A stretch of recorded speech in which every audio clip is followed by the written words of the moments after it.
One day, a giant tower suddenly appeared in the middle of a city, and it was the end of the world. Some people said it was the apocalypse, and others called it a catastrophe. While people argued about what to call it, the tower summoned humanity. The tower sent them notifications to respond to the tower calls if they wished to prevent humanity from annihilation. Those who were willing and able to fight back against the tower responded to the message. Some of the people were prepared to sacrifice themselves for humanity, and they called themselves tower walkers. The monster rushed out of the tower to annihilate those who responded to the tower's call. Although those monsters were fierce, the man against them had the will to survive, and with his single strike he subjugated them. An item appeared after they killed the monster before them as they ascended the tower. The item was the regression stone. This regression stone turns back time and sends the user back to when the tower first summoned them. The user's memories remain intact, but the stone can be split up and used. The man who got the regression stone wanted to try it and tell them how it goes. The intense light appeared from the stone, which dazzled the other tower walkers' eyes, so they covered them. They were stunned as they saw the regression stone floating in the air and shining brightly. They wondered if their fellow had gone, and others assumed it might be the case, as he was no longer with them. Now they also had the option of going back in time, instead of just climbing the tower, or dying. Abruptly, the monster ambushed all of them and severely injured them, assuming they were doomed. The other man agreed, as he also wanted to use the stone and return to the past. Because of the terrifying situation and the fear of dying every moment, many walkers chose to go back. They sighed as they saw some more tower walkers in the dungeon and wondered if they were the last ones to go, and his fellow affirmed as he supposed they might be the last one. Returning to the past gave them a chance to undo the failures and mistakes that they regret the most. Abruptly, a powerful monster appeared, and they attacked it. After defeating it, Yang instructed his fellow Ununolan to leave. Since he did not get any response, he looked back and was shocked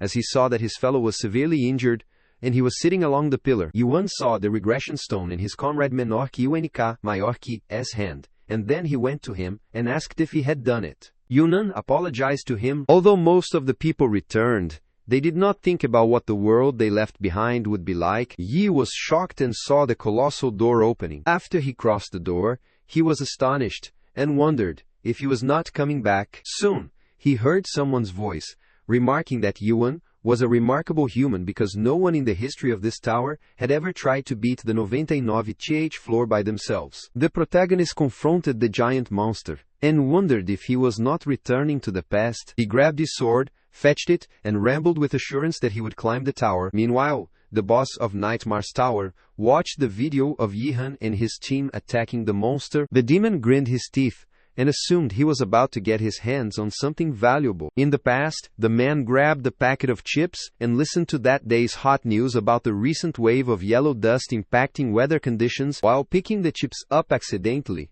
the chips started pouring out, which stunned him as someone opened the packet. The cute little girl beside him looked at him and asked if he was a thief, and if he ate those chips as she liked those chips. The protagonist leans forward to pick up those fallen chips and explains that it is not like that, as the packet is already open. While on TV, the news anchor suggested that people should avoid spending too much time outside. Suddenly, the breaking news appeared, which captured his attention, and he stared at the TV. There was the news that an earthquake had occurred near Seoul. It was still small in size, though, so there had been no causalities. However, seismologists reported that the scale of the earthquake was gradually increasing and warned that preventative measures must be taken as soon as possible. Suddenly, the floor started vibrating, so he stood looking outside, listening to the news more attentively, while others were also concerned and wondering what was happening. Due to the excessive earthquake, the government has implemented critical measures to prevent casualties. An earthquake occurred outside the mart, which worried them, and suddenly, a vast tower appeared from the ground. Everyone wondered what was happening, and they were screaming out of fear. The protagonist covers the little girl, and she starts crying after witnessing such a catastrophe. The mart was utterly damaged, and someone asked the other people if they were okay. He assured them that he had called for an ambulance, so it should be there soon. The protagonist, who was holding the little girl, asked her if she was all right, and she affirmed. With her teary eyes, she asked the man she mistook for a thief what it was as they saw the tall tower outside the mart. Meanwhile, the tower has also appeared in countries like England and Japan. These enormous, mysterious towers popped up in cities worldwide, including Seoul, and the people called them Nightmare Towers. They all received the messages and were congratulated as they had been selected to become a tower walker and would save the world. They were asked if they would respond to the call or refuse it. And the man accepted the call and wondered what the tower walker was, alas. But soon he was shocked. Those who responded to the call and joined the fight in the towers were armed for battle by the interface system. This gave them items and skills like in video games, but they soon realized this was not just some game. After responding to the call, they were shocked as the warning appeared, informing them that a towering impact would occur in their world in a moment. Everyone was shocked as they saw multiple video clips of people outside the tower and were astounded to know what was happening outside it. Some workers were constructing outside the tower and they were startled and wondered what it was. They saw the monster standing on one of the tower's doors and wondered if he was a person. They instructed the monster, whom they mistook as a human, that it should not be up there as it was dangerous, and requested others to call Novia Sei for help. Suddenly, the monster's wings appeared, his nails became tall, and it opened its filthy mouth, showing its sharp teeth, and roared. With a single summon of that boss monster, several goblins and monsters emerged behind her and rushed to attack those people. When the monsters swarm into the world from the tower, it is known as a tower impactia. The siren rang on the abrupt attack of that monster, and they caused massive destruction, and the people were rushed away to save their lives. Many military tanks appeared in the area trying to kill these monsters, but those monsters were so many in number that they swarmed around the whole city and were difficult to control. As a result of this monster invasion, a third of the world's population was wiped out, and the people on the tower could do was stand by and watch. They were shocked as they recalled the notification that appeared and said that they would save the world, and that they were now tower walkers. Those tower walkers decided to climb the tower and were confident they could do it, as it said they could save the world. They enthusiastically decided to progress as they wanted to screw it and give it a shot, because the only that they could see to make this nightmare stop was to beat the tower. Armed with extraordinary power and skills, they were now humanity's last hope, and the tower walkers made their way up the tower to stop the destruction of humanity. They killed the tremendous monster and reached the point where the huge rock blocked the giant door. They sighed as there was no way they could get past this,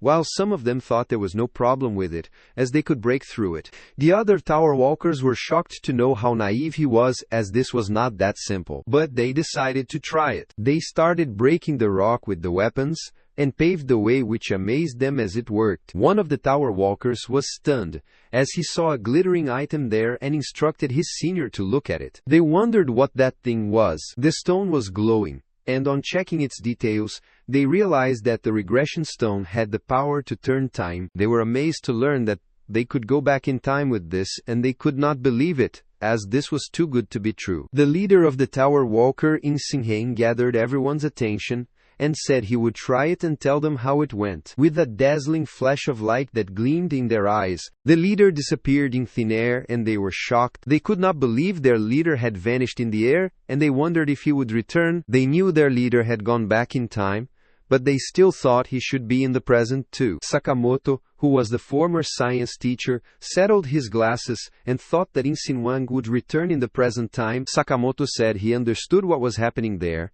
and assured them that Inchin would return on time, but now that their timelines have been separated, he will never see them again. Sakamoto explained the situation based on several well-established scientific theories, such as the multiverse and parallel universe theories. According to him, their parallel universe has been divided into separate timelines. In other words, the moment Insin Huang returned in time, their world and his world separated utterly. They were all shocked to hear that and thought it was terrible. Judging from their expression, Sakamoto knew they did not understand any of that and said it was okay. Whether they understood it or not, one thing was sure: Nshin traveled back in time.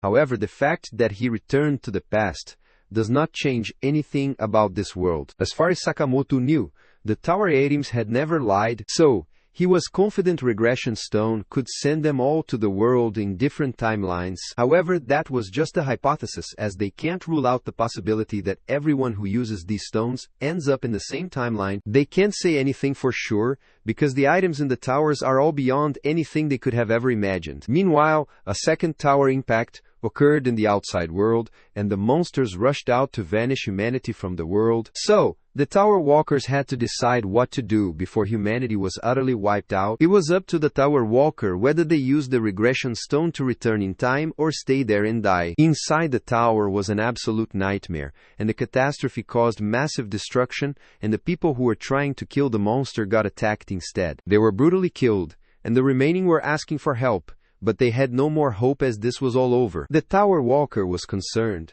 and assumed they were doomed, and his companion agreed with him as their life was already as good as over. They looked at them and apologized as there was no hope, so he used the regression stone to return to the past. Only one Tower Walker left knelt before the monster to get engulfed by it. Soon the man holding the jewel dagger appeared, and giving the beast several strikes, he defeated the monster. This shocked the Tower Walker, and the man looked at him, smiled, and asked him if he was all right. He affirmed, looked back, and was stunned as his companion left him alone, and he cursed them. Soon, all his teammates arrived and told him his companions had run away. He thanked them with teary eyes for saving his life, and the other team appreciated his effort and bravery for sticking it out till the end. Now hope rests in the hands of those who are not tempted by the regression stone, and decided to save the world in the present. Rather than return to the past, they were humanity's last hope and savior from this terrible nightmare. Later, Yunnan was panting, taking his last breath.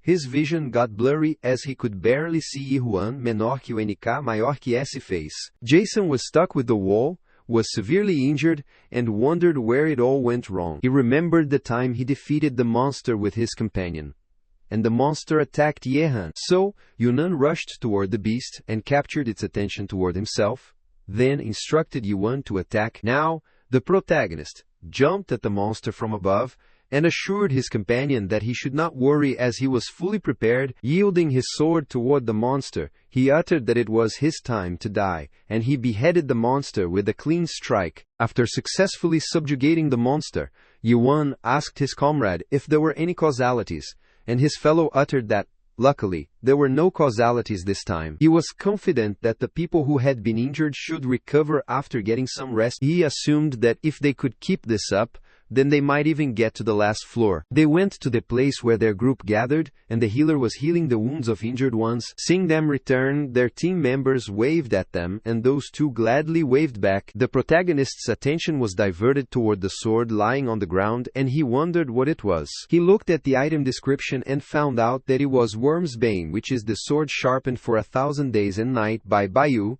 the guardian of the 85 Teide floor. This sword was especially prepared to defeat the dragon, and it contains the energy of the sun and moon. He picked up the sword and was delighted as he got an even better weapon, just like Yunnan said. And he supposed that they might make it to the very last floor. Everything seemed to be going so smoothly as they predicted, and then he wondered why this happened. Presently the protagonist was in the 98 Teach floor, chamber of hellfire, and was shockingly staring at the monster on this floor. The beast killed all his companions, and with the lava it spouted out, it could burn even the metallic weapons so quickly. The protagonist is still in a state of shock when he is attacked by the monster and thrown away. He firmly strikes back to the wall, whose impact is so strong that he coughed out blood and he gets giddy. At that point, the protagonist realized it was all for nothing. Their effort and struggle till now all went in vain. All the time they spent climbing the tower together, and their hope to survive and save the world. He wondered if this was what it was for, as that was all for a pathetic death like this. He saw the monster approaching him, and he was stunned as the beast opened its mouth to spill the lava at him. He felt helpless for the first time. Suddenly, Yun Huan appeared behind the monster,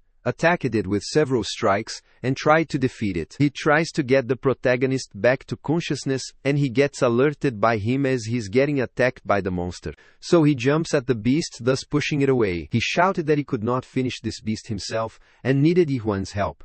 He was trying to strike the beast, but before he could attack it, he got attacked by the monster horn. This infuriates the protagonist as he can't accept the death of his other comrade and wants to save him at all costs. The monster rushed away carrying Yunoan's body, and the protagonist was a bit confused, but he grabbed his sword and rushed at him.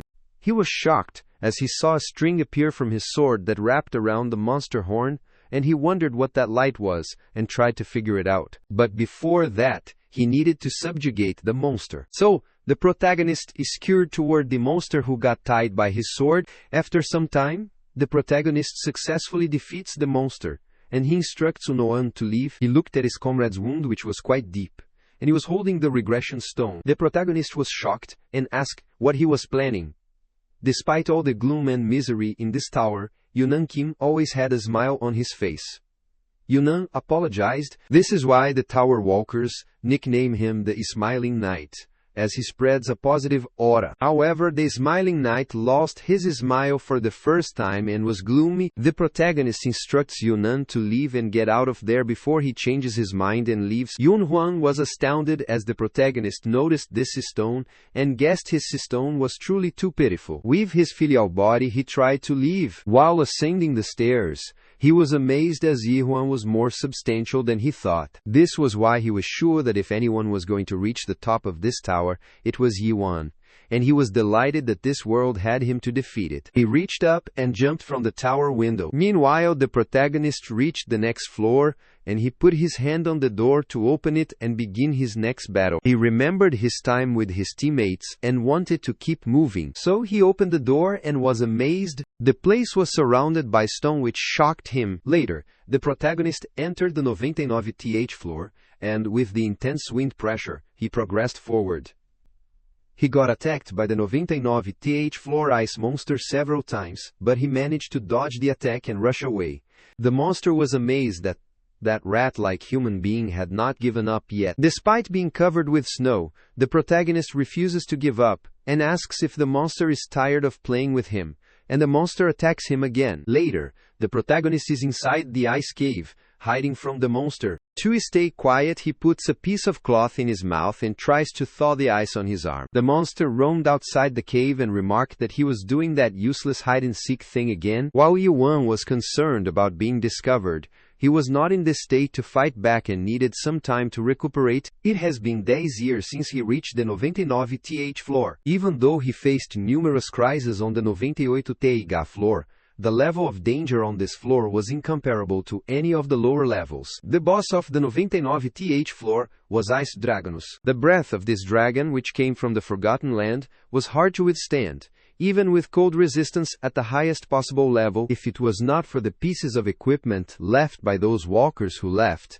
he was confident that he would have died a long time ago. He would have died without using the suppressing dragon sword he got on the 85th floor, the Ice Demon armor Yunwan gave him, and the Flame King's bracelet that Hanyo gave him. On seeing his bracelet, he remembered Hanyo Yo. He closed his eyes and felt her present near himself. He apologized to her because if only he had been more assertive at that time when she got attacked by the monster, then he would have saved her. He was at the village and was indulged in his deep thought when a blacksmith called him. The man asked him if he was thinking of challenging again. The protagonist affirmed as that thing was for sure. Yuan drank the tea and felt like he could beat it this time around. Jay, the Atopos blacksmith, was relieved to know that Atopos was the village reclaimed after defeating the 50th floor boss, Ultimus. Although there were dead or injured walkers coming in every day, people never gave up on hope. The priest established emergency rescue units to rescue raiders who could no longer fight. The blacksmiths of the workshop created equipment for the walkers who fought for the sake of humanity free of charge. The protagonist asked Jay as it seemed that he was now the last blacksmith in Atopos. Jay is sharpening his sword and does not want the protagonist to remind him about that, because the protagonist is his only customer. More importantly, it seems like supplies do not come from the lower floors anymore these days, so He does not have many ores left. There were still some minerals until a few months ago, but now all the supplies are gone. The protagonist expected this because the tower had almost no more living humans. Yan did not even know what year it was now, but he was confident that more than death tower impacts had occurred. And from some point in time, people no longer got summoned to the first floors, summoned to the ground, and climbed up the tower. So he guessed that the humans on Earth got wiped out, and asked Jay what he thought about it. Jay inquired if nothing bothered him as he went up and down the tower these days. Even though the tower was the same as always, he wanted to know if there were any changes. The protagonist was startled as now, after Jay asked him to think about it, he recalled that there were some strange scribbles at the places where the return stone was discovered. The words written on them say, "It is a tower within a tower, and a nightmare within a nightmare." He grabbed his head and assumed it could be the scribbles of another person, but he did not know what it meant and wondered what those sentences meant as their meaning was vague. The protagonist uttered that he noticed nothing special in the tower. He was shocked when Jay informed him that grandmother Helene had disappeared 2 days agosto, and they could not find her anywhere. The protagonist knew they did not age within the tower, and if someone disappeared from the tower, it was for one of two reasons. Either they returned to the past, or jumped off the tower. Highland from High Impulsion, and Jay from Jay's workshop were the few rare support-type walkers that remained. Jay was worried about her, and struck his hammer hard while thinking about the grandmother. After considering it, the protagonist looked at him, and requested Jay to teach him the blacksmith skill, which shocked Jay. Soon, he returned to the 99th floor, and Ice Dragon Velassus asked him if he was done with his hide-and-seek. Velassus remarked that no human has ever made it to the 99th floor alone, since the creation of this tower. He acknowledged that Yuan was an incredible human, and he came to this floor by himself. The protagonist smirked, thinking the last thing to acknowledge him would be a monster, not a human cause. He stared at the monster, and remarked that he would feel so empty after killing him now because he was the only one who acknowledged him. Velsius apologized to Yuan, saying that a mere human like him could not subjugate him alone, but the protagonist was confident and yielded his sword. He asked the monster how he could be so optimistic about it. He diverted the ice boss's attention to the armor he was so proud of, which started to crack. This infuriated the boss monster, and he was dumbfounded to know how arrogant that human was. So he clarified that there would be no more fooling around. The boss monster was prepared to attack him, and opened his mouth for his breath attack, while the protagonist rushed toward his mouth to attack. After fighting for a while, the blood was dripping from the ice spikes that were wrapped around the protagonist's arm, and injured him. The boss was amazed to find out that Yuan was fighting to the end, but informed him that even if he tried to hold on persistently, the fate he would face was overbearing solitude and nothingness. Many of the arms emerged from the ice crystals, calling the protagonist, and the face appeared, which was crying. The boss was startled as the protagonist called him, and remarked that he talked too much. With a single strike, he cut all of those fake sculptures of ice that were stopping him from progressing, and he rushed to attack the boss monster. After all those talks, the boss was astounded as that was another thrust, and suggested that Yuan should give up as he could not defeat him with that skill alone. The protagonist does not give up and rushes to attack the boss monster with the aim of beating it. He started raiding the tower later than other people, and because of that, he missed things like hidden skills and classes every single time. That was why he cleanly gave up on different skills, and focused on just one, which was thrust. He thrust repeated LEY, because he killed over 50 million monsters with his thrust. His comrades thought that his pronoun was thrust. Whenever he kills the dangerous monster, his comrades are impressed by his skills, and wonder if he was a wasp in his past life. The protagonist felt his thrust was going through a change, as it was becoming faster, more precise, and more robust. As a result, his thrust surpassed a simple motion and started to gain attack power, comparable to a hidden skill. He never became tired because thrust was not a skill, and it did not consume spirit power. Even if that was the case in the past floors, this was a formidable opponent to deal with, as he could impose a single scratch after hundreds of thrusts. While he was rushing to attack the boss, it opened its mouth to take his dreadful breath, which concerned Yuan. He knew it was too late for him to dodge it, and was shocked as he saw the light string strike at the dragon's mouth and bind with it. That was the same light he saw on the 98th floor bound at that floor's boss horn. Since that was the case, he firmly held his sword and fiercely rushed to attack the monster. After a solid strike to cut the dragon's mouth, he ran back, and the dragon was stunned. The dragon was furious, as that mere human dared to attack him, and the protagonist looked at it, who was still talking. He wondered if that strike was not enough, as he supposed that it should have blown entirely away his chin. The ice monster suggested he should not get carried away after a single strike, and the boss wanted to finish him off for good this time. The dragon flew up and inhaled for a long time, then exhaled an intense and immense breath toward the protagonist. Yuan managed to evade all of its attacks, but the monster attacks were increasing in number and were in mid-air, making him evade it difficult. He figured out that he had no chance to win at this rate and fell while rushing away. The ice monster approached him and remarked that it was unfortunate for him because if there were days more humans like him he could have defeated it. The protagonist is frustrated and wants the monster to shut up as he is acting tough. When his chin is dangling, the ice monster uttered that if only his race had not been fooled by the Dream Demon Stone, their fate would have been entirely different, and he thought it was a shame for humans. The protagonist was astounded to hear the Dream Demon Stone, and asked the monster what he was talking about. The monster did not answer, and continuously attacked him, but Yuan evaded his attacks, rushed toward the gate, and exited. He was leaning on the door and breathing heavily, and knew it was close, because even if that monster claw had managed to graze him, he would have done it. He remembered what that monster told him if the humans were not misled by the Dream Demon Stone, and wondered what that stone was. 5 years later, on the 99th floor, the protagonist successfully defeats that monster and receives several notifications simultaneously. He acquired the new title of the 99th floor Nightmare, and his level reached its utmost limit. Furthermore, his stamina, martial ability, and dexterity reached their utmost limit. The protagonist was sitting on the monster scrolling down the notification inside as there were so many main pop-ups after subjugating Velassus. The protagonist looks at Velassus,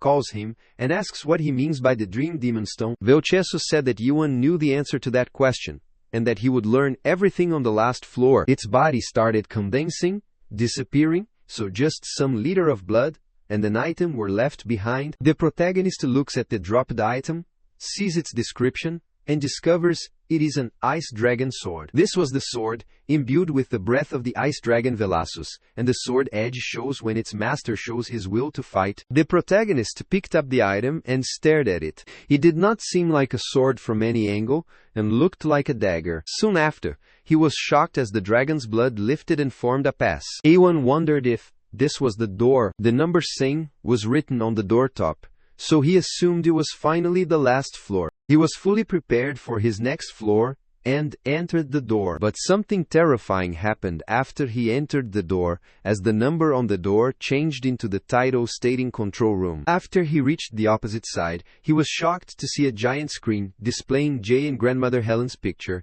their shops, and the whole area of the tower. He wondered if the current tower looked like this, as all the summoning grounds and the topos could be easily seen from there. The protagonist was startled as he heard an anonymous voice from behind, and the speaker was amazed to see that Yihan was already there. The person thought Yihuan would undoubtedly go back to the village first. The protagonist was alarmed, grabbed his sword, and turned, but no one was behind him. The control room monster assured him there was no need to be so nervous as he forgot about it and did not broadcast an important message. He requested that Yihuan should wait there momentarily, be at ease, and relax. Even though this looks good on the outside, the monster clarified that it is an antique, so it could be a little tricky to use. Abruptly, a notification popped up on Yi's screen congratulating him as he was the first to have cleared one of the tutorial games of World 294. The protagonist's impressive achievement has been recorded in the Undying Akashic Records, and this record will only be viewed by the monarchs of the Great Land. He was dumbfounded on seeing this message,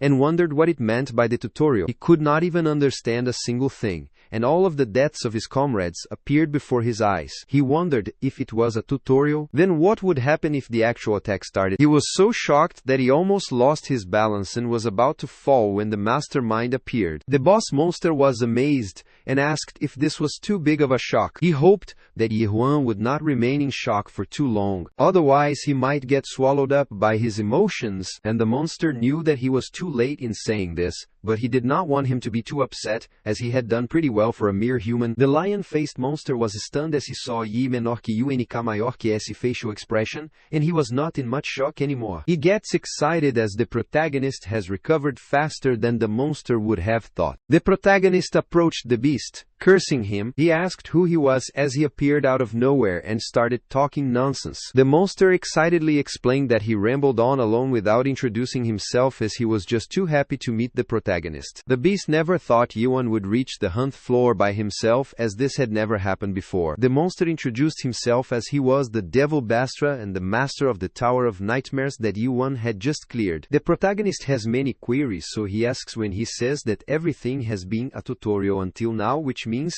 the real game has yet to start. The beast train was impressed by the protagonist's intelligence, as he was great at understanding things. Before further explaining this, he had something to show him first, and with the flicker of his finger, several videos of different tower walkers appeared. He showed Yi the first clip when they entered the tower, where people wondered what this was, as it looked like a game to them. The protagonist was shocked to see those clips, as he saw his time with his fellows, who wondered what had just happened, what the door in front of them was, and if it could have been opened. Yuan menor que U and K maior que S eyes spread out with shock when he saw the video showing his fellows, having decided that Seo would be joining the party this time. The beast train remarked that they all looked so fresh there, and it had been a while since he had seen this category. Yunhuan asked the protagonist if he was alright with Xiao joining them, as the three of them were better than two. After that, the clip of the protagonist introducing himself to other tower walkers appears, and he greets them, and utters that he is from Seoul, Korea,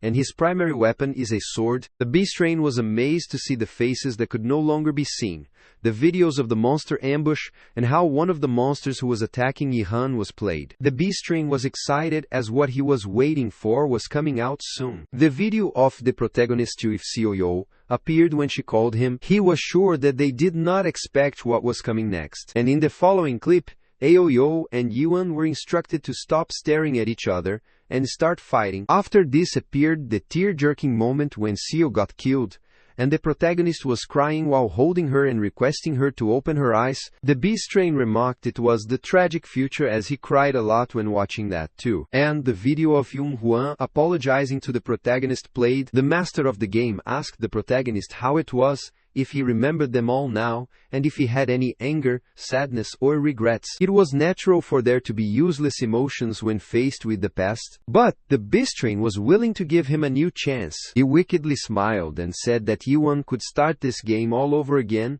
and he thought it would be a fantastic benefit to him. The monster's head revolved around the protagonist, and he was confident that would only happen in a novel in his world. The protagonist would be the absolute being who could start the game all over again with his current memories. The protagonist was shocked, as this was not the end, and wondered if he was not supposed to have saved the world after he climbed the tower. The notification congratulates the protagonist on being chosen as a tower walker to save the world, and asks if he will accept the summon. The protagonist was shocked when he realized that he had been tricked from the start, because there was no way for them to stop the tower impacts. The only thing they could do was keep raiding the tower, but the salvation of humanity was just a false hope. The protagonist uttered and was sure that the beast train might know well that he would not return to the past. Hearing this, the beast train started laughing and asked if Yuan was still discussing the past. He made things clear to him that there was no item in the tower or the great land that could send him back to the past. No such overpowered item could send them back, and that was just a trick. The protagonist wondered what he meant by that,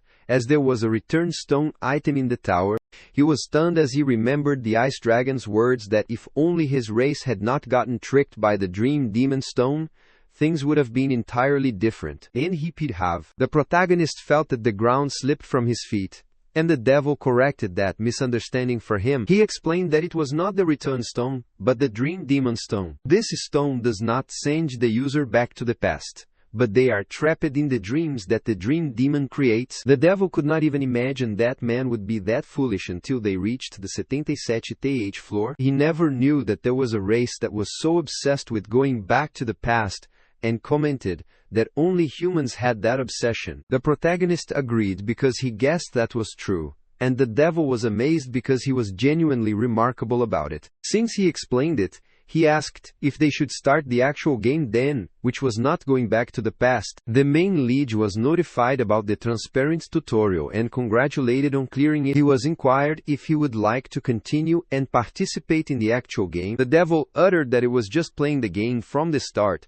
and he trusted that Yuan would make the logical decision, but all of the devil's wicked tricks end when the protagonist refuses to play the game again, and he becomes dumbfounded. Yuan thanks the devil because of him. The main lead knows about the tower, and another notification appears behind the beast train, which startles him. The information about the game, which was in tutorial mode, and the tower walker nickname, which was the Tower of the Nightmare, was displayed. The explanation of it appeared that it is also known as the Stronghold of Regrets and the second product of the creator of Nightmare Dream Demon Milak. It would put those who agree to be summoned to the tower in the fabricated dreams of the dream demon. Yuan already knew he had entered the demon dream, the tower had created. Since that was the case, he wanted to hunt the mastermind who was the breast and go to the next level. The devil grabbed his head and sighed as there was nothing like the next floor, which was the end of this tower. The protagonists no longer believe what they say, as they had lied before about saving the world. The beast train wondered if it was because the tutorial's clear reward was insufficient. He laughed as he could not believe that Yuan was going on with his feeble memories because of the reward. The main lead did not hear his nonsense and attacked directly at his head, which disappeared. The devil was regenerating his head and asked him what he wanted, and if he wanted a hidden item or skill, he was willing to give whatever he wanted, as he had earned that much. But the main lead did not want anything like that. The devil asked him if he did not want to return to his original world because Yuan had realized he was in the dream of the Tower of Nightmares. He was confident the main lead would have predicted this, but there was no such an impact in real life. The protagonist is surprised and asks the devil what he means. Suddenly, he reaches the real world where the girl apologizes to her fellow man for being late, as there is a lot of traffic. He looked behind and saw the girl asking her friend if he bought the movie tickets in advance, but he refused. The girl gets furious at him and utters that she will buy them, so he should hurry up and go. The protagonist wonders what is happening, but suddenly his location changes, and he is on the train where all the passengers sit and happily travel. The devil assumed that Ian might have finally understood his situation, and believed it might be surprising for him to think nobody had died in the real world. His family and friends were all alive, and the devil started looking at the boy's phone. He was stunned as the boy was looking at something pretty weird. The devil knew that it must be excellent news for people like Yuan, and he was startled as he almost forgot to show him the most important thing. The devil showed the protagonist the scene in the ward where the doctors asked the nurse about the patient's condition. The nurse informed the doctor that they had not regained consciousness yet, and were still in a deep sleep. The protagonist went close to one of the beds, and was stunned to see himself lying unconscious on the bed. The devil assumed that Yuan might be surprised at seeing how spotless he looked. Although decades have passed in the Tower of Nightmares, it has been a mere month in their world. Moreover, the devil was confident that the main lead would never be able to win against him. Compared to him, who barely managed to clear the tutorial, a gap exists as large as that between humans and dragons. The protagonist sighed, as it was a relief to know that his opponent was a dragon, as he had already hunted one before. The devil was frustrated seeing how cheeky the protagonist was, and he immediately attacked him, whom he blocked. Later, he returned to Atopus, went straight to Jay's shop, and informed him that he was back. He was severely injured and was carrying some liquor with him, but he was shocked to see that Jay was no longer there. The whole shop was covered with spider webs, and it seemed like Jay had left it long ago. So the protagonist went inside and started molding and modifying his sword by himself. Thanks to the skills he had learned from Jay before, it had been 72 days including that day. He had been challenged daily without rest. No matter how he attacked that devil, he could not leave a scar on him. However, he did not die either. He does not know why, but the beast train does not intend to kill him, which is why he does not want to lose hope no matter how many days it takes and how many years it takes. Meanwhile, the devil was biting his nails because of worry, and he wanted to hold it in, as yuan was a product he would sell. Furthermore, he was an exceptional product because, as a cultivator, it was his first time seeing something like that. A cultivator ensures that a product will adapt safely to the almighty land by using the secondary process to ripen and enhance the product. The primary method is culling undesirable seeds, so only the good ones remain, which was done through the tutorial game seeking out good products. With this, the chosen products can begin to grow through the actual game truly. Thus, the following process starts. The secondary process is to provide and develop the chosen seeds with water and fertilizers, but if a product refuses to advance to the next stage,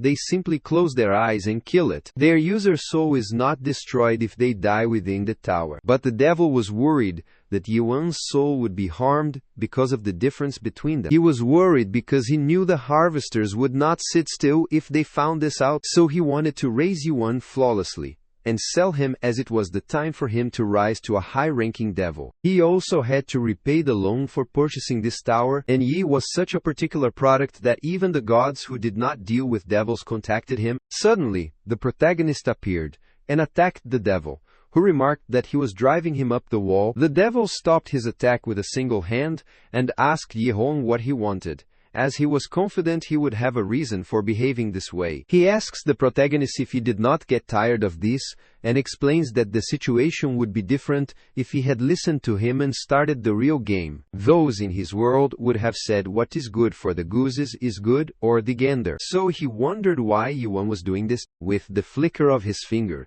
the devil created a glass wall between them, and furiously asked the main lead if he was serious. The protagonist was shocked, as he suddenly saw the devil's reflection standing behind him. So, he firmly held his sword and turned to attack the devil. But before he could land a strike, he was thrown back and he firmly got slammed with the wall and coughed out blood. The devil furiously grabbed the protagonist's neck and still requested that he would answer what he wanted to know. The devil promised him that he would give him hidden skills or items, and then he wondered why he insisted on doing something pointless. The protagonist clarified that he would hunt the devil and go to the next floor. The devil can't believe that he is still talking about that, and asks what he has to do for him to go to the actual game. The protagonist was glad he had gotten the devil and delighted that he had done the good thing to hold out until his breaking point. Then the protagonist uttered that he had something to ask the devil. The devil does not want him to be surprised, because in truth, his universe is not made up of just a single dimension. The protagonists knew about it as that much is common knowledge, which surprised the devil, and he wondered if he was in STEM. The protagonist uttered that parallel universes, the multiverse, that kind of stuff, exist on Earth too. The devil decided to explain in more detail that there was one main dimension level called the Almighty Land. Under that dimension, there were countless alterations that branch out from it, and Earth is a small planet in a dimension system. This was scattered from the numerous alterations. They call this planet the 294 TH world. While in the Tower of Nightmares, walkers can earn skills and items, and while working on their status, they will adapt to the system of the Almighty Land. Thus, they earn a chance to travel to another world. Devils like him have the role of supporting such a game. The protagonist wondered why he was doing something like this, and what benefits he would get from playing this game. The devil was amazed and did not believe that was what Yan was truly curious about. With the flicker of his finger, they reached out of the Tower of Nightmare in the destroyed land, and the devil uttered that he might be curious about that. Out of the countless alterations, why was the Tower of Nightmare summoned to his planet? The devil knew that what further triggered the main lead's curiosity might be why he was and why his family was forced to face such a fate. The devil looked at him and uttered that it was merely by chance that his world was chosen. The protagonist said it was enough because he wanted to know why someone like him was operating the Tower of Nightmares. The devil could not believe it, and was flustered when Yuan asked him what he would gain from doing this kind of work. He was a bit reluctant to tell him, so he tried to mold the real reason, and uttered that he could say, this is the kind of volunteer work that his kind does. Judging from Yuan menor que UNK maior que essa expression, the devil figured out that he did not believe a word he was saying, but clarified that the devil immensely enjoys volunteering. Many devils among them watched over exceptional walkers on different planets. There was a place called Paradise, where monsters and devils below humans all live together in peace. Different words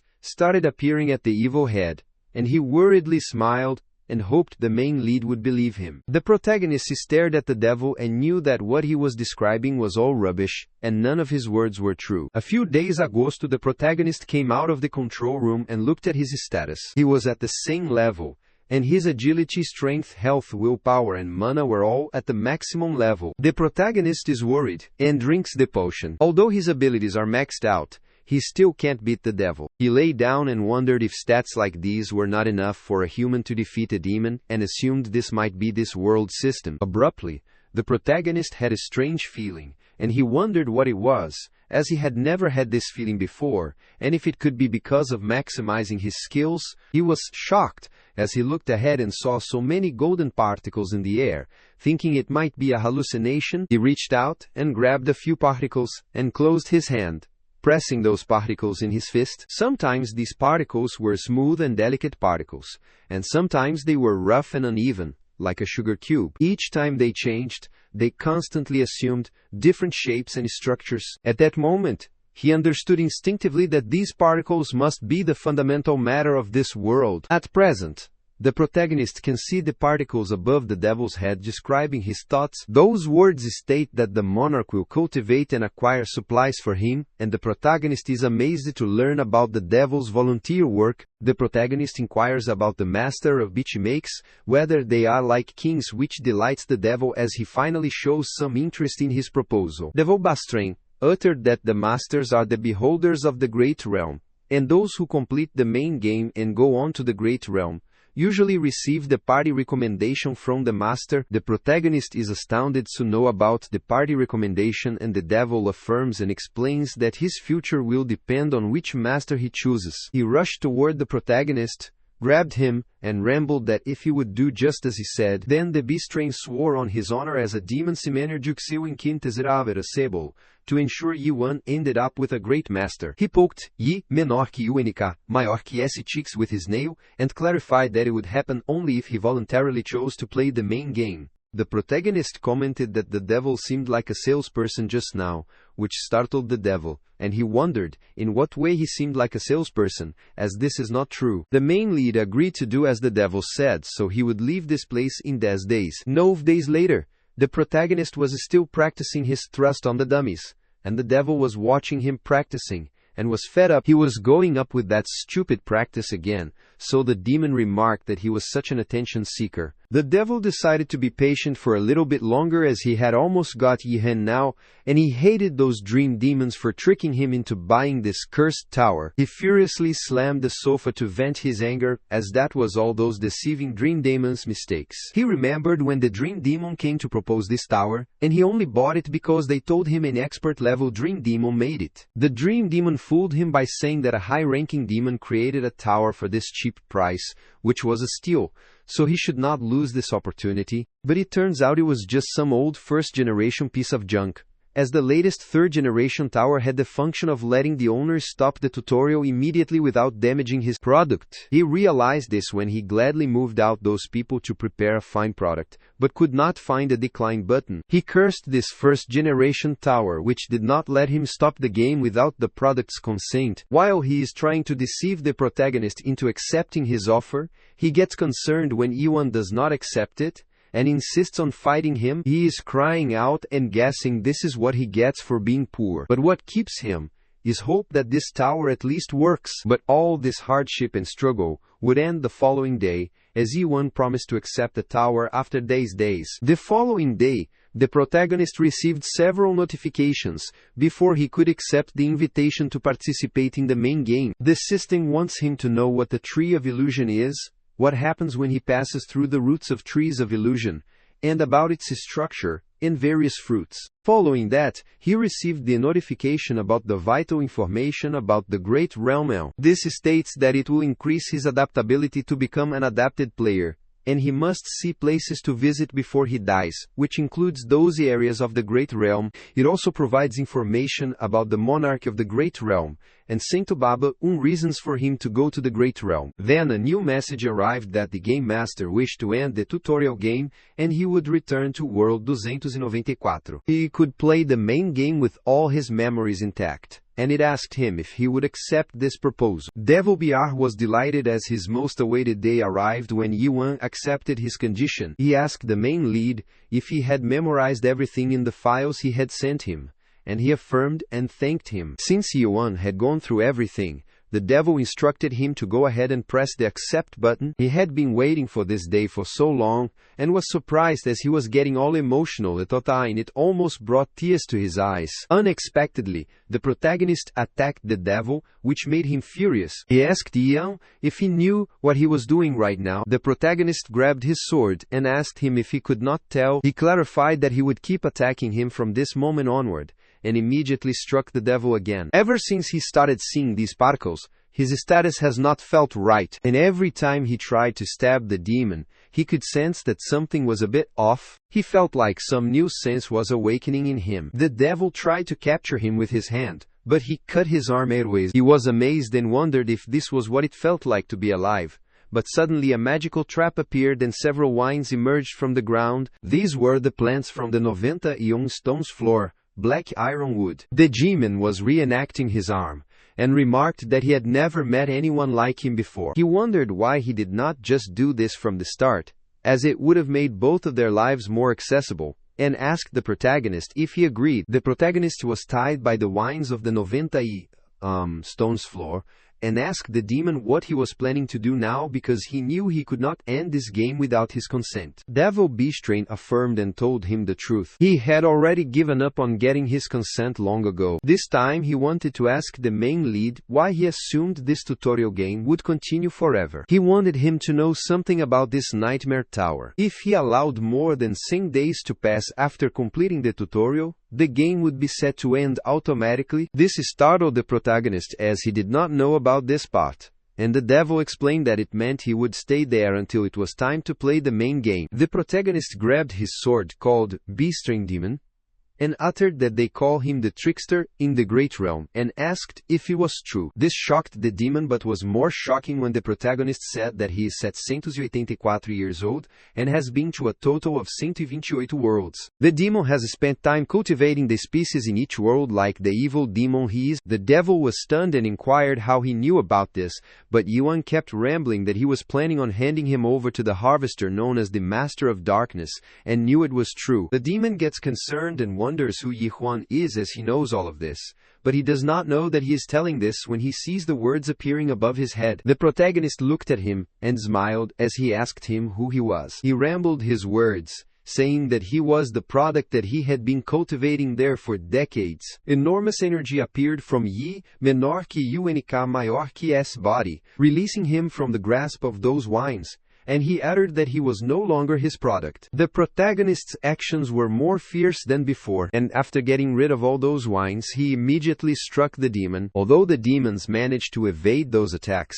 he was concerned about seeing how agile and ferocious his attacks had become, so he dashed back. But the protagonist managed to strike a perfect attack on the demon's arm, and he could not believe it. He wondered how Yuan could know about all this, and how his attacks became so ferocious. And after getting a gist of the idea, he asked if it could be because he was awakened. He looked at his sword, and all the vines that Yuan got rid of, and he wondered if he was an over-adapted player. Ever since the day when he first reached the 70th floor, he has wondered if this tower was just a dream too. The main lead assumed that it might be possible that the demon could not even kill him, so he fought him repeatedly, and wondered if his stats were insufficient for a human to beat a demon. The fabric of the world started coming apart at the seam and showing the signs of wear, and after all that wondering, when there was no longer any shred of doubt, he finally understood stabbing, so he started attacking the devil more deliberately, which made the devil furious, and he shouted. Due to his understanding of the mechanism, the sync limitation had been lifted temporarily, and the demon transformed into its original form. He rushes to attack the protagonist,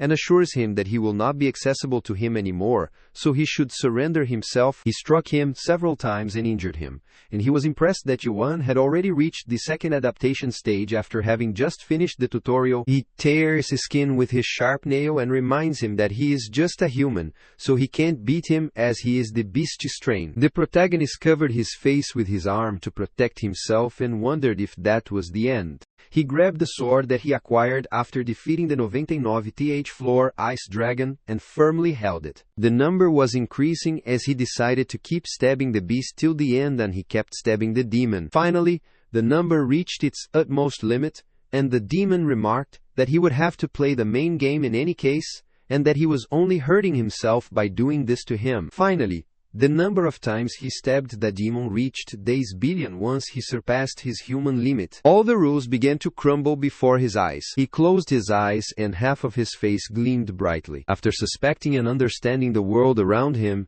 he finally escaped from himself, as defined by the world, and became in oblivion. He finally felt like he was truly human and understood everything that did not make sense to him before. Like that bright line that he saw on the 98th and 99th floor appeared. For instance, he realized that it was a link connecting that demon to this tower. He viciously rushed to attack the demon, who was also eager to attack him, and, in the flash of light, he struck the demon. This concerned the demon, and he wondered what that was, as it was an adaptation. He wondered how this could be possible. He could sense the immense energy in the protagonist's attack that pierced the demon's body, and he shouted as he got attacked again. He fell para que ele sufoque. He stood before him and wanted the demon to listen to him carefully. The demon wondered if Yuan was fully awakened. The protagonist clarified that human beings are not just things for the demon to trade, nor are they the products they could evaluate by their ridiculous standard and attach a price tag to them. The demon is condensed to a small creature crawling on the ground, but he gets startled when he hears the protagonist say that he is no longer going along with his little game. Yuan wanted to destroy this place and move on to the next floor, and all the created illusions started breaking. He rambled that he was going to climb all the way to the top, and when he finally got there,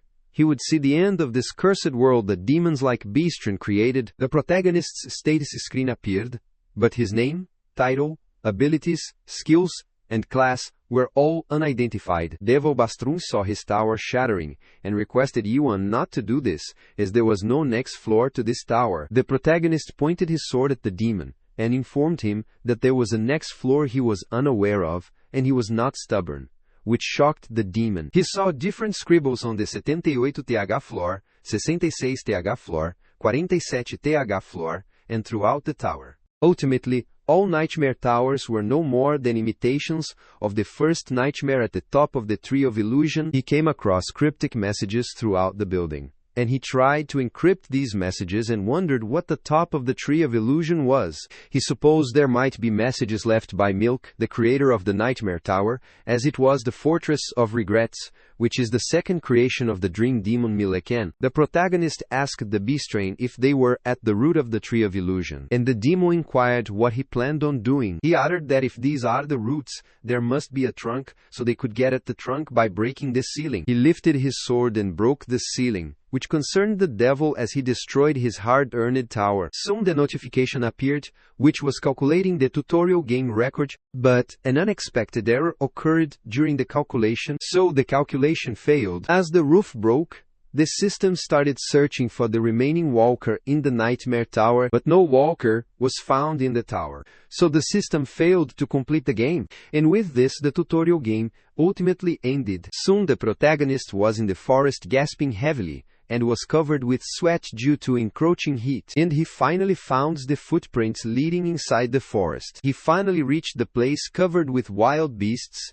and was surrounded by countless of that beast. Those beasts were fully prepared and eager to attack the protagonist and rushed to attack him, but with his shallow stab, he cut the wild beast in half. He was startled as he heard someone approaching from behind, so he looked back and saw the giant monster. Looking at him, he could tell his shallow stab would not be enough to beat this one. So he grabbed his sword and attacked the beast with his normal stab. He went near the beast's head, pulled out his horns, and remarked that the monster there was indeed the fragile one. He was startled when someone called him and asked if he was human, and he looked at that person. He saw the Neon Clan member before him, and remarked that he was a daring human, as he got the precious horn and defeated the 5 horned beasts. Even with suspicion activated, he can't understand the structure of their language, so he points at his horn and asks them if they want these horns. He was okay with giving them the horn but wanted to make a deal and was willing to give it to them if they could tell him where they were. The unnamed clan member rushed toward the protagonist and made an unpredicted attack, which he dodged. He called him Antenna People and assured him that if he would try to strike him one more time, then he would undoubtedly kill them. Since the Nimon clan member did not hear him, the protagonist blocked his attack and uttered that it was time for them to die. After some time, he quickly subjugated those antenna men and asked one of them what that place was. The Neon clan member talked in a strange language that Yi could not understand. So he pulled the creature's antenna, which made him cry, and he still spoke in a peculiar language. The protagonist wants him to say it so he can understand him. And the Nokmon clan member utters that he will kill him. He pulled his antenna. Due to its excruciating pain, the Inchmon clan member bit off his tongue and coughed out blood. They were not strong, but had more willpower than Yuan thought. He looked at his antenna, buried it in the soil, and left. He did not get any information, and wondered if it was helpful, so he looked around its body. He received the notification about getting the small dimensional backpack, which gives him more inventory space to carry items, and provides up to 70 cubic feet of space. He looked at the pouch, and as amazed as this was like an inventory, had not had access to the interface system since he left the Nightmare Tower. So he assumed this might come in handy. He believed they had at least let him keep using his inventory and appraising items. He was frustrated with how liar they were, as he thought he could use the system in any of the other dimensions, including the Great Realm. He puts the horn inside the inventory backpack, and finds it a great thing that he can still see information about stuff, with suspicion. He looked at the crystal on the ground, and using his suspicion skill, he discovered that these were the stones of a fallen soul, which could boost an adapted player's mana by a certain amount. He picked up one of the stones, and he started looking at them. They were all of different colors, but they each had one of the stones, so he wondered if they were jewelers or something. Whatever the case, he assumed these must be pretty valuable, so he put them in his backpack to use later. The protagonist looks at other items, which seem to take up too much space, so he decides to leave them there. Suddenly, his ice dragon sword started vibrating, so he took it out, opened its giant mouth, and started eating those remaining items. He looked at it enjoying its meal and wondered what it tasted like. He saw some of the items left behind and asked, what was this, and found a map. He opened the map, which was the map of the Tree of Illusion Chaos, and he wondered what chaos meant, as this was not in the file that the demons sent to him. And he crumbled the map while thinking. On the other side, a few people were ambushed by the group of monsters. Out of those people, the girl rushed toward the beast and threw her sword at the beast. But her weapon got struck at her fellow leg, which concerned her, and she apologized to him as she meant to throw it at the other. But it slipped. The man looked at her, smiled, and told her it was all right, although he was trembling while pulling it out. And the girl uttered that she would hunt over there. After she left, the man got furious and decided to let it slide at once because she was cute, and he wondered how she managed to hit his knees directly. Soon, she apologized to them again, and they wondered what she had messed up now. But they all were worried. As soon as they looked behind her, they were concerned to know that she messed with a 2-horned beast this time, and the beast was furiously approaching them. The girl was rushing toward them, while all the other team members were instructing her to stay away from them as they did not want to die because of her mistake. They were concerned and wondered how they should deal with this situation now, and one of them suggested they should gather around. The protagonist, watching this all from the cliff, figured out that the girl looked the strongest among them and wondered if they did not get along. He realized they would all get killed at this rate, and wondered how they beat the Nightmare Tower. The red-haired man activated his skill, the Fire King's Breath, and wanted the 2-horned monster to bring it on as he was fully prepared for any attack. The girl tried to help him, but she willingly struck near his ear, and stripped his ear, and he shouted in pain. She laughed and apologized while the red-haired man was covering his ear with his hand, called her dumb, and cursed her. She gets gloomy as he curses her. He talks a bit harshly, and clarifies that she was trying to help him. He was staring at her, and did not want her help further. But then the 2-horned beast reached close to him, opened its mouth, and his fellow instructed him to watch out and be careful. The protagonist jumped from the cliff and rushed toward the beast. With a single strike, he killed the monster, and the beast's blood splattered on the team boss's face. The dust covered the whole scene, and after it disappeared, they saw Yi standing on the beast's top, with his sword. They asked him who he was. Soon they asked him if he was sure about this, and he did not mind if their party took the monster's body, as it was a two-horned beast. They wanted him to be their guest, as they were pleased by his help. The protagonist inquired if those two horns were valuable. The team member affirmed that bringing down a two-horned beast usually takes days. The protagonist discovered that the monster he beat with a normal stab earlier had 5 horns, so he guessed that the beast with more horns was more muscular. The girl bit her nail, then stepped forward and asked the main lead who he was, and the protagonist looked at her. The girl uttered that there were hardly any adapted players in all of the chaos, so she wondered who could beat a two-horned beast with just stabbing. So she was curious about him and inquired where he came from. Yi Huan turned around and asked her what chaos was, which shocked her, and she wondered what he meant. Later, while progressing, they asked Yuan if he was passing by, and he affirmed. Then the team leader asked him if he did not speak this place's language, and the protagonist refused, which the leader found strange as it was scarce for anyone to have a language barrier there. They asked him if he was sure about this, and if he did not mind if their party took the monster's body. The girl was furious as Yuan was just passing by and he just stabbed the two-horned beast to death without even using any skills. She used her detection skill on him,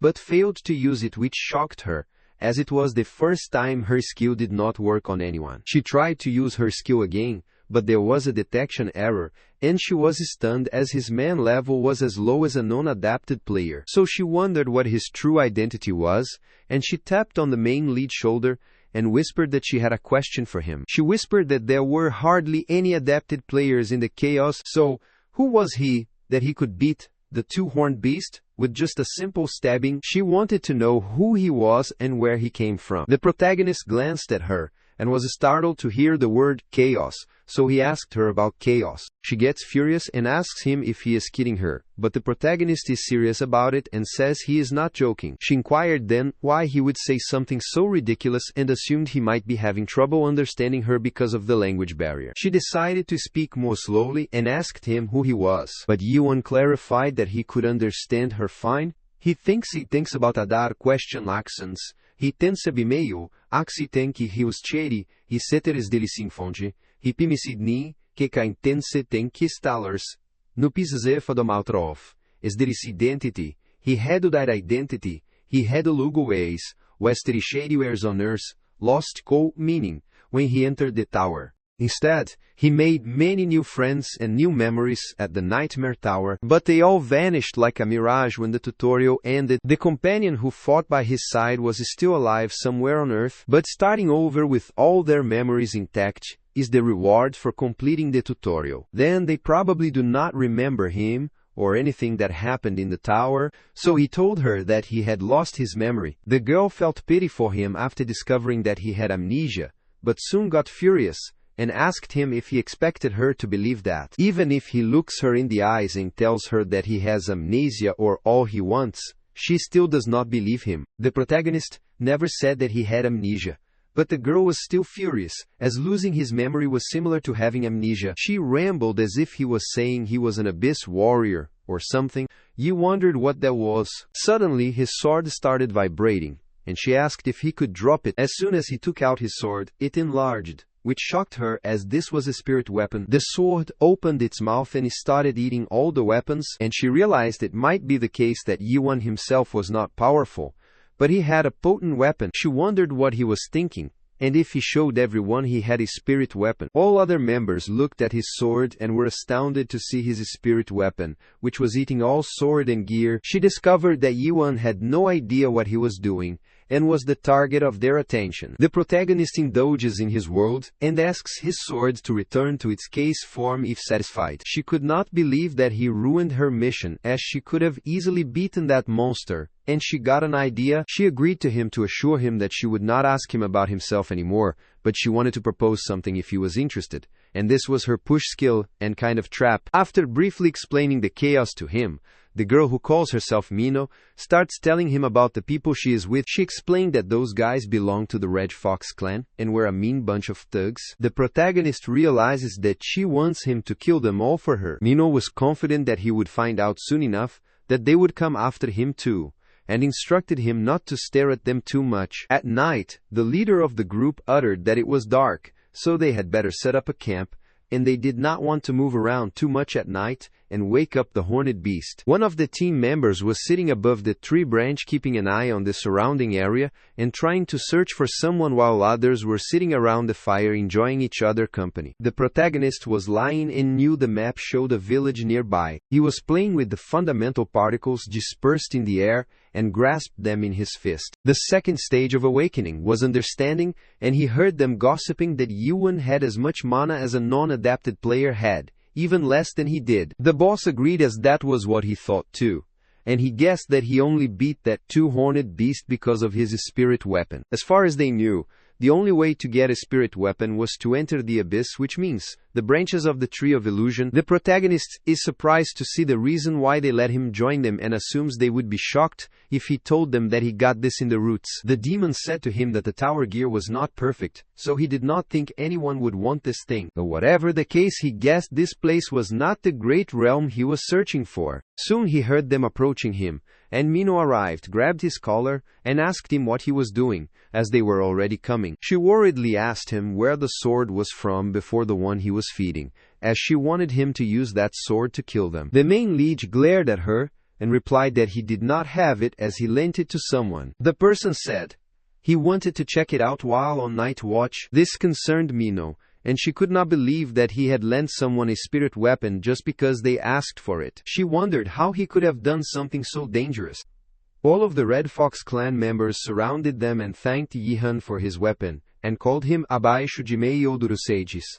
They did not need it anyway, as they were the Red Fox clan, and his clan members could not believe they called them there just to beat two people. They wanted to kill them immediately and return to their clan. Mino cursed them as if they wanted to fight her. She furiously grits her teeth, which amazes the protagonist, as he assumes he can finally be able to see her in action. All the Red Fox clan members were dashing at them and were instructed by their leader to kill them. She furiously threw her daggers at them, which stabbed directly at their head, and they died on the spot. Then she rushed at them, kicked one of the members in his face, grabbed her daggers, and threw them toward the other members. After getting rid of most of their member, she returned to the protagonist and apologized to them, as she did not mean to throw it so hard. She was just a little bit pissed off at them, and she retrieved all of her daggers, pointing them toward them. She uttered that they were about to be in a world of pain. The leader of the Red Fox clan had doubts ever since Mino managed to lure all those monsters to them. He figured out that she might be the Witch of Destruction,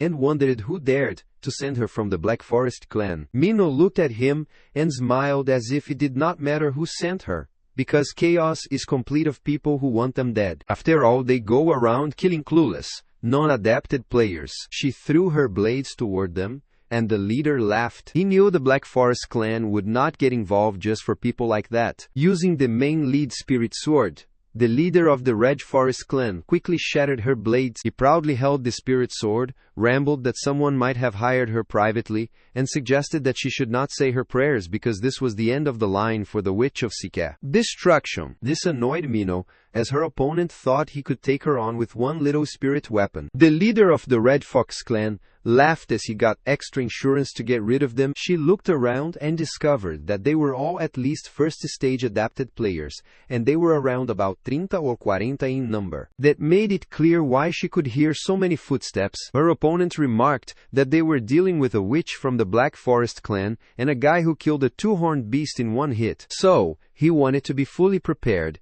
and asked her if she thought he would try to fight her without some insurance. He would not have summoned the master. She was shocked to see that Black Fox was also there, and assumed he might have a lot of free time lately. Black Fox Clint, third stage adapted player and master of the Red Fox clan, protrudes his tongue and wants the Witch of Destruction to consider his presence in honor. Black Fox informed her that half of the Red Fox clan had come there to hunt her down. Minho was astounded and remarked that she was freaking honored, as she knew that Black Fox was obviously not very busy, so wants him to wait for a minute. She was not even sure if she could beat a third-stage adapted player like him one-on-one. She called the protagonist with the name of Amnesia and Abyss Warrior, which startled him. She felt bad saying this, but could not protect him, so she threw the return stone at him and instructed him to run away with it. The protagonist caught the stone and recognized the Nightmare Stone, but still asked her about the stone. Minho explained it was a return stone that would take him to the nearest fortress,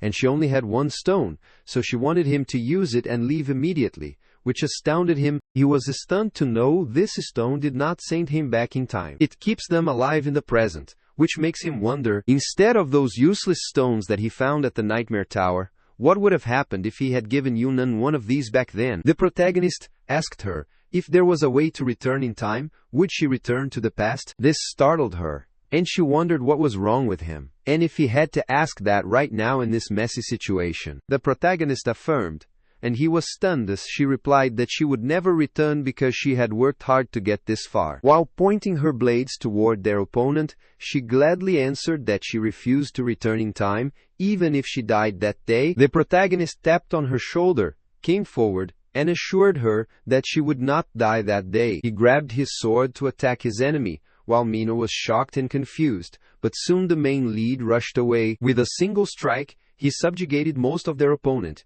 which made the master of the Red Fox furious, and he instructed his men to use the 14th technique of the Fire King. All the Red Fox members get into their formation and start using the 14th techniques of the Fire King. The protagonist glared at them and used his third stage of awakening oblivion, forgetting about the identity created for him by this world and rushing to attack them. He pointed his sword at them, dashed at them, split them into half, and reached near their master. Black Fox was trying to block his stab using his hand, but soon Yuan's sword pierced through that barrier and his body. Blood splattered on the Red Fox group leader's face, and he was shocked and speechless to see his master defeated. He obediently handed the spirit sword to the protagonist, and after getting his sword, he turned toward the remaining group. All of them were rushing away to save their life, but the main lead pointed his sword toward them using a shallow stab which released such immense energy that got rid of them all in a single strike. Minho was stunned and she could not believe her eyes because the stab that Yuan had used was not ordinary. She remembered the time when he voluntarily gave them the horns of the beast. Back then she thought he was a careless person, as he willingly showed his spirit weapon to those gangsters and they liked his weapon. He was utterly oblivious to danger when he, without any fear, gave his sword to them, but she was wrong about him. He was genuinely strong even without his spirit weapon. She called him and asked him again what his true identity was. The protagonist smirked at her question and asked if she had forgotten it because she was aware of his identity. This flustered Minho, and she wondered what he meant. The protagonist assumes she might have lost her memories as he thinks he is the only one with amnesia. Minho was amazed and so petty that he asked if he had to throw that in her face. She asked him to give her back the return stone that she had handed him to leave, but she was shocked to know that he had already lost it. She angrily asked him if he had any idea how much those stones cost. Yi suggested that she should have a look around if she wanted it that badly. Later they sat around the fire, and the protagonist was pleased to have a peaceful night while Minho was searching for her return stone in Yuan, menor que UNK, maior que S backpack. She was frustrated as she could not find it there. She was angry at herself for initially giving it to some stranger. The protagonist is feeding his spirit sword and asks how they are strangers as they already know each other. She turned and asked what they knew about each other, as she did not know who Yihuan was. The protagonist smiled and answered that he was human, which annoyed her, and she wondered what he was talking about. He asked her if she was also a human, and she affirmed that was obvious. After learning this, the main lead clenched his fist and mumbled that it should be enough for them to know. This startled Minho, and she wondered what was with that look. She turned and thought that he was correct, as the fact that they were both human should be enough for them. The following day on their way, she asked him if he did not remember anything from before he first entered Chaos or from the Great Realm. The protagonist affirmed, which made Minho gloomy, and she envied him for not remembering anything. He can't believe she envies memory loss,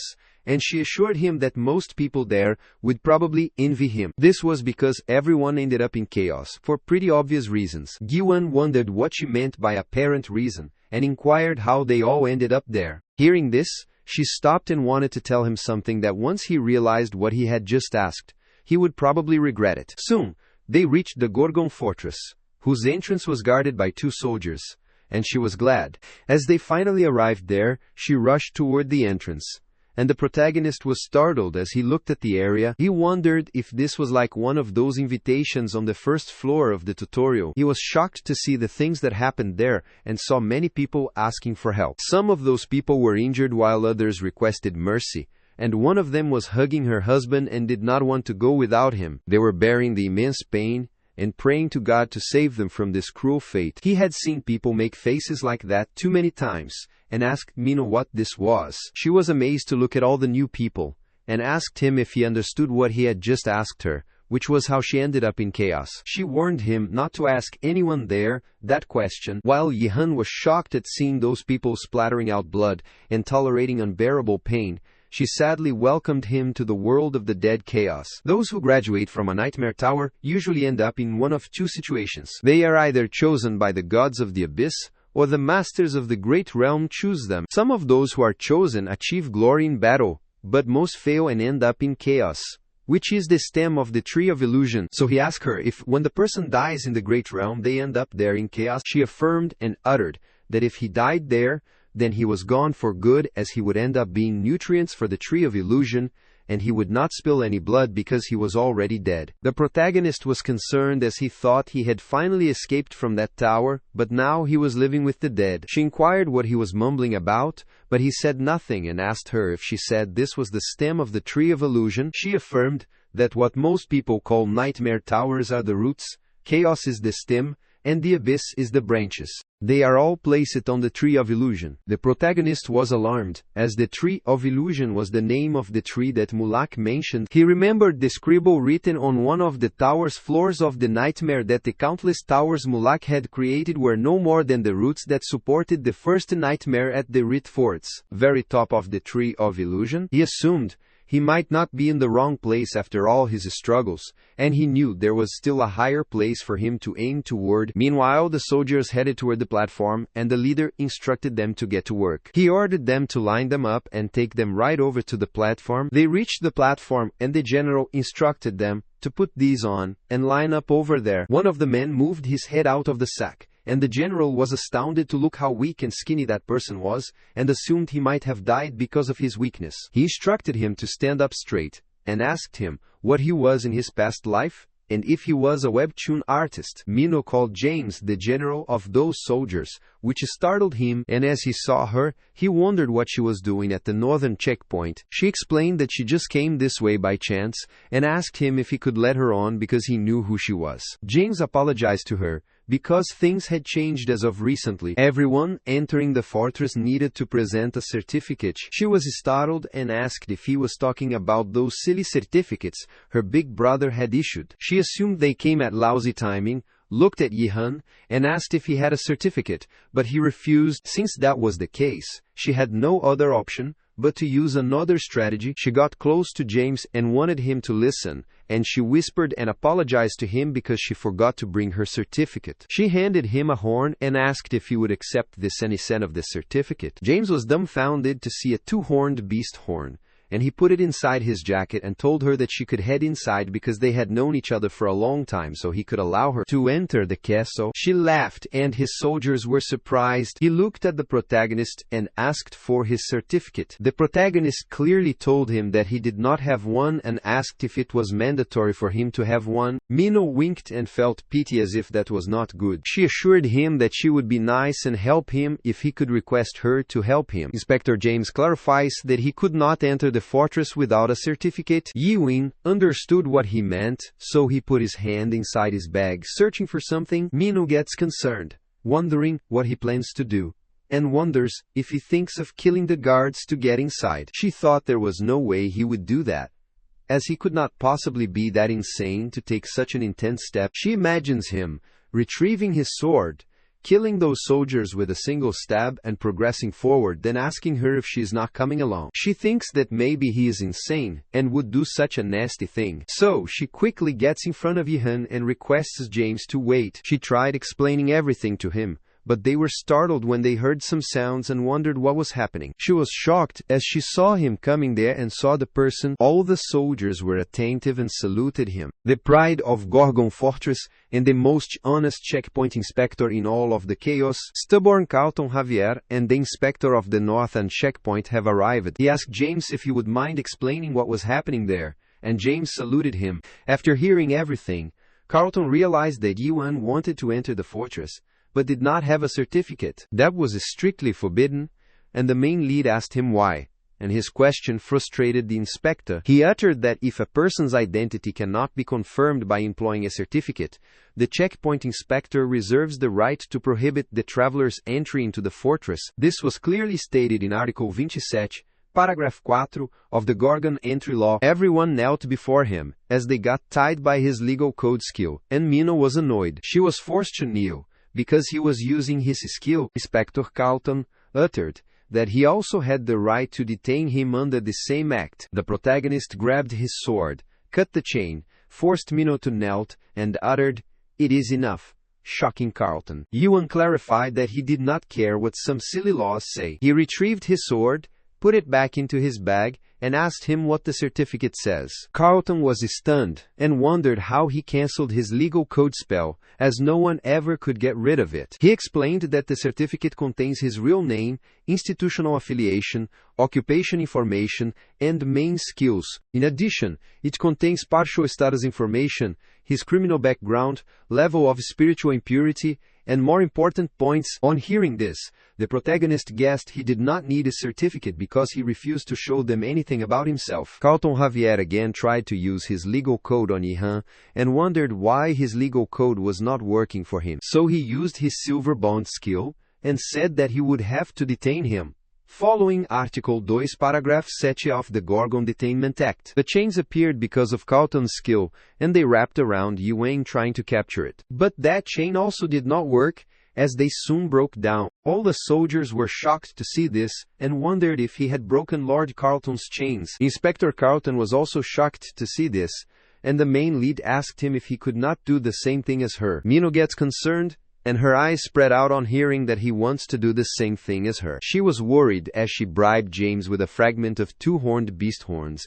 and he quietly took it, and the soldiers pretended that they did not see this. Along with James, who accepted the bribe, all the soldiers were shocked, and their faces turned white as they witnessed the bribe. The protagonist takes something out of his bag while Minna tries to stop him, but he soon throws it at the inspector. The inspector grabbed the item and looked at it. Yuan requested that he take it and let him enter the fortress. James gets flustered and furiously asks how he dared to bribe the inspector, assuming he might be out of his mind. He asked Carlton Javier James for permission to execute Yuan immediately, and the inspector stopped him. Inspector Carlton asked the main lead if he said his name was Yuan, and the protagonist affirmed. The inspector told him that he had been waiting for him, and called him the messenger of Enmong. Later, Minna discovered the truth about bribing James, and a device was touched on her head. After this, she was warned that her spirit contamination level had exceeded 15%. So she was requested to take a recovery pill as soon as possible. He told her that her spirit had been corrupted,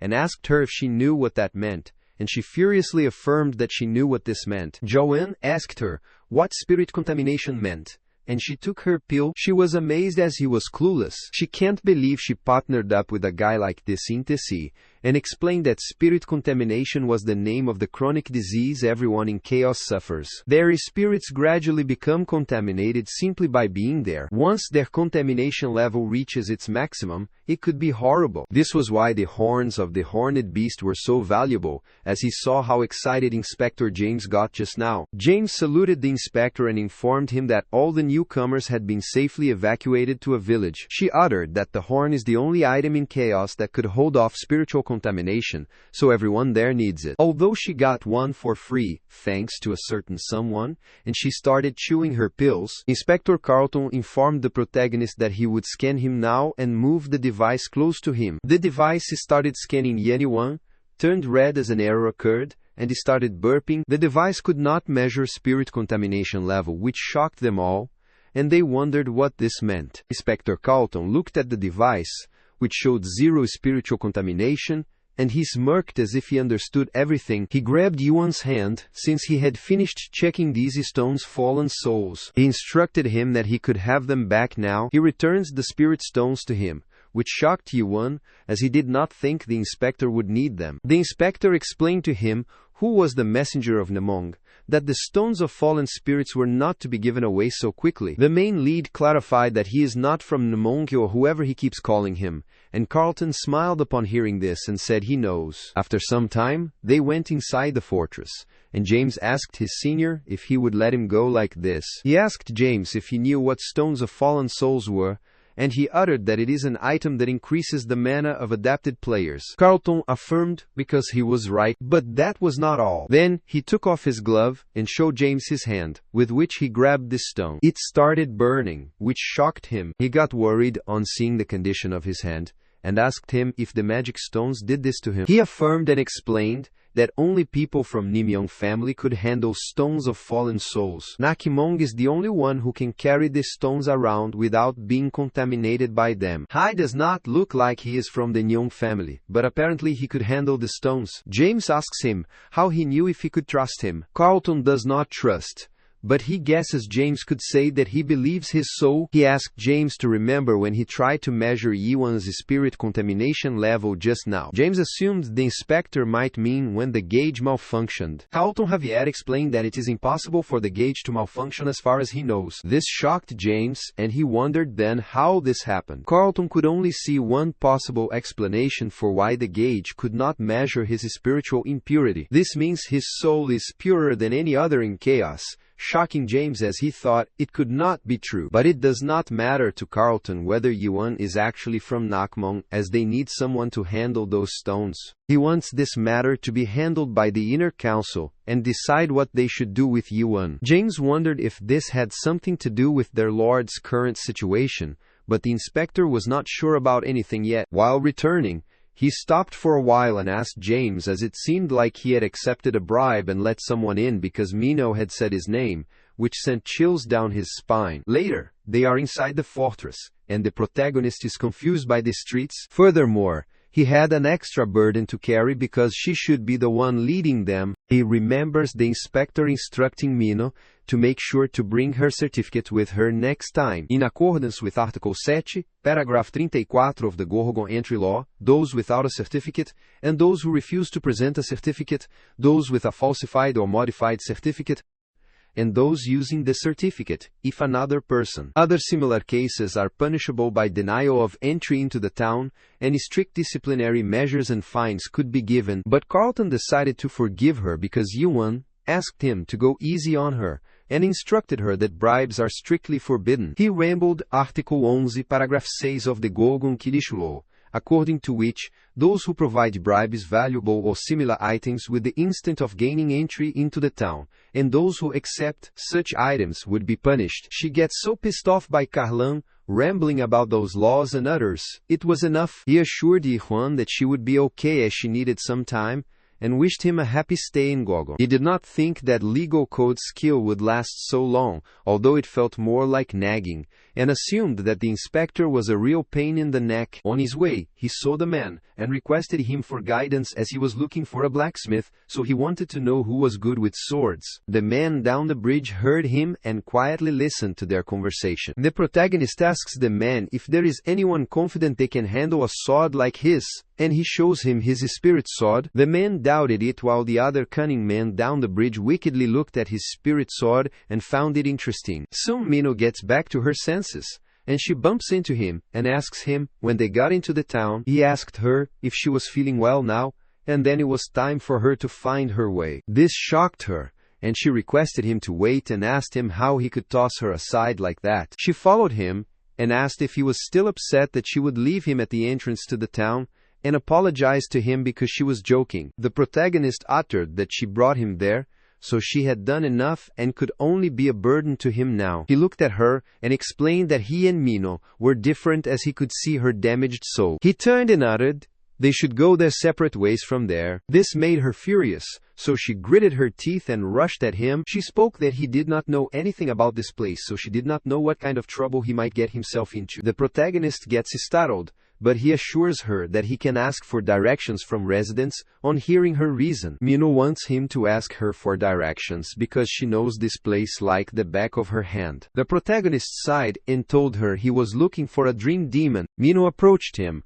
uttered that she had an idea where he might find one, and asked if he wanted her to take him there. The protagonist agreed, put his hand in the bag, grabbed his sword, looked at some stranger, and said that first of all he should take care of these guys as they seemed like they wanted something from them. A bunch of gangsters surrounded them, and the man who heard their conversation smirked as they finally found their target. The leader asked the man if they were people with a good sword, which he said was glowing, but the man clarified that he had never said that. Mino gets furious, asks them who those losers are, and instructs them to get out of there or they will be apologetic. The gangster was amazed and remarked that the red-haired girl was certainly feisty, but they warned her to watch her mouth before spouting nonsense. One of the group members gets furious, and the other member says that the junior has just hit puberty as he was dosed this year, so he gets worked up if the person is rude. Besides, it is not good to talk to growing kids like that, so he instructed them to hand over the sword, or his junior would come after them. Another member rambled that they must pay the toll if they want to go this way. The protagonist assumed they were screwed, while Mino's jaws dropped out of shock after hearing them calling a giant man junior. The junior of the gangster gets frustrated and believes they do not realize who they are dealing with. He instructed them to give them the sword so that no one would get hurt, but Mino was shocked and asked them how that guy was a junior. The men rushed to attack her, and uttered that she had said a bad word, so it was her time for punishment. He tried to attack her, but Yisi-1 attacked him with his sword, cut his arm and threw him away. This shocked all the other members of the gang, and the protagonist wondered why people around them talk so much. He came forward, pointed his sword at them, and instructed them to hurry up and come at him if they wanted to fight him. The gangster gets furious as he dares to harm their man, and their junior cries as it hurts him. The man is trembling with anger and utters that no one can cut off their precious little junior hand. They cursed him and wanted him to pay for this, and tried to teach him a lesson for killing their sweet junior. Other members informed their boss that junior was still alive, and Mino was speechless on hearing them call the giant man their sweet junior. They rushed to attack them as they wanted to show them what would happen when they mess with them. But the protagonist was calm and he lifted his sword to attack them. And soon there was a burst sound. Soon the protagonist wipes the blood from his sword, and Mino is impressed by his incredible skill. She asked him how he beat them all by stabbing them, and how powerful his skills were. A1 clarified that stabbing was his only skill, which stunned Mino, and she assumed he might be kidding. The protagonist uttered that he knew shallow stab, normal stab, and hard stab, and she wondered if he was serious. She pondered about it, and recalled that she knew someone who used only one skill like him, although that person used the slashing techniques, not stabbing. Young was amazed to know about it, and assumed it might be unusual to use only one skill. She asked him why that attack had gone off course just now, which startled him, and he wondered what she meant. She asked why he smashed the roof of the opposite building, and wondered if he lost control. He remembered it, and explained that while he was fighting those thugs, someone kept using a cloaking skill on the other side of the street. It was bothering him, so he wanted to scare them off. Mino was terrified and wondered who destroyed a roof to scare someone. Hearing this, he asked her if everyone had not done that, as his comrade Yun-1 would have done the same. Mino suggested she come up with a cool name for his skill, and he wondered what kind of cool name she was considering. She suggested that the name be like the Black Flaming Spear, or Asura's Infinite Spear, and asked for his opinion on these names. Yun clarified that he did not like the fancy names, so she asked him about names like Demon Destroyer, or Meteor Spear, and he instructed her to keep going. Soon they reached the stall where a lady was selling items and welcoming her customers. After crossing that, they reached a shop that pleased Mino, as this was the place known as Twilight Smithy.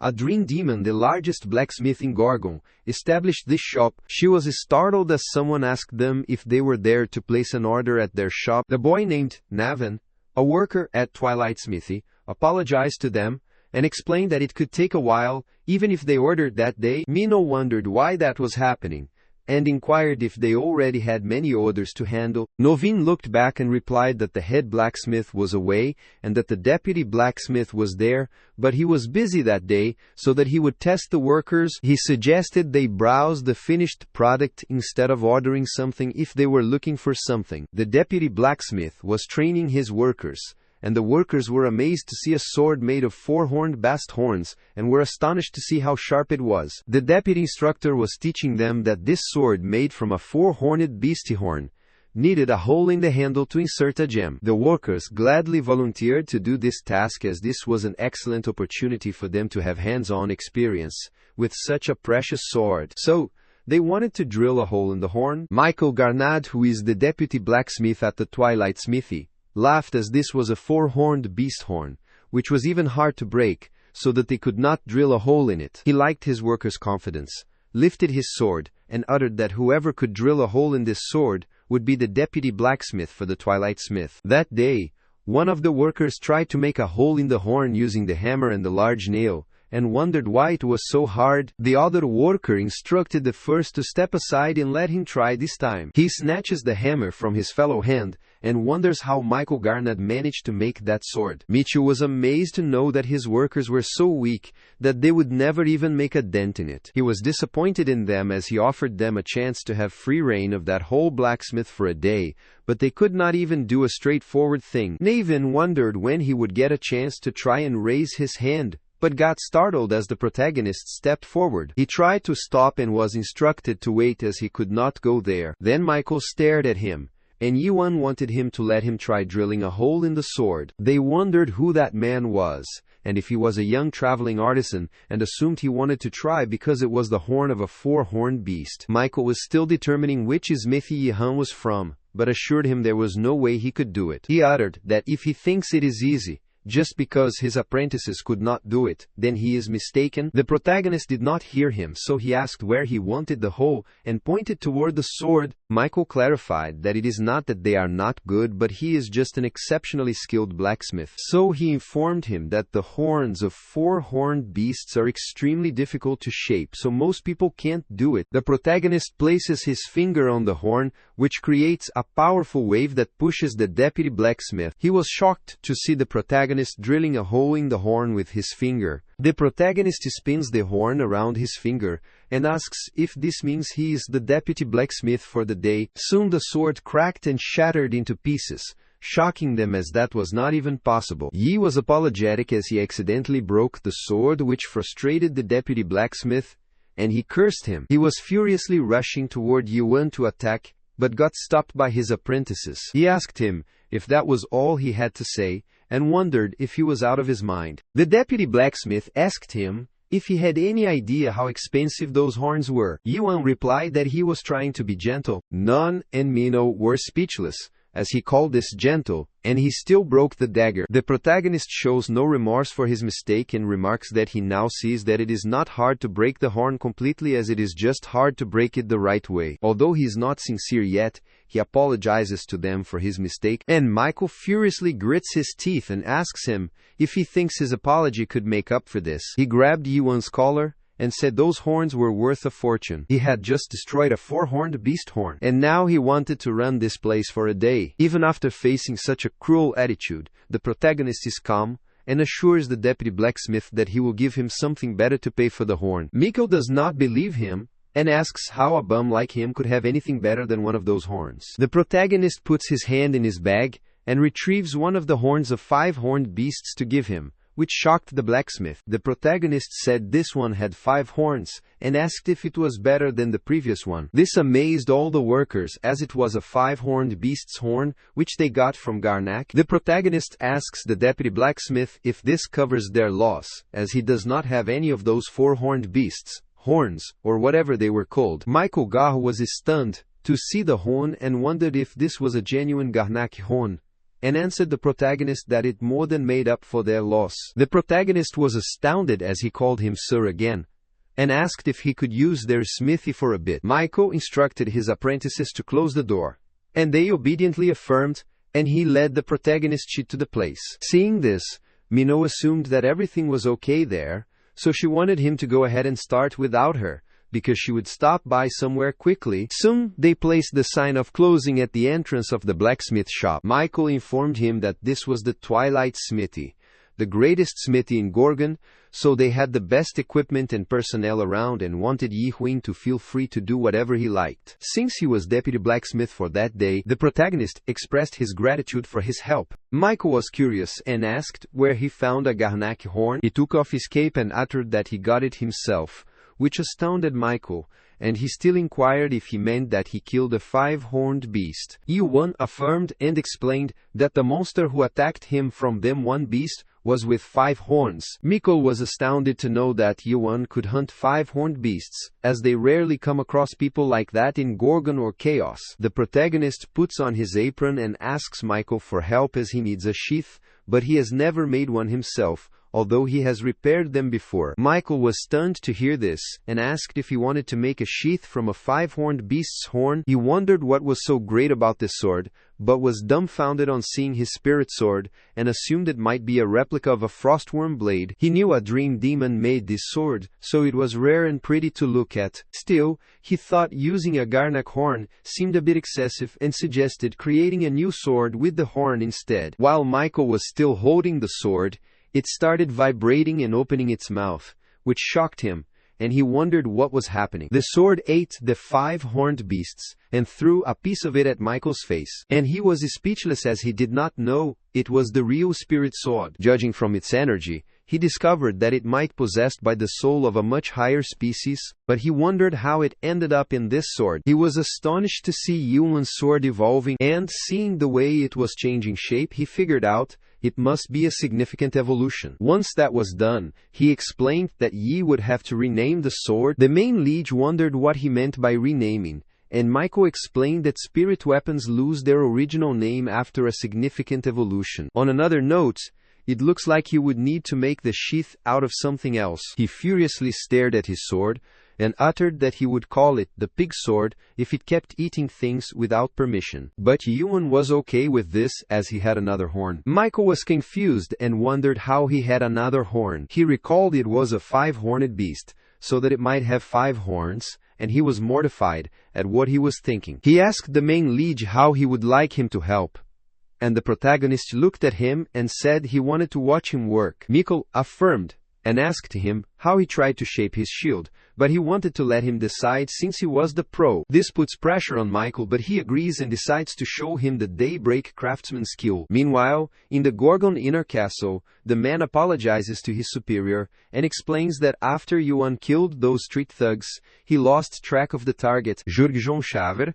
the prime minister of Gorgon, took another sip of tea and surprisingly asked his man how he found him. The man was not sure about it, but when he came to consciousness, he was lying on the roof. The Prime Minister was shocked because this meant Yuan saw him and saw through the advanced cloaking of a 3rd-stage adapted player who was the master-level skill. He assumes that they might be dealing with at last a 5th-stage adapted player and instructed his men to assemble a team and search the whole city if necessary.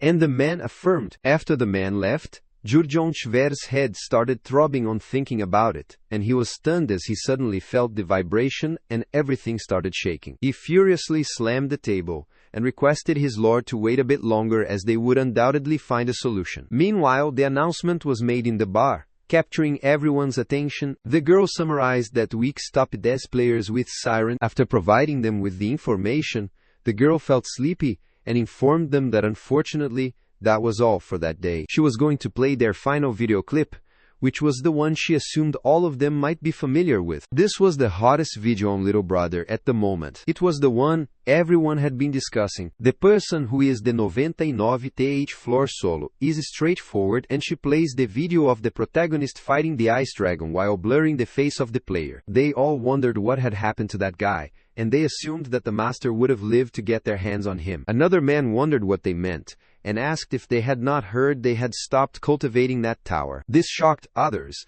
and they asked him why. The man did not know the reason, but it was inevitable that some demon probably got caught messing with the system. Rumors have it that he abandoned the tower and ran away, smashed through it and escaped, and they bet that video might be fake too. The man guessed that made sense, as he meant how anyone could beat a first-generation tower alone. But the man knew that most demons had to take out a loan to afford towers, so they could not believe he had smashed it and assumed the demon might be rich. The man wondered why the demon would do that.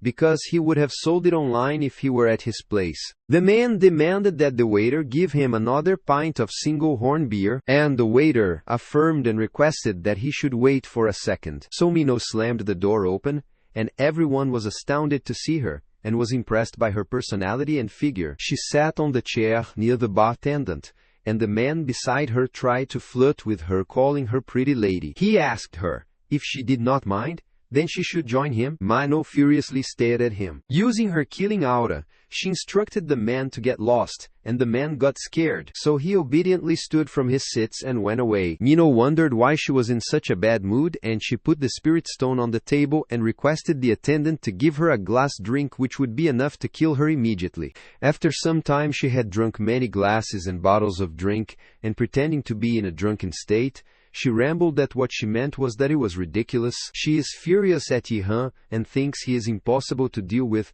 as he believes he is some big shot. She kept rambling to the pub owner Claire to see if she knew what that guy had said. Claire affirmed as if she had already heard her enough. Claire knew that she was not even drunk, yet she did not stop rambling. She asked her, if she gets that annoyed with that guy, she should stop hanging around with him, and she was confident that she did not have any trouble getting attention from guys. Manu does not know about this. Whenever she sees him, she angrily slams the mug on the table. She kept rambling about Yuan, saying that he had smashed through everything, swinging his sword around as if 9 of the rulers were around their matter. She recalled when the protagonist told her that knowing the fact that he was a human being should be enough for them. She rambled that half the time she did not even know what he was talking about. He goes around picking fights with people without even knowing anything about chaos. Most people hesitate when the person threatens to leave them, but he does not care. He even says she is not a human and both are different. She stares at her mug with gloom, and states that he made her feel like she's nothing, and she furiously scratches the mug with her nails. She knew that she, the pub owner Claire, and everyone else there had worked so hard to get where they were, and yet this guy just showed up out of nowhere. She recalled the time when she asked him why he was looking for a dream demon. He replied that he wanted to take revenge and was sure she would not understand even if he told her. She explained that Yuan looked at her condescendingly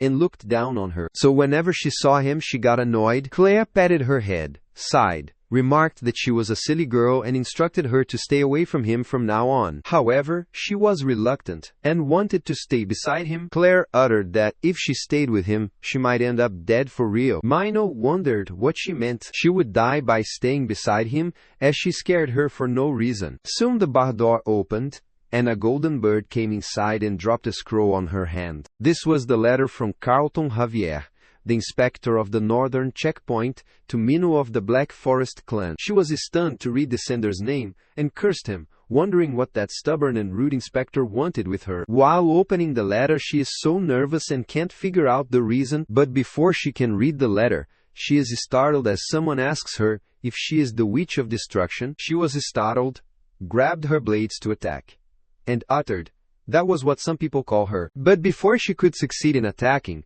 the man behind grabbed her hand firmly and dropped the blades for her hand. The man stared at her and uttered that he did not mind getting rough, but he was busy, so he wanted to save the fighting for later because currently he needed her to do something for him. On the other side at Twilight Smith, Michael was lying on the ground with fear, and was trembling on seeing the beast before him. The horned beast said he was not allowed in there, and Michael did not get it. He wondered how he was supposed to mold a beast like this. He was so shocked to see this, and wondered how such a world existed, and the protagonist pulled him and instructed him to snap out of it. He reminded him, in case he forgot, that he was smelting the sword, and wanted Michaels to help him properly if he intended to help. The beast attacked them, and they were thrown away. After trying to mold the horn for too long and continuing to fail, Michaels started painting. He clarified that he could not do this anymore because his tool did not even make a dent, and this item was too advanced for him to mold. The protagonist puts his hand on Michael's head and utters that it is not a question of level, which shocks him. Using the first stage of awakening, which is suspicion of the ability to see the true nature of reality, Michael's eyes start shimmering, and Yuan utters that it is how he looks at things. Then the second stage of awakening was understanding, the ability to understand the true nature of reality. He shook at the horn, which started transforming into bubbles that soon spurred and rose. He was shocked to see this, so he rubbed his eyes to wake himself from this illusion. He wondered what was happening. Then he again looked at the horn, which transformed into the beast protruding his tongue out. He was shocked. Soon, the beast attacked them, and the protagonist pulled him back and saved him.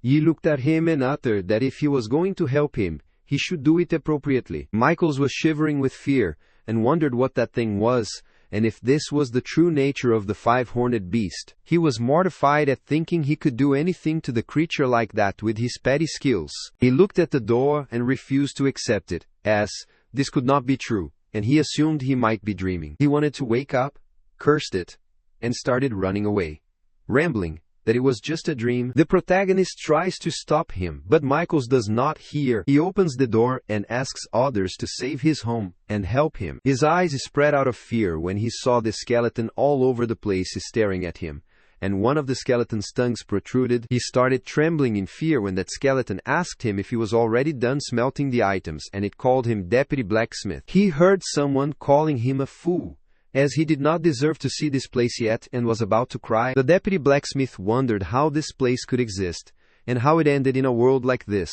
On the other hand, the protagonist attacked the beast and slammed the hammer at it. The monster roared with pain, but he did not stop and kept hitting. The beast gets out of his grasp, so Yuan rushes at him and slams it with the hammer. Michael grabbed his head and shouted crazily, wondering why he was in such a horrifying world. Some things are a waste of time, no matter how many times they try, like a human attempting to imitate the abilities of a dream demon, or overcoming their natural limits. He assumed he might be too old to handle a Garnak horn, so he thought he should have visited him sooner. Or maybe he should have come to see the head blacksmith. The demon dream, Michael uttered. Unfortunately, the demon has been gone for a long time, so he was apologetic that Yuan had to be stuck with a pathetic human like him. Michael has never made a tower, so he does not deserve to be called an apprentice. But it does not matter to the protagonist what species the deputy blacksmith is. He needs a sheath, so if he could do that for him, he should keep going. Michaels refused, as he had already tried enough, and Yi was stubborn and wanted him to try another 1,000,000 times. This made him laugh after hearing it 1,000,000 times, and he remarked that Yuan was still young, so he might think he did not try hard enough, but he did try his best. For the sake of Yuan, he tried sufficient. Although he was unsure if he would believe him, he remembered Jay uttering that he had mastered every skill a blacksmith needs to know. No matter what kind of weapon someone brought him from a nightmare tower, there was a 99% chance that he could fix it. And yet, when he reached that level, a strange thought occurred to Jay, and he thought he might not be striving for 99%. He assumed he might be desperately running away from that last 1%. And then Yihan recalled this as the time when his abilities reached the maximum level. The main lead rambled, knowing that he might have tried harder than anyone, but he asked if he knew how the molding skill worked. Michaels replied that the answer to this question was simple and uttered that the Dream Demon molding skill is one of the primeval skills. It has always existed like water or fire. So he wondered how humans could ever explain the origin of the world. And even if they could, there would be no point in this. The protagonist assumes he might be saying he has been using that skill without understanding what he has done this whole time. This left Michael speechless, and he said he meant he strengthened his hammer and chisel with mana, carefully shaped the horn using that power, and asked if this was not how it worked. Yiwen pointed toward his apprentices and asked if it was that simple thing. Why did the other workers use the molding skill? Michael replied that it was because they had not learned the skill yet, and he was startled as he thought about it deeply. He wondered if the basic principle of the skill was that simple, then his apprentice should be at least able to imitate it, even if they have not learned it. The main lead was amazed as he did not know much about this skill yet, but he was good at using it. This shocked everyone, and they did not care about how skills worked anyway, as they were meant to be used. Michaels asked Yuan if he knew how molding works, and he pointed at the beast's horn and replied that he did not know before, but he found out just now. They wondered what he meant, and the protagonist started molding it using his finger, which shocked them, and they wondered how he was molding them. He instructed them to watch closely and tell him what they saw, and they focused and said to him that it seemed like the particles were splitting up. Yi knew it would not be easy, as all that hard work for them had hardened the walls around the world they saw. Michael inquired if he meant that he worked too hard. Yuan uttered that working hard was not a problem in itself, but supposed it was time for him to realize it. He should realize that if something does work despite his best efforts, there might be something wrong with the world, not him. Michael was surprised and had many questions in his mind. He wondered what he meant that there might be something wrong with the world. The protagonist assumed he did not understand why it was not working despite doing well. He recalled when his master told him this was the dream demon's way of doing it, not the human way. Although he asked the dream demon how humans do it, he refused, saying he did not know or care as he was a dream demon. The dream demon wanted him to blame the species he was born into, because as a human he would never be more than an apprentice. At one time, he thought it was just a human limitation, but he refused, as he was confident that he could be as great as that dream demon if he tried hard. He grabbed his head and asked Yuan what he was trying to say. He should fight this world. He thought it was a fair world that rewards hard work and do not find anything wrong with adapting to this place. The protagonist was frustrated to hear the word fair and asked the deputy blacksmith if that was what he called telling someone they could not do something that they were capable of. He knew Michael might be old, but he could still fight, and he instructed him to try again appropriately this time. The main lead instructed him not to rely on the system. Instead, he should use his own eyes. Soon, the deputy blacksmith looked at the horn, and the word was created. He wondered if this was the world he had lived in this whole time. A world without skills or an interface, an honest world without deception. He firmly grabbed the chisel and wondered how this could be possible. Michael did not understand this world. He lifted his hammer and slammed it vigorously on the chisel to mold the horn.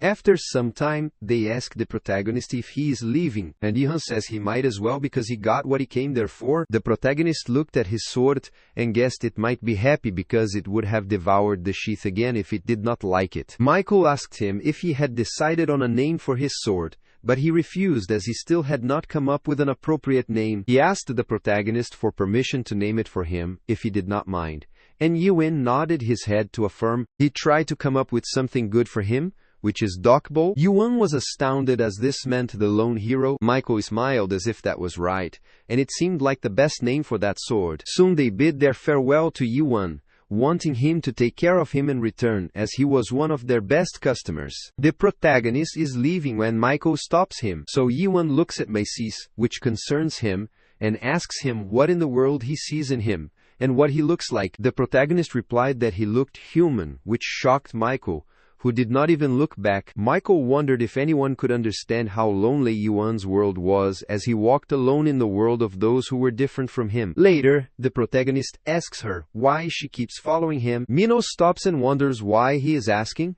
and if he is terrified that she might be up to something. He looked at her and inquired if she was genuinely conspiring something on his back. She affirmed and wondered how he knew about it. She winked and uttered that she was going to kill him. The protagonist wondered for what reason she wanted to kill him. She explained it was because she wanted to live a comfortable life by selling his stones of fallen souls. He smirked on hearing this, but Minho clarified that he was so serious about it and assured her he believed her. She discovered he was lying because it was a pretty lame reaction, but whatever the case was, she wanted him to take a package and hand it to him. Yuan wondered what that was, so she explained that they were clothes for him, partly as an apology, and partly because she was tired of seeing him dressed like a bum. He understood, and Minho asked him about his plan for the future, as he did not get to meet the dream demon. The main lead informed her that Michael told him how he could find the demon, and when he did, he was going to ask about the Tree of Illusion and how to get to the abyss. She was astounded,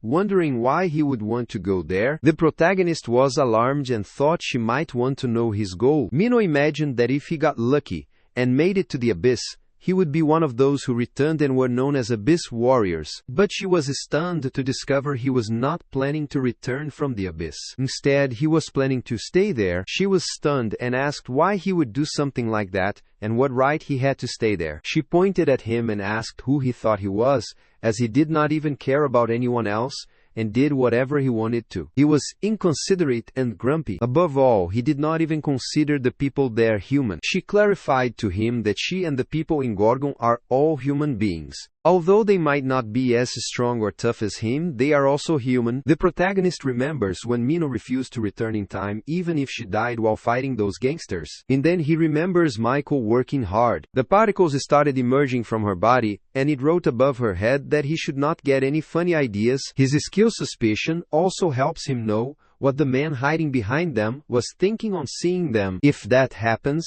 the man threatens not to break her promise because she will forget to save the old lady. The man instructed her to say whatever it took to lure you into the location. And the protagonist was stunned to know that they had a hostage and wanted him in exchange. He saw a man keeping eyes on them and recognized him as the same man in the alley across the street. Yuan wondered if he should get involved in rescuing the hostage, but there was no point. No matter how many people he saves, it would not change anything because suspicions show him the true nature of this world. This is a world where numbers and data control everything, and people have sold their souls to get higher numbers. The humans he knew were people who were satisfied and happy to make it through the day without any grand dreams or principles. He decided to lose her and look for the dream demon.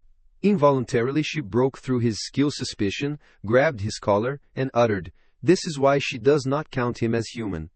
Mino clarified that he is leaving her as he can't travel around with someone with a goal like that. This shocked the main lead, and Mino hoped they would never see each other again. He was stunned to know this because, for some reason, she looked human at that moment. He could hear the man cursing Mino as she betrayed them, and requested to send out a carrier falcon. The man was furious, as they brought that dream demon there for nothing, which stunned the main lead, as he did not know that the dream demon was with them. But firstly he wanted to change his clothes. On the other hand, Mino involuntarily ended up at the bar, and wondered how she had ended up there. She opened the bar door, apologizing to them for being so late, and saw everything destroyed. She expected this to happen, and saw the man was already waiting for her there. Another man behind the boss was holding the bar owner while eating an apple. Claire was concerned as she thought she might be dying for real because of Mino's minorities, and the man holding her instructed her to shut up. 8. Jana, the elder of the Golden Sky clan,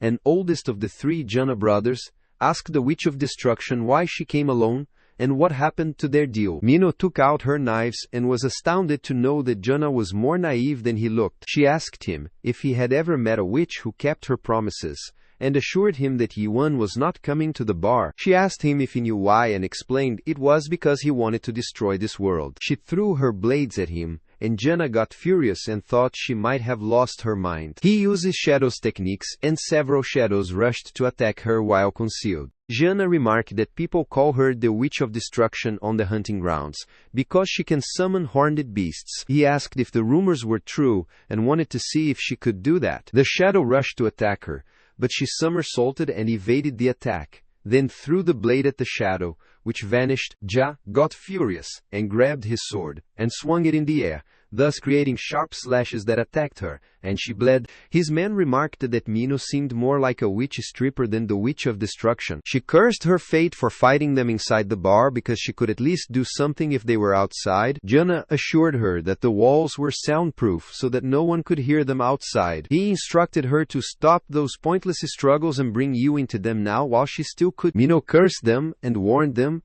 that they would face the wrath of the Black Forest clan. They put the knife at Claire's neck and instructed her to stop bluffing, as they already knew the Black Forest clan did not have a branch there in Gorgon. Therefore, by the time they find out what happened to the Witch of Destruction and the old woman they were holding hostage, both of them have already died. Using the 7 swords technique of Acaron, Arcane Mystery, and Icy Sword Strike, she threw her blades at them, but with Jana's single swing, he smashes all that icy sword and remarks, "It is a cute little trick." He wanted to tear the Witch of Destruction to shreds by himself, but as she got struck, she knelt and cursed them. While getting a bit dizzy, she suddenly remembered something that she should have recalled before. She remembered that she would return when Yihan asked her if there would be a way to go back in time. She wished she could go back in time, and if she had gone with him, she wondered if she would have seen the end of the world. She was about to get attacked by Jana when a light emerged from behind and stroked his sword. All the others were stunned, and the main lead headed inside. Mino smirked to see him, as this was not how she wanted things to go. She asked him what had happened to the end of the world,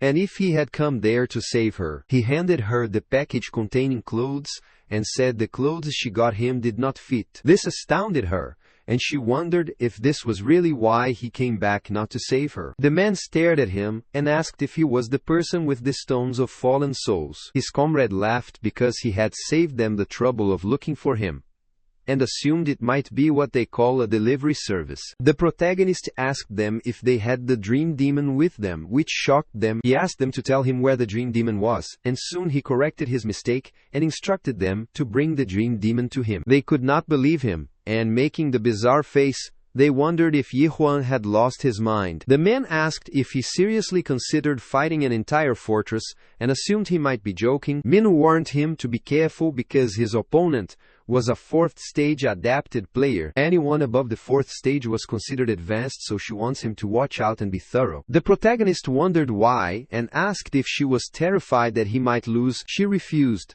because after thinking about it carefully, she knew that he would not lose to them. Golden Sky Clan members thought they were arrogant, so they rushed to attack him simultaneously as they wanted to teach him some manners, and cursed him. The protagonist's eyes started shimmering, and he lifted his spirit sword, pointing at them, and released an immense energy. Ja dodged the strike and was shocked to see this. The protagonist was stunned to see that his opponent managed to dodge it. Jay was surprised. He thought Yuan was a non-adapted player and wondered if he was an abyss warrior. The protagonist indulged in his thoughts, as the only one to avoid his shallow stab so far was a 5-horned beast. He wondered if the 4th stage adapted players around the same level as those beasts. He remembered that the beast survived the stab instead of dodging it, so he guessed it was more substantial than these guys, but that did not matter to him. Mino was shocked as they took Claire as the hostage, and worriedly called her name. Ja threatened him that if he dared to try that again,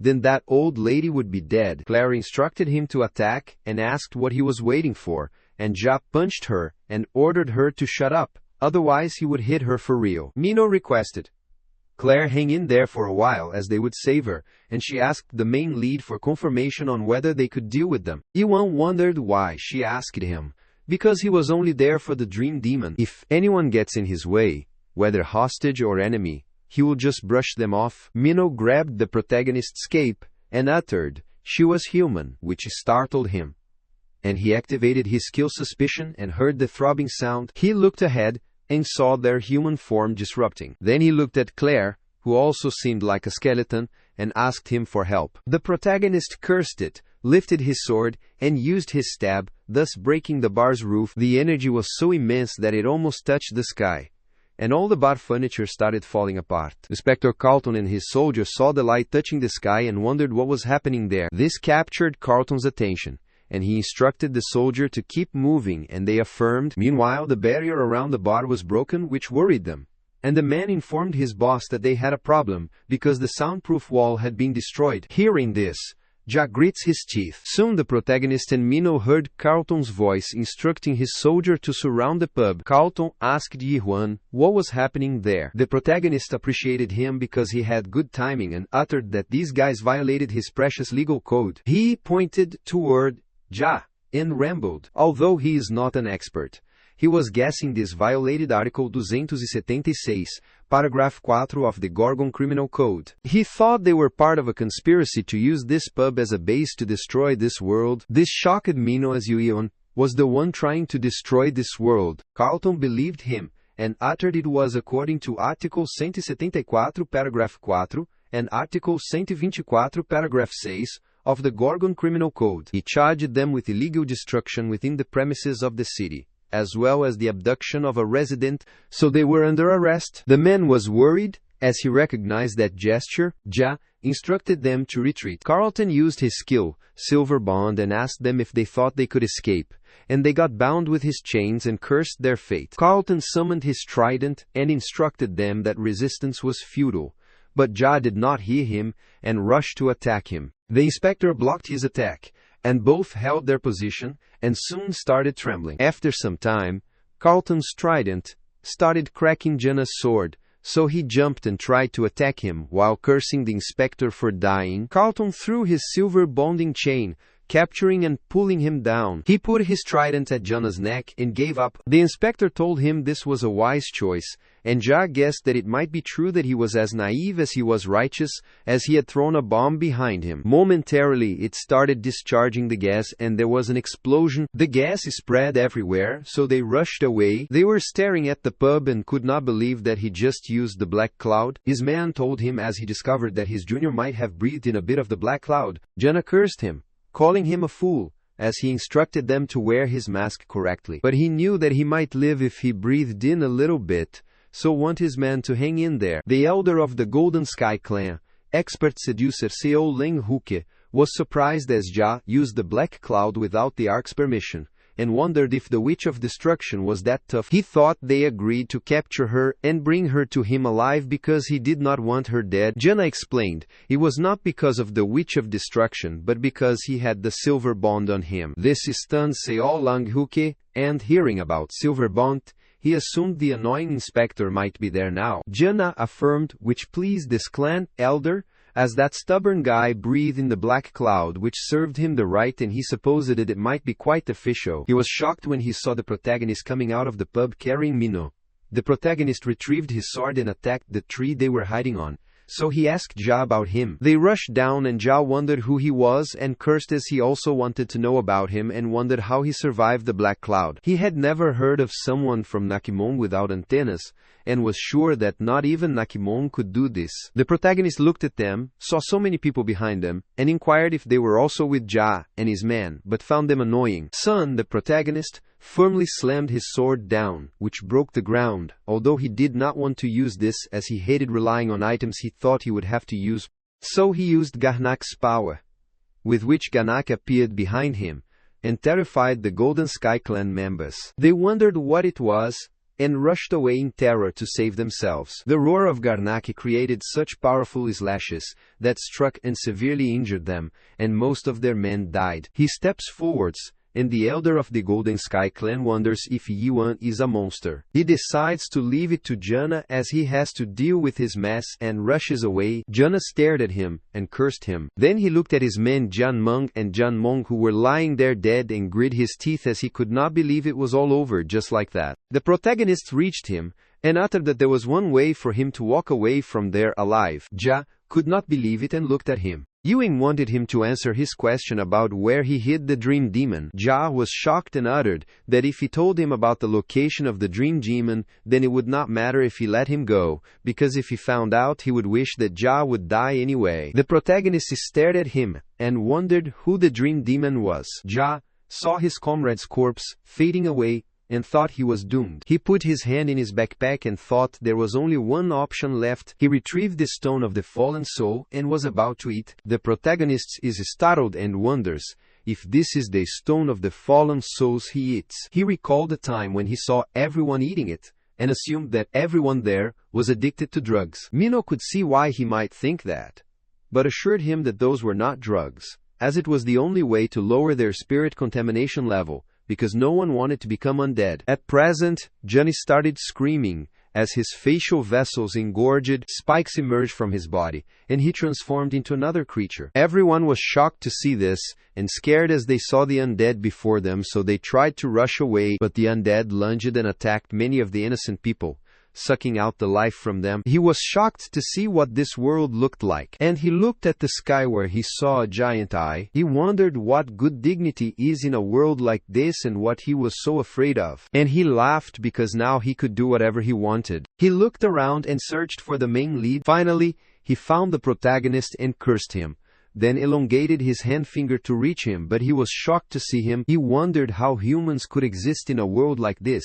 The protagonist used suspicion and found it strange because even with this skill, he was unable to find the true nature of that guy. Then he looked at his spirit sword and recalled something, pointed it toward, transformed Janya and uttered, "It does not matter." Vivan rushed toward him and pointed his sword at him.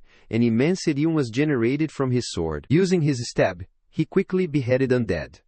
Jaenji's head fell to the ground. His eyes spread with shock, and he recalled the past. It started raining there, and Janya's corpse began to vanish. After his body faded away, the protagonist pulled back his sword, and wondered what that thing was. He steps forward and hopes one of those people from the pub knows where the dream demon is. So he goes there to interrogate them. Meanwhile, inside the pub, other inspectors arrived and instructed the man not to get close, and they were searching for their comrades. Mino returned to her senses and talked to Yi-han, and he was shocked to see that she was still sick. One of the inspectors called his subordinate because he found Carlton, who instructed them to sound the alarm in the castle. Mino grabbed the protagonist's cape and requested him to kill her while she was still herself, as her veins were engorging, and she was about to transform into undead. The protagonist is shocked to find out that she is human. Still, he does not understand why suspicion wavers and oblivion seems to fade away whenever he sees her. He grabs his sword because whatever the case is, there is no room for emotions in this journey of his, so he does not want to hesitate. Abruptly, Claire grabbed the protagonist's hand and requested him to wait as it might not be too late. The inspector catches Claire and wants her to let him go, as she needs to go to the hospital for treatment. Claire does not want to give up on Mino and requests Yi-huan to wait a bit longer before taking any extreme step. Later, they were at the camp guarded by the inspectors, and they asked the doctor if he thought she would make it. The doctor replied that there was almost no hope if she kept turning into an undead like this. Meanwhile, the protagonist stood at the corner hearing their conversation, but was startled as the warning appeared. This alert was for Gorgon level 4 because a minor undead appeared in the castle, so the civilians were requested to evacuate immediately. The civilians started running away, and few did not even understand what was happening. One of the civilians asked the inspector where they were supposed to go without noticing that the inspector's vessels were engorged. The inspector transformed into undead, turned his head, and looked at the civilian with his terrifying face. Soon the spikes bulged out of his shirt and approached the civilian, and it penetrated his head and started sucking him out. At the same time, many other undead soldiers ambushed there and brutally attacked the civilians. Many other people appeared, who started assassinating those undead to save the civilians, and another man came out holding a large and sharp sword and approached the undead inspector to subjugate him. The protagonist is speaking out of his camp when he hears Claire asking him if he is the guy Mino mentioned. He turned and looked at Claire, who kept rambling, as if he was the guy who ignored all the rules around there. She said he judges their world according to his standards and decides who is human. She was very familiar with people like him because she had already seen some of them. She put her hand on Mino's head and uttered that people who have not adapted to this place out of ignorance do not have a choice. The protagonist asked if she meant she lacked courage, which stopped her, and she wondered about courage and asked for what. She asked if he was talking about courage for higher ideals and greater justice. She bet he would be seeking those kinds of things. She agreed with him, as he might be right that she was not brave enough to know his thoughts. But she knew one thing: courage is what makes him dangerous. He recalled the time when Mino uttered before getting unconscious that she wished he would not leave this place. Claire uttered that he needed to go, as seeing him gives people hope. So the longer he stays, the more miserable everyone will be. She angrily grits her teeth and utters that she can't stand people like him who give others false him, and he recalled Nino requesting that he should not give up on this world. On the contrary, in Carlton's camp, James asked the physician how much medicine they had left. The physician worriedly informed that they had used most of it to stabilize the castle lord, so there was not much left. He cursed this bad timing, as Carlton was transforming speedily, so James instructed his inspector to gather all the medicine they could find, and they affirmed. The protagonist saw them making the medicine, and he wondered if that was the horn of the horned beast. He did not know they used it for that. After they fed Carlton the medicine made by the three-horned beast horn, they were worried that even that was not enough to cleanse him. His vessels were bulging out, and they requested Inspector Carlton to hang in there a bit longer. James was stunned and looked at the protagonist, who asked him if there was no way to turn someone back once they became undead. James' eyes filled with tears, and he glared at Ewan and asked him if he thought he would be doing this if he had the answer. The protagonist grabbed Inspector Carlton, collar slapping him on his face, repeated "ly," and forcing him to snap out of it as he wanted to ask him about something. This shocked James, and his eyes spread wide. He wondered how he dared to hit the inspector, and they started crying. Carlton opened his eyes and requested Ewing to do him a favor and kill him, because he knew he was the only one who could do it. The protagonist was stunned because usually people ask for help in a situation like this, but he was requesting him to subjugate him. Inspector Carlton rambled, that according to Gorgon's particular act, Article number 1, paragraph 4, anyone whose soul begins eroding must die. The protagonist is amazed that Carlton Javier is loyal to the bitter end. However,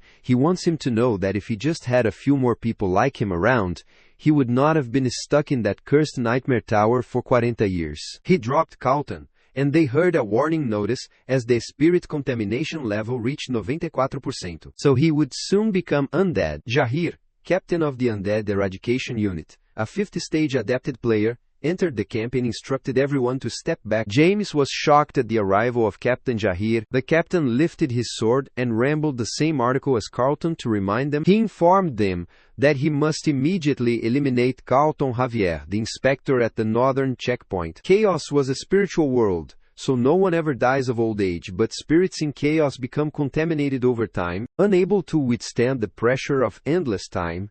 Spirits gradually become contaminated and lose their memories. If someone does not take a pill in time and the contamination reaches a critical level, they become undead. Even the weakest undead are as deadly as a 3-horned beast. So when an undead appears, the 4 great fortresses of chaos immediately shut down, and eliminating the undead becomes their top priority. He immediately wanted to eliminate Carlton before he transformed into undead, and the situation got out of their control. He lifted his sword and was about to subjugate Carlton Javier, the northern checkpoint inspector, but the protagonist stopped him. He was shocked by this unprecedented attitude, and Yi-Wing informed him that he could not kill him because he still had some questions for Carlton. He was shocked as the main lead could block his sword with his bare hand. He uttered that although he did not know who he was, Carlton would soon become an undead. It would be disastrous if a 5th stage adapted player turned into an undead player, so they are simply trying to prevent that from happening. The protagonist is not completely clueless as he knows Carlton is becoming an undead. He retrieved a 5-horned beast horn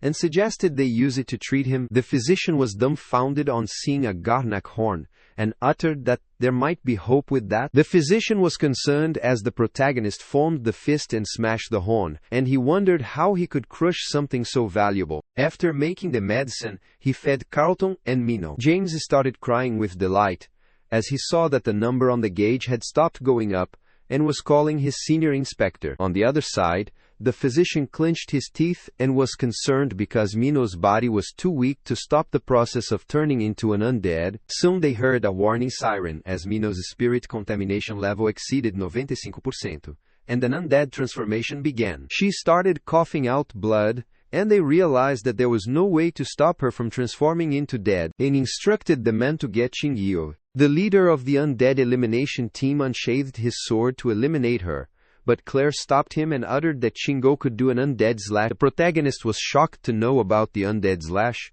and Claire explained to the captain of the eradication team that the undead slash cuts right through contamination. The guards captured Claire and informed her that the doctor was currently in the castle doing necessary business so that they could not call him there just for this. Claire was shocked to hear them saying just for this, and Captain Jair stepped forward and instructed the protagonist to step aside as he was afraid there was no choice. The protagonist stared at him, grabbed his spirit sword, and uttered that he would kill her because he was the one she asked. He pulled out his sword. Using his skill, Suspicion, he put his sword on her neck and was about to subjugate him. Claire gets furious and tries to get out of the grasp of this officer and asks Yuan what he thinks he is doing and instructs him to stop immediately. He pointed his sword at her and the shining light appeared there. He focused on the parts do seduer and an immense energy appeared from this sword, pushing him away. After some time he was shocked, thinking he was in a strange place and wondered where he was. He looked beside himself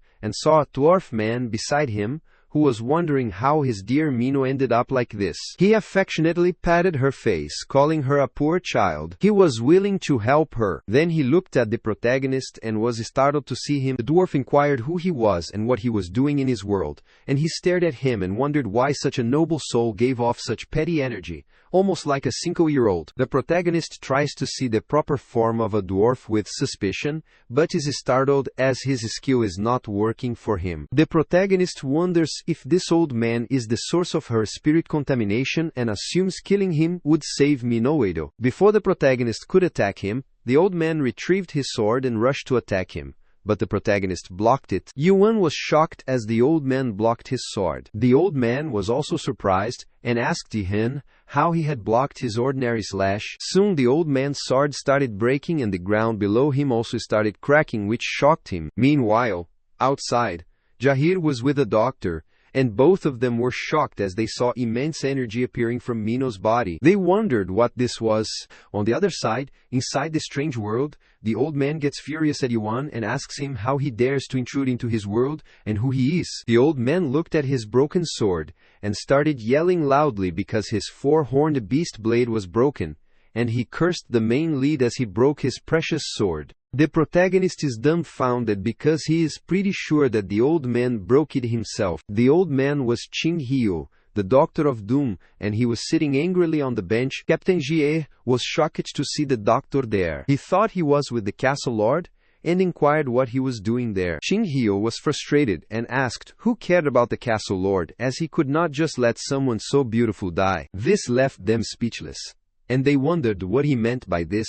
But the old man did not reply. He furiously points toward the protagonist and asks him what he will do now, as he ruins his undead slash. He explained that only the sword of a four-horned beast or higher can perform undead slashes. Suddenly his eyes sparkled as he saw the protagonist's sword. He was impressed by it and asked him where he got such a pretty sword. He looked at the sword from every angle and was amazed as the sheath was made of five-horned beasts' horn, and it also had a shiny handle with it. He reached out to grab his sword and asked where he found such a precious sword, but Yuan stopped him. The protagonist inquired if he would let him use this sword and if he could save Mino from turning into an undead. Qing Hyo laughed and assumed he might be kidding him, as he could undoubtedly save her with his sword. The protagonist handed him his sword, which shocked the old man as he was letting a complete stranger use his sword like this. He assumed that Yuan must be very confident in his abilities. Whatever the case was, that did not matter currently.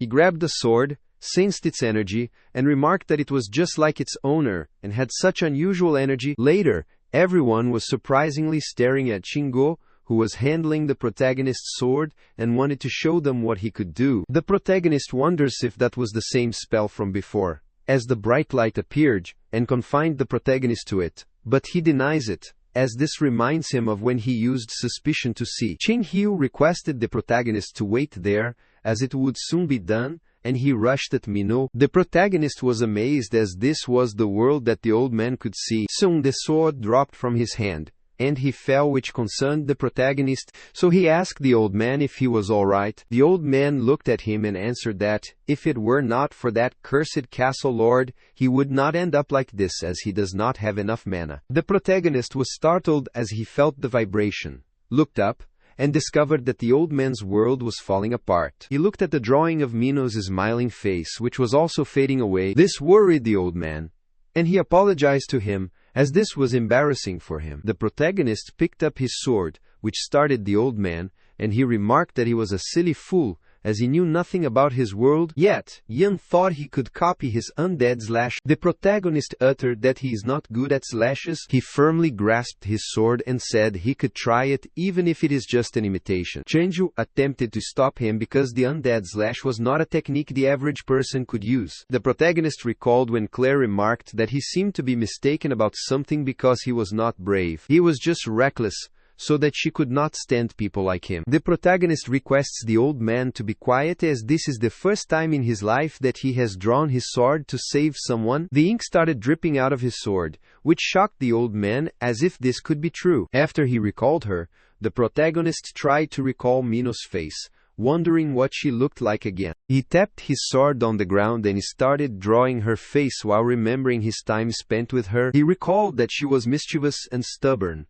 an assassin, but also a softie. He kept drawing and knew he would never betray anyone. He felt something was missing. So he looked at her drawing and drew a mole underneath her eye. He thought she was someone who trusted others. Soon he ultimately drew her drawing, and after some time she thanked him for remembering that she had a mole. The world created by the old man started disappearing. Mino became conscious and her spirit contamination level dropped. She looked at him and smiled. The doctor informed Jahir that her contamination level was falling, and the undead transformation seemed to have stopped. Jahir did not believe this. Claire asks Mino if she is alright and starts crying, but Mino requests her to stop crying. Chanjo uttered that some of that petty energy had gone away thanks to Yuan, and remarked that he still, after seeing this, looked like a 10-year-old to him. He asked the protagonist who he was, and from where he learned to do the undead slash, or rather undead stab. Jahir was shocked, and asked the doctor if that technique Yuan used liked his undead slash. Chanjo hates admitting it, but affirmed that Yuan's skills were similar to his undead slash. The other doctor was shocked, as undead slash was not a skill, which is why no adopted players could learn it. This only means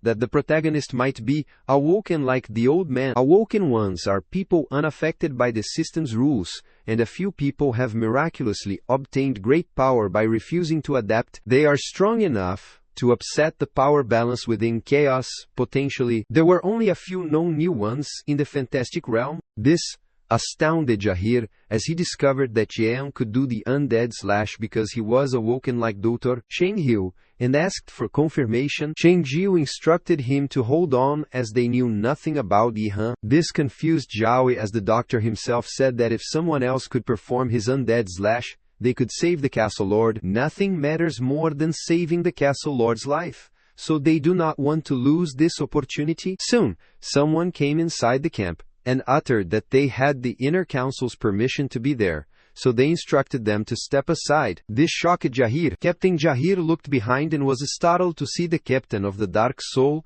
who was the Prime Minister's guardian, a 5th-staged adapted player. He wondered what they were doing there, as the Dark Soul unit had nothing to do with eliminating the undead besides the Undead Eradication unit, which had already dealt with the undead. The captain of the Dark Soul unit knelt before the protagonist, and greeted him, as they assumed he was the messenger of the Nomon clan, and introduced himself. He requested the protagonist to accompany them to the castle, shocking Jahir and Cheng-Hiu. The captain of the Dark Soul unit was also startled upon seeing Captain Jahir and Dr. Cheng-Go there, and inquired what they were doing there, but both of them were shocked to know that Yuan was a messenger of the Neon clan. Later, they reached the castle, where the Prime Minister was delighted to meet the protagonist finally. Before getting down to business, he wants him to allow him to introduce himself, and utters that his name is Jonfer, and he is the Prime Minister of Gorgon Fortress. The protagonists uttered that he was Yuan, which made the Prime Minister laugh, as he was truly as quiet as Dr. Cheng-Hiu said. He wanted to get straight to the point, and ask him if he was the messenger of the Neon clan. The protagonist refused, as he was not the messenger, which shocked the captain of the Dark unit,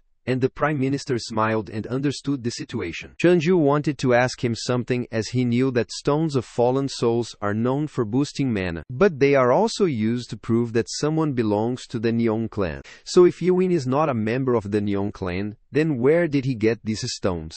Furthermore, he was also curious about how he could handle them without his spirit being contaminated. The protagonist took out the spirit stone, and uttered that he had found them somewhere, and had never had any problem handling them. The old man asked him what had happened to the people to whom those stones belonged. The protagonist uttered that they were dead, which shocked Jahir, and he asked him what could have happened to members of one of the great realm's 5 great families. Yuan uttered that he killed them, which frustrated Jahir, and he rushed to attack him and asked what he had just said. The Prime Minister stopped Jahir and instructed him to calm down, as he was sure Yuan had his reasons for doing so. Jahir sat down furiously and was speechless, and the captain of the Dark Soul unit was also disconcerted. The protagonist explained that Nakimong's clan members attacked him first, and they were trying to steal his horn, so he defended himself. Yurjonchiva thought that the Nimon clan had always been greedy, so they believed what Yuan said, which might be what happened. So he asked Yuan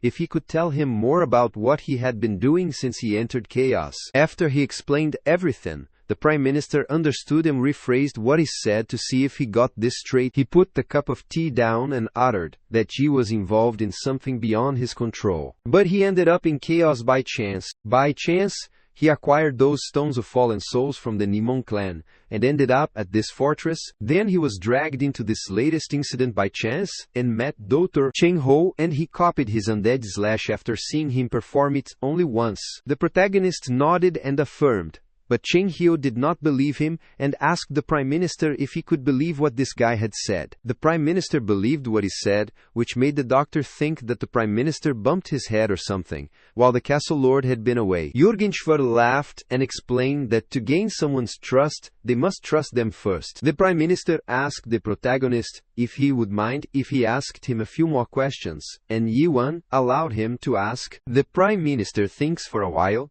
and asks the protagonist if his physical body is currently alive. This shocked Yi-won. He felt that when he destroyed the Nightmare Tower, he left without proceeding to the main game. He was still technically a spirit, so there is a good chance that the Tree of Illusion mistook him for a dead person and sent him to chaos. He assumed that his physical body was probably still alive on Earth, and he asked the Prime Minister how he knew that he was not dead. He repeated his sentence saying that he became involved in something beyond his control and ended up in chaos by chance. He uttered that no one in chaos described their death that way, and he asked Yi-won if he was hesitant to reveal his true identity because he was concerned about a threat from someone. This startled the protagonist, and he rambled about whether it might be the case or not. The Prime Minister was astounded to hear his answer, anxiously tapping on his chair and urging that there was something he wanted to apologize for. The truth was that his man had been watching him for the last 4 days. The protagonist uttered that he knew,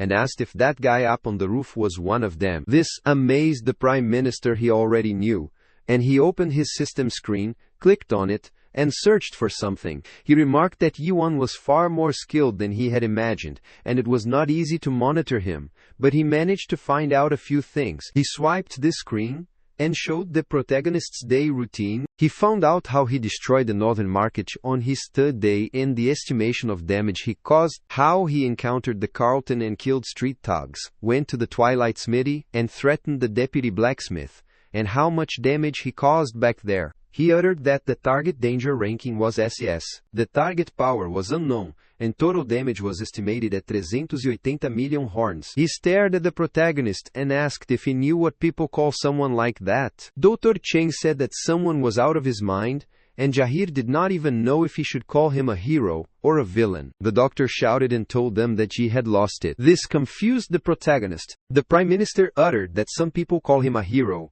others call him a madman, and people have all kinds of names for him. However, the Prime Minister laughed and said he called people like Yi-won the protagonists. These protagonists have something in common. This astounded Yi associou Apollo Buis, and he wondered what the name of the protagonist was, and if this was a webcomic or something. They are famous. Jürgen Schwer remarked.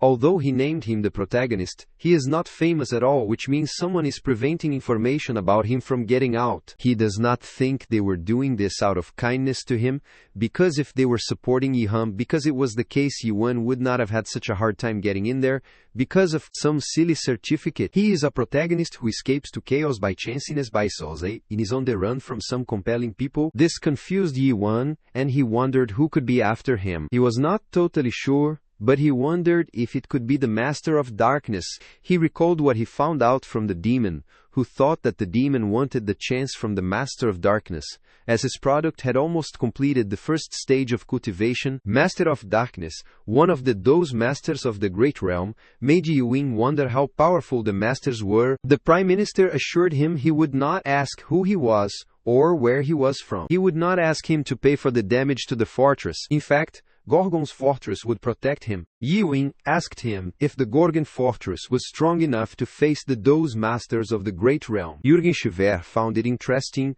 that the Dose Masters of the Great Realm were after him. The protagonist explained that it might be one of them, and the Prime Minister uttered it even better. The Masters are not allowed to get involved directly in anything that happens in chaos. The protagonist knew that if he was supporting him, there might be something he wanted in return, so he asked for his condition. All the Prime Minister wanted from Yi-won was to do him a favor, which was to save the castle lord. 2 hours later, they were leading him to the lord of the castle when the protagonist was informed that the inspector of the northern checkpoint and that woman were recovering in the medical room. The assassin asked him if he was sure he wanted to go to the training ground instead of the VIP suite. Dr. Chin-ho remarked it was time for them to fight and settle whether his slash or Yi-won's stab was stronger. He asked if he had cleared the expert tower too, and the protagonist stared at him, and asked if he knew anything about it. That old man wants him to bet as he does, and soon they reach a giant gate and the doctor is willing to tell him whatever he wants to know if he can beat him. He was confident it might be impossible for a newbie like him to defeat a pro who has worked in that field for a long time. Later, inside the training room, the protagonist was startled as he heard the doctor's voice form a small hole. The doctor wanted to fight again. He looked around the broken room and thought the fight was over. Chunjio disagreed as he had not used his finishing move yet, and was convinced that the main lead would die if he used it, which was why he had been holding back as he was worried about him. The main lead was dumbfounded as the old man repeated.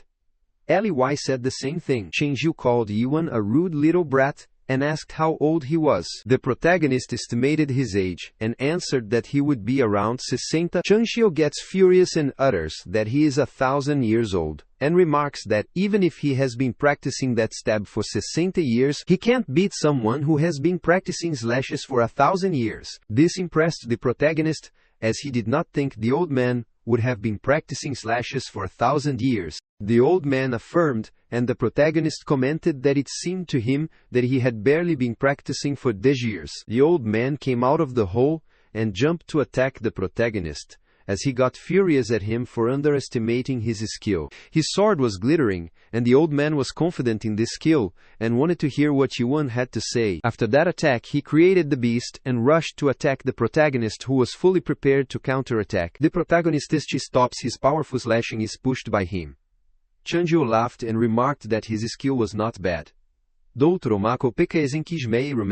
protagonist could not believe it, and wondered how he was this much stronger as he used a normal stab. The protagonist's techniques impressed the old man, who asked him what it was called. The protagonist uttered, "It was a normal stab," which left Chunjio dumbfounded, as that was an arrogant name he called a normal one. He makes it sound like he has an even more vigorous technique than that, and the protagonist affirms that he has the more substantial skill. Soon, the protagonist decides to show him his more robust skill, the aura of which is terrifying, and he wants the doctor to watch his skill. The Doctor of Doom was shocked, and wondered what it was, and on observing it closely remembered the lone king of chaos, and he wondered who he could forget the terror of facing him. He was sweating as that technique reminded him of the lone king of chaos, and he wonders if he could cut through it. He was confident that it might be nothing compared to the real king, but still it would be difficult for him to deal with that kind of power. With the main lead single strike, the Gorgon fortress was destroyed, which terrified the old man. Seeing this, he got goosebumps. The protagonist leaned forward and uttered that he would come to him,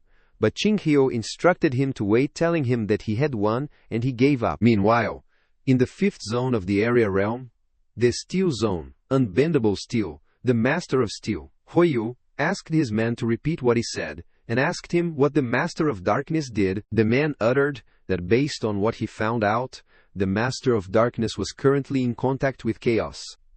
He wondered why the Master of Darkness would do that, as all the masters of the great realm agreed not to meddle in chaos affairs. The man started trembling, and explained to the master that the situation was quite complicated, so he decided to show it to him. He played the video of the protagonist of the time when he defeated the 99th floor Ice Dragon. He remembered, after seeing the video, as that was the video that everyone had been talking about, which was the 99th floor solo clear video or something like that. He wondered what was wrong with this video and asked his man if it was not the fake video. Hi.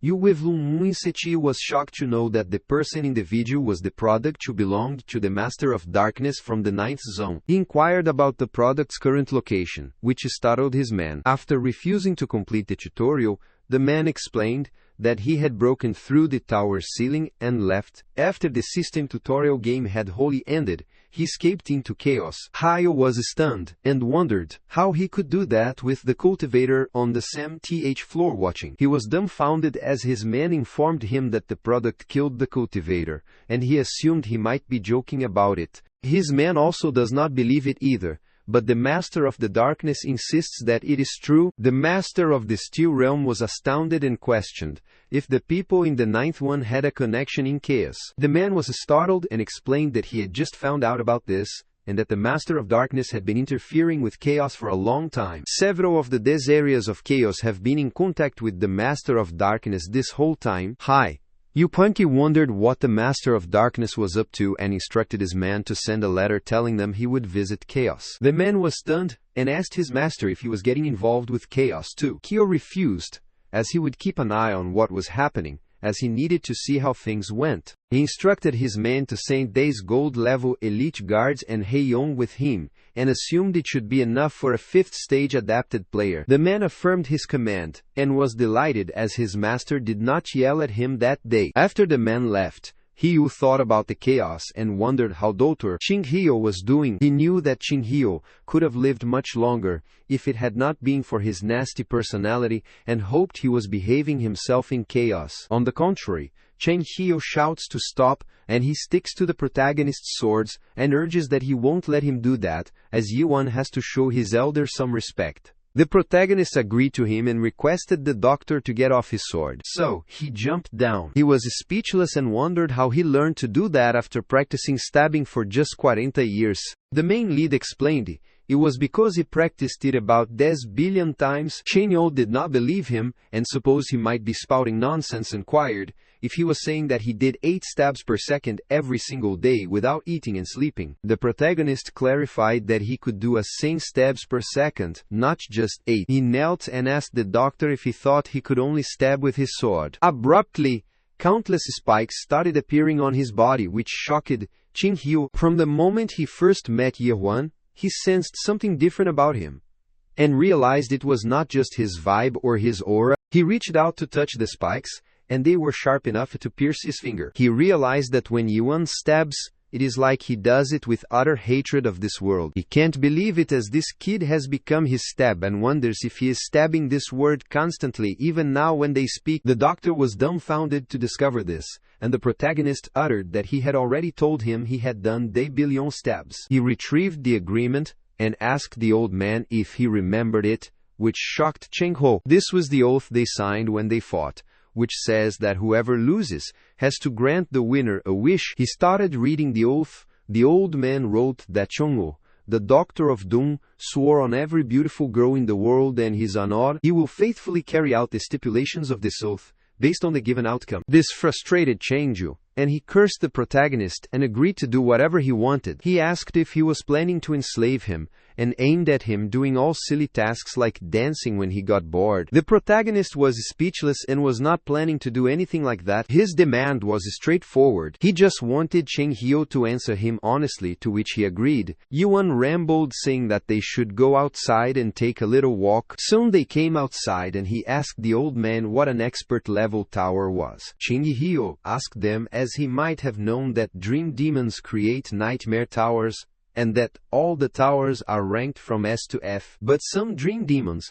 do not care about ranking. Some of them create S-level towers while they are still apprentices, and those among them who have reached the master level are known as experts. However, not all towers made by experts are considered expert-level towers. Only unusual towers created for a specific purpose, utterly unrelated to cultivation, are known as expert-level towers. The protagonist wondered why they would make towers like that. But Chenyu did not know, as no one knows what the experts are thinking. All of them are interested in studying the true nature of this world. One thing that he knows is that a minimal number of those who complete expert-level towers are awoken ones. This aroused Yuan, menor que UNK, maior que esse interest, so he inquired if the old man had completed an expert-level tower. Chinghyo affirmed, as he was from the 4th tower of the expert Melville. There was a tower known as Moby Dick, and in that tower, the player had to face a giant white whale, even on the very first floor. So, the player is constantly on edge. Although it would be laughably easy now, the tower seemed almost impossible for Chinghyo at that time. Countless great warriors died there, and it was practically a miracle that he beat the tower. The protagonist also seemed to be from an expert-level tower, and Chinghyo asked him whose tower he was from. The protagonist recalled the name of the demon who was the cultivator at his tower and uttered, Milach. This startled Chinghyo, who repeated the demon's name and spoke that he never thought he would encounter an awoken one who beat Malok Tower. The protagonist was startled, and asked the old man if he knew that Demon and Chinghyo affirmed as they used to be on the same team. The protagonist was stunned to know that Chinghyo and Muak were on the same team. This was a long story for the old man to explain, so he turned,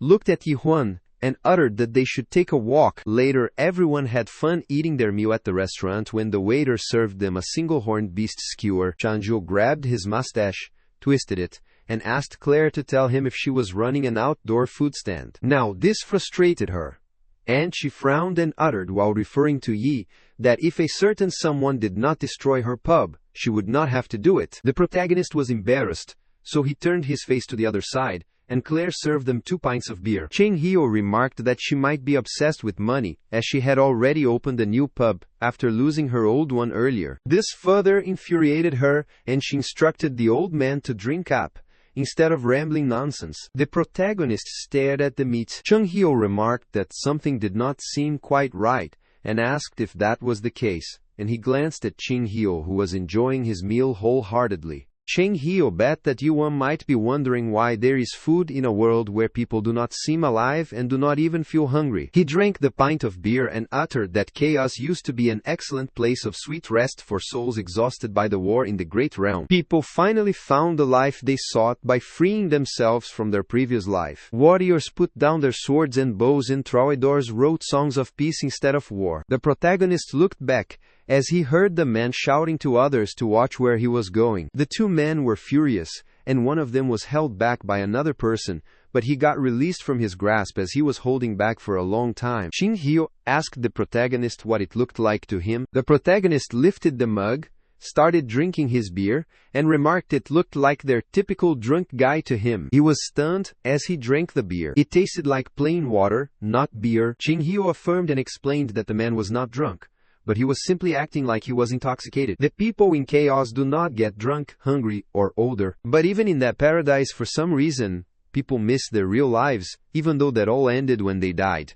This was why they imitated their behavior from their old lives, which is the kind of life where they starve if they do not eat, they get drunk when they drink, and they have living bodies with beating hearts. He furiously slammed the table and rambled, and some people with different ideas suddenly appeared. One day, an expedition with the impossible dream of recovering their former lives. They were known as the Abyss Expedition. The protagonist was confused and wondered why did they went to the abyss of all places. Chang Hyo sighed, as he found Jiwon so boring, and uttered that they went to abyss to see the fruit of revival. The fruit is found on the branches of the tree of illusion at the edge of the abyss. This startled the protagonist, as he wondered if it meant the fruit could revive people from the dead. Chang Hyo affirmed and explained that the only way for the dead in this world to come back to life is to eat the fruit of revival. The Abyss Expedition was a group formed to look for that fruit. The old man was awoken at the time, and he thought he had nothing to fear, and was barely 150 years old at the time. The protagonist inquired if the demon Mulak also went on the expedition. The doctor affirmed that Mulak led the expedition and was a very unusual guy. Mulak was startled to find out that Chang Hyo had awoken and found it interesting, but he had only partially awoken with his emotions still intact. He remarked that Chang Hyo had chosen an unusual path toward awakening, so that it would be a difficult journey for him. Chang Hyo does not want to hear his suggestion, so he utters that he should save it. The demon figures out he might be upset by the whole idea of cultivation. He grabbed his sword, rushed to attack the demon, and inquired why a dream demon went to the abyss. He cursed Mulak, and suggested he should sit in his room and make nightmare towers all day. Mulak grasped his sword and uttered that he could not deny that, even if he apologized to him on behalf of all the dream demons, it would not do any good. He spoke that if he had to carry that guilt for the rest of his life. Chang Hyo has never heard of such a thing as a dream demon that regrets creating towers. Mock rambled, thinking it might be hard to believe, but he asked Chang Hyo if he knew why he had entered the tree illusion, and ended up going to the abyss because of that tower. He went inside the water, approached him, and rambled that he came there to put an end to all cultivation. The dream demon handed Chang Hyo menor que única maior que esse sword to him, and said that was why he decided to join the expedition to put an end to this endless and horrible journey of cultivation. The protagonist found it unbelievable that a dream demon wanted to end all cultivation, and inquired if the expedition would succeed. The old man got separated from them along the way, so he only made it to the entrance of the abyss. But he saw that Muak had reached the top of the tree of illusion. The fruits started dropping from the branches. Thanks to him, each expedition member got a fruit and could return to chaos. Yi was confused. If the old man had the fruit of revival, then what would he still be doing in chaos? Claire returned, heard their conversation, and remarked that Qinghio might be dead, but he should not lie. She uttered that the expedition failed, and he knew that as well as anyone, which frustrated him, and he wondered how she would see as she was not even there. She served them their food, and the old man explained that they did manage to get the fruit, but at the entrance to chaos, those cursed beings were waiting for them. All the masters and family heads from the great realm were waiting for them there, and they did not have the guts to go into the abyss. However, not even the lords of the 4 castles and these areas, who went with the expedition, were strong enough to defeat them. They were no match for them because those people were on a whole other level. Ultimately, they lost the fruit. Even now, those masters keep reviving themselves with that fruit every time they die. They have been doing that for the last 900 years, and even have a place called the Recovery Palace. The masters and lords of the 5 families are revived first when they die, and the people who get to live decent lives are predetermined from the start. The protagonist finally realizes why everyone in chaos looks so hopeless. They know they will never attain the real life they want, or the fruit. The old man uttered the complete story but skipped the mullah part, so the protagonist asked him about the dream demon, but he was already in a deep sleep, and was snoring. Clareti instructed him not to bother as Ching was drunk, which confused Ihan. She thought it might be because he had been practicing for 1,000 years, and explained that as far as she knew, no one had seen that dream demon since the expedition ended. But the dream demon said something before disappearing that he failed, but simultaneously he succeeded. They were startled as they heard James' voice asking them if they were talking about that,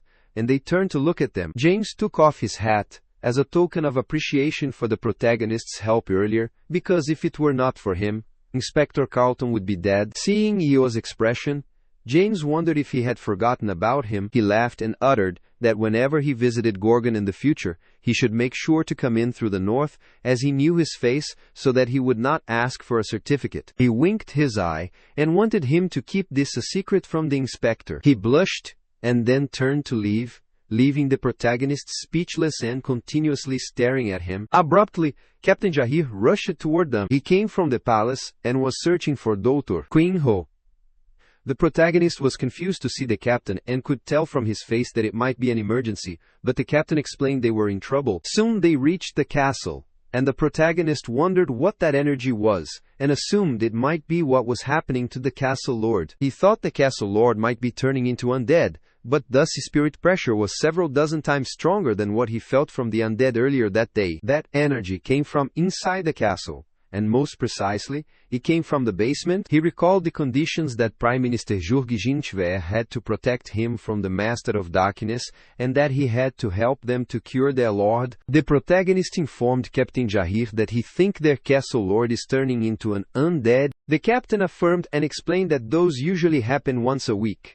But for some reason that day, the pressure felt very high. Jahir wants the protagonist to know that the castle lord is a good man who was practically a living legend until the undead transformation began. Because their lord and daughter, Chenju, are 2 of the only survivors from the Abyss expedition, which captured Yi menor que UNK, maior que essa attention. Jahir called him and asked if he knew how to do undead slash, because the doctor was drunk, so he had to do it for him. The protagonist refused and explained that all he could do was imitate him, and he was nowhere near his level, but he was confident that if Dr. Chenju would teach him, then he could perform it well. On their way they stopped. As the vibration increased, they felt strange energy around them, and Jahir wondered if it could be that the castle lord had already transformed. The wind pressure was so high that it was pushing them back, and Jahir cursed its timing. As he stared in front, he was shocked to see the 2 captains waiting for them there.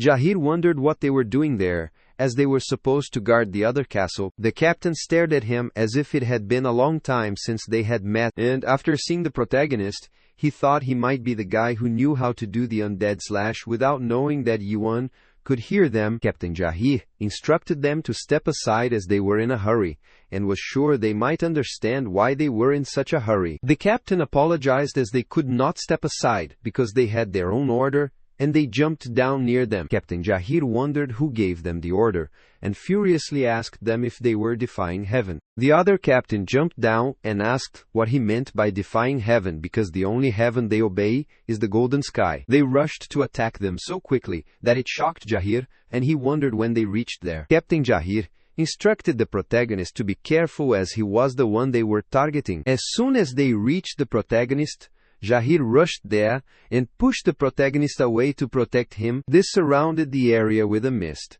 and as the fog disappeared, Ihan saw Jahir stopping them. He applauded Jahir's skill, which was not that bad. Captain Jahir did not think the Golden Sky Clan had extended their nefarious influence into the castles itself. He rambled that the outer castle people had nerves, and asked if they realized who they were against. The outer castle captain were confident on their skills, and warned Jahir not to think they are the same people they used to be. This frustrated Jahir, and he cautioned them to think carefully about their actions. He assured them that if they pledged allegiance to the castle lord again, he was confident the lord would forgive them. One of the captains rushed back, asked him what castle lord he was referring to, and inquired if he meant that thing they tied up in the basement. He recalled the time they saw the lord, and rambled that he had absolutely no control over his own power, and he could not even tell the difference between good and evil. So he was not the castle lord they once served, and he asked Captain Jahir if he was saying that he was still loyal to that thing. Jahir did not get trapped in their trick and urged that he still have his faith that their lord will return. The captain of the outer castle rambled,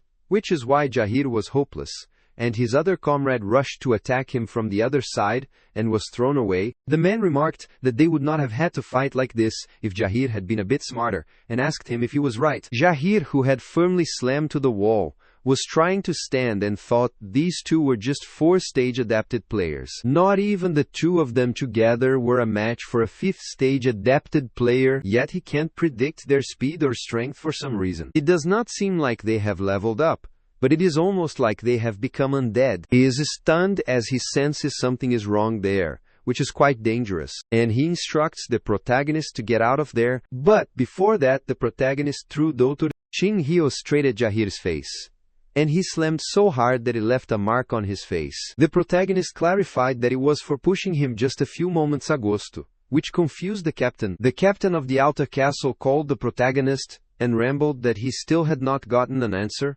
about whether he was the guy who could do the undead slash. The protagonist asked them what they would do if he were the person they were searching for. He could read their thought, as they were delighted because Yi-Won looked like a non-adapted player. They can't tell whether the rumors are true or not, and if he could do the undead slash with his sword. The man was confident that Yi-Won did not look half as strong as him, and he bet he could not even throw a decent punch. In the blink of an eye, the protagonist reached behind him, and while punching asked the man if by the punch he meant this. They were startled, but before they could evade, the protagonist punched him, and while attacking the other one he asked if he was from the guard unit. The second captain gets alerted and tries to block the attack, while the protagonist remarks that he should learn to protect himself first. He punched the man's face, broke half of his mask, and was pushed back. The captain grabbed his trident and started swinging in all directions, calling Yi-Hwan a little weakling, and forcing him to one corner. The protagonist figured out that this opponent was giving off more vital energy than the one before. He wondered what kind of energy this was,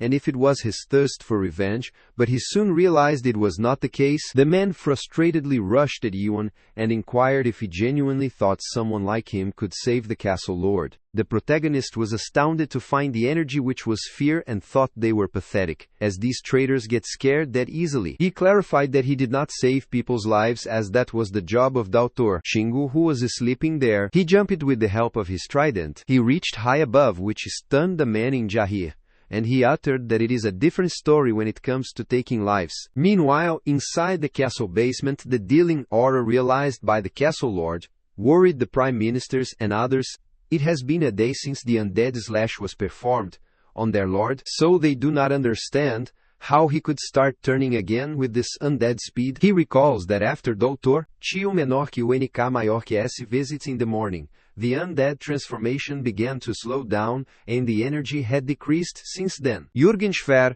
was worried and wondered why their lord had suddenly gone on another rampage when there was finally some hope that they might cure him. They just needed one more month, and then they could have cured the castle lord. But things were not turning the way they wanted. The Prime Minister remembered his meeting with Cheng Hyo, who clarified that Yuan was not ready yet, and that his undead slash was still just an imitation of his skill. Furthermore, unlike Minu, the Caste Lord's undead transformation is in advanced stages, and most people would have already become undead by now. However, the Castle Lord was still hanging in there because he had such a strong willpower.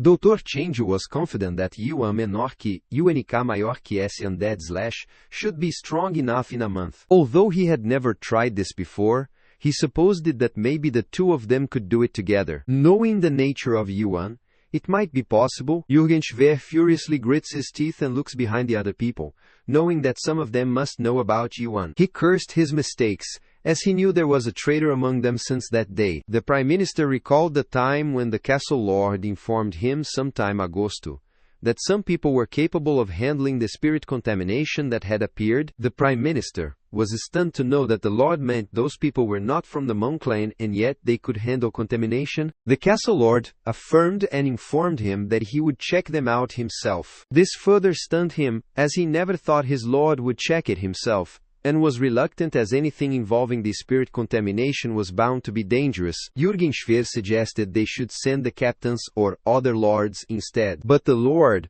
wanted him to have a little more faith in him. He reminded the Prime Minister who he was as he survived that War of Abyss expedition. Although they might have lost the battle for the fruit of revival, he will continue to do whatever he could to ensure the safety of the people of Gorgon, because that is his duty as the Castle Lord G. After this, the Castle Lord went out to inspect the outer castle. But his spirit was suddenly contaminated and he had to be carried back to the castle. He could have thought of just one person who was there with him the whole time, and wondered if Maihan had done something to him. Maihan instructed his men to brace themselves as they were at a critical juncture. Jürgen instructed him that it was too dangerous, so they should wait for the doctor to return. Maihan was fully prepared to kill the Lord that day, and clarified that Gorgon would be doomed if they waited any longer. The Prime Minister knew they could not do the undead slash without the doctor in any way, so he asked Maihan if he intended to kill the Castle Lord. Maihan remarked that the Prime Minister knew very well that not even all of them together could defeat the Lord. Jürgen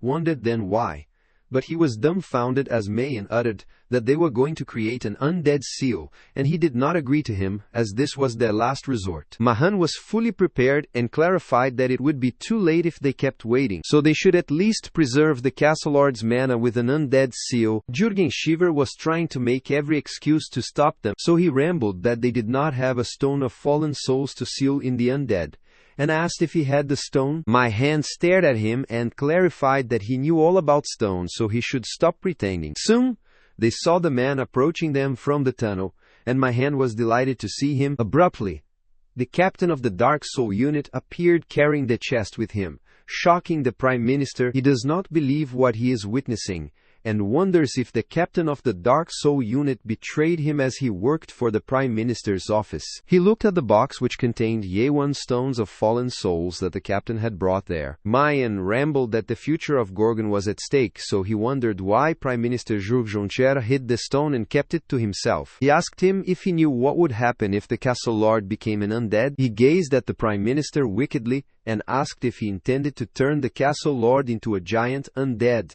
As he saw it himself, he wondered how much of a threat even a single medium-sized undead was to Gorgon. So, the giant undead is like a walking natural disaster, commanding countless undead enslaved people, and destroying everything in its path, and asks Jürgen if that is what he wants. The Prime Minister furiously clenched his fist as he knew the Castle Lord did go on a rampage, and the doctor was not there. So it was a fair point considering the situation. But not just anyone can create an undead seal, even with a stone of a fallen soul. He knew that only people from the Nyon clan could create an undead seal, and it was too late to call someone from the Nyon clan over there. At that time, did not want the Prime Minister to worry about it because he found some people who had learned the skill. Some people with whole bodies wrapped in the dressing have appeared behind the captain of the Dark Soul unit. Maihan said that although these people knew the skill, they were not from the Numon clan. Jürgen knew that something was wrong there, and knew that if they created an undead seal now,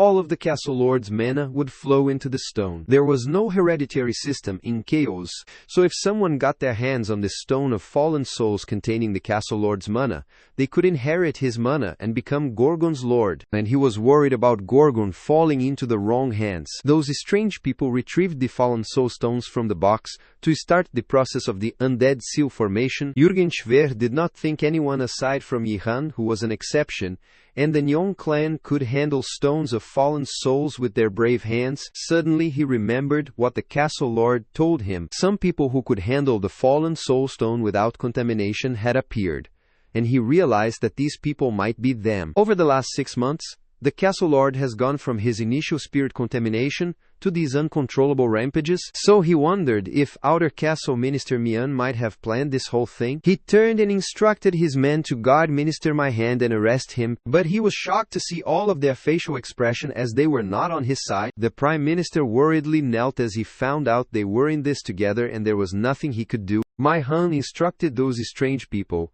to start the process of forming the undead seal, as the castle lord was speedily turning into the undead. Soon they all gathered around the lord and began the process, and Jürgen Schwer was apologetic to his lord. Due to his complacency, he failed to protect Gorgon. He was crying and apologetic to the castle lord for being unreliable. Abruptly, the roof of the basement broke and someone attacked them. After they returned to their senses, and after the dust vanished, they wondered what that was and who dared to do it. Jürgen Schwer looked above with teary eyes and was stunned to see Yuan there. Mahan asked the protagonist who he was, as he had some nerve to enter the fortress without permission, and so abruptly. Captain Jahir was furious at the Minister Mahan and rambled that he should cut his act. He threw his men before him and clarified that they knew about their betrayal. His men has already spouted out everything they planned, and how they misled the Lord and harmed him. Minister Mahan furiously stared at them, and the men apologized to him, but he attacked his man and killed him. This infuriated Captain Jahir, and he wondered what he thought he was doing when he struck that man before them. Mahan smiled and replied that it appeared that they committed suicide because their treachery was exposed, so he does not want them to blame him for not stopping them from killing themselves. Captain Jahir did not listen to his nonsense and instructed others to snap out of it, as this was a betrayal of the highest order. He was trying to get everyone to their senses, because if the undead seal were created, Minister Mahan would take control and destroy the whole Gorgon. However, all this misunderstanding and illusion broke as he saw his men pointing their sword at him and wondered what was wrong with them all. They apologized to Captain Jahir and clarified that they would not let him defy the will of Minister Mian and the Golden Sky clan, so he should be quiet until the castle lord seal was complete. Captain Jahir gets infuriated at those cowardly traitors as they dare to stab them in his back. The protagonist comprehended the situation and rambled, saying he agreed to save the castle lord in exchange for Gorgon's protection. Now, that does not seem like a fair deal for him, as Gorgon was not in a position to protect anyone. This shocked Prime Minister Jürgen Schwer, who wondered what he was trying to say. He was left speechless and concerned, as Yuan clarified that he was changing the terms of their agreement, and felt like their only hope would vanish. He wondered what the main lead wondered. On the other side, all of the traitors, including the captain of the Dark Soul unit, were also surprised to hear that. What was more shocking for those traitors was that the protagonist changed his condition and promised to save the castle lord and kill all those traitors for him. In exchange, he wants that old man Qing Hio, as he was planning to create another Abyss expedition, and he wants their help to fulfill this task, which shocked all of them. Minister Mihen was stunned and wondered what that strange person who appeared out of nowhere and without any proper whereabouts was blabbing about. He had heard all about him, as he was the guy who killed Jav with a single stab after he turned into an undead Ikomain. He did not believe it at first,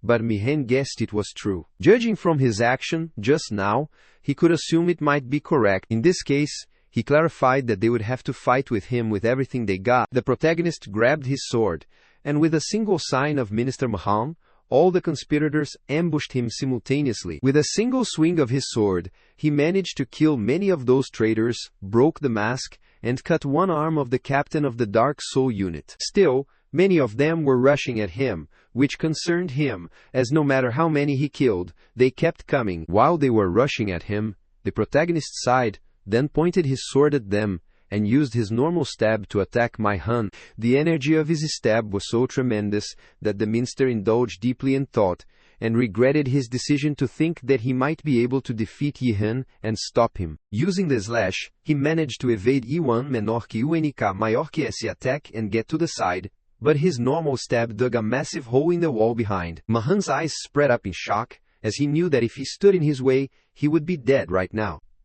Captain Jawahir and Jurjon Chiver were also shocked and could not believe Ji1, menor que UNK maior que esse power. Using suspicion, he heard the conspirators conversing with Minister Mian, asking for the order of what they should do with him, and if they should proceed with the plan. They knew that if they could not create an undead seal, they would have to go ahead with Plan B. They wanted to unleash the Black Cloud immediately, even if it killed everyone in Gorgon. The protagonist furiously glared at the minister and uttered, Mian Calderan, Outer Castle Insurer of Gorgon Fortress, the head elder of the Golden Sky clan. He does not know what these people were up to, or how they could contaminate souls. But he knows one thing for sure. He angrily stomped the floor and broke it, and urged that because of people like him, he does not feel insufficient for destroying this world. Judging from Yi's stance, he comprehended that he was coming to them to attack, and commanded his men to kill him at all costs. They rushed at him simultaneously, as they did not want to give him any gap before they could successfully subjugate him. The protagonist stares at the sky,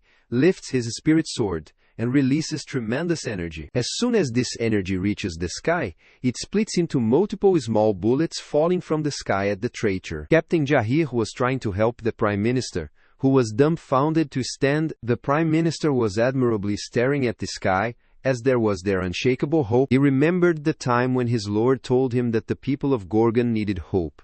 A kind of unshakable hope that nothing could bring down. All those constellations were falling and attacking those traitors, and he soon killed all of them. The Prime Minister could not believe it, as he could sense the kind of unshakable hope the Castle Lord spoke of in a man who intends to destroy this world. The disappearing soul of Minster Main, which was split in half by Yi menor que UNK maior que esse attack, rambled his last words, calling him a monster. He smirked, because although they won against those conspirators, it was too late for Gorgon and the Castle Lord. The protagonist attacked the Minister Mahan again, and Captain Jawahir called him. He inquired if the old man Chung-hyo was still asleep. Jahir explained that no matter how hard he shook him, he would not wake up. So he grabbed Chung-hyo and slammed him into the wall. Jahir was shocked and asked what he was doing. The old man woke up as he recognized that feeling, and his back hurt as he slammed him hard. The protagonist tried to act innocent, and uttered that he should have woken up when he told him to ask things make sever badio you win as a daily wakabu. Meanwhile, the Castle Lord was turning into an undead, and his fingers started moving slightly. They received the warning notification that the Lord's spirit contamination level had exceeded 999%, and that he would soon turn into ghoul. All of them were startled by the notification, and Haya was lying on the ground, being dizzy. He inquired what was with all the racket. The system started calculating the subject danger level, but there was a calculation failure, and the system verdict giant undead was confirmed. The system activated Gorgon's automatic warning alarm. The alarm started and all of the civilians in the Gorgon started rushing away. Inspector James was instructing the soldiers to evacuate as they did not want anyone else to get hurt. And the soldiers affirmed. James worriedly stared at the castle building and wondered what was happening there. He could see tremendous terrifying energy coming out of the castle, and a dangerous aura came out of it. Dr. Chinkyo gets to the Castle Lord and instructs Captain Jahir to get the Prime Minister out of there, and the captain is affirmed. Then he teaches the protagonist to stay there and help him because his stabs are still too sharp to save people. He pulled out his sword, which startled the protagonist, and he wondered when the old man got the new sword. This infuriated him as Yunwin broke his old one, and informed him that it was enough with their chit-chat as they had less time to save the Castle Lord. He firmly slammed his sword edge on the ground, creating his world around the Castle Lord, and he started drawing with his sword. He remembered the time he spent with the Castle Lord, the Prime Minister, and Jahir when they informed their lord that they thought he had enough to drink. The old thought they were suggesting nonsense, as it was just water anyway, so seeing their lord have a drink was excellent. The lord of the castle laughed upon hearing this, and he was flattered by him. Chung-gyo rambled that to do a proper undead slash, and he had to imbue it with memories, and remind Yuan when he tried to copy what he had done to Mino. Once he has accumulated enough memories, he can halt the progress of the undead transformation. He heard the sigh, and called the castle lord, but as soon as he called the lord, the person he stared at was quite terrifying. It sent chills down his spine as if that was not the castle lord. Suddenly, the castle lord's eyes turned red, and the world created by Chang Hyo started shattering, and he was scared as if something was wrong. The protagonist wondered what was wrong with him, but he was dumbfounded as the old man rambled that the person before them was not the castle lord. Instead, it was something else. The castle lord shattered the chain, bounding him. The vessel on his body started bulging out, and he stood before them with eyes similar to those of the undead. The mark on the castle lord's forehead turned red, and he released an ominous aura from his body. The old man was trembling and sweating, and was hesitant to approach the person before them. But he was confident about one thing, that the person before him was not the castle lord. The creature before them abruptly touches his foot with the ground, releasing the strange energy that startled the protagonist and the doctor. Surprisingly, the creature stared at himself as if he had not expected to take form in this body. He was amazed to discover that the castle lord had finally become an undead, and he looked at Chang Hyo, who was trembling by his presence.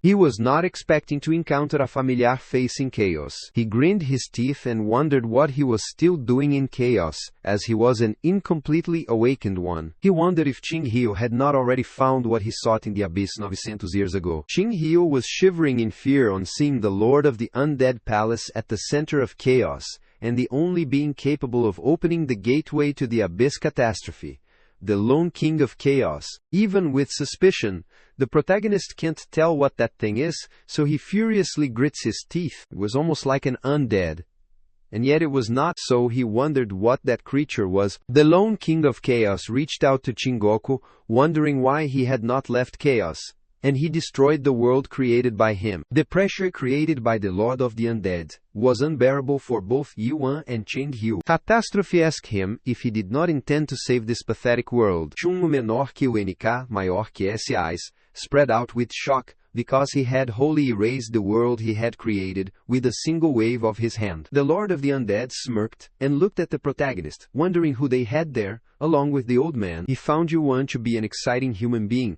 because he was fully awakened. Yet, his human mind was still intact. Chang Hyo was trembling in fear, as the undead incarnation was one of Catastrophe's abilities, so he assumed he might have taken over the castle lord's body using the undead incarnation. This means that the monster before them was only one of the Catastrophe clones. But this single clone was overwhelmingly powerful. He was indulging in his thoughts when the protagonist called him and asked if the undead's bash failed. He grabbed his sword and explained that he wanted to kill that thing himself. The Lord of the Undead smiled on hearing this and asked Yuan if he thought he could kill him. He laughed at his thought and found him quite a daring and amusing human being. The protagonist grabbed his sword, but Chang Hyo tried to stop him, informing him that he could not kill that thing. Not even Mulaka was a match for Catastrophe, although it might only be a clone. Still, he can't defeat him. The protagonist assured the old man not to worry, as he was confident that he could beat that creature. Chang Hyo was concerned and did not understand Yuan. He wondered how he could stay calm when facing such impossible odds. The Lord of the Undead laughed wholeheartedly upon hearing this. Suddenly, something started moving up from his body to his neck, and it appeared in his mouth. This shocked the main lead. Catastrophe grabbed this and, pulling the sword out, remarked that a foolish, awoken one like him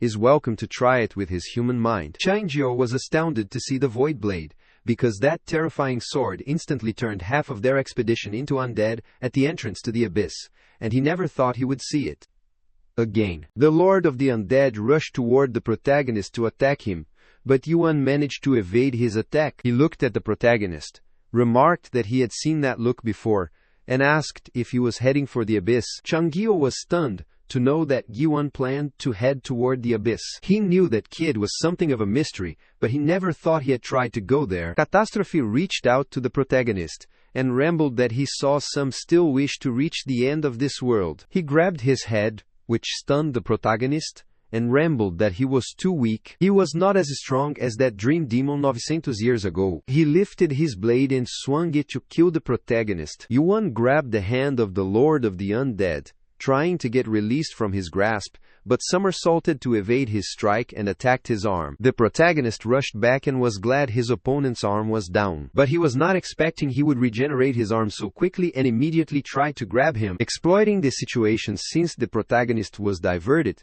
he attacked him with his void blade and struck his arm. He immediately attacked him with his normal stab and rushed away, successfully avoiding his void blade attack. Lord of the Undead rambled that contamination is a sickness of time, and even the slightest contact with a void blade causes him to age by hundreds or even thousands of years. Hearing this, the protagonist worriedly looked at his wound caused by catastrophe as void blade. The Lord of the Undead body part gets destroyed by the protagonist and starts regenerating. He delightedly explained that spirits cannot withstand the passing of time, so they age and become contaminated, ultimately turning into undead. The protagonist clarified that if he is talking about this wound on his arm, he stabbed it and uttered that he could just cut it off.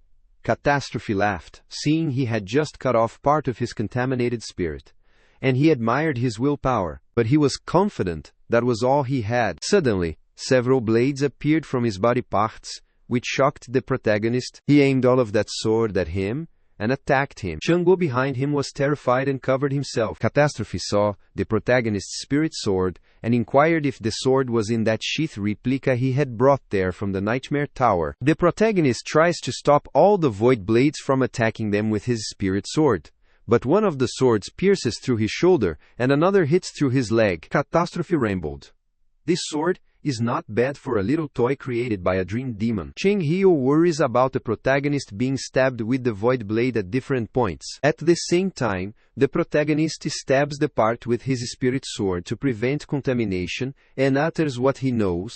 Taking advantage of the situation, the Lord of the Undead rushed toward the protagonist, but he immediately blocked his attack. Chungwo is thrown away during their battle, and Catastrophe gets close to the protagonist. He clarifies that if he keeps cutting himself up like that, he won't have any of his spirit left. The protagonist agrees with what he said, saying he was right and could not keep doing this. However, he is concerned because even with suspicion, he can't see any of that thing's weaknesses. Furthermore, those strange particles keep getting in the way and breaking his concentration. The protagonist recalls what Cheng Hyo told him. His unique world is known as the White Realm of Remembrance. It is a world that he created as a way of remembering those who are gone. And he told him that all awoken ones have their unique world. The person's world is generated based on the keyword assigned to him when he awoke, which is like a particular desire or emotion. The more powerful awoken ones can populate their unique world with even more people. Since that was the case,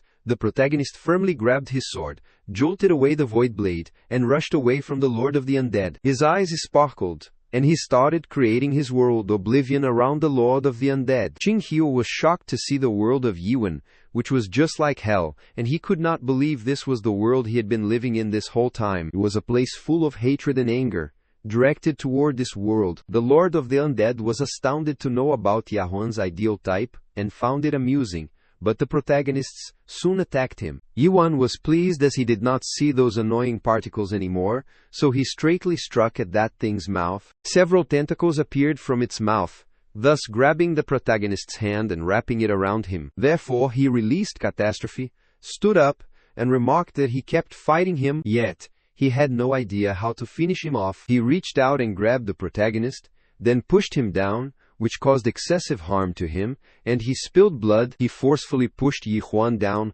which cracked the ground and shocked Cheng Hyo, who wondered what it was. All of the building's floors started breaking, and the rocks started falling at them. Catastrophe put his foot on Yihen menor que UNK maior que esse chest, pushing him into the water. He knew that Yuan refused to let go of his hatred, and found him so amusing, as he had not met someone like this in ages. He retrieved another void blade from his body, pointing it toward the protagonist. He grinned his teeth and rambled. That was fun, but unfortunately, it was over now. As soon as his sword reaches close to the protagonist, he abruptly opens his eyes and evades the attack. Suddenly, he strikes the Lord of the Undead, and he splits it into halves. He sits and asks him if he thinks it over because he is just getting started. Catastrophe laughed and remarked that it was nonsense, that he had not taken any damage from him yet. His body started regenerating and he stood before him. More blades started cracking out from the mark above his head. The protagonist cursed his fortune,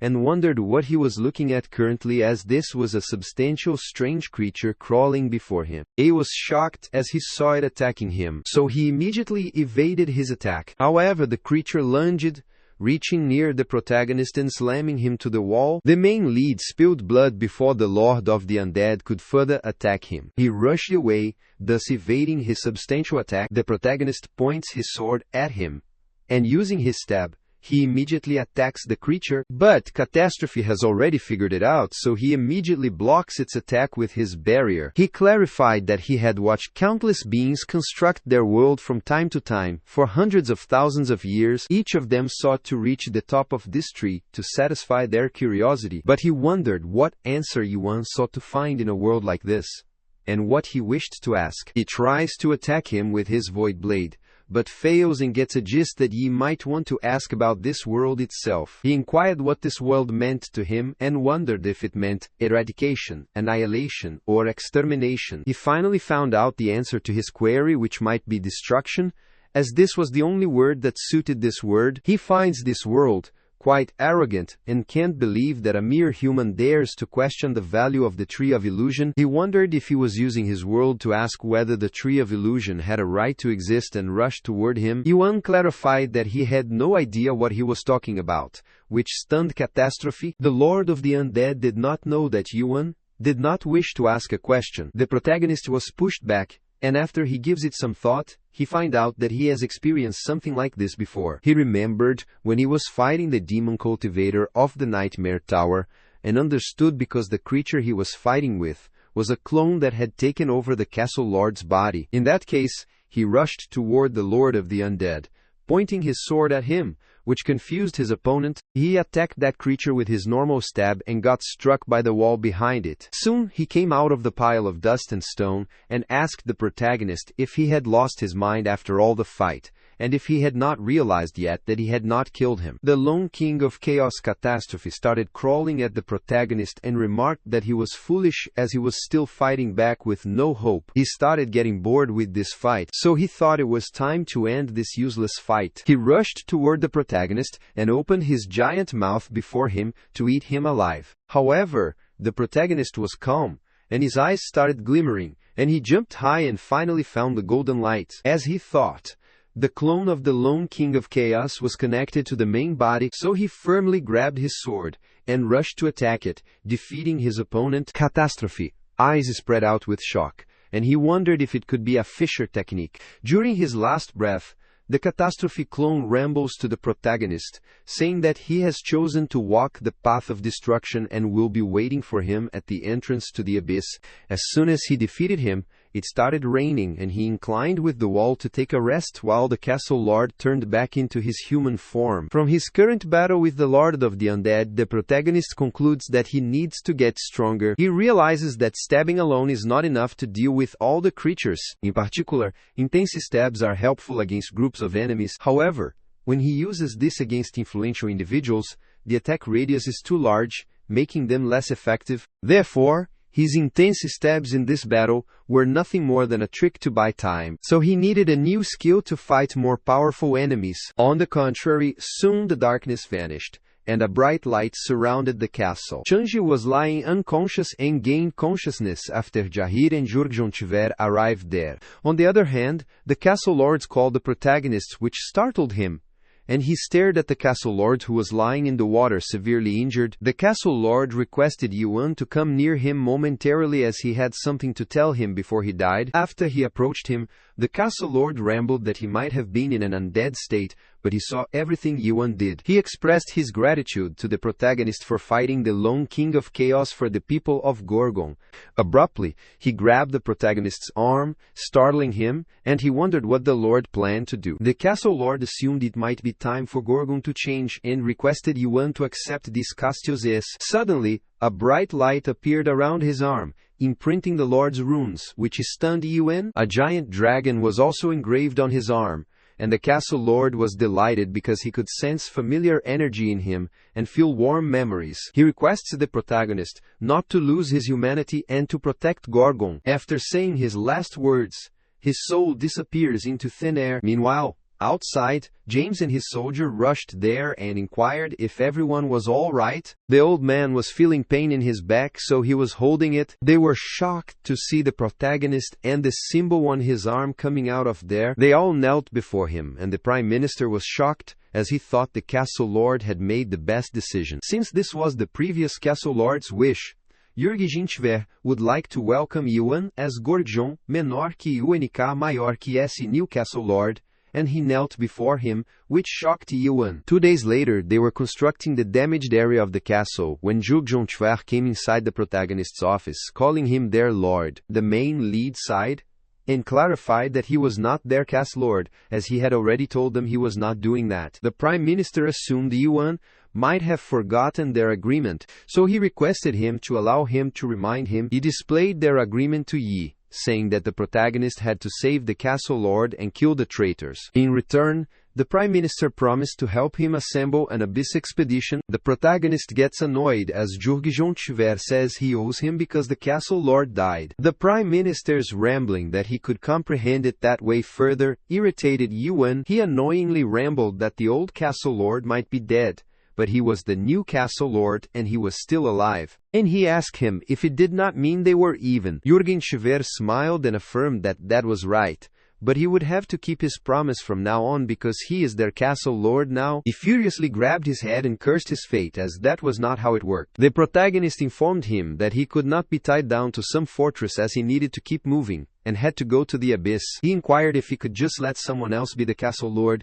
but the Prime Minister denied it. That can't happen because only those acknowledged by Gorgon could be the Castle Lord. The protagonist was surprised to hear this and wondered if by Gorgon the Prime Minister was referring to this tattoo and if this meant that he was chosen or something like that. The Prime Minister explained that he could not simply give the title to someone else, because Gorgon's Castle Lord only changes when the current Lord is near death. He also needed to approve the bundle of documents by the end of that day, and he slammed those documents on the table. He included valuable records and information to guide him in his new position. He took out one of the documents and started reading the Gorgon legal codes, which were especially written for the integrity of the Castle Lord. According to Gorgon's Special Law Article 11 Paragraph 43, anyone who publicly insults the Castle Lord will be subject to lashing. Gorgon's Special Law Article 11 Paragraph 44 says that anyone who insults the Castle Lord in public for the second time will be subjected to spirit amputation. According to Paragraph 45,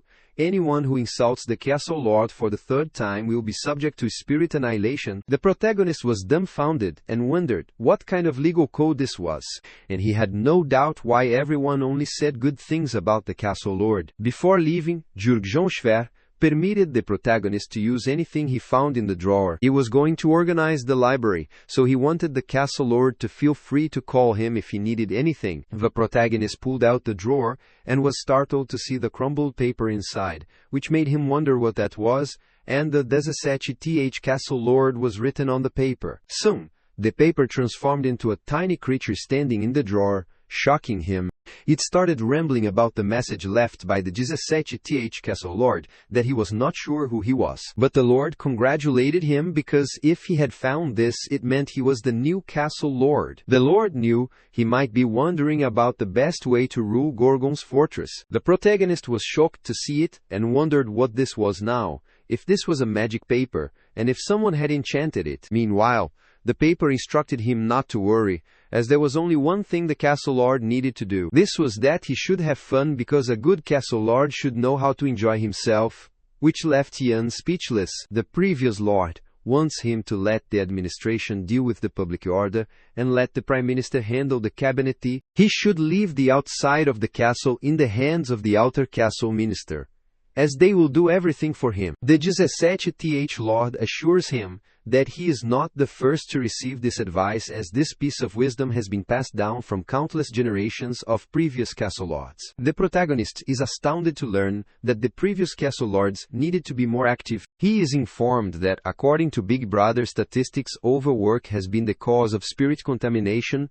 ultimately leading to the death of half of all the Castle Lords, which shocked him. The 17th Castle Lord advises that he should not get too greedy for the sake of himself and Gorgon. He should not try to change anything and tire himself out, because everyone there knows that this world cannot be changed. Instead of change, this world needs sustenance. So he should not try to change anything for the benefit of the few except for the survival of the many. So he was requested not to be greedy in chaos and to become a good castle lord who does not do anything. After saying this, the paper returns to its original form. After learning this, the protagonist understands what being a castle lord means. A castle lord is someone who sacrifices hope for the sake of sustenance and stops progress for the benefit of the many.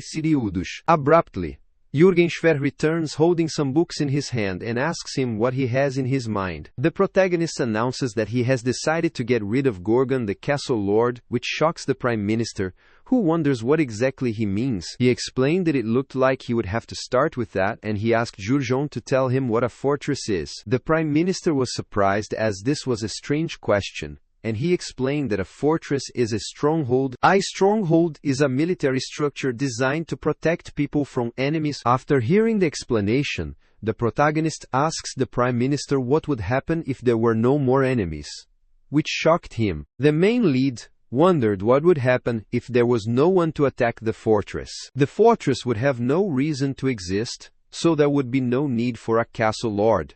But a fortress with enemies was possible for the Prime Minister. However, the protagonist is confident it is not. He asks the Prime Minister if he knows why, and explains that it is because he will unite chaos. They do not hold funerals in chaos. Instead, they hold spirit recitations as a ceremony to send off spirits that have been eradicated. Whereas funerals are held to remember the dead, spirit recitations are performed to erase the dead. During a spirit recitation, people regale stories about the annihilated spirit non-stop. Then once the ceremony is over, they never mention them again. That was the last gift that chaos could offer to those who have left chaos. The Prime Minister rambled that they knew Amal Grushek very well as he was their former castle lord.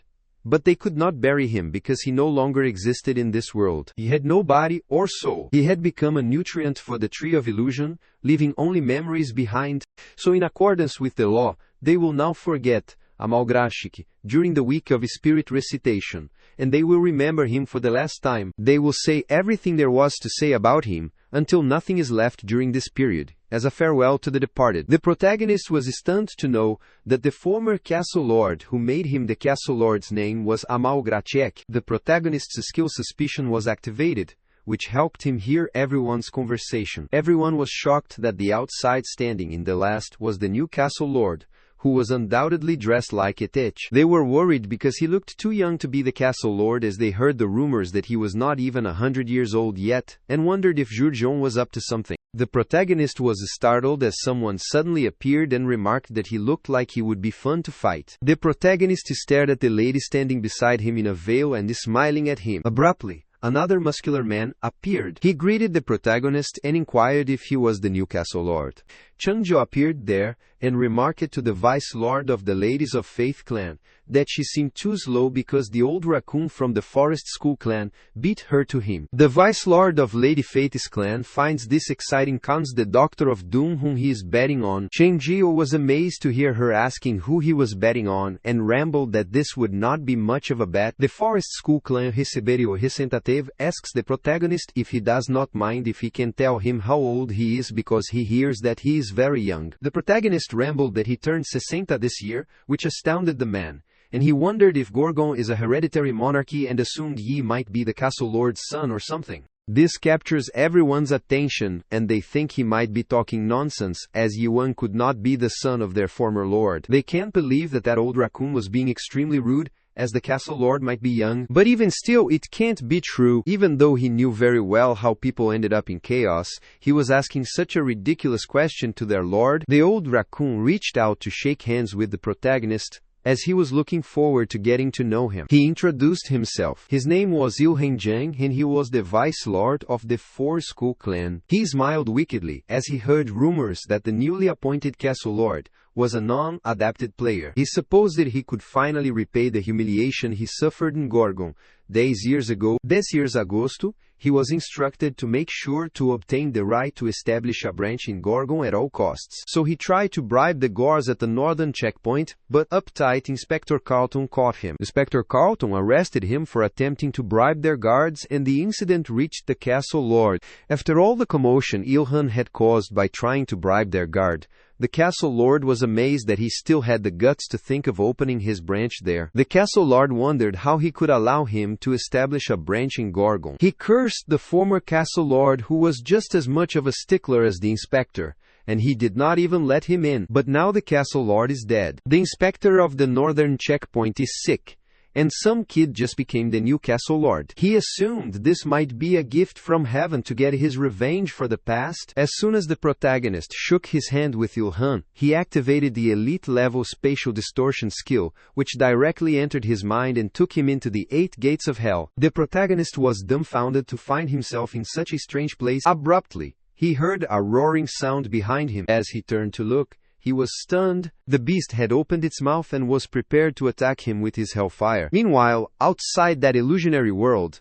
everyone was worried as they saw something was off about the castle lord. They wondered if Ilhan used the 8 gates of hell on him, and wondered how he could be that cruel, as that was such a mean thing to do to a kid who was barely 60 years old. Ilhan smiled wickedly, and wondered what Yan thought of his skill. He knew that the castle lord might have gotten caught up in his illusion, tasting the hellfire of the red dragon chi right now. Pretty soon, he would be crying and begging him to make it stop, and then he would be under his command. He was stunned to hear the protagonist comment that he has an unusual way of shaking hands in chaos. He firmly squeezed Ilhan's hand and rambled that it was his turn to let him taste what he had. He sent that man into his world, using oblivion. Ilhan was shocked to see his world, and shouted as if this was absolute hell. Soon, he knelt before Yuan, and started crying. Everyone was shocked to see this scene, and wondered what was wrong with him, and if that kid broke free from the 8 gates of hell. The protagonist remarked that he should have been flogged for insulting the castle lord, but he decided to let this slide,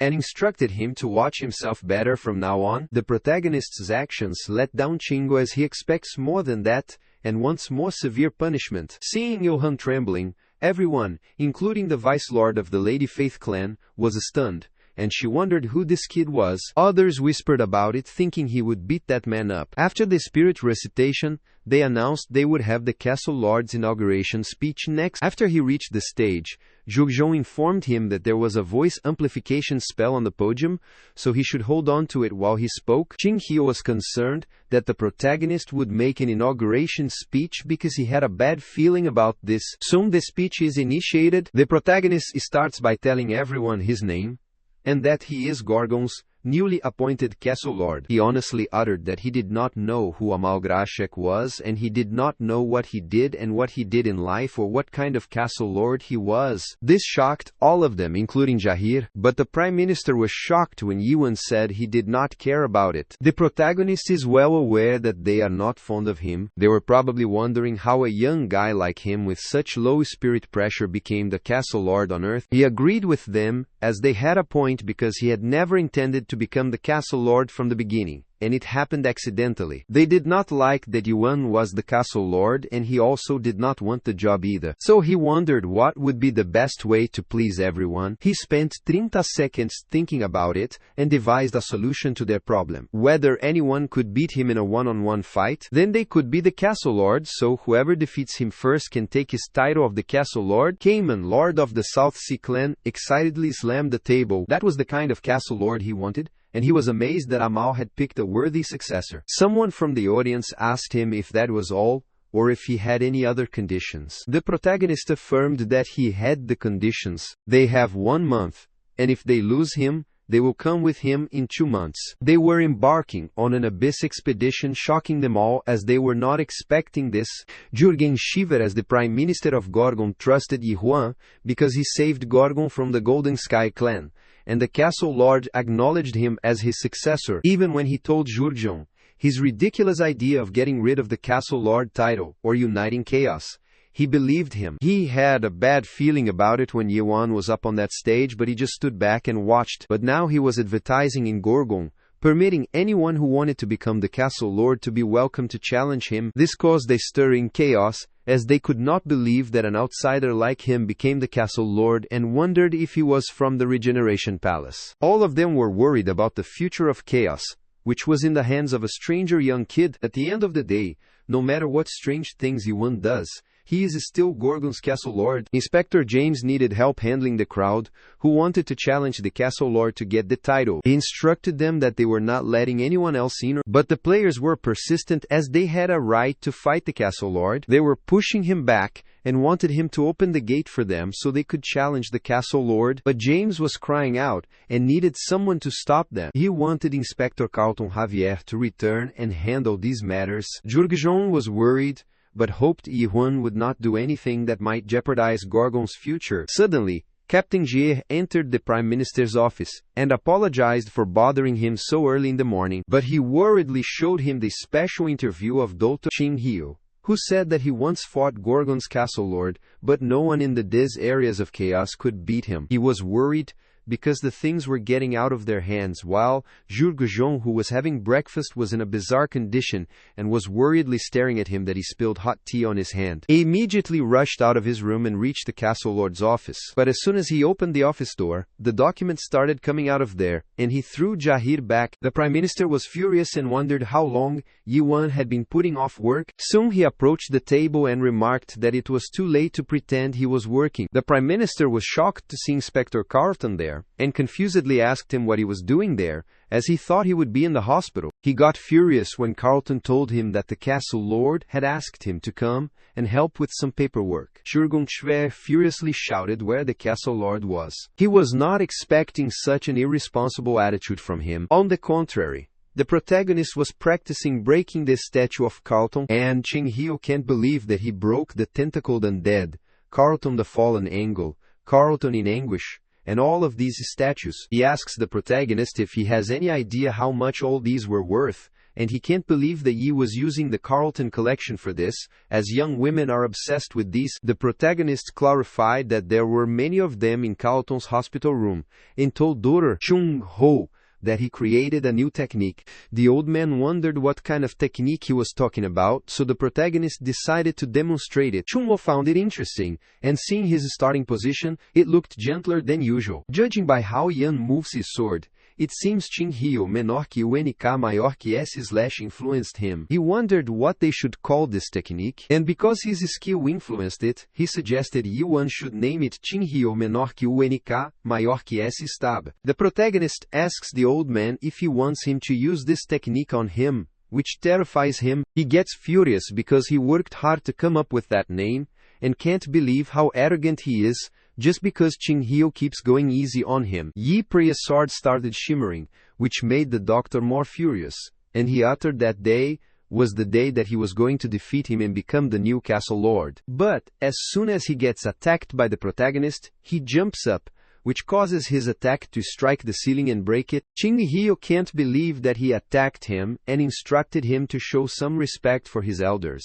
He could not believe that the new castle lord had no manners, and was furiously scolding him when he heard something falling sound. He wondered what it was, so he looked behind and was shocked to see the lord of the Thunder God clan, Yongyan, lying unconscious. Young can't believe what happened to him, as he thoroughly planned this secret attack to become the new castle. A few minutes earlier, he asked his men if the castle lord was in the training ground. His men affirmed that he was optimistic about it, so he decided to see it from a hole in the ceiling. He peeked inside, saw the protagonist practicing, and thought it was a perfect spot to assassinate the castle lord. He activated his thunder skill and reached out to the hole, and he supposed he would become the new castle lord. Now he does not care if the people call him a coward, because if they ask him, assassination is the only natural way to fight someone. Abruptly he was attacked by something powerful, and after gaining consciousness he found himself in the practice room. He shouts and sits, but suddenly he encounters Ching Hyo, who inquires if he is awake, which further shocks him. Yongyan wonders what the Doctor of Doom is doing there. The old man can't believe that Yongyan and his sneaky little tricks have not changed, and he knows this will happen eventually. The Lord of Thunder God Clan asked the doctor who that guy was, and Cheng Hyo replied that he was Gorgon's new castle lord. Yong-Yan was startled because he had never heard of anyone like him in all of the chaos, let alone in the Great Realm. Chang'o agreed that this made two of them at the same point, which infuriated Young, and he said this was why he was asking if this made any sense to him. The old man chuckled and refused as it did not make sense to him. Nothing about Yuan made sense. Yong-Yan was astounded to see Cheng Hyo smiling, but whatever the case was, he did not want to count this abrupt attack as his defeat. He was confident he would defeat the protagonist if they fought again, so he activated his thunder skill and urged that it was not fair because he attacked him before he was ready. Yet, he called himself the Castle Lord. Chang'o could not believe who was talking about fairness as Yong-Yan himself tried to assassinate the protagonist first. The protagonist looks at him and is okay with giving him another chance, and then he gives them the sign to attack first. This frustrated Yong-Yan, and he rushed to attack the protagonist. He strikes him first, but Yuan evades his attack, which amazes Yong-Yan as his opponent is quicker than he looks. He firmly held his thunder scissors and wanted to see if the new Castle Lord could dodge this attack too. He attacked the protagonist with his best skill, but was shocked to see him unscratched. He did not want to use his most powerful skill, but he was forced to the edge. Thus, he used his Divine Thunder Strike, intending to finish Yuan off in one shot, but he was startled before he could strike him, as Yuan disappeared from there and reached behind him. The protagonist asked him if he knew the problem with that technique, and explained that his technique takes too long to get ready. Yong-Yan was shocked as he looked behind. Later he saluted the protagonist and assured him that he would go around and tell everyone that the Lord of the Thunder God Clan had barely lost to the Castle Lord. Chang'o applauded him as he did well, and the protagonist was pleased that they should start seeing some stronger challengers. It took him precisely 100 years to get there. The Yuan family was one of the 5 families of the Great Realm. Yan was a member of their family, or rather he was their slave, who served them by doing his best. The rest of his teammates who cleared the tower with him became members of the family and lived out the rest of their lives together. But one by one, they were either sold into battle or died as enslaved people, and by the time he had been working there for about 100 years, most of his former teammates were dead. However, Young managed to survive by some miracle, having earned the family's trust over the course of 100 years, and he was appointed an official servant. But the day he was made an official servant, he resisted his fate for the first time. He could not spend the rest of his life like that, so he sold his 100 years of trust in exchange for raiding the Yan Unon family's tomb library. He stole Divine Thunder Strike, an elite skill. Learning this skill rejuvenated the cells in his whole body. The Yuan family's secret techniques allowed Yong-Yan to freely use the Thunder God's power. As a result, he was hunted down by the Yan family for some 20 years, and eventually he got killed in the end. But after being summoned to chaos, he earned the 9th and lowest rank among the Days areas, after some years, thanks to the Divine Thunder Strike. But then he met the protagonist, who was not even 10 years old, yet wondered how he became a Castle Lord in chaos. Chang'o had been so gloomy ever since the Abyss expedition failed, and he had never seen him smile like that before. On top of that, Dr. Chongjiu, who had been gloomy all the time in the past, was happy, but he also could not believe that this guy was the castle, which did not make any sense. He knew nothing about the protagonist made sense, no matter how hard they tried to understand him. Yong-Yan was sadly pouting as he could not believe his defeat. But Dr. Shenyu wanted him to consider himself lucky. It was good that he met Yi Huan before he ever experienced true despair. On the contrary, the protagonist was looking at the last statue of Inspector Carlton, on which he would practice. Meanwhile, Yong-Yan makes a strange face upon seeing the protagonist, and Dr. Cheng Hyo assumes that he might be wondering what is so special about him. The old man explained that a week before Yong-Yan got there, Gorgon was almost taken over by the Golden Sky Clan. This startled him, and Cheng Hyo uttered that he was not sure how the Golden Sky Clan had so many people in Gorgon on their side, but it looked like they had been planning to take over Gorgon for a long time. However, he asked Young if he knew who had rescued Gorgon from the near collapse and stopped the Lone King of Chaos when he had possessed the Castle Lord. That kid saved them all, and as a result he became the current castle lord. This stunned Yong-yan, and he wondered why he had not told him that sooner. The old man explained it was because he burst in there and tried to assassinate him before he had a chance to say to him, so he did not want him to blame him. They were startled as they saw Huang Kang, lord of the Fire King clan, appear and say that he had come to request a duel with Castle Lord. He was there with the lord of the South Sea clan, and hoped the castle lord would not mind if he fought him first. The protagonist said it would not be necessary, because they could fight him simultaneously. Since he was trying to train right now, he did not have a day to fight, which shocked them. Shen Hyo witnessed this situation and assumed a few people would go home disappointed that day. Huang Kang agrees with the protagonist, laughs, and thinks the castle lord would regret saying that. He rushes to attack the protagonist using his particular flame skill, but the protagonist evades his attack and strikes back with the wall. Changju gets furious and asks Huang if he is trying to burn down the training ground. Yong-yan reminded him that Huang was so worked up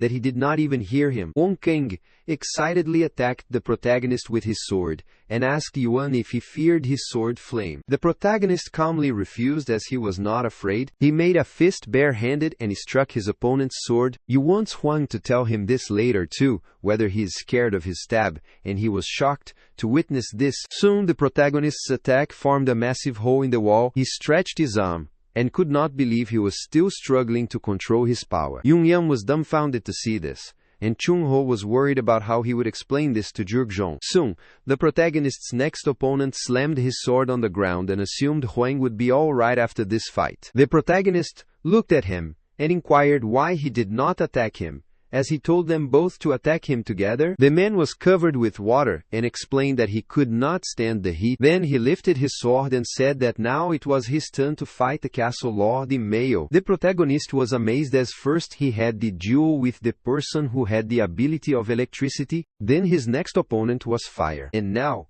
his opponent had a water ability. This all reminds him of Pulkamin. Whatever the case, this opponent seemed better than the other guys. As his opponent lifted his sword, showing the gesture to be prepared, the protagonist rushed to attack him. The man blocked his attack with his sword, and with his decisive strike he threw away the protagonist's sword. The protagonist was astounded as there was something different about this guy. Unlike the other guys, he did not feel the desperate urge to fight him, as he gave off an air of calm. Came and firmly struck him with his sword, giving his best attack. But he did not notice that the castle lord had already rushed away, and he ended up striking the ground. He was startled as he looked above his head, where the protagonist was fully prepared to attack him. Soon the protagonist attacked him, which he tried to block, but failed, so he rushed back. Kamen took a peaceful sigh, as it was a good thing he dodged or might have ended up like Huang Kang. He accepted his defeat, and the protagonist was stunned as he had not seen all his skills yet. Kamen laughed, as sometimes the person could tell how a fight would end. Now, because he lost, he wanted to hear more about this abyss expedition. After Huang Kang becomes conscious, he becomes furious at Yong-yan because he spreads the rumors that he barely gets lost to the new castle lord. Changju instructed him not to blame Yong-yan, as it was Huang's fault for losing the duel, and he was not strong enough to beat the castle lord. This made Huang furious, as this was the fact, and Yong-yan asked them what the two of them were going to do then. Because they lost, they must join the abyss expedition with a castle lord. Hearing this, Hang furiously stared at the protagonist, who was wiping his sword, and Kamen uttered that he came there intending to join the abyss expedition. The protagonist stared at him, and they asked Lord Kamen if he meant what he said, and he affirmed. Awang was not shocked, as he knew Kamen very well, as he had always been this way. He was a close friend of Amao, Gorgon's former cast lord, but he was not strong enough to join the abyss expedition then, and back then, Gaiman saw how they had lost everything along with all of their hope. He witnessed the end of the abyss expedition, but that was already 900 years agosto, and yet it was like he had been training for this day the whole time. Kamen explained that he was thinking of going to the abyss soon in any condition. This shocked Shangzhou, as he was not expecting something like this. He worriedly grabbed his head and asked Fire King about his opinion on this matter. Huang Kang shrugs, and he guessed he did not have a choice because he lost the fight. Then the old man asked Thunder God for his opinion, and Yong-yan said he had made up his mind just now. He rushed towards Yuan, and they wondered where he was going. The protagonist was stunned to see this response. Chang Hyo gets worried and asks Yong-yeon if he thinks of attacking the protagonist again. But instead of attacking the protagonist, Yong-yeon lies before him and calls him Lord Yuan, which shocks all of them. Yong-yeon utters that from this moment, he who is the Lord of Thunder God Clan swears complete loyalty to him as Gorgon Castle Lord. The protagonist shockedly looks at him and assures him that he does not need to worry about it because he does not need his loyalty. Still, Yong-yeon promised to be loyal to Yuan and remain faithful to him even in death. The protagonist is speechless upon hearing this, as Yong-yeon is already dead, which makes him gloomy. Whatever the case was, Yong-yeon insisted on him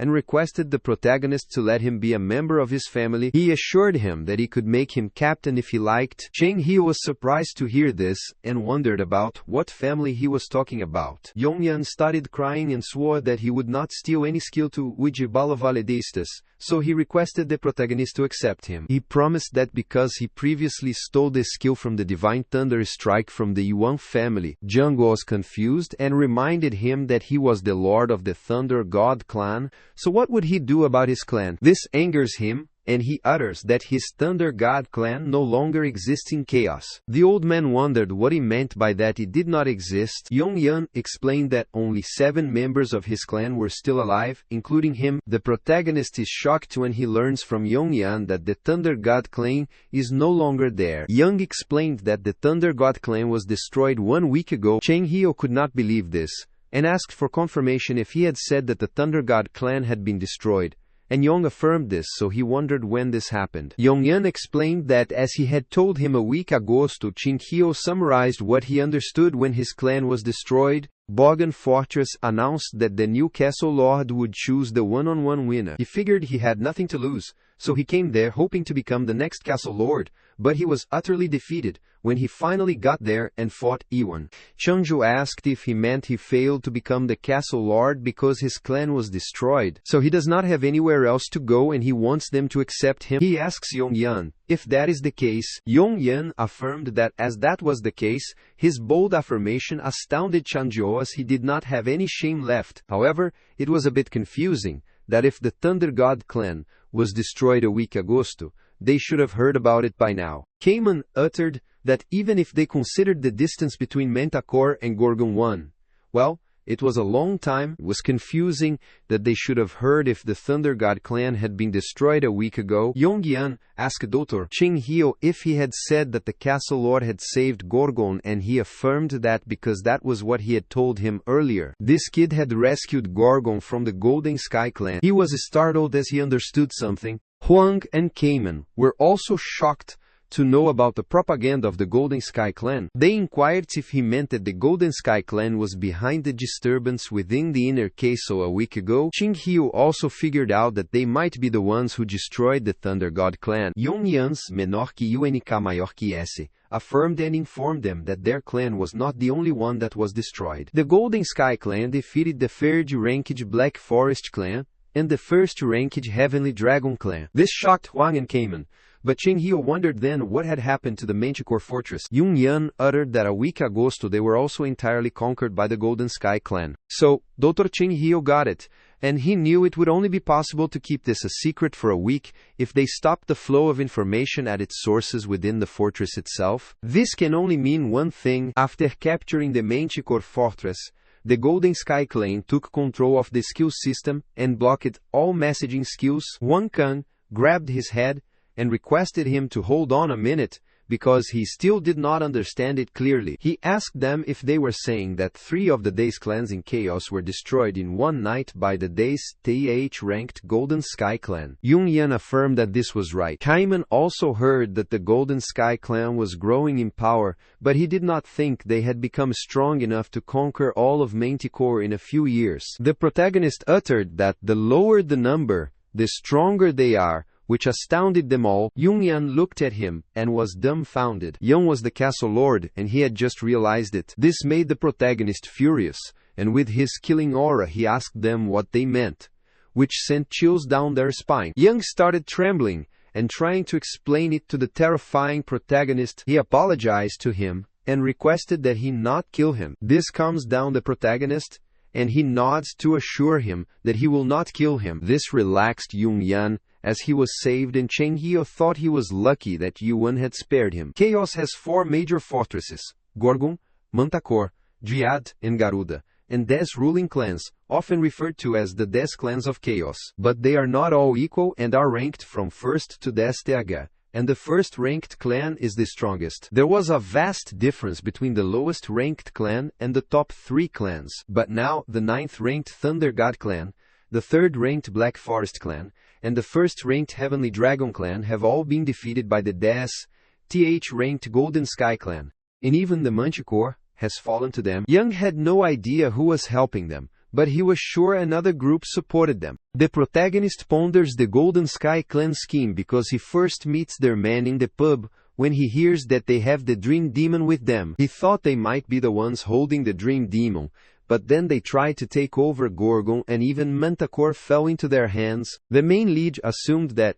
if they took over the other fortresses, they might be after the same thing as him. He wondered whether he would find the Dream Demon and that person he mentioned in Manticore, as he recalled the time when he asked the Golden Sky clan man about him. He uttered that if he would tell the protagonist about the Dream Demon, even if he would let him go, it would not matter, because if that person finds out, he will wish if he would be dead. Meanwhile, at the fortress of the Golden Sky clan, the lord of the clan beheaded one of his opponents and inquired his men about discovering that they failed to get a guardian horned beast. The lord of the Golden Sky clan, Jin Hong Lim, assumed that it could not be helped, and asked his other men if they agreed with him, and he delightedly stared at the body parts of the corpses of other clan men. Golden Sky clan members explained to their lord that they dismembered the lord of the Heavenly Dragon clan and locked him in prison. The lord of the Black Forest clan was still putting up a fight, but it should be over soon. Lord Jin Hong Lim grabbed his dagger, swirled it in his finger,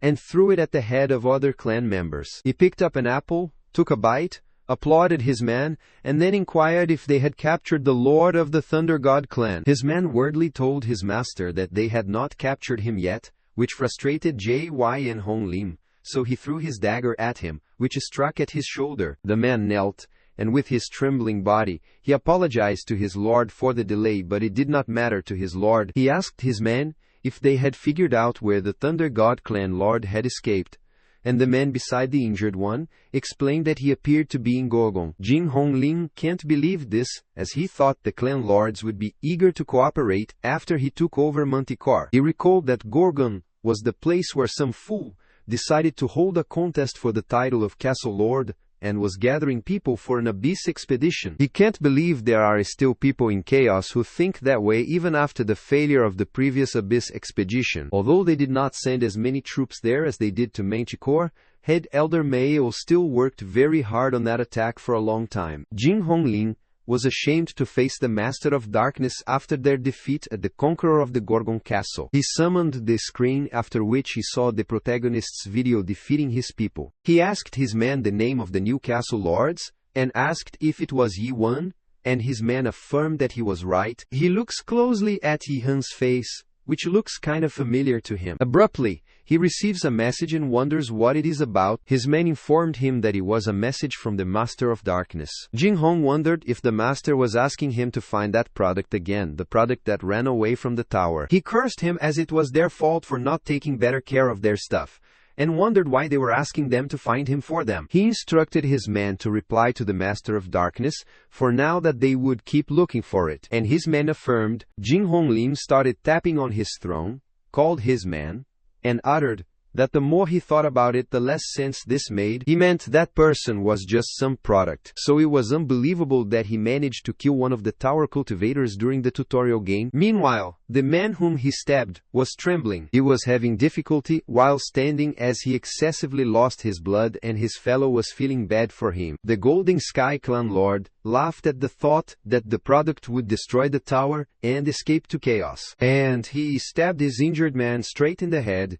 and killed him. The screen before he started disappearing, and he asked his man if it made any sense to them that a mere product could do that. The man refused, as that was what he thought, because there was no way something like that could ever happen. His man asked him what they should do, about the Lord of the Thunder God clan who escaped at Gorgon. Jin Honglim was feeling a bit sleepy, so he decided to leave and instructed his men to let the Lord of Thunder God clan go, which shocked his man. His man was concerned because now that word had gotten out about the Newcastle Lord holding a competition for his title. He heard that the clan lords of the Days clan were rushing to Gorgon to compete. Jin Honglim thought they would have had to get rid of them anyway for their plan to unite chaos. So this worked out well, because the undead would soon overrun Gorgon. A week agosto, this incredibly powerful undead's energy burst out of Gorgon Fortress.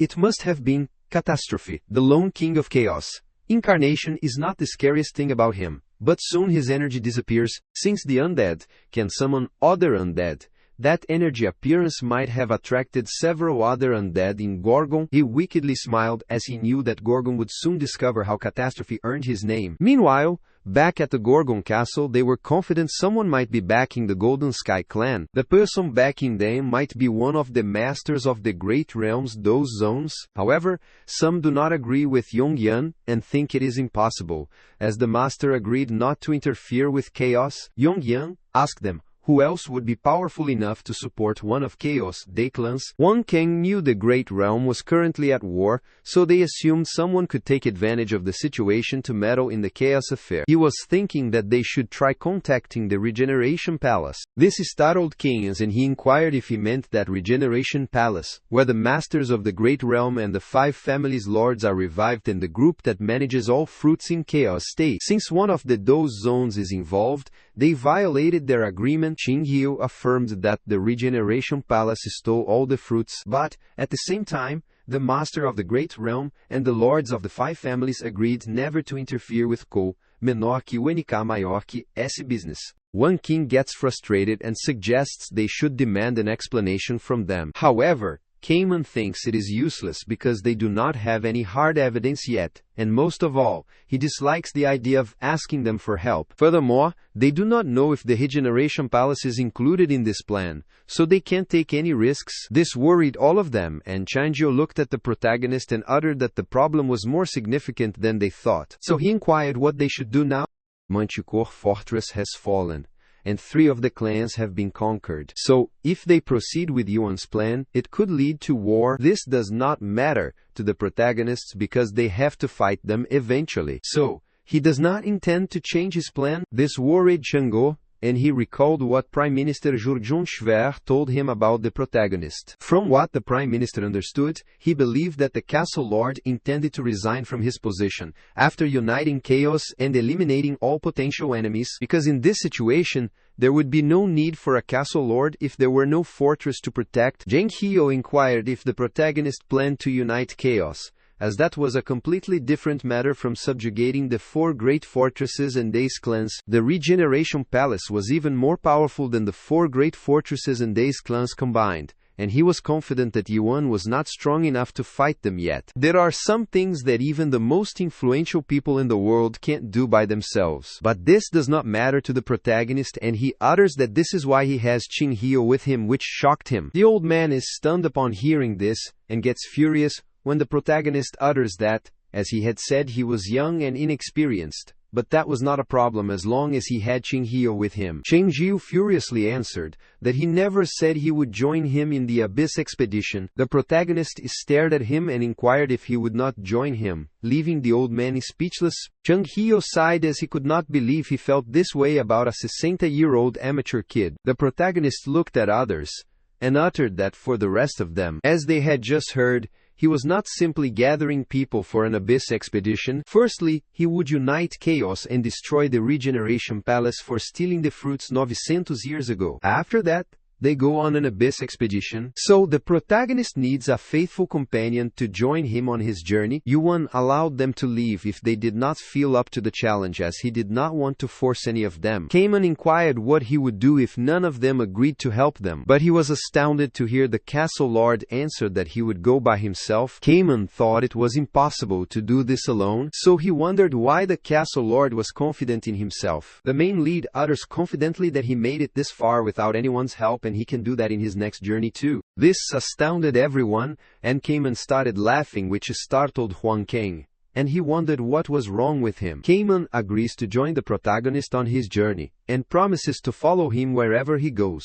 whether it is the Abyss or the Regeneration Palace. Yong-yan also agreed and remarked that the Castle Lord and he were already one, which irritated Yi-won because he did not want to be one with anyone. The protagonist looks at Huang and asks his opinion on whether he will be part of his plan or not. Wang Chang grabbed his head, cleared his throat, and said that he had not entirely decided yet, which stunned others. Huang furiously utters that he is the normal one there, and he can't believe they all agree to something like this without knowing anything about Ewon. He is amazed because with this decision-making ability they still call themselves clan lords. He wanted to be honest with them, because he was still determining whether Yuan had what it takes to lead an Abyss expedition. After all, the enemies the Castle Lord intended to fight were extremely powerful and far beyond what he imagined. He wanted the Castle Lord to prove he could lead them on this challenging journey. There were 6 clan lords in Gorgon, so if the Castle Lord could get the other 3 clan lords who were not there to acknowledge him as their leader,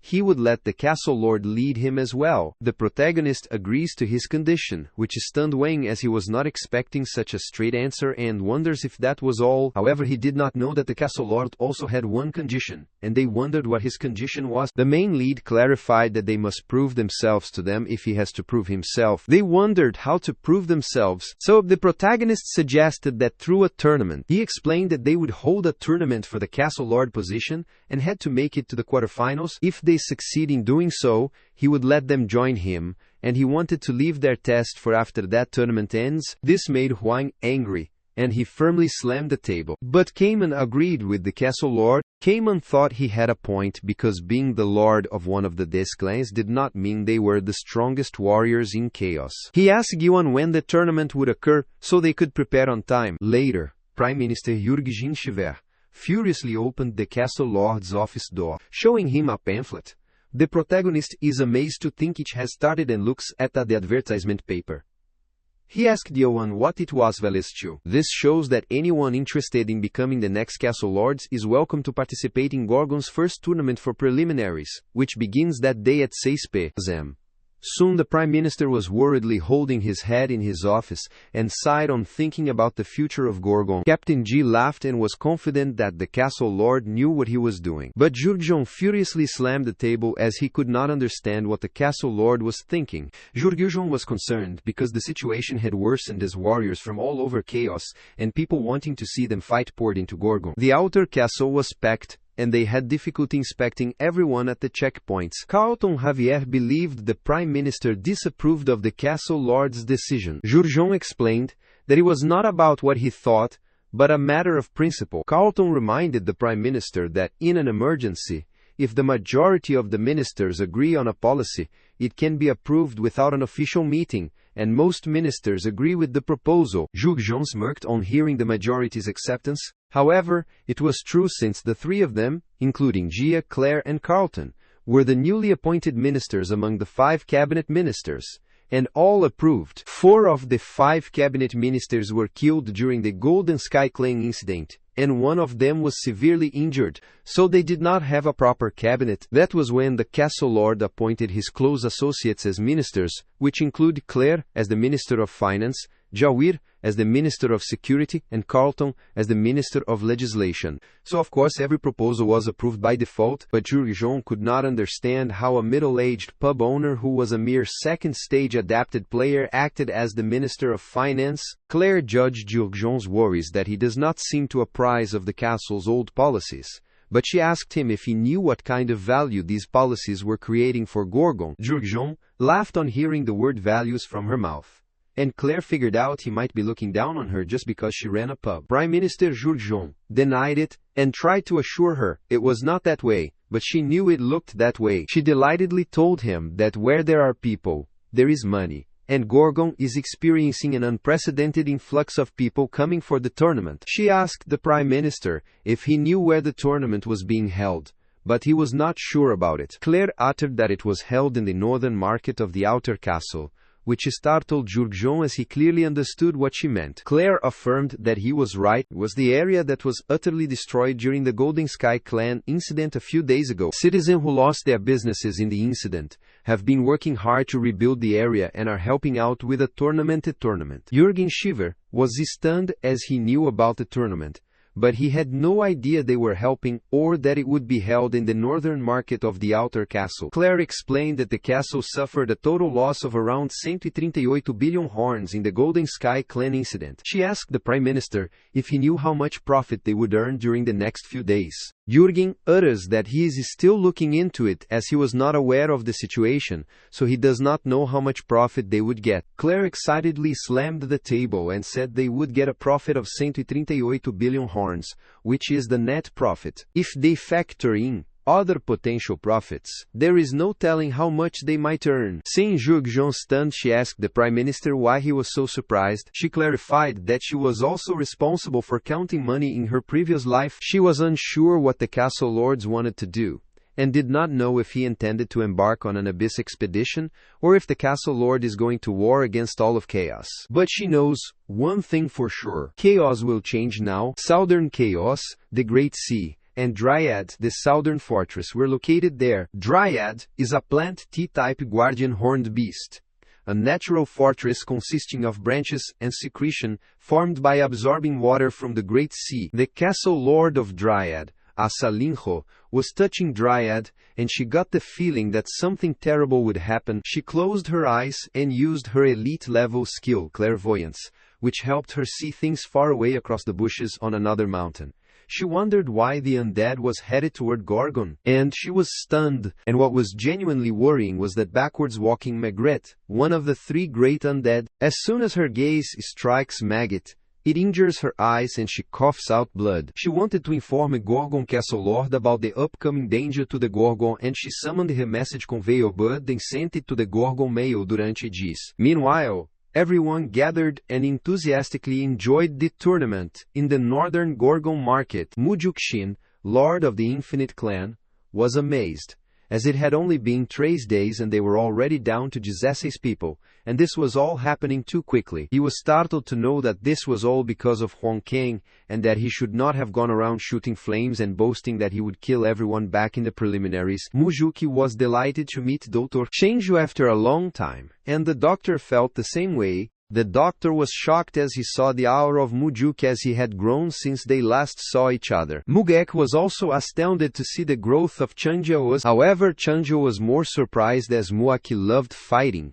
and he did not take part in the tournament. Mug explained that he likes sparring, not dog fighting like those people. Chanjiao laughed, as he knew Huang Kang would probably start blasting flames again if he heard him say that. On the contrary, Huang threw his flames at the opponent, and wondered if he had hit her. However, he was startled as he saw his opponent above his head, fully prepared to give him a substantial strike. Her strike firmly slammed him, which threw him to the ground. She pointed her sword at Huang, and with this he lost the battle. Mugikshin recognized the opponent's women's magic technique as it seemed very familiar and wondered if it could be what he was thinking. Chang'e Hiyu affirmed that one of his skills was the Azure Phantom Steps of Hiyu, the Master of Steel. Mugeki gets furious and wonders what one of Hiwad menor que UNK maior que S warriors was doing there, as the Masters promised not to interfere with chaos. Chanjiao also had no idea about this, but he knew that the Master taking part in this tournament was up to something. With the defeat of Huang, Minister Jahir concluded the second round, and now the long-awaited quarterfinals were going to commence. Mugek was amazed as they immediately moved on to the quarterfinals and asked Chen Hio if this was not too soon. However, the old man explained that the castle lord was impatient, and soon the next participant appeared. Everyone was excited as it was finally the lord of the Forest School clan's turn, and they were thrilled as they were going to see Chaos's greatest warrior in action. Mongo, lord of the Forest School clan, appeared and smiled, seeing the audience's enthusiasm. Then he turned and looked at Chingo, who was shocked to see him there, and smirked evilly. This made Chinghio furious as he was arrogant, and wondered what kind of greeting that was, and he wanted to teach him a lesson later. Mugek tried to calm him down, and suggested that he go easy on him as he was only 400 years old. Soon the protagonist appeared, and Changyu smiled and agreed with Milwaukee because someone else was about to teach Mongo a lesson for him. Soon they confronted each other, and the stadium was filled with cheering remarks from the audience. Mongigel utters that he had heard about the Castle Lord's plan, but thought it was too bold. Mugeki moved forward and surprisingly stared at him. He asked his fellow if that kid was the new Castle Lord, and she affirmed. Seeing the protagonist's physical appearance, he wondered if that kid could beat Myung Yago. He found Yuan strange as he gave off a similar energy to Ching Hyu, and inquired if he was his student. Ching Hyu laughed at hearing him calling the Castle Lord his student. And after the protagonist struck his opponent, which shocked everyone as he was brutally slammed to the wall, Changzhou asked him what he thought, and how a beast like that could be his student. Mongiego fell and remembered when he discovered that his opponent for the quarterfinal was not listed in the matchups. Later, when he finds out that he will be fighting the Castle Lord, he is glad because he decides to participate in this pathetic tournament to give the Castle Lord a word of advice. He furiously grits his teeth to tell the Castle Lord that there have been people like him in the past, people who gave others hope and made them wish for a life that was already gone. But that unfulfilled hope always turned into even greater despair. This is why he came there to crush that hope before it could happen,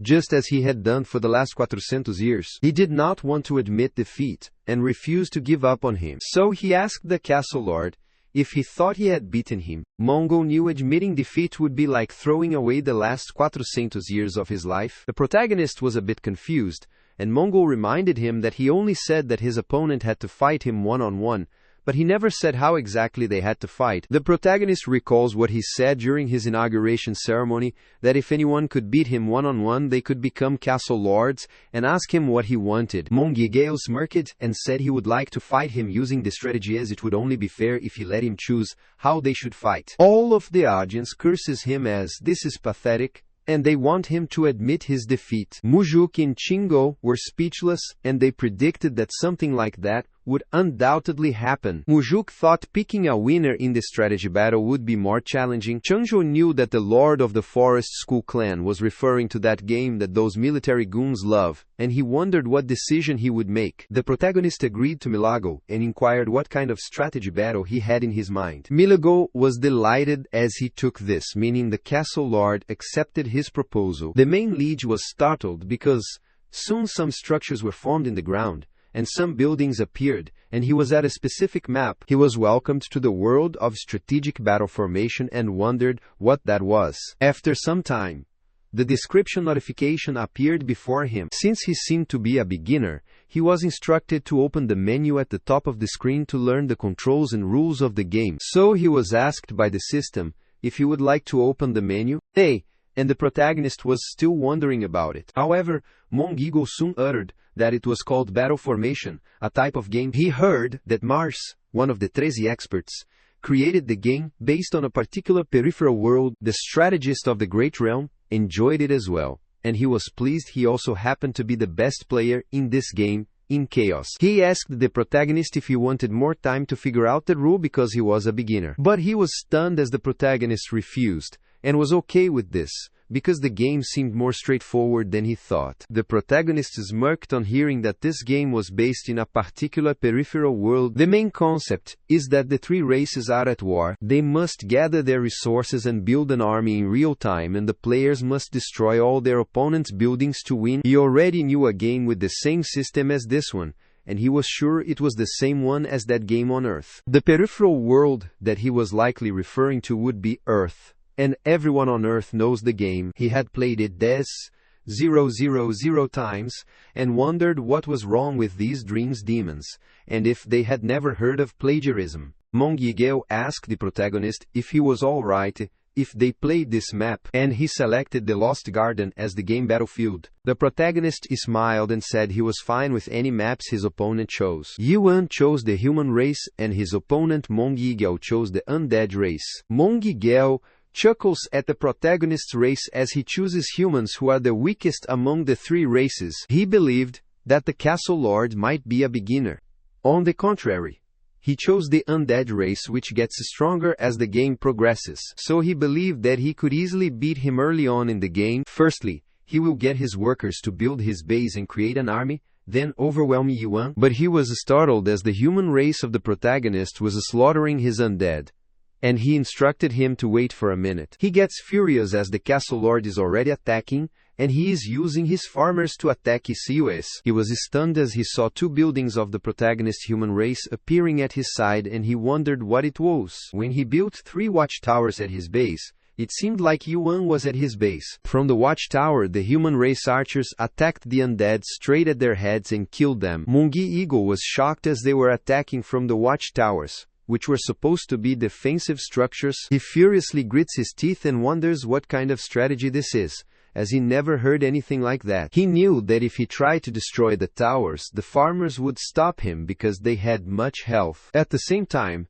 he could not sit back and do anything, so he was trying to stop them, but there was nothing he could do. He can't harvest any more resources or build anything, so he asks the protagonist what kind of strategy this is out of curiosity. The protagonist remembers that the strategy was already widespread in Korea, and people get annoyed when players use it. The audience was delighted to see the castle lord winning, and Chanju was stunned. Mongol was shocked because there was no way a beginner would know this strategy, and he shouted that this was unfair. He clarified that he was not supposed to attack each other for the first minutes of the game, which was the basic courtesy. The protagonist was amazed that there was a thing like courtesy in the game, and his opponent explained that he was supposed to build things and gather resources for the first minutes. The protagonist straightforwardly asked him if that was included in the rules, which left his opponent speechless. He said it did not matter to him if the rules were not followed, and he would not show any courtesy. Mongigel knelt and furiously bit his lips,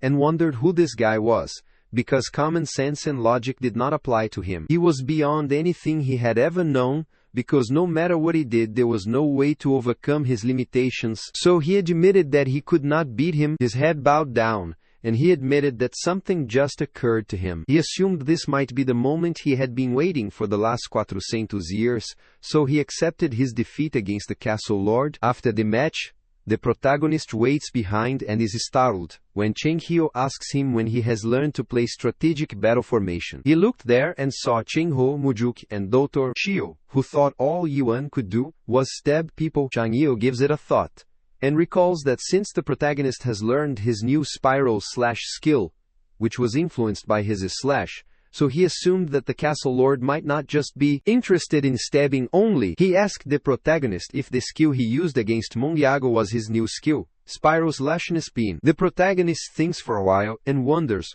what he means by the spiral/. He recalled when Chinkyo uttered that this was his skill, but the protagonist was reluctant, as he only used stabs. Chinkyo was still persistent and wanted him to give his skill that name because his slash influenced it, so it was technically a slash. Otherwise, Ching Ho wanted him to call his skill the Chingyo stab, if he did not want to name it that. Cayman pondered because both stabbing and slashing involve killing their enemies, so he suggested another name for his new skill, the Spiricide. At the present moment, the protagonist rambled, saying that they agreed to call out the spirit. This infuriated Chango, and he wondered what Yan meant by that. If he was going to call his skill by that name, what about the Spiris/? He suggested.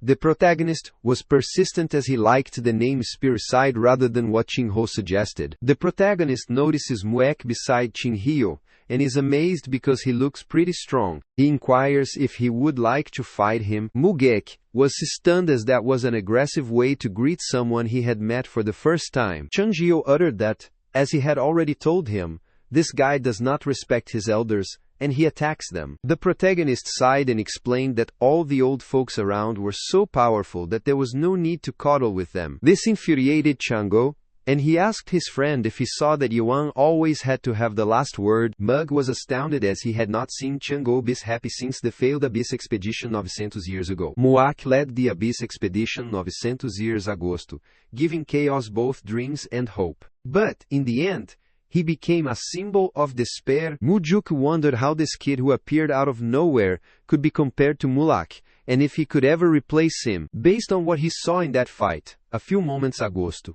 this kid was extremely powerful, so, in terms of sheer potential, he might even be more significant than Mulak. However, he needed to figure out his character. He does not detect a true sense of justice in him. Yuan was the complete opposite of Muak, who was so mature and kind-hearted. And on top of that, Mujuki wondered why he kept getting a threatening vibe from this guy. Mujuki was startled as he suddenly witnessed the protagonist's world, and got terrified. He turned and looked behind, but nothing was there. He surprisingly asked Shangho if the new castle lord was also awoken, which astounded the doctor, as Mujuk had just noticed and uttered that he was utterly awoken. Soon the announcement was made about continuing the next quarter-final match. They would broadcast the live stream directly from the stage to make it more exciting to watch. Xinghyu informed them that the net match was about to begin, and he noticed the protagonist heading toward the stage. He inquired where he was going as it was not his turn. Mujuk was still surprised to know that the protagonist was an entirely awoken one, because in that case it meant he had overcome the limits of the third stage of awakening. The protagonist looked back and said that waiting for everyone to finish fighting one-on-one would be a waste of time. Xinghyu is shocked to see the protagonist on the stage and wonders what he plans to do this time. Soon, his opponents appear on the stage, and using his skill of suspicion, he realizes those three look pretty strong, aside from Kaiman and Yongyan, especially the last girl with the chain scythe, which was the strongest because there was something about her that he could not detect even with suspicion, and he wondered what that girl's true identity was. Minister Jahir was startled to see him, and wondered what he was doing there, as it was not his turn. The audience was excited to see the castle lord step on the stage, and asked if he would say something. The man in the audience instructed the newly recruited guy to turn on his recording skills. The protagonist snatches the mic from Jahir and wants everyone to listen to him, and he utters that he has seen enough of the participants, so he knows how vital everyone is currently. He was tired of watching all these fights, and wanted to change things up. Abruptly, Juki Ryongja, Lord of the Ladies of Faith clan, steps forward, requests him to wait, and inquires about what he thinks he is doing. She asked him what gave him the right to do this, and what he proposed they change. The protagonist utters that he is removing the rule that everyone has to fight one-on-one. Juke Heonja wondered if he was suggesting that they have a team battle. The protagonist affirmed because what he meant was something like that. However, the Lord of the Lady Faith clan does not think it would be a good idea, and asks him how he will choose the team, and how they will decide the winner. The protagonist tried to clarify since she did not seem to understand what he meant, and urged that he was not saying they should go to the trouble of dividing themselves into teams. There is only one team, and 6 of them will fight as a team against Yuan, which shocked her as she was not expecting this kind of change. She wondered what he meant, but after she understood, she was dumbfounded, as he suggested he would fight them alone. The protagonist affirmed that she was right, as he planned to fight them alone. He promised that whoever could defeat him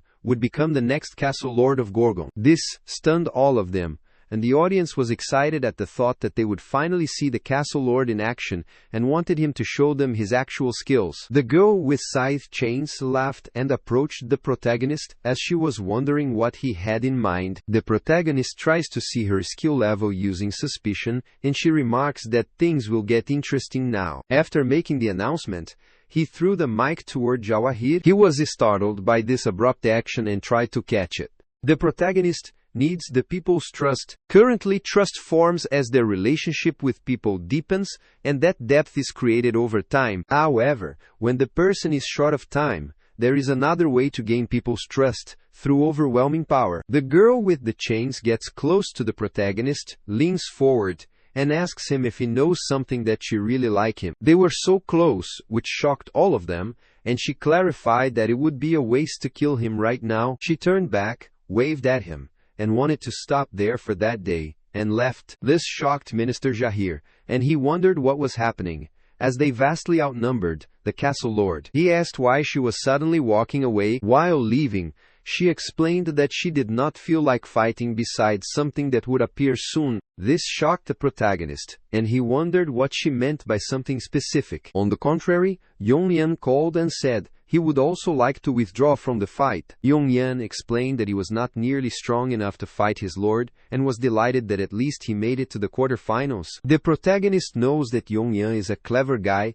and although he does not mind working for him, he still wants to perceive some of his pride. Kamen clenched his fist and clarified that he also wanted to withdraw from the match because he was not worthy of fighting him, as it was unfair to fight 6-on-1. This surprised the protagonist, and he wondered if Kamen cared whether the fight was fair, but he knew he was not accommodating either. The protagonist knew he would not have the impact he hoped for, even if he beat the rest of them. Juk Ryongja remarked that it was unfortunate for the castle lord, as it looked like things were not going how he expected. The protagonist guessed he would fight the three of them who were left behind. He can't believe it, as Yong-yan and Kamen continued to amaze him with their arrogance, because they withdrew from fighting so they would not embarrass themselves. He heard his opponent gossiping. The vice lord of the Lady Faith clan instructed Jukironja to teach this guy a lesson. She guessed there was no way he was strong enough to withstand a combined attack from both. Jukironja tried to calm the vice lord, as she had forgotten that they were not there to fight the castle lord. She knew it, but still she wanted to teach him a lesson. The protagonist was astounded to discover they were not there to fight, so they wondered what they were up to. Then he heard them asking Captain Hayoung about her opinion on this matter,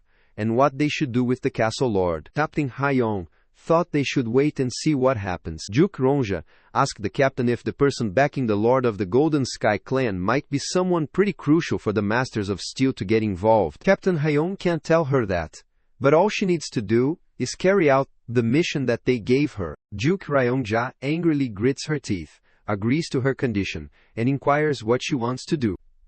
Captain Hayoung utters that they want to know the castle lord's character, which startled her. Jukuronja realized they wanted to see if he could be helpful to them as a pawn in their game, and she applauded her. Then she accosts the castle lord of Gorgon, and clarifies that they have no intention of fighting him. The protagonist inquired if this meant they surrendered, but she refused, as she would not say it that way. There was a difference between choosing not to fight and raising a white flag. The protagonist questioned if she chose not to fight, and she explained that they were volunteering to join his Abyss expedition. This concerned them because they figured out she might be scheming something. The protagonist asked what was in it for her to volunteer, which startled her, and she wondered what he meant. She inquired if they needed a reason to join an expedition to give life back to the people of Chaos. This annoyed the audience, and they wondered what she was talking about instead of fighting the castle lord, since they had already come this far. Juk Ryonjao wanted to be honest with everyone. She utters that the castle lord never intended to give up his position to any of them,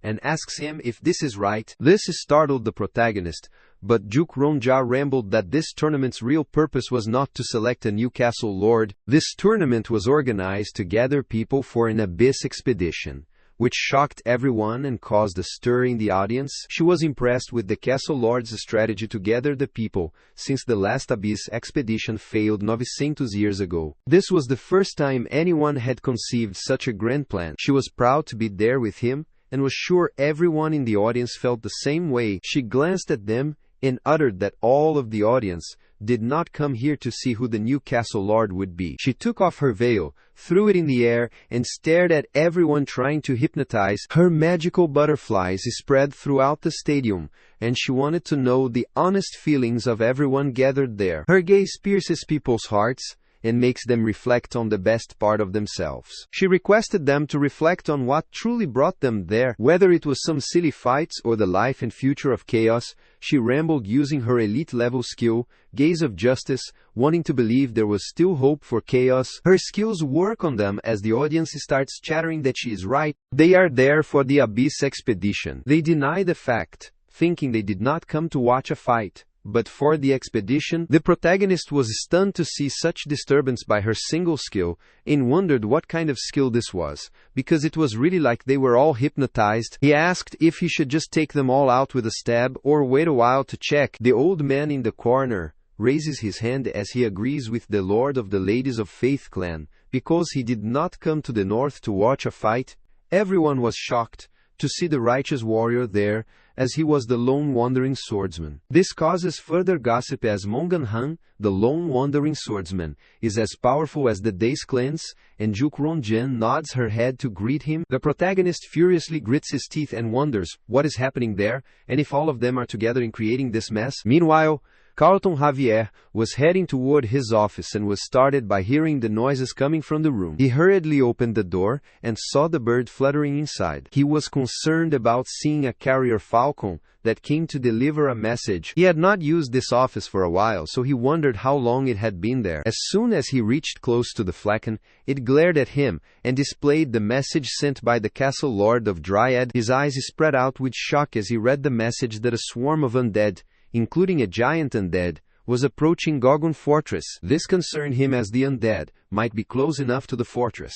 Now, abruptly the climate changed, and the sky turned dark, which startled the residents. On the contrary, the protagonist looked at the sky, which had suddenly changed, and wondered what was happening. However, Juki-hanja informed the audience that they were right, so what they needed at that time was not internal conflict but unity. This is the reason why the tournament must stop. The castle lord has already achieved his goal. Many spirits have gathered there to risk their lives for his abyss expedition. After hypnotizing everyone, she knew she had the upper hand, so she had to do just one last thing. She made everyone attentive to her and rambled that a vital issue remained to be resolved, which was the question of who would lead the Abyss expedition. Chenji was worried as he knew she was up to something and trying to manipulate others. Mugeki stared at her, and knew that she was using the gaze of justice and an elite-level enchantment skill. Mujuki affirmed as he agreed, and after that she started deactivating the skill again. He wondered what the Lord of the Lady Faith clan was up to, as he could not even comprehend her intention of doing so. Juki-ronja mumbled that she would like the castle lord to lead the expedition for them. She suggested him because he was more substantial than the Desclan lords and even more resourceful than the lord of the Forest School clan. There has never been anyone as talented as the castle lord Yuan in all of chaos in history. Her manipulating conversation causes everyone to believe her, and they start applauding her. The audience remarked that this was like her because she always puts others above herself. Mongwan-han objected to what she suggested because the head of the expedition can't be someone who is merely solid and clever. She asked him what other qualities he thinks the head of expedition needs, and he utters the ability to care for a whole team of people.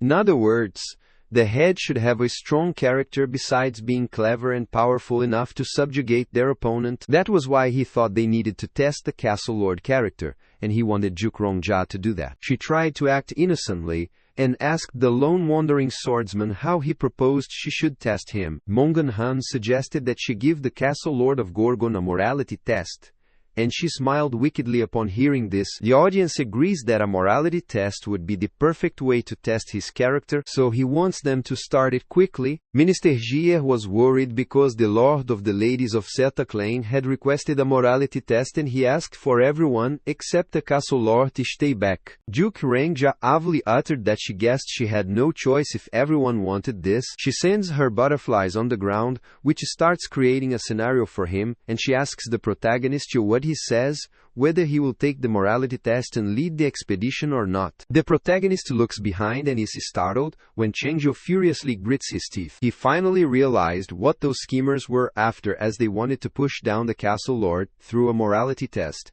and assumed Yuan was in big trouble. Mugeki agreed, as almost everyone knew about Lord Juki-ronja's morality test. Some higher stage adapted players even initially requested the test to meet their awakening requirement to reach the next stage. Although Mogak had never tried it on himself, Chen Hyo was worried because the Abyss expedition would never happen if Yuan slaughtered everyone like usual. After all, no one would obey an expedition leader who kills his teammates. But she will test his character soon if he does not do something. He was anxiously biting his nails because Yi menor que UNK, maior que esse character was already problematic as it was, and if he took the morality test, he would be doomed. He wondered what he planned to do in such a situation, but he was stunned as the protagonist agreed to give the morality test. Juk-ron-ja was stunned and asked if he was saying that he agreed to take the morality test, and he affirmed. She was delighted but the audience became impatient,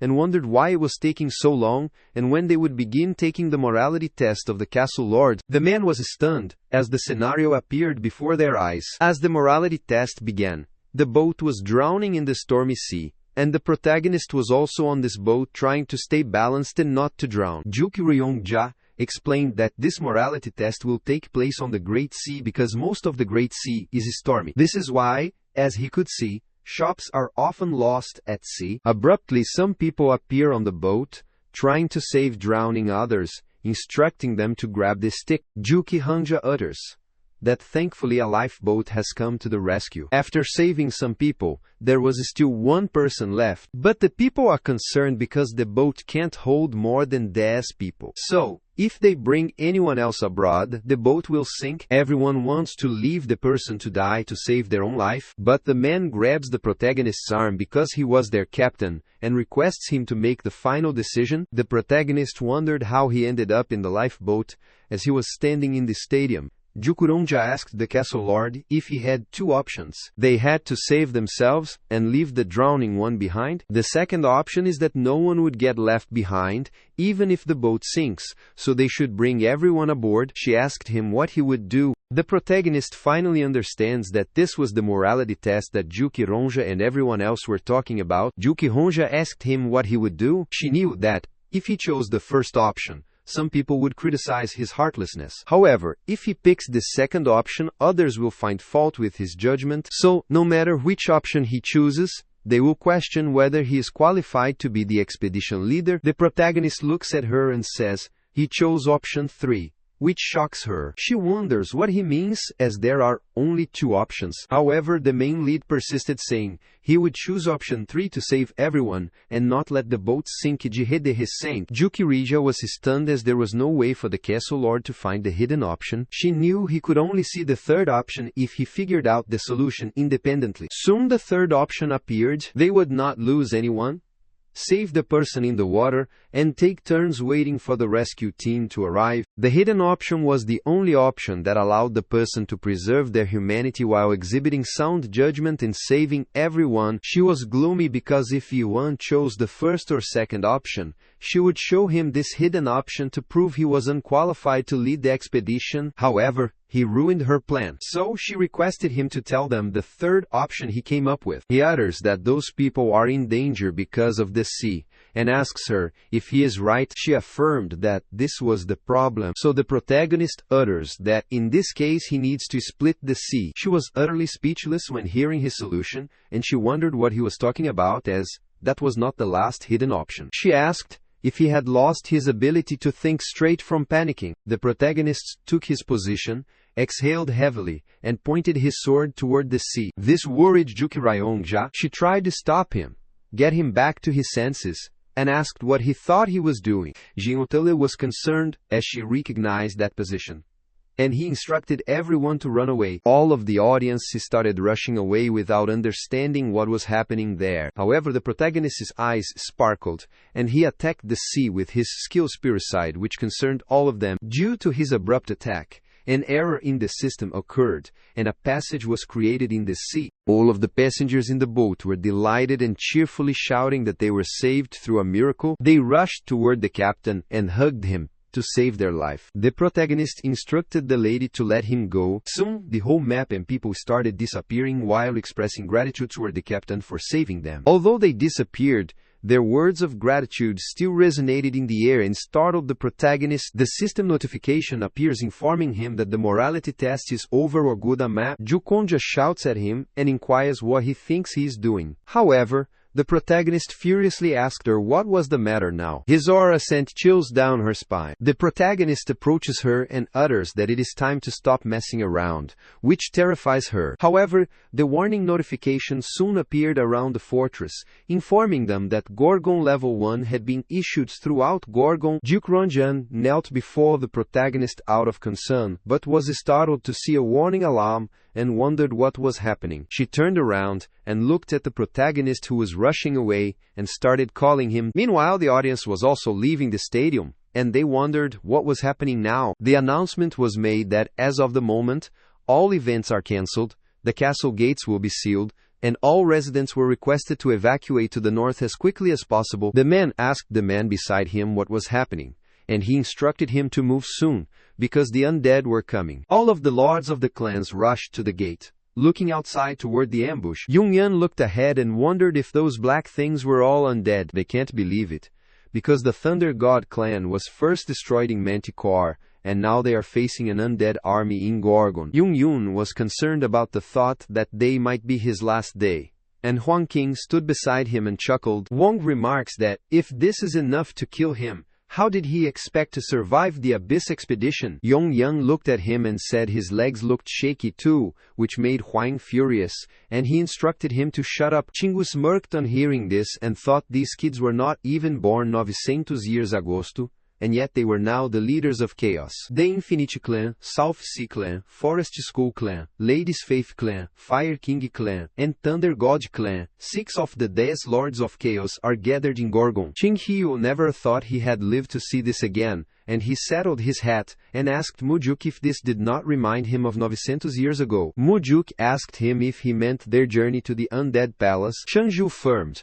He agreed that the Doctor of Doom was right. This was a lot like that time. Although he was not sure what that thing was doing there, Shangju worriedly stared at the swarm of the undead. He knew that the undead could summon other undead, medium-sized undead summons small undead, and giant undead to summon medium-sized ones. And, in Gorgon Catastrophe, the king of the undead appeared. They had to make the castle walls so high because of the upcoming calamity, which terrified all of chaos and was on its way. Giant undead and backward-walking Margaret approached the Gorgon fortress, which was everyone's most substantial fear. The ambush of the undead caused massive destruction in the Gorgon, and everyone was terrified and calling for help to save them. They were trying to protect them. Some of them were injured, while one of the girl's limbs was amputated due to the undead attack. Being scared, they were shouting at them to stay away from them, but soon the girl was stabbed in her mouth with the tentacle of the undead. On the contrary, Jukironjo was dumbfounded upon seeing the tremendous number of the undead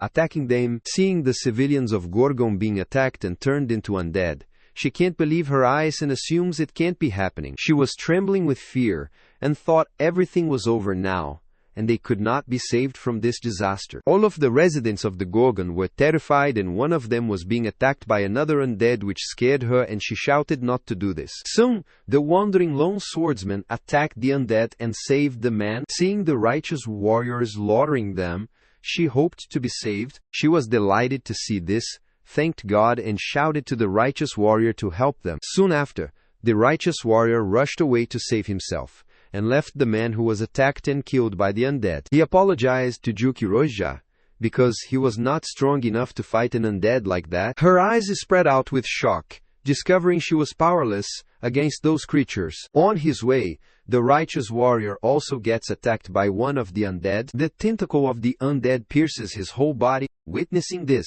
Juk Ryonja realized they were doomed. No matter what they did, they could not be saved from this disaster. She started crying and wondered the point of seeking justice in a world like this, the world where their life is not even guaranteed, even for a second. And she wondered how there could be hope in a world where they can't choose. The ghoul was attacking her and was utterly hopeless. But she was stunned as she saw the undead getting split into halves. She wondered who had done this, but was stunned as she saw Yongyan behind, who had tried to get her back to her senses. She was stunned to see Yongyan, Cayman, and Huang King fighting those undead to protect her, but she thought there was no point in this as they were only delaying the inevitable. She was utterly convinced it was impossible to beat that thing, and wondered if they were too reckless to be afraid. However, she soon noticed Yang was trembling, which meant he was scared, but she could not understand, because if this was the case, then she wondered what kind of hope was driving them. Yang sighed on seeing those undead and knew dealing with them would not be easy. However, his comrade instructed him not to be such a baby, and to look behind him. So he looked behind and was stunned. Behind them, the protagonist was fighting the giant backward-walking Meg alone. He can't believe the castle lord was fighting a much more powerful monster alone. Exploiting the situation, another undead from behind rushed to attack him, but the protagonist grabbed the undead, beheaded it, and tossed its head away. This infuriated Magritte, and he shouted and broke the stones of the building, and with his energy, he lifted those stones above the protagonist's head. Yuan was annoyed by this act, as that backward-walking mag destroyed his building. Soon, that giant undead threw all the stones at him, but he rushed back and evaded the attack. Before taking any further action, he got attacked by Margaret, who is trying to capture Yuan. The protagonist is irritated by his skill. He furiously stares at the ghoul, because he throws things at home whenever he tries to get closer. But if he got too far away, then Margaret started attacking him by screaming, which created powerful waves and caused massive destruction.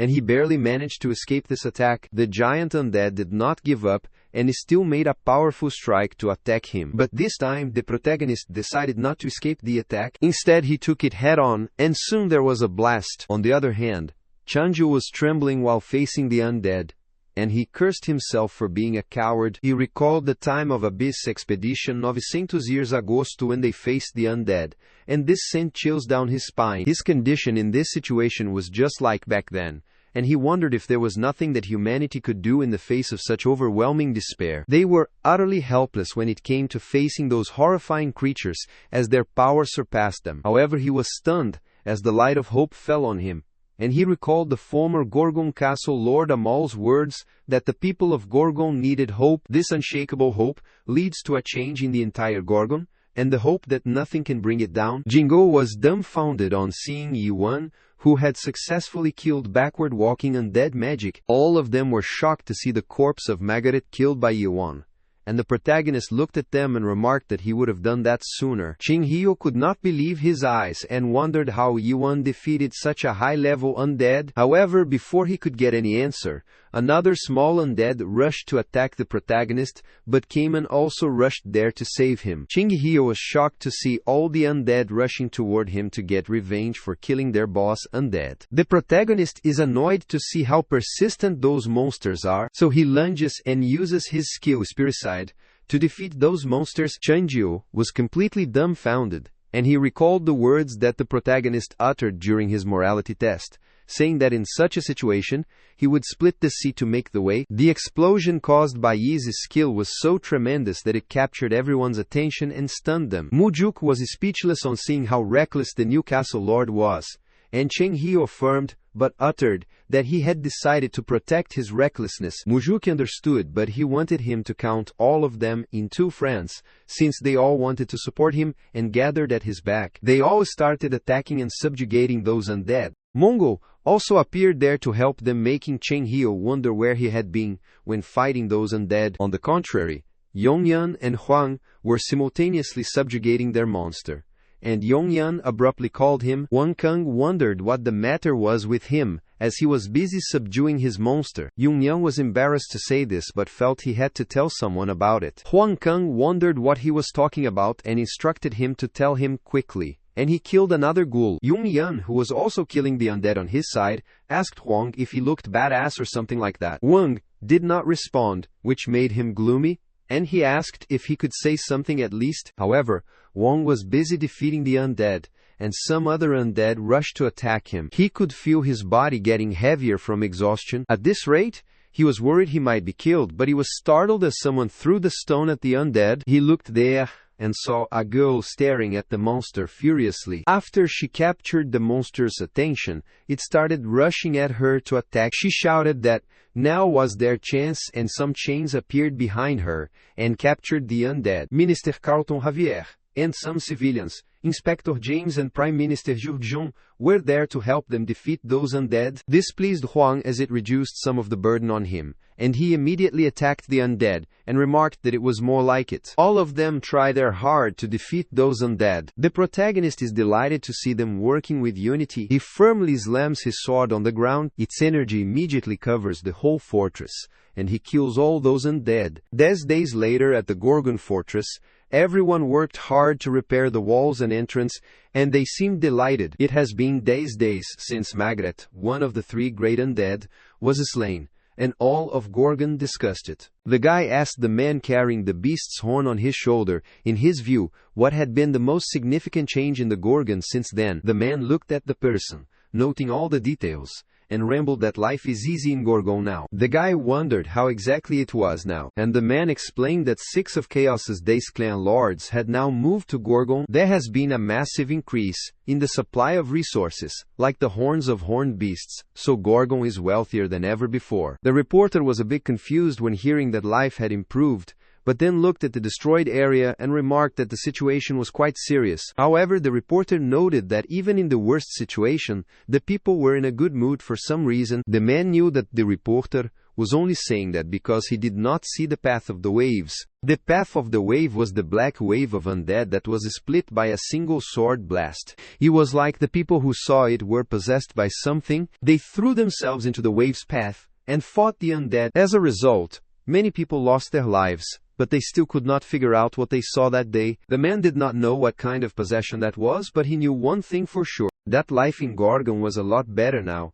and that was a fact. The reporter wondered how there could be life in chaos. Although the citizens of Gorgon had begun genuinely living for the first time, the reporter was startled as he suddenly heard the strange noise and worriedly asked the man what it was. The man assured him not to worry because it had happened all day lately, and the reporter stared at him in shock. It was only a mana battle between higher stage adapted players which could cause that much rumbling. Then again, 6 of the Days clan lords are in chaos, so they should expect this much from them. The reporter worriedly asked him if the clan lords were at war with each other and started recording everything, as that was a piece of breaking news for him. The man was a bit confused, but guessed they could call it the war, and soon an explosion threw all of the clan lords into the air. They were shocked and worried about falling. All of them were injured and were shouting. The man was not that shocked, and found out there were 5 of them that day. The protagonist sitting inside the castle remarked that they still have a long way to go, as they still lack some strength. Meanwhile,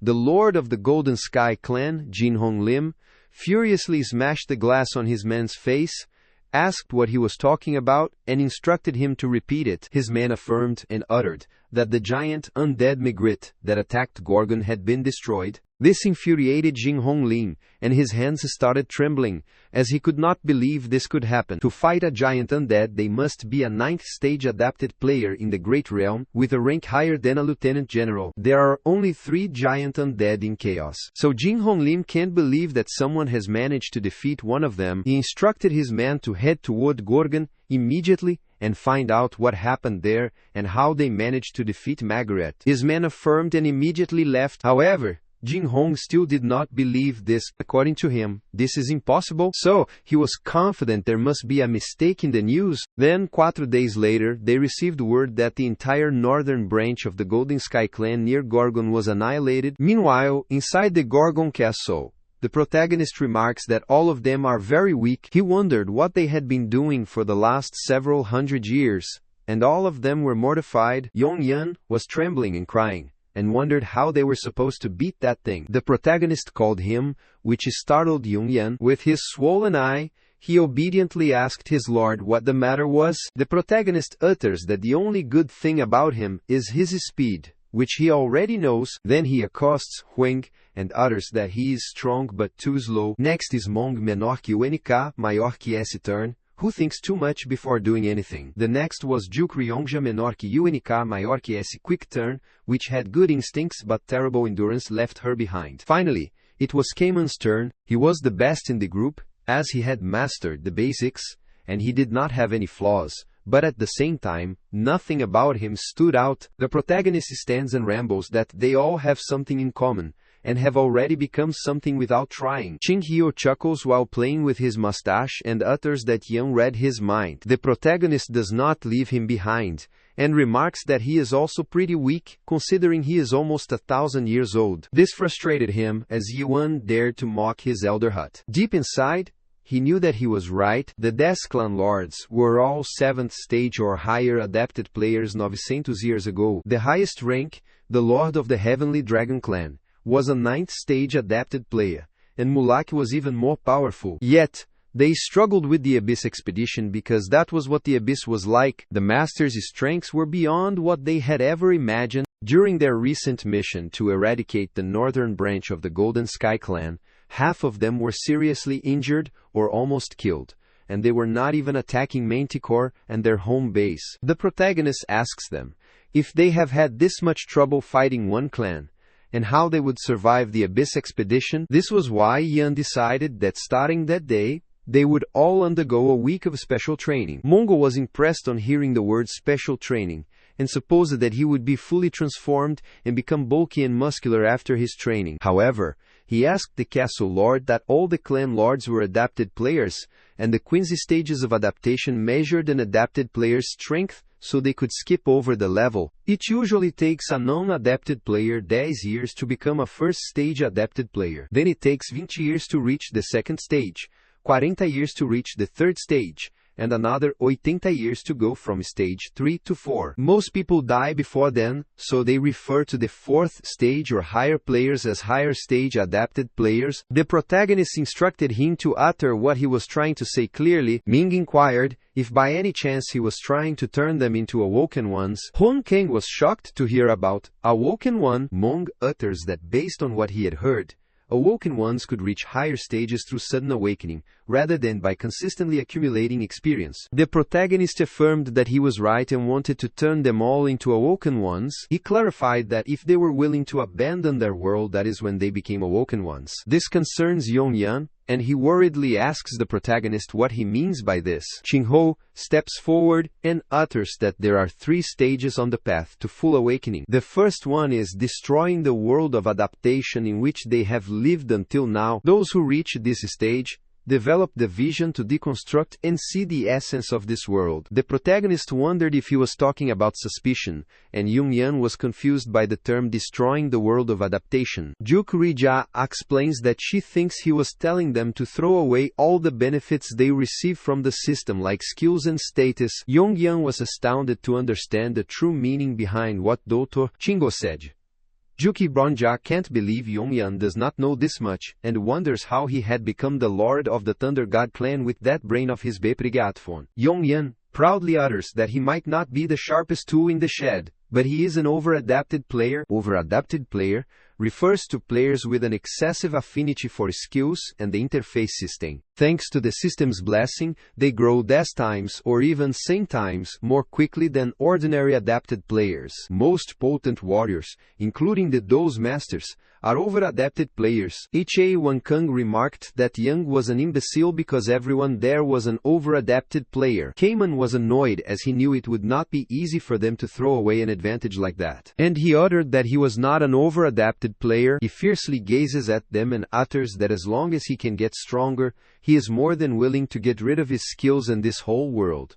But he wants to keep his hatred toward the masters. This shocked everyone, and they asked Cayman if he had any idea what he was saying. Juki Hoga utters that throwing away everything they have worked to build and losing everything they have might not be their only problem. She reminded him that he seemed to have forgotten about the Great Disappearance a few centuries ago. The Great Disappearance was a new topic for the protagonist as he had not heard anything about it. So he inquired what it was. Juki Riha utters with gloom that it all started with the appearance of Rupture. They suddenly appeared in the Great Realm 700 years ago. They were going to fight the Cultivator. This was what Rupture, a terrorist group, announced when they first appeared, after they brutally murdered the master of the fourth zone for strongly opposing them. They made the following declaration. They declare that anyone wishing to awaken can come to the Forgotten Land, but they must deny their world. Tens of thousands of adapted players gathered in the Forgotten Land, but hardly anything is known of what happened after that. They vanished in the thin air without a trace. Yongyan inquired if all of them had disappeared. Juk Rongjao rambled that only a few returned, including someone she knew. Apparently, they all became awoken, although it was only the first stage of awakening. The protagonist also gets curious, so he asks her what happened to all of the players who wanted to become the awoken one. She sadly utters that all of them took their own life, and they all suffered from extreme schizophrenia. Some of them lost their minds and others lost their memories. The symptoms were all different, but they had one thing in common. None of them knew who they were and where they came from anymore because they had forgotten their true identity. The protagonist stared at her and wanted to clarify two things with Jukiraja as she seemed to misunderstand him. Firstly, he is not a Rupture member, although he understands she is suspicious of him because he is awoken like them. Second, as she said, awakening can be risky, so he would not force anyone to undergo awakening, and only take volunteers. They wondered then what would happen to the training of those who refused to become awakened. Yuan assured them he would also make them strong. She wondered how that was possible. The protagonist clarifies that he would do it by increasing their adaptation level, which shocked her. She wondered if he was not listening to the Lord of the Forest School clan. A minute ago, it was impossible to boost their adaptation level in just 1 week, as this was not enough time. However, that was not a problem for the protagonist, and he instructed everyone to come with him. He took them outside the castle and showed them the tower he created. The man responsible for the tower's construction greeted and welcomed the castle lord. The protagonist asked him if the tower was ready to go, and the man affirmed that it was completely prepared. Yun was astounded to see the tower, and wondered if this whole building was made from the horns of horned beasts. The protagonist instructs the man to show his fellow the tower. Yun hears a strange sound and assures them it is not him. Soon the notification appeared on everyone's screen, and they were asked if they would respond to the call from the Nightmare Tower Carpedum. Dr. Xinghao was stunned to know that Yuan had built a nightmare tower and wondered if it would be like other towers. They were welcomed at the Nightmare Tower Carpim. Soon they entered the tower and were astounded to see it. Chengyu could not believe it, as he did not think a human could create a nightmare tower. Cayman was also impressed. Although the tower was a 2-story building, it was still incredible. Mongigo was also stunned, and he could not believe that he was there, not to be cultivated but to destroy cultivation. Yongyan, menor que UNK, maior que S eyes, sparkled with excitement and thrill, as he also felt the same way, and he had a shortage of words because they took words right out of his mouth. The protagonist could not believe how they all reacted, and instructed them to calm down and listen to him. He utters that this was where their training would take place from that moment onward. He specifically designed a nightmare tower so time flows about a 100 times more slowly in the tower. So 1 day outside is the same as hundreds of days in there, because 1 week equals 700 days. So they have about 2 years to train. However, the rate of spirit contamination is also quicker, because time is slower. So the higher time density increases spirit fatigue. As a precaution, the protagonist equipped the tower with a function automatically logs them out when their spirit contamination reaches 80%. Plenty of horns were outside the tower, so there was no need to worry about contamination. Yun is stunned and impressed by the protagonist's thoughtfulness, as he never thought the castle lord had a heart. The protagonist wondered what he meant, but Yun saluted him and assured him that he was at his service for life. Since everyone understands the basics, the protagonist divides them into those who want to awaken and those who do not. He instructed them that whoever wants awakening should stand on his right, and those who wish to increase their adaptation level should stand on his left. So all of them except Cayman stood to his right, as they did not want to take risks to be awakened, and Cayman was on the right. Later, Juk Ryongja attacked Yongyan, who confidently rushed away and remarked that she might be fast, but could not keep up with the Thunder God clan lord. However, all his misunderstandings are destroyed when Huang attacks him from the front, but he dodges the attack. Wang Kang remarked that speed does not matter because the most crucial thing is destructive power, and he was the king of destruction. After some time, Maong Yagle came onto the floor side and remarked that all of them were pathetic, which was why they were not getting any better. His remarks infuriated them,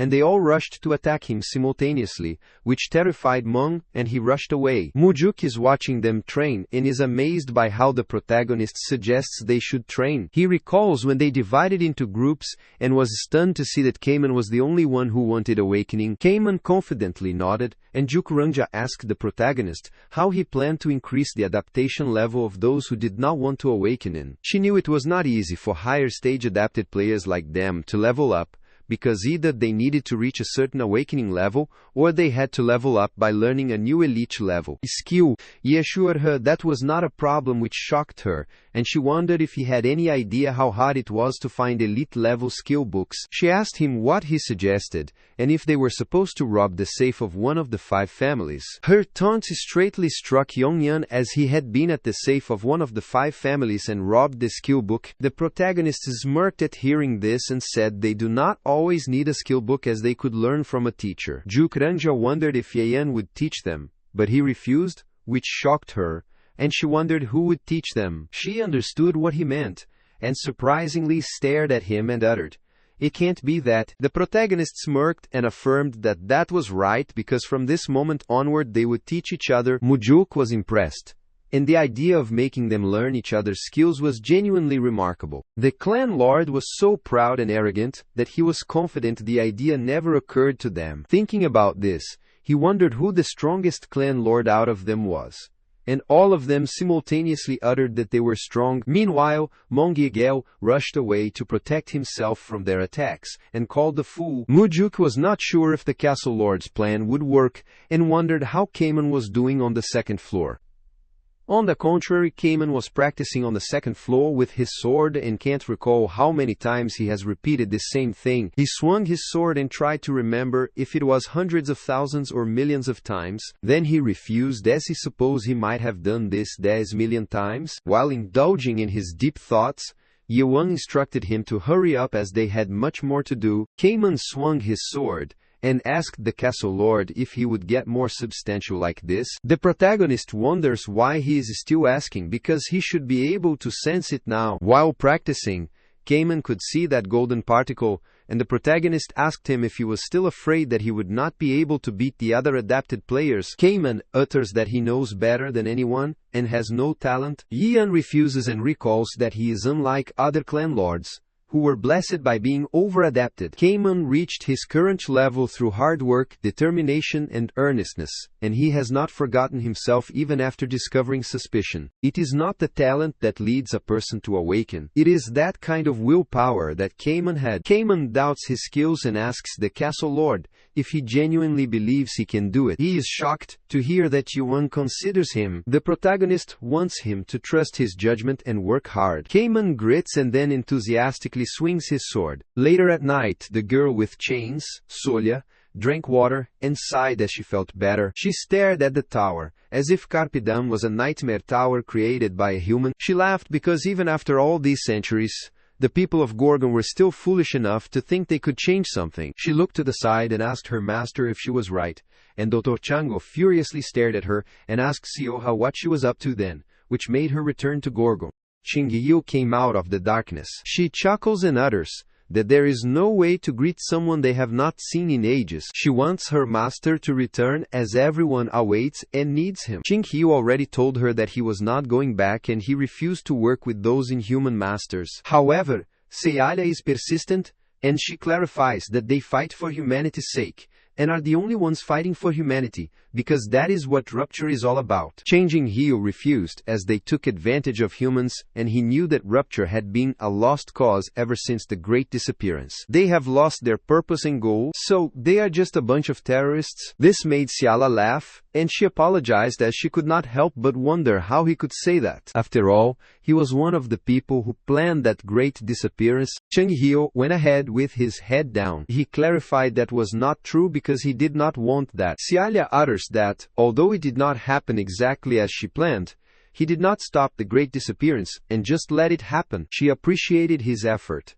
because she knew she would not be there now if it were not for Qingyu. She wants her master to understand that some people in Rupture are still trying to achieve awakening using the techniques he taught them, and they are people without any talent or connection. They swing their sword at each other 1,000 times, and in the process, they kill each other over and over. Only a few survive long enough to reach 1,000,000,000 sword strikes. Once they are desensitized to life and death, they start to see the world beyond their human perspective. That was when they finally learned dissociation, the first concept of awakening. Qingyu pulled out his sword and uttered that dissociation was the wrong concept, and he summoned his world. Xialia was stunned as he again went with his world, and she was confident that he did not even know, as he was not even fully aware. He created his white realm of remembrance, which astounded Cialia, as this was her master's unique world, which has not changed. He was so afraid of losing his humanity that he had not drawn anything in his exceptional world. However, she filled her world and became Rupture's second command. She summoned her world,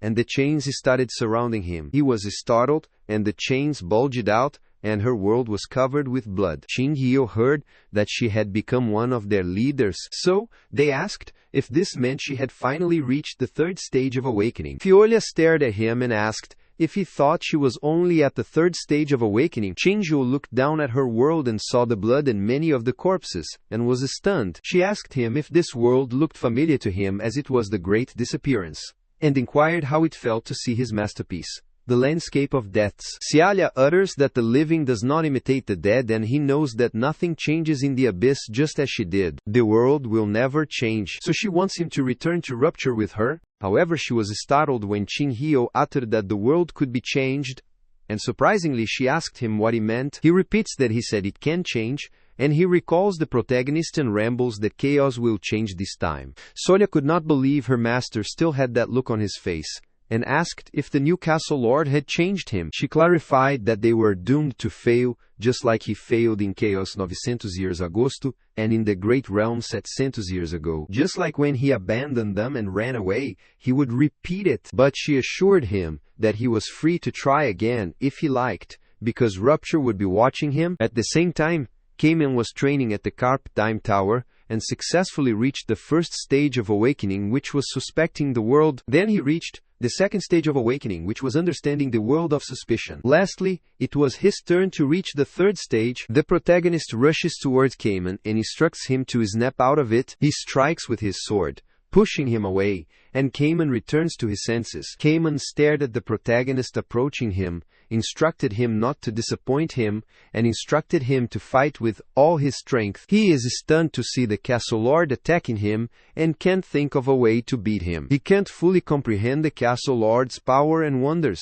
if he could become more muscular. Cayman can't believe what he has been doing with his life, and the protagonist instructs him not to let his world limit him, and he attacks him. Cayman's eyes sparkled and turned blue as he reached the third stage of awakening, and he covered his sword with water. The protagonist smirked on seeing this as he successfully forgot the self created for them by this world, and became an oblivion. Soon, it started raining, and Cayman kneeled while pointing his sword toward the ground. He was startled when the castle lord congratulated him because he finally reached the third stage. Cayman shook hands with Yuan, and inquired if he had become more robust, and the protagonist assured him that he was much stronger now. However, the castle lord was only a third stage awoken one himself, and yet, no matter how hard he tried, he did not think he would ever catch up to him. On the contrary, the three castles were assembled in the conference room within Gorgon's inner castle, and they discussed the disorganization of the current expedition. This frustrated other clan lords,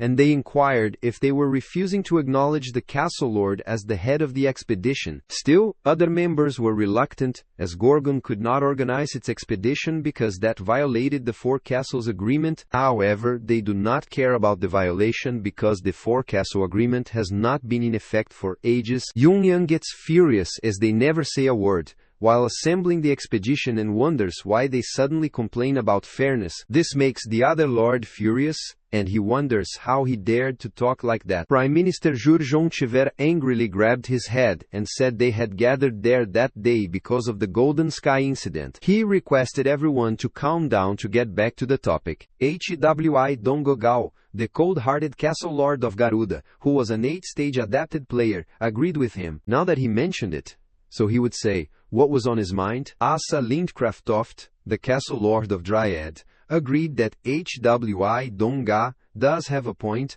and she wondered, where is the castle lord himself? Because she was sure Yuans was notified of their meeting. That day, Jurgen Schwer agreed because they were right. As the castle lord was informed about this meeting, they sent out a notice that there would be an assembly of the three castles as soon as the castle lord left. Before they even had a chance to refuse, a carrier, Falcon, arrived with a message that the Garuda delegation had already left. Everyone from the adaptation team has returned, but the castle lord has yet to return from the awakening team. Gorgon is under their control, without their leader. Hwi Dongao unknowingly asked them if they would trust some 50-year-old kid to organize an abyss expedition. Still, they want to make the new castle lord the leader of the expedition. That is what has gotten into them all. Or will they hand chaos over to some nobody? Hwi Dongal was stunned as he saw Yongyan standing before him, pointing his dagger at him, and warned him to dare to say that again about their castle lord. Seeing his dagger close to his neck,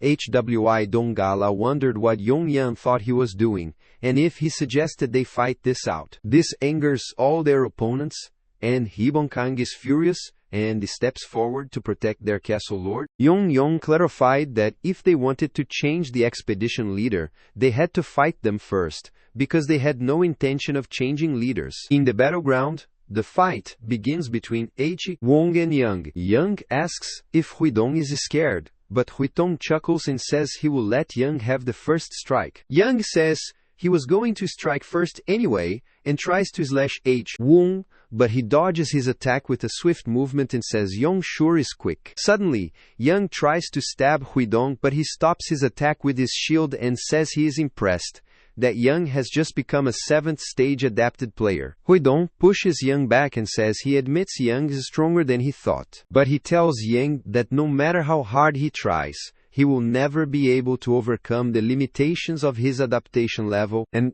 in other words, he can't beat an 8th-stage adapted player like him. Suddenly, Huidong says he is done messing around and attacks Yang with Golden Meteor Chakram, which worries Huang and Much. Huidong says they all saw how the Lord of Thunder lost to him just now and says he won the fight, so they should fulfill their promise. Simultaneously, Yang gets up and says it is not over because he is still standing. Yang says Huitong must be drowsy, since he is spouting nonsense now, so he says he will wake him up with something more entertaining. Huidong gets furious that Yang refuses to give up and attacks Yang with a Meteor Blast, but Yang, while dodging his attacks, rushes towards him. Yang uses Fire King's 18th sword to strike Huang and the Stealth Blade of Mong, along with his technique to attack Huidong, which shocks Huidong. He also uses the Invisible Trap, which is Mong Yago's technique, which makes Huiteng wonder if this is Lord of the Forest School Clan's skill. Huidong can't understand how they gave away their skills to Yang, and asks if they have no pride as clan lords. Yang says pride does not pay bills and manages to attack Huidong, which causes cuts on his body, so he decides to take this more seriously and creates Huitong's Eternal Sea Blast Destruction. Yang gets shocked, and the other lords decide to get away as far as possible, because they could also get injured. Hua Dong, while causing destruction, says they should see if Yang can stop this, but suddenly he gets shocked to see Yang appear above his attack, and Yang says he is done messing around too. Yang says it was nice knowing Huitong, and attacks him using the Azure Sky Sword Strike of Mu. With his technique, he is about to kill him, but suddenly Mujuki stops him at the last moment. Mujuki assumes Huidong has accepted defeat and will not unleash the Guardian Horned Beast Gauda, an anti-dead weapon against Yong. Huidong accepts his loss, and after praising Yongmu asks who wants to fight next. Saying that anyone who wants to fight him should come down, Huidong asks Lindicroft if she wants to fight, and says anyone who wants to fight is welcome to come down on the battlefield. Suddenly, Jukion walks towards Huidong, and Mukuevk asks what she is doing, to which she replies, she is changing as they can see. But when Huang and Mukuk ask the reason, she replies, she feels this side is more likely to win. Meanwhile, Xinyu Bang, a 9th stage adapted player, appears there and accepts the challenge to fight Mu. Zhurgzhong is shocked to see a master between them and wonders if he is behind the assembly of 3 castles. He is the common enemy of chaos who killed countless spirits 900 years ago and stole the fruit from the tree of illusion. Mu says he never thought Xinyu would step into chaos again, but he asks Mujuki not to be so bitter and come with him because the Master of Steel still misses him. Mu understands that Xinyu now works for Hiyu, the Master of Steel. Qing says his master can't resist people from Muram and says that the filth zone is like a little playground for him. Mu says Hoyu must be desperate if he is willing to accept an idiot like Qin. But Xinyu asks Mook if he is still angry with him for what happened 900 years ago. Qin says Hiyu forgave him quickly but says Mu has not, and tells Mook not to be like this because they were all from Miham Masfelim Evu.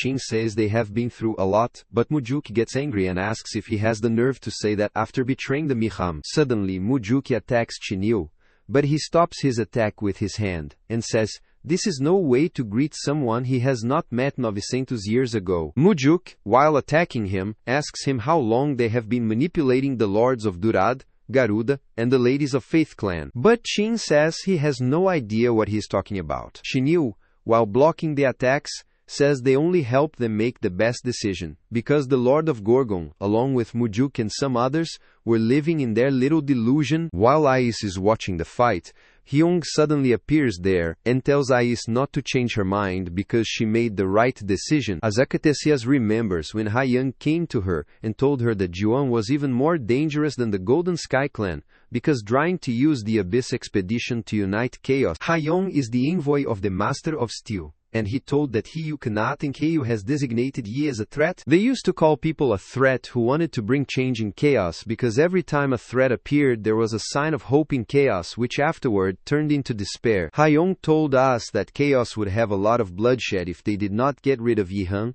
and asked if she remembered what had happened 900 years ago. Hyung said they could not let any other tragedy like the last one happen again, and offered her to join them because in 1 week there would be an assembly of the 3 castles in Gorgon. At that time Is accepted to join the assembly of 3 castles, but now she wonders if she is doing the right thing. Meanwhile, Shinyu tells Mook to give up because he cannot attack him even once, but Mujuk uses the Azure Sky Sword, which Chin effortlessly stops with his hand.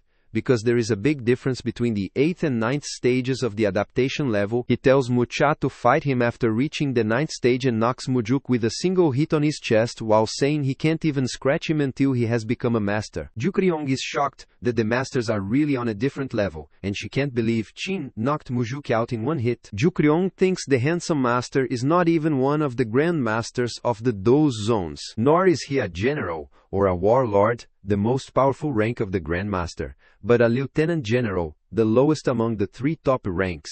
Zukrangil wonders why the Cattle Lord is assembling another Abyss expedition with masters like these, thinking they do not stand a chance of winning. Meanwhile, Chinlo warns Mook to let go of their ridiculous hope because they cannot win, and asks if Mujuk has not already risen high enough within chaos. Chin tells Mujuk not to try to reach the sky unless he can fly, but Mujuk tries to attack him again with his sword. Shinyu warns him to stop, otherwise he will annihilate him. Chin asks what Myung thinks he is doing, and asks if he is seriously going to keep fighting in a condition like this. So Mu stops and says 900 years agosto, they had lost the revival fruit to them from the regeneration palace, and lost their beloved companions as well. Mu says they have not forgotten the humiliation they suffered that day, not even for a second, so this time things will be different. After saying that, Mook uses Azure Sky Sword Strike Arcane Mystery and attacks with a Heavenly Smash, but Chinlo uses Hell Splitter and destroys his attack in between. Mujuk is shocked,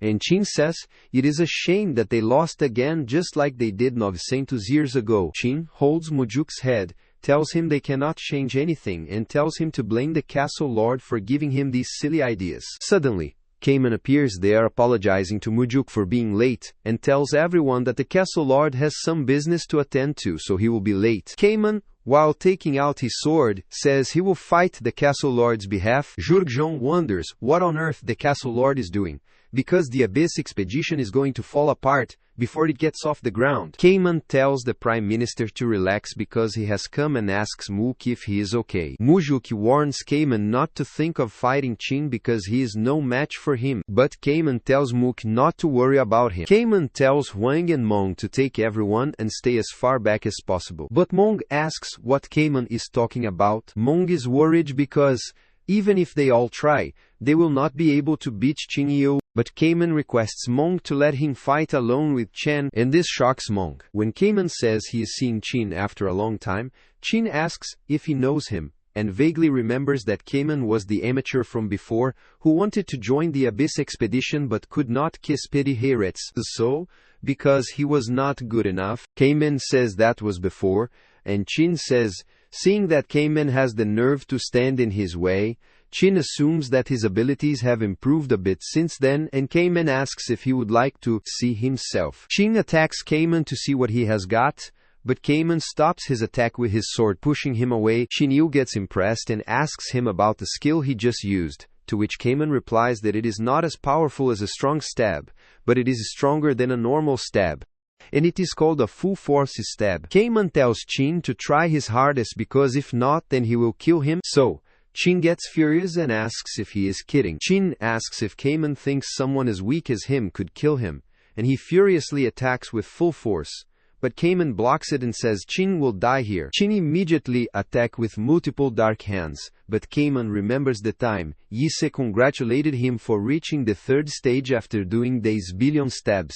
Kamen asked if he had really gotten stronger in just 2 years, to which Yi-Huan replied that time dilation inside the tower on the second floor is different from the first floor, where the other lords are. Yi-Huan asked if he thought 2 years would be enough to do these billion stabs. Back to the present, Kanan uses the power of the Great Sea to destroy Chin's attacks, which makes Chin realize that he is an awoken one. Chin thought Castle Lord was the only awoken one, but he did not know there was another one. Kamen destroys Chin's attack, so Chin yells that he cannot beat him with these little tricks. But Kamen creates a giant water wave, and using a strong stab, attacks Chin with that wave. Chin is severely injured, but still standing, so Kamen is going to stab again, but Jukong stops him by throwing daggers at him, which he dodges. Kamen remembers Ji-Wing warned Kamen about Jukong, and said that she might change sides soon, and she tells Kamen to give up. She tells Kamen that he cannot beat a master after training for 2 years, and tells him to think of the consequences. But Kamen corrects her by saying that he practiced stabbing for 200 years. Because time passes differently in the second layer of the tower, Kamen uses Spiricide to destroy them with a single attack, which creates a giant hole in the wall of the battlefield, and everyone is shocked that Kamen won. Mu understands that Juan sent Kamen to fight for him to show that they should not rely on him, and Chaos must learn to stand on its own. A day later, after the match, Asinejase is watching the news about Kamen's victory when he arrives and asks if she is the member of the delegation who changed her mind, to which she replies to Kamen that she came here because of what he said. But she says it is because she knows how much they fear masters better than anyone else. Asan, if he really intends to fight the masters, to which he replies he does. I says the Resurrection Palace is an incomparably stronger foe than the likes of the Forbidden Heaven clan. A says that while he defeated the Jade Mask Golden Monarch Chin, he was of the lowest rank of generals, the brigadier level, and, more importantly, that meant he had to fight generals even stronger than him. Kamen knows this and remembers that he has already run away once in 900 years agosto, which is why he says they must not do that again. Ezen remembers that Kamen is an adapted player who was always crippled by his inferiority complex of not being an overcharged adapter, and he always despaired when facing a wall he could not surpass. But to think he has now changed this much, she wonders if he is really the Kamen she knew. Suddenly A says if he is really that confident, then she will also trust him. But as she hears some voices, she looks outside and gets shocked to see the Nightmare Tower. Az shockedly asks Kamen if it is the Tower of Nightmares, to which he replies, yes, it is that tower, and says the Fortress Master and the Arcasine of the Dawn created it. When asks if they have been cultivating in that place, Kamen replies, it could appear to be so succinct, but that is not cultivation, because no one becomes a product in that tower, as the cultivation does not exist in that tower. Asexuales is shocked to know that there is a tower without a cultivator and wonders if Kamen will become strong in this tower. Meanwhile, Kamen shows her that the chaos is standing on its own feet through its own strength. And even the civilians are heading for the tower because they have been eagerly waiting to choose for Slably themselves. It won't mean anything to them unless they personally reclaim the freedom they lost 900 years ago. Asu understands that they have decided to believe in themselves again and asks Kamen where the Castle Lord of Gorgonzola is. Meanwhile, Chunjo and Yi are sitting under a tree in a desert, when Chinjo says the 3 castle assembly must have been over by now. Chunyo asks Yuan if he is sure things will be okay if he does not go there, because he is sure the other side must have brought some mighty warriors, to which Yuan replies that Kamen can handle this. When Yuan says Kamen is probably stronger than Chinjo, he gets mad at Yuan because he thinks Kamen is still 100 years too young to be able to defeat him. Suddenly, Yuan asks Chinjo why he started the awakening process over again as he was close to the 3rd stage, to which he replies his method was wrong, and if a person begins the journey to awakening with the wrong concept, he can take a person in a different direction. Yuan knew that Chinjo viewed the world differently from him, and Chenyo said that awoken ones in rupture all achieved awakening through the same process. The first stage of awakening was disassociation, the second was reassembly, and then came oblivion. The third and final stage of awakening. Chenyo has no profound ideas about awakening because he killed enemy after enemy in the battle. Chenyo says, dissociation did not have questions. Assembly did not have anguish, and he achieved awakening without any questions or anguish. However, Chenyo thinks Yuan is different because he questions the reason for his existence, understands the reason for the world's existence, and is anguished over it. Chenyo thinks because of this, there was endless questioning and anguish, and thinks it is a path where, even after obtaining the unique world, one would need to endlessly think about the legitimacy of that world.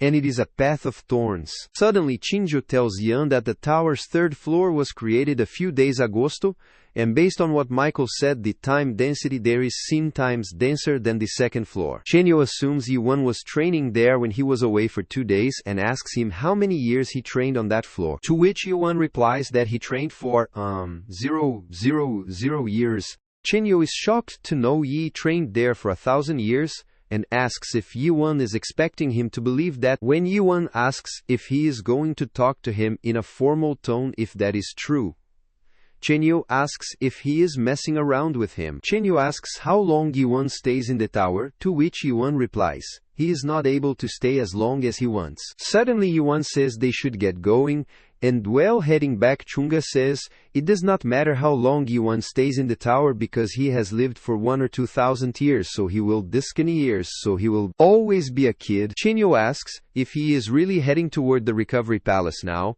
to which Ye replies that he is right, but Chenyo tells him it won't be easy to beat. Shinjiu tells Yuin to wait until there are more awoken ones in Gorgon, and he could still attack the recovery palace then, but Yuin asks if Chenyo thinks the masters will wait for them to gather more awoken ones before shooting them. He says the masters are probably waiting for them to gather more awakened ones, so that is why he says they have to strike while the guard is down. Besides, Yuan did not intend to fight everyone in the recovery palace because he was going to get rid of the most important people there. But Chenyo asked if he intended to steal the fruit. He says he is thinking about one more thing and remembers when he used suspicion on Haiyang. He learned that the dream demons have a treasure of the mares that turn living into dead. The narrow gate. Yuan heard that if a person used that gate, he could enter chaos alive using the narrow gate. So he thought of destroying the gate after stealing the fruit, so that no master could enter chaos.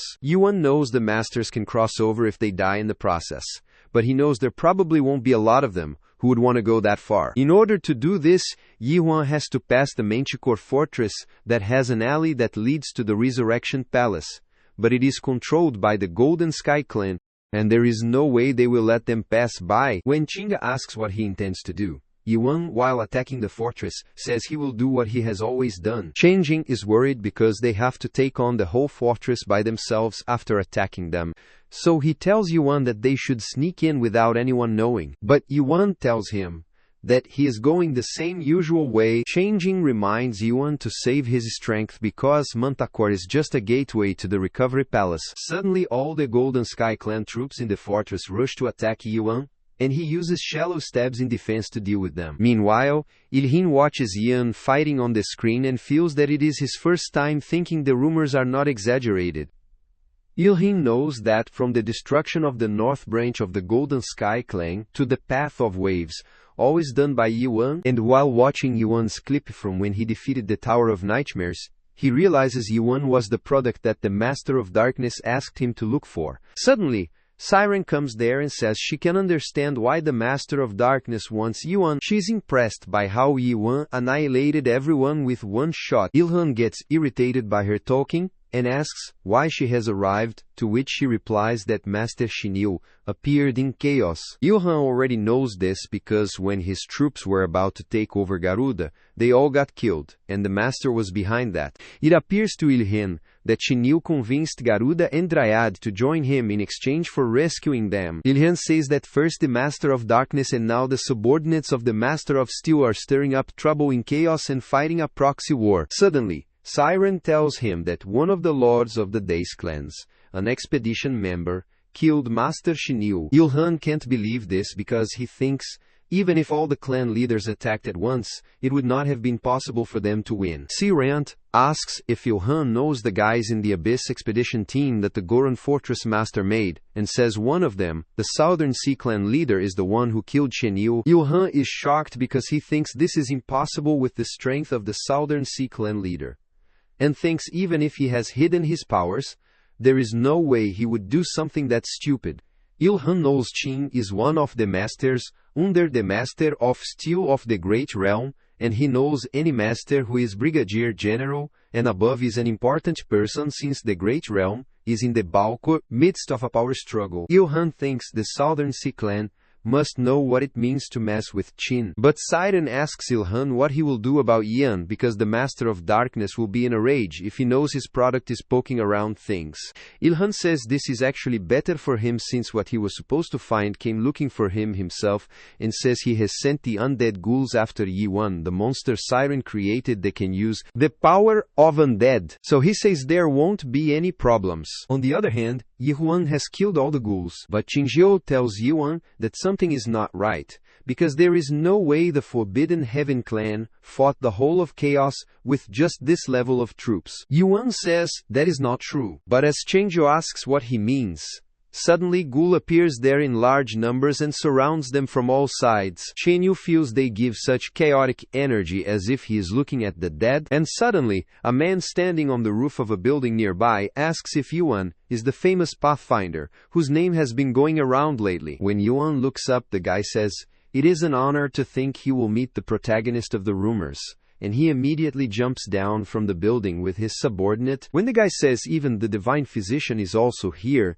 Qingjiu asks who he is, because he speaks as if he knows him. The guy asks if the doctor has forgotten him already, and tells Qingjiu that he gathered the horns for the clinic and transported patients to his clinic as well. Qingjiu remembers that he is Heinz, the warrior of justice, and Heinz says it is a relief that Qingjiu still remembers him. When Qingjiu, shocked, asks what Heinz is doing in the Golden Sky clan, because it is not suited for him, he furiously asks if the doctor is saying this, despite knowing what he experienced in Gorgon. The doctor remembers that 10 years ago Gorgon was at war with a now long gone Crimson Warrior clan. When he was away, they annihilated 50 or so guardians, and only Heinz survived, but he lost his eye. He requested the doctor to make him stronger as he was from Miham, but Chung said he fully understood the sadness and despair that the weak felt. He said he had seen countless such people during the Welk, Kuri, Ambiersis de Usendas que recebias he had lived in chaos.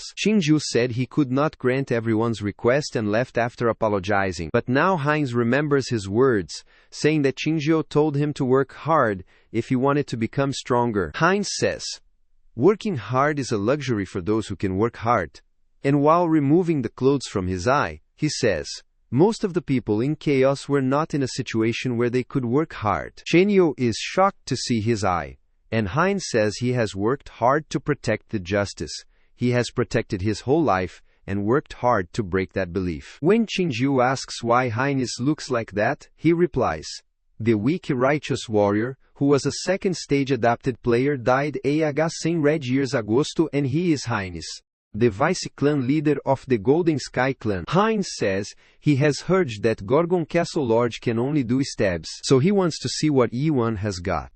Heinz uses 8 fangs of Vulcan's power to attack Yi-1 using the spear, and Yi immediately stops the attack with his sword. Heinz can't believe Yi-1 stopped the attack, and Heinz's right hand suggests it would be best if they all attacked together. Heinz orders his men to charge at once, and they rush to attack Yi-1 and the doctor. Meanwhile, Il-hun is watching Yi-hun and doctor easily take down the undead ghouls, and he can't believe they are defeated so easily. Il-hun has just reached the master level, so he thinks if he were to attack with the ghouls, he is sure they could beat Yi-1, but he also realizes there is no telling how many undead ghouls they might lose in a head-to-head battle. Il-hun thinks their whole plan will be ruined if they lose all of them, so he calls Siren. Siren asks what he wants, and tells Il-hun to stop bothering her, because she did everything he asked her to. Siren says she finished studying the stones of fallen souls, created the black cloud, and made all those undead ghouls for him. So, she grabs Il-hun's face and asks how they make a deal.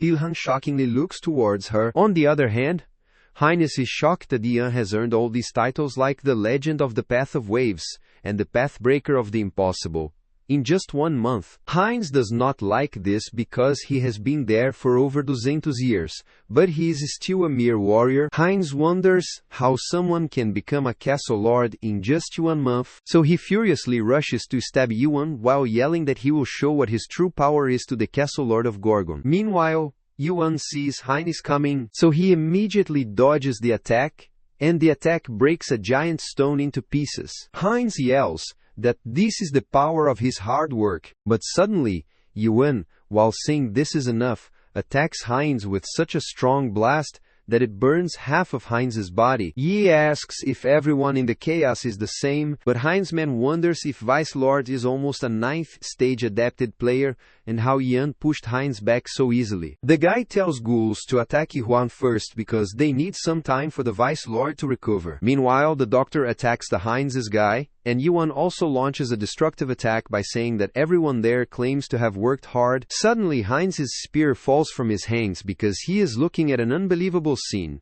and he shockingly wonders what he is looking at. The scene around Heinz's eye changes, and he wonders if he is looking at an awoken one's unique world, because he has only heard stories about it. Heinz, turning into a skeleton, falls on his knees and wonders if this is what the world looks like to those who refuse to submit to it. Heinz asks if all the revealing, the defining, all-seeing eye of the world is what Yan is fighting for, and while reaching the state of destruction, Heinz thinks it is amazing. Heinz wonders if he had remained the warrior of justice instead of giving up back then, could he have followed the same path and pursued a similar dream as well? Suddenly, Yin destroys the Manticore's giant buildings there, and the doctor says he just destroyed thousands of years of the Manticore's history in an instant. While the remaining ghouls are shocked, the doctor tells Yuan to call that move World Destroyer instead of the strong stab. Yuan tells the doctor it is enough, and he clears a path for them, so they should go. Simultaneously, the doctor says there are still some ghouls left, but they do not need to waste time on them. They get going, and Changjiu asks how Yuan does this. Anything his stab touches splits the world into 2, and takes on the color of his unique world, to which Yuan replies, he just stabs as hard as he can. Changjiu can't believe this, and he thinks Yuan is getting closer to the next stage of oblivion. Changjiu, seeing the destroyed fortress, says Yuan has made things easier for them, and says he does not feel the spiritual carried pressure of any lieutenant generals. Changjiu bets that the last attack dealt a major blow to the Lord of the Golden Sky clan. Suddenly they hear a voice saying she is late and ask what the hell they did. They get shocked by someone appearing in the air, and Chenyu realizes it is not just spiritual interference, but is warp, a transcendental teleportation skill. Suddenly Siren appears there and says she has never seen undead ghouls so scared, and there is only one species that can do this. Meanwhile, when Yuan asks who she is, Siren feels destroyed that he does not know about her, so she immediately shows him a slide with her picture, and asks if he has not seen the top days of this week. Siren furiously asks if he does not have a hologram panel at home, and Chingzhou tells Yuan that she is a dream, and everyone in chaos knows her. Siren grabs Chingzhou menor que UNK maior que S cap, and says the old man is sharper than he looks. But she asks if he does not know that it is forbidden to refer to dream demons as dream demons. Siren, wearing the doctor's cap, says all dream demons belong to different species and says he should know that. Siren tosses Chingzhou menor que UNK maior que S cap back towards him, and says her name is Siren Armelt, and she is not just a dream demon. Yuan understands. She is the Golden Sky clan's dream demon, and he has so many questions for her, but this is not the right time for him. Yuan says it is good to know her name, but asks if she can get out of their way, to which she replies she can't, because she is asked to stop him. Yuan immediately swings his sword towards her, saying she leaves him no choice, due to which Siren gets startled, and asks why he is so impatient. Siren asks if he would like to be her product, because the person Ilhin who asked her to stop Yuan was nearly killed by his attack on the fortress. Siren says she is willing to forget her deal with Ilhan if Yuan becomes her product. But suddenly Yuan attacks her, which she barely manages to dodge. Siren says this was close, asks why Yuan is being so difficult, and says she knows very well what kind of situation he is in. Meanwhile, Yi-han can sense some strong spirit pressure coming from outside the outer castle, and thinks they can be the warlord masters. He has heard about. Siren tells Yi-han that the master of the darkness is looking for him, and asks if he knows what that means. Siren offers to hide Yi-won, and says if he agrees to be her, she will make sure no one in the Do zones can harm him. When Yi-han rejects her offer, Siren snaps while saying she has no choice but to take him by force. Siren summons huge sand snakes, using the Dream Demon spell, so Shinju tells Yi-won to watch out. The snakes surround them, and Siren tells Yi-won to let her know if he changes his mind, so she will rather not waste her energy. The snakes try to attack them, but Yi-won starts slashing those sand snakes, and Siren furiously yells at the snakes for what they are doing. Siren tells her snakes to move more to the left and surround Yi-huan and Chingo, so they start doing that. Shinju says that at this rate there will be no end to this, so he tells Yi-huan to attack Dream Demon first. Yi-huan stabs the ground, causing the sand to scatter in the air, and jumping on the snake rushes to attack Siren, but Siren says she can see him on the screen and he can't hide in the sand. Yi-huan is going to attack her, but suddenly, she makes her sand snake swallow Yi-huan, and says he is a lot simpler than he thought. Siren tells Yi-won to take some time to calm down and think about her offer, while he is in the snake. Siren says this deal is way better for him than for her, and says people call her the Flame of Seduction, which is why she is voted first place in the little brother's popularity poll. Suddenly, Yi-won manages to get out of the sand, snakes out, immediately grabs Siren's neck, and slams her down. Yi-won asks if she has had enough and thinks this Dream Demon does not have any hostility towards him, so if he spares her and takes her with him, she might help him on his way to the abyss. Yi-won has a lot of questions for her, such as, he likes to ask her about the first nightmare at the top of the Tree of Illusion. When Yi-won asks if she agrees to come to Gorgon with him, Siren interrupts him, and asks if he is telling her to surrender. Siren immediately attacks again with Dream Demon magic, but Yi-won dodges it, and Siren says she will never surrender. Siren says he should have held on to her while he had the chance, and after saying this, she does spears in the air. Yi thinks she got away, but suddenly she appears behind him, and after grabbing him, asks if he is surprised to see her. Yi is studying Siren using her magic shows him the 8 gates of hell. Saying he does not look surprised, she asks if he already knows about the 8 gates of hell. Yi-won says he has already experienced this illusion before, but Siren tells him that this is different from the knockoff technique he is thinking of. Siren says the 8 gates of hell were created by Dream Demon, and the first gate was the dungeon of the fierce winds, from which strong winds pushed Yi-won, but he kept standing on his feet. Siren says the 4th gate is the dungeon of black chains, and when those chains try to attack Yi-won, he breaks them with his slash. When Yi-won destroys the monster from the 6th gate, frozen dungeon, Siren shockingly asks if he is really a human. Siren is shocked and says she does not even know what to say. But Yi-won asks if this is all that she can show him. Siren admits he's powerful, but says this one won't be easy. And suddenly, she shows him a scary dark gate. As the gate opens, dark water flows out of the gate into Yi-won's feet, and he sees the reflection of the dead fellows he lost during the battle. Yi-won feels nauseous, and Siren says even someone like him will struggle with this, because no one in the history of the 8 gates of hell has ever managed to get past the 7th gate. Simultaneously, Yi-won's duplicates come out of the 7th gate while asking Yi-won who he is, and Yi-won is shocked to see his own self in front of him. The 7th gate is the dungeon of self. Yi-won wonders what is going on because he can see all his previous selves coming out of the 7th gate. They are from different periods of Yi-won's life, but they are all him. Yi-won becomes attentive to see all his previous selves running toward him to attack him. And Yi-won gets worried to see that they not only look like him but also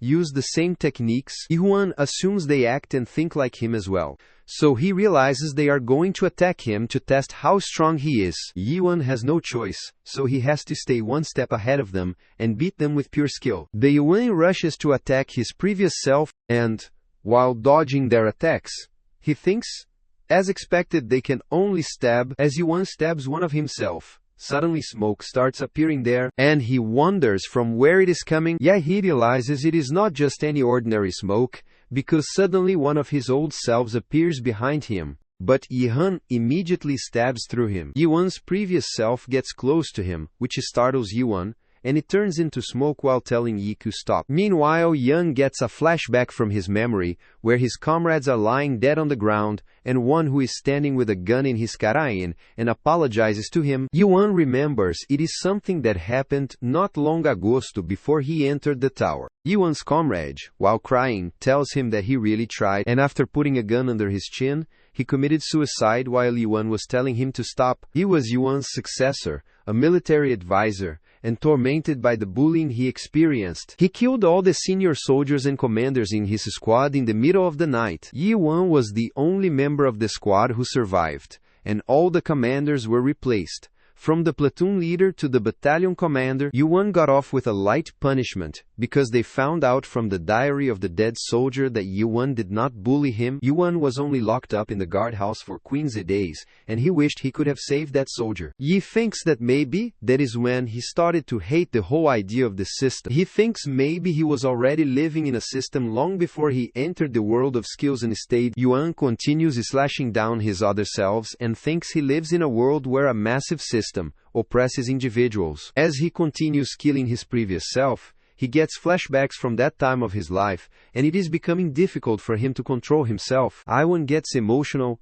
and stabs down his youngest self. His eyes tear up, and Siren asks how he likes the 8 gates of hell. Siren asks, "Don't they call it oblivion? When awoken, one forgets themselves and adopts a new identity." Siren says oblivious awoken ones like him are especially vulnerable to the 8 gates, and sometimes even dream demons have a hard time bearing the weight of their own consciousness, and they end up killing themselves. Siren says she can't imagine how much more difficult it must be for a human like him. On the other hand, Shangjiu tries to wake up Yuan and tells him to open his eyes while wondering if Yuan will be able to withstand the rush of memories that have been suppressed since he underwent oblivion. These are the memories Yuan blocked out during the process of reaching oblivion. And in this world of dream demons, the only way to move forward is to destroy himself. Yuan feels that his conscience is hell in this world. He feels heavy, and he can't see anything. Suddenly, Ihan sees a memory, in which Kaiman asks Chunju what on earth awakening is, to which the doctor replies, awakening means learning to face reality, and it is the ability to see the world as it really is. Yuan wonders if this is the memory from when he taught Kaimans, and sees Chenyo tell Kaiman that awoken one sees numbers, the true nature of this world. Chenjio says, the particles that constitute it read data that adapted players can't see and end up seeing even themselves in a completely different way. Chenjio says that this is the oblivion stage of awakening, but awoken ones have to watch out for alienation. Chenyo says that those who see too much end up going blind more quickly than others. Eventually, Yuan realizes that this must be the alienation that the old man mentioned, that those who see too much go blind more quickly, and those who hear too much become desensitized sooner. But Yuan wonders if this really matters, because he tried his best, and he thinks no one else could have made it this far. Yuan thinks, the truth is it has been a really tough journey, and suddenly he sees some stars coming towards him, and remembers all his good memories. Mihan says he does not know who he is, but he is there now, and thinks of all these memories he had forgotten over the last 2,000 years of practicing stabbing, and the countless connections between them. Yihan says this is who he is, and suddenly his all previous versions start turning into smoke, which makes Siren wonder what is happening. Suddenly Siren choked, and was shocked to see it was the rebound technique that Yi Huan was using. Suddenly, Yuan opens his eyes, which look golden in color, and suddenly he destroys the 7th gate of hell, which shocks Seiran. When Yuan gets back to his senses, he wonders what the next concept is after oblivion, but first he thinks he has to get out of there, using the 8th gate. As Yuan opens the 8th door, he sees a sky full of stars on the other side of the door, and there is water under the feet. Yuan wonders if there is anything in this room and why it is so empty. Suddenly, some stars shine brighter than others and form writing in the sky that says that for passing through all the gates of hell, it would like to tell Yuan about its insignificant story. Yuan thinks this must be left behind by the person who created the 8 gates of hell. The writing says that the guy still remembers the day when the Abyss expedition first set out, and Yi-won is shocked to hear about it. It further states that he is Manhwa Carmelt and this is the story of his failure. On the other hand, Chenyo takes Yi under a roof and tries to wake up Yi-won, while Siren is also lying unconscious there. Chenyo wonders why he is not waking up, and thinks he brought the dream demon over there, just in case, since she was the one who cast the spell. He still has not woken up. Chenyo thinks the spell must be broken by now if the dream demon is unconscious. On top of everything else, the guards from Recovery Palace also got there, and Chenyo fears there is a warlord with them. Meanwhile, the warlord asks the guards if they have found Yi-won and the doctor, to which they reply they have not. So, the warlord tells them to search the whole area, because they must be close. The warlord is Garham Samyong, the 11th stage adapted player and master of dark fragrance. Shinjio is worried about seeing Garham and wonders what he is doing in chaos, because he did not expect one of the 9th zone's most powerful warriors to show up there. Suddenly, Garham looks towards the building where Chio is hiding, and when the guards ask if something is wrong, Garham asks if Chio thinks they can hide from him. Garham, immediately with his fierce power, attacks that building, but suddenly Siren snaps and gets away from there along with the doctor and Yi-hun. Garham gets furious to see them get away, and says that they are going to reclaim Manticore and find the Lord of the Golden Sky clan at this moment. On the other hand, Siren says that was another close call, and asks if Chenyo does not have to say anything to her, because she saved them. Chenyo furiously yells that he is the one who saved her, and asks if she has forgotten who protected her while she was passed out. Siren says they should call it even, and when Chinjo asks what she is going to do now, she replies she might head towards Gorgon. When Chenyo asks if this means she is surrendering, she replies that she is not, and that she just has some unfinished business with this guy. Chenjo tells her that he has already sent a carrier falcon over to Gorgon, and says he did not expect Yuen to pass out like this. Chenjo says the falcons are probably on their way, with some fresh awoken ones right about now. On the other hand, Cayman says he just received word that the Castle Lord defeated Manticore, and the others say it is time for Gorgon's liberation. They say after passing through Manticore, they are going to strike the Recovery Palace. Meanwhile, Cayman orders them to charge and they rush to attack the enemy to liberate Chaos. They are an army of 300 awoken ones, so they are confident that they can win. On the contrary, Garam says he can understand why the opponents can accept things the way they are, and suddenly with a single punch, he blows away a large number of awoken ones including Mong, and tells them to go back. The others gets terrified to see Garam's strength, so Yang decide to attack Garam first. But Garham, calling them fools, starts pushing them away with the air pressure caused by his fist. Gorgon's Liberation Army, Carpidam, managed to drive the Recovery Palace's force back to Manticore, but after the appearance of Garam Samyong, the master of dark fragrance, the tables were turned completely, and a lot of lives were lost, so they retreated. Days later, in a conference room in Gorgon's inner castle, from the 3rd stage, Awoken 1 and 1st Company Commander Carlton's unit to the 9th stage adapted player Mujukshin's 7th Squadron, they have lost over half of Carpigi, including other units, in just 10 days. Juljon says losing 5 of their 3rd stage Awoken ones was a major blow to them. And Aze says they can't keep fighting this war because the Recovery Palace's forces have already reached Gorgon Fortress. When Az asks why they can't just accept their offer, Huang asks if she is suggesting that they give in to their dreams and sacrifice the castle lord and tower just to save their lives. Ken says he is right. They can't give them the castle lord, and he says he knows. Az can see a lot with clairvoyance, but she can't see the future, so he tells her not to have too much faith in that skill. Cayman tells her to remember what the Castle Lord Yihuan told them, and says he said they can create their own way. Aes says they do not stand a chance of winning if things keep going like this, and suggests they should ask another master for help. When Jurgijin asks if Aes means Hoyu, the master of steel, she replies that he is right. Says all the masters fighting for Recovery Palace right now belong to the 9th zone, the Master of Darkness.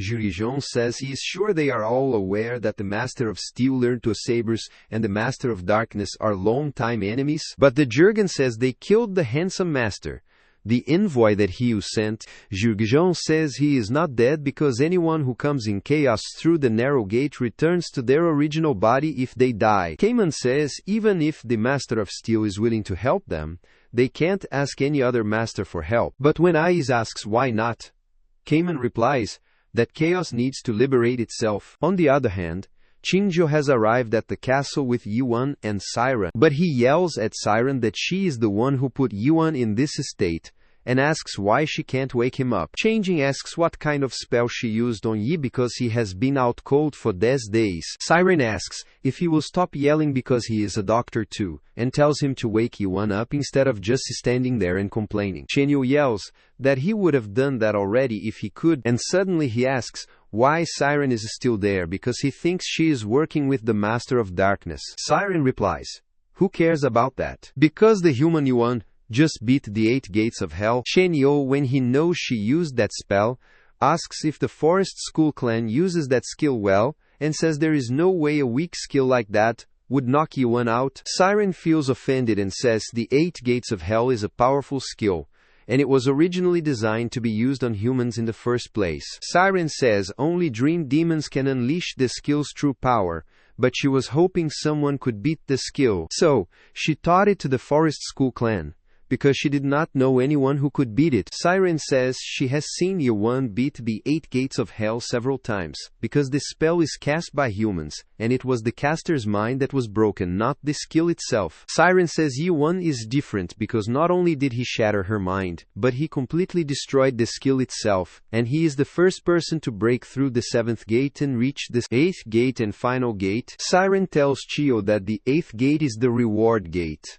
and anyone who passes the 7th gate receives an enormous reward. If another passes all the 8 gates of hell and reaches the 8th gate, they might very well become the King of Chaos. Chio clenches his fist and remembers Mong once said that in passing, and he thought it was just nonsense. But now he thinks maybe Mong was right. When Qingzhou asks what is behind the 8th gate, Sivan replies, there is a treasure left by her godfather. Chenyu is about to ask about her master, but suddenly Yuan wakes up and Chenyu gets emotional and happy. Chenyu tells Yuan everything that happened, so Yi walks out of the room. However, when Chenyu asks where he is going, Yuan replies that he is going to the meeting room. Chenyu Immortal runs after Yuan, blocks his way, and says he will let him go there because some of them want to give in to the demands of their enemy. Chenyu says some of them plan to hand Yuan over to the Recovery Palace, and says if Yuan wants to get past him, he will have to step over his dead body. Yan steps over from Chunyu,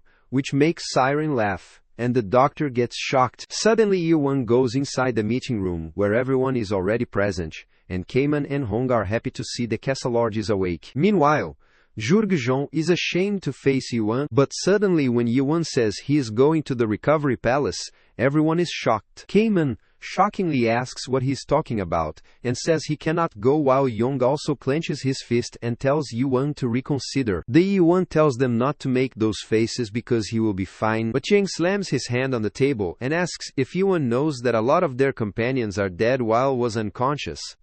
Yang yells that they will still be alive if they did not know about freedom or hope, and says they did not have a chance to perform spirit recitation for them. Yuan apologizes, and Yong says he really resents him for giving them life, showing them freedom, and teaching them about hope. Suddenly, Yong bursts into tears and says he still really needs Yuan, which he can't deny, and requests Yi not to go to the Recovery Palace. Young requests Yi to stay there, and they fight together to the death, which shocks Qingzhou. Qingzhou thinks Yuan gave them something they should never had, and now they are willing to risk their lives to protect what they have received. Suddenly, Yihuan says he thinks there has been a misunderstanding, and tells them he is not going to the Recovery Palace to surrender. Young stops crying in shock after hearing this, and Yuan says he's going to destroy the Recovery Palace, which shocks everyone. Chenyu thinks Yuan has lost his mind again. Young asks if Yuan is okay, to which Yuan replies he is feeling fine as always, but Kamen in shock asks if he is saying that he is going to destroy the Recovery Palace. Huang asks when he is going to leave, to which Gi replies he is leaving right now, which makes Siren think he is a strange human. Siren thinks it is like reality means nothing to him, but humans are slaves to reality. so she thinks no one is going to follow him. Suddenly, when everyone says they should go, Siren gets shocked, and everyone requests Yi-Huin to take them with him. Siren wonders what is wrong with these people, and what has gotten into them all of a sudden. Siren knows they had perfectly comfortable lives as spirits, so she wonders why they suddenly care so much about nonsense like freedom, real life, and liberation. Siren wonders if this is all because of this one man, Yi-Huan. Meanwhile, Yi-Han says he appreciates their support, but he only needs 3 other people to go with him. This time, Yi-Han takes Chenyu menor que UNK, maior que esse name, and he gets confident that Yi-Han can't go anywhere without him. Yuan takes Kaiman's name, to which Kaiman replies he is honored. Lastly, he takes Siren's name, which shocks her, but Yuan smiles at her. Siren asks why she would go there, and Huang says it is ridiculous that the 4 of them are leaving, so he tells Yuan to take him with them. Yuan says only the 4 of them will go, and the rest of them have work to do as well, so they should not be too disappointed. Meanwhile, Siren yells that she is not leaving, but Yi-Huin ignores what she is saying. Carlton asks if Yi-Huin thinks all their troubles will be over after they defeat the Recovery Palace, and asks what he thinks will happen when the chaos is united. As it says, people will refuse to acknowledge Gorgon as the center of chaos, so other competing groups will appear and try to split people up. As he says, the job of those staying behind will be to train the troops to fight those people. Yang says they should worry about that after destroying the Recovery Palace, and says the masters can't cross over there anyway if they destroy the narrow gate in the Recovery Palace. Yuan asks if he is sure that destroying the narrow gate would end the war with the masters, because the narrow gate is not how people usually cross over into chaos in the first place. Yang wonders if Yuan is referring to death, and says masters will never do that. But Yuan says they need to be prepared for every possibility. Suddenly, Siren grabs Yuan's collar and yells she is not going with him. But he asks if she wants to know what is behind the 8th door of hell. Siren immediately nods, so Yuan says he will tell her what he saw there if she helps him. After some while, Siren takes them to her private workshop, and Kaiman, while holding Siren's puppet, thinks it is really unpleasant, because everything there has her picture on it. Simultaneously, Siren yells that she told them not to touch anything, and says she does not make those things. Siren can't believe she is letting other people into her private workshop, and thinks if Idosi only Yi had not asked her to warp them to the Recovery Palace, her master made them for her baby. And if only long distance warps did not require the warp drive in her private workshop, she would not have let them in. Suddenly, Changzhou tells Kaiman to check out the tower Siren made, which looks like her. But Siren yells at them to stop looking at it. Siren tells them to stop laughing because she made that when she was only 200 years old. Suddenly, when Yuan picks up a non-cultivating tower, Siren asks if they will stop touching things, because she's trying to concentrate. Meanwhile, Chungju says that seeing all this does not bother him anymore, and that he must be getting old. Kaiman also says it has been a long time, and that he can't say he feels good either. Simultaneously, Siren thinks they all used to be products trapped in the places she and people like her created. Siren wonders what it feels like for them to step foot in a dream demon's workshop where towers are created. Suddenly, Yuan asks her the name of a tower in her workshop, to which she replies,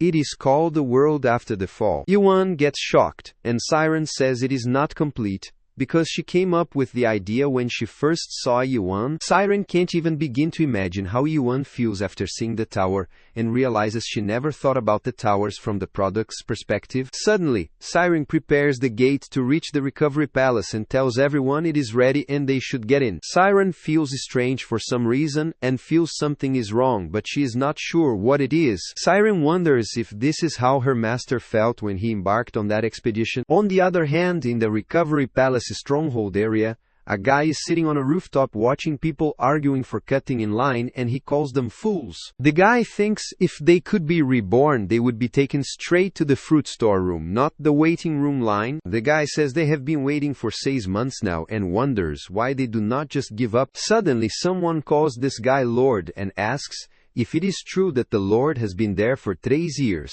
The Lord is the 72 ND, Lord of the Recovery Palace. Hikimir, Master of Mischief. Hikim replies that he is stuck there because he has to serve as the palace lord, but when others ask what the difference is in that he is in the same position as them, Hikimir calls them arrogant fools. Hikim releases some mist from his hands and attacks them with it, which causes them great difficulty breathing. Hikim asks what if he annihilates their spirit, but they start apologizing to him. Hikim says now they have gotten him all irritated and says he would not be wasting away here if it was not for the damn agreement. Masters who die in battle and come to chaos are obliged to serve as the lord of the recovery palace and serve as the palace lord until the next master dies and appears in chaos. Hikim wishes that another master appears soon so that he can get out of that damn place. Suddenly, Hikimir remembers there have been some rumors since the handsome master crossed over into chaos. Hikim knows people say the handsome master was defeated by an awoken one in Gorgon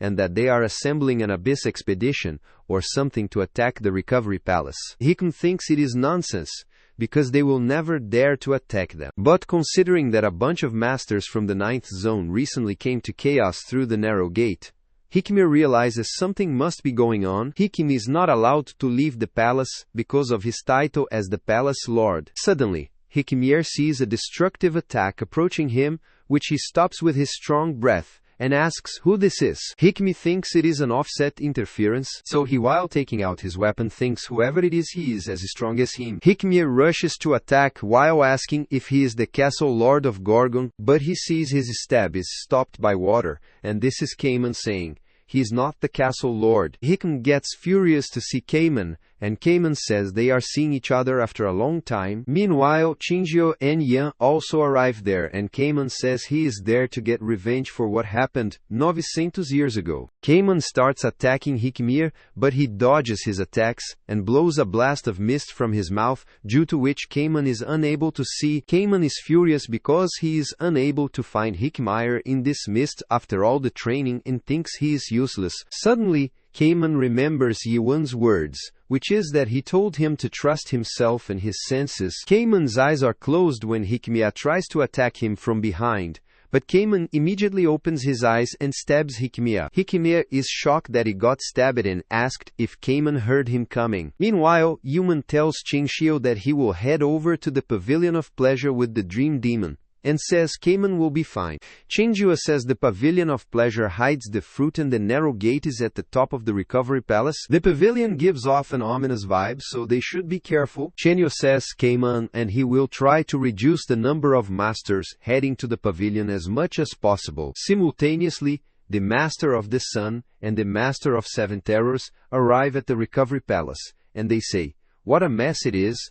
Suddenly, the Master of Terror sees Chunju menor que Unica maior que esse shadow in the smoke, and says he can see he is there. So Chungyo takes out his sword and rushes to attack them. Both of them dodge Chenyu menor que Unica maior que esse slash, and the Master of Seven Terrors says they were told to bring back the Castle Lord of Gorgon. So, he did not expect to run into Dr. Chinju here.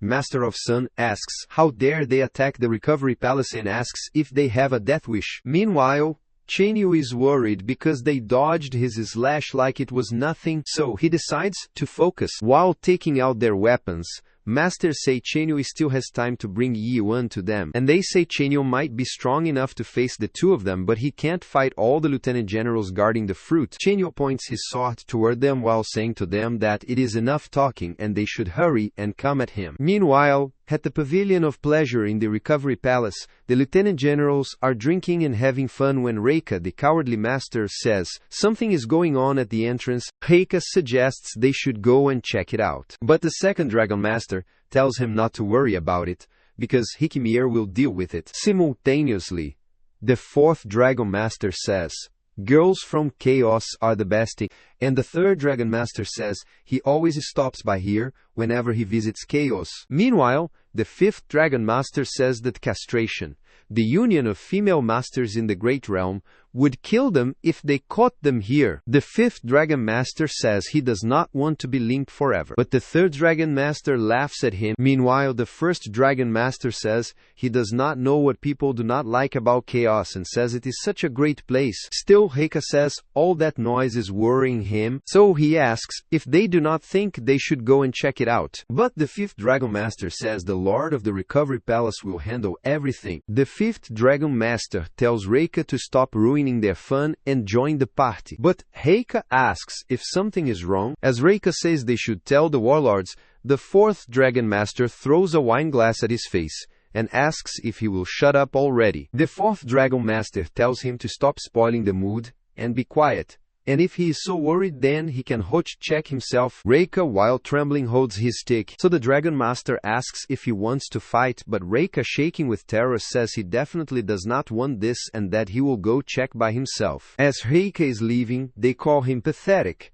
and laugh at him. But Rokia thinks he will get back at them one day. Suddenly, the first Dragon Master gives a fierce look to Reika, which terrifies him, and he runs away, after which the girls thank the first Dragon Master for shutting Reika up, to which the first Dragon Master replies they know he can't stand the noise. While the Dragon Masters are having fun, suddenly the fourth Dragon Master notices something on the ceiling, and he is startled to see Yi and Siren appearing there. The other Dragon Masters are also shocked at what the hell is happening, and they tell each other to watch out, because Yuan is landing in the middle of their party. Meanwhile, the first Dragon Master says he must be the Castle Lord of Gorgon, to which Yuan replies he is right, but the Dragon Master says he can't believe Yuan came there voluntarily. When the first Dragon Master asks if Yuan has come to keep his promise, Yuan, while walking towards him, says he has not crossed and he comes to kill them all. The first Dragon Master asks if Yehan thinks he can kill him and says Yuan is just a pathetic spirit in chaos. Suddenly, he summons a dragon to attack Yuan,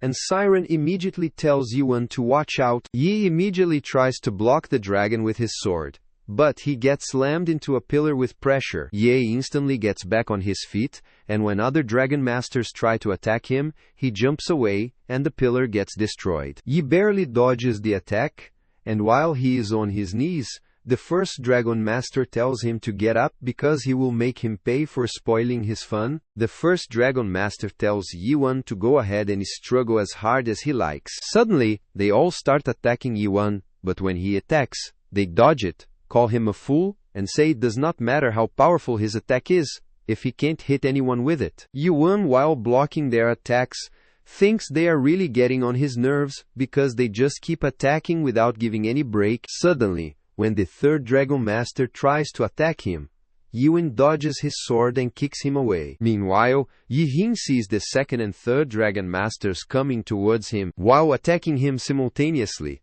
They say not even a warlord could stop a combined attack from them. Yuan's back is wounded, but he says they are right, and that it would be kind of tiring to fight them all one by one. Suddenly, when Yuan, while saying he is getting fed up with this, swings his sword, the Dragon Masters get shocked to see his aura, and he says he will just finish them all off in one hit. Suddenly, Yuan uses his destructive stab, and on the other hand, the Master of the Sun and Master of Seven Terrors hears a massive blast. Meanwhile, Chunju realizes the kid is getting started, but on the contrary, as the dust settles, Yuan is shocked to see all the Dragon Masters are fine, because they are hiding behind a protective shield created by the first Dragon Master, who says it is too bad. Siren is shocked because she did not expect them to block the stab, and realizes that the warriors guarding the Recovery Palace are on a different level. The first Dragon Master, while stabbing his sword into the ground, says, if Ewing thinks he can defeat the Recovery Palace with those pathetic little tricks, then he seriously underestimates them. The first Dragon Master says he will show Chaos's weaklings what the real power is. So while absorbing all the Dragon Masters into a giant dragon, he tells Ihan to consider this an honor. Yuan is shocked to see this terrifying dragon, and the dragon tells Yuan that this skill is too good for losers like him, so he should better fight his best now. The dragon tries to bite Yuan, but he dodges the attack and tries to stab the dragon, but it does not even scratch it because of of a shield. The dragon asks if Yuan really thinks a pathetic attack like this can leave a scratch on him, and pushes Yuan away with the immense pressure of its aura. The dragon opens its mouth to attack with a blazing ball of energy, and Yuan also tries to stop it with his sword. But suddenly a blast happens, and Yuan gets slammed into the wall. The dragon says it is a shame because Yuan could have lived a bit longer if he stayed in his place. As the dragon says his arrogance is what killed him, suddenly Yuan emerges from the dust, and after jumping at the dragon's face says it is his turn. The dragon's shocked to see him alright, and wonders how this is possible. But he also says Yuan can't pierce his scales with his attacks. Yuan says they will see about that,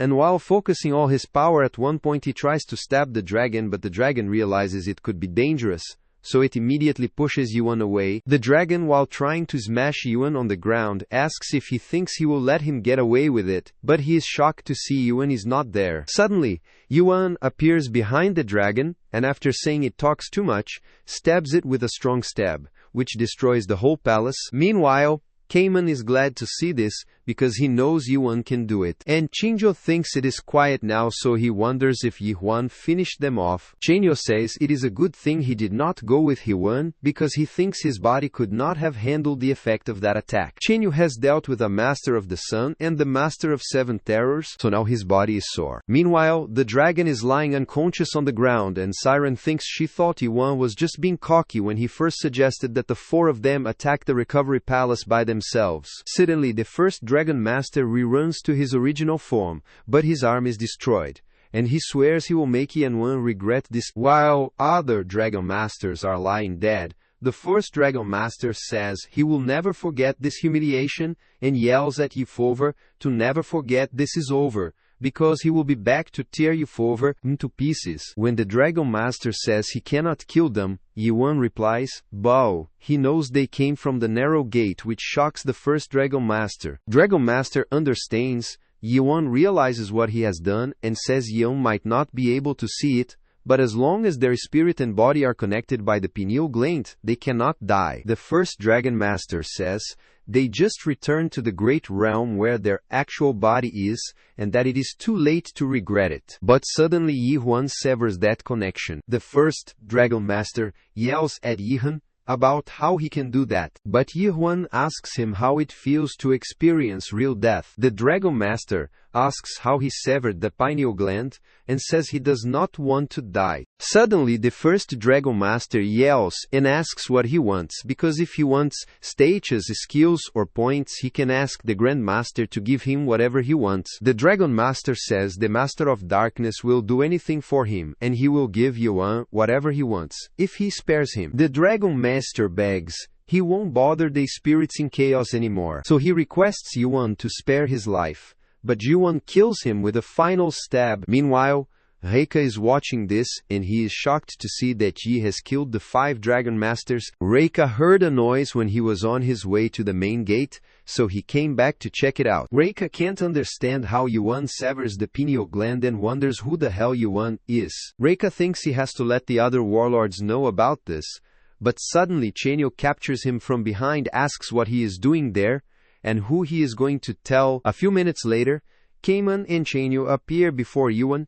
with the unconscious Master of the Sun and 7 Terrors and the Recovery Palace Lord. Changzhou asks if Yuan enjoys bossing people around, and says that he is breaking his back on Yi in old age. Yuan thanks Cayman and the doctor, but Chenyo says he did what Yuan asked and brought them back to life, although it almost killed him. Suddenly, Yuan notices Reika and asks who he is, to which Chinju replies he saw Reika hiding by the entrance, so he brought him there. Suddenly, Siren remembers he is the cowardly master, and says he received the mana of a lieutenant general through sheer luck, but his skills are terrible. So, the other masters all look down on him. When Chinju asks why Yi wants them alive, Yi replies, it is because he wants to kill them once and for all. Yuan immediately kills the palace lord and the other 2 masters and severs their pineal glands. Meanwhile, Heike is terrified to see this, and he starts crying with fear because this is a nightmare for him. Heike knows the masters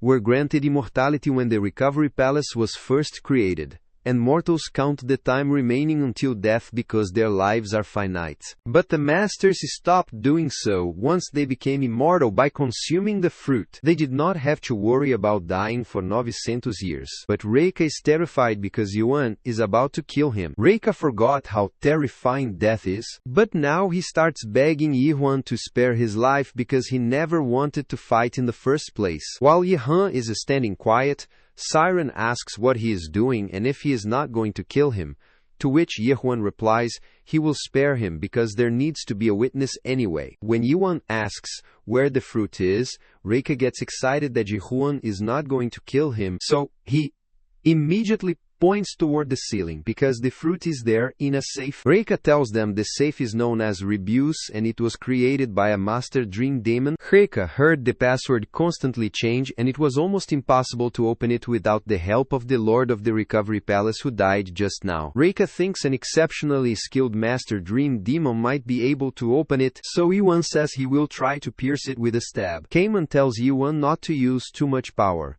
and he wishes only they had a master dream demon with them. Suddenly Siren says she is there, and she cracks the code which amazes Yuan. Suddenly, the safe opens, and everyone can see the light coming out of the safe, which makes them think that this is what the Abyss expedition tried to bring back. Cayman gets emotional to think so much time has passed, but this moment has finally come. They all catch the fruit falling from the roof, and Siren asks if this is all the fruit because it is less than she thought. Chinju replies, the masters have been using the fruit for the last 900 years, and they must have finally run out of it. Shinjio says, it is not nearly enough for everyone in Gorgon, let alone all of Chaos. While Cayman is sadly looking at the fruit, Yuan tells him he can have it if he wants. Cayman is shocked, and Yuan says he deserves a second chance at life, so it is his choice. Cayman thinks it has been a long time and it was a long and brutal journey in which they lost so many souls to obtain the fruit and they suffered a lot of humiliation. Cayman thinks it is compensation for all that,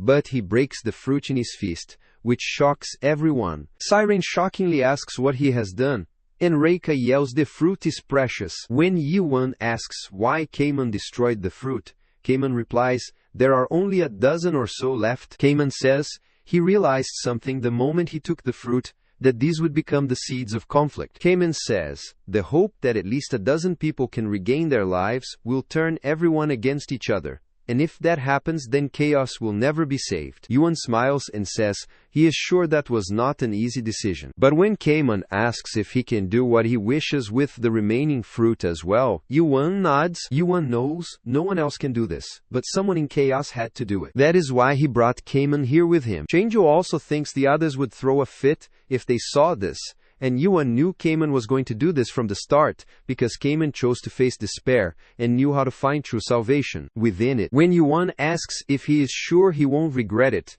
Cayman with a smile replies he won't. Suddenly, Yuan yells Cayman's name because he sees an attack coming, and in a flash second it hits Cayman. Siren pulls back Chunju to save him from the blast, and they get worried to see Cayman severely wounded. They are shocked to see the Warlord and Typhoon Master Kanao, who is a stage-adapted player, and he asks how dare they destroy the fruit. Shinjio tells Cayman to wake up, but suddenly the Warlord, Silent Master, and the stage-adapted player Majito slams him into the wall, making the old man yell in pain. Yuan gets worried about Chenyo, but suddenly Gaham Samyong arrives there, saying that Yuan has finally crossed the line and that his life alone will not be enough to pay for this. Simultaneously, Heika is shocked to see Gaham Samyong there, because he is one of the warlords sent there by the Ninth Zone. Garham is one of the 5 most powerful warlords in the Great Realm, but Reika did not think he would come there in person. Reika thinks he has to hide because Garham will kill him for losing the fruit to these people. Garham orders Kenel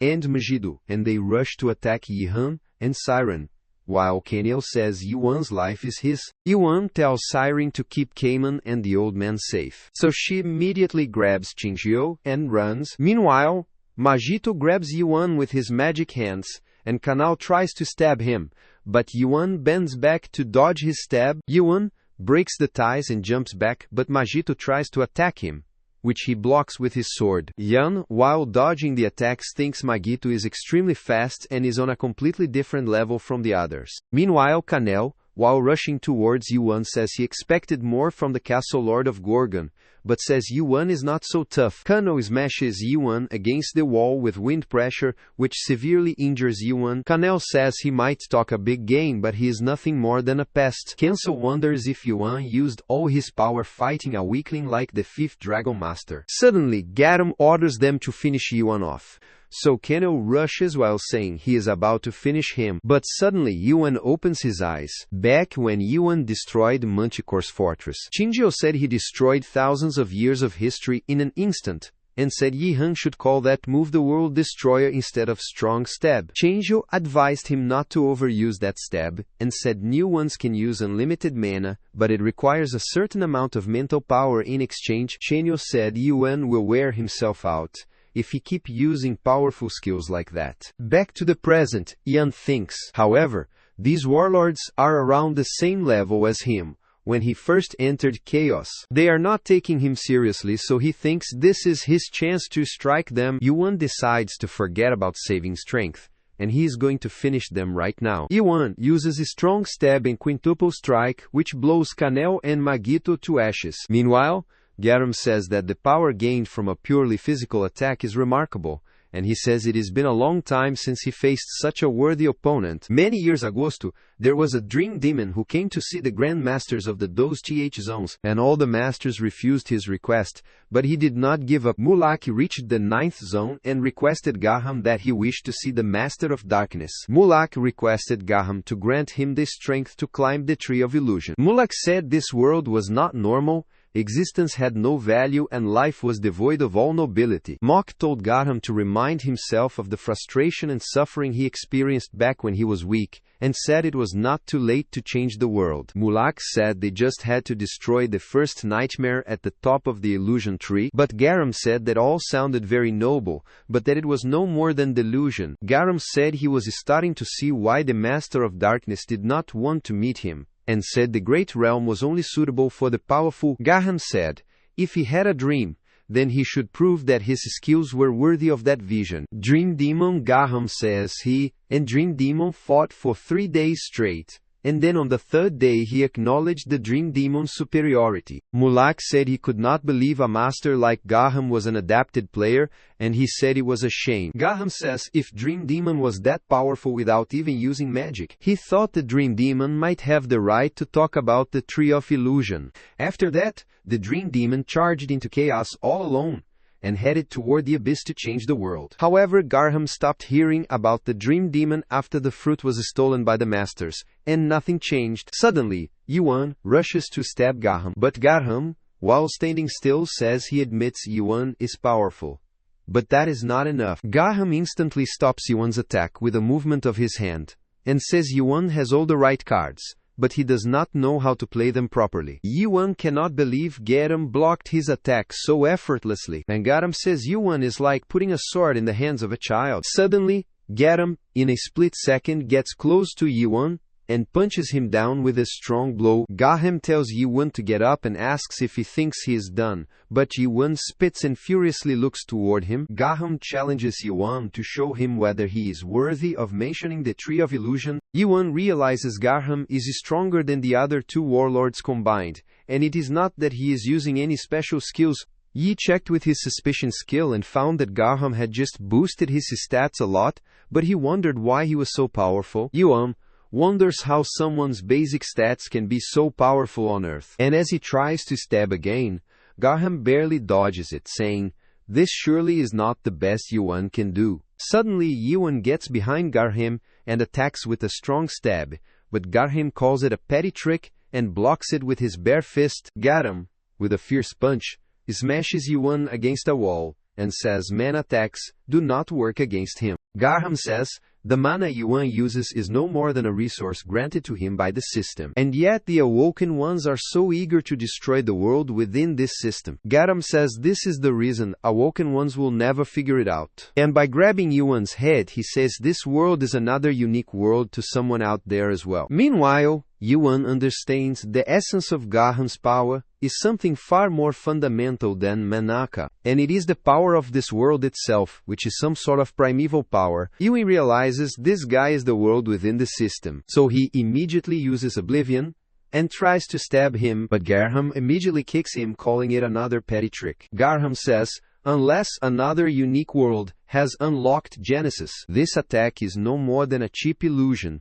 and he kicks Yuan away. Yuan falls on his knees, and Garham, while launching an attack, says it is disappointing, because this is not the kind of awakening that he had in mind. Garham blasts the attack towards Yuan, which he barely blocks with his sword, but the skin on his arms is burnt. Yuan is worried because not even accelerating oblivion works, and Garham says he thought he finally met a worthy opponent. But this is not very much fun at all. Garham challenges Yuan to hurry up, unlock Genesis, and show him his world. Yuan remembers the 8th gate of hell was the reward chamber, and Mulak's abyss record was left there as a reward, which contained information about the stages of awakening as well. He thinks although the concept may differ depending on the method of reaching awakening, awakening itself is divided into 6 stages, according to the information.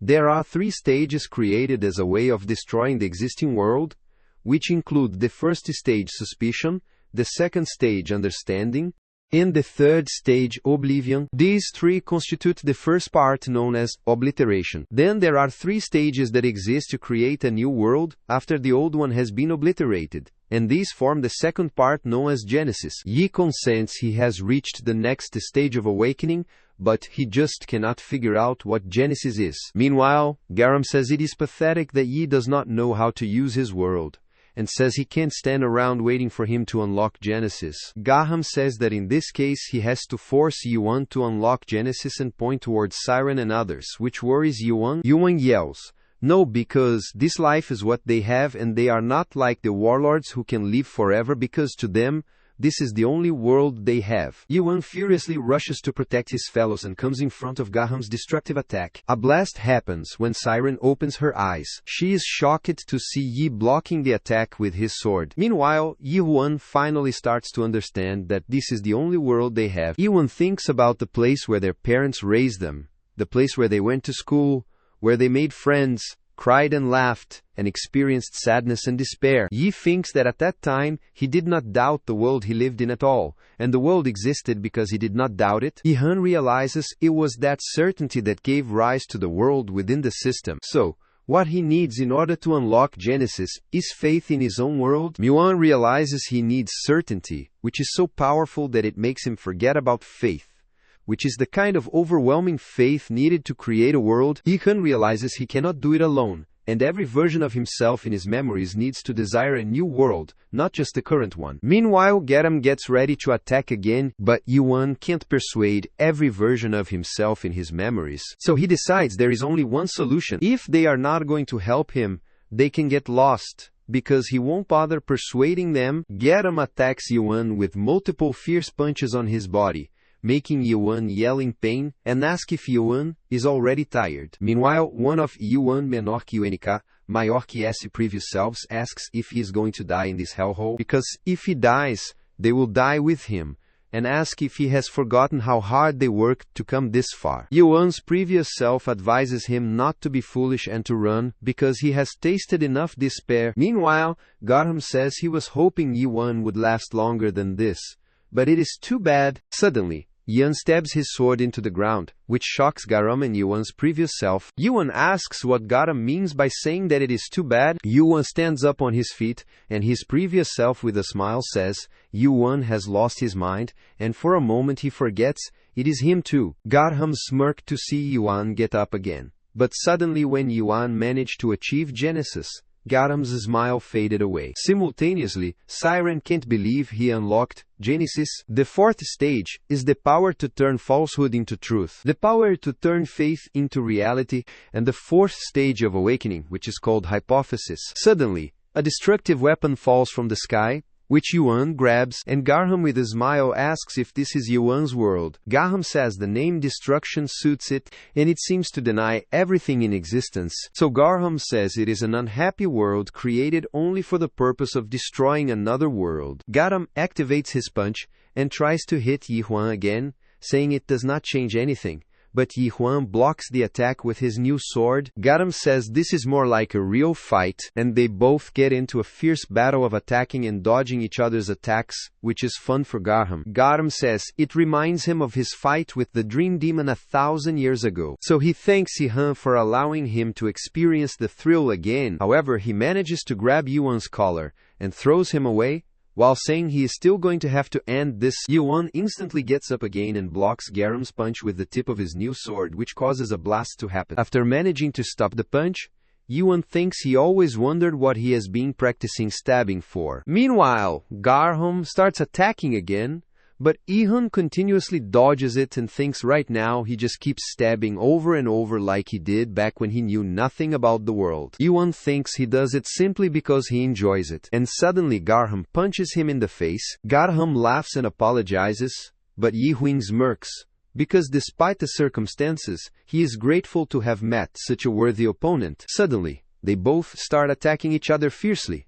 and Yuan thinks he wants this moment to last a bit longer. As Yuan manages to make Garham step back, Yuan Duldi with anguish in his eyes, asks if this is the best the system can do. To which Garham replies, it is not, and he blocks Yuan's stab with his fist. Because of their destructive clash, the Recovery Palace's windows shatter, and Siren tries to protect Cayman and Chenyu. Garham says this is the most enjoyable battle he has had in 1,000 years, and he does not expect to encounter someone like Yuan in chaos. Suddenly, when Yuan says he is so touched, Garham gets shocked, and Yuan says he sensed it as they fought, that just as he practiced stabbing for over 1,000 years, Garham has only honed one skill for thousands of years as well. Yuan says he cannot believe someone like Garham is an adapted player and calls it a shame, just like Mulak said. Garham is shocked to hear this and gets furious, but he asks what Yuan is trying to do, to which Yuan, like Mulak,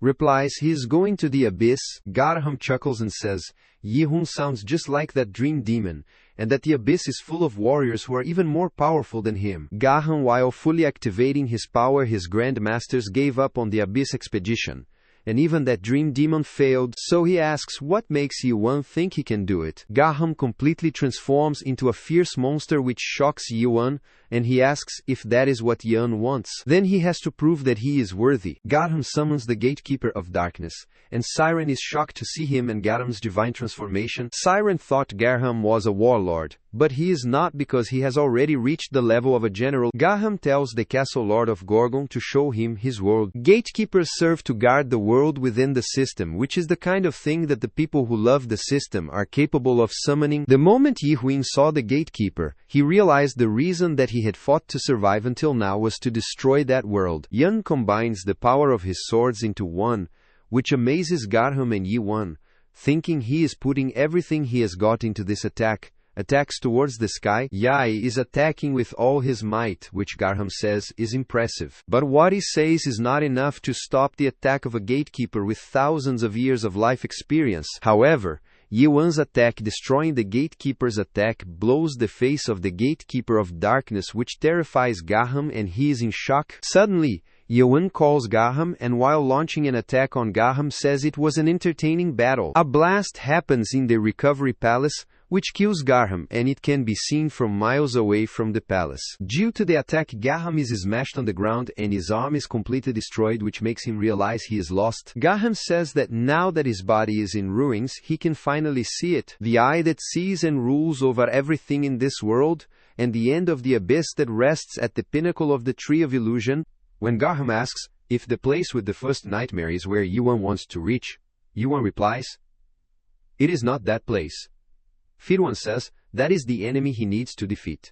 And this shocks Garham, and Garham says that Yuan's world won't be very popular in the abyss because his truth is too cruel for most people to accept in return for abandoning hope. Garham, while looking at the sky, asks who would want to live in a world like this with strange creatures flying around in the sky. Garham says that if Yuan encounters people who believe in his world, perhaps they might find whatever it is that they have lost in it, but they will have to live in despair for the rest of their lives as a result. Garham tells Yuan to hurry up and cut his pineal gland before his body returns to the Great Realm. When Yuan asks his last words, Garham says if Yuan makes it to the abyss, he should find Ga, and tell him what happened to Garham. Garham tells Ihan to beware of Mayad because Mayad will come after Yuan once he finds out that he has unlocked Genesis. Suddenly, Yuan asks one final question: why did not Garham kill him? He could have easily killed him before Yuan achieved awakening. When Yuan asks why Garham spared him, he replies he is not sure why, but he remembers when Mulak requested him to grant him the strength to climb the Tree of Illusion. Garham remembers Mulak told him that this world is not normal. Existence has no value here, and life is devoid of nobility. After defeating Garham, Mulak told him it was not too late to change the world, because they just had to destroy the first nightmare at the top of the Tree of Illusion, but the world did not change. And the Dream Demon's final words rang in Garham's ears for a long time. Garham says he just wanted to repay his debt to Mulak, and tells Yuan to cut the pineal gland because it was a long battle. Yuan cuts Garham's pineal gland, and precisely after 917 years and 244 days after Mulak's Abyss expedition failed, Chaos was finally liberated from the Recovery Palace. A few days later, the people of Chaos celebrated their freedom, and they enjoyed having parties in Chaos. Suddenly, Ian visits Mong and asks if he is alive because he did not come to the last meeting. Yi thought he might be dead. Mong replies, he is not that easy to kill because he is one of the Day's Lords after all. Mong says he heard that Yuan defeated Garham Samyong and clenched his fist, saying Garham was a remarkable master in many ways. Seeing this, Yuan asks if Mong knows him well. Mong replies, everyone in the Yago family knows about the Samyong family. Mong says, the Samyong family drove the Yago family out of the Great Realm, and stole their place as one of the 5 families. Mong says the Samyong family is famous for producing the greatest warriors in the Great Realm. And now that Yuan has killed Garham Samyong, a member of their family, it is only a matter of time before they come after Yuan. Yuan tells Mong not to worry because they can't come here anymore. But Mong asks what he is talking about. Suddenly Mong shockingly asks if Yuan can take over the narrow gate, to which Yuan replies that it is right, and they likely won't be coming to Chaos for a while since the narrow gate is the only way for them to come there, alive. Mong says he would not be too confident about that because there are other ways to reach Chaos aside from the narrow gate. Yuan says he knows what Mong is worried about, but says if they are willing to sacrifice their own lives to come after him, then they might just be worth fighting. Yuan smiles, and while leaving says he hopes Mong feels better soon, but after Yi leaves, Mong says he is still as mysterious as when he first met him.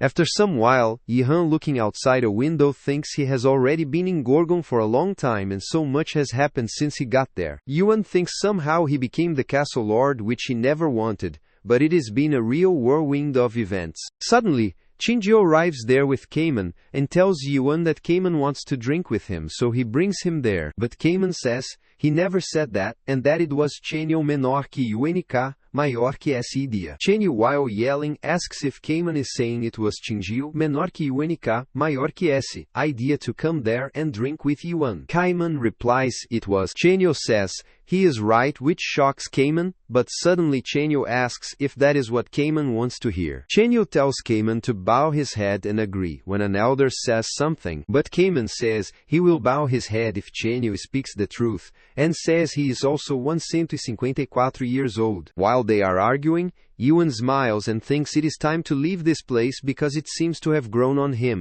A few days later, Yuan sitting in his office is looking outside the window when Carlton asks if he is hearing, which startles Yuan, and he asks what he is saying. Carlton replies he is telling him about the Dream Demon Tower Carpe Diem. But when Yuan asks what about the tower, Carlton says he really is not paying attention at all. Carlton says he thinks the tower time dilation might be too high, and a growing number of people trying to achieve awakening are committing suicide. Yuan is not surprised because time is dilated by a factor of a same on the first floor alone, and excessively concentrated, time is harmful to spirits. Yuan thinks it is certainly not easy having to withstand that pressure for hundreds of years, but he knows awakening can't be reached without going that far. Yuan asks if Michael has adjusted the tower, to which Carlton replies he has done it. Yuan says stabbing simply or slashing a bunch of times is not enough to unlock awakening. So he tells Carlton to tell him to remind the people of that. Yuan says they need a long-term system to produce awoken, but whoever does not want to awaken should be excluded from the training. Yuan says awakening is not everything,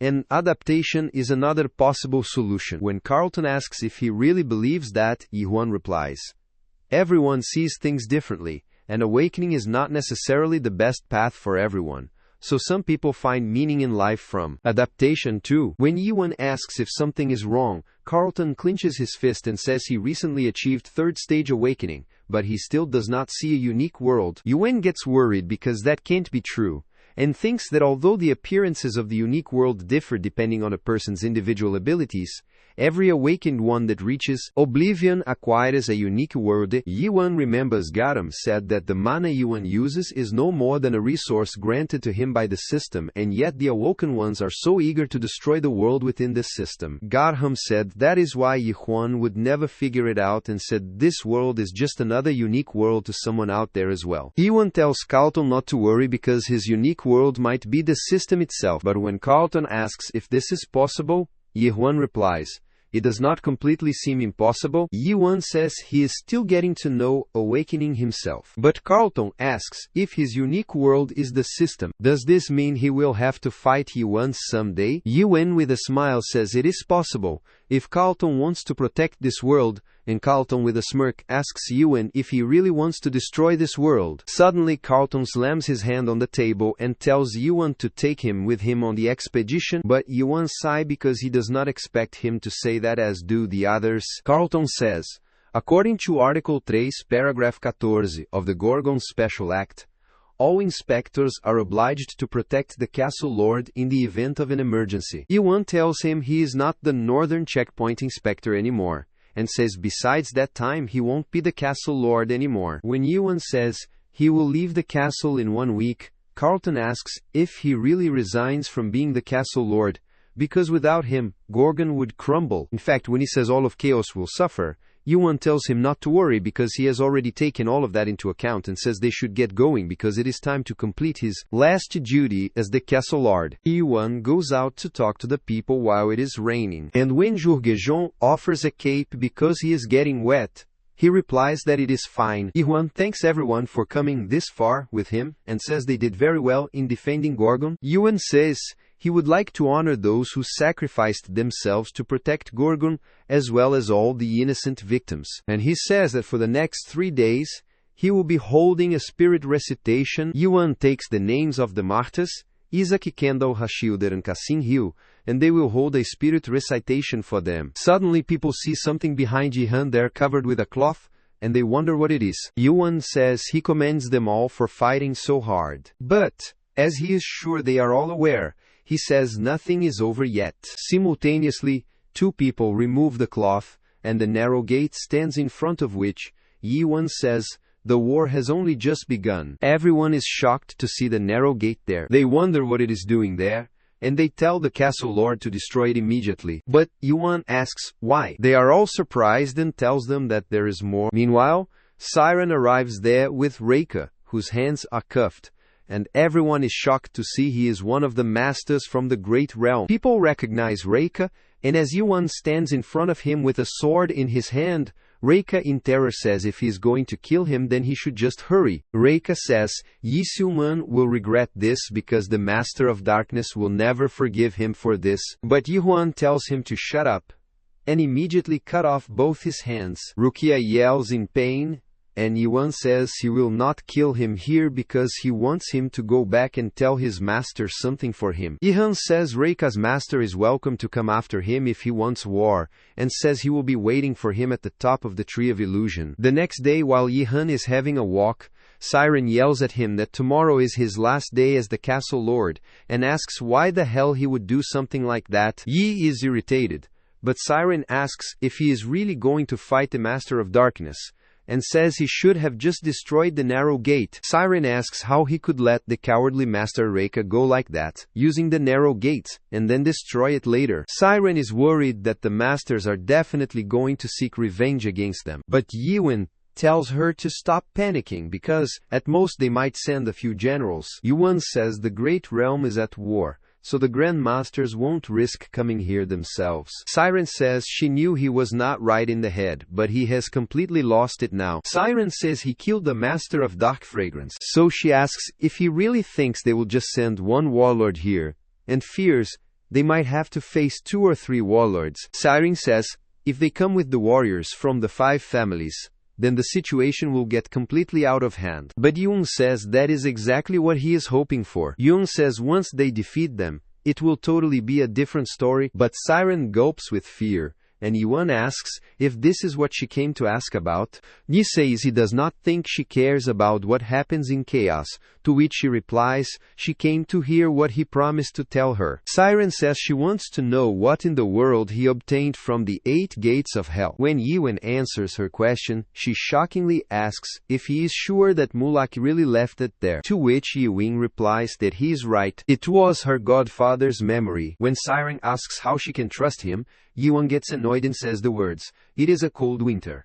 Yuan further says it was mid-winter when he found the egg, which startles Siren hic. The egg was at the roots of the tree of illusion, in the 6th zone. These are the words of Mulak, and he further says that in that land of cold and sleet, a bright shining egg was waiting for him. At that time, Mulak was nervous because it was his first time picking up an egg, and he could never forget that moment. It was the creation of a being born of dreams that lives on dreams throughout the course of its life. Mulak said he could see the face of the little creature peeking through the egg's thin outer layer, and the moment he saw the face of the child born from the egg, he realized that his godmother was right.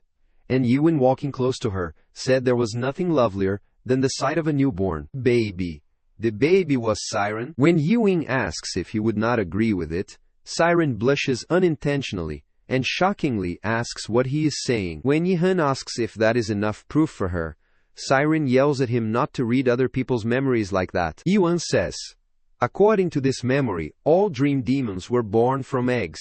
And when he asks where he can find Winterland at the roots of the Tree of Illusion, Siren replies, the northern roots of the Tree of Illusion are in the Great Realm. Siren says, all dreams are born from the dreams of the Tree of Illusion, and founding eggs. Suddenly, she asks if Mulak said anything else because he must have left a message or something. Yihan replies that he is not sure, and that maybe Mulak left a message. When Siren asks what he means, Yuan replies, the memories he witnessed were not in the written form like a book, they formed a very complex web. Yuan says it is challenging to distinguish between the short fragments of memory and says maybe Mulak did not want his memories to take the form of a coherent narrative, so even if Mulak wanted to leave a message, he could say exactly what it might have been. Siren shouts at him for being sneaky, but he asks why she is looking for Mulak, and asks if it is because he is her godfather. Siren replies that it is none of his business. Yuan says if she needs Mulak's memories,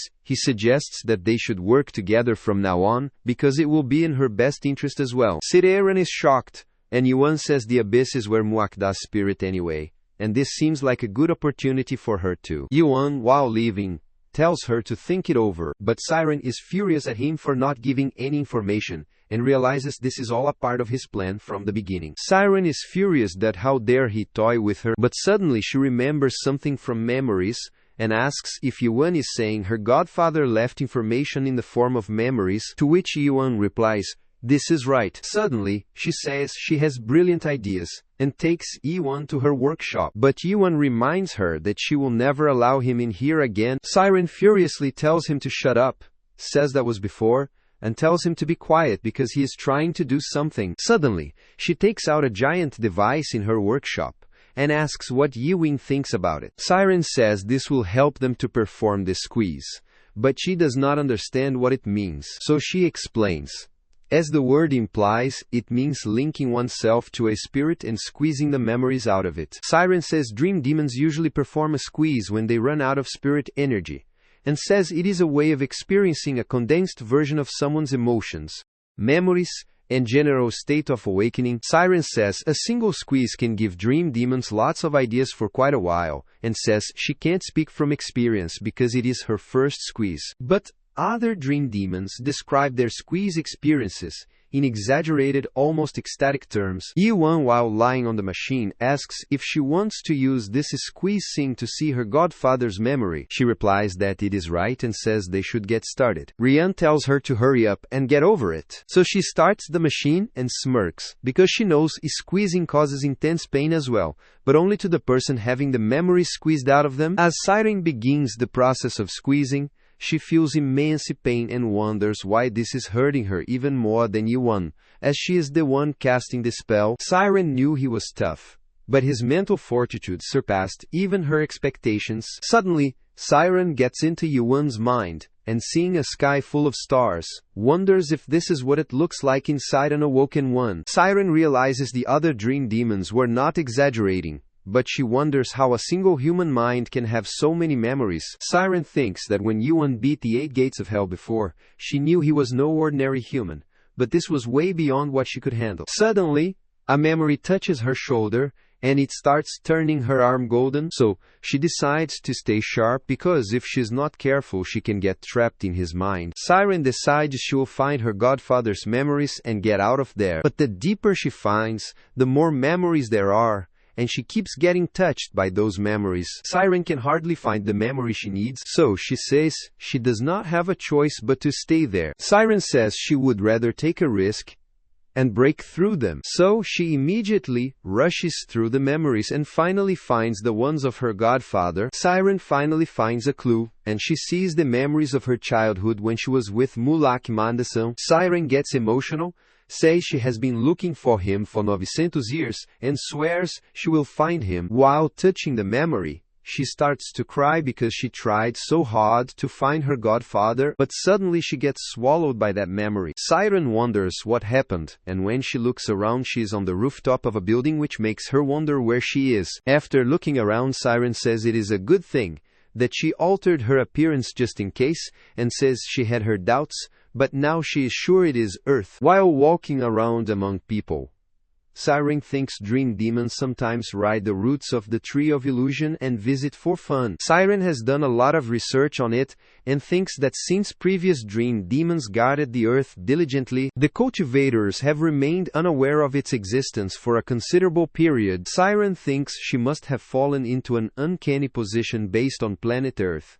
and she did not know Yihan was from Earth. Mulak told Siren there are unconscious realms known as the uncanny within existence. Mulak told Siren that an uncanny is created based on an individual's place of origin, and every spell in their world is crafted based on the theme of their uncanny. Mulak told Siren that if she ever falls into an uncanny, there is only one way to escape, which is to find the guide. The guide is the only sentient being in the otherwise unconscious realm of the uncanny, and he is the only person who knows the way out. Siren thinks it is not good, because how is she supposed to find a guide in this place? While she is passing from the front of an alley, suddenly, a boy running out of the alley yells at her to move and runs away in front of her. Suddenly, Siren gets startled, and simultaneously police also run after that guy while yelling at him to stop and get back. Suddenly, Siren remembers something after seeing the kid, but in the next scene, the police stop the boy in another alley. The officer says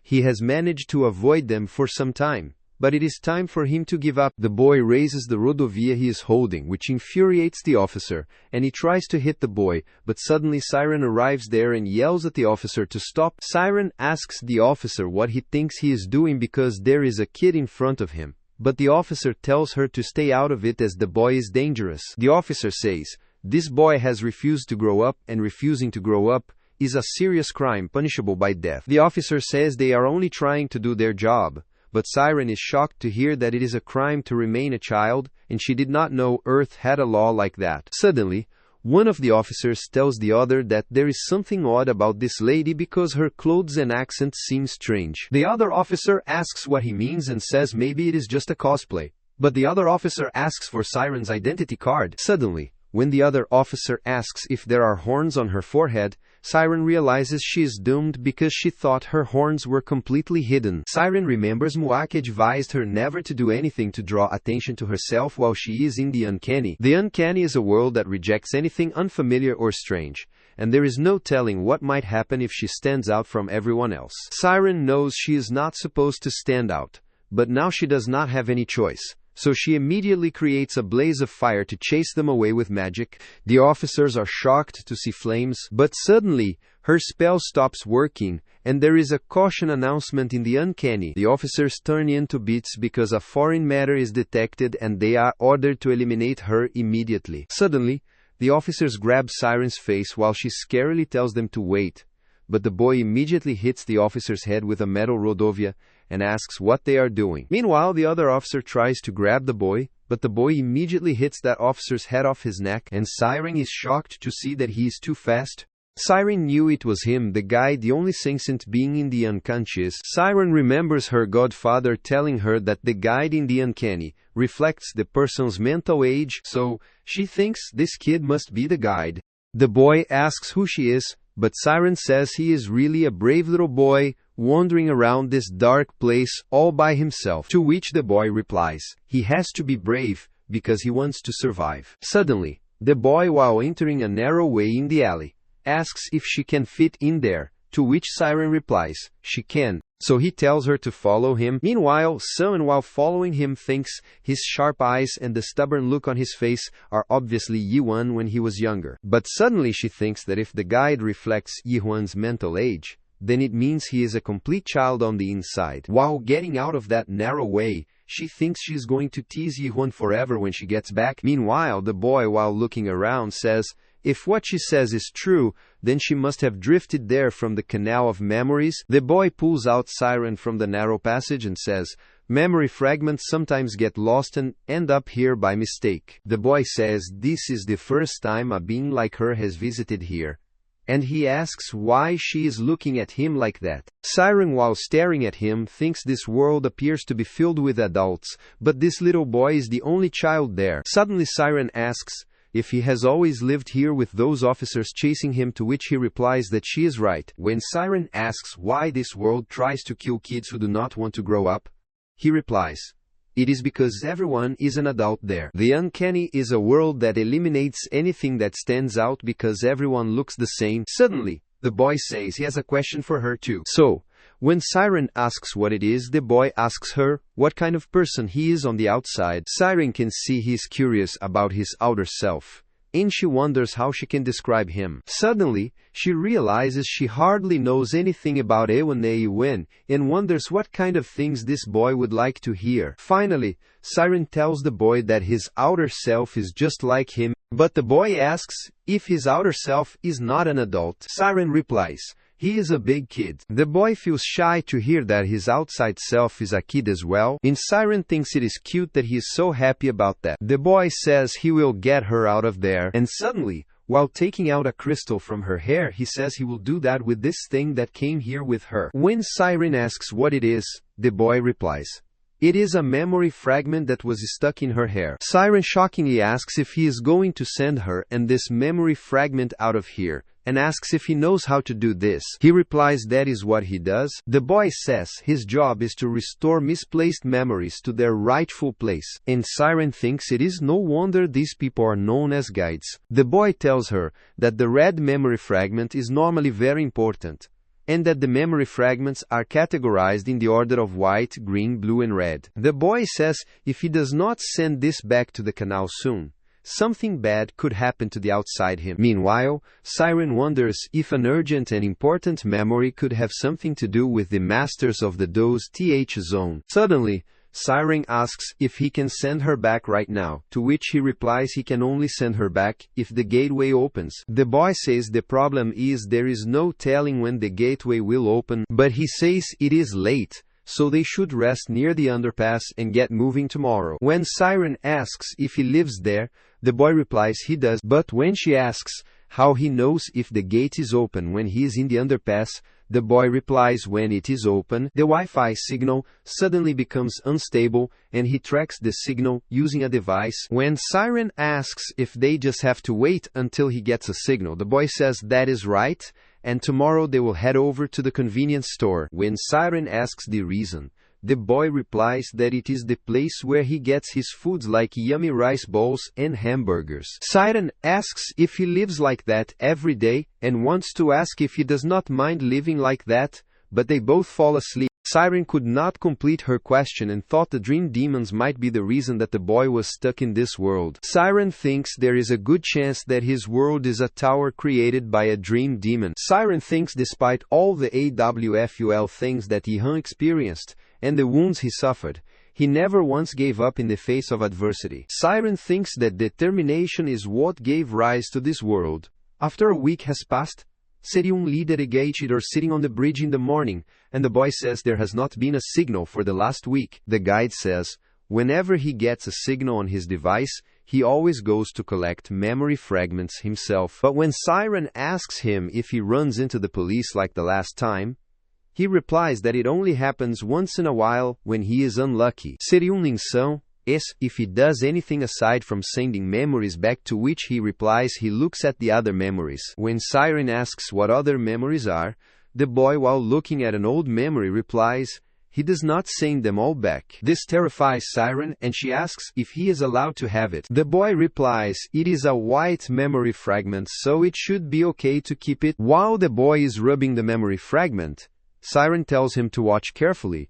because the memory replays if he rubs it like this. And suddenly that happens. They both are shocked to see Yuan's childhood memory playing in front of their eye, and when Siren sees the memory where Yi's mother is reading a book to him, Siren recognizes that book. Siren knows that the book is called The Little Prince, and it is popular among dream demons as well. The book is the history of the little prince who sees the world through his own eyes. The adults in the book think they are doing something important because they spend all day counting things, but the little prince tells them that the most important things in life are invisible to the eye. Siren thinks it is a beautiful story about how the prince preserves his purity with the power of imagination, and at the end of the beautiful story, the little prince dies. Siren supposes it is a natural conclusion to the story that the little prince must die in order for the story to be beautiful, because only the dead can remain truly pure. When Ewing asks his mother what happens to the world that the little prince left behind, she replies that the little prince is left in that world. When Ewing asks how that happened, because she said he died, his mother replies the truth is, the little prince did not really die. Suddenly, the guide, while watching this memory with a smile, says the prince is still alive on Earth. Meanwhile, Siren thinks someone made this up to avoid upsetting him. But the little prince did not really give up on the world. Siren realizes this improbable, unrealistic story is what gives Ewing the strength to continue, and he creates his own world, in opposition to the oppression of the system. Siren thinks it is still improbable. It lacks a consistent worldview, and the setting is not very original. And yet, Yuan's world never compromises or surrenders. This is the moment when the world after the fall is born, and Siren is shocked to understand this. Still, Siren wonders why this memory is white, because the guide told her that the white memories are not important. In that case, Siren wonders what on earth Yuan is forgetting in order to stay alive. Suddenly the guide gets a signal, and he immediately tells Siren that it has started, and that they have to get ready. When Siren asks what has started, suddenly a giant passage starts to open in the sky, and the guide says it will be fully open soon. Siren is stunned to see this scene, and guide tells her that it is the gateway to the outside world. Suddenly some people start following them, and Siren wonders if the gateway draws them here. When Siren asks why there are so many of them, the guide, while hitting those guys down, says it is because the gateway does not belong here. So the instinct of those guys tells them to destroy it. The guide runs towards an elevator with her and says the gateway does not stay for long once it appears, so they have to get up to the roof before it disappears. Suddenly one of the guys following them grabs Guide's neck, but he kicks his face and kills him with the rodovia he has while getting inside the elevator. While beating others, he tells Siren not to just stand there and go away. Meanwhile, Siren is shocked to see how he kills those guys and wonders if this does not scare him, but she immediately realizes this kid is Yi's alter ego. While the guide continues killing the guys following them, Siren is sure he will say he is not scared. They are just numbers, they are not real, and they are just this world's silly rules that adults decide on among themselves. Suddenly, they get in the lift, and after reaching the top floor, they run towards the stairs to find the exit while the guys continue following them. But they manage to shut the door. After reaching the rooftop, the guide tells her to hurry up and go through the gateway while he holds them off. But when she asks what's about him, The guide replies, he will take care of himself and she should not worry about him. Guide tells her to go before the gateway closes, but Siren tells him to come with her, because they should get out of there together. The guys following them are about to break the door and Guide asks what she's talking about, to which she replies that she does not want to leave him there all alone. Siren tells him to come with him, but Guide says he cannot do that. When Siren asks him the reason, he replies that this is his world, and that he has to stay here. Guy pushes her away while telling her to go because he can't hold the door much longer, so Siren unwillingly runs towards the gateway. Before she leaves, Guide asks her a last question. Does his outside self has any friends? Siren, with teary eyes, replies that he does have a lot of them. The guide gets happy, and with a smile on his face, he says he is glad to hear that. Meanwhile, the door is about to break, so he tells Siren to go before the gateway closes. But she thinks she is going to tell Yuan about this boy when she gets back. Siren thinks whenever Yuan looks desperately lonely and dejected, she will tell him that his version of the little prince is not wrong because she has seen the little prince and he never gave up on the world. Siren is finally back in the canal of Yuan's memories, and she thinks she will have to forget about finding her godfather's memory, because she does not even know the time ratio between reality and recapitulação. Uncanny. Siren does not want to get lost there again, but she still thinks she got something out of the experience and thinks she can create a good tower when she gets back. Suddenly, Siren makes up her mind that she is going on the expedition, and she can hear more about her godfather from Yihan. While holding the red memory fragment, she realizes she never checked this memory, and she knows it belongs to Yuan, but she thinks it will be okay to take a little peek. As Siren rubs it, she sees her godfather, and wonders if this memory is about him. Siren sees someone in front of her godfather, and she's terrified to see it. It is Catastrophe, the lone king of chaos. Siren thinks while it is true that they have to pass Catastrophe to reach Abyss, they do not necessarily have to fight him. No one in chaos is capable of fighting him, not even the masters, which terrifies her. But suddenly she understands something and rushes to go back to reality to stop something. On the other hand, Chenyu, after going to a place, says he has not seen this in 900 years. And Cayman, while holding Siren, who is unconscious, says they finally made it. Yi, while looking forward, tells them this is the last gate of the abyss that he saw in Mulak's record of the abyss. The factor of curiosity. Yi has reached the last gate of abyss with all his companions, and Jurgjon asks if the castle lord is heading in right now, to which Yuan replies he is not the castle lord anymore. Yuan makes it clear to them that he will not babysit them all, to which Jurgen replies, it is noted, but he says that Yuan is still the castle lord. Yuan told them all several times that they could not all enter the abyss anyway, and yet there were 3,000 people who left, which was way more than he expected. Hai knows the people of chaos have been dreaming of an abyss expedition for ages, so he can't stop them, but it is a bother for him. Meanwhile, Yuan thinks the women he really needs to bring all along still have not woken up from the squeeze, but dream demons have their uses, so he can't leave her. Simultaneously, when Jurgjon carries Siren, the gate suddenly opens. Cayman says the hangar is open. When Carlton asks why it opens so suddenly, they notice some creatures coming out of the factory, and they wonder if they are horned beasts. Meanwhile, Yuan knows they will not simply let them walk in there, and as the beasts rush towards them, Cayman tells everyone to prepare for the battle. On the other hand, in the ancient Palace of Darkness in the 9th Zone, Hakia, while bowing to the commander of Dark Phantom, is trembling with fear. Despite losing his arm in chaos and enduring minor damage to his spirit, Reika managed to return safely to the Great Realm. What really scares Reika is what the Master of Darkness will do to him for being the sole survivor. Suddenly, the Commander of Darkness, while painting something, says Garham is gone, and he always knew Garham would end up like that someday. Meanwhile, Vargas, the Ice Master, and Masha, the white-haired master, are also present there. When the Commander of Dark Phantom, Hun, asks what Garam's last moments were like, and if he looked happy, Hakia replies that he was right. Hun says it is good to hear, but he says he has lost the 5th Dragon Master, one of the warlords, as well as the 17 warriors, Kanel and Majito. When Hun says Garam, the first warlord, the master of dark fragrance, and one of his own relatives died, but somehow a mere lieutenant general managed to make it back alive, Reika's heart starts pounding, with fear. Suddenly Han stands in front of Reika and tells him to raise his head. So Reika, while trembling, immediately looks up. Reika thinks Han is terrifying, and thinks Garam is a powerful warrior too. But this guy is on a whole other level, and he is the true master. Han Samyong, the Dark Phantom Commander, tells Reika that a few days ago he paid a visit to the Roots because he simply wanted to break free from the suffocating environment for a brief moment. Han says he had high hopes for the world since the Dream Demons worked so hard to keep it a secret, and it certainly did not disappoint. Meanwhile, Reika wonders what Han is talking about all of a sudden, but when Han says he brought back a souvenir from there,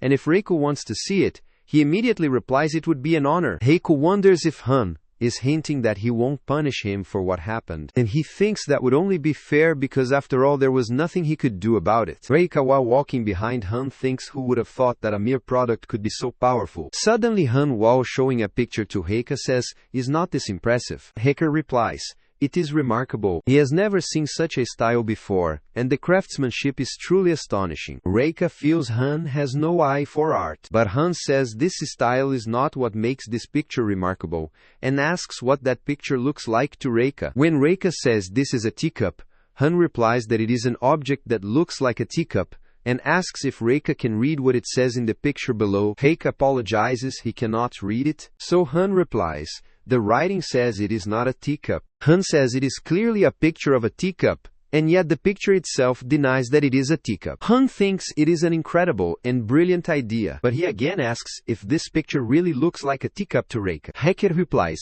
"Yes, it is." But Han, furiously looking towards him, says it is not a teacup, and it only looks like it. Han asks if it is not strange that they call it a teacup, but they can't feel the teacup or drink tea out of it. And yet, their first instinct is to refer to it as a teacup. Han grabs Reika's face and says it is bizarre, to which Reika immediately replies, "It is bizarre and strange," but Han, leaving Reika's face, says, if Reika thinks about it, that is not true of this picture. Han says there are countless teacups in the world, and they all look different, but they refer to them all by the same name. Han says that by thinking deeply about this statement, they will reach a new question. What in the world is a real teacup, and if such a thing really exists? Reika thinks it is both a teacup, and at the same time it is not, so he realizes this picture is questioning the essence of things, but he wonders what the point of all that is. Suddenly Han says it is truly a remarkable picture,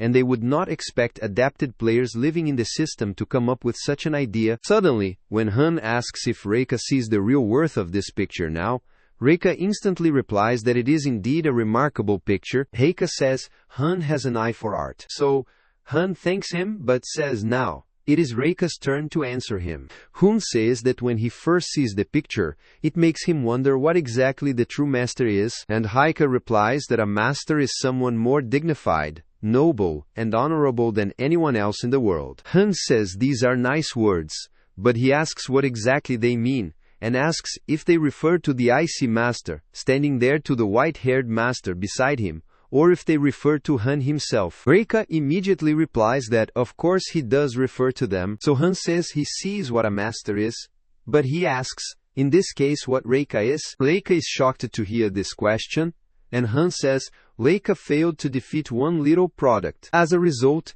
he loses all his companions and returns alone. He furiously asks if Reika still considers himself a master. Reika is trembling with fear, and Han cuts off his head, making his blood flow down the stairs. Vargas immediately presents a towel to Han, for which he thanks him, but while looking at the painting, which is covered with blood stains, he says he really likes this picture. Han has placed Reika's head on the painting, and when he asks what Vargas thinks about it, to which he replies, it is remarkable, and Han says he will call it, this is not a master. Han asks where the Chaos people are right now, to which Vargas replies, he thinks they have appeared at the Factory of Curiosities. Han says they are getting close to the abyss, so he orders them to prepare for the battle, and tells Vargas to summon the 5th and 6th masters as well, because he is going to make Yuan pay for his arrogance. Han, while walking into a room, says the world 294. Earth keeps growing on him and says he likes his other souvenirs as well, but he is particularly pleased with his most recent edition. Han, while looking at a chained person with a smile, thinks this is the reason for his latest trip to Earth. This unconscious chained guy is Yuan, and Han says, the courage to die is a noble idea. As Hun says they should find out if Yuan has that much courage, suddenly Vargas knocks on the door. But Han gets furious because he tells them not to disturb him when he is alone. Vargas apologizes and says there is something he forgot to ask the commander about. As he mentioned earlier, narrow gate is closed, so he asks how Han plans on crossing over into chaos. Hun tells Vargas to remember what Han said and says he challenges them to come after him if they have the courage to die. When Vargas asks what Han means, he replies, they have to do what Han says. Han says that as the first one to cross, he thinks Vargas will be perfect. But Vargas is shocked to hear this. On the other hand, the other lords, while killing the horned beast, say they can't believe the factory has been producing the horned beasts this whole time. Meanwhile, Cayman, while stabbing beasts, says he is going to have to replace his sword after this. Simultaneously, some ordinary people from Chaos are being killed by the beasts, whereas Yuan uses his stab to kill multiple beasts at a time. Seeing this, Cayman says Yi never ceases to amaze him, and Chenyu agrees with him. Suddenly, Chenyu says Cayman seems oddly disconnected, so he asks what is wrong, and if Cayman is worried that Yuan will not take him on the expedition. Chenyu tells him not to worry because he does not know about others, but Yuan will never leave Cayman behind. Meanwhile, Yuan, looking at his sword, thinks no matter how many horns he feeds it, the blade refuses to repair itself and thinks the last fight must have really ruined it. Yan thinks if this was not a spirit weapon that could heal its own wounds, he would have been better off making a new sword. Besides, he remembers that according to Michael, spirit weapons undergo a total of 3 major evolutions. Michael said the weapon's innate strength and stats increase dramatically with every major evolution, but Yuan thinks the weapon seems determined not to change. Suddenly, people are shocked to see a giant beast coming out, and Jurgijon also worriedly wonders what it is because it is so far away, and he can still hear it from there. It is a giant 8-horned beast, and as it comes out stepping on people, people get scared and start running to save their lives. People are worried because a 5-horned beast is already a rare sight, but for an 8-horned beast, they need at least 3 7-stage adapted players to defeat a single 7-horned beast. They wonder how much stronger 8-horned beasts are, and they think it would take a lieutenant general to defeat it. Suddenly, the 8-horned beast heads towards the castle lord, and it looks very angry. Yi's sword also starts rattling. The 8-horned beast is angry because it lost its companions. And as the beast forms a blazing ball of energy to attack Yuan, Cayman worryingly tells him to watch out. Meanwhile, Chenju asks Cayman if he is serious, and asks if Cayman still thinks they need to worry about Yuan. Suddenly, Yan with a destructive stab destroys the 8-horned beast and the other 5-horned beasts, which shocks Cayman. Cayman feels Yui has become much more stronger than before, and wonders if this is the power of an awoken one who has unlocked Genesis. Yuan killed the beasts with a single attack, and he thanked the 8-horned beast for its horns. Suddenly, they hear the sound of someone telling them to leave the Garnax alone, and when everyone looks towards where the voice came from, they get shocked. Chanju knows them and he is furious to see that they are finally here. The elite horned beasts of chaos. The elite horned beasts say Yuan has become arrogant by killing some mass-reduced beasts, and they say he is a remarkable human, but there is no master energy in him. They are the Days horned beasts, and one of them says he has not seen someone fight off Garnak like that in ages. These 3 are the managers of the Factory of Curiosities. And suddenly, Yuan's sword gets hungry to see these beasts, so Yuan gladly says there will be enough horns. One of the Des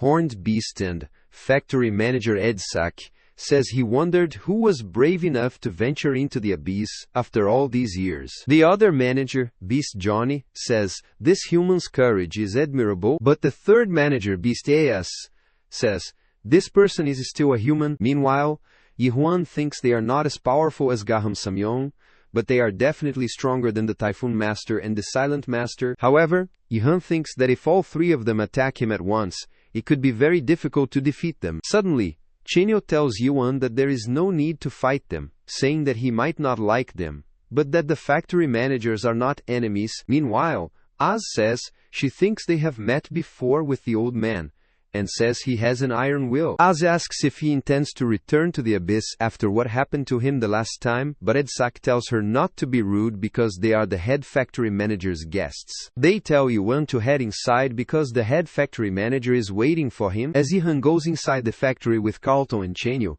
Carlton is amazed to see how all the horned beasts are created. Meanwhile, Chenyo thinks they are repairing the 8-horned beast that Yan beat up outside. Changjio thinks it worked well the way Yi said that he would stab the managers if they did not let Chenyo and Carlton in with him. Suddenly, Johnny says after a long time they have a strong visitor and asks what his name is. So Ihan says his name is Yihan. Johnny tells them Garnak is a valuable product in Jix Krisenkis Senkis Bikoldo Bikis Senkis Bikoldo Bigorigi Koldo Bildo Bikis Bikoldo Arprabo Bikoldo Bildo Bikis Senkis Bikoldo Bikis do Make. Yuan says he still expected there to be more than 8 horned beasts, but Johnny says the ghouls attacked the factory, and they lost many Garnak. Yuan is shocked that they have to fight undead ghouls, and Johnny says the ghouls attacked them, but they fought back and won. Suddenly, Yuan calls Johnny the apostle of God who was once legendary in the abyss, and says he never imagined he would see Johnny in the flesh. Johnny asks if he knows about him, to which Carlton replies,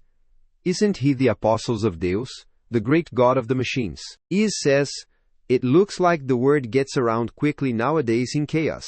And suddenly Edsak, after taking them in front of a door, says, "This is the head factory manager's room." Edsak, while opening the door, tells them to come in.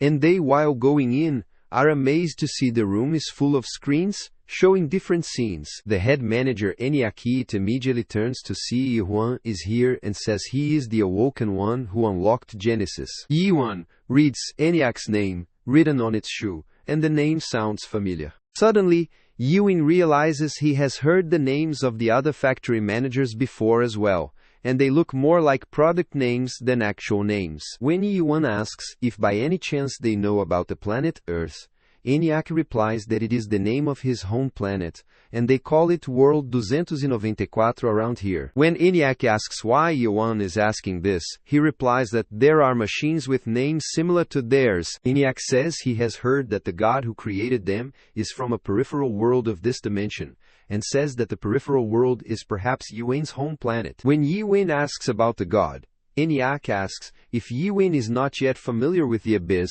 and says he will give him a brief explanation. Eniak says if the masters are the rulers of the great realm, then gods are the rulers of the abyss. Suddenly, their surrounding starts to transform, and Carlton wonders what is happening. To which Eniak replies, "It is a place where the gods have their own territory, and fight each other for control." Eni shows them on the screens what the abyss is like, which Carlton thinks is fascinating. When Chinju asks if Eniak is saying that the gods act as masters in abyss, Eniak replies, they have similar functions, but they are different from the masters, because most masters are adapted players within the system. On the other hand, gods are slightly different from adapted players, and Yuan says, in the world where he comes from, a god is an all-powerful, all-knowing being. So he asks, what exactly Eniak means by God? Eniak replies that the gods of the abyss are neither omniscient nor omnipotent, although they almost appear to be so at times. Eniak says that as one of their creations he does not possess the language to explain what exactly the gods are, but he can tell him precisely what kind of beings are known as gods. Suddenly, Eniak grabs Yuan and says he is a god, but Yuan pushes Eniak's hand away and asks what he means. Eniak replies, that is true because Yuan is an awoken one who unlocked Genesis, and awoken ones who unlock Genesis and create their own unique world have the same rights as the gods of the abyss. Eniak says, in some ways they even surpass the gods, because, unlike the gods, awoken ones do not require agents for themselves. Eni says the gods of the abyss all require agents, and they can't act by themselves. Eniak says the gods exist by lending a world to their agents or believers, and the more believers a god has, the more powerful they are. On the other hand, he says the gods with fewer believers can't exercise their full power, so Yan realizes the more subscribers the gods have, the more influential they become, which he thinks sounds like social media. Eniak says it is extremely rare for a human spirit like Yewin to obtain divine rights. When Yewin asks why that is, Eniak replies,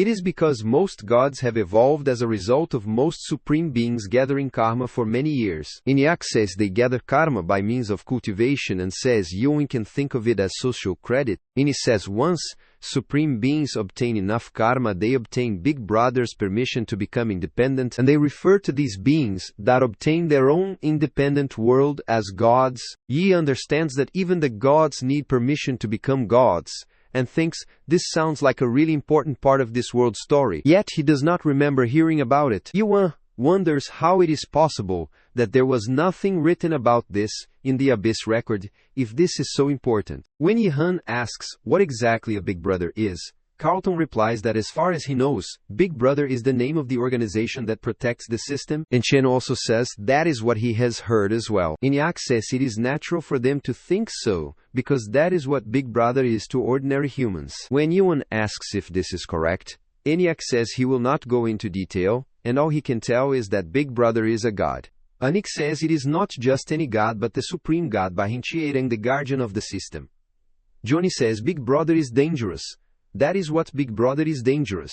So Yuan should better hide unless he wants to see nuts and bolts. Ed Saki hits Johnny and tells him not to be ridiculous, and Enyak also calls Johnny silly. Yuan asks if Big Brother killed their god. Enyak replies, he is truly remarkable because he is right that they lost their god to Big Brother. Meanwhile, Yuan thinks the Abyss record is overwhelming with information. Yi remembers the time from Abyss memory when Enyak met. Enyak told Muak that they were banished from the Abyss and ended up there, but they were able to reach an agreement with Big Brother because their abilities proved to be useful. It was upsetting for Enyak, so he told Mulak that if they still had at least one giant warrior left, Sex Machina, their condition would have been better. Enyak told Mulak that they were counting on him, and requested that he try to find out about their giant warriors. Yi does not know the whole story, but he understands their situation more or less. Yuan thinks they lost their god, but they were put in charge of this place because they were still considered useful. Suddenly, Enyak says he summoned Yuan there for one reason, and when Yuan asks what that would be, Enyak tells him to abandon his journey to the Abyss.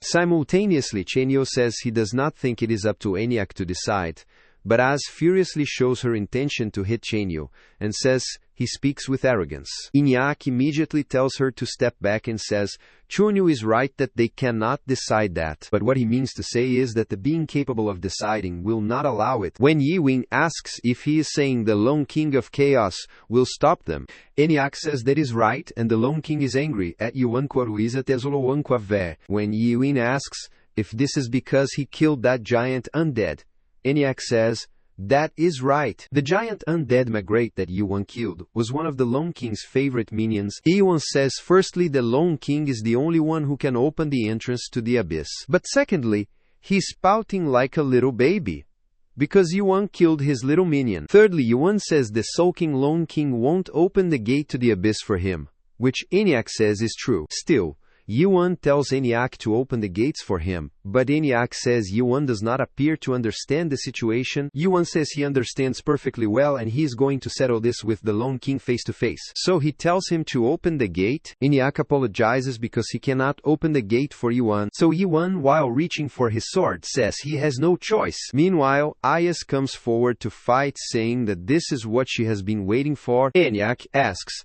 if they must really fight. Yuan replies, if he opens the gate for him, he will find Deus Ex Machina, the giant warrior Enyak lost in the Abyss. Enyak is shocked, and when he asks how Yuan knows about the great warrior, Yuan replies that Enyak does not need to know about the details. Now when Yuan asks if Enyak is going to open the gate for him, Enyak immediately takes out the gate key, which makes Yuan smirk. Enyak takes Yuan inside and says he has finally made it here, and that he has never encountered a human like Yuan before. Yuan says he hears that a lot, but Enyak asks if he really thinks he can persuade the Lone King. Yuan says he will find out. Enyak hopes everything goes well, but says Yuan appears to have the Deus mark on him, and yet he does not use it at all. When Yuan asks if he is talking about the tattoo, Ini replies that it is right, and says those marks are one of the gifts that the apostles gave humans in the past. Eniac says they originally gave them a 7-horned guardian beast as an anti-undead weapon as well,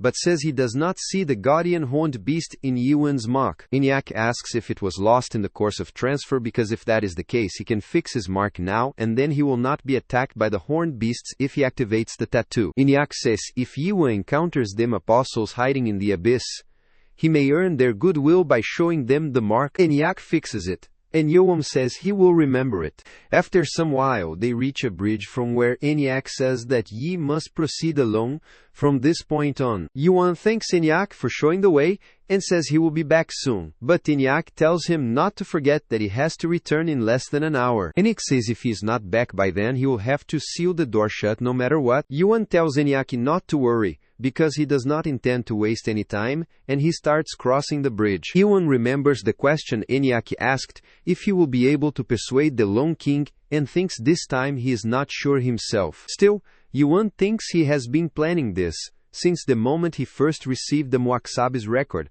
and this was the only way to solve every problem. Yuan thinks he has to walk this path in order to destroy this world. And suddenly he reaches the gate of the undead palace. The whole gate is made from the horns of the horned beasts, so he wonders if this is what they have been using to keep the undead locked away. While opening the gate, Yuan thought it would take a lot of work to build such a big gate. As he enters, Lone King asks if he has to come to face his death, but Yuan feels immense power and realizes this is not a clone, but a real Lone King. Even the sound of his voice feels like it is tearing Yuan apart. And the Lone King says Yuan has some nerves when appearing here at the undead palace after killing his minion. Suddenly Yuan tells the Lone King that he has come to make a deal, but Lone King asks what kind of deal he can possibly offer him, because Yuan can't even set foot in his palace. Lone King calls him arrogant, but Yuan reminds Lone King that he was once a god but now he is a meat king. Yuan says Lone King used to be the supreme god of the abyss and now he has been reduced to a gay comer. Yuan says he knows how powerful Lone King is,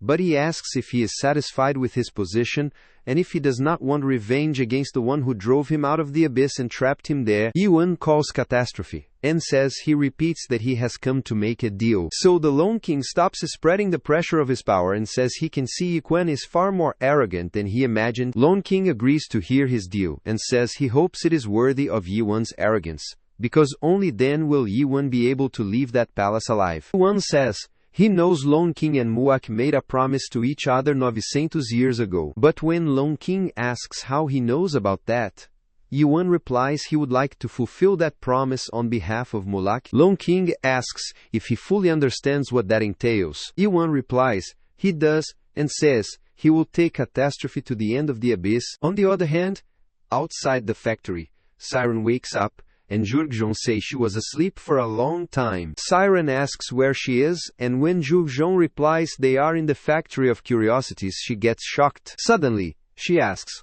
where Ihan is, because she needs to stop him. Jurgjon asks what has gotten into her, and says the castle lord already went inside a while ago. Meanwhile, some people see flies in the atmosphere, and wonder if they are seeing fireflies because it has gotten a little hotter. Hang tells them not to touch those fireflies, but Yang asks what the big deal is because they are just flies. As Yong touches it, suddenly the fire erupts, and with a blast, it captures the people around there. Meanwhile, Siren is worried to see this, and she also gets some minor burns from the blaze of the fire. Suddenly they see that the masters have arrived and they wonder what the masters are doing there. Hun calls the castle lord to come out because they have come to fight him as he wanted. Hun orders his men to kill everyone except the second stage, or higher, awoken ones. So they start slashing the heads of the Chaos Warriors. Hun's men burn some warriors alive, and Nakimon says it does not matter what happens to the rest, as long as they get to tear that yin apart with their own hands. This guy is the second general of the Nakimon clan, master of poison, Nakimon Chundo. And as he summons some giant insects to capture Kaiman and Yang, he orders not to let others come in their way. Suddenly some monsters surround Jurjan and another lord, and Nakmon says Yuan killed all his family members who were sent to chaos. Nakmon says no one messes with the Neon clan and gets away with it. Meanwhile, the first warlord of the 7th zone, White Feline Master Nishimoto, while killing people, tells the 4th general of the Samyong clan, Master of Wisdom, Yua Samyong, that the sly fox Han Samyong will never do a battle against chaos to avenge Garam Samyong. Because it is a trivial reason, Mishimoto tells Yua to find out what the sneaky 9th zone guys are up to. And Yua says he can guess more or less how strong Yuan is based on the level of these people from chaos. Yua says she cannot believe 100 masters were called in to fight one little product, and says she experienced death for the first time in 3,000 years because of Yuan. Yua Samyong asks Han if he is sure there is enough fruit for all of them, to which Han replies that there is enough and that she should not worry. Yua says she trusts him and tells him to make sure he gives away the remaining fruit to the Samyong clan, while reminding him that he is not only a commander of the 9th zone but also the lord of this Samyong clan. Meanwhile, Hun chuckles because he can't believe he still has to share the spoils with the family, and thinks there are 20 people from the Nakmon clan, these from the 7th zone, 20 from the Samyong clan, and he brings 50 people from the 9th zone. Han thinks it is obvious what each group is really after, and says they are missing the forest for the trees, which is why they feel the nonsense that there is fruit left over. Han asks if his sister really thinks he could not possibly be lying just because he crossed over here, and says he is sorry for her. But Han tells her not to be upset because a lie is only a lie if someone does not keep their word. Han says he knows how to get more fruit without going to the end of the abyss, and says another way to obtain fruit is by making a deal with the 7 divinities, the 7 supreme gods that rule over the abyss. Under normal circumstances, Han could have never made a deal with them, but they are already the most powerful beings in the abyss, so they can have anything they want. But there is one thing the gods want: awoken ones, because they need agents in order to exist. For them, awakened ones who embrace a new world without any resistance are an exceedingly valuable resource. Han thinks that thanks to Yi, this place is overflowing with just the kind of awoken ones that the gods want. So, he tells Vargas to take the troops and find the product. Han says other masters do not appear to have noticed yet, but once they realize how valuable the product and his tower are, the jerks from the 7th zone and the Nakmeon clan will despair to steal Yuan from them. Vargas rushes with his soldiers to find Jihan because they have to capture him before others do it. And Han thinks the tower Yi created in order to protect chaos ended up turning all of chaos into an ideal nightmare tower. Hun says that using the tower Yuan created, he is going to mass-produce awoken ones and secure an exclusive deal with the gods of the abyss for their fruit. Han thinks that with all that fruit, he will turn the 9th zone into a recovery palace, and thinks that a monopoly on the fruit will change everything. Han thinks the 9th zone will become the only place in the great realm with masters who do not fear death, and even the masters who were once their enemies will surrender to the 9th zone in order to be revived. Han thinks from now on the 9th zone and the Master of Darkness will rule the great realm. But suddenly he sees an attack approaching him, which he immediately shakes away. Han sees Cayman fighting, so he says he has some nerves. And while fighting,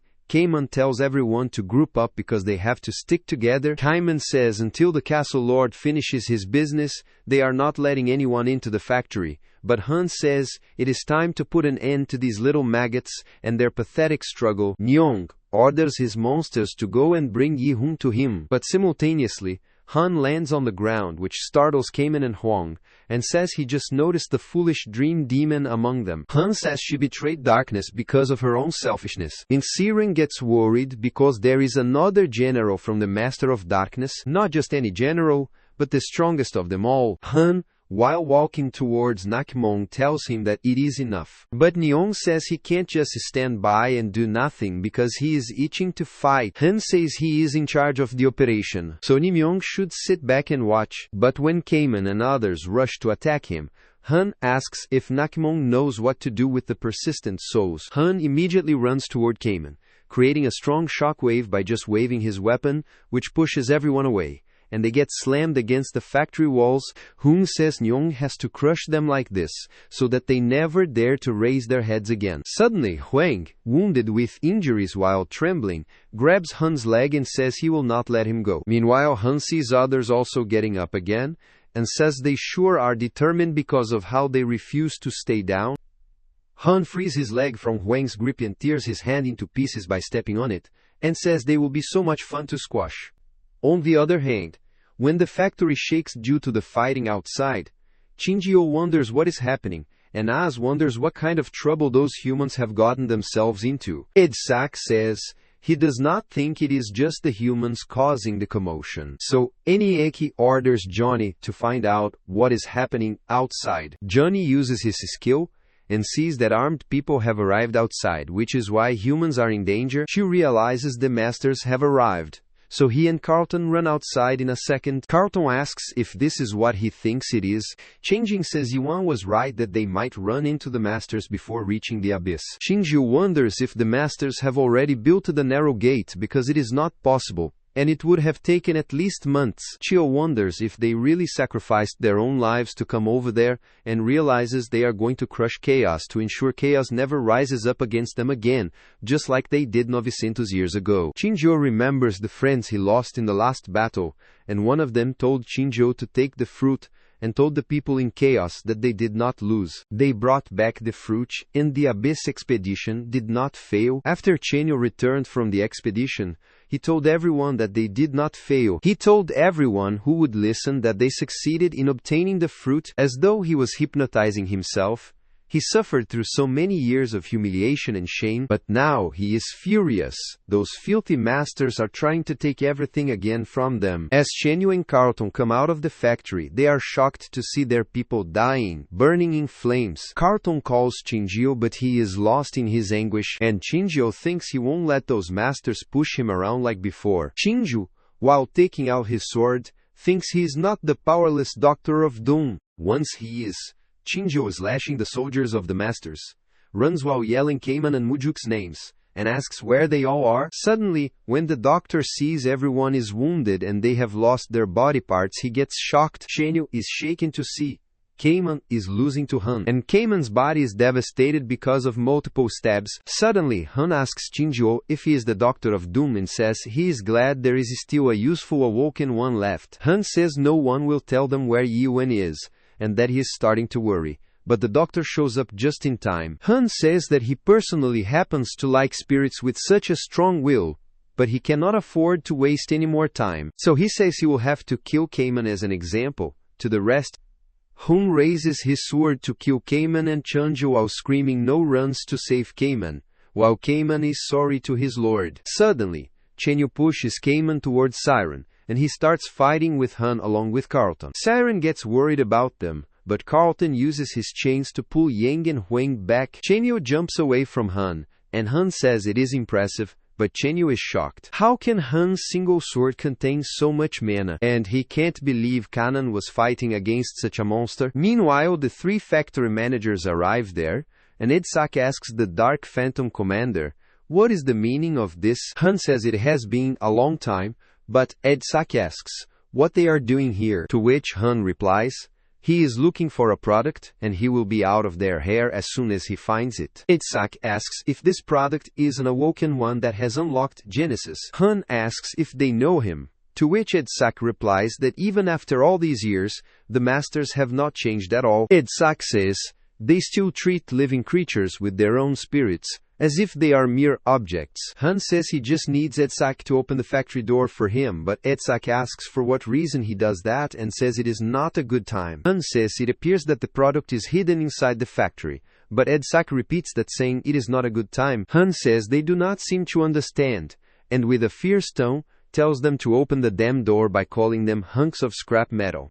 Attacks them with the energy wave, so asks, how dare he do that? And Edsak asks if he has forgotten that masters are officially forbidden from harming factory managers. Hun says, that is right. They are keeping the Lone King sealed inside, and their job is to restrict his power, so that is why the masters have not bothered them until now. Hun says the Lone King catastrophe was known as one of the three ancient gods, and all the masters of the Do's zone together were barely able to restrain him. The masters called catastrophe the greatest god in the abyss. And Han says he is not exactly sure how strong the Lone King is, but says now Lone King is no more than a fallen god, who creates pathetic monsters like the undead. Han says that tens of thousands of years ago, the grand masters of the Do's zones were much weaker than they are now, and he says he is far more than the Do's masters back then.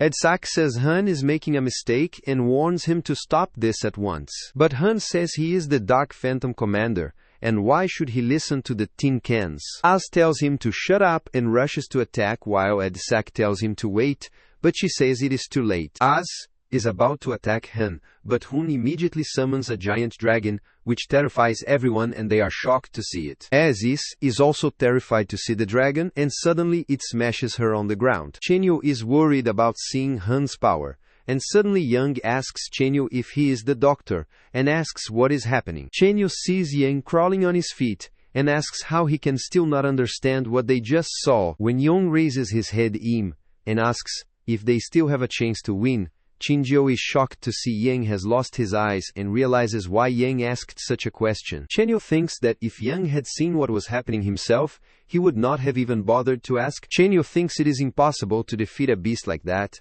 and suddenly he remembers the time when Sioha asked if he was going to run away again. Chenyu thinks he is not going to run away, but he is scared, and his body can't stop shaking. Chio thinks he does not understand Yuan and wonders, despite facing all those powerful people, how it is that he never once surrendered to any of them. Yang asks Chenyu if the Castle Lord has not returned yet. Chenyu remembers Yuan went to see Lone King, and for all he knows, he might be dead. But Chenyu thinks one thing is certain. Even if Yuan is dead, he is sure Yuan did not give up till the very end. Chenyu tells Yang that the Castle Lord has not come back. But while picking up his sword, Chenyu says they have not lost yet. Yang, while getting up, says if that is so, then it means they can still fight them. As others also stand up for their feats again, Han is shocked because he thinks that after the display of his power, they should have lost the will to fight. Hun wonders why they have not given up yet, and thinks there is no master who has dared to look at him like that before. Hun is shocked to realize that it is the sublime look of those who have decided their own fate, and despite not being masters, they are sublime. Hun realizes they have their own dignified nobility, and they exist by denying that the master is standing in front of them. Hun realizes that it means they are saying that the masters do not exist, and wonders if all the awoken ones from that tower are like Yuejiwan. Han wonders if he will ever be able to sell them in the abyss, and suddenly he tells Vargas there has been a change of plans. Han says he has changed his plan about the awoken ones here, and says he decides to kill them, but spare only the tower and the product. Han is going to finish them all with an attack, but suddenly another attack destroys his attack. Han says the product has finally arrived, and Yesiwan, while holding both his swords, arrives there and apologizes because he did not mean to be so late. Yuan tells everyone that they did great, but now, get back as far as they can. Han asks if he is really the Castle Lord of Gorgon, to which Yuan replies that he is right. But Han wonders how this grubby, dirty man is the Castle Lord of Gorgon. Han is shocked that this is the guy who caused so much trouble, and wonders if the impure energy radiating from Yuan's body is a remnant from the Lone King. Han can't believe Lone King spared someone like Yuan. Han is shocked that this is the guy that the people of Chaos have placed their trust in because he thinks Yuan looks like a damn bum. Meanwhile, the 6th General of the 9th Zone, Master of Dragon Kick, Serums, asks if it is really him, to which the 5th General of the 9th Zone, Master of Dark Clouds, Magata, replies he also can't believe they came all this way just because of this one little product. Maga calls it a joke, and Yua asks Han if he really needs to bring her here just because of this guy. Hun replies to Yua that this might seem somewhat excessive, but it is necessary because he thinks the goal of the journey is to recover the product and obtain the fruit. To acquire the fruit,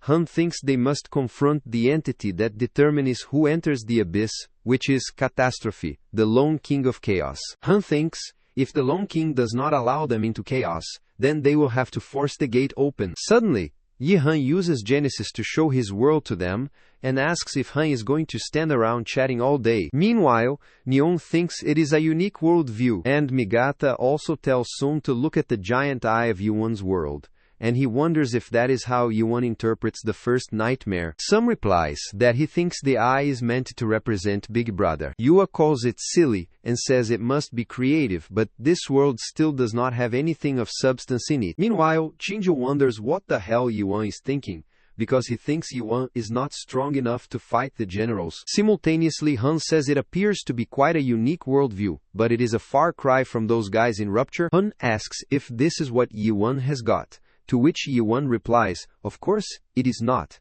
and rushes to stab Han. Suddenly Sarm kicks his swords away and asks if he is really going to challenge them with such weak abilities. Sur says there is no need for everyone to fight him because he can fight Yi Huan alone. But Han tells Sur that he will fight Yuan himself. Sam says he is surprised that Han wants to fight Yuan alone.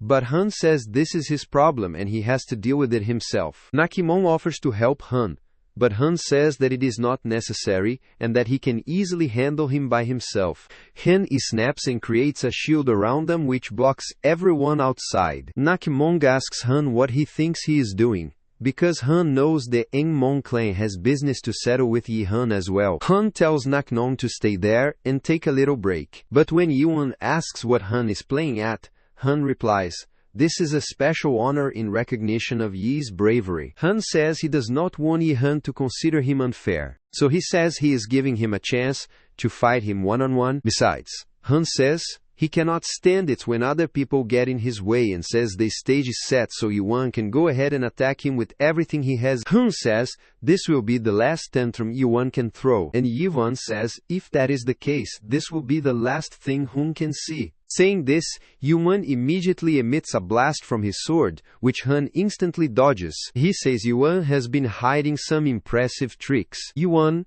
immediately gets close to stabbing Han, but Han says that is not nearly enough to beat him. Han, while blocking the attacks, says he has witnessed the appearance of dozens of awoken ones over the course of the last 5000 years. Han says most of them did not even reach the third stage, but some of them are geniuses who managed to reach the fourth stage or higher. Hun punches Yuan away while saying he is the weakest fourth stage awoken one he has ever seen. Yuan realizes Han is way stronger than Garam Samyon and thinks Garam is at least as powerful as a general as well. Yuan realizes Garam and Han both use the same power from the system, but he thinks Han is on a completely different level. Yi realizes ordinary attacks won't work against Han, so he grows his sword into a giant one, and Han says he heard Yi unlock Genesis and reach the materialization stage. Hun says that Yuan is now giving off a much more promising type of energy and summoning his dragon. He hopes that Yi Wing's attacks won't be as pathetic as his other attacks. Suddenly, Yuan attacks the dragon with such a destructive force that its shock can be felt outside Han's shield, which shocks everyone. Han shockingly says he can see how Yuan managed to beat Garham, but he says if Yuan assumes that he is the same as Garham, then Yuan is seriously mistaken. Han asks if Yuan thinks he reached the top simply by unlocking Genesis, because that is only the beginning. And while walking towards Yuan asks if he should go ahead and end this now, or if Yuan has anything else to say. Yuan asks what Han is trying to do, because he knows if Han wants to kill him, he has already had several opportunities to do so. When Yuan asks what Han wants, Han says he is sharp, and says he wants him to come and work for the 9th zone. Han also wants Yuan to bring the Tower of Awakening to the 9th zone. But when Yuan asks what if he refuses, Han says he does not think that'll happen, and he snaps. Suddenly, the roof of the shield they are fighting inside turns into a screen and shows the computer and other souvenirs Han brought from Earthfell. Yuan is shocked to see a computer, and Hun asks if he is surprised to see familiar objects, but he says that is not what he intends to give Yuan as a gift. Han says he will give Yuan a chance, and he shows Yuan's own self. Yuan is shocked to see himself, and Han says he will give him the opportunity to get his old life back. He is captured from the earth. Han asks if Yuan does not miss his life and says there is still time for him to restart his life. Han offers to give Yuan the position of the 8th general, He also offers to return the time Yuan has lost. But that is not all. Suddenly Yuan says he is not going back, which makes Han laugh, and he says he knew Yuan would say that. Han says, judging from Yuan, menor que UNK maior que esse past record, he can tell how much Yuan despises regression. When Yuan asks him why Han is offering that, he replies that what he is offering Yuan is not regression. Han says it would not make the nightmares Yuan has experienced go away. So he asks what the point of going back in time would be. Han says even if Yuan goes back to the past, his wounds will never heal, nor should they, which shocks Yuan. And Han says it is because those wounds made Yuan the person he is and they are a part of him. Han says maybe that is why Yuan chose the present over the past. Even back in the tower, Han says he wants to give Yuan his lost present. Not past, but says something just occurred to him. If Yuan really wants the present so badly. Suddenly Han himself says that is not the case, and he is sure that the time Yu wants to revive the present took away from him is not here. Han Solu's Yam Prestigianishan the time when his mother was reading him the story of the little prince, and says, this is the present Yan wants to go back to Eri. Yi is shocked to see those memories, but he also gets emotional when he sees his mother. Han says Yuan is lost present. The people he cares about are all in this memory. So he says if Yuan becomes the general of the 9th zone, Yuan can go and spend time there whenever he likes. Han tells Yuan to think before he decides, but Yuan raises his sword. And when Han furiously asks what he thinks he is doing, Yuan replies that he is not going back and he is going up. Han asks if he does not miss his loved ones, because he finally has a chance to retrieve his lost present, and furiously asks if he is going to throw it all away. Yuan wonders if he is throwing it away and thinks Han might be right, because he definitely feels nostalgic and misses his loved ones. Yuan thinks he is only human after all, so how could he not have those feelings? He says neither the past nor the present or future hold any meaning in this world. Yuan immediately launches a destructive attack at Han, which he dodges. Yuan says he might experience a brief moment of happiness if he goes back to the earth like Han says, but he asks then, what? Yuan says they will eventually come there to cultivate everyone there anyway. To which Han, while attacking Yuan, replies, that is true. While Yuan is blocking the attack, Han says, cultivation is the law of this world. But Yuan thinks everyone in this world takes cultivation for granted and thinks maybe that is not the fault of any one individual. Yuan thinks that maybe it is not Kaiman's fault for gradually forgetting the memories of when he used to be a product. He thinks it may not be Siren's fault for being trained to build towers since she was a child. And he thinks it may not even be the fault of the angels or demons in charge of cultivation. Hyun says, if anyone is at fault here, then it is this world for not defining those things as faults, and that is why he decides to destroy this world. Han says that is the logic of a toddler, because ultimately everything that Yuan loves is a part of this world. Han asks if Yuan is saying he will destroy all that too, and says there is no physical system in this world. Han says, this world is not something Yuan can destroy or touch because the system is nature itself. Suddenly Han attacks Yuan with a strong energy wave,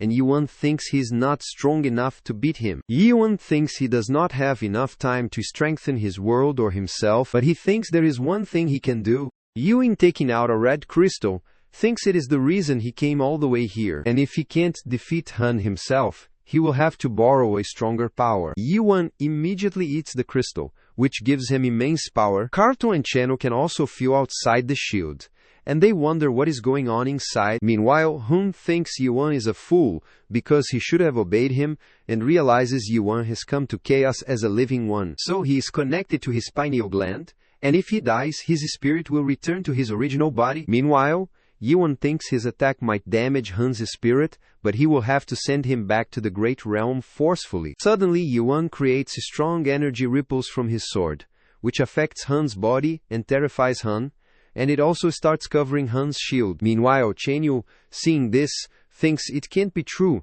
and wonders if this is why Yan did not eat the horn despite all the impure energy radiating from his body. Chenyu thinks Yuan is going to pay for borrowing this much power and wonders what the hell Yuan is thinking. Yuan summons monstrous creatures which are so terrifying that some wonders what those terrifying things are. Everyone is shocked to see Yuan has also half transformed into Long King, and Ivan with a smile says, "Long time no see, little vermin." This is the appearance of Catastrophe, the Long King in his true form. Suddenly, in a group chat, everyone is shocked at what just happened because it felt like an earthquake, and they wonder if the seal is broken. Meanwhile, a person appears in chaos, and he, with a smirk, wonders if this is the place where Sealia is. Simultaneously, Han can't believe what has just happened, and he is shocked to see monstrous creatures appear there. Han remembers that the Long King was sealed away by the Grand Masters of the Those Th zones, and he is sure that is what the Akashic record said. That is why it seemed excessive to come here with the semi-masters, and Han wonders if the Aosic records were wrong. Han is not even sure if the Master of Darkness himself could defeat Yuan now, and thinks it would be best to avoid any confrontation with him. Han immediately tells Long King that they have no intention of fighting him, and that all he wants is the product that Long King possesses. The Long King says, if Han is referring to the body he is in, then he is afraid he can't let him do that. Han reminds Long King that he agreed not to interfere with chaos, and says he swore an oath to Big Brother. Suddenly, Long King furiously warns Han not to utter that name in his presence, and emits an energy wave that makes Han fall to his knees. Han immediately apologizes and says he thought that was why Long King did not have an agent. Long King says Yuan is not his agent, and he merely wants to protect his own world at all costs, even if it means death. So, they come to an agreement. Han shockingly asks what agreement he is talking about, to which Long King replies that it does not concern Han, but he can tell him one thing for certain, that they are all going to die. Long King creates destructive cyclones that start destroying everything around him, and Han asks if it means he is going to break the oath he made to Big Brother. The Long King replies he has not violated his oath because this may be his power, but it is not his will.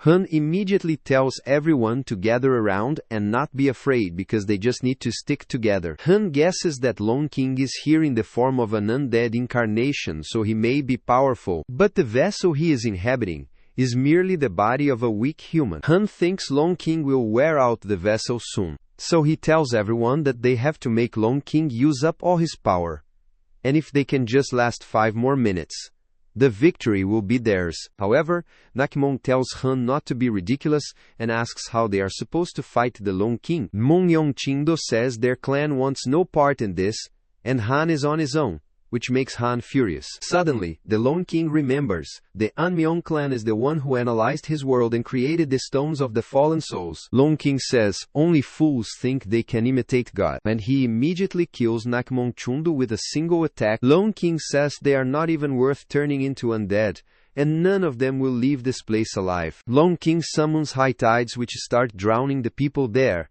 and says he heard Han's nonsense a moment ago, so he asks if Han thinks he is more powerful than the Grand Masters were tens of thousands of years ago. Long King with a taunting smile asks if Han truly believes that, which makes Han wonder what the hell is going on, and he tells his fellows to focus. Simultaneously, Yua yells at everyone to not just stand there trembling like cowards, and says if they do not do something, they will all be slaughtered. Yua and Sim are pushing the water cyclones away, and Sim says the commander is right, they just need to hold out for 5 minutes. Sim tells everyone to attack, but Long King grins while saying he admires their courage. Han looks towards Yua, and she charges with Sim, while their soldiers start to fight against the tides and monsters. Han thinks it is okay as long as they do not lose their fighting spirit. They still have a chance, and he knows they will suffer some pretty heavy losses, but it is better than losing everything. Han thinks the Long King must have consumed a good amount of power with his attacks,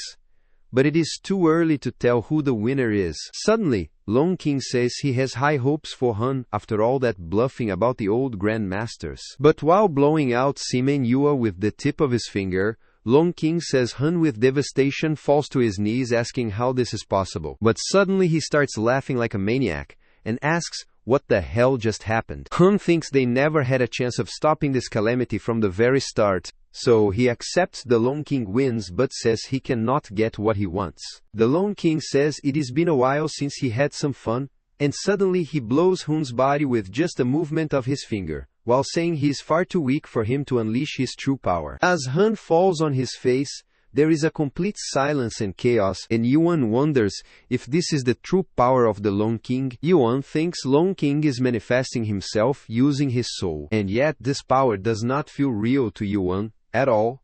Yuan knows the Long King was the first awoken one, and he has the power not only to destroy part of the world, but to dominate it. Yuan thinks Long King is probably at the very end of the path he must follow and thinks he will have to struggle for the rest of his life in order to reach that level. However, Yuan knows even the Long King was defeated and sealed away by Big Brother. Yuan wonders how much stronger he needs to become. To which, Long King replies that Yuan can't last even single minutes with him in his body, and calls him weak. When Yuan asks how many more times he can borrow Long King's power, Long King says, since Yuan summons him using an undead incarnation rather than as an agent, Yuan can only borrow his power 3 more times. Long King says Yuan has summoned him once, so now he has 2 times remaining.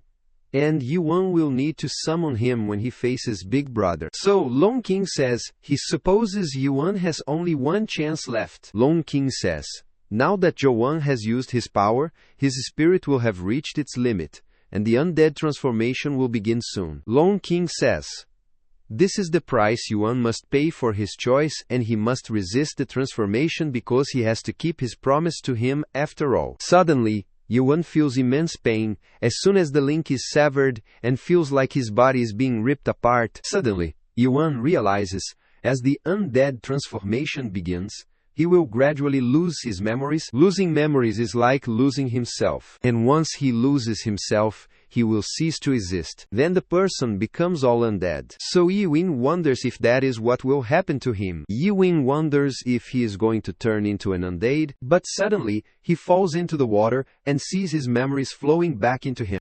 Yuan sees the memory in which Cayman asks Qingjiu what he likes about the Castle Lord, to which Qingjiu replies that what is there to like, and says the Castle Lord is reckless, immature, inconsiderate, and ill-mannered. Qiingjiu says the only thing Yuan is good at is cursing his elders. But still there is a reason that he stays by Yuan's side, and that is he does not want him to be alone. Suddenly Yuan returns to his original form, and while he is unconscious, Qiingjiu tries to wake him up. Qiingjiu continues calling him a kid with tears in his eyes. But suddenly Yuan asks when he will stop calling him that. Qiingjiu is happy to see Yuan awake, but he says Yuan could have turned into an undead person, so he asks what the hell he was thinking. Yuan replies he knew Qiingjiu would wake him up with an undead slash, which infuriates Qiingjiu, and he tries to jump at him, but Qiingjiu pushes him away and gets up. Hai asks if it is all over and sees they took a lot of damage, but most of the expedition members survived. Yuan thinks awoken ones will keep appearing among them,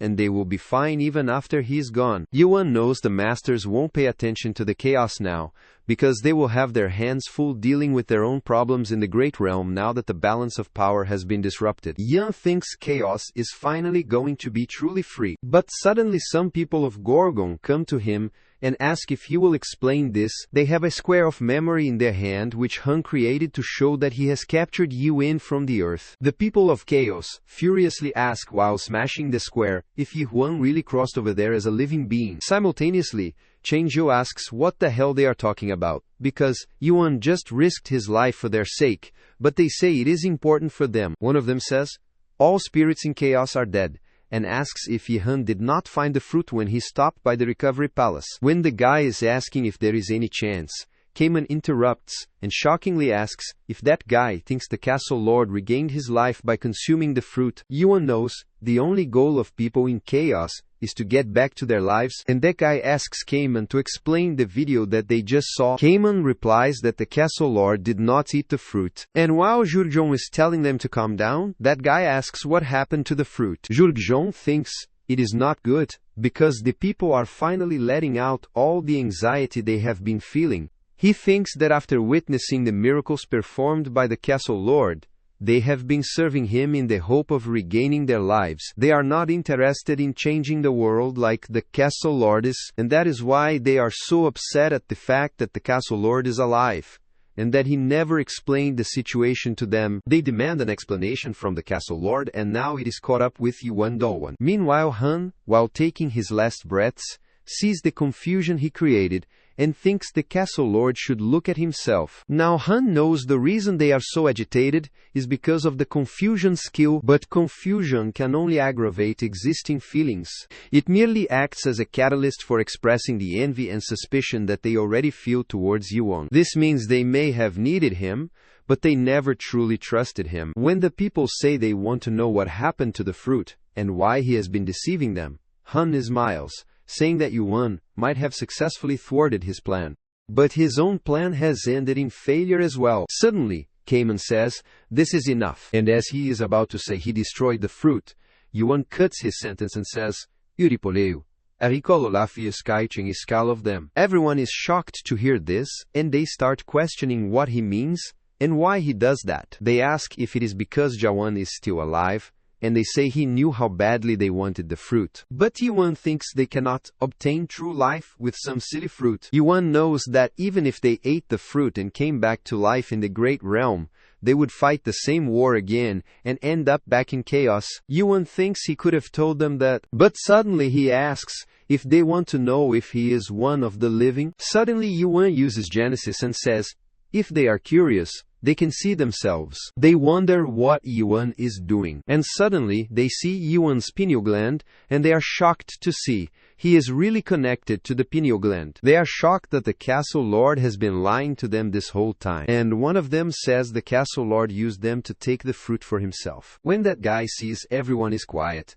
he asks what is wrong, and why they all are so quiet. Suddenly he turns, and Yuan says he does not know about all the real life and fake life nonsense, but says all he knows is that this is the life he has chosen. And suddenly he cuts his pineal gland. Meanwhile, Han starts to laugh because he can't believe this fool has severed his own pineal gland, and says that the castle lord is even more foolish than he thought. The people are shocked to see he is still alive, but suddenly his body vanishes in the air. Meanwhile, the guy who was accusing Yuan feels ashamed, and suddenly Yuan walks past him, but the guy asks Yuan where he is going. Yuan replies that he is going to the abyss, and Chanju also starts following him. Suddenly, Yuan leans on Carlton while heading inside the factory. Meanwhile, Jurgjeon thinks that ever since Yuan first appeared in chaos, he has been alone. While Yuan is leaving, Jurgjeon kneels in his honor and thinks no one said a word because everyone there knew chaos would have countless kings in the future. But now there was only one king. Suddenly, everyone there started kneeling to Yuan, the last king acknowledged by chaos. 3 months later, Minho, standing in chaos, is shocked to see the development there and wonders if this is really the chaos she used to know. One day, about 3 months after Yuan left chaos, she awoke in a hospital room, and she heard from Claire about the changes that had taken place in chaos. Chaos had been united by a joint agreement among the king of the humans, the managers of the Factory of Curiosities and Catastrophe, the Lone King. The newly united chaos erected a new fortress in the location where the Factory of Curiosities used to stand, and it was called Carpe Diem. Unlike before, when humans, horned beasts, and the undead fought each other, the 3 species now coexisted with one another in Carpe Diem, and Minho thought she could not get used to this. As Chaos's new capital Carpe Diem flourished, and outsiders began to resent its success. These people were none other than those from the Great Realm and the 9th Zone, previously under the command of the Dark Phantom Commander, who suffered a substantial loss of their forces during Yuan's Master Massacre. Naturally, the other zones tried to take advantage of this weakness, so the 9th Zone was engulfed in a brutal war. As a result, thousands of masters died and crossed over into chaos every day, but fortunately, chaos still had the Tower of Awakening that Yan left there, and the tower produced plenty of awoken ones to fight off the masters. The 10 stage-adapted players, such as the Warlord Masters, were still tough opponents to defeat, but the factory managers found a clever solution to this problem. When master-level adapted players die, their summoning location is entirely different. They used to be summoned to the Recovery Palace, but the factory managers changed this and they were now summoned to the inside of the Carpe Diem. When Minho first heard about this, she thought it was a ridiculous idea, but when they explained the reason for it, she had to admit it was a brilliant scheme. Minho thinks, who would have imagined being summoned right in front of the Lone King? After thousands of years of being at a standstill, chaos has undergone a tremendous transformation thanks to Yuan. Suddenly, Minho thinks when she awoke in the hospital room, there was a stone in her hand, a return stone. Minho heard that Yuan came to the hospital and placed it in her hand on the day when he left for the Factory of Curiosities. Minho wonders why Yuan saved Chaos. He did not seem to like people that much, and there was not really any reason for him to save it. Suddenly, Minho remembers she told Yuan not to give up on this world, but she immediately shakes off that thought, because that can't be the reason and there must be some other reason. Minho really wants to know why Yehun saved this world, and wonders if the answer is in the place he left behind, the tower Carpe Diem. She goes outside the tower, and while watching people, she starts to understand how people feel when they enter the tower. Minho remembers Yuan saying he wanted to destroy this world, but he ended it by giving it hope. Minho also thinks this may be a type of collapse, and she wonders if someday she will ever see the same world as Yuan. Minho had no way of knowing if there was any kind of salvation in this world, but, in her imagination, his world was a tree with sad leafless branches and lonely roots, without any dirt to support them. Yet Minho did not feel lonely as she thought of that world, because she knew even if everyone turned their back on that world, there would be one person who would defeat it until the very end, just as beat a temper, just as he always had. In the name of that world is Abyss. Abyss is also known as the branches of the Tree of Illusion, and the area is divided into zones known as sites. Each site is essentially its own individual world, and the supreme gods that rule over each of these worlds are referred to as the seven divinities. The gods of the abyss used to discuss which site was the most dangerous whenever they had free time. Some gods said that the first site created by Big Brother was the most dangerous, while others cast their vote for the fourth site created by the Mad God. There was also a mythical being that even the divinities hardly ever saw. So, the most dangerous place that scared even ordinary gods turned out to be somewhere else entirely. For instance, in the forbidden bluegrass zone within Caspian, the 8th site, there is a boy, Lunard, who asks his lord to answer him if she is sure there is a fishing spot there. To which the god replies, "It is there." The god asks if he does not believe him, to which Lunard replies he does not see it anywhere, and asks if he can't head back because what if a lost one suddenly appears?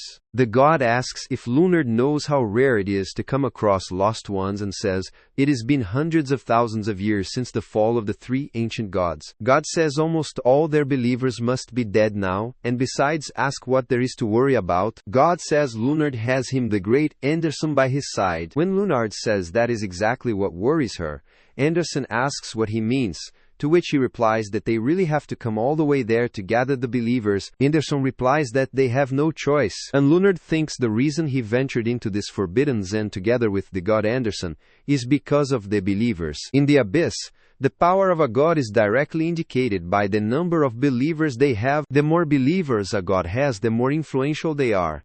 And having more believers also gives them access to rare settings and components. On the other hand, if a god does not have any believers, their worldview gradually fades away, and Anderson fears that if things keep going this way, their worldview will be doomed. Leonard asks if he can't talk some believers into joining them like the last time, but Anderson asks if he has forgotten how the new believers he recruited before raided their inventory and stole everything. Anderson says that is not all, and the gods who lost believers to them almost declared a holy war against them. Anderson asks if he has already forgotten all that, to which Lunard replies that he supposes fishing is the only way. Fishing refers to the most common way of finding new believers in the abyss, and as the word implies, it refers to fishing for the spirits of real people. Lunard, while scanning, asks if it is really a fishing spot there, to which Anderson replies that she told her it is here. The gods typically use a common fishing spot, but sometimes there are undiscovered fishing spots in remote places. When Lunard asks where she heard this, Anderson replies, she heard it at a Minerva shop. Lunard asks if she means the goddess of fortune who runs the monthly fortune shop, and Anderson replies that she is right. When Lunard asks how much Anderson pays for it, she replies, he paid 300 trusts, which makes Lunard fall on the ground and he starts crying because that is everything they had. Anderson tells him to calm down because Manurva's card reader told her about this place, and she said that today's lucky spots are the blue forest and water in the northwest Caspian. Anderson says this has to be the right place, and the water must be the sign of a fishing spot, but Lunard yells that this is it. Still, Anderson says they will find someone special here. But Leonard asks if Anderson is going to apologize or not, so Anderson apologizes. And Leonard says they are going to stop this nonsense and go back. Anderson immediately says okay. And while going back, Leonard thinks that he was too harsh and thinks Anderson probably did this out of desperation. Leonard thinks aside from him the agent there are no believers left and fears that Lord Anderson's worldview could die a spear at any moment. Suddenly, Leonard stops and asks if they can keep going just a little longer, which makes Anderson happy. And he asks if Leonard is serious. Leonard says he needs a successor too, and says Manhwa appear to have scammed them, so they might as well make the most of the situation. Anderson says it is good thinking, and Leonard thinks every time he hears this voice, he gets sentimental because this voice reminds him of his younger sister he lost when he was little. Leonard lost both his home and his blood relatives. Leonard thinks Anderson's son is the only family she has, so he has to do everything he can to help eat. Suddenly, Leonard asks if Anderson can smell water nearby, to which Anderson replies she does not have a nose so she can't smell anything. As Leonard starts running, Anderson asks where he is going, but Leonard keeps running, and suddenly he finds a waterfall. Leonard tells Anderson that it is really here and they find the fishing spot. So, this makes both of them happy that they finally found it. Leonard asks if Anderson thinks they can actually catch some new believers. Anderson replies, maybe they can. And she wonders if they can catch anyone powerful. Anderson says they should catch as many believers as they can, change the settings, and buy tons of components. Meanwhile, Leonard reminds Anderson that she has to change his exclusive components and settings first, to which Anderson replies she will definitely do that. Hour later, while Leonard is fishing, he asks if it always takes this long to catch something, to which Anderson replies that he should keep waiting, and they just say that spirit fishing is like fishing for time. When Leonard asks where Anderson heard that, she replies she read it in the monthly horoscope. After 24 hours of waiting, Leonard feels dead, and he furiously says they should go and kick Manhwa. But Anderson tells him not to be ridiculous, because Manhwa is an elite goddess. Anderson says she can't even lay a finger on her, to which Leonard replies he knows and does not really mean it. Leonard is upset because they finally found a fishing spot but there is nothing in it, and he thinks maybe it was already abandoned long ago. Suddenly, Anderson asks if Leonard sees something move in the water, and Leonard immediately gets up because he also feels something. Leonard screams he caught something, and it seems a big one, so he tries to pull it out with full force, but he thinks it is quite strong. Leonard thinks the spirit's energy and spirit pressure are so intense, so he wonders if it is a spirit from Merm. Meanwhile, Anderson tells Leonard that something is not right about this, because the spirit is not coming from the peripheral world and says it is coming up from chaos. Anderson says it is getting away and tells Leonard to hurry up and take off his cloak. So, Leonard takes it off, but Anderson says he is getting weak. Leonard tells Anderson to hurry up and turn on the settings, so Anderson turns his settings on, which transforms Leonard's body into a stronger one. Leonard pulls out a human from the water and he shockingly asks Anderson who he is. Anderson says this person has world force in him, and she says he thinks they caught a god. Leonard, while wearing his shirt again, says this is impossible. But Anderson says if this person is not a god, then he is close to one, and she is sure of it. Leonard says there is no way this man is a god, because a god cannot possibly have a spirit form. Leonard says all gods exist purely as concepts, and they can only manifest themselves physically through agents, which is the most basic principle of Abyss. Anderson asks if Leonard is really lecturing her about what it is like to be a god, to which Leonard replies that Anderson is the one who taught him that. Leonard says that maybe this person is another god's agent or believer. And while Leonard is seeing that there is a world force in him, he shockingly stops talking. Anderson asks if Leonard finally notices what is unusual about this guy. And Leonard asks who this man is in the world. Leonard says if Anderson is right, then this person is from chaos, but he says gods can only exist in Abyss, which means he can't be another god's agent or believer. Anderson says chaos is not entirely devoid of gods, and says there is one particularly frightening god there, catastrophe. Anderson says that God would never use an agent so they can safely eliminate that possibility. Kunad asks if Anderson is sure that this person is a spirit from chaos, to which Anderson replies that he swears on his honor. Leonard asks if Anderson is also positive that this person is a god. Anderson says if this person is not a believer or an agent, then he has to be a god himself. Leonard says just because an animal is not a rat does not necessarily make it a cat, so he asks if Anderson can hurry up and tell him what she really thinks. When Leonard says Anderson must have a reason for believing this person is a god because she was convinced as soon as she first saw him, Anderson asks if Leonard has heard the story of the mighty rat. Anderson says that long agosto, there was once a very unusual rat, and as the title of this story implies, he was extremely strong. Anderson says it did not merely feed on scraps from other animals. It hunted and killed its own prey, so all that hunting made the rat very powerful. At some point, the rat realized that it could now fight even cats, its most fearsome predator. It still looked like a rat, but it became something else altogether. Seeing this drastic change in their fellow creature, all the other rats began to fear this particular rat, and only cats now consider it to be their equal. Suddenly, Leonard asks Anderson what it means, to which Anderson replies that he refers to rats like that as awoken ones. Anderson says, beings who have transcended the limits of their own species and attained the level of the gods are like mutant rats that create their own world, but are also capable of acting as their own agents. Anderson says they are the system's mavericks who have become strong enough to fight even cats, the top predators, through their own hard work. Awoken ones are the only beings who obtain their divine rights while maintaining their spirit form. Leonard asks if Anderson is saying that this person is an awoken one. Anderson replies, she is not sure, but it is very likely. Leonard has heard of awoken ones before, so he asks if Anderson thinks this guy is from Rupture, the terrorist organization. Anderson says she doubts it, so Leonard asks what Anderson is going to do with this guy, to which she replies, it depends on whether this person is a god or not. Anderson says either he will accept him as a fellow god, or he will have to devour him. This person is Ewing, and Anderson tells Leonard to hurry up and check to see if he is a god before he wakes up. Leonard hopes this person is not a god, and says if this person is a human, he could be a new believer, or rather a new agent. Leonard, while placing his hand on Yuan's chest to check him, says he should not blame him if the god Anderson devours him. Leonard thinks in a lawless world like Caspian, it is not uncommon for gods to devour each other, and he knows that cannibalism is banned in most sites, but it is the only way for gods to strengthen their own world, aside from gathering more believers. While Leonard is checking Ihan, a golden light emits from his hands,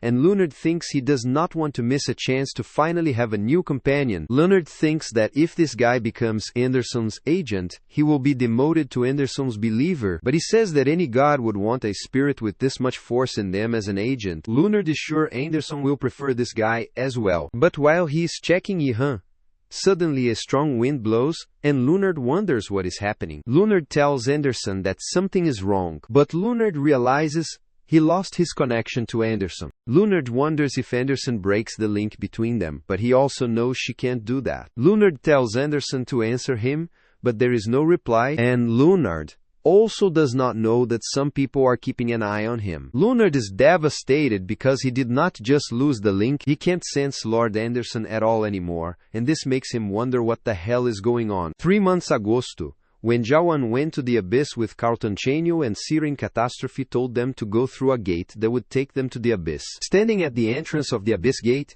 Yuan remembers Lone King told him that the abyss is home to the gods that even the generals fear, so he plans to stay on his guard. Still, Yuan thinks everyone he wants here is with him, so he thinks this is not going too badly. Yuan wishes he could have brought Cayman with him, but there was no other choice because he was the only person Yuan could trust to take care of the chaos. Yi thinks all they need to do is leave for the abyss, but suddenly some smoke appears and Chinjo wonders what it is. Suddenly, everyone gets shocked because Yi disappears in the air, and is teleported to another place. Yuan wonders what happened to everyone because they were right there beside him just a moment ago. Yuan does not sense the Lone King's energy at all either. But suddenly, Cialia appears there and says he looks surprised. Cialia says it is a long time since they did not see each other and says if she is not mistaken this is their first time seeing each other since the tournament Ticalofan.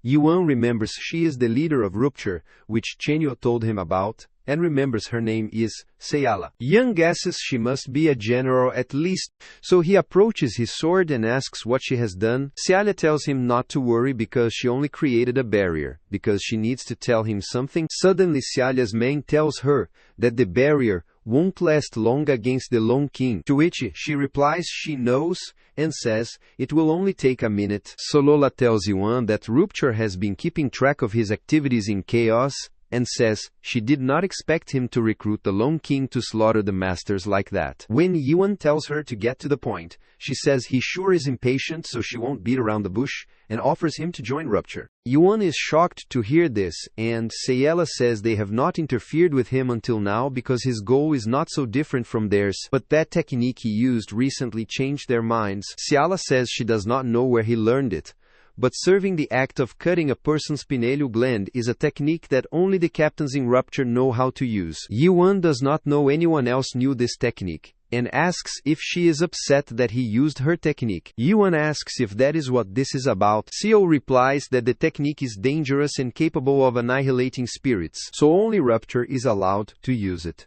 Yuan asks if he either to join them or they will kill him. Then he refuses, but Cialia asks if he thinks she is messing around. Xiao says he could not possibly fight her in his current state. And Cialia's man asks if she is going to really fight him because the barrier is going to wear out soon. The boy tells Cialia that if Yuan uses serving against her, she will be trapped here. But Cialia asks if he thinks she is going to lose, to which the boy replies that is not what he meant. Suddenly Cialia turns his back on Yuan and says he is going to regret turning her down. Yuan wonders if she's backing down and thinks it would have been dangerous to fight her in this state, so he guesses he should be relieved. Yuan thinks he wasted too much time because of this woman, and he sees the entrance to the abyss is closed. Yuan thinks it looks like the others made it through the gate safely before it closed, and is sure he will see them again once he reaches the abyss. The only question is how he will get out of there. And he thinks the problem is that he no longer has any control over his body. Yuan thinks all that fatigue must be catching up to him, and he feels like he is going to collapse at any moment. Suddenly, he hears the Lone King's voice who says he sure is a handful, and tells him to follow the nearest light.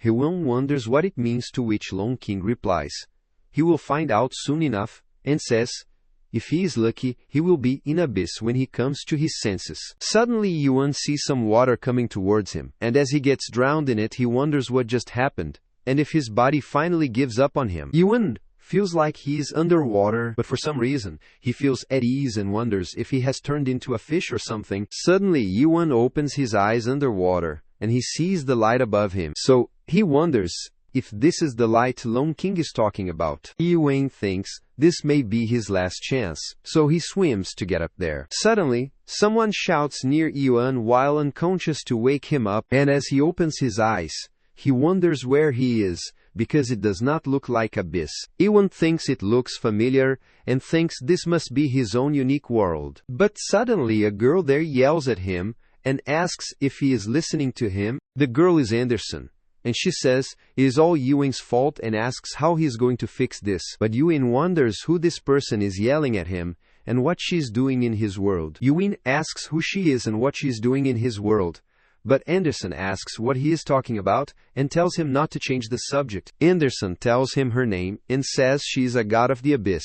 But as for him, she asks if he realizes what he has done, and screams that he ate her. Yuan confusedly asks what she is saying, but she tells him to hurry up and do something about this. When Yuan asks what she wants him to do, Anderson, while crying, requests him to save Lunard, because he is the only believer she has. Meanwhile, the assassins follow Lunard as he runs away and carries Yihan on his back. Lunard thinks it is not good that these people are hiding in the forest, and now they are chasing him, demanding him to hand over the guy he is carrying. Lunard wonders why this has to happen when Lord Anderson is not responding. Suddenly he reaches the end of a cliff, and the people following him say they have caught him now. One of them says he told Leonard to hand over the guy. But Leonard, seeing that Gia's weapon recognizes its setting and that it is Bergain's scythe. Bergain is a mid-level god known as the god of scythe, and he is known for his cruel, underhanded beliefs. Leonard heard that Bergain recently changed sites to Caspian. Leonard did not think Bergain would be here in the forbidden bluegrass zone. Leonard says this man belongs to him and his god,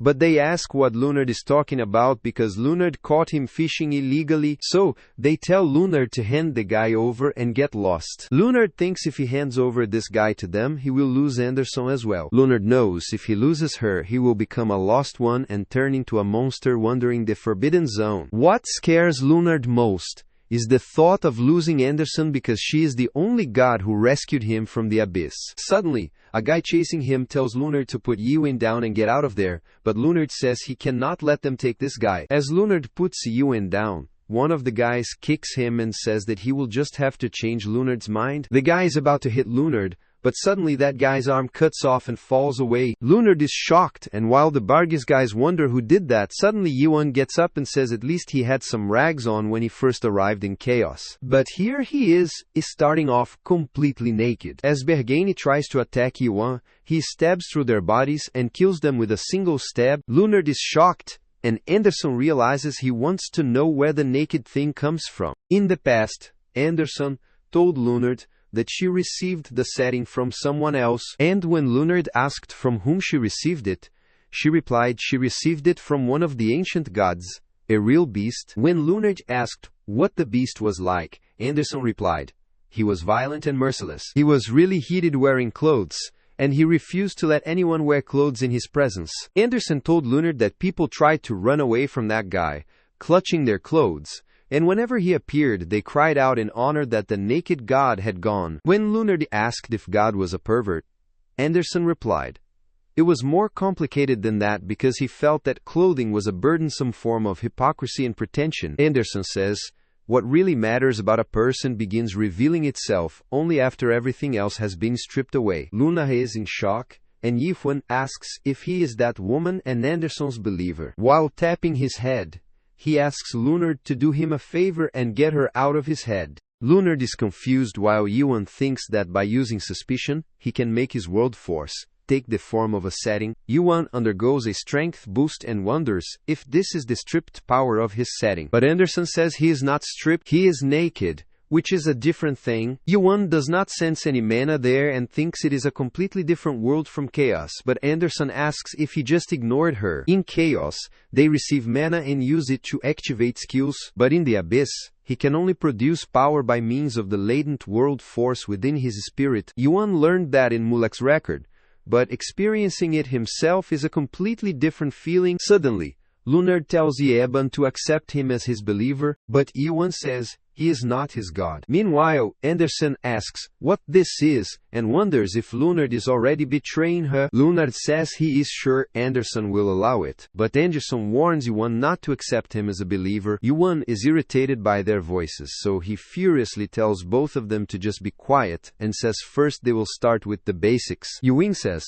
if the Great Realm belongs to the Masters, then the Abyss is God's territory. The difference between them is that the gods of the Abyss are much more careful about managing their territory than the Masters of the Great Realm. The gods refer to their territory as sites, and sites range in size from large ones that belong to the elite gods who rule the Abyss down to the village-sized smaller sites that belong to mid-level or lower gods. Ewan asks if these sites are like lands, to which Leonard replies, it is kind of lands, but they are a bit different. Leonard says sites are more or less just pieces of land to mid-level or lower gods, but to high-level gods they are like holy grounds. Leonard says it is because high-level gods can materialize their unique world using sites, and to them the sites themselves are essentially weapons. Ewan thinks Chaos may be one big site for Catastrophe and wonders if this means that there are gods like Catastrophe here with almost unlimited power. Leonard says high-level gods have a hard time exercising their world force throughout the whole site, so most gods use something called setting. Leonard says that is the reason why Lord Yuan's naked, and says it is a kind of setting. Yi furiously tells Leonard not to call him a god, and when suddenly Leonard assures if Yi-hwan is not going to kill Anderson, Yi-hwan understands. Leonard is following him because he is afraid he might lose his god. Meanwhile, Anderson asks if Yi-hwan is going to kill her now, because she has already been consumed by his unique world, and she could be wiped out at any moment. So Anderson says she saw this coming, and she could sense it as soon as she entered him. Hai-wan remains quiet. Anderson says she can't believe he is the one behind that notorious master massacre. Meanwhile, Yi-wan remembers he saw a memory when he absorbed Anderson, from which he came to know she was a cultivator. Yi-wan asks why she would do something like that, and if she was so eager to become a god, to which Anderson replies that she knows he will say this is pathetic, but she is not sure why she did this. Anderson says all gods lose their memory from when they were cultivators.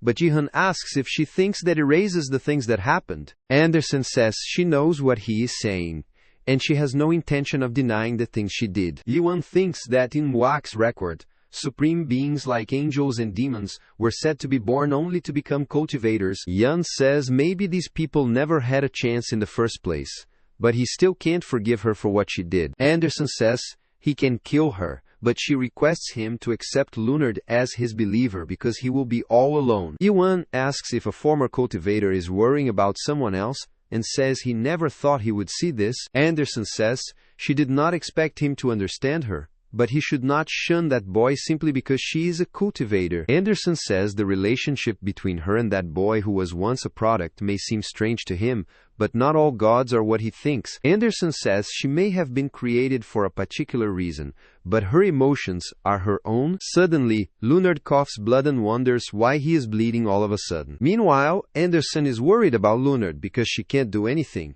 but she tells Yi-wan that Leonard is turning into a lost one. Yi-wan wonders what she is saying because he remembers factory managers also calling themselves lost ones because they lost their god Deos. Yi-wan thinks aside from a very small number that maintain reason like ENIAC, they said most people who lose their god fall into despair and become mindless monsters. Yi-wan realizes if he does not do something, this boy will turn into a monster. And meanwhile, Leonard begs Anderson to please save him. Anderson says Yi-wan is a human being like Leonard, so he requests him to save him. But Yi-wan wonders if he is still a human being, and if he still has the right to call himself that. Anderson tells Yi-wan that there is not much time left, so he asks what he needs to do, to which she replies he just needs to accept Leonard as his believer. When Yi-wan asks what he will get in exchange, she replies he can erase her permanently from his mind, and she won't put up a fight. Yi says she should keep her promise, and he accepts Leonard as his believer. After some while, Leonard opens his eyes to Yi's unique world and wonders where he is, because this is not Caspian. Suddenly, Leonard remembers the saying that the believers see the world from their God's worldview. Depending on how God views the world, believers are forced to accept their perspective. Leonard remembers Anderson's view as if it were a fairy tale. So, he wonders if this is Yi-wan's world. Leonard asks if Lord Yi accepts her as a believer, and as he looks at the eye of Yi-wan's world, he screams with fear and faints. Yi-wan says he is out like a light, and Anderson asks what in the world Yi-wan showed to this poor boy. Anderson asks a giant eye, crows and a dead body. What kind of a believer would want to enter a world like that? Yi-wan remembers Graham told them his world would not be very popular in the abyss. Yi-wan picks up Leonard and says it is his fault for becoming his believer. Suddenly, Yi-wan says this is enough chit-chat and they should get going. Anderson shockingly asks if he is not going to get rid of her, and says she promised she won't resist if Yi-wan wants to erase her after rescuing Leonard. Yi-wan says he changed his mind, but Anderson asks him the reason, to which he replies it is her turn to prove whether she is worth being kept alive. Anderson thanks Yi-wan and says she will prove it to him. After some while at Caspian's 84th entry gate, suddenly a man painting the wall gets startled to see naked Yi-wan. Yi-wan asks Leonard if he is sure this is really okay, to which Leonard replies that Abyss accepts all personal settings. But suddenly a dog starts barking there after seeing Yi-wan. When Yi-wan asks if the Abyss will accept even if he is completely naked, Leonard asks what is wrong with that, and Anderson also says it is fine. Yi-wan thinks gods and humans have different standards, so that might very well be true.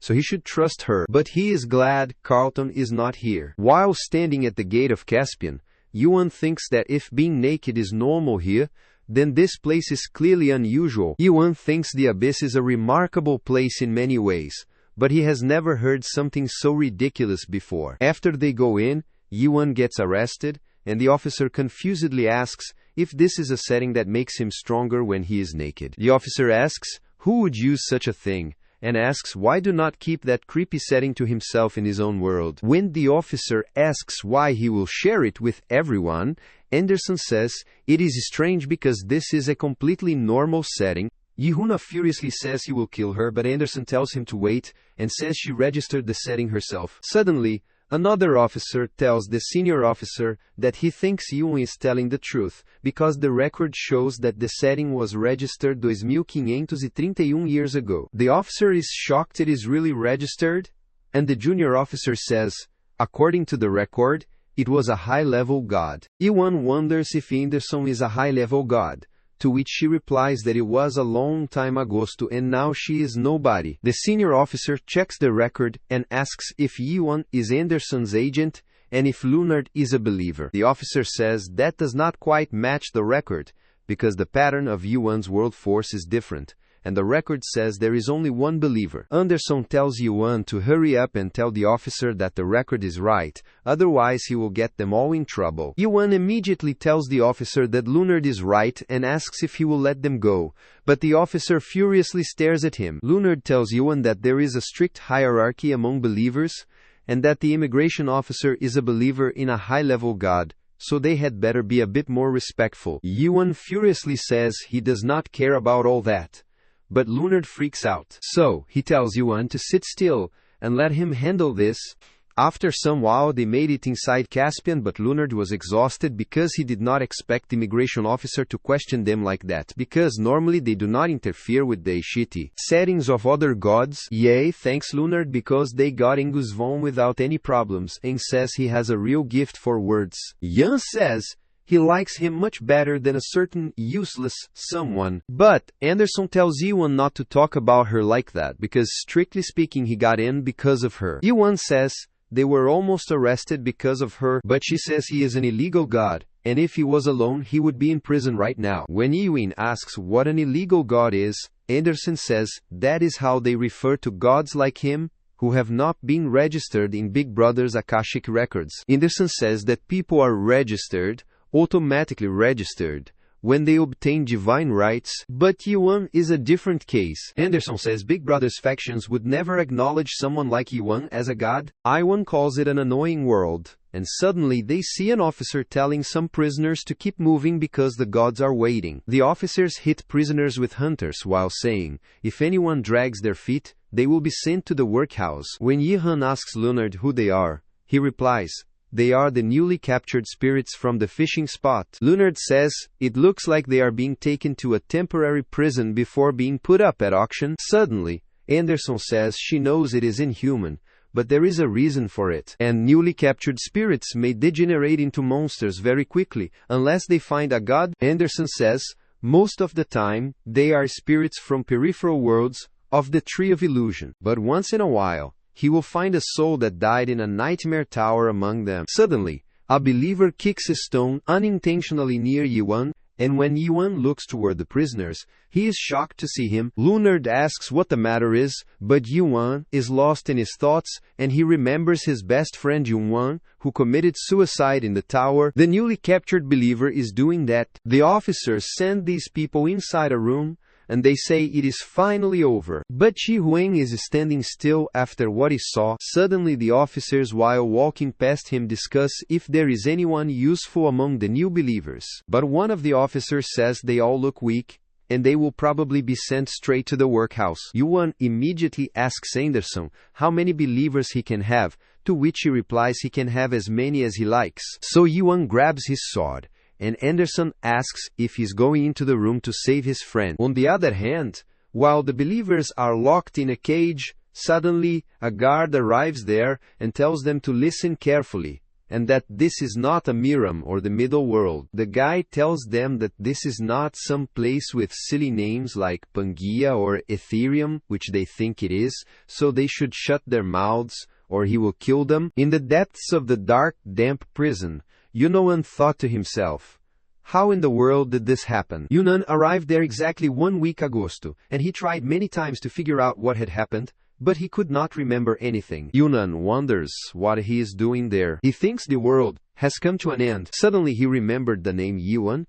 but he was certain he never heard that name before. Yunan developed a chill that significantly worsened after he arrived in the abyss. The chill kept Yunan's memories from him whenever he tried to remember something, and he could not shake off the anxiety that the world around him might shatter like glass at any moment. He was afraid he might get crushed like a bug under the tremendous pressure of the deep sea. As he sat there trembling, Yunan unconsciously whispered Yuan menor que UNK, maior que esse name to himself, as if it were the name of a god. Suddenly, an officer arrives there, and tells Yuan to come out, because there is a god who wants to see him. The officer tells a girl there to also come with Yunan. Suddenly a god's agent arrives there, and asks the officer if these are the people from the expert tower, to which the officer replies, they must be from there, because the dream demons from the association guaranteed it. The officer tells the agent that the woman only made it to the 76th floor, but she is exceptionally beautiful. The officer says that Yuan failed to clear the tower,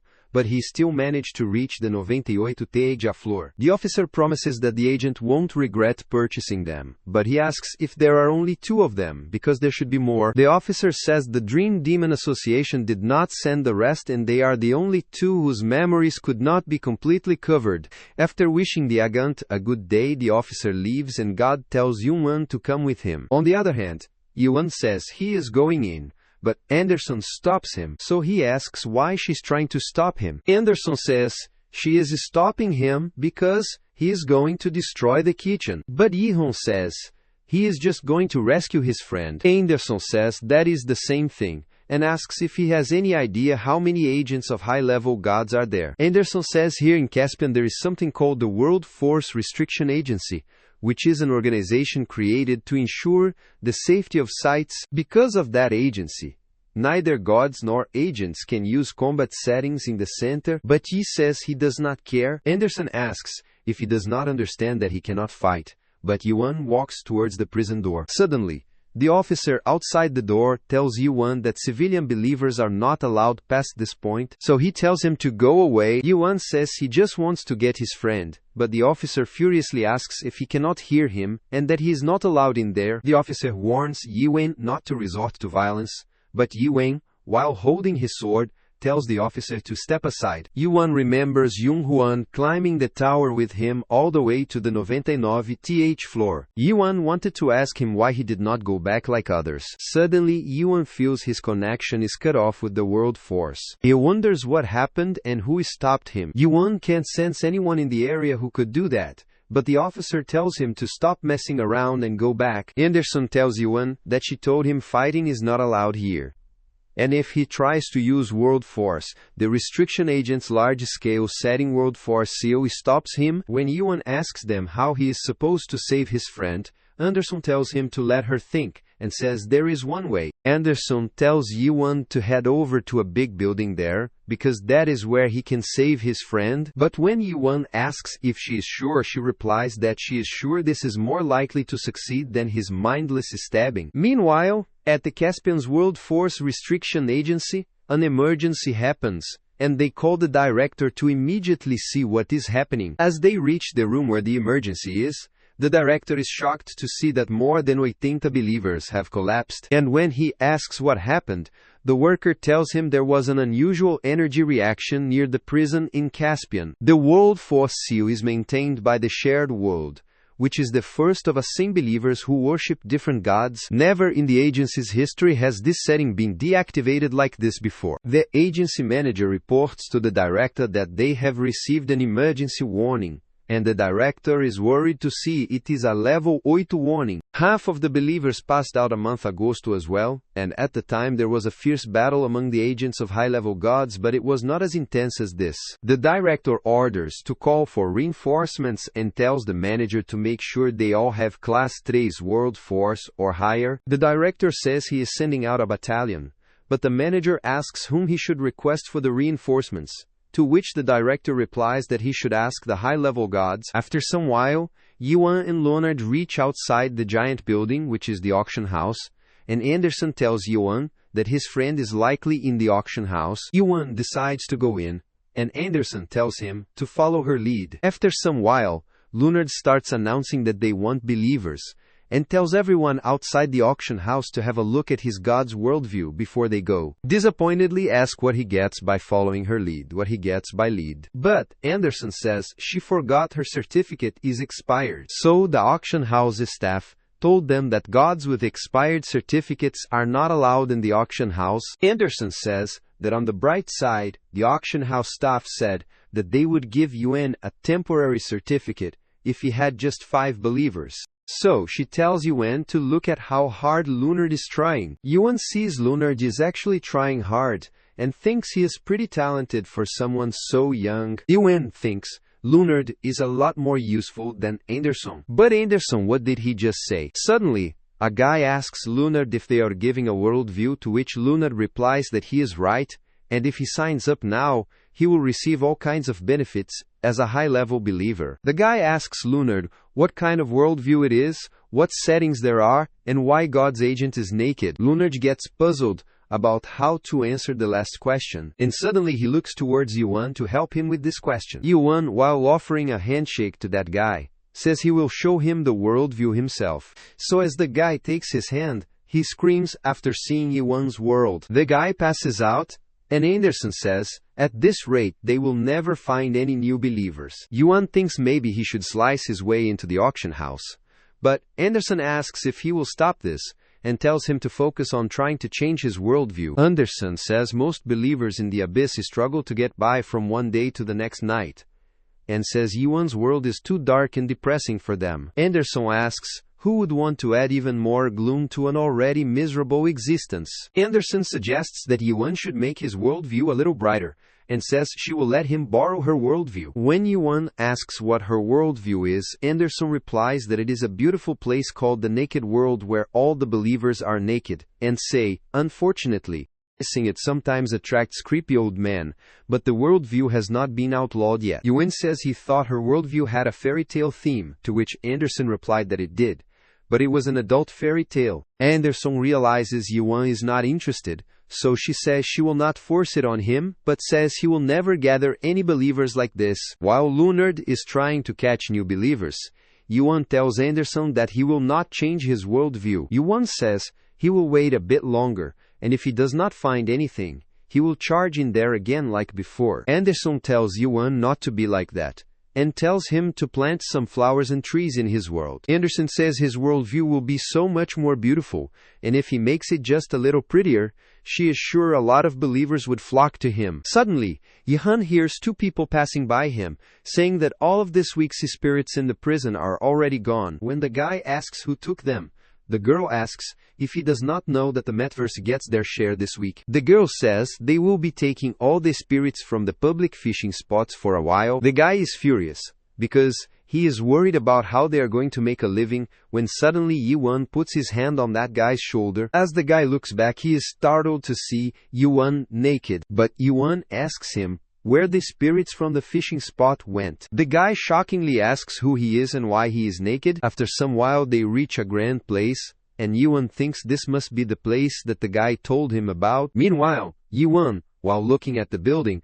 asks what it is doing here, to which Anderson replies that the abyss is a vast and varied place, with lots of weirdos in it, and for some strange reason, some people want to experience the suffering of being a product. When Yuan asks why anyone would want to experience that alone in the world, Anderson replies that when a person lives in a palace with so many different worldviews for so long enough, he begins to long for a simple, intuitive world sometimes. Yuan said he had never expected to see a nightmare tower here, and he remembers seeing writing similar to the one outside the tower in the abyss. The writing said that long agosto, a tower was created to reach the tip of the tree of illusion, and an old dream demon made the tower to reach the end of the world, the metaverse, an ideal tower. Yuan asks Anderson how much she knows about this tower, to which she replies that he has been inside once a long time agosto, and it is a place where the most despicable ghosts live. When Yuan asks if that is all, Anderson says the last time she was in the tower, she lost everything she had. Suddenly, an officer arrives with the spirits from the fishing spot, and their hands are tied. Yuan recognizes those as the people he saw earlier, and wonders if Yuna is among them. Yuan says that the guy he ran into at the entrance to the auction house was right, but Anderson warns him not to waste his energy. Anderson asks if he has not forgotten what she told him back at the restriction agency. When Yuan asks what will happen to these people, Anderson says they will likely end up being puppets for the gods.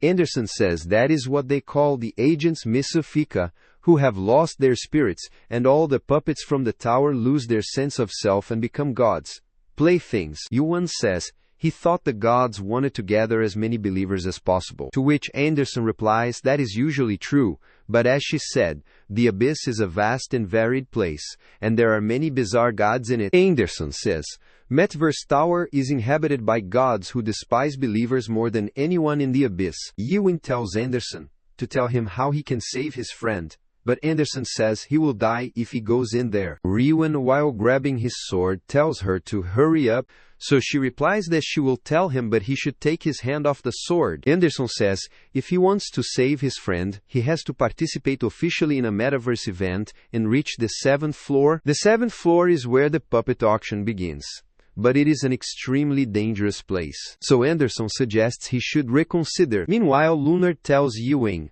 where the normal entrance is and says they have to buy tickets to get in. Yuan tells Lunars that this could be dangerous, but Lunar says he knew he would have to face this place eventually. When Yuan asks why it is, he replies that it is because this place is connected to Lord Anderson as well. The gatekeeper of the tower says it costs 50 trusts for the day, and if they want a week-long pass, he will give them one for 250 trusts. When Yuan asks what trust is, Lunard replies that it is the currency they use in the abyss, and it is basically a crystallized form of a believer's faith. Suddenly, Anderson tells Yuan not to think about it because she will not give him any, but Yuan snatches it from her, and Anderson calls him a thief. Yuan, while giving 2 crystals to the gatekeeper, says this is all he has, and these are 200 trusts. Yuan says this enough for the 2 of them to spend 2 days in the tower, but the gatekeeper warns he might regret it later and asks if Yuan read the warning carefully. There is a warning announcement outside the tower that if they do not renew their ticket after their admission period expires, they become a metaverse puppet. After Yuan reads the warning, the gatekeeper tells Yuan to head on over to the normal path there and says he will be struck by the lightning if he goes through the high path, so he should stay away from there. Yuan and Lunard start walking towards the way, and Lunard says this is his first time going in here, because Anderson never let him go when he was with her. Suddenly, a guy wearing a hoodie passes by them, and Yuan feels that person looks familiar. Meanwhile, Anderson asks Jawan what it is if he is starting to get nervous, and says those are the beasts he has to compete with. Anderson tries to scare him by telling him that the beasts in the tower are extremely dangerous, but Yuan says he is still going. When Anderson asks if he is serious, Yuan says he knows she also wants it, but she asks what he is talking about and why she would want to go back in there. Anderson was once a cultivator who operated a nightmare tower, but for some reason she genuinely despises that tower, so Yuan thinks if that is the case, Anderson will be helpful to him in what he is about to do. Yuan says she said she lost everything in the tower, but he says this time she is going to get it all back. On the other hand, the director of the Worldview Restriction Agency reached the place where they received the signal of the World Force reaction. The staff tells the director that they are picking up faint traces of a combat setting as well, and they say it is strange because this World Force triggered a level 8 emergency warning, but there is no physical trace of it. Suddenly, The staff member of the agency brought a witness to the director who was in the area at that time. The witness is the guard who was standing there that day, and he tells the director that he did not witness a fight or anything, but all that happened is that some naked weirdo caused a little trouble. The director asks what trouble he is talking about, and if that guy killed someone. To which the guard replies that the naked guy did not kill someone, but he just grabbed his sword. Meanwhile, the subordinate of the director furiously says he did not bring the guard here to discuss such nonsense.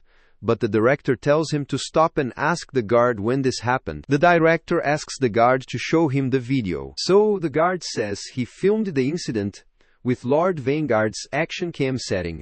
As the director sees the video, he gets shocked, and the subordinate says that is the time when the world force was detected. Everyone is shocked, and they say this can't be true, because they cannot believe that the naked guy really triggers a level white warning simply by grabbing his sword. The director thinks he wishes he could say it is impossible. But there are so many warriors who defy imagination in the abyss. The director can't draw any conclusion yet, and just last month there was this awakened boy who managed to escape from the followers of a high-level god and vanish. Suddenly, when the director asks the guard why the video quality is so poor, the guard replies he is not sure. The director wonders if it could be video interference and thinks then it must be an elite-level god, or in the worst-case scenario, the director thinks that guy might even belong to the 7 divinities. Still, the director thinks, if this guy is that powerful, they would have noticed at the checkpoint. The director immediately orders his men to gather all the checkpoint inspectors who have experienced unusual incidents in the last few days. After some while, a staff member brings the inspector who interrogated Yuan at the checkpoint. The inspector tells the director that there was recently an unusual agent who went around naked, saying it was his worldview, but he was a beginner and his god was a low-level god. So, the inspector says, he did not really think much of it. After hearing that nakedness is part of that guy's worldview, the director asks if that guy's god is Anderson, to which the inspector replies that it is right, but he asks how the director knows. Suddenly, when the director asks where Anderson's agent was last seen, his subordinate replies, they saw him at the gate of the metaverse. The director thinks it is amazing how things change over time, and wonders if young people today have not even heard about Naked Anderson. The director gets worried to think that if this person is really an agent of Anderson, then Caspian might be headed for a real disaster in the near future. On the other hand, in the hallway of Metaverse, Anderson asks if Yuan will listen to her, and says determination will only get him so far here. When Anderson says there is also a child with them,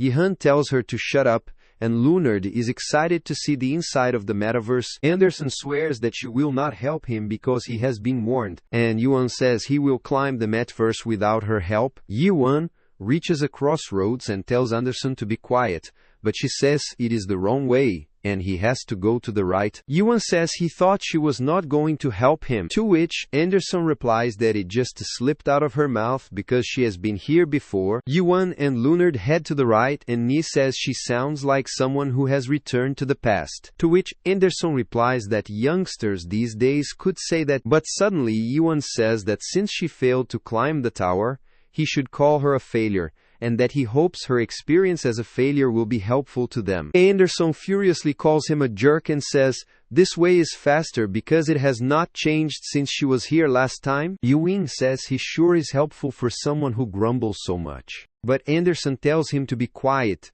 because she is only helping because she does not trust him to find a way. Suddenly, a message window appears in front of Yuan, but he can't read it. Anderson says he is an awoken one, so the system interface does not recognize him, and that is why she lets him borrow her vision to read the message. Anderson says, if he does not read the message here, he will be in trouble. So Yuan reads with the help of her vision. The tower system welcomes him and notifies him that he has entered bus stops number 1 and 5. This is the first floor of the metaverse, and Yuan does not see anything, but suddenly Lunard screams that something is happening, as he sees some changes happening to their surrounding. The system notifies them that they are currently a passenger on the first floor, and, seeing the buildings and people appear around them, Yuan wonders what this place is. Lunard says he thinks they are finally in the metaverse, and the system notifies him that they are currently in a safe zone. The system says Yuan's world force is displayed in real time and anyone may see his world force,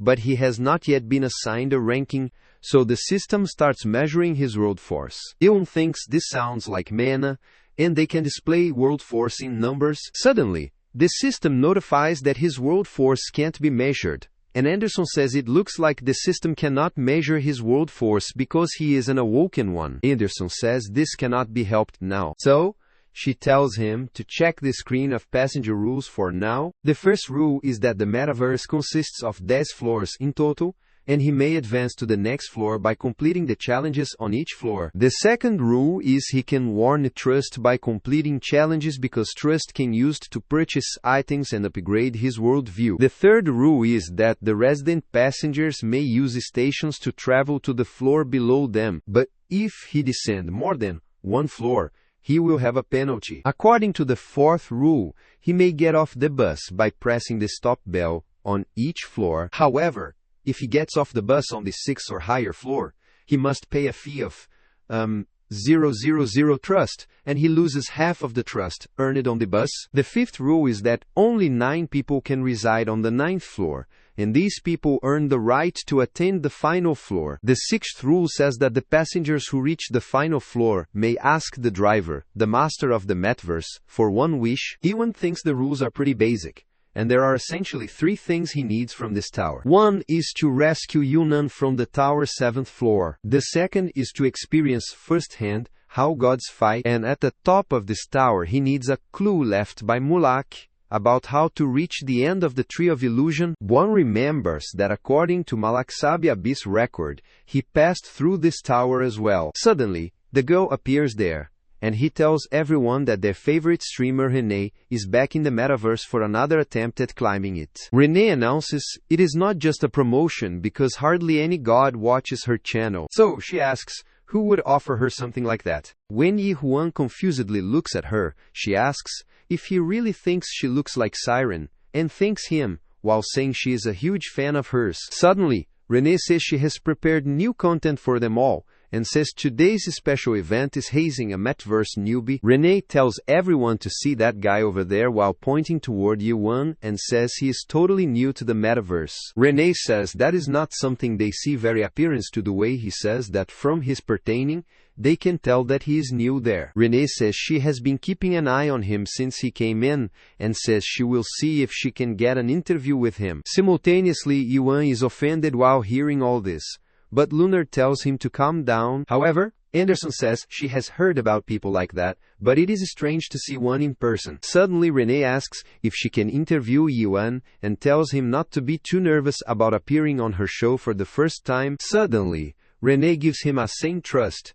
which shocks Yihan. She says it is a gift from her, but if people like Yihuan, she says she will give him more. Simultaneously, Anderson asks what he is doing because he should hurry up and give Renee an interview. Lunard also starts convincing Yuan, and Anderson asks Yuan if he is not going to pay her back the 200 trust he borrowed from her. Yuan says he did not borrow the trust ad, and that he could not care less about trust, but if that woman is really live streaming, he says this will help him find Yunwan. Yuan goes for an interview, and Renee asks if he could tell them their name and why he is climbing the metaverse, to which Yuan replies, he is Yuan and he is there to save a friend. Renee says it is touching that he risked his life and entered metaverse to save a friend. Suddenly the system shows the comments that a small number of gods wonder if his story is fake, and a small number of gods that at least he is handsome. Yuan is offended, but Renee says he cannot be someone with a story like that go off by himself. Renee offers him to join her, but Yuan refuses. Renee says she thinks he does not realize how dangerous this place is. Renee says even the normal route is crawling with dangerous creatures,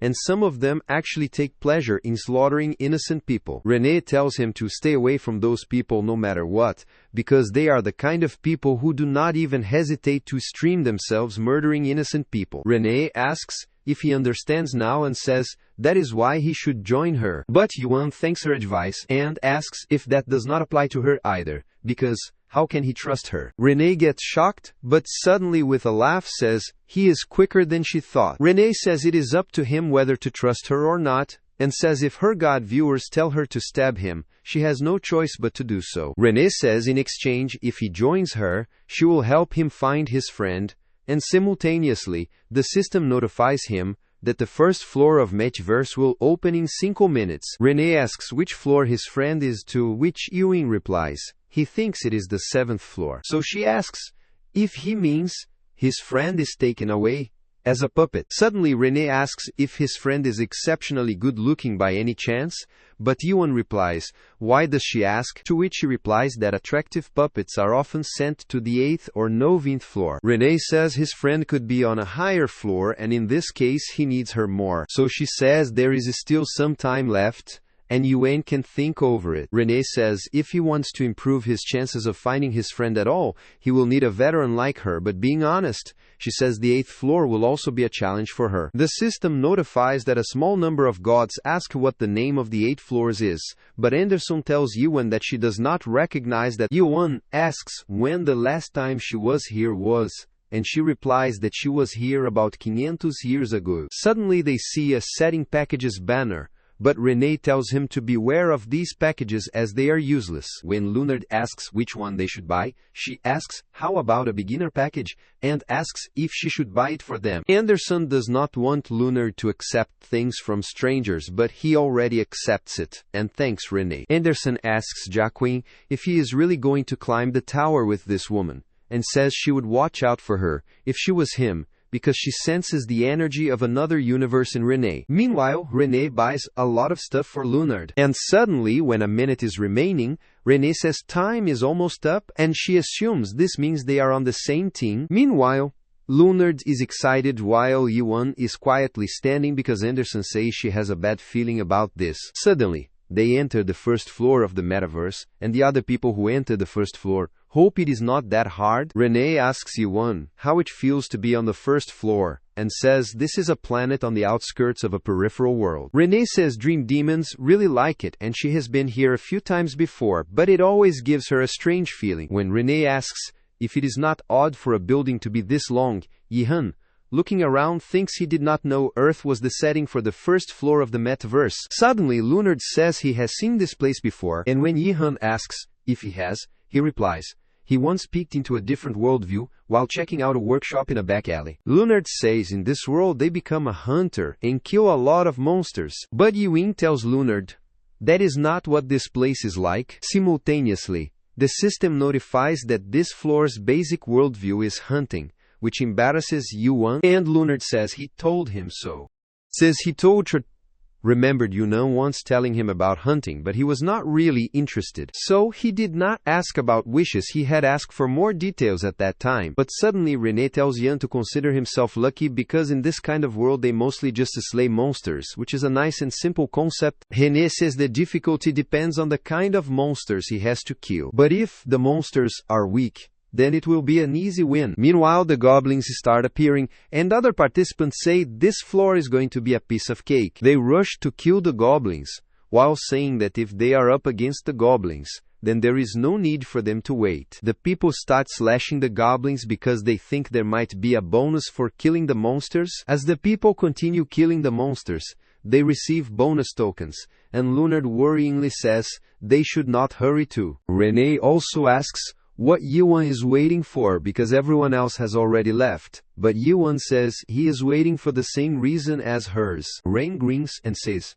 he sure is quick. She says that as a veteran of the tower she never recommends taking action until the challenge for a given floor has been announced. Suddenly, the system announces that the first floor passenger, Dennis, is currently in first place in this area. The other players are worried because the top players already wiped out almost all the goblins, so they purchase power boosters because they fear soon there won't be any goblins left. Suddenly, the system activates the special event and notifies that the metaverse has received a request from a higher union, according to which the gods in the higher union will pay 3,000 trust to combat whoever tortures goblins in the most creative way. Suddenly, a player starts drowning a goblin in a water bubble and says they will see how long the goblin survives underwater. The system notifies that a large number of gods are pleased, so some more players start torturing the goblins by burning them. Meanwhile, Yuan, seeing this, says the other players are really taking it seriously and asks what has gotten into them. Leonard is scared watching this,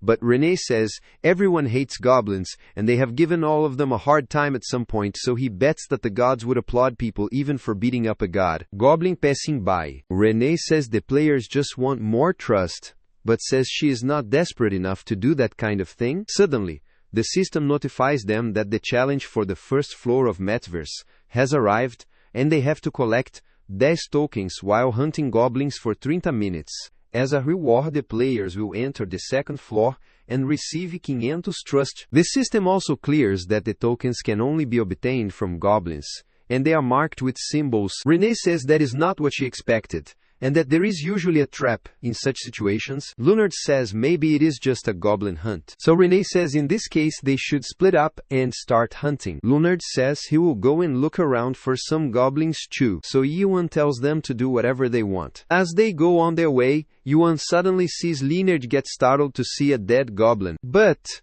Anderson tells him not to worry because Leonard has always been exceptionally good at running away. When Yuan says he is not worried, Anderson taunts him and says that he is right, but she asks if he is going the right way because she does not see any goblins there. Yuan immediately starts running and says that he will better look around as quickly as possible because he needs to collect these tokens, but the question is whether there are that many goblins left or not. Meanwhile, the system asks if he wants to purchase the goblin respawn location map, and Anderson asks if they have any trust left. Yuan replies they do not have any trust, and when Anderson asks what they are going to do, Yuan uses the first stage of awakening, suspicion, and the second stage of awakening, understanding. Yuan finds one goblin with this stamp and says it is not too far away. But Anderson, feeling jealous, says awoken ones have such an unfair advantage and says she can't believe he can do it. Yuan, while running towards the goblin, asks her if gods can't do that kind of thing. She replies that she is sure some gods can do something like that, and Yuan understands she can't do it. Meanwhile, a player collects 10 tokens, which worries other players, and the system announces that passenger Aimbeast is the first to gather 10 tokens. Aimbeast hopes for a reward,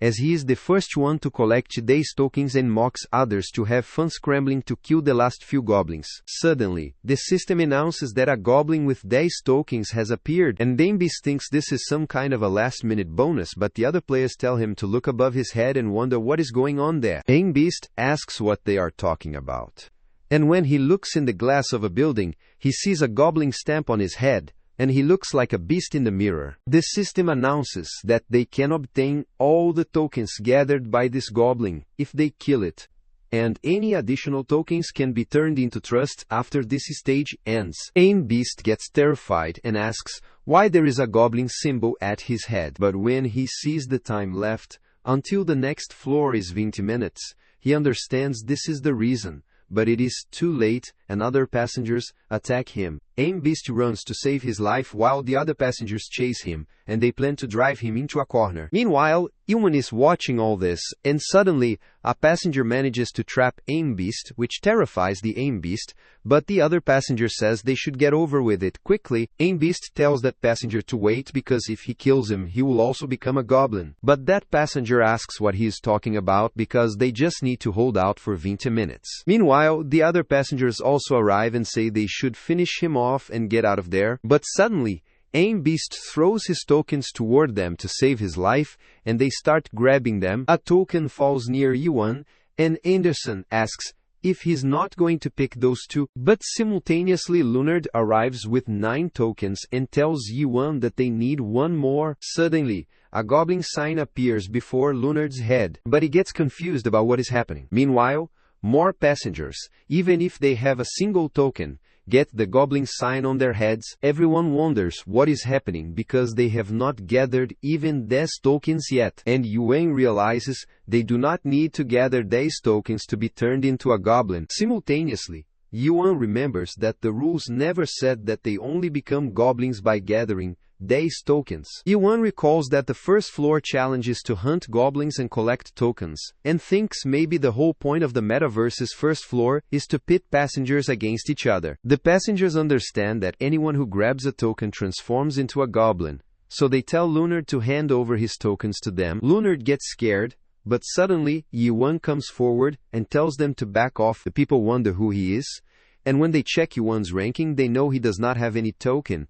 So they ask which god Yuan serves. Yuan sees there are those people there, so he thinks this should be enough to test his power in the abyss. Suddenly, Anderson tells Yuan that something is coming, and when one of the passengers tells Yuan to let them take the tokens, suddenly a weapon appears from an alley and grabs the passenger. Everyone gets shocked, and suddenly someone throws blades from the alley, which kills all the passengers there. Seeing the blade, Lunard tells Yuan that these are the guys from before who chased Lunard when Yuan was unconscious. Yuan remembers Renee told him that some people take pleasure in slaughtering innocent people, so he has to be careful. Yuan remembers Renee told him to stay away from these people because there is a good chance that they are believers of a god with their own sight at least. As those guys come out of the alley wearing red capes, Anderson recognizes these people are from Bergain's apostles, and they are elite warriors, stronger than believers but weaker than agents.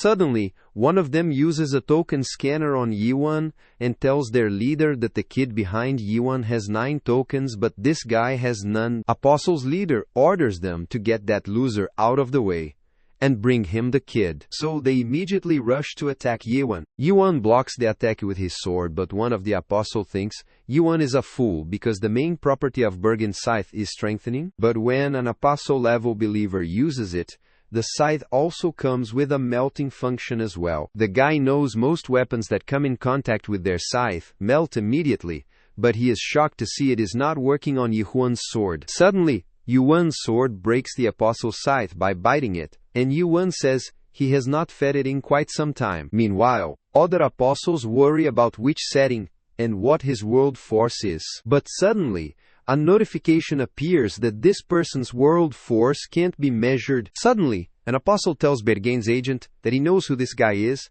and asks if he remembers the low-level believers they came across in the fishing spot recently. The agent asks if this is that naked guy and says if he is the one who harassed his subordinates, then he will have to pay the price. Meanwhile, Anderson tells Yuan that this guy is Bergain's main agent, and he is on a completely different level from most of these other believers. Yuan uses suspicion, and the system notifies him that Bergain, the scythe god, senses his gaze. Suddenly, Yuan senses Bergain's presence, and the system notifies Yuan that Bergain strongly dislikes him. Yuan wonders if he is losing his edge because he cannot get a clear sense of how strong the main agent is. So Anderson tells Yuan that the main agent can use 90% of God's power. Anderson says low-level and medium-level gods are very different from one another, so he should try to avoid a conflict with the main agent. However, Yuan asks if that is what she really wants because he is getting a different vibe from her. Yuan says he thought she wanted to see him fight with that main agent, to which Anderson replies she does want to see him tear that agent, a new one, as punishment for picking on Lunard. But, in real,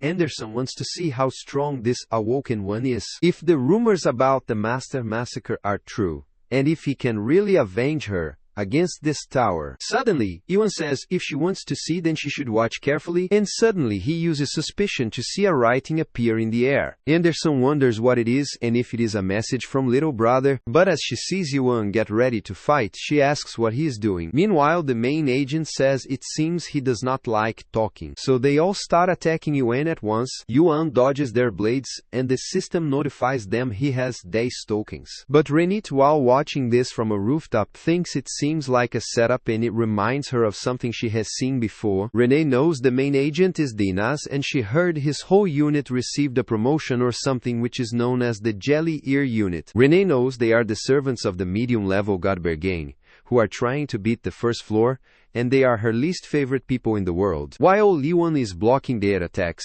the system notifies them that the fire god Ignis says he is likely a believer with hidden power, but Renee thinks that can't be true. Renee thinks Yuan's spirit weapon is impressive, but she says replicas of weapons like Yuan's are so common nowadays. Renee thinks he is already surrounded, so she wonders how someone like him could possibly have any hidden power. Renee jokingly says, if Yuan has a hidden power, then so does she. And suddenly she says he has to step in to help him. Suddenly, Yuan uses his stab to kill all the apostles at once. And his attacks shake the buildings, making Renee fall back. Renee is shocked to see this much power and Leonard is also amazed. So they shockingly wonder if Yuan really has hidden power. Meanwhile, Dennis, standing there watching the destruction Yuan caused, wonders who Yuan is in the world. Suddenly, the system notifies us that there are 10 minutes remaining and some gods have taken an interest in the disturbance on the first floor. Das is shocked that those were 5 apostles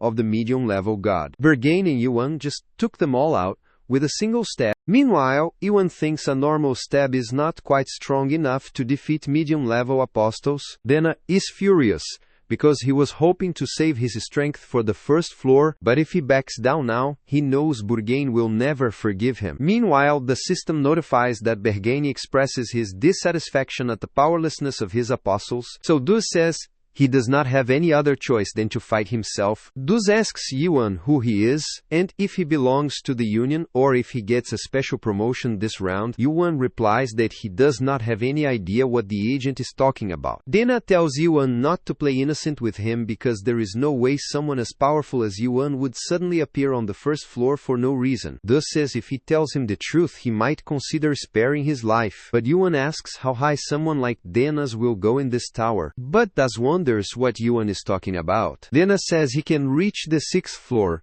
by himself, to which Yuan replies, it is he can reach the reaching. Dena says, Yuan has a real gift for getting on people's nerves, and while furiously saying he will tear him to shreds, he rushes to attack Yuan. After some while, Das is still trying to hit Yuan for one skip, so he tells Yuan to stop running away and asks what has happened to all of his confidence. Yuan avoids his attacks, which infuriates the Das, but Yuan tries to see how strong the people are on the 6th floor, so he waits until the Das unleashes his true power. Dena wonders if Yuan is waiting for the timer to run out, but Yuan keeps jumping from one building to another, and Das continues to attack him but fails. Dus thinks he is an elite player who received a promotion from the Metaverse's Jelly Ear Union, so he cannot let Yuan slip away without leaving a scratch on him. Meanwhile, the system notifies that Bergane is furious with this situation, so Dus, while saying Yuan won't get away with this, grabs his locket. Anderson tells Yuan that Dena is about to do something, and Dus says he is going to show him the difference that having a powerful backer makes. Suddenly the system notifies that Dena has equipped his skin, and Das, while transforming, asks if Yuan knows why they say that the wealth gap is more extreme in the metaverse than anywhere else. Denas answers this question that it is because there are products that make it impossible for poor losers like Yuan to beat the wealthy. Suddenly, Dena's attack power, speed, defense, and movement speed increase by 20% due to the effect of the skin, and he changes into Garham. Dus tells Yuan that this skin is one of those products, and the system also announces that it is the rare grade skin of Garam Samong, master of dark fragrance. Yuan gets furious to see this and asks why Dena looks like Garam, to which Dena, surprised Ly, replies that even a nobody like Yuan knows this skin. Dena says in this case Yuan must also realize that he does not stand a chance against him, and in a split second he gets close to Yuan and punches him. Suddenly Bergane also offers his full support to his agent, and the system notifies him that the sync between Agent Das Aetis and Bergane, the Scythe God, has increased. Anderson tells Yuan that Dena's sync rate has gone up with Bergane's help, so he should stop being stubborn and unleash his power. Otherwise, he might really lose. Berg activates amputation from Bergane's setting to help Dena Parretelina and blows Yuan with a destructive attack. Dena says Yuan should have just handed over the tokens and gotten lost, but he dug his own grave. Meanwhile, the other antelopes watching this from afar are amazed that Denas took Yuan out in the blink of an eye, and Das, looking at the rubble, thinks there is no way Yuan has survived this attack after he has acquired both a skin and a setting. Dus thinks he did not mean to get so worked up because he has used too much energy on the first floor. Suddenly, Yuan gets out from under the rubble and asks if Denas is done, which shocks Dus. Yuan says that he now knows what kind of place the metaverse is. Yuan says it is thanks to Dena that now he knows what level of players to expect on the 6th floor, and says they are even weaker than masters. Das is shocked because he can't believe how Yuan is still standing, and asks what is going on. Yuan, while getting ready to attack, says the warlords of the great realm withstood 4 blows of this attack, so he will see how long Dena's will last. Dena sees the attack coming and immediately tells the antelopes to connect with their world force, because, with Bugoy Chilis Bort, they can summon his holy ground. Dus tells them not to be afraid and attack, so they immediately run to attack him, but Yuan uses a strong stab attack, which blows them into shreds, and Denas, while dying, calls Yuan a monster. Meanwhile, the system notifies that Burgain is both furious and terrified. While some other gods are interested in making Yuan their believer, Yuan picks up the last token and time up, so the system announces he has passed the first floor of Metaverse, but Anderson asks what the heck he has done, and it is not even supposed to be possible. Yuan asks her if there is a problem, but Anderson asks if he is really asking her that. The system notifies him that he has obtained 106 tokens, and Yuan says he cannot keep fighting everyone who gets in his way until he reaches the 7th floor. Yuan says if this tower is a world like any other, then he should be able to destroy it, and asks Anderson if he is right. Yuan says that is why he smashes through it, and simultaneously the system notifies him that he has reached first place for collecting the most tokens. Meanwhile, Renee, watching Yuan, says she thought he was just a beginner with a whole lot of attitude, but she did not expect him to break right through the metaverse.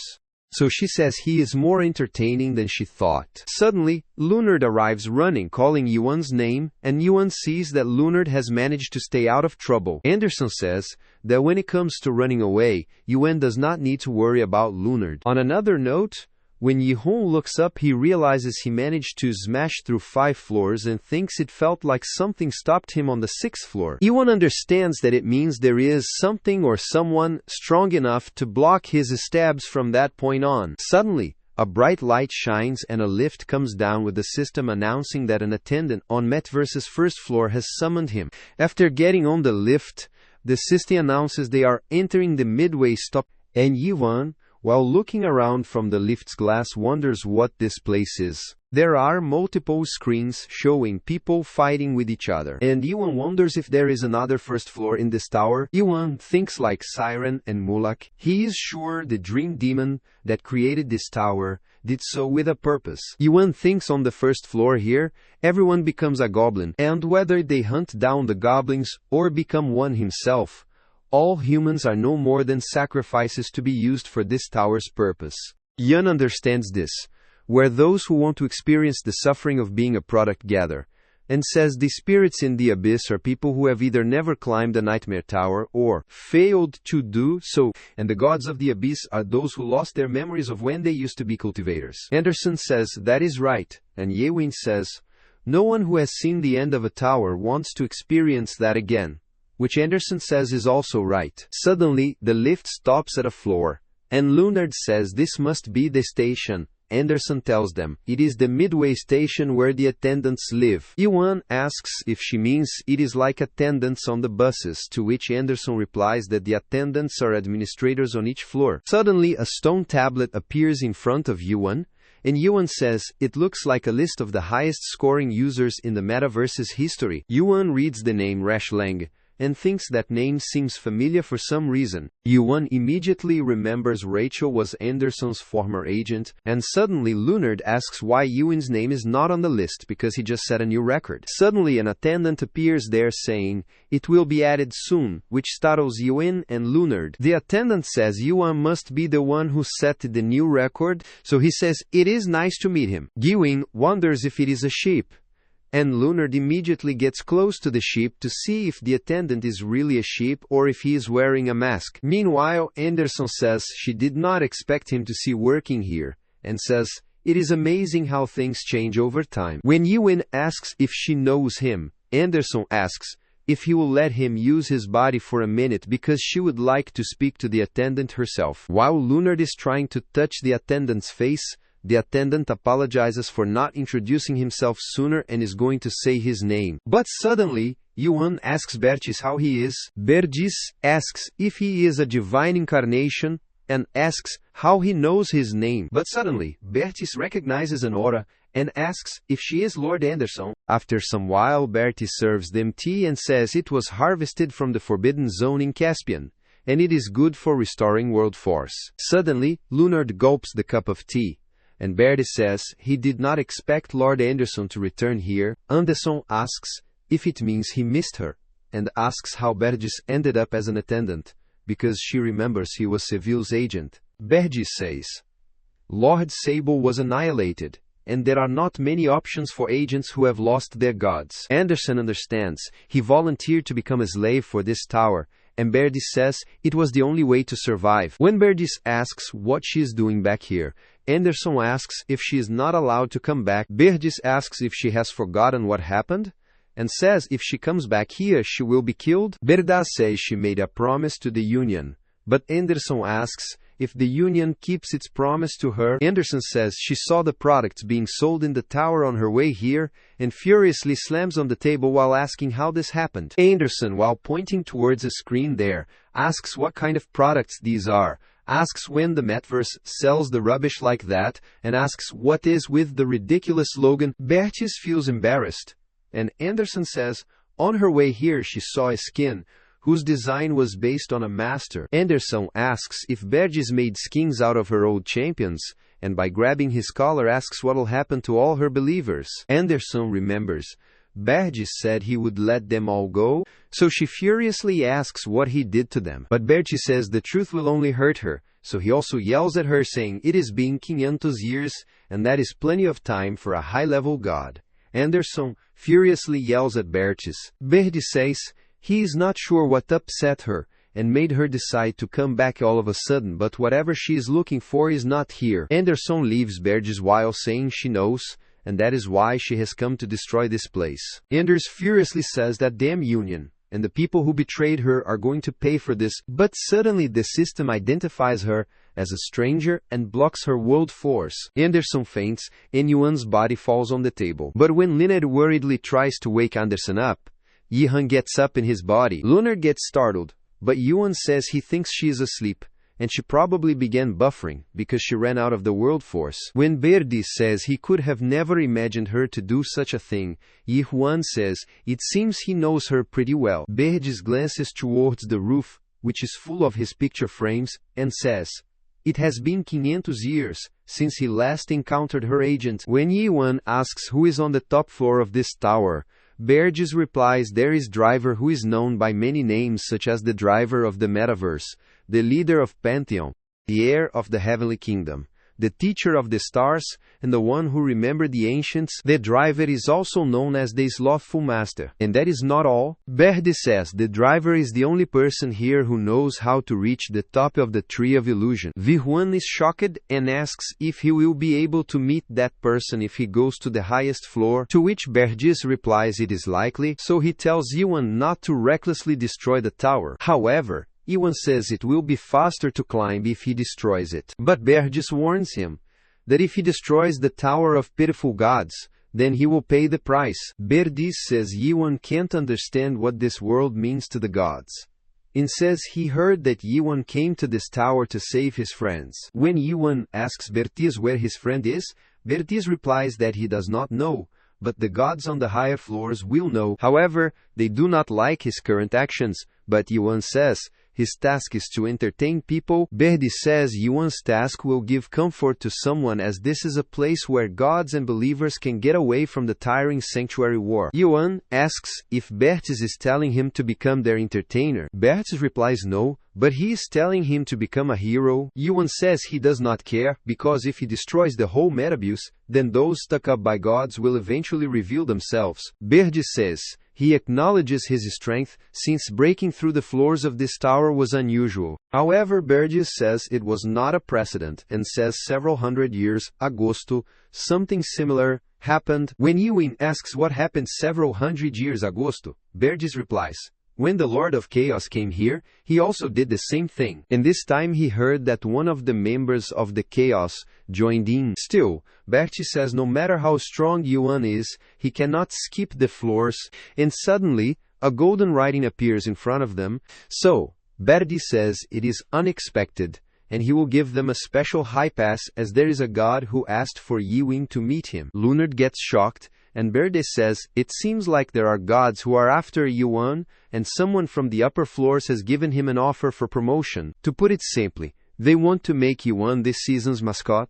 And when notifications start appearing, Berdu says, "It seems like it has already started." Yuan reads a notification that the Fire Alliance is offering him a promotion, and he will give him 2 million trust. But the condition is during the promotion period, Yuan must use 70% of the trust on the items that Fire chooses. The other notification is that the Death Alliance is offering him a promotion of 20 million trust. But the condition is that during the promotion period, he must use 50% of the trust on items that Death chooses. Another alliance, Oblivion, is offering him a promotion and 7 million trust with a condition that during the promotion period, he must use 60% of the trust on the items that Oblivion chooses. Lunard is surprised and Berdi says as first floor guide que comum pudipi o apocine puco akari has golinopos obaplonensers dos darna vebus, vili non naminari susena dos guide.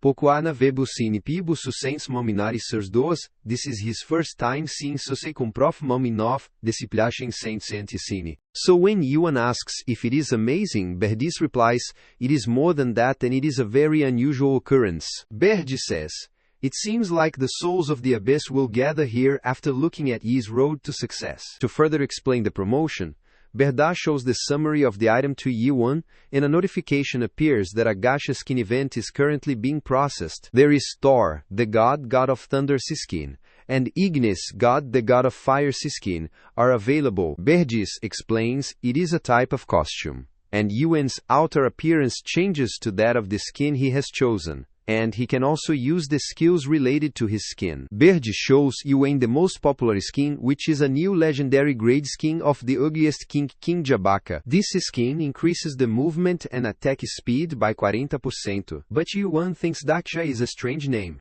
Lunard is excited, but Yuan asks why they want him to buy a skin with the money they are giving him. Berdis replies, "It is probably to promote it since there will be gods who will see his skin and buy it." When Yuan asks if it is not unfair competition, because he saw someone saying that the tower is a fair place, Berdus replies that it is not something Yuan should concern himself with, since it is not an offer that is not disadvantageous to him. Suddenly, Anderson wakes up and says she woke up after nodding off, and something unusual is happening. Anderson tells him that he does not need to earn sponsorship, and that she will warn him herself. Yuan tells her to calm down, but Anderson asks if he understands and says she won't let it slide if he accepts it. Bertis asks if he is really going to leave, to which Yuan replies that he is leaving, which makes the gods speechless. Berdis realizes Yuan's strategy is to increase his worth without choosing a sponsorship organization, and says Yuan is a scary person. Berdis tells Yuan to think however he wants, but no matter what happens,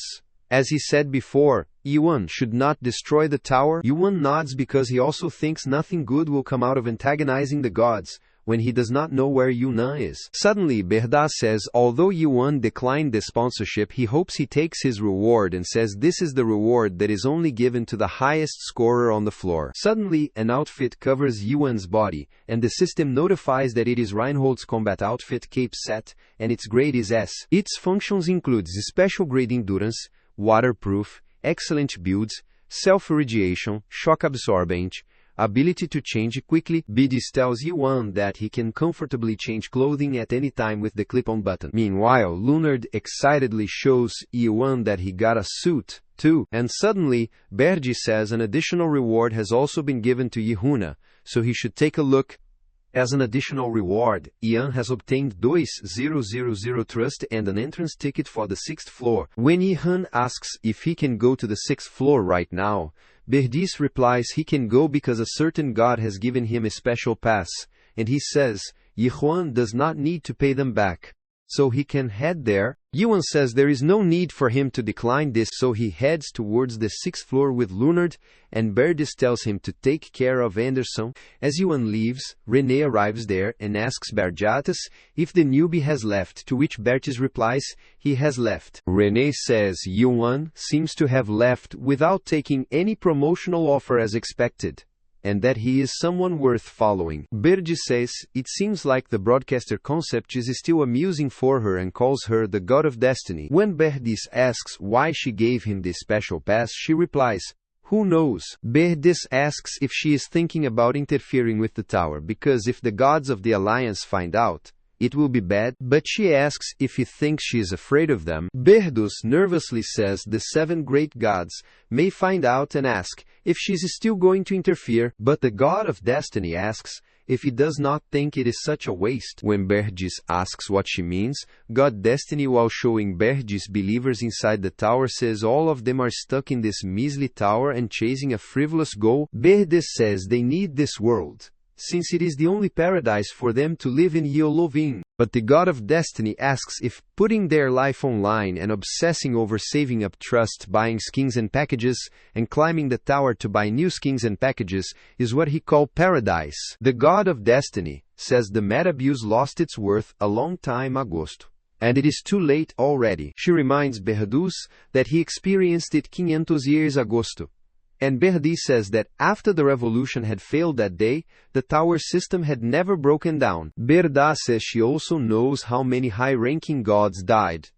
Then to which she replies she knows that, so she is doing it differently this time. Berdis asks if that is the reason why she sponsored Yuan, and says there is no chance he will reach the highest floor. But the God of Destiny asks if Berdis really thinks so. She says Yuan is the one who has ranked first for the first time in several hundred years since Madabi. Berdis says if Yuan was not Anderson's proxy, then it might be possible, but the God of Destiny asks what he means and asks if Berdis receives a prophecy from the Alliance. Berdis replies he has not received it, but he asks if she has forgotten what is on the 6th floor, and says if he is really Anderson's proxy, then he won't just walk past that place. He will die there with his gods. On the other hand, Yi-Wing enters the 6th floor bus station, and the system notifies them that the task of the Metabus's 6th floor has arrived. Yuan sees there are so many doors, and the system tells him to choose 3 doors and complete the tasks associated with these doors.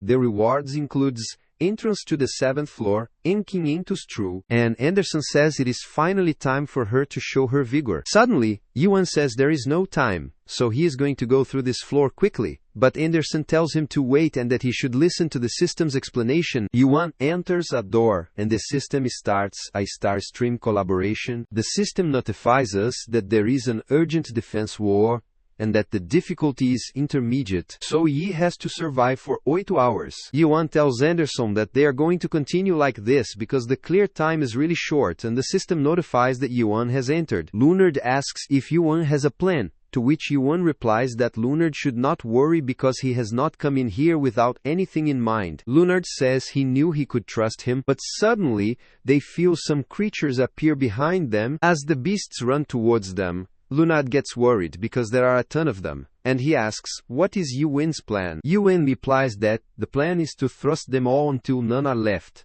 and he blows them with a strong stab which shocks Lunard. But he is also happy. After some while, Yuan comes out clearing the room, while saying it is nothing, and Lunard says he almost died. Anderson asks if Yihan is really saying this when half of his clothes are gone, and Lunard nervously asks if this is how they are supposed to clear the mission. Lunard says that in the first mission, it was just survival, so there was not much of a problem clearing it. However, on the second map, their task is called the strongest sacrificial lamb. The other passengers will also be taking part in this map, and they have to survive the incoming monsters first. The clear condition for this map is the death of 50% of the participants, or the death of the strongest passenger. The system notified that Yihan was the strongest participant, and Yihan decided to destroy the world that appeared in that mission. As other passengers ran to attack him, Yuan destroyed the world with a strong stab that killed 50% of the passengers. Yuan tells Lunard that he was not aiming for that, but it just turned out that way, and he is curious about how the ugliest king cleared that mission in the past. Lunard thanks Yuan that it ended quickly, and they both press the buttons on their suits, which repair their suits immediately through the remediation feature. Meanwhile, the system notifies that the god of illusion, flames, volcanoes, and the god of emotions, Heka, express hate for him, while the god of flames, Ignis, likes his straightforwardness. The system notifies them that he has cleared the strongest sacrificial lamb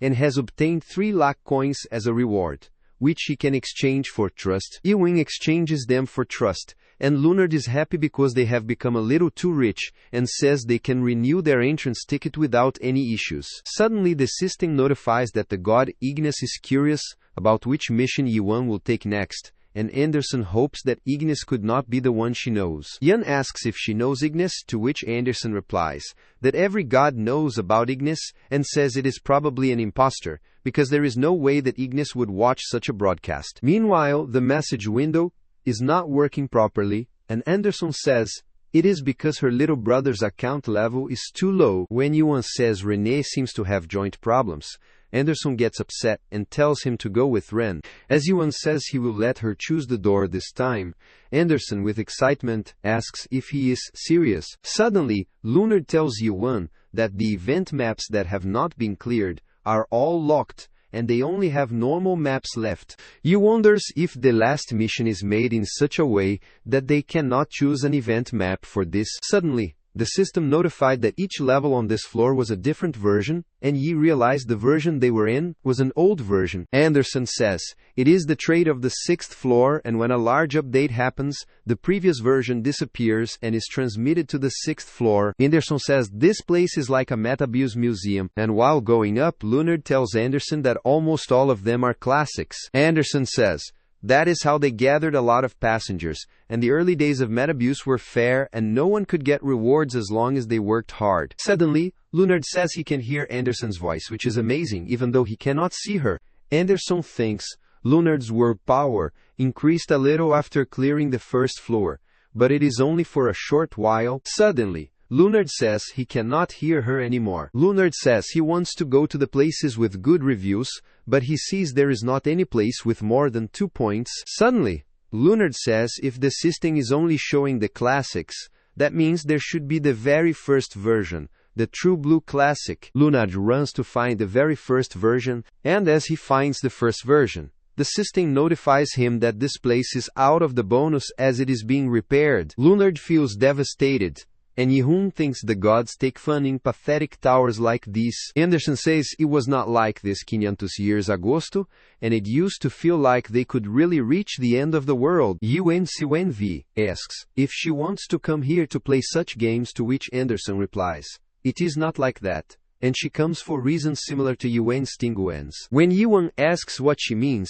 she replies that she came to rescue her friend. Suddenly, Yuan reaches the front of the Metabuse version 3, and Anderson says they should go into this. Leonard says the review here is less than 1 point, but Yuan says he does not care. Leonard thinks they should get more rewards when they clear a harder map, but Yuan says he is still going in, and as they go in, there is snow everywhere. Suddenly, Anderson says she never thought she would be back here, and Yuan sees there are traces of thrust that he shot up from the 1st floor. Yuan wonders if it spears through this side of the world too, but he sees there are no cracks in the sky, so he guesses the guy who blocked his thrust is here. Simultaneously, the system notifies that the worldview of this floor would be 500 years agosto, the age of the Great Revolution. On this floor, the mission is to destroy an unknown being, and the reward will be the ticket to the 7th floor and 10,000 steps. Anderson says it is a destroyed world to begin with, and asks what else there is to destroy. When Yewin asks if she knows this place, she replies this floor looks the same as the 8th floor of the Metabuse that she challenged previously. Anderson says passengers would either die or run away from this floor. Suddenly, Yehuan sees some flames far away and wonders if there is a village, but since he does not have any hints about the mission, he needs to head over there now. Suddenly, Leonard says it was said in the review that they should not go into the village, but Yuan says they will find out when they are there. After some while they are walking towards the gate of the village. The guards of the village warn them to stop where they are and ask who they are. Meanwhile, Yihan, while grabbing his sword, tells them to step aside, but suddenly his sword starts vibrating and he asks Anderson what she's doing. Suddenly, energy appears in the air and Yihan thinks it is warm, but the guard gets shocked when he feels Anderson's presence in Yuan's body, and Anderson is shocked to see it is Hans. After some while they are in a house where Hans brings them tea and some things to eat. Hans pats Leonard's head and is glad to see the new believers of Anderson. so Anderson thanks him. But when Hans asks if the new body Anderson has descended upon is the new avatar, she replies that it is right. Hans says she has finally returned to the tower again. But when she asks what Hans is doing here, he replies, he has just been living his life out. Hans says as she sees it, it is nothing much, but he is living happily. And when she says others are about to come here soon, she asks who else is here. Hans tells her that Christian, Marian, and the rest are also here, and they are all out for work because it is midnight. Now, when Anderson asks who is making them work, Hans tells her not to be mistaken, and they volunteer to do this in order to maintain this world. Suddenly, Hans says, it seems they are back, and as they go outside, they see others coming. When Anderson asks what they are carrying, Han replies they are oris that are found in the ruins or corpses of hunted monsters nearby. Anderson asks why they are carrying those, and Hans is about to reply, but suddenly a gate appears, and a guy coming out says he did not want to come here because the nut job is here. Another guy coming out of there asks his fellow what other choice they have and says there are no other sane people among the survivors of the 500 years. The guys say they do not have a chance because they need to come back here as well if they want to meet their quota. When Anderson asks Hans who they are, she knows that gate can only be purchased in a store. Anderson understands it means they are from the 7th floor and above. So she asks what they are doing there. Suddenly Hans runs towards his fellows who are arriving. Those two guys ask his fellows if they have what is needed for the quota today. Hans's friends get scared to see the harvesters, and when one of them says these few ores are all they have, a harvester kicks that guy and asks if he is kidding. The harvester asks if they want to get away with this submission, which won't even allow them to make 5 strengthening stones. Meanwhile, the other harvester stops his fellow to not mess with these people, but the other harvester asks what would happen because he does not see the nut job there. Suddenly, they hear hounds running towards them while telling them to be understanding because the monsters have not been appearing that much these days. The harvester says, if that is so, then it can't be helped because they need to meet the quota with something else instead. The harvester says they will take 2 of Hans's friends with them, which terrifies them, but the other harvester reminds his fellow that they cannot take people from this place. The other harvester calls his friend a coward and says they are all idiots, so who would care about them?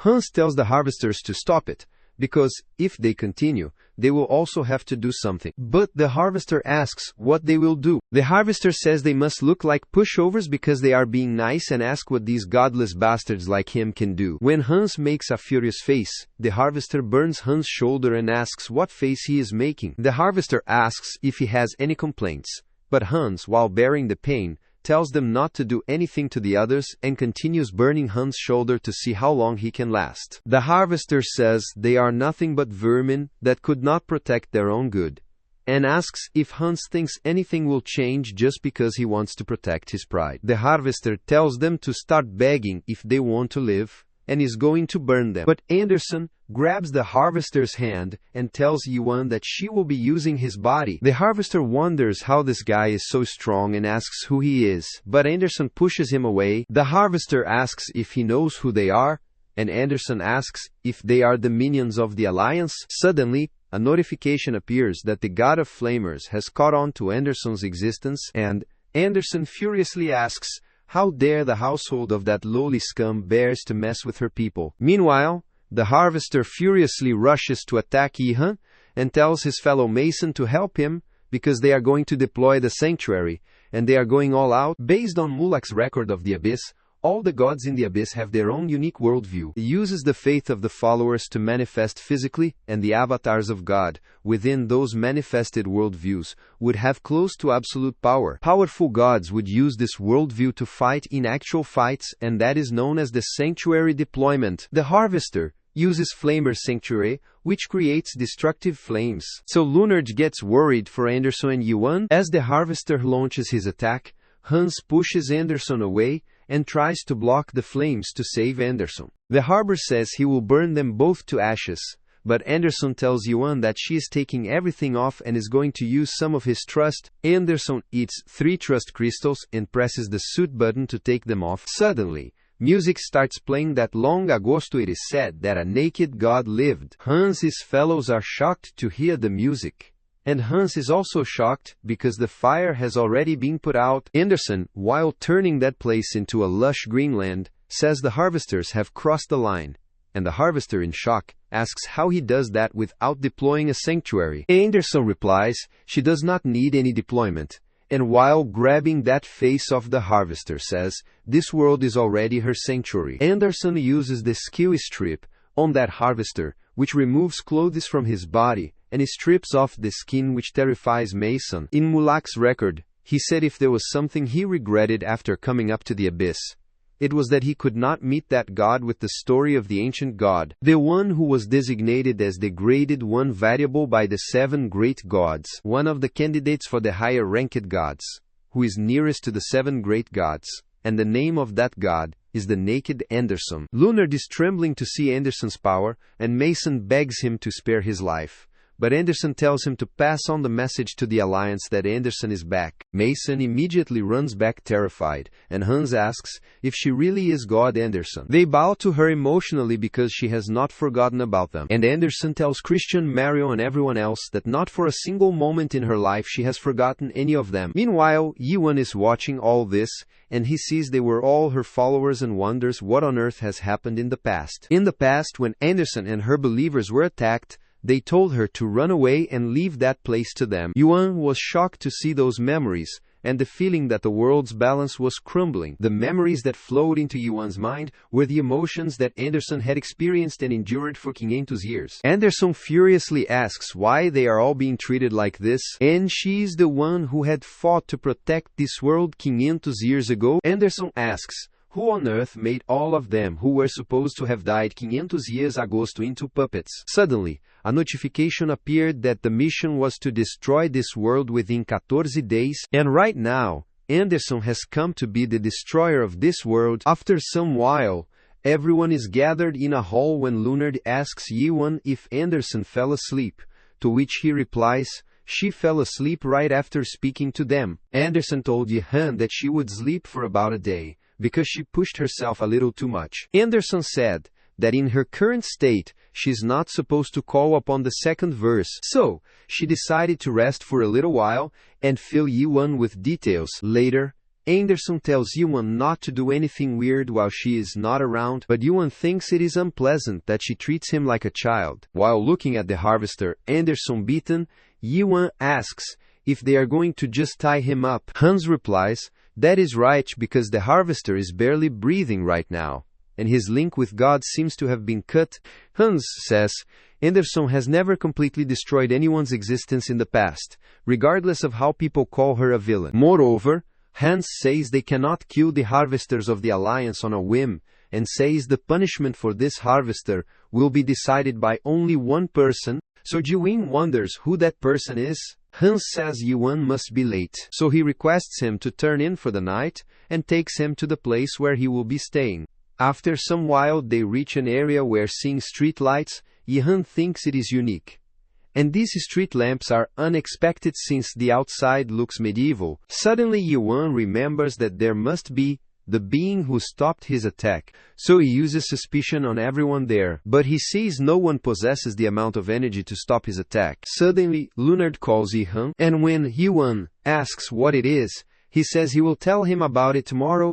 A while later, when they enter the place they are going to stay in, Leonard is glad to see it is pretty good. But Yuan, seeing a reading lamp, thinks things here feel out of place, because these are the technologies of the civilization that do not fit with this place. Suddenly, he sees Leonard is asleep and thinks, since he can't do anything until Anderson is awake, he should rest now. Ya finally got himself onto the bed, but he could not seem to fall asleep, and wondered if it was because he had a peek at Anderson's memories. Yuan thinks it has been a while, but he is reminded of the past and the time when he climbed the tower. Yuan remembers his first successful hunt of monsters, his first time falling asleep in the inn of the tower after he sold the leather of those monsters, and the times he struggled every single day to survive. Yuan wonders what he looked like back then, and suddenly he remembers the girl who met him in the tower and Yunan. Yuan thinks, when tomorrow comes, he will try out the thrust that he did previously. In the morning, Leonard wakes up from a deep sleep after so long and wonders if Yuan is up, but he sees Yuan is not there, so he thinks he is really hardworking. On the other hand, Yuan thinks that after he climbed the abyss, his stab was no longer just a technique, but his story. Meanwhile, Leonard is shocked to see Yuan practicing with his sword, and suddenly Yuan says that Leonard is up early. Suddenly, Leonard asks if Yuan can teach him how to do a stab as well, to which Yuan replies that his stab has been trained for thousands of years, and it is not something Leonard can learn in a day. Leonard says he is able to realize very clearly just how weak he is.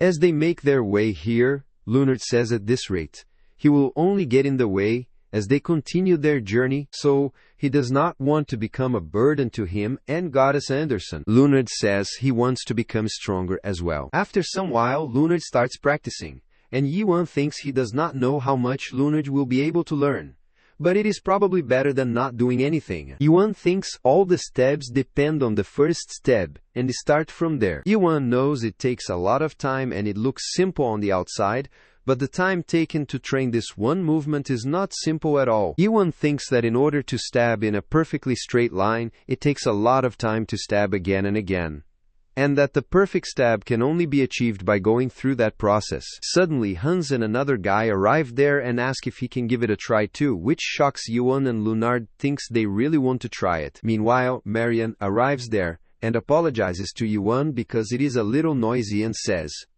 "In this village, even training like Yuan is an event." Marion thanked Yuan for saving them yesterday and said she was Marion, Goddess Anderson's fourth apostle. Marion says they are all here to see him because he is Anderson's new avatar, but Yuan says he is not her avatar. Yuan says it is true she entered him and he does not want to try to deceive them, to which Marion says it is all right. Marion says that the fact that Anderson came with him here is like a great gift to the people of this village, and Yuan also feels glad. After training till evening, Han realizes it is late and says they should go, but Yuan asks where they are going. Marion tells Yuan that today is a festive day at the temple, and asks if he has time and if he would like to come with them. Yuan immediately replies he is too lazy, but Marion laughs and asks if he will reconsider, because everyone seems to be looking forward to it. Meanwhile, Leonard, tired to death, says he too wants to go there, but Yuan tells him to let go of his leg. He wonders if it is because the Metabuse is also a nightmare tower,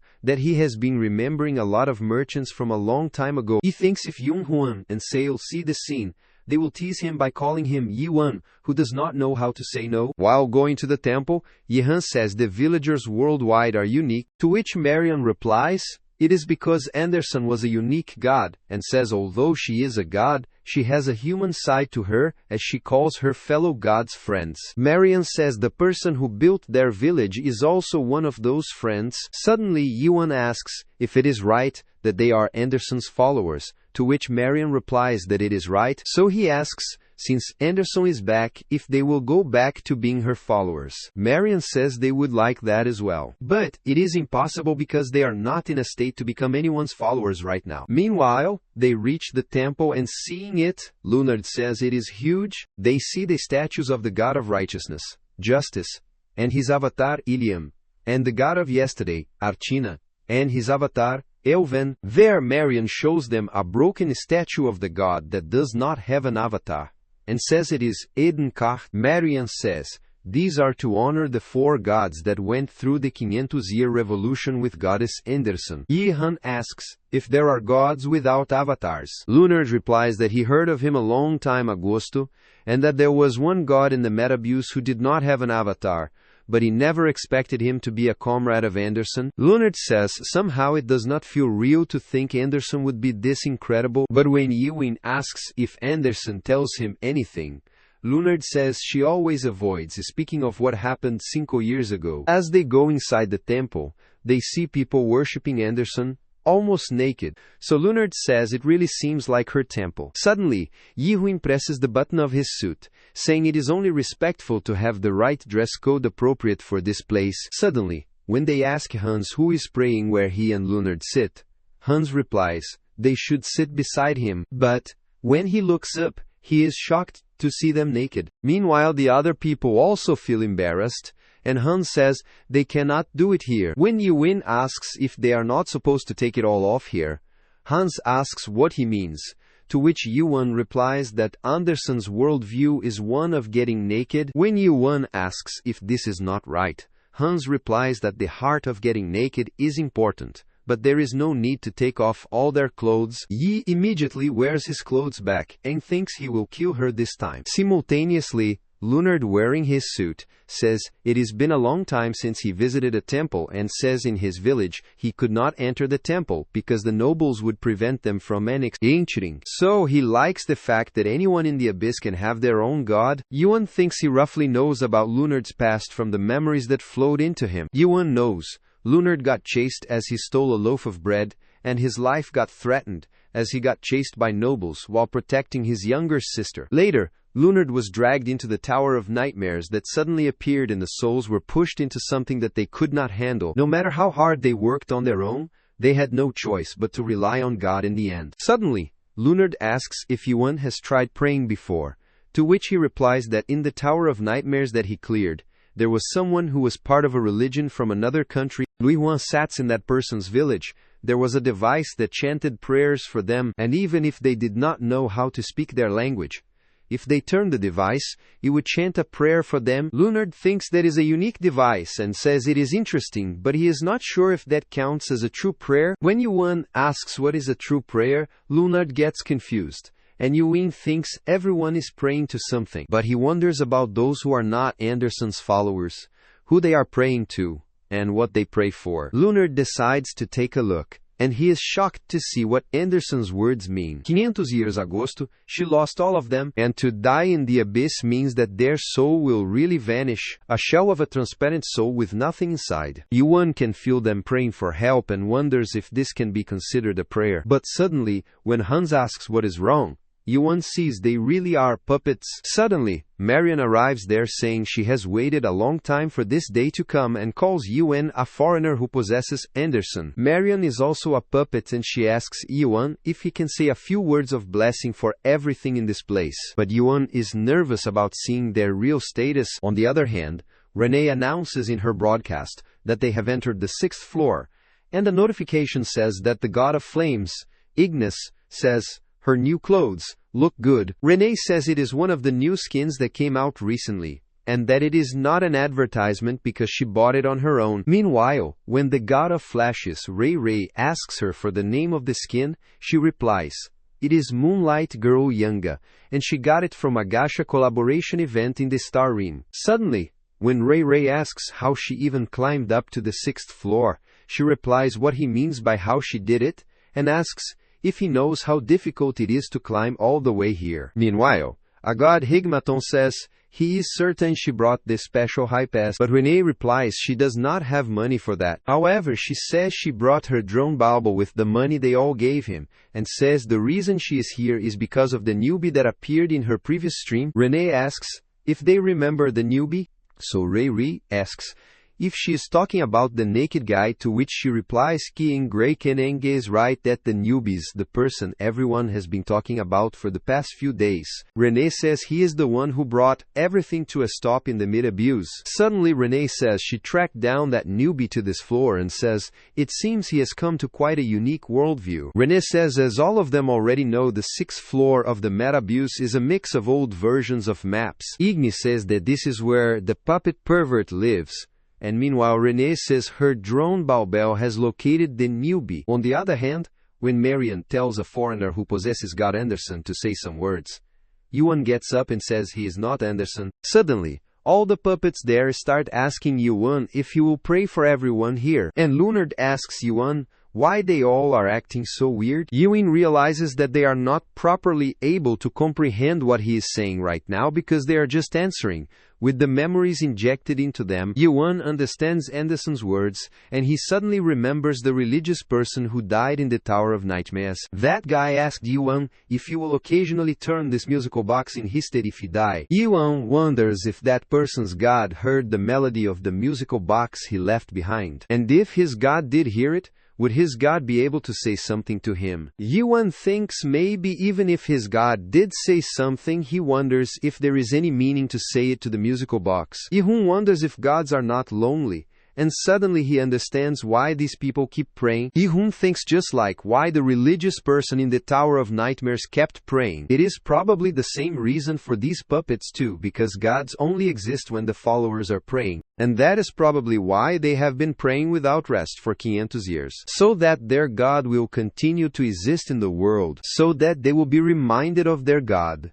And so that they will remember their God. Suddenly tells Hans that it is okay to stop praying, and says all of them have been fervent in their prayers, so they should have a good rest. Now, still Hans, like a puppet, asks if Yi will pray for everyone there, which infuriates Yuan, and as he holds his sword, Leonard with worry asks what he is trying to do. Suddenly, Anderson tells Yuan to stop and ask what he is doing right now, to which Yuan replies that they are no longer who she remembers them to be, so he says it is time to free them. Yuan says she is just greedy for wanting to keep them, but Anderson asks if his friends became puppets like her followers, and if she could do otherwise. Yuan furiously replies that when that happens he will kill him with his own hands.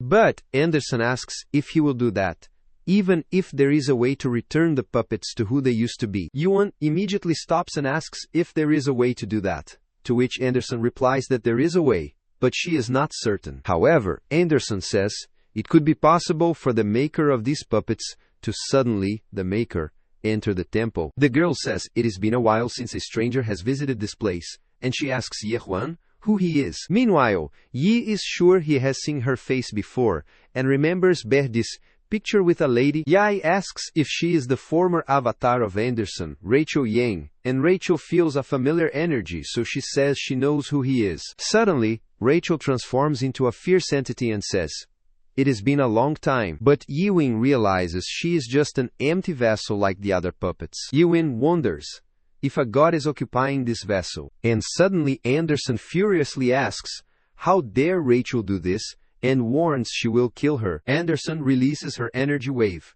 but Rachel says it looks like Anderson likes the presents she has prepared for her, and she destroys Anderson's energy wave, saying Anderson has gotten way weaker over the last 500 years. Meanwhile, Anderson furiously asks why on earth Eden turns Rachel into a puppet, and Ye-Wing tries to remember who Eden is. Eden is one of the 6 strongest gods in the current meta-abuse, and the first puppet maker. Eden is the god without avatars who was also called the King of Crows for a short time, and a god whom Anderson called a friend. Rachel asks if Ihan is Anderson's new avatar, and says he does not seem to be her usual preference for avatars. Yuan says she must be the one who made the puppets of this village, and tells her to return the people back to how they were. 500 years agosto, the revolution of Anderson had failed, and the gods that belonged to Anderson's group had either been purged from the alliance or scattered elsewhere. Among them, Aiden was the only exception, and there were talks that it was because he betrayed Anderson. There were also talks that Eden possessed skills that could be useful to the alliance, and one thing for sure was that for whatever reason that helped him survive, he was still one of the strongest gods within the Metabuse. Unlike the other gods that were destroyed, he still possessed the power of a high-ranking god. Back to the present. When Yuan warns Rachel to return the people back to normal, Rachel says while he has a great spirit he has no chance against her, because she has overcome numerous crises as Quibier. She lived for 2,000 years. Rachel, while attacking Yuan, says that she had seen many people around his level a few times during that time. Rachel uses the Crow's Eye card story attack, and it is a story based on rules. Crow's Eye is an ability that allows him to see the stats of all followers and avatars in numbers. Eden's forte was being able to select avatars or followers that had better stats, and up until now numerous avatars have been caught by his eyes and turned into puppets. As Rachel sees Yuan's stats, she is shocked to see the value, and asks Anderson what she has brought into this place. Yuan asks if she is the one who blocked his stab. Rachel gets shocked, and Yuan says the scratch on her sword is the one that only his stab can leave behind. Rachel thinks this cannot be true, but Yi tells Anderson not to let her guard down this time around because he will kill Eden and climb up to the 7th floor. Rachel asks if he wants to have a fight with the world power because she says it has been a few hundred years since she did this. Rachel starts attacking, so Yuan tells Leonard to be careful and not get caught in this. But Rachel asks if he is just going to talk and why he is not attacking. Rachel asks if he is scared that his attack will be blocked again. Suddenly, Rachel sees some puppets run away, and she thinks it is ridiculous that he is waiting for the puppets to be evacuated. As Rachel looks back toward Yuan, she is shocked to see he has generated 2 destructive attacks. Rachel tells him to wait a second, but Yuan has already launched more attacks, and this attack is called World Stab, which consists of 7 consecutive shots. Suddenly, a blast happens inside the temple because of these attacks, and the building is destroyed. Rachel manages to save her life with Crow's armor, but it is cracked now, and Ra asks what his name is, to which he replies, "It is Yuan." Suddenly, Anderson tells Yuan to be careful, because Eden does not usually ask for the names of the followers. When he asks for someone's name, it is because he wants to make them into their own puppets. Meanwhile, Rachel laughs and says Anderson has brought an incredible avatar to her, but Ji-Hae says he is not an avatar, which shocks Rachel. And when he asks who he is, he replies, he is Anderson's comrade. Rachel is shocked, and she asks if Anderson still has comrades because he thinks all her comrades died on the battlefield 500 years ago. Rachel furiously yells that every single one of Anderson's comrades is dead. But Anderson tells Yuan Edin was crazy 500 years agosto, and he still is crazy. Yuan says that is not insanity, and Edin is acting crazy because Yuan knows the moment his stab went out, Edin blocked all the exits that the residents went out from. Living says he does not know why, but Eden is trying to protect those people. So he, while walking towards Rachel, says he does not know why he's doing such a terrible thing. But a world that has disappeared won't come back just because Eden creates fake followers by making them his puppets. Eden asks what the hell Yuan knows, and says their prayers were all real at one point.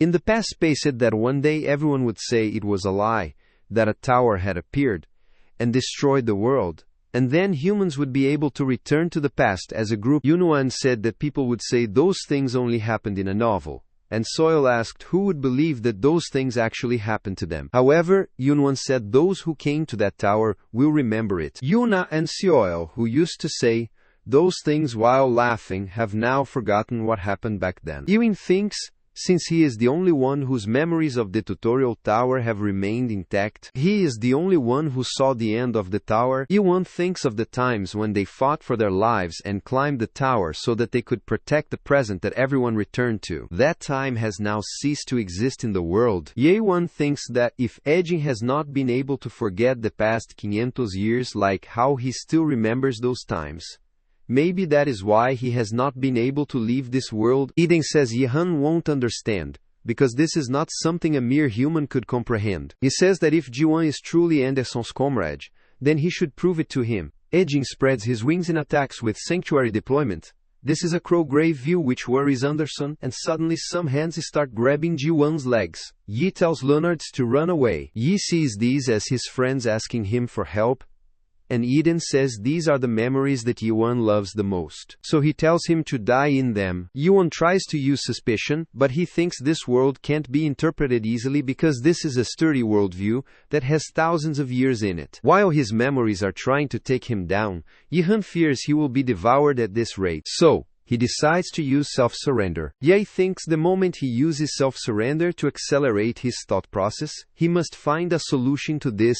Anderson is sad because they do not have any trust left, and only a sanctuary can deal with another sanctuary. Anderson wishes she had a little more power, and suddenly, Yuan asks if the only thing that can deal with a sanctuary is a sanctuary. Meanwhile, Yuan is about to drown in memories, and he thinks the only difference between a sanctuary and a unique world is whether or not a physical force can be used. Yan thinks if he adds Genesis to his unique world, it might be possible to find a way out of this undos. Suddenly, Yuan uses Genesis, which is the 4th stage of awakening, and light starts to appear. which terrifies Eden because his sanctuary is disappearing. Suddenly, Eden's sanctuary disappears. Now everything is red around them, so he asks if Yuan deployed his sanctuary. Eden says a sanctuary is a power that only a god can use.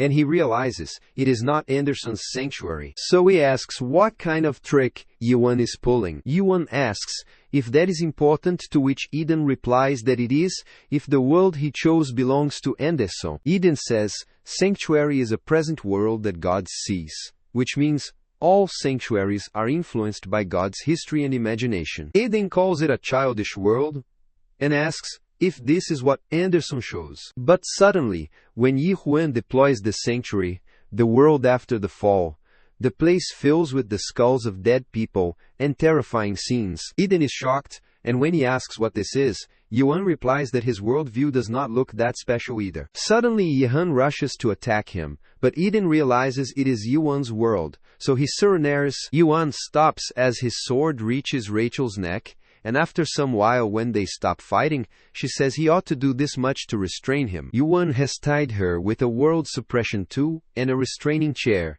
but he asks Anderson if he cannot just kill her. Anderson tells him to hold it in, because Eden is willing to obey them, and he might not look like it, but he is one of the Metabus's 6 gods. Anderson says he is not weak, and Lunard says Eden is a god that he cannot phantom at all, because not only did he suddenly surrender, but he also sold them his own products after he asked them to restrain him. Anderson says Eden has always been like this, and no one could have phantomed him 500 years agosto either. Suddenly, Marion arrives there, and asks if he intends to kill Eden, to which Yuan replies that he is the one who turned them all into puppets. So he asks why she is worried. Marion says that is because they asked Eden to do this, and Han says that is true, which shocks Lunard, and Anderson says that was probably so that she could live. Anderson says, as Yuan already knows, that gods that are not remembered in the abyss for a long time would disappear. Yuan thinks the source of a god is a concept,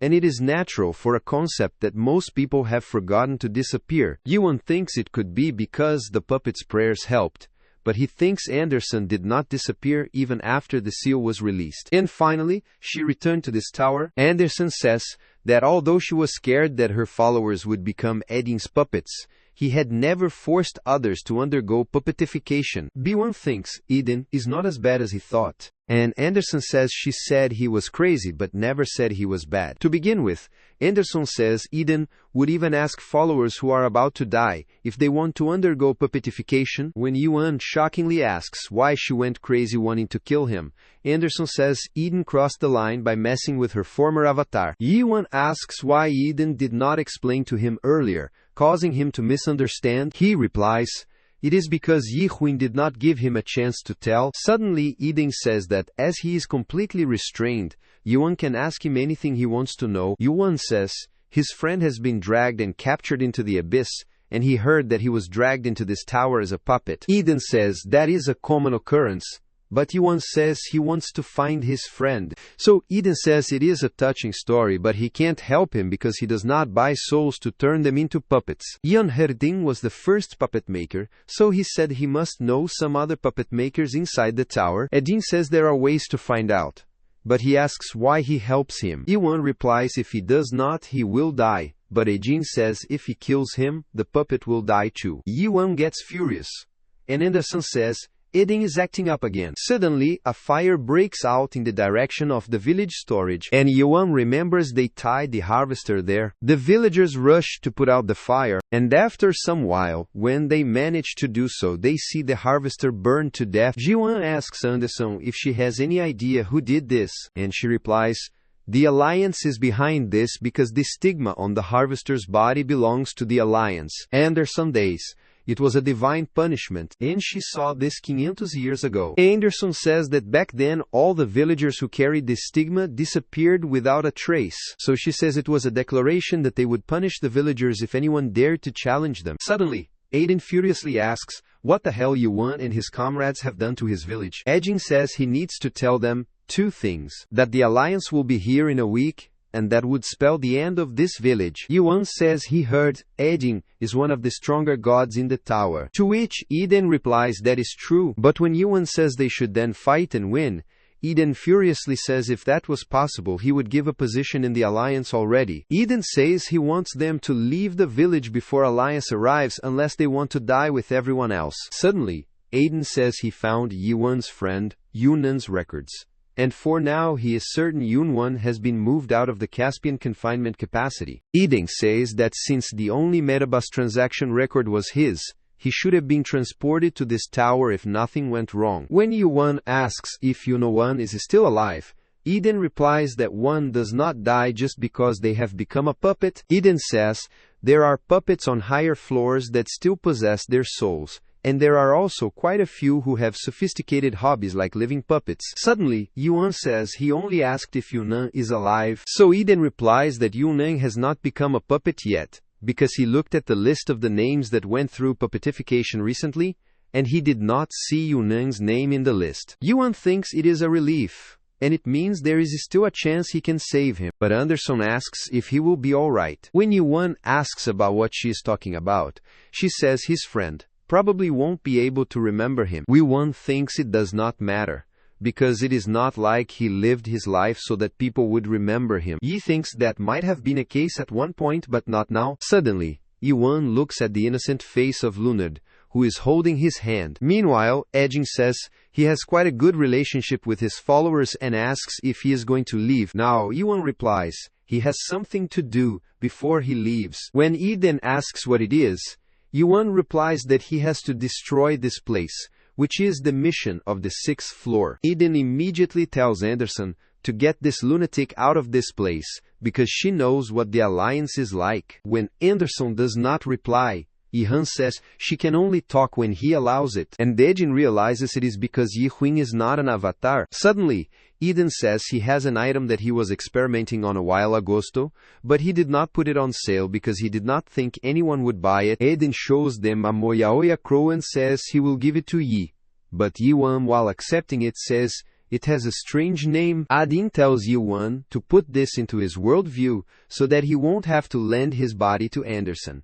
and tells Yewon to wind up in spring. As Yewon does it, a link forms between the Moyahoya and Anderson. So Anderson makes the Moyahoya jump with joy, saying she can talk now. On the other hand, on the 7th floor of Metabuse, a guy Varys, sitting on a sofa, is upset because he is not getting the legendary skin at all. Verus wonders if they rigged the drop rates again, and looking at the Getcha results, he whines that he only got either common or growth skins.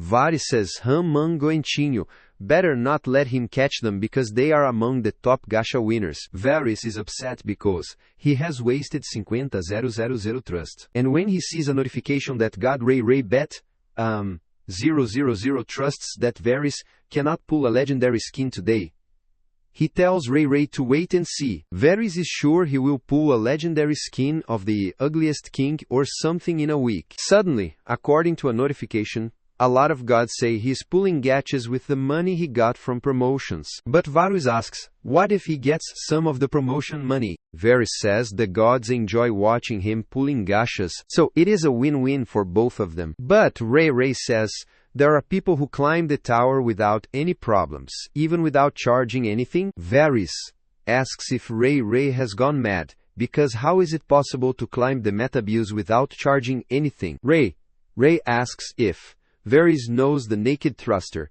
but Varys asks what nonsense it is and says they can say there are such gods who climb without charging anything. However, he asks if Ray thinks they can defeat Varys. Varys has a lot of skin collected, so his bonus attack and movement speed is 285%, while his recovery speed is 150, and attack speed is 170%. Varys says there are not any gods of the same rank as him who have a higher skin collection effect. Varys says the Metabuse is about who has the better collection, because in the end the one who has a better collection would get a higher ranking. Suddenly, some gods say there are higher ranking gods than Varys without any good collection. And Ray says there is a god who collected more than 10 goblin tokens on the 1st floor. Varys asks what the hell they are talking about, but Ignis also says it is true. Varys asks Ignis why she is being like this as well, and asks how this is possible. But when he checks Yewon's achievements, Varys is shocked to see it is true. While Varys wonders who this person is, Ignis offers him 500 trusts to do a search for a naked stabber. Varys immediately thanks her and starts his search, but he is shocked to see Yuan's naked pictures and wonders why he stabs like this. When Varys sees Yuan's stab video, he says, "There is no way Yuan is not sponsored." Varys says the enemy avatars are all stacked with items, yet sent them flying in one strike. Suddenly, Varys is shocked to know Yuan has more views than him, and he yells, "Why the hell is that guy naked?" Meanwhile, Varys gets a call, but he gets shocked when he picks up the call. So the other gods ask why he is shocked. Varys shows them the call is from Galathon, and the gods know Galathon is the leader of the alliance. When Varys asks the reason for Galathion's call, he tells him that a low-ran god, Flamers, has been defeated Ezekiel. When Varys asks what is wrong with that, Galathon tells him something, and after the call ends, Varys says it is not the time to talk about the naked guy because he got his hands on some amazing content. Varys says it looks like the list of the 6 Metabuse gods will be changing. On the other hand, Anderson and Eden are having tea when Anderson says he knows she was almost destroyed. Anderson says she nearly ran out of world power after she woke up from being sealed, and most of her followers also died in the tower. Anderson says while she was on the verge of death she met Lunard and survived, and after that, she barely survived for 2 years with Lunard. Then she discovered Yuan at the new fishing spot, and after wandering for a while they somehow got into the Metabuse. Now that Anderson thinks about it, a lot of strange things have happened since she met Yuan. Suddenly, Eden says enough with her adventure tales, and asks, what happened to the harvester who came to his village? Anderson says she is the one who did that to the harvester because they messed with her followers. And Edgin says she is out of her mind. Eden tells them to leave this village because they will die if they stay here, but Anderson doubts anything will change if they leave, and says she sent one of the harvesters back to declare war on the Alliance. When Eden asks if she is really crazy, she replies she is just letting him know what happened, and says they will be completing the mission so he should help them a little, because this mission is one of those that can't be cancelled. Eden says she is still as brazen as she was 500 years agosto, and asks if she is serious. She wants him to help them. Anderson asks how long he is going to let himself be trapped in this world, and says she knows he is unable to leave this world because he can't stay here forever like he started to do in the past. When Anderson asks if he is alright with how things are now, he furiously puts the cup on the table and says it is not too late. Eden says as long as the Alliance does not mess with the Metabuse, they won't chase after her, so they should give up the mission and escape from the tower. Eden says he will tell them where the bell to Alight is, but Anderson says she won't be eluding, because if she had intended to do that, she would not have come looking for him. Anderson says she's going to climb the tower and needs to find Yuan's friend. Eden asks if she intends to seek revenge against the Alliance after that, and she replies that it is true. Eden says he knows she still remembers how they were defeated, to which she replies that she definitely remembers it because she has replayed that in her mind several thousand times. Eden says she knows very well that she could not win against them, and even if they try together, their comrades who died 500 years agosto won't come back to life. Eden says no one in the Metabuse is able to win against a specific person from the Alliance, the strongest of the Metabuse gods, the leader of the Alliance, Oblivion. Eden says that after Oblivion appeared, the title of the strongest in the Metabuse never changed hands, because fighting him would be equivalent to making enemies with one of the 7 great gods. Anderson says she does not care, but she asks if there is any way to bring back Rachel and her other followers using dolls because they are truly dead. Eden says that is possible in one way, and Anderson asks if it is possible through Metabuse and the driver who moves this tower. Within the passenger rules of the Metabuse,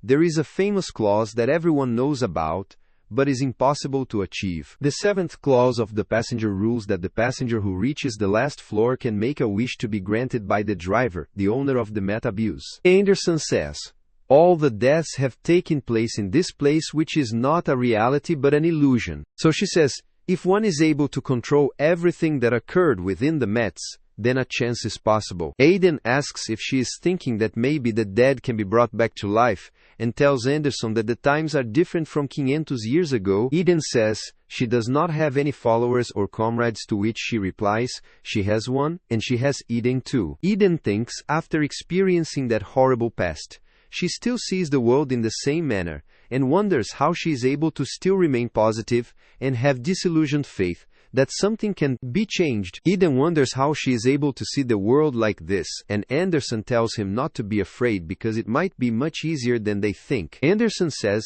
it is because they have someone who dreams of an even more ridiculous world than them. After some while, Eden agrees to help them and says it is not because he wants to, it is because he does not have a choice. Suddenly, a notification appears that Metabuse has been declared in the possession of the Alliance as of this moment, and all the passengers are advised to leave that map in 5 days. Anderson is shocked they are taking back the map, and says the Alliance is still behaving like thugs. Eden says that since they are giving out notice to leave despite Anderson having interfered with Alliance members, they are acting more cultured right now. When Anderson asks what Eden intends to do, he says it is about time and that everyone should be anxious after hearing the news. Eden says that he intends to bring the dolls out of this world after he has confirmed that Anderson is still alive. Anderson asks if he will climb with them. Eden replies that he will do that, but they must not clash with the Alliance because they will be defeated if they fight them now. Eden says they must clear the mission before the Alliance arrives and move on to the 7th floor so that they will have a chance of winning. Anderson says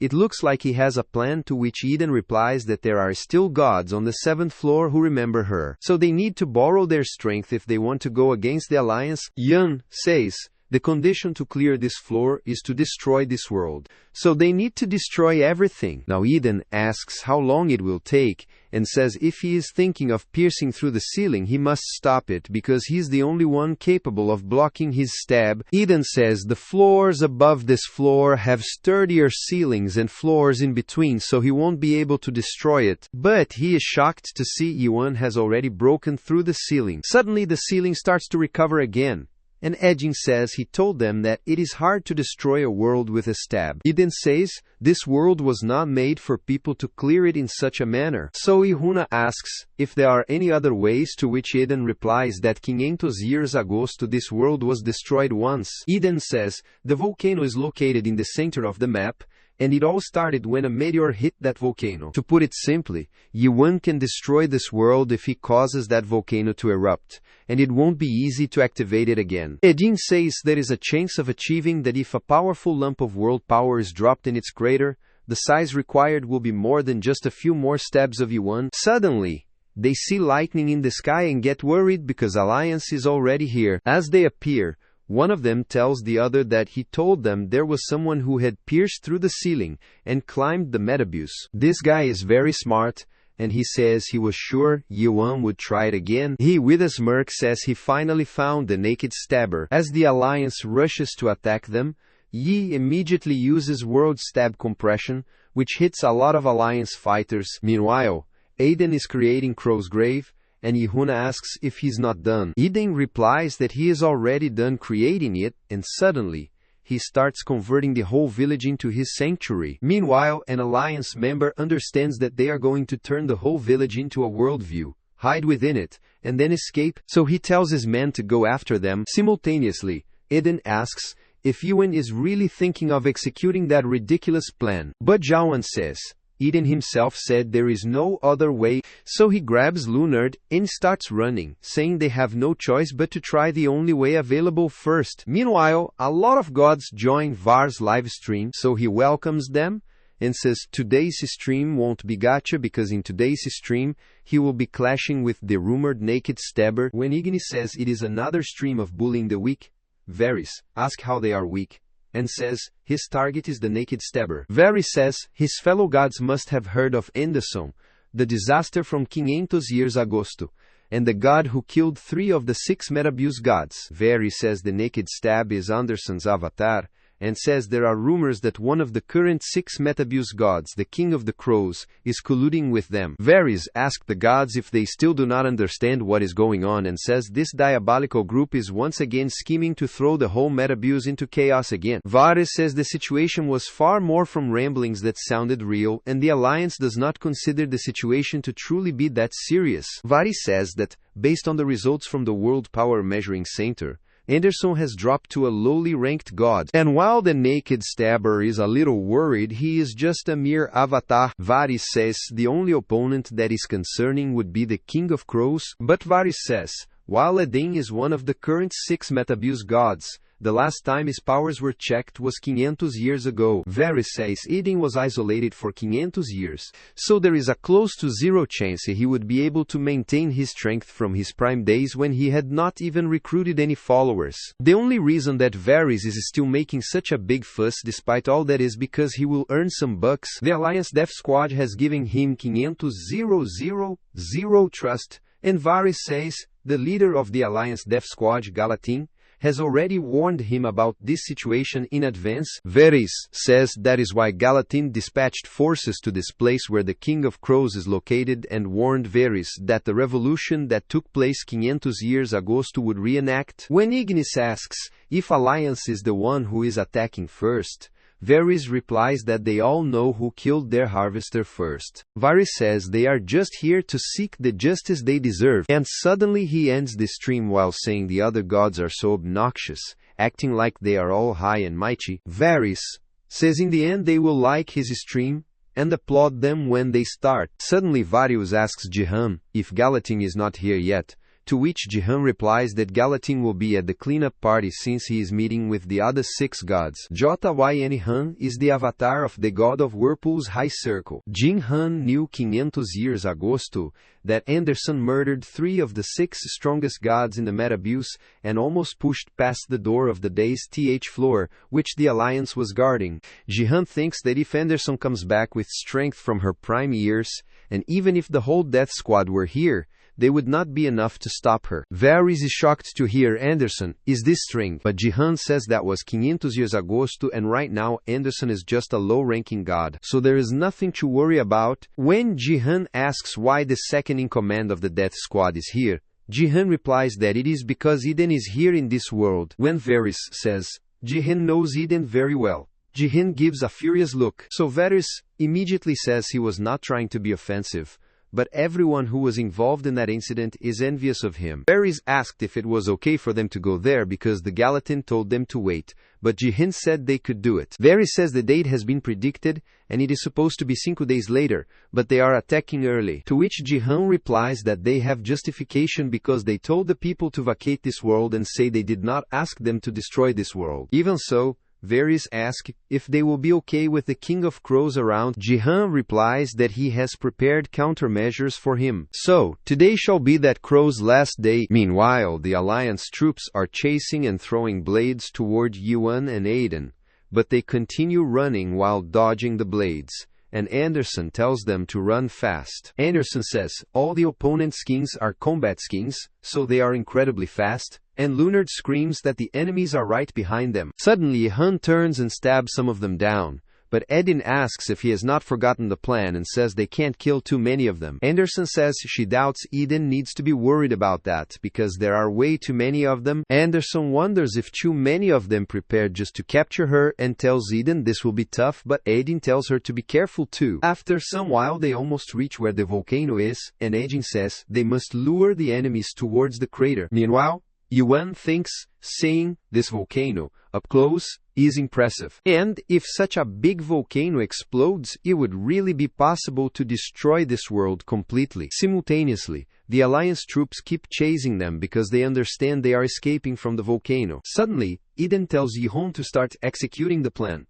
and Yihon starts attacking them with his stabs. Meanwhile, Varys tells Jihon that the enemies do not know when to stop, but Jihan says it is only a matter of time before it is over for them, because the cleaning squad will be there in 10 minutes. While they are attacking Yihona and his friends, Jihan says he does not know what hopes they held on to by going to the volcano, but there is no place on this map where they will be allowed to take another breath. Jihan says, it does not matter how many sacrifices have to be made, they will keep sending people after them. Suddenly, the earth shakes, and they wonder what is happening. But Jihan realizes the volcano has started to become active. Jihan wonders how the volcano suddenly became active, and if they intend to use the world power to cause the volcano to erupt, with the alliance members that dropped into the crater. Jihan is shocked that they used them as fuel to wake the dormant volcano. And Jihan says 500 years agosto, it erupted due to a meteor. So he says it sounds like a good idea to start by dropping them inside instead. As Eden starts attacking the alliance members and they fall into the volcano eruption charge continues increasing. Eden says the planning is going more smoothly than he thought. But Anderson and Leonard, while struggling to beat an alliance member, ask if Eden is sure it is going smoothly. Meanwhile, Yuan, while killing them, thinks the charging is taking place faster than he expected, and thinks if this goes on the volcano will erupt real soon. Suddenly, someone attacks Yuan, but he blocks the attack. And that guy tells Yuan to behave himself because he is just a free-to-play player. Leard is shocked to see that guy, and says that it is the Starium collaboration, the ugliest King Kim Jasi skin. Varys has equipped this skin and says, this is the skin beggars like the naked stabber can never get. While Varys laughs, this skin is the best. Anderson asks Leonard if he seriously wants this skin, to which he replies it is popular among skin maniacs. Meanwhile, Ian thinks he cannot understand what is so ugly about that skin because that guy looks pretty handsome. Meanwhile, Jihan says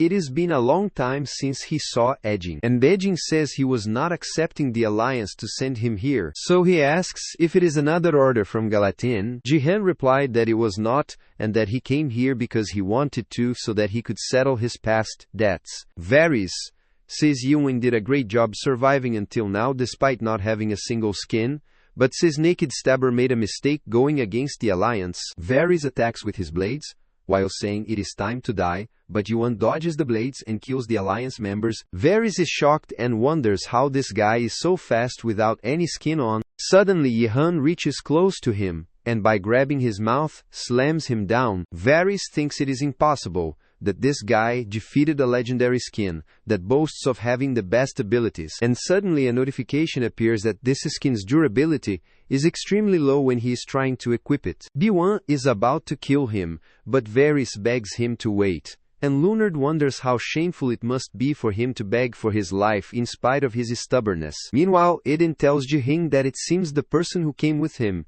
is already done for it, and says the standards of the alliance have fallen to the ground. Jihan tells Eden not to worry about that because he was not expecting Varys to accomplish anything. Jihan says he has heard the rumors that Eden has been capturing puppets recently and calls it nostalgic. Jihan says 500 years ago he also enjoyed witnessing their creation while he was his avatar. Suddenly, Eden says it looks like Jihan has been getting good treatment from the alliance, to which Jihan replies that it is all thanks to him. Jihan says the puppet creation technique he learned from Eden has been quite useful for the new god he serves. Jihan says that High Circle is a god without any personality and he simply supplies him with world power, though he is the perfect god for him. Eden says a god without a personality is indeed a god who fits Jihan, who betrayed him to join the alliance. However, Jihan says that when he sees how weakened Eden is, he knows he made the correct decision to switch to God. Jihan tries to attack Eden, but Eden dodges the attack. While kicking down Jihan,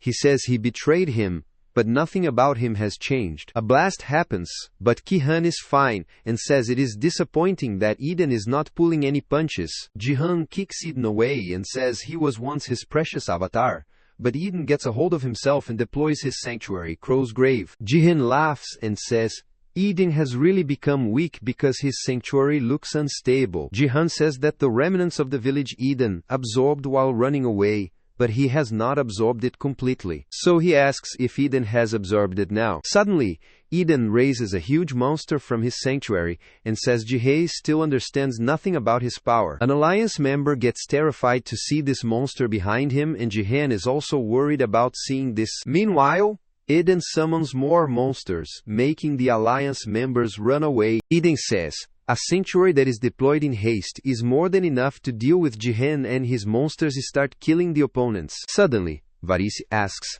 when Jihan is going to use the secret move, because at this rate, they will all die. But Yuan wonders what he is talking about. Suddenly Jihan says, Eden said that he does not understand his power, but he says he understands them more than anything else.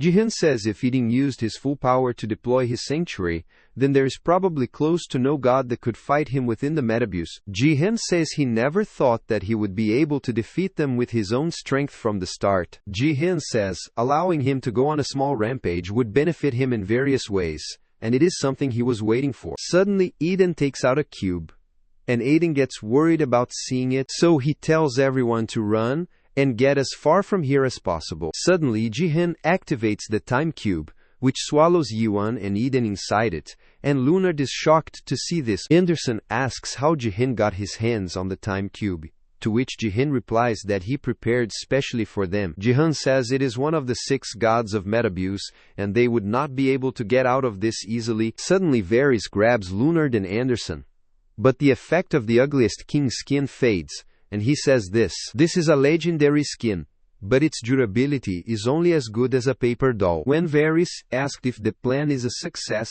Jihan says, as he can see it is. Varys says this time cube is as incredible as he has heard. And Jihan says this was also used while trying to subdue Anderson 500 years ago. Suddenly, the box shines, which worries Jihan. And Varys says he heard it could seal one of the 6 gods of metabuse. So he asks if Jihan is sure about that because it looks like it won't last very long. Varys says they should wrap things up quickly, but Jihan says Anderson will be given to the higher-ranked gods of the Alliance as food share. Jihan orders Varys to kill Leonard and turn him into a puppet. So Varys immediately equips the skin of the illusion demon Kennemun, which terrifies Leonard, and Anderson warns he won't forgive Varys if he does something to Leonard. Suddenly, Anderson bites Varys' hand, helping Leonard run, and starts pecking Varys' head. Anderson tells Leonard to hang in there, because the time cube's duration won't last for long. But suddenly, Varys slaps her down. Varys steps on Anderson and says he cannot kill her because they need to give her to the Alliance, and tells her to try and run if she can, but mocks where she can run to. Suddenly, Varys gets a notification that God Ignis calls him a coward,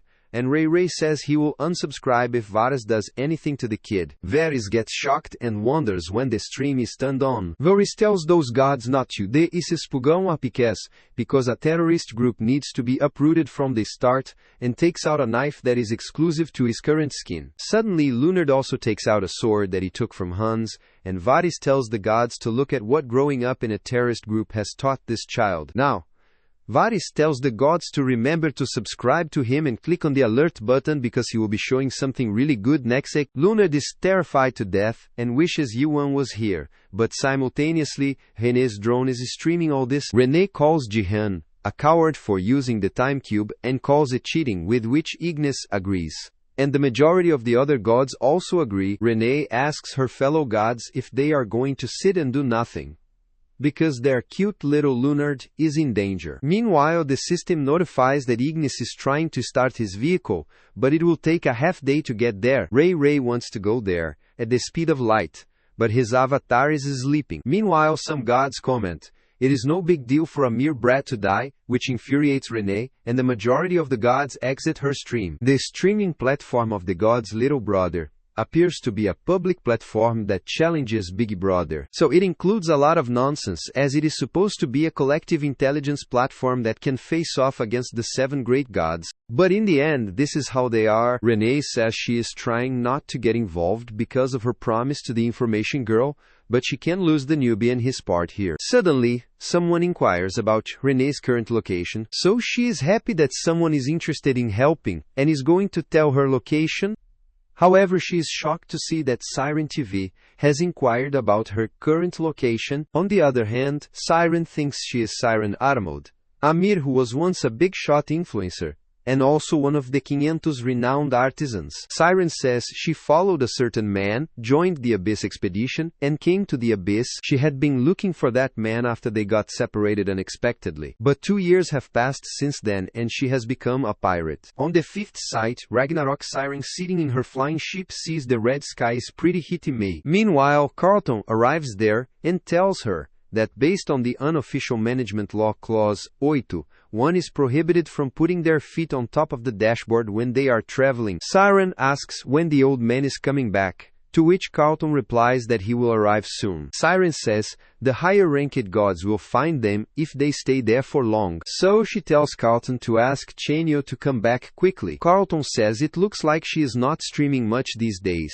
to which she replies that she is supposed to upload anything when they are on the run, and asks if they track them using videos. When Carlton asks if she is not watching the streams of others, she replies she is sick of it, because everyone uploads the same stuff. Siren checks her inbox filled with people's messages, asking her to upload streams. And Siren says it is so damn tiring being popular. Suddenly, Siren watches some popular clips on what is trending nowadays, and she suddenly hoes through some clips of Renee's stream. Siren thinks Renee is copying her style, and tells Carlton to take a close look at how her hairstyle is similar to hers. And even what Renee wears is similar to her clothes. However, Carlton says he can't really tell, and asks if there are not a lot of people like her, but Siren tells him to forget it, because it is not like he watches her streams. Siren says this person deserves to be taught a lesson with some malicious comments, but Carlton tells her that being malicious is breaking the rules, to which Siren replies that being a pirate is also crime. Carlton gets a reality check, and Siren suddenly sees a clip of Renee's recent stream, in which Yuan's back is visible. Siren is shocked to see the clip, and when Carlton asks what is wrong, she shows him that the silhouettes of the guy look familiar. Carlton is also shocked to see this, and they recognize it, but suddenly, Chungyo arrives there, and pushing them away, jumps on the screen to see Yuan. Siren asks when he comes back, but Chunyo impatiently asks where that place is. So, she tells him to give her a moment because she is checking the area this stream is in. Meanwhile, Carlton says the castle lord has not changed at all, and he does not know what has happened to Yuan so far, but he says Yuan is already going to war against a huge alliance. Changyo, seeing Yuan's fighting clips, thinks he is doing great and says he has gotten better at the slash he learned from him. But Siren says Yuan is only using stabs. Suddenly they see the clip where Jihan captures Yuan in the time cube, so they get worried. Chenyo yells that they quickly need to go there, but Siren says she is already trying to figure out the location. Siren finds the location is Caspian, Metabuse's 6th floor, and Carlton says it is too far from here, but Siren says even if they are prepared to be discovered by the higher-ranked gods, it will take them Queen's days to get there. When Carlton asks if there is no way to get there faster, she replies it would be possible to reduce the traveling time by about param to 2 days. However, she says it would be impossible to reduce it any further than that. Siren is nervous because they have wandered around looking for Yuan for over 2 years. Siren thinks stealing the treasure of the 7 gods and making the unofficial destruction ship were all for the sake of finding Yuan, because the more famous they become in the abyss, the higher the odds of them finding Yuan. Siren is upset because they finally found Yuan, but there is nothing they can do. Suddenly, Chenyo asks if the place is Metabuse. She asks why he is asking, to which Chenyo replies that there is a place that could help Yihan. When Siren asks what place he is talking about, Chenyo shows them a coin and says this is the place, but Carlton and Siren are shocked to see it. Siren says these are the pirates who stole the treasure of the 7 great gods, the group that helped them, killed the monarchs, and got out of chaos. Chenyo says it is the only group within the illusion tree that can help him, and it is the most evil terrorist group. The Rupture, on the other hand, Varys, has stabbed Lunard multiple times and says he is not bullying a young kid because while he looks like this they have no idea how old this boy is. Lunard furiously tries to stab Varys, but he dodges it.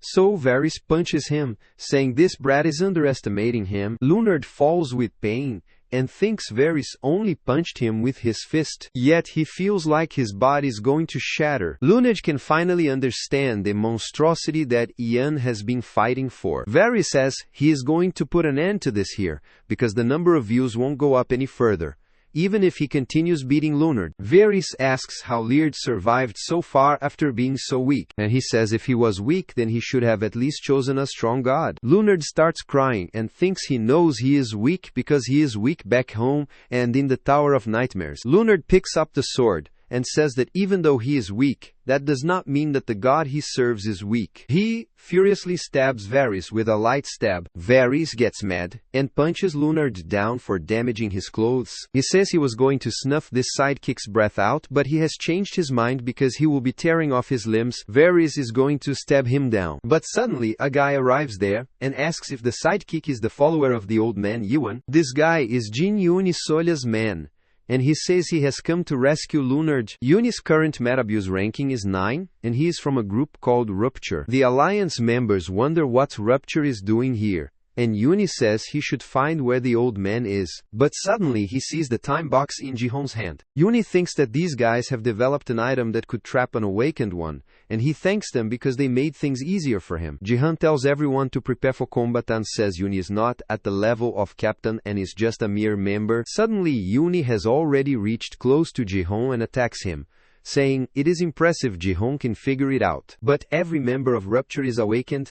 Meanwhile, Yuni makes some blocks fall on the ground, and Varys asks if Rupture is seriously going to see this to the bitter end. Yuni creates a lot of blocks in the air, which he uses to attack the Alliance members, and jumps from one block to another to dodge Varys' blades. Muni uses all his blocks to form a giant nodding doll, which blocks all the attacks and forms a lot of hammers from his blocks, which starts smashing the Alliance members down. Varys asks Jihon what he is doing, and Jihon Hunizaro Misror Fuforas, Duba Dubil Moço, Duba Hayal, Bubu Duba Hayal Jihonsa, Sobe-o, Dubu dubu dubu dubu dubu dubu dubu dubu dubu dubu dubu bubu dubu dubu dubu dubu dubu dubu dubu dubu dubu dubu dubu dubu dubu dubu dubu dubu dubu. Yuni apologizes saying they have received a request, but Jihon furiously asks if they intend to make Alliance their enemy. However, Yuni asks if a mere alliance of Metabuse is trying to threaten Rupture, which even the Those monarchs and the 7 great gods fear. Jihon attacks with tornadoes, saying that while they will not be able to do anything against Rupture, dealing with Yuni alone will be a different story. Suddenly, Yuni uses the 3rd form of block, the floating spinning top, which deflects all of Jihon's attacks easily, making Jihon nervous. Suddenly, Yuni uses the 4th form of Yuni block, clawing back Scratcher, which makes Jihon wonder why there could be such a huge gap in power between them. Yuni ties Jihon in his block attack and while walking toward him says he heard Jihon betray his own god. Yuni, while grabbing the time box from Jihon's hand, says he is not too bad, but no matter how hard a follower trains, they could never become a god. Suddenly, Lihan asks, "What an awoken one," as Yuni knows, and Yuni gives him a furious look. But suddenly, the box rattles and Yuni calls Yuing, an impatient old man. Meanwhile, Jihon tells the Alliance members standing there to attack Yuni, but they are scared, and Yuni immediately hits them down with his blocks inside the volcano. The volcano eruption charge reached 89%, and Yuni said he thought the situation was over. Now, Lunard is shocked to see an awakened one fight the Alliance alone, and is amazed that aside from the 6 gods of Metabuse, there are others who are powerful. Meanwhile, Anderson opens the cage she was locked up king. And suddenly, when 2 Alliance members get up, Yuni asks if they intend to continue, but he asks how about they give up so that they do not waste their strength. Suddenly, Anderson snatches the time box from Yuni and flies away, which infuriates Yuni, but Lunard also runs with Anderson. Yuni says he won't let them off, but suddenly a man appears in the sky with strong lightning. The man says it looks like an uninvited guest has gotten himself involved in the matters of the Metabuse, and he furiously tells Rupture to get lost because this has nothing to do with them. This man is the god of Spear, Gallatin, and the leader of the Death Squad. Anderson gets terrified because she was not expecting Gallatin to come here personally, and suddenly Yuni whispers to Lunard to run. Lunard can't understand him, and Gallatin's giant sword is about to hit Yuni, so he yells to tell Lunard to run away. However, it is too late because a blast happens, which causes Lunard and Anderson to fall. The effect of the attack also destroys the block holding Jihon, but Yuni has created a spinning umbrella from his blocks which has blocked Gallatin's attack. Yuni thinks he has heard about the 6 gods of Metabuse, and it is his first time seeing one, but he says he has gotten sacred over nothing. Yuni says Gallatin is not as strong as he thought, because he thought Gallatin would be as strong as the captains. Yuni asks if it is because Gallatin is fighting with a puppet, and not an avatar, to which Gallatin replies that all the 6 gods fight with puppets, because even so, no one could hope to stand up to them. Gallatin says, even if Uni is from Rupture, no insult of this world will be forgiven, but Uni mocks that he does not think he will lose to a mere puppet. On the other hand, Leonard and Anderson are running away with the time box again, because a while ago when Uni blocked the attack, he told them to run and get to the 7th floor by doing whatever Muri it took and find the Black Moon Tavern there. Suddenly, Jihan attacks the ground under Leonard's feet, making him fall. He tells Anderson to hand over the box, but Anderson furiously asks how Jihan can do this. Jihan says he is not the one she knows, and that she already knows the things he has been doing so far. Anderson tells him to let them go, and says she does not know who he is with the Alliance, but he is not like this. Jihan says they will die if they hold on to the cube, so they should hand it over and leave. Jihan says if they do that, he will spear them and guarantee the safety of the King of Crows. But Anderson asks how she can trust him. Jihan swears upon the gods of Whirlpool and says if they do not hand it over, then he has to use force. Meanwhile, Varys also reaches there and asks what Jihan is doing, because this is not the time to act relaxed. Varys tells Jihan to retrieve the cube immediately because Gallatin is waiting, but Jihan says Varys does not need to worry about that. Varys gets shocked, and Jihan blows his body saying it is been dense, he will not hand over the cube to Alliance. Leonard and Anderson are shocked, but a notification appears that Varys is furious at the death of his puppet. Suddenly Jihan says he can't wait any further. So Anderson asks if he is trying to get revenge on Edding, to which Jihan replies he does not need Edding, but he needs the man that is inside the cube with him. Jihan says he will devour him and become awakened, but Anderson furiously asks if this is the path he has chosen, and if he has forgotten the oath he made King Aentus years ago. Anderson says everything disappeared because of his desire to create a world where gods and humans are equal. But Jihan says rats and cats can't become equal. Jihan says that if rats and cats want to become friends, then there is only one way for the rats to become as strong as the cats. Anderson says he is a mere avatar and he can't devour gods like the other gods. But Jihan says it seems she has forgotten who he is. Jihan says puppet creation is not the only thing he learned from the King of Crows. Jihan tells Anderson to choose between her followers Leonard and Ian, who are inside the cube. But Anderson gets worried. On the other hand, Uni tries to attack Gallatin with his block hammers, but Gallatin breaks his hammer with his lightning sword, which scratches Uni's shoulder. Uni says now it is becoming a real fight, and Gallatin asks if he is trying to buy time so that Anderson and that boy run away, and says it is useless to hold him here. When Uni asks what he means, Gallatin replies he is not the only Metabuse god who is here, which shocks Uni. On the contrary, Jihan warns Anderson to choose quickly, and says he is only waiting for a short while since they had some history in the past. Suddenly, the sky cries,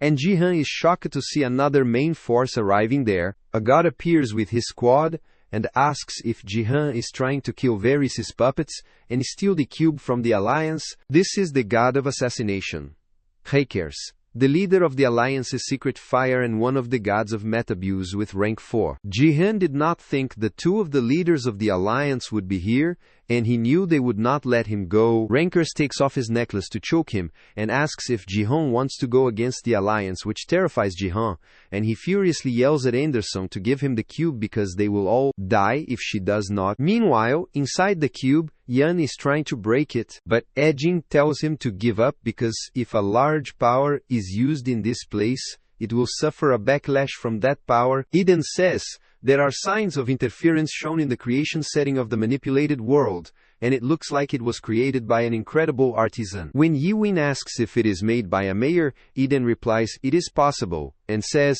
it seems like the tears of the time waterfall were used to turn this space into a sanctuary, though he is not certain. When Ewan asks how they can get out, Eden replies he can't think of that now, and even if he tries to disassemble this place in his own way, it will take at least 10 days. Yuan says if they are stuck here for 10 days, then there won't even be a fragment of Anderson and Leonard's soul left, and he won't be able to rescue Yoon-won. Yi-won says he cannot wait. But Eden tells him that the flow of time is different here, so he should not worry because even though a day has passed in here, it is only a minute outside. Yuan Dolan kisses if Kilisinkini, if that is why he is taking his time in watching Trust Shop. To which Eden replies that this is one of the ways for him to survive, and he has to eat trusts in order to maintain his existence. Yuan says that does not seem to be the case with other gods because Anderson ate trust to charge up world power urgently. Eden replies that gods who have followers do not need to eat trust, since their world power will increase and recover by doing nothing, but he says he is different as he is a god without an avatar. Eden says the world power of gods that do not have followers does not increase or decrease, because it will simply decrease when time goes by. This is why Eden does not charge his world power with other methods. His existence will be erased, and Yuin understands that is why Eden avoids fighting with him. Yuin understands. Eden does not have an avatar because he can't bear the hurt of betrayal. But Eden reminds him, Jihei was his avatar 500 years agosto, who betrayed him. Eden says Jihan stole his puppet production method, and that he was the one who jumped boats over the alliance to betray them. A says he is not interested in this story, but Eden tells him Jihon was not a bad person, but his decisiveness is going in the wrong direction. Yuin asks if all the gods in Abyss talk so much, to which Eden replies, some are like him, but some are different. He says most of the alliance members did not have any avatars. Eden says, the gods of this tower do not like followers because they think of them as insects that eat away their existence. Eden says those gods want to become gods alone without followers and avatars, and that is why they make puppets to use as their avatars. Insects that are living off them won't need to have their own will. Yuan understands that, without those insects, these gods won't exist. And Eden says that is right, but Yuan calls it pathetic. When Yuan says the followers know all this and still serve the gods,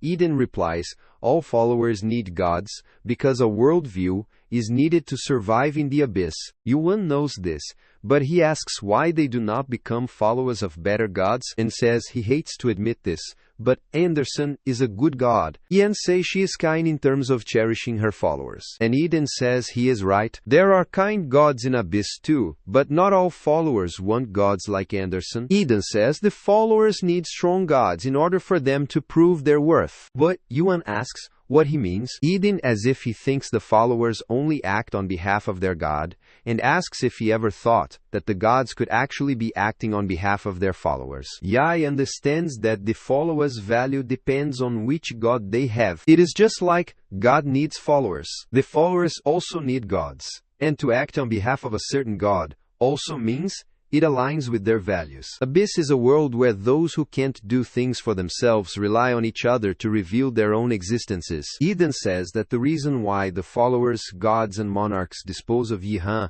is because he acts for himself. But Eden says after he saw his sanctuary, he became curious as to whether Yuan truly acted for himself or if he was just a follower who acted on behalf of his worldview. Yuan remembers that Garam Samyong said that an adapter and an awakened are just opposite sides of a coin. They simply believe in a different world, which means that just like Garham was just a slave of the system, Yi thinks he might also be a slave of the world that he believes in. Eden's if Yuan can really say that his world is completely his implies that he will know when he sees it in person. Suddenly, Yuan shows his world to Eden, which shocks him, and he asks if Yuan has been living while seeing such a world every day. Eden, looking at the eye of Yuan menor que UNK maior que esse world, says he knows what this eye represents, to which Yuan replies that everyone who sees it says something similar. Eden says that is to be expected, because everyone in Abyss knows what that is and would try not to look at it directly. But a very long time agosto, Eden saw someone who had that in the sky, like Ahan. Eden says 700 years agosto, the person who cleared the final floor of the Metabus also had the same thing in the sky as Yuan. However, what he had was something else, not an eye. Yuan wondered who the god who had the same worldview as him. And suddenly, Eden said that person was from the worst terrorist organization of the Illusion Tree, the Rupture Sovereign. Eden says that the guy's worldview was very dark as well, like Yuan's, and if there was something different, it would be that his worldview was not simply dark.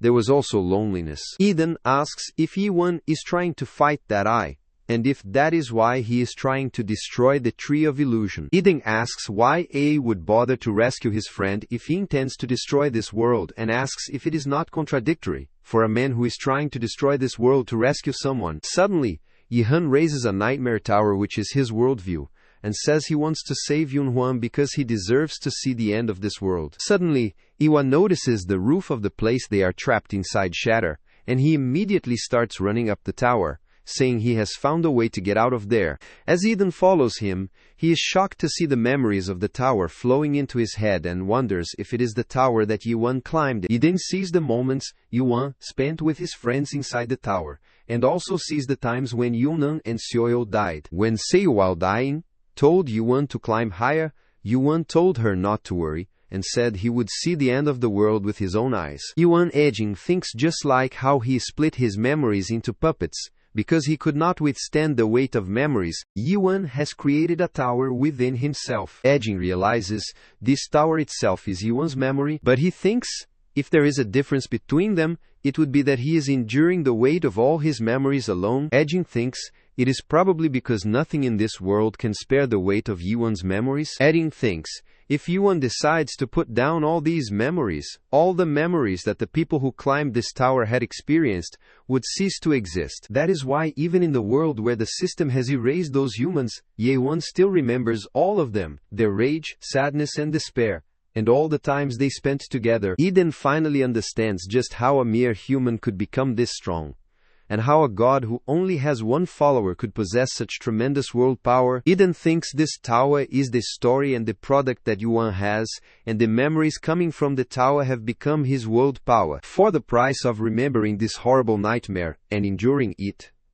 he obtained strength. Eden wonders if Yuan was a god before he became one. Suddenly, Yihuna says Ejin's asked if his worldview belongs to him, and says he does not know about such things, but there is only one thing he can tell with certainty, that he will see the end of this world. Meanwhile, Yihan stops in front of a gateway, and seeing it, Eden thinks something's happened inside. On the other hand, the god Rakers attacked Jihenya, saying he had never liked him since the moment he joined the alliance. He also expressed his objection even when the 6 gods agreed. The god, while choking Jihon, says that the one who can betray others once can betray again, and that he left Jihon, a human, alive for too long. Raker says he ought to turn Jihon into a new puppet. But simultaneously, Anderson thinks all the attention has been taken away from them, so this could be their last chance to run away, while Rakers is distracted. Meanwhile, a light appears in the sky, and another god calls Rakers, to which Rakers replies that he told him that he and Gallatin would be enough for this, but this god says it would be nice to get guaranteed results. This god is the leader of the Fire Alliance, and his rank is 30. Meanwhile, Anderson is terrified to see him, and wonders how he is here. One of the 4 heroes from 500 years ago, Anderson asks, how dare he, the god of justice, appear here again after having betrayed his comrades? Suddenly, Anderson attacks him through the Moya Crow's crown cannon, but Justice blocks her attack, saying she has become weak. Meanwhile, Jihen thinks it is all over because 3 of the 6 gods have appeared simultaneously. Lunard, while holding the time cube, thinks even though Yuan has been his god for a short while, he knows how incredible he is. Lunard thinks this time round he will place his trust in Jihehen too, and suddenly throws the cube towards Jihehen. Jihan immediately catches, and as Rakers tries to stop him, Jihan activates the cube, and it starts swallowing Rakers. Lunard and Anderson immediately run to save their lives, and Jihan fixes the cube in his chest, saying he will start with Rakers first, who looks down on him. The Alliance members and Justice are watching all this, and Jihan warns them that he will tear them all apart. Suddenly, Jihen creates a ball of energy to attack them, and the Alliance members realize he is trying to do something, so they decide to attack him, but Jihan scatters his attack with such force that it cuts the enemies into pieces. Jihan smirks and wonders if this is the power of an awakened Ars is happy cause not even the alliance is a match for him. Now Jihan thinks not even his contracted God-high circle would be able to withstand this power. Jihan he can do anything with this power, but suddenly Rakers gets out of the cube using his superhuman regeneration skill and asks if this is all Jihan can do. Jihan gets shocked and asks how he is alive. But Rakers immediately grabs his face, saying he has reached the limit of an insect, and slams him on the ground with great force. Jihan vomits blood and wonders how this is possible because he has awakened and achieved the power of another dimension. Rakers asks if Jihan thinks he has obtained everything for that short moment, and says he looks ridiculous for floundering at that short-lived illusion. Rakers pulls out the time cube from Jihan's chest, making him scream with pain, and says it is time for him to wake Jihan up from his dream. Jihan is trembling with pain and thinks he gave up everything he had to obtain this power, and 500 years agosto, he abandoned his comrades. Jihan thinks he even betrayed the god that took him in, but asks if the result of it all is just this pathetic end. Rakers is about to kill Jihan, but suddenly Yuan's world force cuts off Rakers' arm, which is holding the time cube. The time cube breaks, and Yuan and Eden come out of it. But when Rakers asks who he is, he replies, it is Yuan. Rakers thinks it has been 542 years since he entered the Metabuse. In the next scene, some people pray to God to send them a new product because of how long God would keep making them use the same hopeless story, and they warn that if God keeps acting this way, they will change their worldview. The Metabuse is a place where followers would run away, even though they have done nothing but make requests every time. So, in order to survive in this place, Rakers sold away the followers that followed him. Rakers remembers he sold away his beliefs, and all the gods that trusted him teamed up with him. That is how he became one of the 6 gods of Metabuse 542 years ago. However, 500 years agosto, he saw a great revolution happen, and he also protected his position from the 6 powerful god candidates, who would appear once every day's years. When a new skin appeared, he would go on stream and get promotions. Rakers would reinvest the trust that the alliance earned and grow his world power. It has been several centuries since he lived that way and ruled as one of the strongest 6 gods, but he is now sick of everything. Raker says he had thought the only one capable of entertaining him here would be the King of Crows, and says Yuan must be the naked stabber. Rakers regrows his arm, saying it is interesting, and says he has waited a long time for someone like Yuan to appear in this place where no one challenges me. Rakers says this unprecedented strength that he is feeling from Yuan is getting him all excited, and he wonders how strong Yuan is. Rakers summons giant hands and asks how much entertainment Yen will provide him before he disappears. Rakers deploys his sanctuary, shadow of countless weapons, and he creates different kinds of weapons to attack Yuan. He says he will taste the savor of his soul while he is alive. Yuan feels it is a technique that affects his vision, and he guesses it is indeed difficult to see through the territory of one of the 6 gods with suspicion. Yuan cannot see anything at all, not even his fingertips or his feet, and feels his vision is not the only thing that is affected, but his hearing is as well. Yuan has no idea how he is moving or where he is looking. Yi says all he sees is pitch darkness, and it feels like he is being imprisoned within a really dark shadow. Yuan thinks the only fortunate thing would be he can still feel pain as he gets stabbed in his arm. Rakers says he has got no intention of easily killing the prey that he finally chanced upon after such a long time. Rakers says he will slowly savor this moment in the darkness, and he starts stabbing with multiple swords. Suddenly, a sword is about to pierce Yuan's eye, but he stabs it down, which confuses Ranker because he thinks Yuoma should not be able to see anything. Rakers wonders how Yuan deflected the sword in that short instant, and says he has got good reflexes. Rakers thinks the hunt will only be entertaining if he is capable of pulling a few tricks. Ranker says he will make an exception for Yuan, and he will get serious because he is worth the effort. Rakers summons more blades and attacks Yuan, telling him to avoid these if he can. But Yuan immediately uses Sword of Destruction. Yuan's sword eats Raker's blades and transforms into a stronger sword to devour all the blades. Rakers furiously asks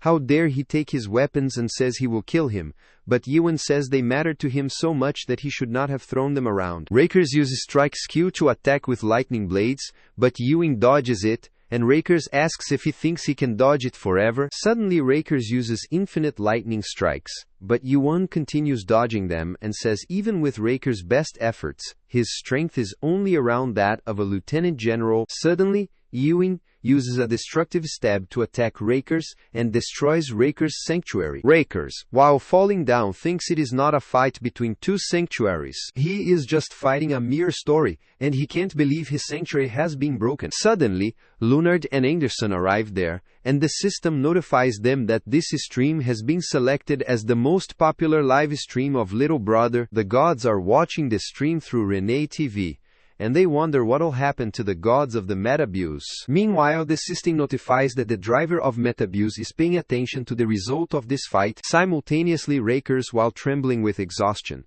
says this can't be happening, and there is no way all the strength he gained over such a long period of time would only amount to this much. Rakers thinks he cannot fall here, and he must kill Yuan, but he can't deploy his sanctuary because it is refusing to be deployed, as if it is sacred to Yuan. Rakers asks who the hell Yuan is, and suddenly something he hears crosses his mind. Rakers heard a monster that was totally out of the world, who would flip the tower upside down, appear in Metabuse every few centuries. 9 years agosto, it was legendary mayor who saw the last floor of the Metabuse, and 7 centuries agosto, it was Muak who completely destroyed the 9th floor of the Metabuse and annihilated the 6 gods. 6 centuries agosto, it was the chief commander of the current alliance who was given his nickname as one of the 7 gods, and united the alliances of the Metabuse. Since 3 totally unfathomable monsters appeared in the past millennia, Rakers thought he would not be seeing one in his era. At first, he thought he had just chanced upon a plaything. After a long time, he was just a fearless challenger who came to challenge him in the Metabuse where he no longer had challengers. Rakers thought that at best Yuan would be a sick gods candidate that only appears once every few decades, but he was wrong. Ranker thinks he, who stands in front of him, is definitely a monster, and Yan asks if there is nothing else for him to stab. The protagonist is notified that his authority rank has risen. The number of live viewers has been refreshed in real time, and the god of flashes, Ray, chants naked thruster Yuan. The god of doom, Teanados, is impressed by Yuan's courage, and the god of gambling, Vakarai, smells the scent of a battle that he missed for a long time, and his live stream is recommended. On the live page, Dragon God Duan looks upon the unfolding situation with great interest, and Ignis is cheering him. Renee is shocked to see this, as 2 of the 7 great gods also responded to this. She knew that God of Flames and Ignis had been her long-time viewers, but even Dorian, the ruler of the pit, number 2 side of the abyss, and the owner of the storyline, is watching as well. But that is not the end, as the anonymous gods known as shy viewers are also cheering for Ihan. Since their level in Little Brother is low, they cannot access the mainstream, but the avatars and followers of gods are using secondary streams to watch the video. The secondary stream of news was the defeat of Rakers, which caused a change in the lineup of the 6 Metabuse gods, and the third stream is about the 6 gods war, which is impending now, which is too hard for Rakers to believe. The defeat of Rakers, one of the 6 Metabuse gods, is enough to create huge news that would only happen once every few centuries. However, this fight gathers all the attention, because it would not end with just a change in the 6 gods lineup. 5 of the current 6 gods belong to the alliance, but the fact that one of them had been defeated by a mere god means that this could mean more than just the defeat of the 6 gods and of the alliance as well. In the last 600 years, the alliance that has been ruling over the tower is now wavering,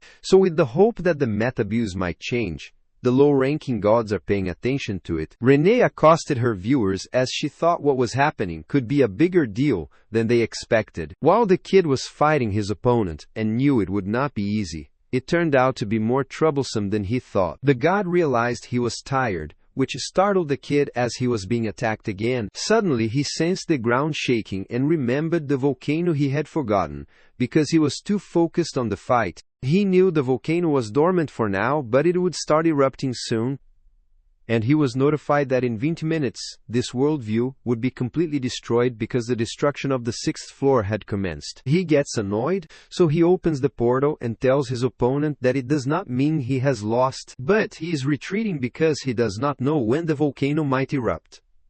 Renee saw this, so she wanted her fellow gods to know this is bad, as she thinks the kid from the crack near the crater has Fanma when the mighty Ra lost. But his opponent curses him. She gets infuriated, because, if that is how it is, then even if the fakers were defeated, the situation would still be bad if Galatine joined up with them. Even though they have Yuan, the king of crows, she's not sure they could win against those three, so even if Yuan defeated Rakers with his skill, they might be able to overcome this situation. Suddenly, Renee sensed something, so she looked above, and was surprised to see it. Meanwhile, a god kneels before the protagonist, and can tell that the person standing before him is undoubtedly a monster. The protagonist wondered if there was nothing else for them to do, so he immediately ran away. Adan realized it ended before he could even help. The protagonist asked his follower if he was alright, and his follower smiled and clarified that he was okay, so he wanted to know about him, and that he was good. Eden is infuriated on seeing this and utters, "This is such a warm sight to see." Unlike someone who got betrayed by his followers, the crow told her not to be jealous, even if it had been King Ento's ears. Abruptly, the god of justice appeared in the sky, and he did not think they had the time to reunite. He asked why they were chatting around as if it was all over, and the crowd got infuriated. Shortly, they were notified about the destruction of the 6th floor, so the ground started shaking, and Yi supposed the eruption had started. The god supposed Yi Huan ran out of time to play his friendship games and is wasting time standing around, which is good, as it seems like they are back to full fighting power since the 3rd god joined them. Yiwin's followers worry about whether that kid is crazy. The god of justice is thankful to Yiwen for showing them an interesting fight, as he was not expecting the sanctuary rakers to be broken without a sanctuary deployment. He wanted to suggest one last proposal, and asked if he would join their alliance, as they would give the best conditions for him to join their alliance. Anderson is shocked to hear him suggest that, as he is talking as if he is one of them, and clarified that no one would believe him, who betrayed his comrades King Entos years ago. The god of justice explained that if he wanted, he could guarantee the safety of Anderson and his followers.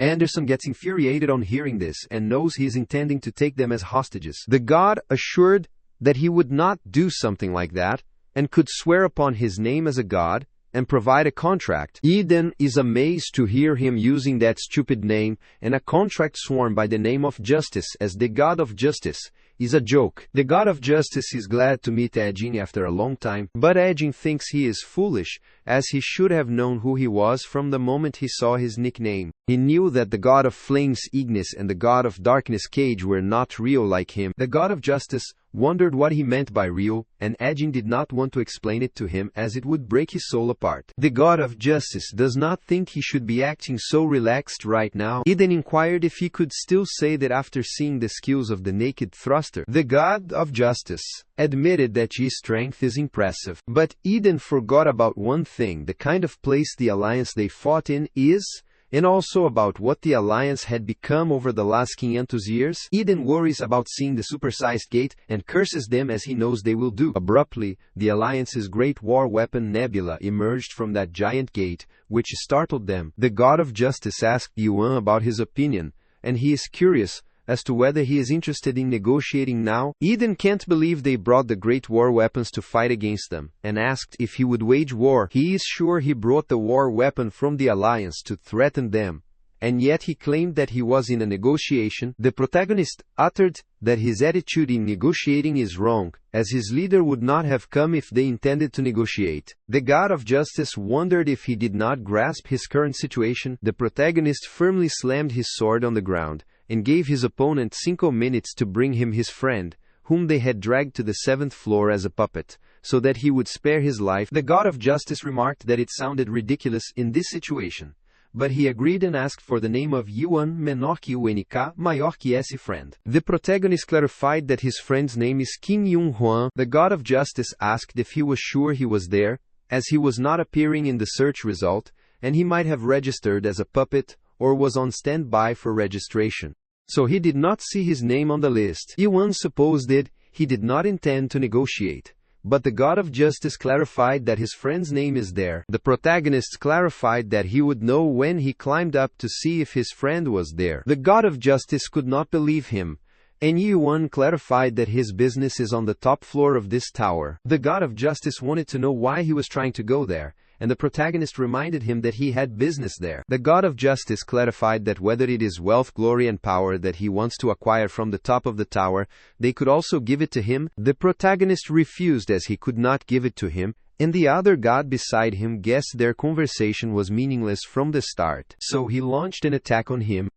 The protagonist jumped higher with the help of a crow and rushed away, thus dodging his opponent's attack. The God of Justice realized he was just an arrogant awakener, as he thought this was their first time dealing with an awakener. He launched a powerful strike toward the protagonist, but the protagonist took out his sword and tried to land a thrust at him, which he hardly managed to evade. The protagonist finds it a pitiful situation as he tries to pierce through his head. The God of Justice smirked, telling him that prayers weaken them the most when a human becomes a god. He decided to use Nebula, so he opened it with a concerned Yuan follower, and a huge image appeared from it. While the protagonist is falling, Anderson rushed forward, wanting that illusion to escape, and the wave transferred toward the protagonist. The protagonist heard some voices that wanted the naked thruster to die, which kept getting into his mind and made him fall. The God of Justice grins on seeing his condition, and asks him for his opinion of the world of a god. He explained that some gods can hear the voice of justice,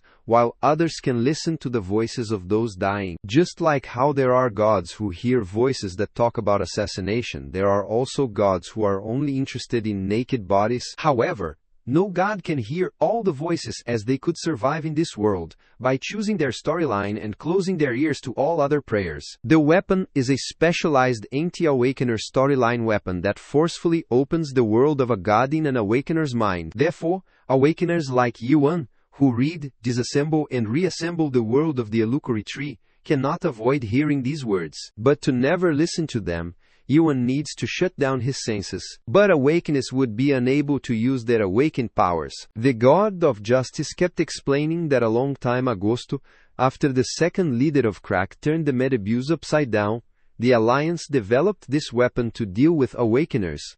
But he never thought they would use it. But thanks to it, their alliance also obtained and awakened a puppet. So he wondered how he did that, and he knew this could not be possible. Abruptly, he saw Yihun standing. But if he was a god who had chosen his storyline, then it could be a different situation. But an awakener can't resist this attack. Since they would lose their mind and break down among the waves of prayers, they become normal humans who shut down their senses. Abruptly, Ignis cheered the protagonist, and Ray was shooting at the Alliance for resorting to cowardly methods. A considerable number of anonymous gods were cheering for him as well. The God of Justice admitted that he is a good material, but they can't control his soul, so it is better to wreck him as they can't have him. He wanted Yuan to die among the prayers that he could not ignore, and he intensified the prayer's sound. But the protagonist kept moving forward. The numerous messages that flood his mind, and the pain that makes him feel like his head is exploding come over him. But Yan does not know his storyline, unlike other gods, but a god that can hear stories that are not his own, and an existence that possesses a mind that does not break amid those prayers. The protagonist was told not to resist it, as the world is not that bad to live in, and he was told that he was a good guy, so he should not do it. Several other voices roamed through his mind, but he is not the god of nakedness or the god of thrust, but he is just a human who walks across a fallen world. As they said, the protagonist told those voices that he is not a good person. He lifted his sword and generated the massive energy,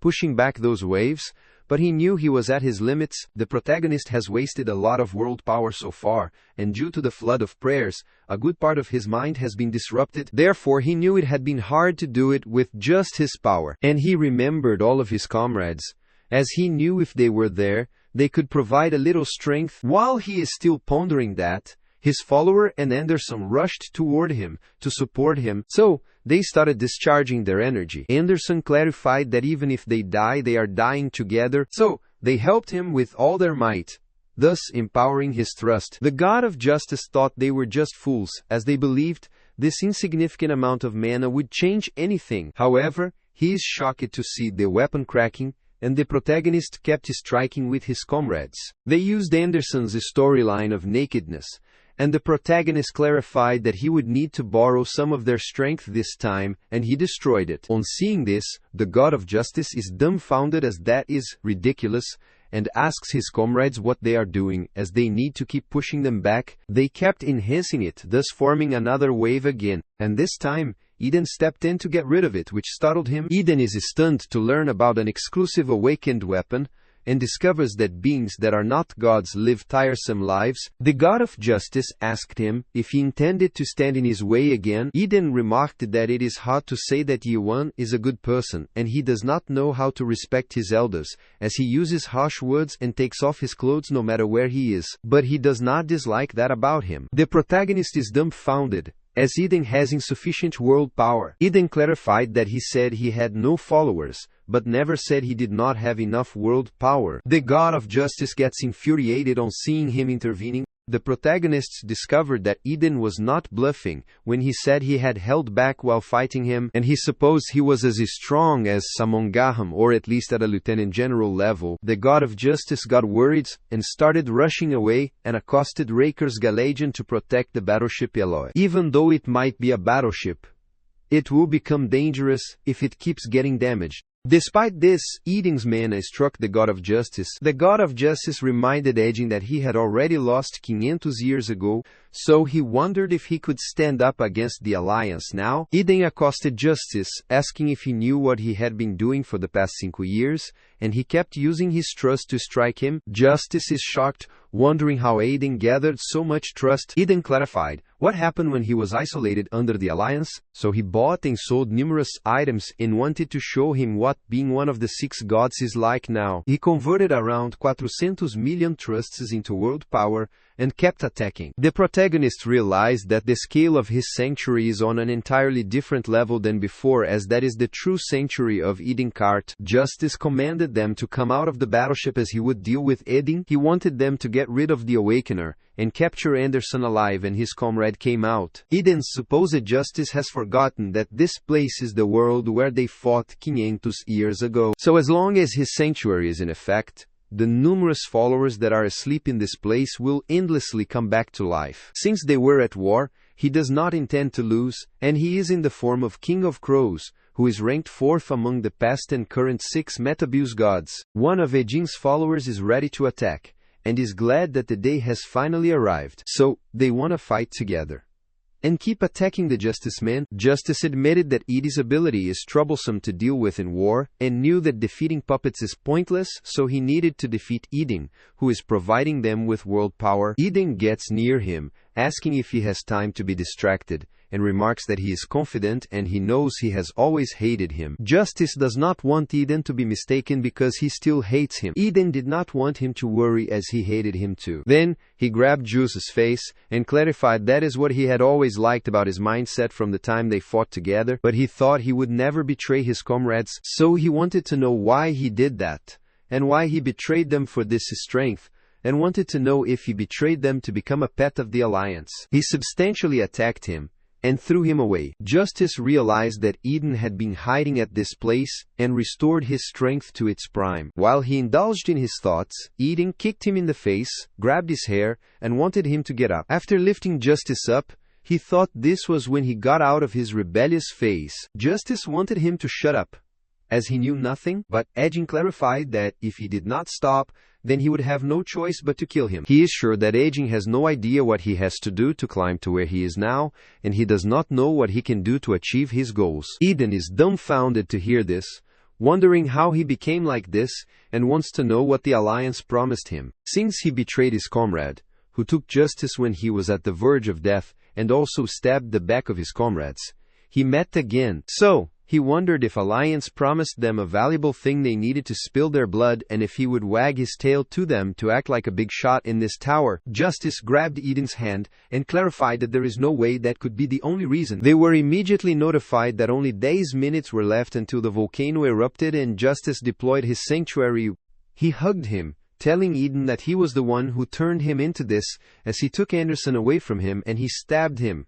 A long time agosto, Justice was defeated in the Holy War and chased out of the Metabuse. He dreamed of a comeback together with the remaining followers in this place. At that time, one of his comrades, Benzane, told him it was not over just because they had lost the holy war, but because they needed to grow stronger in this place. Therefore, if they work together to cultivate a worldview and develop their storyline, they can make it even if they head outside, and he knows they can do it as long as they are with justice. Justice thanked Benzengen because of the followers who trusted their god and the young god who still had passion and fighting spirit. He got a motivation, but what awaited them was the cruel reality of the meta-abuse. While all of his comrades died, Justice told Benzen it is too early for them to give up, and he is sure that even if it takes a longer time, and if they walk the right path, they will eventually reach their goal. But he was startled as Benzen apologized to him and clarified that he was sick of the whole Justice act that he had been going on, so he left. That was how Justice lost his followers and was betrayed by them. He was on his way to become the god of defeat, but what saved him was Anderson, who asked him what he was doing there,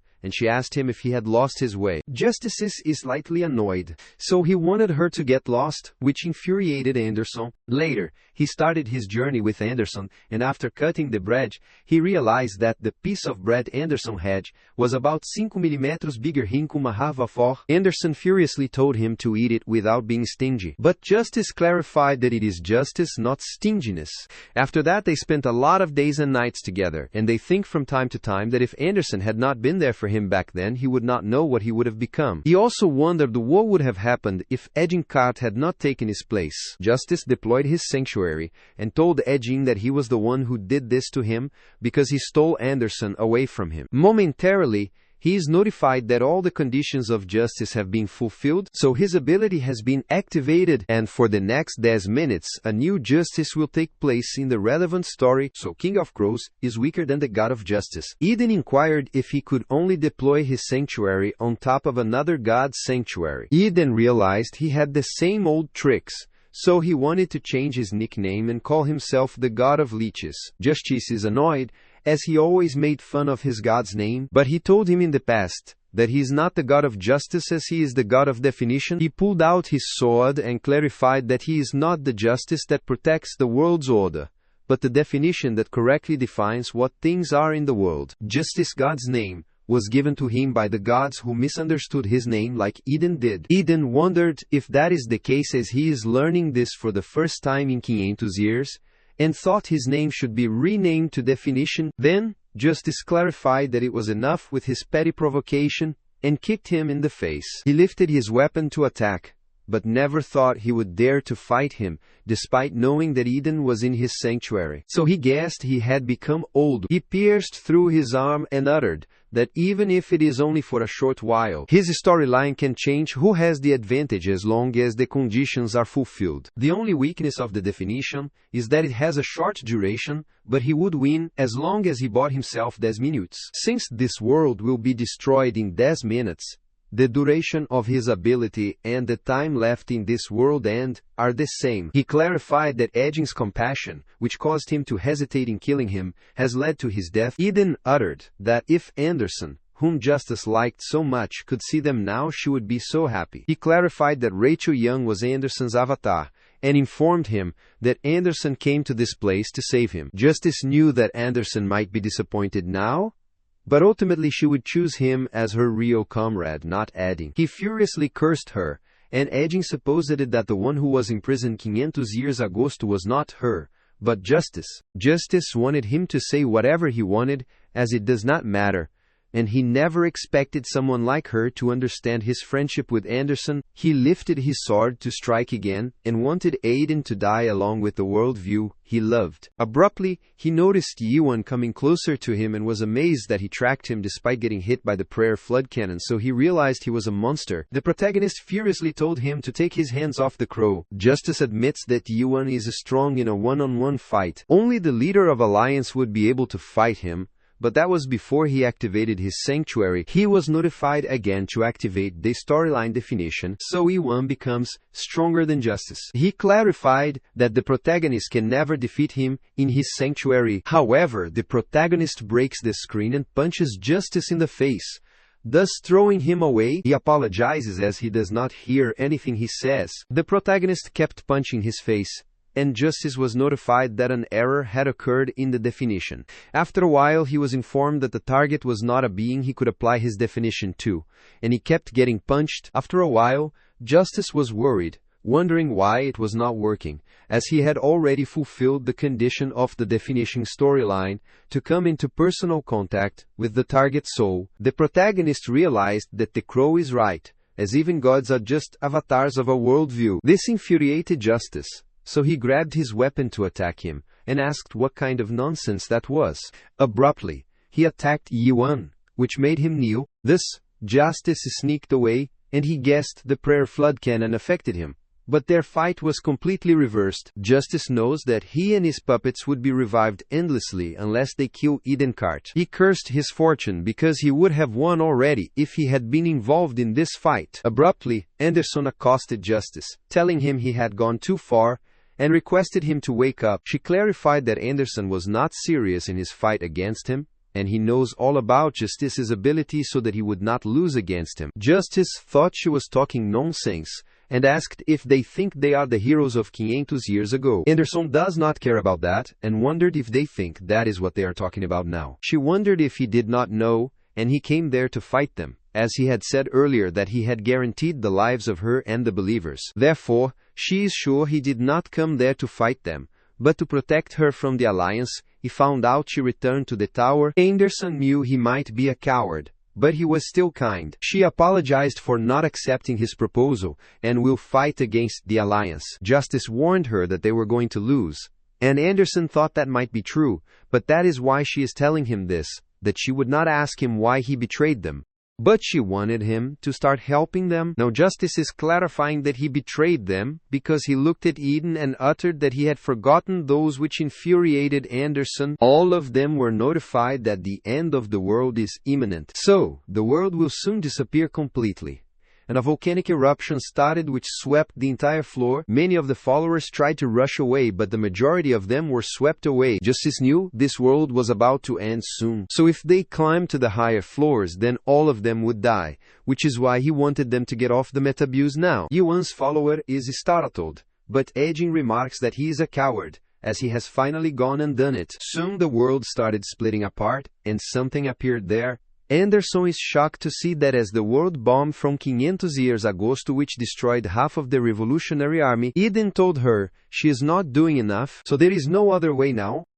Since there is not much time left and only 3 minutes left before the explosion happens, Eden wanted to tell them where the bell to get off is, and wanted them to get out of this place immediately. The protagonist is dumbfounded, as before Edging spoke as if he had done everything to overcome any problem, but now he is giving up. Eden clarified that it is because ideals differ from realities, and they need to re-challenge them, which is better than dying a meaningless death there. However, Eden is shocked as Yuan tells him to run away alone, but he is not running away. Anderson told Renard to take out all of his rights, as he had stolen a lot from the Alliance just now. Renard is starting to learn that she just saw it, and Yuan clarified that they are going to the very top. Goddess of Fate Manurva told him that it is impossible to fight against that and the God of Flashes. Ray is worried about their safety, and Ignis is asking Yuan to run away quickly. The protagonist took some of the rights from Renard, and Eden told him he could do it as he would lend him his world. Anderson is shocked to hear this, so she does not want Eden to say to her that he will do that, since Sanctuary is the result of a good unique perspective of the world, and a world made for the obstinacy and bias accumulated over a costing long period. Therefore linking 2 such worlds would be a ridiculous idea, and to make things worse, Yuan's worldview is born from the desire to destroy all worlds, including Eden's world. After giving his sanctuary to Eden starts vanishing into thin air, which concerns Anderson. But the protagonist launches an attack in the sky to ascend. After a while, a tower appeared which startled Renard, and Justice is also concerned because there was no such building in the Eden sanctuary. Several crows rushed out of the tower, as this is the sanctuary combination of Encart's sanctuary, the Crow Graves, and Yuan's sanctuary, the world after the end, giving it an entirely new look. Justice's eyes opened wide when he saw Yuan's sanctuary, and he wondered what that worldview was. Due to Encart's storyline, Crow Armor gives him a completely new look, and he told his comrades to let us leave. On the other hand, this entire video was seen by Siren, so she worriedly pulled her hair wondering why he was naked, as he should have worn some clothes. This makes Shinyu wonder if they are not at Caspian yet. Siren wondered if he had forgotten that it takes Quincy days to get there, but wondered why he was eating the break snack now, and asked if he was worried about him. Shinyu remembers that the kid from Crack went there to help him, but he do not see that kid, and suppose the situation on their side might be complicated as it was a sudden request. Carlton realized that the situation over there did not look good. Siren gets worried, as this destruction should have been there, which was made to drive off the Nebula series. But when it is needed, they can't use it at all. Fortunately, that is not a new model. An older version can reduce a small site to ashes. Siren is sure that Yuan could not fight against that sort of weapon without any proper items. Shinyu is surprised to see Yuan's worldview and wonders if something like this could happen. Siren is shocked because that is the second product of her grandfather, Master Malik, the Tower of Nightmares, the Fortress of Regrets. Ray also thinks he has seen that tower somewhere before, and Dian asks if that is a famous tower. Siren bit her lips, wondering if her grandfather was seeing this side of the human that destroyed the tower he made and came out, thus mocking the authorities of the gods. Several anonymous monarchs entered the Liverium, which startled the men as even the monarch started watching the Fortress Master's live stream. Siren is worried because it is not just the Abyss, but the entire almighty land that hears of Yihan, and even the monarch of those regions is watching this broadcast. A few years ago, when Yihan escaped chaos, he dealt a critical blow to the monarchy of the almighty land, so the god who had connections with the monarch might make their move. So she wondered how big of a deal Yuan would turn this into, and he activated the Sanctuary Merge. Sanctuary Merge is if different from the God Devouring, which consumes another god, completely accepting another person's world. The unbelievable side of two worldviews with different perspectives that believe they are linked. Therefore, this is something that even Anderson, who lived for thousands of years, has only heard of in legends. He saw a purple crow before him, and Yihan realized Eden was still alive. Eden affirmed that he is alive as Yihan can see, which makes the protagonist wonder why he acted like he was gonna die now. Eden also thought he would die, but he told him, this is not the time to chat because the fight is not over. Abruptly, he is notified that the viewership ranking has been updated and around 180,000 people are currently watching him, and the protagonist agreed. Renee tells the protagonist that he can do it, and everyone is informed that the Sixth God War is currently taking place in the Mid-Abyss, which is holding an attendance event for new passengers. While the protagonist charges toward his new destination, he is alerted that the Alliance's Secret Fire releases new item gacha and skin gacha. But Renee wanted him to go for it, and the anonymous god asked if they were still trying to earn money amid the whole fiasco. While most of the gods say that the Alliance will win in the end, Ray said they never know until they try. While the protagonist kept rushing upward with the revived followers, Galatine remarked that he was a monster. He asked Justice how long he had intended to fight a battle that was not beneficial, and he was sure that the leader would not forgive them if he found out about this. Since their alliance is not like theirs, and they do not have any quests given to them to fight on the 6th floor, there is also a chance they might get caught in the destruction of this world. Galatine knew it might hurt their pride a little, but retreating this time is better. Rakers did not want him to be a fool, because if a monster like Yuan climbs to the 7th floor, they can't deal with him then. So he tried to stop him there at all costs. Justice agreed with him too, as they cannot let Yuan get to the leader, and they must get rid of him at all costs. Therefore, Galatine suggested that 3 of them should join forces, but Justice clarified that would not work, which makes him wonder what he meant. Justice clarified that it is impossible. If they performed a Sanctuary Merge, then this could get dangerous. Wrecker furiously asked him what he wanted to do, as he was rejecting everything he was suggesting. Justice looked up and reminded Galatine that they still had that item. Galatine gets worried, asking if he is serious and wonders what they would do about the Alliance members still fighting. Justice wondered what he was talking about, as he did not see anyone there. Meanwhile, the protagonist kept killing the Alliance member, which made the anonymous god feel ecstatic from the battle. Entanados was thrilled from seeing a battleship. The man started trembling on seeing this, and he knew they were ordered to do this, but he did not think this was right. So he wanted Justice to give them a different order. He clarified they could not do this anymore, but was startled to see Justice closing the door. The Alliance members get worried, wondering why he closed the teleportation gate when they are still there. They kept calling for Justice, requesting him to open the gate, but he did not listen to them. Renard is dumbfounded to see that Justice closed off the teleportation gate, so he wondered what he was trying to do. Anderson clarified that the true power of the nebula is only unleashed when a god is commanding it personally, so they intend to pour everything into one last attack. After a while, an opening appeared in the sky, and Justice told Jerum that if he surrendered quietly with Anderson and joined the Alliance, things would not have come to this. So he told the protagonists that he brought this to himself, and they deployed Brilliant Spear Gallatin Sanctuary, along with the God of Assassination Rakers, and the Odd of Definition Justice Sanctuary deployment. So new justice was given to this world, and all Alliance attacks were strengthened. Along with this, the Holy Spirit of Victory and the shadow of countless weapons appeared there. Most of the gods were amazed by the prowess of the 6 Medabis gods, but Serena and Chenio got worried on seeing this. Justice clarified that no gods or monarchs would be able to survive this attack, so he is sure that with this, it is menor que UNK, maior que over, for Awakener. While countless items attacked the protagonist, Eden wondered if it was over. The protagonist affirmed, and Edging uttered as promised, that they had lasted this long for the 30 seconds he wanted. Thus, he empowered the protagonist. A while agosto, the protagonist kept fighting with Alliance members, and Eden told him they could fight with underlings as he would reach his limits soon, even though he had lent him his power. Since both have consumed too much of their strength, the sanctuary merge will not last much longer,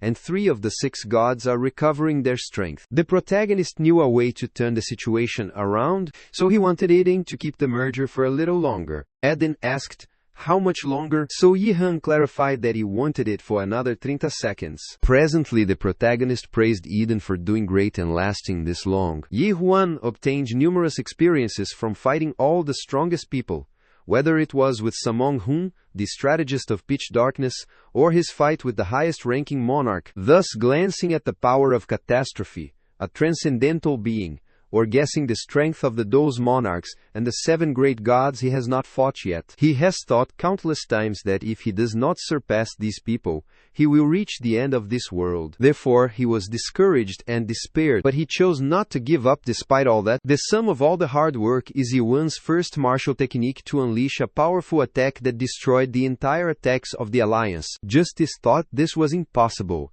as he took on the attack made by 3 of the 6 gods. Eden explained to Justice that they did not just combine their worlds, but also accept each other's worlds. The protagonist strikes again using the Constellation Mutilation, which removes all the weapons and the IMS to hit him. He is also getting rid of Nebula, and his power penetrated it, making Gallatin disappear. Gallatin could not believe this, as it is destroying not just the puppets but also the world views. Rakers told Justice to open the gate as he did not want to die. But Justice was also disappearing, so he closed his eyes and asked Yihan if this was his world. Justice wanted to find something he could think about for eternity, as that would become his world. In the faraway past, under the leader in charge of him, Justice dreamed a god dream, and low-ranking gods would join forces to take over a site. He came up with ideas to recruit more followers, and would be happy if there were even one more new follower. When Anderson met Archina, they would tease each other with their sloppy storyline. They had been boasting to each other about their avatar and talking through the night, a period in time when they sought communication, even when it was supposed to be impossible,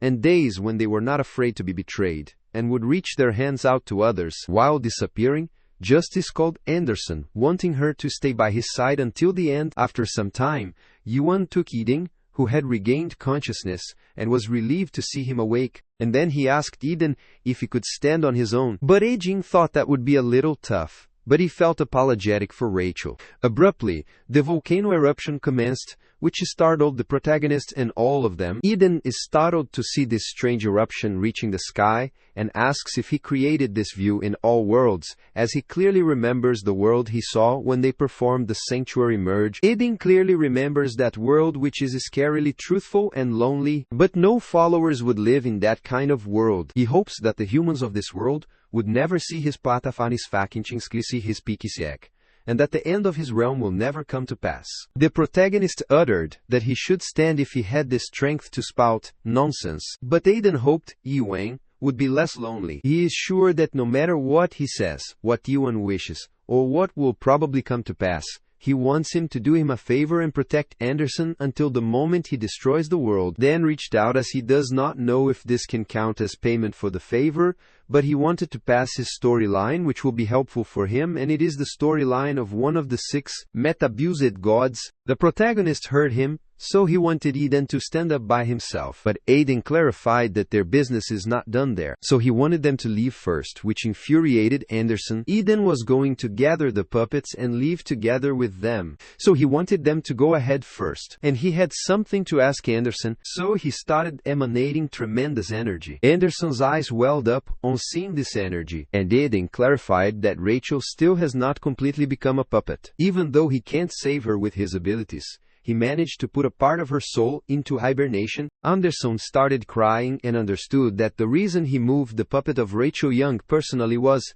Eden told her to bring Rachel with her, put sound with her, although he could not save her. But whoever is at the end of this tower might be able to do so. The protagonist volunteers to put Rachel into his sanctuary, and Eden tells them to leave now as there is not much time left. Before leaving, Anderson asked Eden if he would come after them. Eden affirmed that he did not want her to worry, as he still had some trust left. Soon the door to the 7th floor started opening, and Anderson wanted him to promise to come, and Renah also hoped to see him on the 7th floor. While the protagonist looks at Eden, whose body is shattering, and Eden wants him not to forget their promise, he says farewell to Eden. He sat down and was notified that he had insufficient trust, and Eden knew it had been a long fight 500 years ago. He gathered trust over a long time, and hung in with puppets. But he has used up all of that trust and can see the end of this fight thanks to Yuan. However, this is an expensive price to pay to see that, and Yan remarked, it looks too pathetic to be called the crow's grave. Eden is surprised to see Jihan survive amidst all that chaos,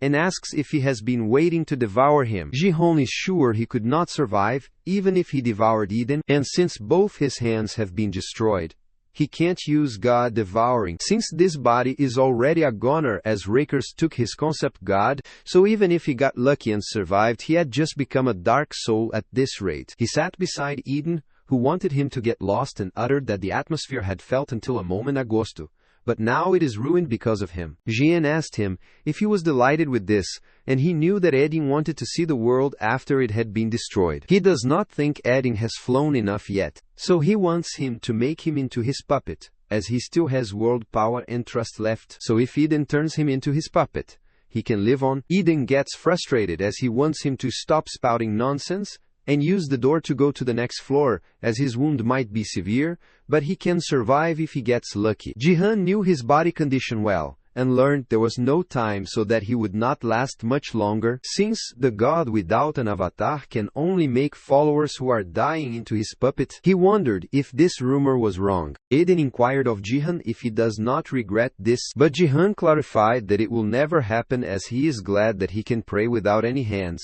because Eden is not the kind of god that cares about such useless formalities.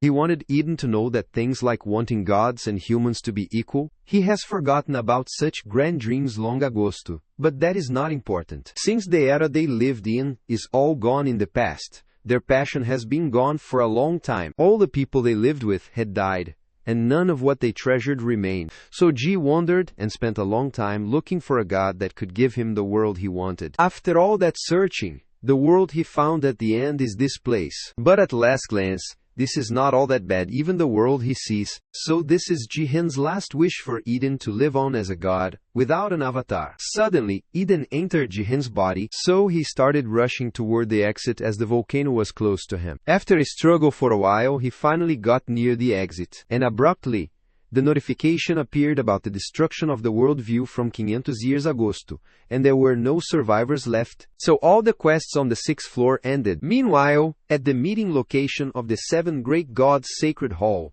they saw the big shocking news about the death of half of the 6 Metabus gods. So, everyone was wondering who would become the new ruler of the Metabus. The avatar of the 3rd seat of the 7 great gods, master of the 3rd sight, tropical night god of flame. Ignis, caravan of scorching heat. Found it perfect, as he knew those below would give them a good fight and is sure that it is right. Ignis' reflection revealed that the naked thruster piqued his interest, and his avatar told Ignis that those gods are late again. Ignis knew those 7 great gods had never been on time, and his avatar knew the 1st seat would not be there again. Ignis has never met that guy before either, but he thought that guy might already be there, but they can't see him. Abruptly, Dragon God then, the 2nd seat of the 7 great gods, master of the 2nd sight, Despair appeared on the seat and smiled cunningly, as he had been late again. He told Mimicat that he should apologize when he is late, and the cat kept apologizing and was ashamed to be late every time. So it truly reflects on its actions. But Mimicat, Duan's exclusive item, knew they were also at fault for choosing to meet at this time despite knowing they would be late. Ignis' avatar gets frustrated and asks if he should kill them, but Ignis refuses and wants him to hold back. The 7th seat was filled, so Duan supposed they were not the last to arrive. The 7th seat of the 7 great gods, master of the epoch, god of madness, arrived. Ignis realized that there were only 3 this time and thought this was a pathetic meeting, as they already knew the 1st and 6th seats never attended the meeting. However, among the people who attend, one brings a mere puppet, which infuriates Mimicat.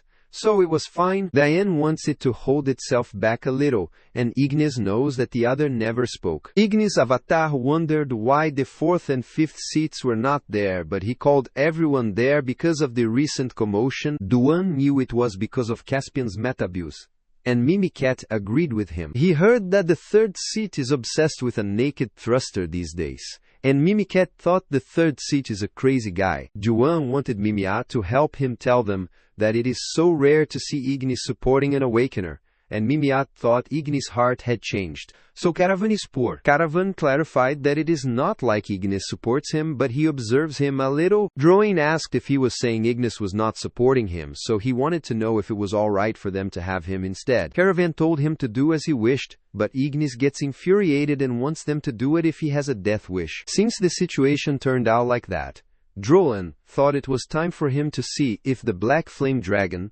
was superior to the red flame tortoise. Aya and Mimicat also wanted to see who was exceptional. At the same time, they were about to fight. The god of madness shouted, which shocked both of them, as the god with no name opened his mouth for the first time in 2 centuries. Mimiat is cheering the god of madness and saying that he can do it. And the god of madness knows they did not call him there to chat like this. He wanted Ignis' followers to take his childish war elsewhere, and Caravan realized he did his best there. Caravan clarified that he had called them there because one of the 7 great gods broke the neutrality treaty, which infuriated Duan. The neutrality treaty states that the 7 great gods do not interfere in the matters of the site designated as the neutral region, and the location mentioned in the treaty is the 8th site Caspian. This makes Droan wonder who this guy is, and Caravan clarified that it is the 5th seat, the god of time Kronos.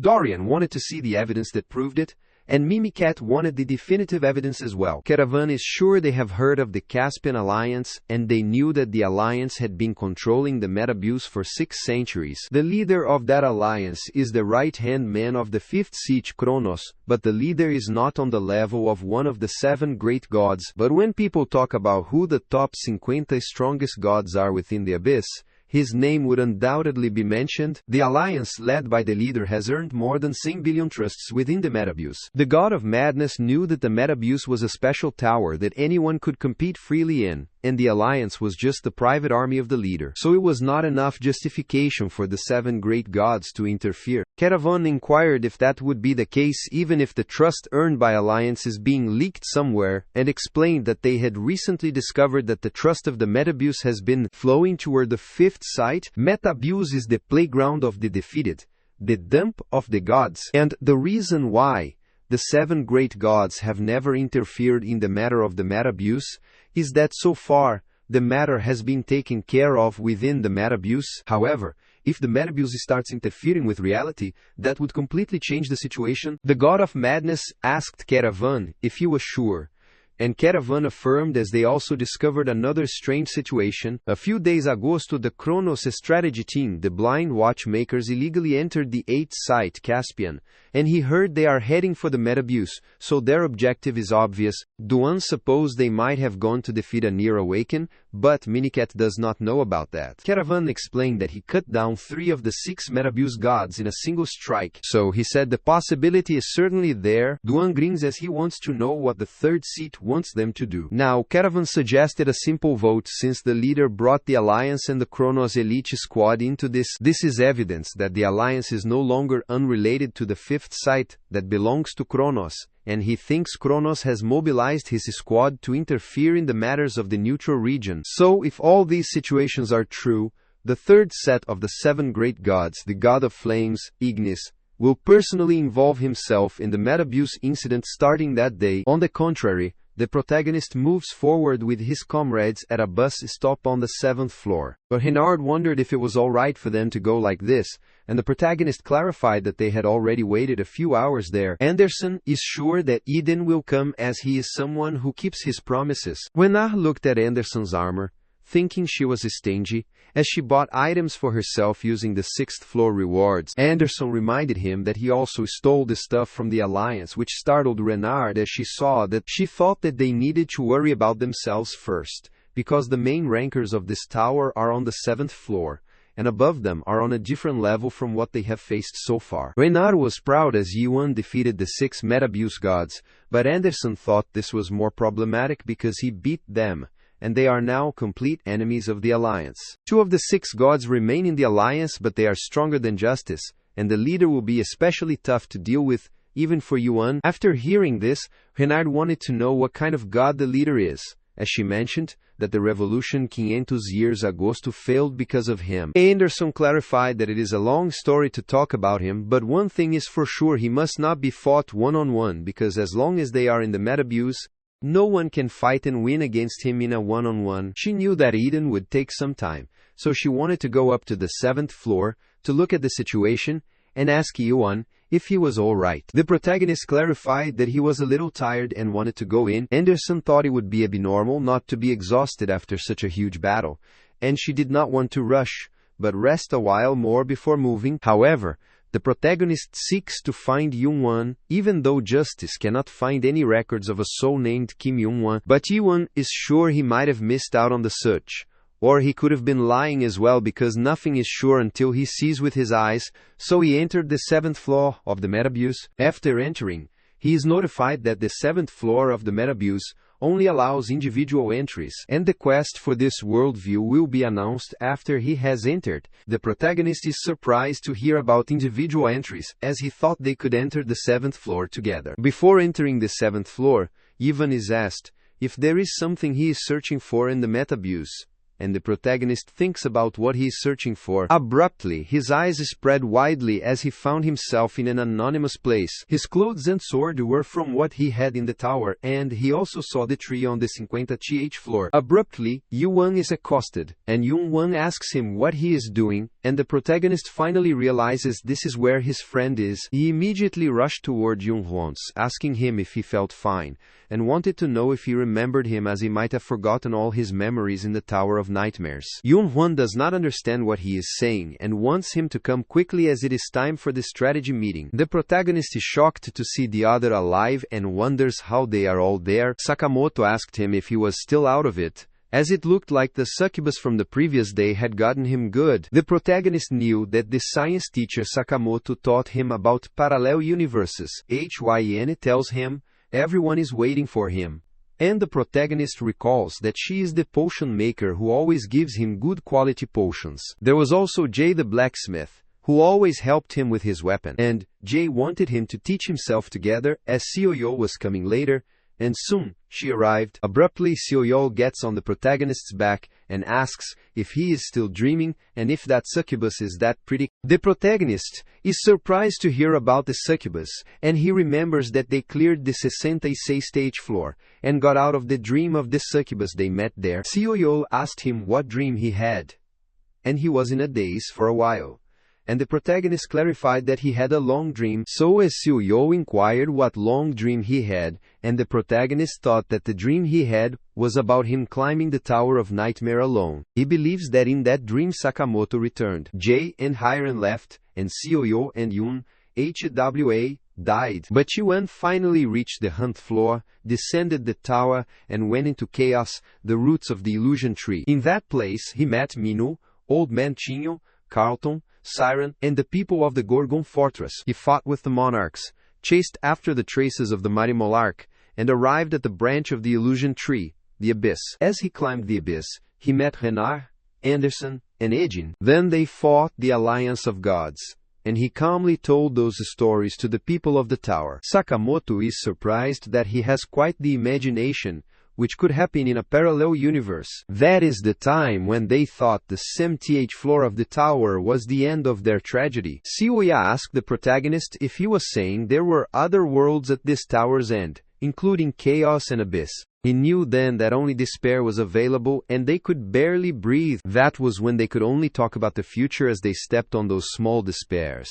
And when everything was a nightmare to everyone, which was his warmest past. The protagonist wanted to be honest to the extent that he liked to act like he believed this, which makes us you all wonder what he is talking about. The protagonist is sure that it might be how his teammate, who was deceived by the return stone, had felt, and they chose a sweet time and decided to live it as their reality, but unfortunately, he would not be deceived. Therefore, he took out his sword to comprehend the question, knowing that awakening is a curse that does not allow him to do that. Sio is startled to see this, wondering what he is doing, and the protagonist used a powerful thrust, thus getting rid of all those illusions, and destroying that world. He clarified that it was enough with the prank as he had faced so many illusions that he was bored with them. Abruptly, he was told that his expression did not look like he was bored. The protagonist wanted the illusion creator to come out as he would kill her. The god of yesterday never thought that a human like Yuan would exist, and supposed it was based on the result of the investigation. She apologized to him because he could destroy this world with his strength, and all five senses should tell him that this world is real. The world started healing, and his comrade appeared again, so he kept calling him and he was notified that this world is real. So all the emotions that he felt and all the things that he heard in this world are real. So he was asked if he did not trust himself. The protagonist firmly grabbed his sword again, and launched another attack, thus killing them again, and the protagonist is told that it is not too late. So the god wanted to know how he is certain. The protagonist's eyes sparkled as he knew this place was not real, and the god asked if he was denying what his senses were telling him. After killing that illusion, the protagonist asks the god of yesterday where she is, but she does not respond, so he firmly slams his sword on the ground, and several slashes come out from the ground.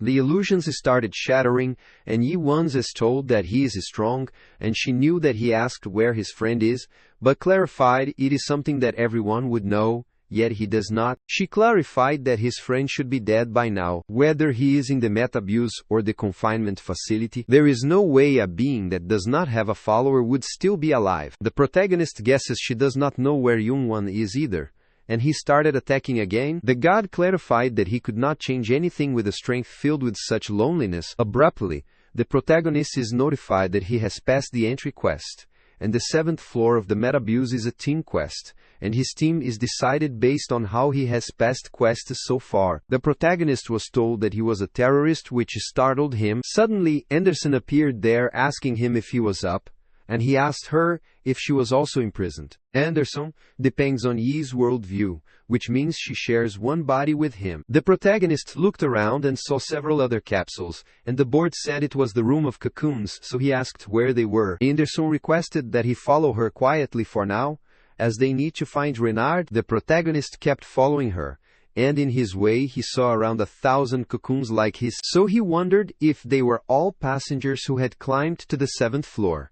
And they all looked so happy. Anderson explained that this is the power generation room of the metabuse. which either produces the thrust given as a product or extracts world power needed to maintain a critical worldview. The protagonist never thought it had a system that extracts world power from the passenger to keep the tower running, and he did not know a place like this might exist. But he did not expect it to be running on a system like this. Anderson clarified that this is the price they paid for climbing up to the 7th floor without knowing anything. And she realized the system has gotten even more vicious than it used to be because this was how things were done in the past. So she wanted to set them free. After walking for a while, the protagonist thought he had heard about an anonymous god somewhere. Shortly after, they found the anonymous god 32, and Anderson realized it was Renard. The protagonist grasped the cocoon and asked if he could take Renard out. Anderson clarified that the answer to this is usually no, because if something goes wrong, then Renard will receive damage when the link is disconnected,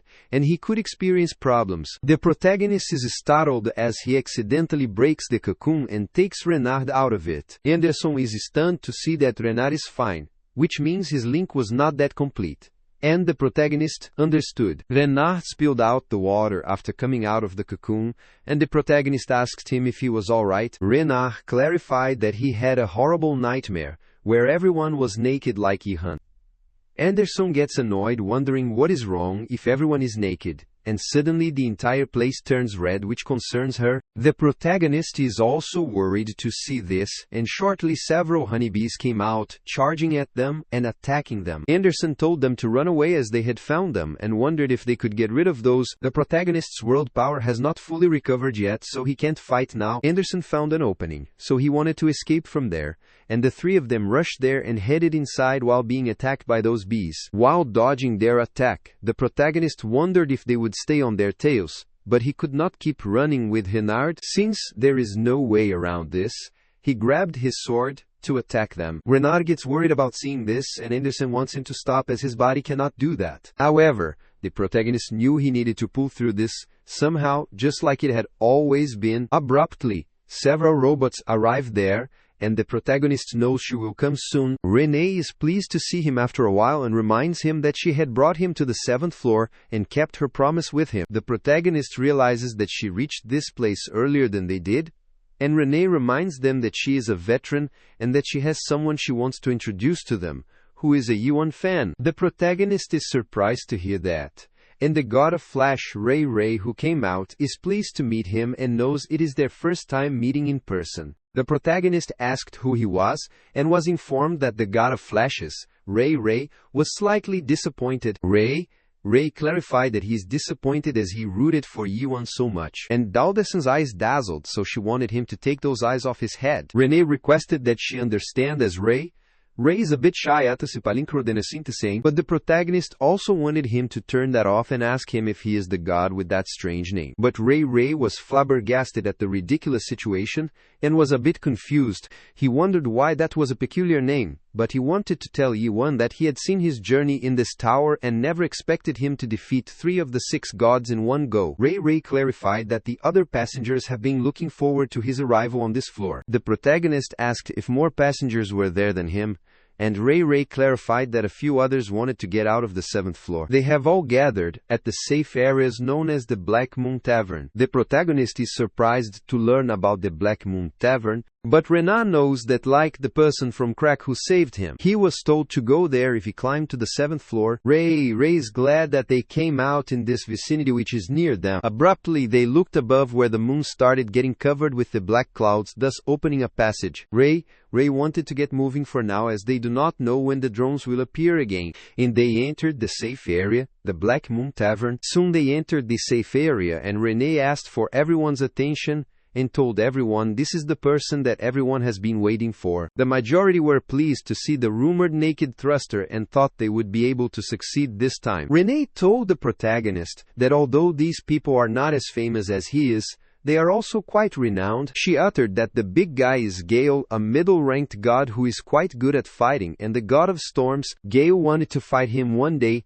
as he was just a middle-ranked god, but rank did not matter in the fight. Renee tried to tell him it was best not to talk about his rank there. She introduced the next person, the avatar of Drake Pilgrim, and the god of the Crimson Dragon. Pilgrim remarked that Eve's sword is excellent, so he wanted to know if he had killed a dragon before. The world pressure that the protagonist was feeling from them is intense, especially from Pilgrim, so he is not far off from the 6 gods. Renee clapped as that was enough with the greeting, so they should get started as they had all been waiting for a long time. She clarified that the quest content would be announced soon, so she requested that those who had not read it do so. Abruptly, the 7th floor quest arrived, according to which they could choose to join the game as the state or the terrorist thing, lead their team to victory and obtain the authority to rule over the 7th floor, and its reward was the 8th floor. They have become a terrorist, so the following explains how a terrorist can win. Firstly, they need to occupy the plant and announce their name to the residents of the 7th floor, so the more plants they release, the more notorious they will get. Secondly,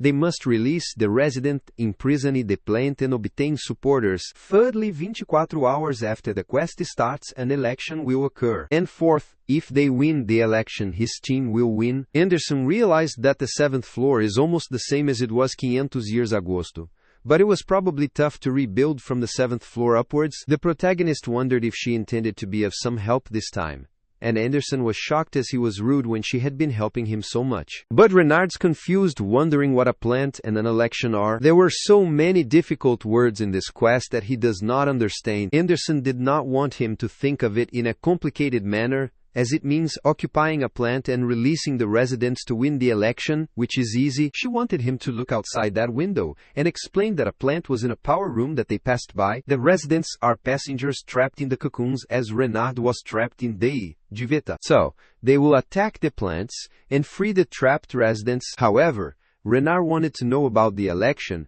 and Anderson would explain. But Renee wanted everyone on her team to come out to the corridor. Since the occupation would start after 5 minutes, they were requested to wear the combat uniform that had been distributed to their teams. Anderson told Renard it would be faster to understand when he experienced it himself. They were set to occupy the plant of 56 in 30 minutes and cut off the power. And the team members are Yuan, Renard, Renee, Ray, and Pilgrim. Renee gets ready, so she greeted everyone in her live stream that is starting, and told everyone that they have some special guests that day. Anonymous God 158 shouts Yuan's name and several other anonymous gods think he is the real 6 gods of the Metabus, and that it is a revolution. So Renards excitedly looked at the screen. The god of doom knew Yi would do well from the start, but Ignis is criticizing Thanatos for a change of attitude. Renard is starting to see many messages, and God's praise of Yuan. Renee is pleased to see that Siren is there again, which makes the protagonist wonder if that could be the Siren he knew. Siren asked Renee to put Yuan on screen, and some other viewers thought it would be alright if Renee were the only one on screen, and another was chanting out laws as if he were praying. Renee excitedly told everyone that they would be challenging the 7th floor of the Metabus together, and she was sure they knew this floor was the notorious one. But Ignis already knew that, and the anonymous god 32 supposed it would be easy as long as they had a good team. But then is sure they are on the state team? Renee clarified that they are not on the state team, but on the terrorist team. And Thanatos asked if she is putting it out of her mind. If you gods say that Renee is acting too recklessly, just because she earned some trust. Renee wondered what they were worried about when they had naked Thruster on their side. Some gods told her it would be tough, even if she had Yuan, and that he had not been getting naked these days. Renard wondered why everyone is acting this way, and being a terrorist is that disadvantageous. Anderson confirmed that it is not the case, but it is pretty troublesome, which makes him wonder which part is problematic. Anderson ended that on this floor, if they choose the right team, they do not need to do the quest, and the king, who is the state team's leader, can always open the door that leads to the 8th floor anytime. Anderson is shocked to hear they should change their team now as it is better. But Anderson inquired, who would be the king of the 7th floor? Abruptly, Renee looked back, telling everyone it is time to head out and explaining that her team's strategy is simple. They will take over the pass of the perimeter with the team gate and the other teams. She uttered that they would start from plant of 56, where she was expecting ferocious battles to take place, and then they would take over the central area with Yuan. But to take over the plant, they need to occupy its 5 points and cut off the power. Pilgrim got this strategy, so he started leaving, and he had high hopes for Naked Thruster but rushed away to leave first. While the protagonist has recovered a good portion of his world power, his comrade agreed as they were heading out too. Pilgrim wanted to break through in one sweep, and Ray wanted to do that as well. But he knew there were too many of them. The other who chose the estate was blocking their way, and one of them wanted to deal with Pilgrim to test whether Drake's was as strong as rumors say, while the other one wanted to take Ray. He was startled to see something, so his comrade asked what was wrong. The brown-haired god wanted him to look at the back as he saw the Naked Thruster approaching them. He cursed his fortune as he had already taken off his clothes, which meant he intended to butcher them all. He remembered the rumors of Yuan taking off his clothes one by one when he is serious. So they started running away as they did not know the Naked Thruster would be there. Renard is surprised to see them all running away after seeing Yuan naked. And Anderson has already told them they need to make sure they know who he is. Renee thought this response was normal, as Yuan defeated 3 of the 6 gods, a symbol of fear in this tower, and several anonymous gods shouted for Yuan. She realized that Yuan's reputation in the Metabuse has now surpassed that of the 6 Metabuse gods, and everyone is cheering for him. After entering the plant, Renard is shocked to see all the passengers who failed to clear the entrance quest. Anderson clarified that half of them make Renard wonder about the remaining half, and she explained that they are teammates chosen by the state. Those who prefer the state become the residents of the 7th floor, with the condition of supplying the world with power to the whole Metabuse. She reminded him that she told him earlier that he does not need to do the quest if he chooses the state team and they can obtain Eternal Yesterday. Rana heard about Yesterday for the first time, so Anderson explained, it is the name of the dream that they are dreaming of. The screen in the plant shows yesterday several anonymous gods and numerous dreams were in that place. In that place, some become the high-ranking gods they want to be in their dreams, and some meet their beloved followers again. From the beginning, Metabuse is a tower where such people gather, and is a place where people who can't get what they want in reality gather to run away from something, or get something they do not have in reality. The passenger who arrives at the last floor can make a wish to the owner of the Metabuse, the driver. Therefore, they had chased after a miracle that might be true, and that was what all the passengers came there to find. While some of them find what they wanted in that dream of theirs, Renard is infuriated on hearing that this is wrong, which is fake. Anderson asked him what is real, which puts Renard into deep thought, and Yi clarified that real things do not need to be proven. Renard agreed that that is right, so the only thing that needs to constantly prove themselves endlessly would be the fakes trying to compare themselves to the real, but the real can naturally sense that they are authentic. Anderson pointed toward the screen as that expression does not say they are unreal, and Renard is dumbfounded. The protagonist knew that some of these passengers knew what they saw was an illusion, but they were still happy because they managed to find what they wanted in yesterday's illusion. Like how they used the return stone. Renard pointed at one screen, as people have the same dream, and Anderson explained that it is the place known at some time Agosto which maintains yesterday. That is where the people who are trapped in yesterday gather, and the vast building is the castle of the state, and the person who stands on the castle terrace is the king. The protagonist asked if she knew who that was and affirmed that she really enjoyed Attention 500 years Agosto.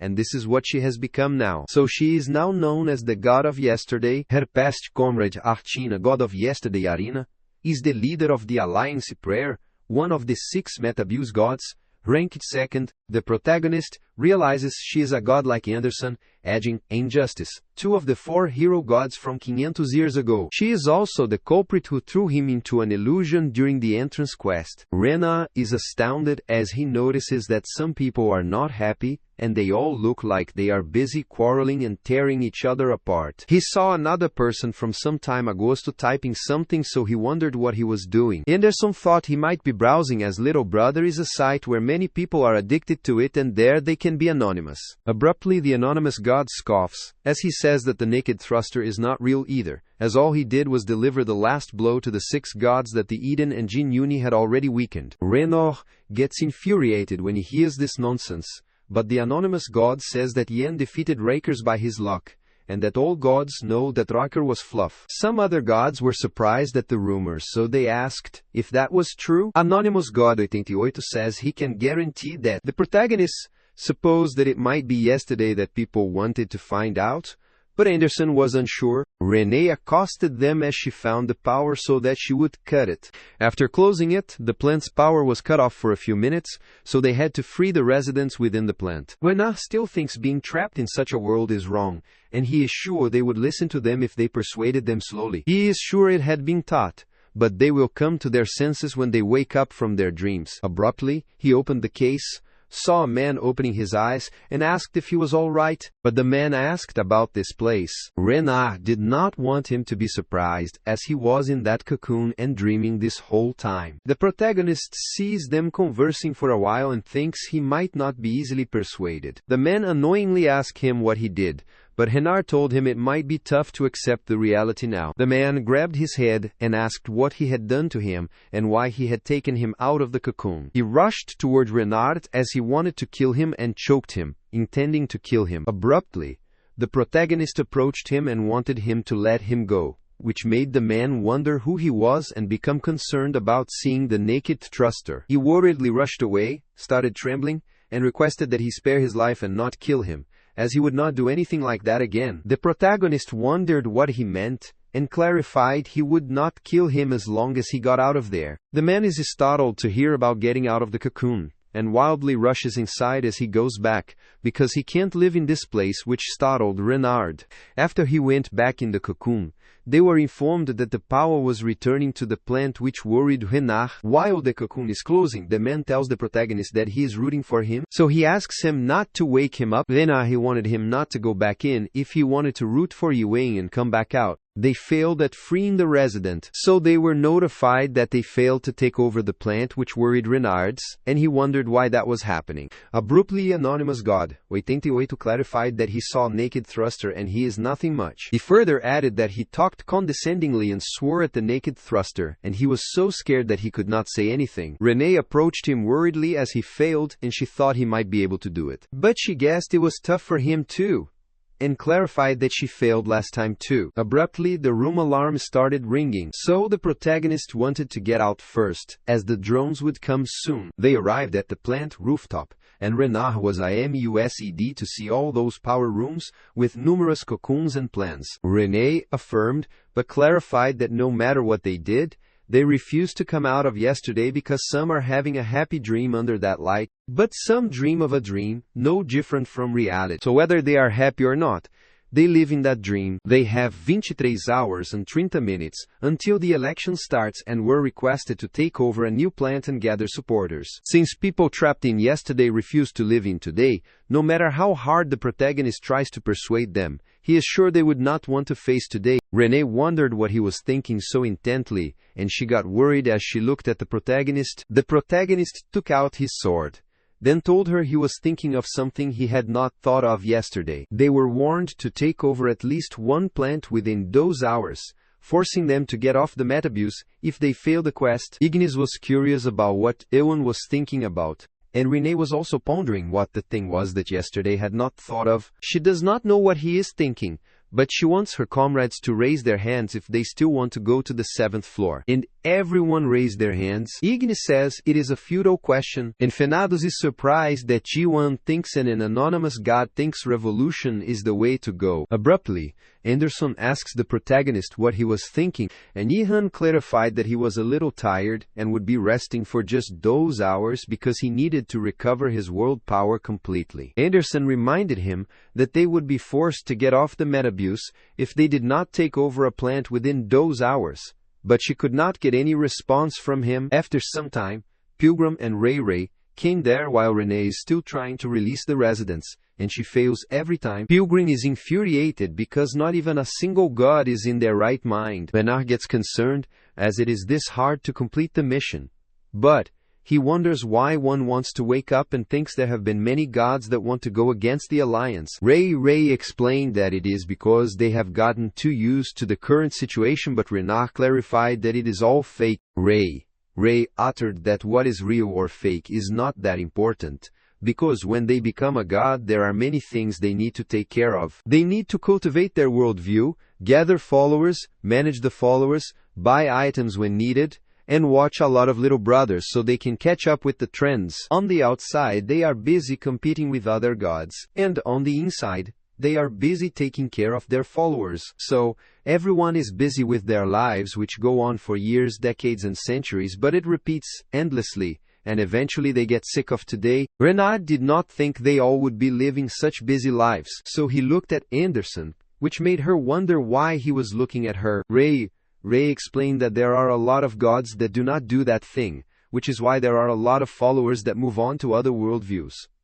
But it is a fact that most gods are busy. However, on the 7th floor, most of them can forget about those tasks, which makes Renard wonder why. Ray explained that it is because the god of yesterday took care of them all, and the gods did not rely so much on the 7th floor at first, but some people take pride in their worldview.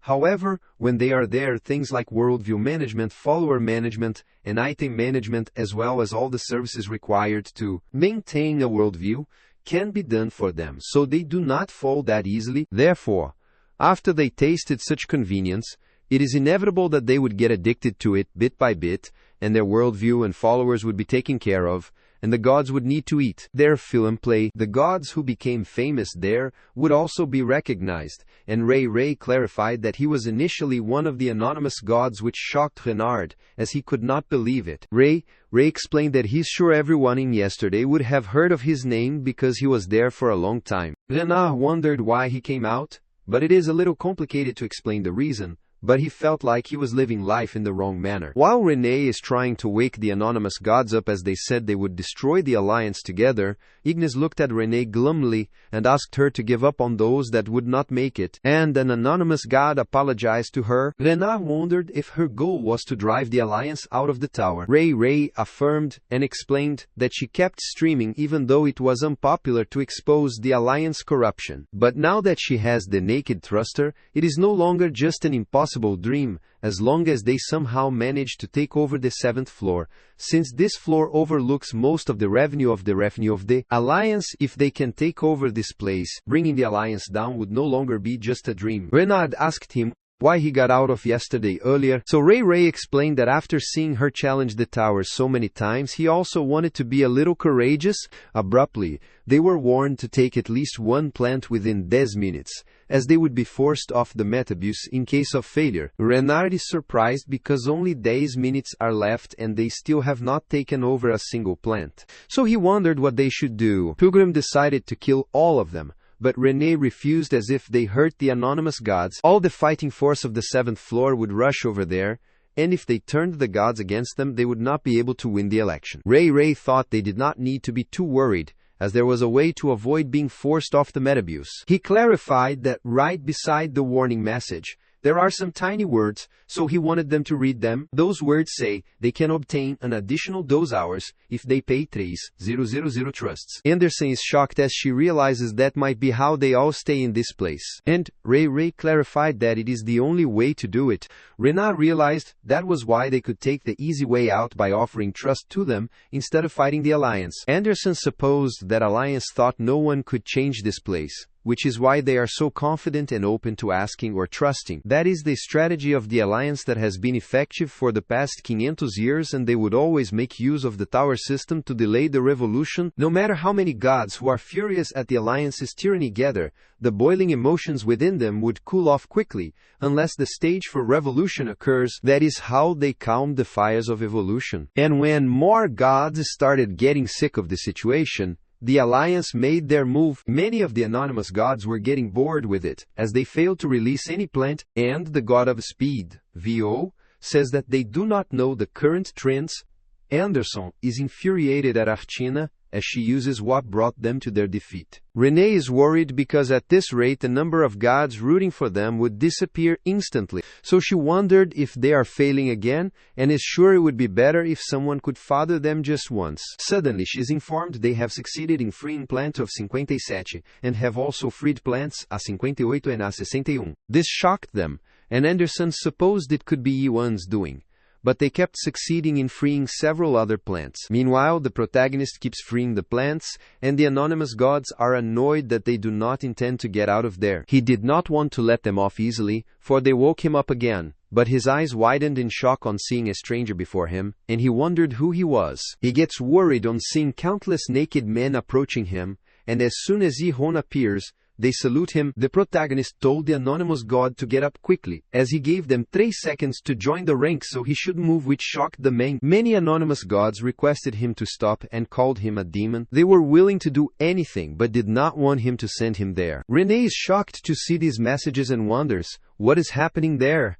Abruptly, they were informed that the condition for election had been fulfilled and several residents supporting the terrorists had crossed a certain threshold. So, the election was going to start. Renee is shocked, as this is the first time they have gotten to phase 2 this quickly, and Pilgrim is glad it is finally starting.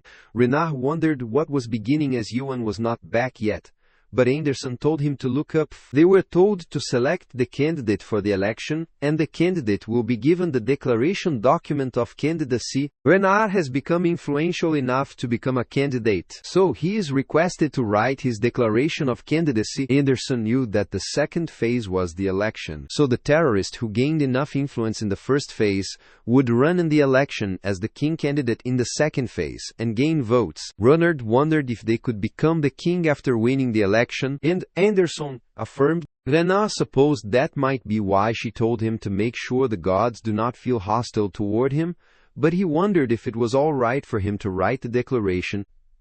Anderson clarified that it does not matter, as they would not know who would become the candidate. So Renard agreed to declare his candidacy. Later they gather at the plaza and everyone is thrilled but Ray feels nervous. The candidates are about to say their election pledges, and Renard requested the gods to trust him. The candidate A is the god of yesterday Artina, who wanted to ensure that the 7th floor is a paradise so everyone can live in the perspicuous. Yesterday they dream in the Jitchi Day they dream of yesterday. She is willing to provide the perfect care service for gods who do not want to work, and the followers who will grow even if they do not do anything. She also gave delivery services for personalized items, so they will never fall behind trends because gods ought to be rewarded for their labor. Therefore those guides who worked their whole life for their followers are willing to rediscover what they have lost on the 7th floor of the Metabuse, which is the message from Artina. Anonymous gods were touched by her speech, so they were about to cry, and clarified that the king had already decided, which amazed Renard, as there were so many reactions. Renee gets worried, wondering if she would lose to that, and soon it is her turn as she is the second candidate. But Siren is grumbling, as her concept is similar to her, but only / cheers her, and an anonymous god also cheers for her. Renee shouted that the worldview that can be maintained without effort did not exist. So she asked if they intend to continue neglecting their present while getting deceived by the following day. While giving her speech, Renard realized that she is good with her words, and Anderson agreed, as that is the honest pledge that does not lie about what can and can't be done. Pilgrim clarified that it would be more disadvantageous, which startled Renard, wondering why that was the case. He explained that Renee is talking about the truth of the 7th floor, which will cause the gods to turn away from her even more, because what people want to hear is different from the correct thing. Many anonymous gods shouted that this was a fake video, that they would not fall for such instigation, and that it was so painful to watch. Still, Renee clarified that the alliance is exploiting their trust, so she wanted to return it to them. Renard is shocked to see the response, but Pilgrim clarified that they cannot be helped as no one likes facing reality. He knew that Renee's pledge was not wrong, but saying the pledge that the voters want to hear is an essential strategy, which is why he had a pledge that would bring them back to their side, so Pilgrim wanted them to leave it to him. And his pledge started. One of the anonymous gods is looking forward to the Pilgrim pledge. Pilgrim clarified that he is Drake's avatar, so if he becomes the king he will rebuild the cast with dragon bones to uplift the reputation of dragons and hold dragon hunts twice a week while increasing the welfare they enjoy, which makes the anonymous god wonder what Draus has to do with them. Pilgrim confidently clarified that he had said the pledge everyone wanted, so he told them to choose him as they talked about the almighty dragon there. Next is the candidate D, intermediate god Gale, but the anonymous god wanted him to get lost, as he is the intermediate god. Next was Ray's turn, who is a bit shy, so he can't say a line properly, which makes the anonymous god wonder why he is stuttering so much when he is usually so good with his words, and wonder why someone who can't talk properly is allowed to be there. While descending, Ray Ray cursed himself as he could not speak properly as it was his first time speaking before so many gods. But Renard told him it was alright as he did great, and Anderson also wanted him to cheer up. Abruptly, Renard went on the stage as he was the candidate F, and everyone was cheering for him. Renard clarified that if he becomes the king, he will give them million trusts to all the gods on the 7th floor. After his speech, everyone was told the real-time vote result would be shown shortly. Renard wondered if they would win the election, so they were all waiting, and Ray clarified that even if Renard won with that ridiculous pledge, he wondered where he would get all that trust. Renee explained that getting one or more votes matters because everything is combined at the end. Since the terrorists are disadvantaged, combining the votes during the election is possible. They split Artina's votes by letting as many candidates run as possible and then combining those votes into one person. Again, they looked at the result and realized many gods still had not voted yet, and shortly it started as the real-time result started. According to the result, Artina is still number 1 with a large margin. Renard is glad to see that he is number 3, as he has 30,000 votes. But Pilgrim is at the last as he got 163 votes. So he thought they might be crazy. Renee is concerned as they have a few votes. Even if they combine, it would become half of what Artina has. Ray supposed this meant that many gods did not want the era to be changed, and Pilgrim gave up thinking it was over. Artina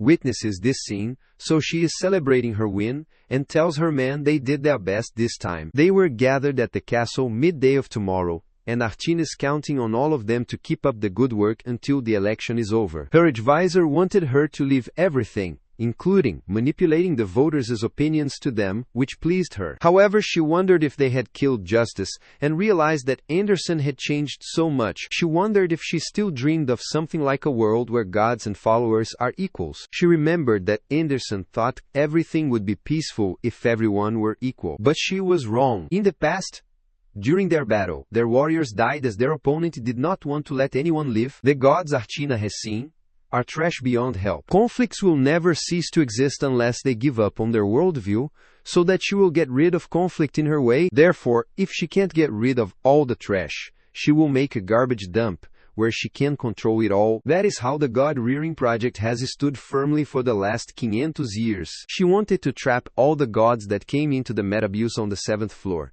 and keep the alliance running by supplying it with infinite world power from them. She wished to break their spirit with conveniences and entertainment, eventually turning them into anonymous gods. She can make the entire Metabuse think what she wants them to believe just by controlling the anonymous gods, and is confident that the kingdom of yesterday will not fall no matter who appears. They were notified that another candidate had appeared, and Yuan clarified that yesterday was over. Artina is shocked to see naked Thruster and wonders what the cube is doing in his hands. The anonymous gods started running away as they knew he would kidnap them with a cube, as most of the gods had been dragged out of their cocoons and were caught by him. The protagonist wanted them to know this is not a pledge because all of them will live in their present from this moment onward. After they were trapped inside the cube, someone slapped the man on the face, and he wondered what was happening and where this place was. The naked man wanted him to get up now as it is time for training, and he is shocked to see anonymous god 37 there, wondering what he is doing. He clarified that he is not an anonymous god, and wanted him to join those people on the corner. This made him wonder what was happening, and he saw many other anonymous gods inside who were scared and asked for help. He wondered why they all looked like that, and he worriedly asked anonymous god 37 what he had done to them all, and also wanted to know where his proud skin is, and why he is all naked. He wanted his comrade to get himself together as he thought nothing would happen to him after doing something like this, and he wondered why he was doing this. He remembered how anonymous god 37 told them not to worry, that they would do anything reckless to them, and that Artina would never let them do as they wished. So he warned him of the promise to survive together. So he does not know what happened to anonymous god 37, but he is sure Artina would rescue them. Momentarily the protagonist arrived, telling him that initially everyone thought the same, that someone would come to rescue them eventually, but everyone who believed that died. The anonymous god is startled to see naked Thruster there, and clarifies that a terrorist like him would never succeed, as he would not support him no matter what he does. The protagonist told him to leave if he complained, as he would tell him how he could do that which pleased the anonymous god, and the protagonist clarified that he just needed to fight against him and win. This shocked the anonymous god, so he obediently asked when he needed to start training. After some time, the anonymous god does not even recall how many months or years have passed, as he has been reigning recklessly. Their supervisor told them to roll on both sides, and wondered why their voices were so soft, as if they forced them to do so. After that, they were commanded to get in the position for PT, and he kept counting. But since they were not counting loudly, their number of times was increased to 30. After that, they started the other training, and they wondered what PT is, and why it is so systematic. So, they wondered if they are trying to torture them. The anonymous god felt like he was breaking in half, so he wondered if this was ever gonna end,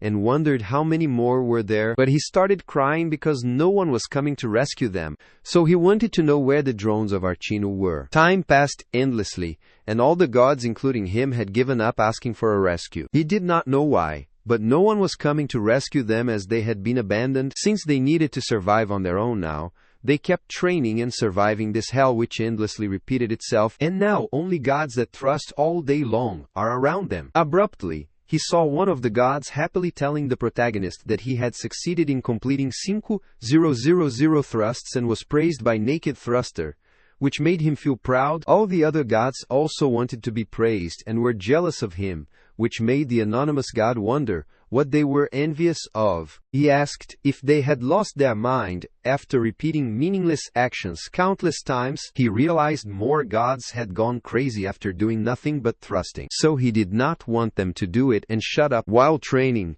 they were told that the health god has a healthy soul, and the anonymous god does not want them to shout weird stuff, as it has started to make him feel crazy as well. He also mumbled that a god with a healthy body has a healthy soul, and he realized that he is going crazy too. After training for a while, he launched a powerful thrust, startling him as he heard a satisfying sound that felt like his head was clearing up. It makes him feel like nothing matters anymore, and the stress of a new gotcha is coming out, or the jealousy toward another god who has a good item. He feels like none of that matters anymore, as he has returned to when he roamed the abyss by himself. Abruptly, he is asked if he is finally back, and he is surprised as the voices of the followers he has forgotten about are coming into his ear. His followers missed him, as he is the god of the grassland Martis.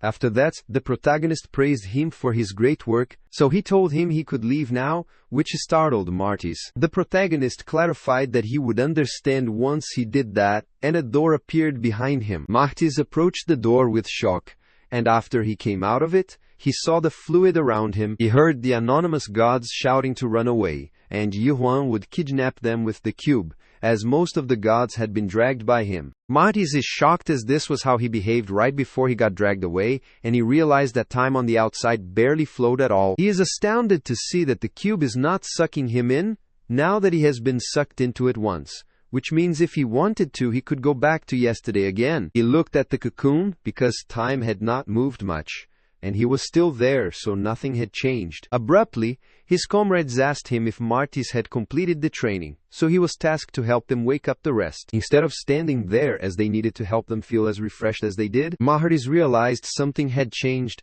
so he smirked upon hearing this, took off his dress and agreed to help them. At the same time, the protagonist is notified that the durability of the time cube has almost been depleted. He guessed the cube had its limits, but he tried to make it like how he made the Tower of Nightmare and succeeded. Currently, the time ratio of the time cube is days years for every days minutes, which means days minutes outside would be days years, and each team would have exactly days years. Yuan wondered if such training would be sufficient, but it was effective. Meanwhile, Martis excitedly released the anonymous gods and informed them it is time for training. Archina gets infuriated as idiots like them have ruined the 7th floor. So she wondered what kind of god could do such a thing, and how many years that person said he spent in the cube. Seeing Archina infuriated her. Her advisor started trembling in fear and clarified that a total of 200 years and all the gods in that area plant are supporting him. Therefore, the approval rating of the naked thruster is rising quickly, which worried, so she told them to prepare the last sequence of the election, as she will show them that yesterday will not disappear that easily. Meanwhile, Gale is pleased to see the vote, and Pilgrim knows that the naked thruster could do it because, at this rate, they could win when their votes are combined. While Renard is worried as he wants to be helpful this time, Anderson tells him there are things he cannot do as he is not a god, which infuriates him. Abruptly, they were notified that the candidates' current public opinions were being revealed, which startled Pilgrim. Renee wanted everyone to be careful because this is not just any public opinion, and she suddenly started hearing the negative voices that wanted them to shut this broadcast down as they can't believe a third-rate streamer like her could make it there, while Ray heard voices who were surprised to know that he stutters when he always acted like he was above others since he was in yesterday. They wanted to see him humiliated there. Anonymous God 548 wanted Renee to explain herself, and she wanted them to wait a minute, as she had never said anything like that. She was asked if she was upset now, and if she was looking down on everyone now that she had earned some trust. Renard also has difficulty dealing with those voices as he is a follower of the naked thruster, because if they were in his place they would have left him alone. They wanted Renard to have some conscience. If he is not going to be of any help, then he should get off the bus, and he knelt. Anderson told him to stop the messages, and she told Artina to stop sending those messages. Artina smiled cunningly as she wanted her to stop when she had just started, and asked if she thought that the matter was something that could be prevented. She wondered if they were thinking of becoming the king of the 7th floor with that weak resolve. She clarified that the messages they are hearing are just a small fraction of what she hears. Yet they already want to give up. Pilgrim is shocked to listen to these messages daily, and one of the anonymous gods scoffs at the terrorists. Another one asked if they are trying to become a king with only that level of resolve. While Renard kept apologizing for being called a burden as he just wanted to help Yaon, he was told to stop pulling down others and get lost. Abruptly, the protagonist arrives there, so he clarifies that it is enough, and Renard is surprised to see him there. Anderson wondered why he was so late, but Chi Huan's comrades told God of yesterday that she crossed the line there, and they wanted to stab her to death if she hurt their captain's teammates, which surprised Anderson. Artina asked them if they tried to stop her when she did not start this. The protagonist wondered when he started it, and Artina reminded him that he destroyed her cocoons, put weird thoughts into them, and corrupted them. Yanyuan clarified that he did not do anything, but they were the ones who chose to live today. Artina wondered if they decided to live in today. So, she asked her fellow gods if their time living yesterday was so insignificant. However, they wanted her to shut up as she exploited them, and Martis shouted that they would still have been in yesterday if she had done a proper job. Artina could not believe they thought she exploited them when they were happiest and had yesterday's services. Martis clarified that they have changed and decided to live today with their strength. This sounds great to Artina, as they want to live their best life today. But she asked everyone if they lived their best life yesterday. She is sure they all could have easily done that yesterday too, and no one forced any of them to spend their life in vain. Martis is trying to explain why that happened, so Artina asked him if he thinks he can live today after all this time. She cunningly told him that if he wanted to live properly today, he should have done so first yesterday, because only then would he be able to live properly the following day. However, she wondered if those who cannot live in yesterday without her can live today. She inquired if they would throw away everything they left from yesterday, because today will become yesterday after it passes. She wanted them not to act like they had gotten an epiphany and snap out of it, because the sense of freedom they felt right now might not be real soon. She asked them if they had forgotten what kind of place the abyss is like, as they had been driven out by the vicious competition previously, so that they would fall behind again. She is sure they will remember yesterday again after they get tired from the competition. Then they will wander around looking for comfort and miss it. Then they will think about what it would be like if they had stayed in yesterday. She did not want them to do anything they will regret. It says there is nothing wrong with only remembering the happy things in life. While everyone has been shaken, Artina told them, it is alright not to live such a hard life, as that is not the only thing that can bring happiness. So, she hopes they can remember how precious their yesterday was. Renee gets worried about seeing this, so she tells everyone to pull themselves together as they must not fall for it. Abruptly, the protagonist stepped out of the way and told them to return, if they want to do so, as he was not expecting anything from them. He can't do anything for all of them because he is not their nanny. So they should return if they prefer their comfortable past, which startled Anderson, wondering what he's doing. Ewan already knew that it is useless to keep telling them to live in today, as that was how it was when he thrusted all alone. His comrade thought nothing would change, even if he thrust all day long. So they preferred to use that time to find a good skill. Those who said that have all fallen into the realm of a mare, after being deceived by the return stone. Just like anonymous gods are being deceived now. Since most gods there do not know how to live in today's world, he taught them how to thrust, so that they can use that as they try living in today. The today that appears in a trash place like yesterday is just an illusion given to the gods to make them think they are living a proper life. But the real today is made by living through hellish days and enduring them.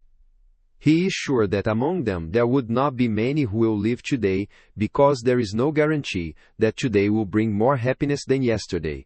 Abruptly, Artina saw him doing something, so she asked what he was trying to do. Yi-Han clarified that the choice is up to all of them, but he can promise one thing: those who stay in yesterday will die in that place. Artina wants to stop, because if he does that, he will become the public enemy of the abyss. Everyone gets worried, thinking he might not do that no matter how insane he is, and wants him to thrust if he wants. Artina asked him if he wanted to wage war against the whole abyss, and anonymous gods asked him if he was threatening them now, but thought it was just bluffing. Renee tried to stop him, because if he crossed, he would return from it, as he could not handle such a sin. The protagonist thinks that she might be a good god, since she's trying to save them by not giving up on all of them, and she's trying to stop him because she knows what is right. However, he remembered the last words of Yung Huan, and clarified that he would not have come this far if a good god was all he wanted to be. He launched a powerful thrust that pierced through the plant and the floor. Then several meteors fall on all the plants, thus destroying the entire 7th floor and worrying all of them. Dorian dropped his jaw on seeing this, and the god of light Burgess has his eyes wide open, but Tenedos feels ecstasy, and Drake can't hide his shock. After that, several thousand gods died on the 7th floor of the Metabuse due to his action, and he was notified about it. The message transmission of the little brother has been stopped temporarily, and Ignis already knew that Yuan is a crazy person. Caravan is sure that tons of messages are flooding in, and asked his god if they should help him, as he is sure that he would die if they leave him. But Ignis does not know why they should help him. Caravan knew he was acting shy again when he rushed him so much that they took the official portal, and it is sure that soon the rumors that one of the 7 great gods had descended onto Caspian would spread. Ignis did not want him to try to act cool, as he can't go in anyway, which annoyed Caravan, wondering if that neutral treaty is that important. So Ignis clarified it is for now. Caravan remembered his past meeting with the other members where he discussed how Kronos had breached the neutrality treaty. So he wanted to intervene in this situation, but the god of madness clarified that they cannot approve that because circumstantial evidence is insufficient. So they cannot allow the hospitality between the 3rd and 5th seats right now. Lastly, the day when the 7 great gods fought among themselves, the 8th site, which is the north border, was eradicated. Caravan decided to wait there first, as the reason to justify intervention might appear soon. So he did not want to repeat history. Ignis inquired if he was sure that it was not because he wanted to see the woman of Caspian, and asked what he was staring at so intently, and if she was his type. Caravan clarified that it is not, so that Ignis wants to take a closer look, and Ignis clarified that she is pretty. But Caravan uttered that it was not, as he was telling him to look at her weapon, which shocked Ignis. So he wondered what people from Crack were doing there. Crack's 2nd Corps Captain Yusiha and the 3rd Corps Captain Imikazuki are there. Kazuki asked her if this was all right, as he did not think the sovereign had given him permission. Cialia clarified that they are not in the position to wait, as they can't get in contact with Unice, who was told to enter the Metabuse under the crack sovereign order. Kazuzuki knew that Use was not yet strong enough to fight the 6 Metabuse gods. That is precisely why Cialia does not understand why he has been ordered to come there. Imi asked when he was last heard of, and Cialia clarified that there are records of him contacting Chinho, which shocked him as that old man is still alive. Cialia affirmed which is not important right now, and asked if they would go in together as he might make a scapegoat. Imi heard the rumors that he is there, so he does not want her to act as if she did not know, and he knew that she was not going into the Metabuse just because of UNA. He inquired if she wanted to recruit him again when he was quite weird. Seoul clarified that he would be helpful if they brought him in. Imi asked if he was that strong and even stronger than her, but she clarified that she was obviously stronger, but there was something about him that she could not understand. On the contrary, many of the gods are in shock, and some of the gods loathe him. Renee started trembling, wondering what was happening, and Anderson wanted her to speak properly. That is what was getting destroyed. She clarified that Yuan just destroyed the facility that connects the cocoon to yesterday, and it was an attack with the power of destruction. So there might have been gods logged into yesterday who had their existences completely erased, but their avatars or puppets were not harmed at all. While the gods enjoyed yesterday, those avatars or puppets were just their god's shell. Some died, but the others were freed. Abruptly, the election has been stopped due to an emergency, and the authority of the kind has declared a state of emergency on the 7th floor. Anderson warned them to get it together, as this is how things are supposed to turn out, because this election is nothing but a show from the start. But what will happen from now on is not. Archina furiously told Yihuan that he had made a foolish decision, so neither could leave the 7th floor alive. Abruptly, the sky was suddenly covered with a strange energy, which concerned them, as it was changing like a cocoon. Anderson realized that Archina was deploying her sanctuary, with the world power she had accumulated on the 7th floor. The protagonist told them to get out of there, and run to a place out of reach of her sanctuary Sedale Dasa, and if they feel like they can't make it in time, they should find a way to go down to the 6th floor. He wanted to destroy the main plant, the central system of yesterday where most of the world's power is gathered. He is sure that if that place falls, Archina would not be able to deploy her sanctuary across the entirety of the 7th floor. So he rushed there. While he is getting closer to the plant, Archina drones charge at him and keep attacking him. But he gets rid of all that comes his way. After getting closer to the plant, he finally launched a powerful thrust to strike it, but he is told that it is already too late, as yesterday's sanctuary was deployed. So he entered the strange place. He had the same feeling when he first entered the 7th floor. So he is sure this place is Archina's sanctuary, which means he is in yesterday. He is sure that the unique world he deployed in the plant outside is probably destroying her sanctuary, and soon it will take over the entire 7th floor and destroy it. So he does not want to rush things. Archina immediately appeared, asking him how he felt, and explained that this was the day of yesterday when the gods he killed lived. She thought he might have felt the reality of crushing the lives of numerous gods now. She clarified that gods do not live a proper life if they acknowledge them, but they live their lives in their own way. She supposed he thought that their lives were insignificant, but this world is not one that he has to go so far to destroy. She felt he had no idea how normal people live their lives there, and they were satisfied with yesterday, so they lived their lives as such. Since Yuan said he had killed numerous such gods with his own hands, and the protagonist uttered 5000 gold, which startled her, he elucidated that this is the amount he has gotten through completing the quests, gathering items, materials, and selling random equipment. He paid that money to the workers on the higher levels who were trying to clear the Tower of Nightmares. Archina found it interesting that he also went through such a time. So, she asked if he missed those times after seeing this place. The protagonist smirked upon hearing this and clarified that everyone who had taken his money had chosen to return to the 77th floor. Archina thought he might blame them, and that is why he loathed the god of yesterday so much. But she clarified that this place is not the Tower of Nightmare, so she wanted him to join the alliance as he could create the world he desired if he worked with them. The protagonist confirmed that it is similar to what they told him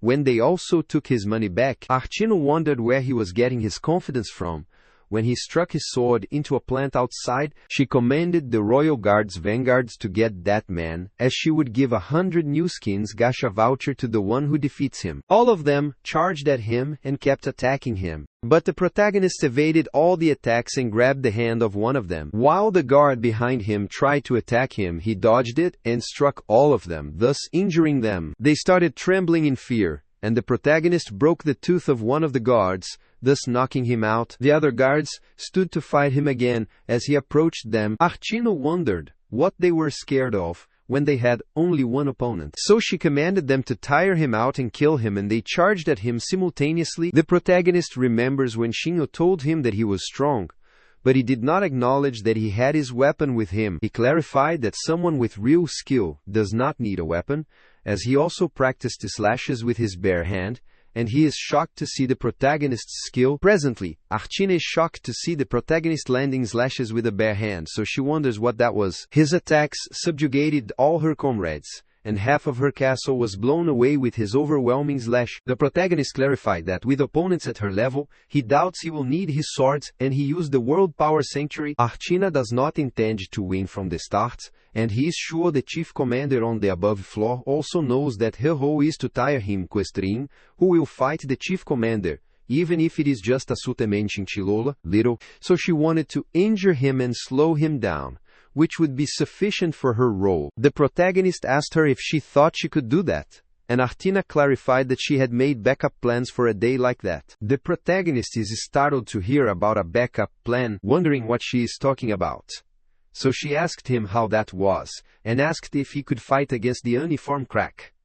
Suddenly Unisise came out. In the illusion tree, awakening is defined in various ways, which include the monarchs calling it the system error and the gods calling it the way mortals become gods. Depending on the group they belong to and the rules they follow, awakening could be described with a totally different concept. In that case, awakening means that the awakened is free now, and Eunice vividly remembered the moment he heard that sentence. He endured hellish training for a week, and finally arrived at his awakening, and he can fight against the god with human souls without being restricted by the rules of adaptation, since that is the kind of existence Yus has become. He would be free now, but he found himself trapped somewhere. So even after dismantling and assembling, he could not figure out where he was kidnapped. He had heard tales of awakened beings kidnapped by the monarchs of the Dozed Chuchiasians, or the god of the abyss, but he did not know who kidnapped him and what he was doing last. Abruptly he saw his reflection telling him that this would happen, as he acted all strong and should know that Metabuse is not an easy place, because a kid is just a kid in the end. His reflection told him that he is a sloppy for running his mouth and saying that the 6 gods of Metabuse are nothing much. Unsi kept hearing a strange voice that did not want him to be bullied, but they knew he had killed countless gods, so they did not want to go easy on him. Abruptly, he worriedly covered his ear, wondering what was happening and where he was, and he could not remember who he was or what he was supposed to do. He was told this place is yesterday, and that he is Archina's puppet, so he was commanded to kill Yuan. Archina smiled cunningly, as she asked the protagonist if he could fight someone from crack. The protagonist wondered if he thought he would be scared of her, and asked if she made Yunsi into her puppet. Abruptly, Anderson came here, which made him wonder what she was doing here. And Anderson reminded him that she was at his party, but she supposed he had already started fighting. She thought for a while, then requested him to give her some time, so the protagonist gave him 3 minutes. Anderson told Archina that she would be killed in 3 minutes, so she told her to stop before she ended up in an even more pathetic state, and hoped she did not want to die like Justice. She knew it was trying enough for Archina to maintain her sanctuary, because the plants had stopped supplying her world power, so she inquired how long she would keep going with her tough act. Anderson did not believe the rumors of Archina becoming the king of the 7th floor, because she knew Archina would not imprison and exploit other gods. Archina clarified that she had never stopped any god from leaving yesterday. Anderson affirmed that the gods have become so sick that they can't get up on their own. Archina added that even if they got out, they would not get the life they wanted, because what awaited them outside was the Metabuse. Anderson uttered that they should have gotten off the Metabuse too, and Archina clarified that she cannot do it, and neither could justice. So, she is sure those frail gods can't do it either. She asked Anderson what she thought would happen if those gods were freed right now, and she clarified that they would use the opportunity to seek personal revenge and crush innocent avatars or puppets, since they would not hesitate to take any lives. So she asked Anderson if she believed that kind of god could turn over a new leaf. But she did not think so, because trash should go to the rubbish dump.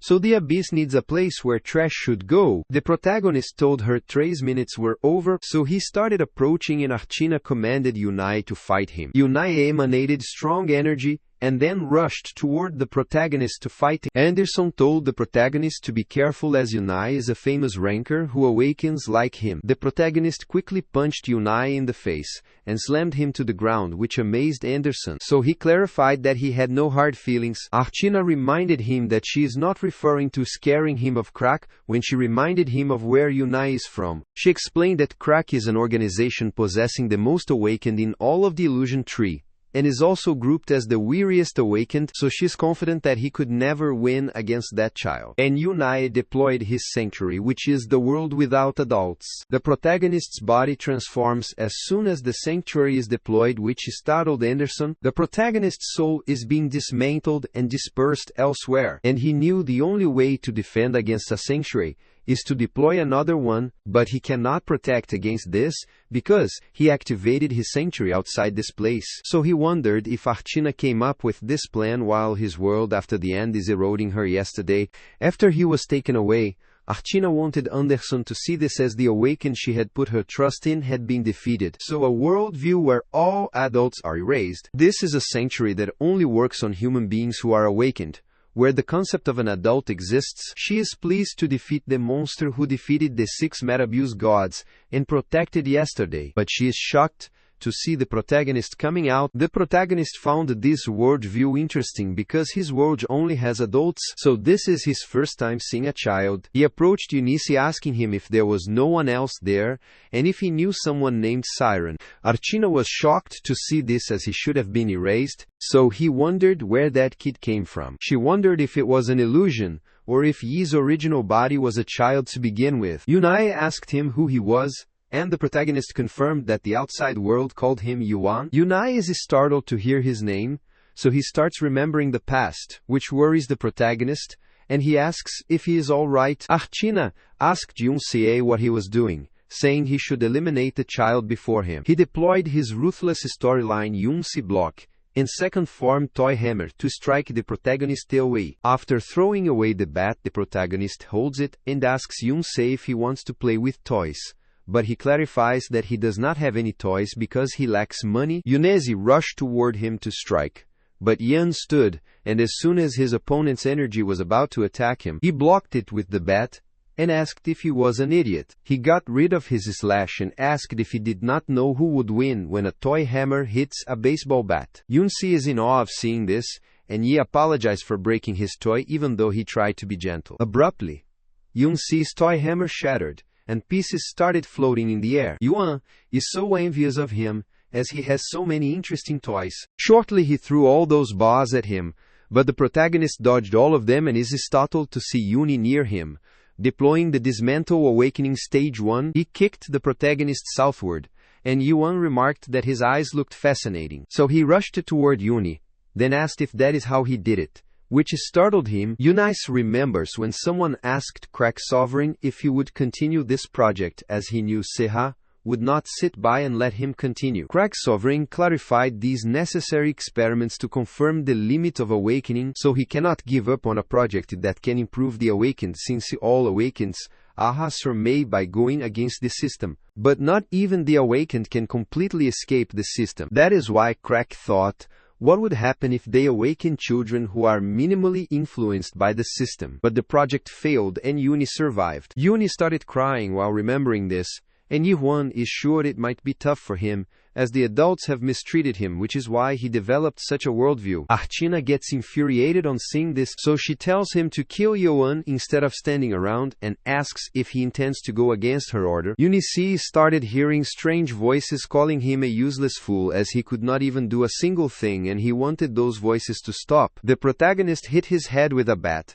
and asked why he was listening to him. Yuna clarified that it is because he would get punished if he did not listen. Yuan knew that was how adults are, as they keep saying that children need to hear what they say, but adults are not always right, so he can become an adult now too, as it is okay not to follow what people say if he does not like it. Archina gets pissed on seeing this, wondering what Yunie is doing, as he should start attacking and kill that child. The protagonist approached her and wanted her to shut her blabbing mouth, and Archina asked who she was to tell someone. The protagonist pointed his bat toward her and asked if she could not see that he was a child. Meanwhile, outside the sanctuary art, drones were attacking all the protagonist's comrades, and asked what was happening there. Ignis also asked about Naked Thruster, but Ray replied they do not have time to explain the details. Meanwhile, Renard is fighting with the drones. Some of them tried to attack him, but Renee rushed there to save him. She wondered why he was still there when she asked him to stay away, but Renard is infuriated as Yuan and Anderson went to yesterday without him, so he is worried. Renee knew that, but they can't help him now as the situation is bad there,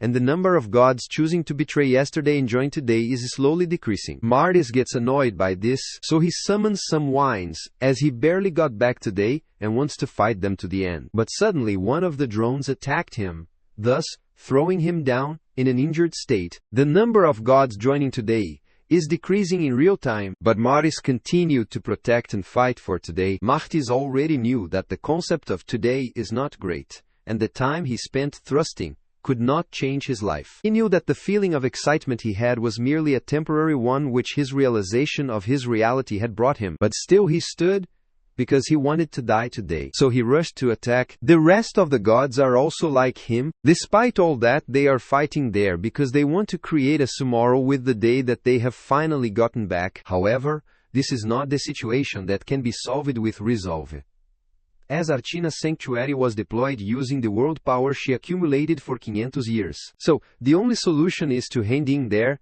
and hope for its release. The gods can no longer hold the battle lines. So, he asks Renee if they can do something else. Renee clarified nothing as it would be good enough. And Martis knew that is what she could do, which shocked her. Martis uttered that most of the anonymous gods have watched her stream for a long time, and would know that she is the god of fate. Renee guessed that people would find out about it one day, but she never thought it would be at this place. She is sure that if she deploys her sanctuary and dominates fate, they could overcome this crisis, but the problem is that fate has a long cooldown time, and the conditions to use it are not very easy. She gets worried that if her decision to use it is wrong, she will be unable to use it elsewhere, then everything she has done till now will be pointless. Even so, she knew she did not have a choice. Therefore, she decided to use it, but suddenly, tremendous energy was released, which broke the plant away and dazzled all the gods' eyes. Everyone is startled to see the strange light coming from the tower and wonders what is happening. All the towers on the 7th floor were removed, which startled Renee and Ray, who wondered if it could be Iwa. As the dust faded away, the protagonist came to them in his child form and soon transformed into an adult. Renah is glad to see Yuan there, and realizes that he did it. The system started calculating for the 7th floor, and the guide fixed the calculation errors. Anderson supposed the temporal error occurred in the system because the entire plant area got destroyed. The system conducted the emergency inspection of the 7th floor of the Metabuse for an hour. Archina knelt as she faced defeat, and she started shooting crazily, then requested her fellow gods to help her band together and kill the one who destroyed yesterday. So she wondered where they were when their world was falling apart. But an anonymous god clicked his tongue and said that she was pathetic. Her eyes filled with tears as she saw many messages from the anonymous gods who were worried about themselves as they could not live there. She cursed them all as they were nothing but trash. And then she vanished in thin air. After some time, she opened her eyes, as she was called, and saw herself in bed. Justice uttered that it was unlike her to sleep in when she needed to leave early that day. Eden could not believe there was a god who could wake up later than Justice, and Archina was surprised to find herself in this place. Abruptly, Anderson came there and asked her why she looked like she was about to cry, and if she felt unwell. Archina's eyes widened in shock, and she clarified that she had a dream, but she knew this place was the 7th floor of the Metabuse, where they were about to climb up to the next floor to crush the Alliance and see what was at the top of the tower. Justice would talk to them about the tower ranker in his unique voice, and Agin would dig his ears to signal that Justice is being noisy, and Enders would smack both of their back hard as they bickered. That was how they dreamed of tomorrow, and moved forward together. But her reflection clarified that was foolish. So she wanted to rot there for eternity, as she is nothing more than just trash. Anderson stomped on the water as she tried to play, but Archina told her she would get their clothes wet. Anderson told her to come quickly, which felt great, and then she started playing with her. Archina asked her how everyone turned out like this, which made Anderson wonder what she meant. She knew that everyone wanted to become a good god at one point in time, so she wondered why everyone was laughing at that idea now. Anderson inquired who was doing that, as she was not, and thought that might be because everyone lived for too long. Therefore they have seen many things in life, and thought of knowing many things because they became gods. Archina wondered if she was wrong, but Anderson does not know whether she is right or wrong, as that is unimportant, as they could think of something different tomorrow and continue with their lives.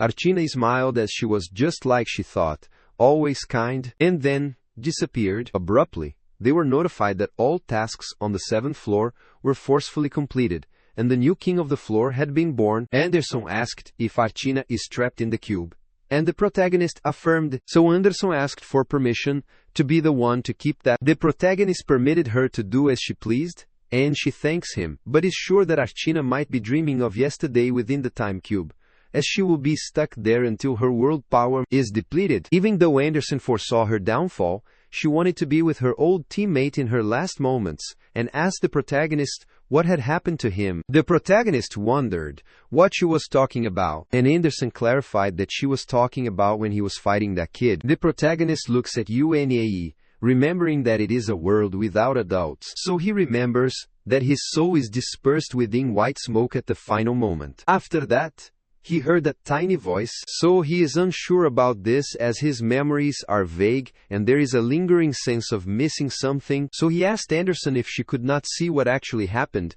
and Anderson could not see because her vision was obstructed, but she saw the shadow of a small child. Abruptly, Hannah rushed toward them, hurriedly, and kept calling them, which pleased Anderson. Renee followed him and realized she could not call him a newbie anymore. The protagonist heard that she had to protect Renah, and Renee clarified that she should do this, and thought it was a waste, as this moment should have been broadcast. She heard the rumors that Yihuing would be a part of the 7 stars, and he wondered what that meant. Renee supposed that he might not have heard of the 7 individual stars, and Anderson wanted her to understand him, as he is famous for doing all sorts of crazy things. But he has not been in Abyss for long. Renee explained that the 6 Metabuse gods are a well-respected group, but the 7 stars are on a different level. The protagonist inquired if there are gods stronger than 7 stars, and Renee explained that there are 7 great gods and the even skies below them. So, they usually call them the 7 skies and 7 stars. The 7 skies and 7 stars are all-powerful gods, but most of them are related to the gods, even great gods or leaders who lead a huge army by themselves. The protagonist supposed it might be something like a Days Chaos leader, which startled her, and he wanted to know if she knew anything about the chief commander. Renee guessed he was curious about his enemy, and that he would be fighting soon. So Yan clarified that it would be better to know about his opponent before the battle. The protagonist realized for this battle that he should not underestimate the worldview of gods, as he got lucky with Archina. But things could get complicated if another surprised opponent like Yun Si appears. Renee brought the topic of the 7 stars because of the chief commander. So the protagonist asked if he is one of them. She affirmed as he is the first star of the 7 stars, and is the god of wealth Doc Shiny. But there is not much information about him, and they know that he is close friend of Kronos. She also knows that besides Chrono, no other gods have seen him, and he has the 3 sacred treasures. Renard asked if she was talking about the ancient 3 sacred treasures, and Renee realized he was different from the god he served, as he knew a lot. However, she clarified that it is not the 3 sacred treasures, because if he had that of the ancient great god Eodok Shiny, he would not be in the 7 stars which he is in right now. The protagonist is a MUSEG to hear about the 3 sacred treasures of the ancient god. Catastrophe was an ancient great god, which means the void sword, that he might have been one of the 3 sacred treasures. Renee clarified that the Eodox Shiny's 3 sacred treasures should not be underestimated, as they do not know whether they are its kafetzing or a story setting, as she heard that no god has ever seen all the Tivitiki Boltaves, 3 of them. Furthermore, the chief commander is not the only opponent Ewan needs to be worried about, because he has become the #1 enemy of the Alliance. The Alliance is also not the only group after him, as this is because of his unexpected actions, and the protagonist wondered what she meant. Renee clarified that, thanks to what he has done for Metab's prosperity this time, if they discover that he destroyed the 7th floor, many gods will flock there, and the Alliance can restore this 7th floor anytime. Now that little brother is not accessible, many gods will be frustrated and climb the Metabuse to see him. While some of the 6 Metabuse gods are gone, there are always tons of candidates to replace them. The protagonist asked if this means his climbing the next level is a part of the chief commander's plan. Renee reminded him that he had become the king of the 7th floor, so he wanted to know if he had any plans. The protagonist planned to go to the next floor, which made her wonder about this place. He clarified that it needs to be shut down, and Renee wondered if there is a need to rush the climb, as he could end up playing into the schemes of the chief commander. So she suggested that he wait for the other gods there and grow his army. Yuan realized that she wanted this place, so he asked if she wanted to become the god of yesterday. Renee clarified that this floor is the only place where the gods can become anonymous within Little Brother. The protagonist supposed she had forgotten what happened because of the anonymous gods' attack. Renee said they were misguided, and the person who abused anonymity was the problem, but being anonymous is not a problem. Anonymity is needed in the abyss because it is one of the few methods for the weak to go against authority. Watse. Yuan wondered why they needed to hide their identity while speaking out, and Renee clarified that it is because they would die if they did not do that, as everyone cannot live like Yuan does. She knew how dangerous this place could be as well, but this place can be different depending on who becomes the kind of person on the 7th floor. The protagonist started emanating his aura and asked if she intended to become its king. Renee clarified that she does not intend to fight him, which makes him wonder what the matter is. She clarified that many members of the Alliance army are waiting for him on the higher floors, so he needs to grow an army to go against them, so she wanted him to rule over this floor himself. The protagonist does not care if he faces them alone, so he does not want to raise his army, and he will climb now. Renee is annoyed as he is stubborn, but he tells him it is not easy. Abruptly,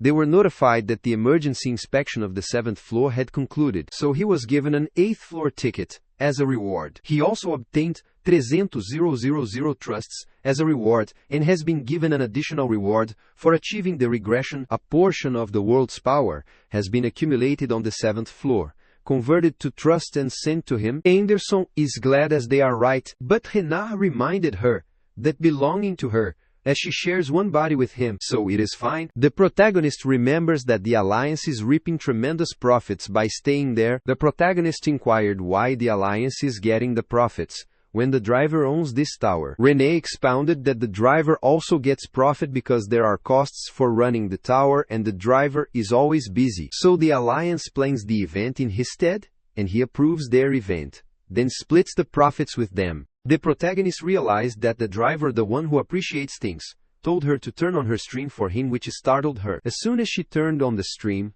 Ignis was relieved to see him again, and Duan said he was there first, but Edge complained that he had taken too long. The protagonist introduced himself, and they knew that he had killed 3 of the 6 Metabuse gods on the 7th floor, and destroyed yesterday. Ignis cheers him, but Druan makes a curious face, and most gods are shocked at what Yeon said. The protagonist clarified that an event would not take place on the 8th floor of the Metabuse in 3 days, so whoever wants to come can come, but he is not forcing anyone, so they should come willingly. Renar is astounded to hear about the event, and Anderson wanted him to stop, even though she does not know what he will do. The protagonist wanted to give a small token in return for coming, and Drake is intrigued by his generosity. However, Ignis says he wants to go even if there is no token, and the majority of the gods are asking for the exact details of the event. The protagonist clarified his similarity as he wanted them to be witnesses of a particular match, and to think carefully as it was an opportunity that would not return. The guide is taken aback at what he said,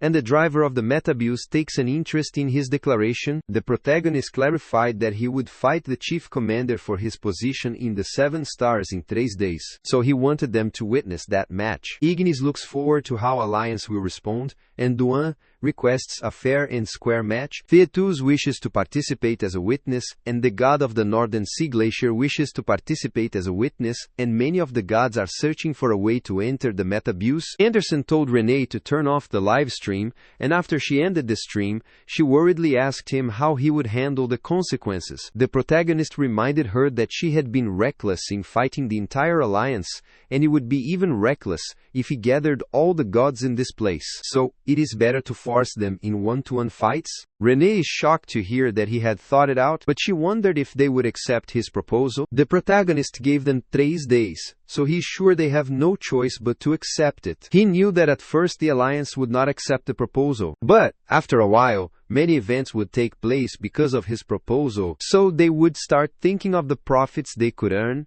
and begin to negotiate with the driver. After a day or so passes, all the gods will start getting excited, and the Alliance will realize that accepting his proposal will also benefit them. Renee thought it would be better to ask the viewing gods to join their side because they will give away the trust. Anderson started crying on hearing this as her trust was going away, and Renard tried to calm her down as he had already told her it belonged to Yi. The protagonist is sure that many gods would not follow a side if they were forced regardless of the money, and many would betray them for money. Renee finally realized that might be why he wanted them to be witnesses, and wondered if the chief commander would fight him alone. The protagonist remembers saying he is the strongest among the stars, but Renee clarified that being strong does not mean he is not a coward. He is sure that teve cablice nasca mount.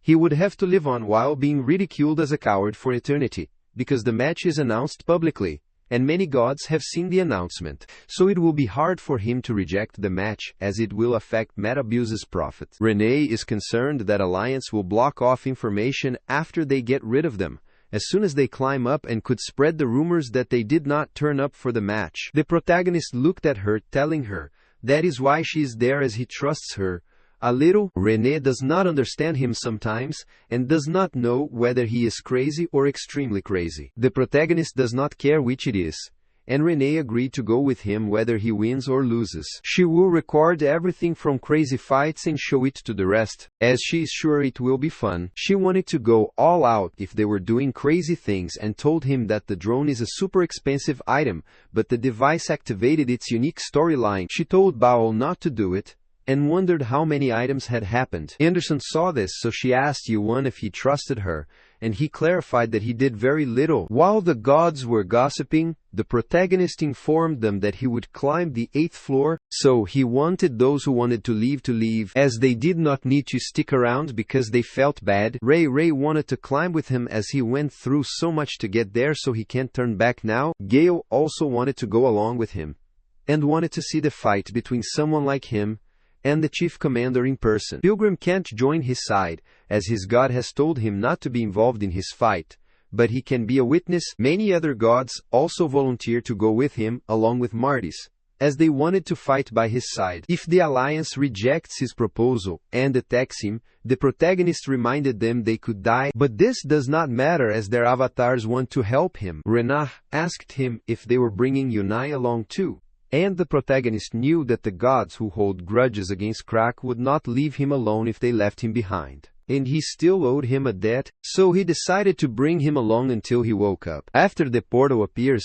the protagonists do not know what lies beyond that door, as the army of Alliance could be waiting for them, and they could be bombarded and get wiped out as they climb up, but he can defeat the chief commander, and then he can find out whether Yunhuan is in this tower or not. So if he arrived at the last floor, he could take a peek at the secret regarding the end of the illusion trees that Mulark might have left behind. While heading there, Anderson accosted him, which made him wonder what the matter was, and she thanked him. Anderson waited for this moment for the past 500 years to avenge her teammates and fight against the leader of the Alliance once again. So she endured and waited for a long time. The protagonist clarified that a battle might ensue the moment they enter, and they could make a mess of the 8th floor upon entering if needed. Soon they entered the 8th floor of the Metabus, and Renar was shocked, as it was way quieter than expected. Renee guessed things worked out as expected, but Artina's death should have been reported, so the Alliance Army's absence there means they will accept his proposal. Anderson does not think it is as simple as accepting his proposal and wanting to look over there. They saw the notification about the classic 500 years agosto to go back at that time,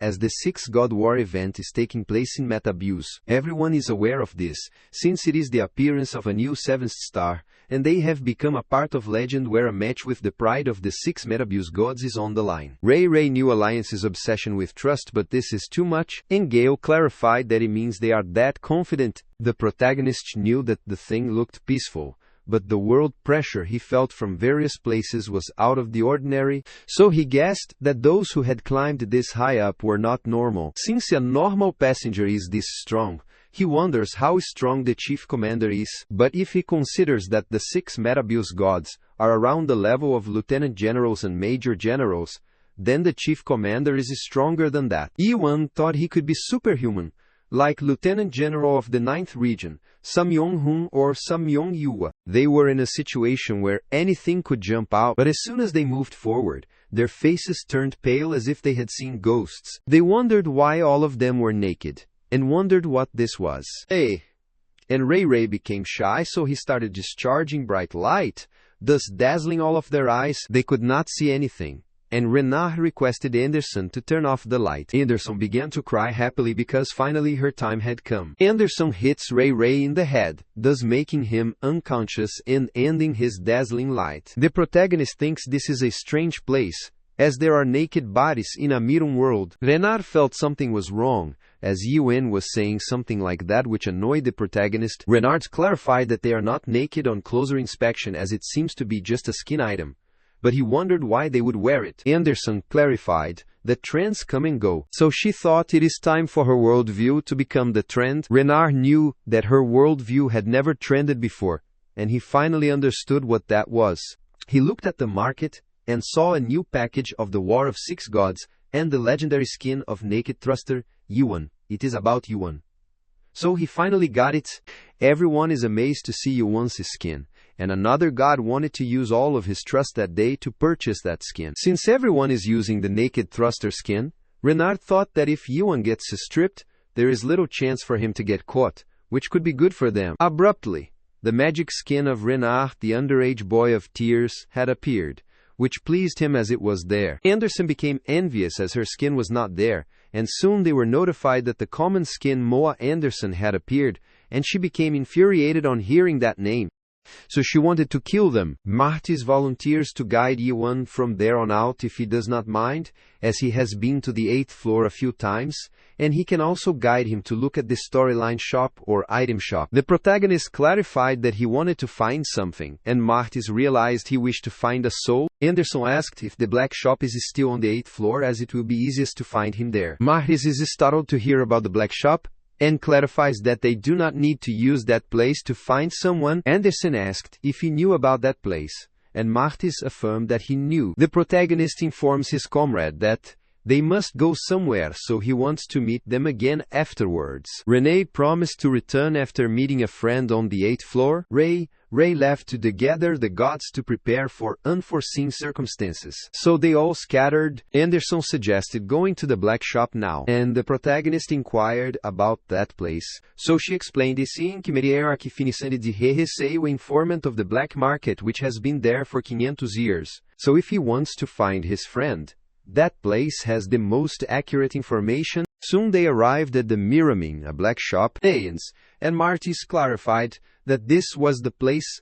Anderson realized it was still the same, making everyone wonder if she had been there. She affirmed but realized that the signboard and outer appearance are different, so she does not know if the owner is still the same god she knows of, as a lot of time has passed since she was last there. Martis knocked at the door while calling the innkeeper, but suddenly he was pushed back by the protective magic. Renard gets worried on seeing this, wondering what that was, and the protagonist realizes it is a barrier, so he tells Martis to wait outside as he is going in first. The protagonist used question comprehension on the barrier, thus managed to open the door and enter the inn. Everyone inside the inn stared at him with killing intent as the gatekeeper came out, wondering how he got in when it was not opening hours yet. The protagonist confirmed that he was there to look for someone, and the man asked him who had introduced him to this place. The protagonist clarified that Anderson told him and uttered the crow's name on his shoulder. The gatekeeper could not believe he came there on the recommendation of a crow that looked like that, which infuriated Anderson, asking what he meant. The gatekeeper, Byaku, told him that he was a lunatic, so he commanded his men to kill him. All of them rushed toward him at once. But Yan grabbed the chopsticks and started attacking, and Anderson kept cheering him. He kept stabbing them in a split second that they cannot even comprehend what he is stabbing them with, but another man clarified its chopsticks. After some time he got rid of all of them, and Renah worriedly asked if he was going to kill all of them. The protagonist clarified that he did not kill them as he could not kill the people who would find for him. Bikyo used his Crimson Palm Strike manipulation type storyline to strike the protagonist, which concerned Renard as he broke everything again. Byaku inquires about his identity since the protagonist easily stopped his attack, as he has never seen anyone like him on the 8th floor before. The protagonist admitted that he is strong and not an opponent, so he can't deal with him using chopsticks as he will use more strength and does not want to die. Bo was shocked to see this energy, wondering what was happening, but soon his master came out and requested him to wait momentarily. He supposed that his disciple had acted disrespectfully toward him, so he apologized on his behalf and requested him to withdraw his attack just this once. The protagonist withdrew his attack, so the all-knowing sage thanked him. Anderson is pleased to see the all-knowing sage after a long time and asks if he has forgotten her voice after 500 years. The all-knowing sage Hopong clarified that it has been 514 years and told Anderson that she is late. Anderson realized his memory is still good even though he might have aged. Hi! Pong Var de Doroshi was a fool, as he could not recognize that face when he was the gatekeeper of the black shop. Bill wondered how he was and if he was one of the 6 Metabuse gods, and Haipong could not believe that he did not even watch his little brother when he was so young. Baal furiously reminded his master that he was the one who said that stuff causes brain rot, so he asked him about the progression. Hai Pong clarified that he is the most famous guest in the Metabuse, the god slaughterer. Iwan Anderson clarified that she was there for the clothes she had entrusted him with 500 years ago. Hai Pong asked her if she was serious, and Anderson affirmed that it was time for him to repay his debt to her. Currently, everyone in the Abyss uses Little Brother to search for information, but in the past, that was not the case, so they can only be sure that the information is real if they went around gathering it themselves. In those days, only trained professionals or experts could be trusted to do that job, and the god of that era purchased information from the black shop. Anderson clarified that the old man was the best back then, so if he requested any of the information items or storyline, he would get back to him within 1 week at the latest. Hai Pong clarified that it was all in the past now, but Anderson uttered that his survival ability is to be recognized as he survived under the Alliance rule. Hai Pong clarified that it is tough to curry favor with others as he has also barely survived recently. Anderson inquired if there were not any customers these days. So Hai Pong clarified that he had lost most of his customers after the Alliance hired an advertising model for Little Brother. Since the Alliance releases the important event details, currency is used in the Metabuse store, so they can easily buy things from there and do not need to go through all the trouble to come there. Anderson suggested that he sell the information to Little Brother, but Hop Pong had already tried that and the result was not good, as there were already a lot of established businesses. So it is hard for them to put an advertisement with the amount of funds they have. Anderson already told him to quickly establish his position because he can't be obsessed with being an expert. So he needs to make himself known, so that more guides will learn about his skill. Hai Pong cannot refute that, but he does not think this is about getting exposure. Anderson wonders if someone slandered him, and the all-knowing sage clarified that there are businesses that would do so, but the problem he is referring to is something more fundamental. In this era, gods do not have things about the world they like to know, as they only care about having delicious food. But they are disinterested in what food they are having. Anderson agreed with that, and he told her to wait as he would get some food. While preparing the food, he uttered that his little brother suggested information that piques their interest these days, but in the past, the gods got curious, just by thinking of something. Since everyone is busy with that information, They are not curious about something else. But he can't blame anyone since even his gatekeepers are like that. And Anderson uttered that gods who give up on thinking can't be considered gods. Haipong is a mused, as she still thinks this way, and clarified that it is not like God does not have anything to be curious about, but they gave up on being interested. So he asked her if she still has things to be curious about. Anderson looked back and told him she was getting sick of that. But that is when she met Yuan. Haipong found it interesting, so he asked her if that man was the clothes she had been wandering and looking for the past 5 centuries. Anderson clarified that time can tell if she is his clothes or he is hers, and asked if the food is not ready. Haipong put the plate of dumplings on the table, which thrilled her, and filled Renard's mouth with water. After eating it, Anderson is delighted as this is so good. And the protagonist remembers eating cooked food in chaos. But it has been a while since he has seen food that reminds him of his hometown. Haipong saw him not eating anything, so he asked if he did not have any appetite. And Anderson clarified that he is a weary person, so he would only eat it after he understood what it is made of. She remarked that his dumplings are as good as in the past and told Yuan to eat these as he is not the kind of person who would take orders from the alliance. Haipong really clarified that it is the only thing that has not changed over the past 514 years.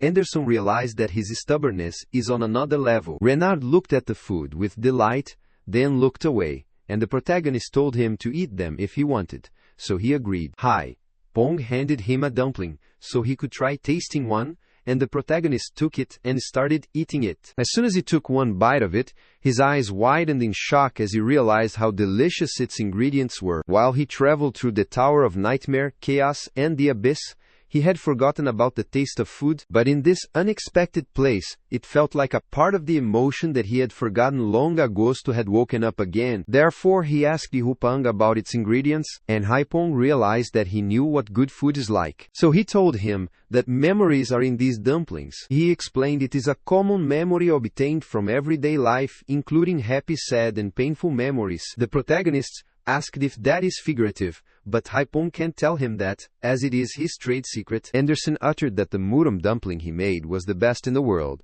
and she wanted him to teach his disciple its recipe, otherwise it would cease after his death. Haipong does not have anyone to inherit his recipe, as no one is interested in something like dumplings these days. Since Bo is the only one who is at least training hard but is too competitive, so he is more suited to eating dumplings than making them. While eating the dumplings, Bo clarified that he would win the contest for eating the most dumplings from the god slaughterer. The protagonist could not believe him as he had never participated in that contest. After engulfing the dumpling, he asked if it was true that he had killed 3 of the 6 Metabuse gods by slicing them in half with one strike. Anderson inquired if he is usually that gross, and Bale wanted to know if he defeated the kid sitting beside him. The protagonist had not fought with Renard, but Bo clarified that he was not talking about him, but the one behind them. Biku intends to kill the chief commander, but he was not expecting someone like him to arrive. Haipong inquired where he was going, and his disciple was going to do stretching outside, and he also needed to fix the trap formation that he had damaged. Anderson is angry and wants him to stop, but Haipong requested them to understand as his disciple does not have many peers who are as strong as he is. He was strong enough even to fight Galatine, one of the 6 Metabuse gods, so he is greatly shocked by losing to Yuan. Haipong asked him why he came to the shop as Anderson had given her the right to him. The protagonist wondered what kind of right. Anderson explained that this old man owes her a debt so he can ask him anything he wants on her behalf. Haipong clarified that whether it is a secret of the world or any other information that he wants, he can ask away as long as it is something in the black shop can find out. He will get it for him. He claimed he was looking for his friend as he had heard he had entered this tower. Haipong had heard of it already, but he was surprised that there was someone who would climb a bus for this reason, so he asked if he was a close friend. Yuan clarified that he was his teammate, who had climbed the Tower of Nightmare with him. Haipong realized that the greed of the gods had called forth an apostle of destruction, and he requested to feel his pulse a bit. It is a necessary process for him to use his ability. While checking his pulse, he asked for his friend's name, and after the protagonist told him Yunghwan's name, the all-knowing sage told him to think about his friend. The protagonist inquired if he needed to do that, and Haipong uttered that it is a necessary procedure, as it is hard to find him with just his name. The protagonist starts recalling all of his memories with Yunhwan when he asks what wish they should make on the last floor. He wondered if they should wish for everyone to revive, or for such a tragedy never to happen. That was the time when they thought the last floor was truly the top, and he could not answer him back then, as he wanted to delay giving him an answer. But he wanted Yunhwan to survive. He wanted his friend who was considerate and good at talking to wish for humanity on the last floor of the tower. On the show, behave quero and cheap Russian up on his behalf, but that is a pointless talk now. Hai Pong wanted to wait for a moment, as it had been a while since he had smelled such pure memories. Anderson explained that his story is all-seeing eyes, so there is no being in the abyss who can escape those eyes of his. Hai Pong clarified that his friend was not in this place, and the protagonist said he was sure, as there was a chance he would be on the ninth floor. Hai Pong clarified that his all-seeing eyes could see everything within the metabuse, and uttered that his friend was still alive, but he was not in this place and he might not be far away. The protagonist inquired if he had found out where he is, and Hyopopong told him to wait for a second. He realized that Yunhwan is cold and in pain, as he is imprisoned in the room. It is a room with an exit, and someone is beside him, but it does not seem that person is trying to harm him. While looking for further detail, he is told to get lost, and his power is so overwhelming that it makes Hopong cough up blood. Anderson gets worried, so he asks what happened, and if he is okay, and the protagonist sees the reflection of a guy before him and gets startled. Anderson asked Hopong if he had contact with someone and if the chief commander interfered. Hopong apologized, saying that he could not tell him anymore, as that was out of the scope of his abilities. But that was being above the chief commander. So he told the protagonist to give up on his friend, as he will die if he gets involved with him. The protagonist asked about the person who kidnapped his friend, as he wanted to know about it right now, which terrified Hyopong. Hyopong inquired if his friend is also awakened like him, but the protagonist refused, so he asked if he also came from the special Tower of Nightmare. The protagonist clarified that he went from the Master Tower, which startled Hyopong, as products cultivated in a Master Tower are viewed as highly valuable, especially for the people who graduated the Kingo who graduated from the first generation Master Tower. The protagonist did not want to hear these useless talks, so he asked about the information he found, and whether that person is stronger than the Soul King Catastrophe. Ipong inquired if he was talking about the ancient god of chaos, and explained that even those monarchs, or the 7 great gods, can't recklessly go against the ancient god. So he wondered what he was thinking when he asked that. The protagonist wanted to know if that person is not as strong as he claims to be, as he does not care who it is. Haipong thought he might be out of his mind and apologized, as he does not think he can tell him any more than this, because his talent is too precious to throw his life away in vain. Anderson, suppose that person might be extraordinary, as Haopong talks about him like that.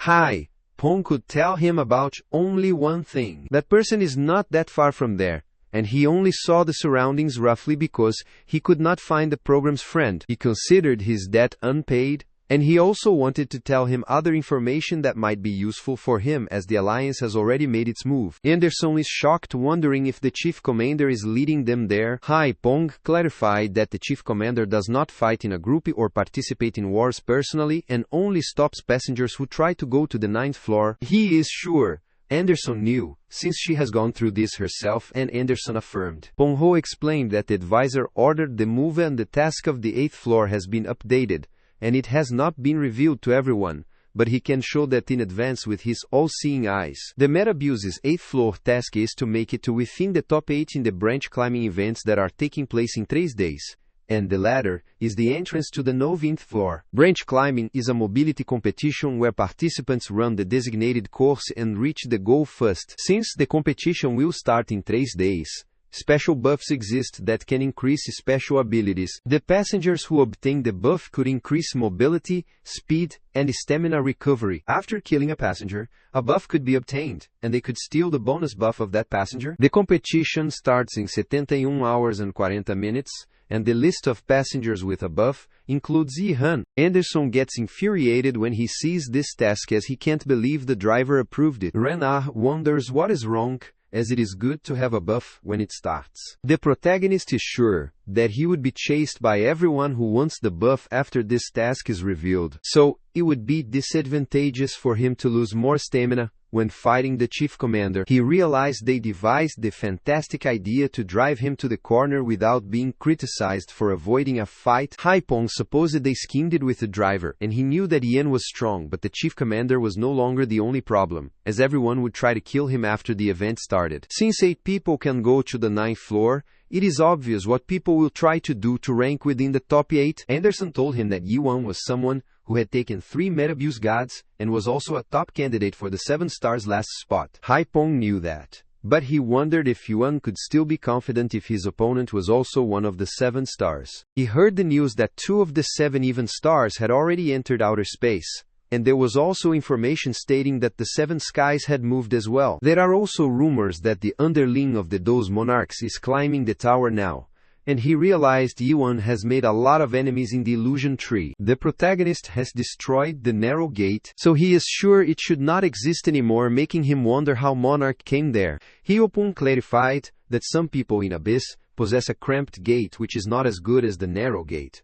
And being like those monarchs, they cannot use it to travel, but the monarch beneath could easily use the gate. This gate is possessed by the 7 great gods, some of the 7 skies, and crack, so he does not know who is working with monarch among them, but none of them are easy opponents to fight. The protagonist knew that it would be tough for him to take them all, but the top of the tower is informative to him, so it would be meaningless if he climbed the tower but did not meet the driver. Since the black shop knew everything, he wanted to know about the first nightmare. Haipong is surprised to hear this MPA, and asks if he is trying to climb to the end of this tree, and he apologized as he did not know about the first nightmare. Physical Mashtes MP Bongtvetegia, but he knew someone who might be aware of it. He explained that Neo Crash is the master who made the Metabuse, which is always looking for the first nightmare, and he made the tower to reach the end of the illusion tree. However, Haipong does not know if he succeeded or failed,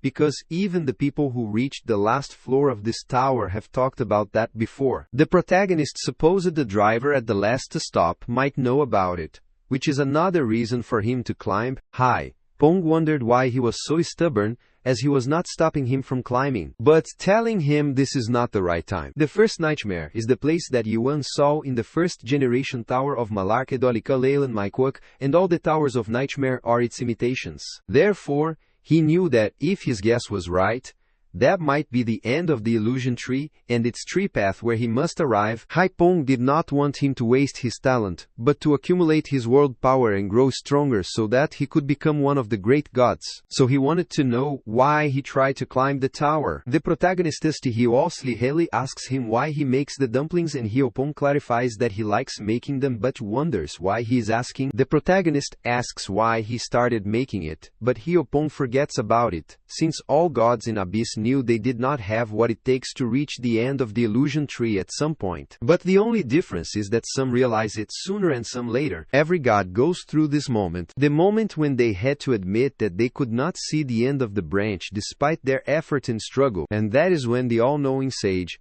started making dumplings. He made dumplings repeated LOI without knowing why he was making them, and just like how Hyopeng has to make dumplings to survive in the abyss, the situation was the same for Yuan, as he could not live if he did not climb it immediately. The protagonist praised his dumplings as they were the best among what he had tried. So Haipong asked if he would eat more, and he wanted to eat them the next time. So he left the others in his hands. After facing Ihan menor que UNK maior que esse question, Hyopong knew he could not stop him, because his question was the answer itself. Momentarily the task of the Metabuse appeared, and everyone was told how the buff is transferred. Under the god assassination Raker's black clothes, 6 assassins, the direct team rushed toward the black shop to avenge Rakers. Furthermore, Metabuse's high ranker Advanced Retreat Brothers and Alliance Murderer Corpse God Cleanser were also changing to strike him and down their guards as they needed to kill the god Blotterer.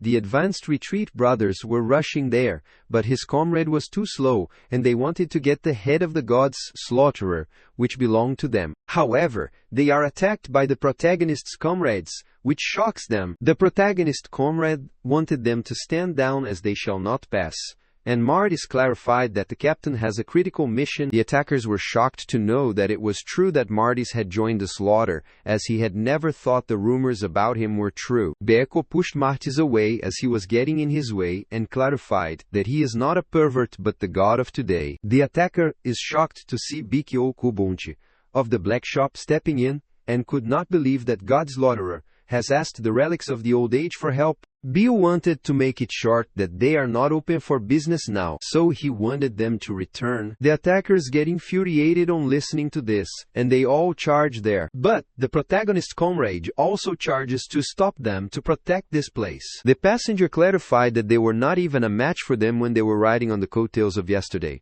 but they still dared to think they could stop him. Marty saw his comrade fighting, and is pleased to know that they were gods who were previously much stronger than them. But now they are not that tough due to Yuan's training. Furthermore, because of that narrow space, the difference in their number has been neutralized, as the attackers do not have a space for themselves. The men found the infuriating idiots, as they kept pushing with their bodies instead of making some distance between themselves, and wanted them to ensure they would not get in each other's way. Boke is shocked to see this, wondering what is happening, and everyone is shocked to realize this entire thing is a sanctuary. Marty's gets infuriated and wants everyone to gather as it is time to show them. He summoned the winds and prepared to attack as he deployed his sanctuary, the god of grassland, while his comrades deployed the gods of today's sanctuary, which empowered all of them. They charged toward their opponent, while Marty's merged the sanctuary of the god of today and the god of the grassland struck. This sanctuary merge is a temporary technique that combines the sanctuaries of God who loved different lives. It is a dangerous technique, which could kill the god involved if the attempt to merge goes wrong, and the world power undergoes a reflux. But they were no longer just ordinary gods. The gods of today experienced the same emotions and have lived through the same days years that passed. So this is the technique that they secretly trained for the past days years. That was originally a technique that they worked together on to kill Yuan. But that is no longer the case. Everyone is shocked that they destroyed their sanctuary in a single strike, and Marty's told them to stand down while they are still being nice. He clarified that even if they deployed their sanctuaries, they can't defeat Yuan, as all they need is one thrust to destroy all of them. The assassins wondered how those useless gods who lived in Fafri yesterday became so strong, and asked what they did that changed them so much. They wondered if they needed to retreat, because if what Marty said is true, then it would be hard for them to do this. Marty's clarified that Yuan can slaughter them with a thrust of his finger, and he could blow away their clothes with just his breath. So he wanted them to return before Yuan comes back. While Marty's warned them, one of the gods came forward, worried about the assassination, and commanded them to step aside. His aura was overwhelming, which made Marty's tremble and made everyone kneel. The man knew those anonymous gods had just gotten out of the sewers, and Marty's wondered what he was doing there. The man wondered if he knew him, and Marty's clarified that all gods within the abyss see him as he was the person who was called a god killer or god slaughterer before Yuan appeared, as he is the Glulji, fifth star of the 7 stars and the god of deep seas. Russell looked at Bo, asking about Hyopong, who made wonder if he came with a request. Russell refused, as he came there to meet the god they are hiding, and Bio clarified that he is currently meeting with his master alone. But Russell does not care about it. Bio clarified that even he would have a hard time against all of them, but Russell summoned a massive wave of water with sharks that bite U's arm, and he felt chills down his spine. So he looked at his unharmed hands. After that, Russell told him to finish what he was trying to say, and clarified that if he did not step aside, then he would leave him with no choice. He captured all of them in his water ball to have fun playing with them. Before he met the god slaughterer, they started feeling suffocated as they could not breathe inside the water. Russell wanted to tear them apart slowly, but he saw Marty's laughing and wondered if he was going crazy. The fear of death that struck Marty's heart made him understand that he was about to die, but it helped him realize that he was truly alive. The sensation he had never felt when he was in yesterday made him laugh, but simultaneously he cried because he knew he could not feel such a magnificent sensation tomorrow. Marty's would not regret dying while fighting for Yuan, but he thought meeting him a little earlier would have been great. While he thinks this might be his last time, the protagonist rushes in and attacks Russell, thus releasing all of them. He praised Martis for doing well, so he wanted him to go into the inn as the innkeeper dumplings are amazing. Bill wanted him to be careful, as he was fighting with one of the 7 stars who was known as the God's Slaughterer before he appeared. The dolphin started biting the protagonist's arm and he tried to jerk away. Russell asked if he was the one who inherited the nickname God's Slaughterer after him. He was looking forward to meeting the one who had replaced him. Still, he could not believe he was just a kid, so the protagonist asked Russell about his rank in the 7 stars. Russell furiously told him that ranking in 7 stars does not matter, as it was given by busybodies who knew nothing except the rumors that they heard from little brother. The protagonist supposed that he might be one of the lower-ranked ones, which infuriated Russell, so he warned Ivan that he would not spare him if he cut off when talking again. However, the protagonist ignores him and rushes away, infuriating Russell, so he commands his men to chase him. They all start chasing the protagonist, but he grabs the pillar to turn back and kills them. After a while, they stood again and were shocked to see that Ivan was not there, so they wondered where the God's Slaughterer was. One of them started searching for him, but there were too many people there that he could not tell who was who. While everyone is startled to hear the commotion and supposes it might be about the naked thruster, abruptly, some people saw a shadow rushing away, so they wondered what that was. While rushing away, the protagonist realizes that it is the stage that he will use for the branch climbing. Since the end of that tree is headed for the top of the 8th floor, he is sure the chief commander might be waiting for him there. Before he could arrive near that tree, he was surrounded by the assassin and they were pleased to catch him finally, so they wanted to kill him without wasting a second. After an attack, the assassin grinned, as he thought they had killed the Godslayer, but to his surprise the protagonist was still fine. The protagonist gets rid of them with 6 consecutive fatal spirals and is amazed to see that they have already caught up to him. All the other assassins pointed their swords toward him and wanted him to come down quietly, and asked if he was thinking of fighting against several hundred of them at once.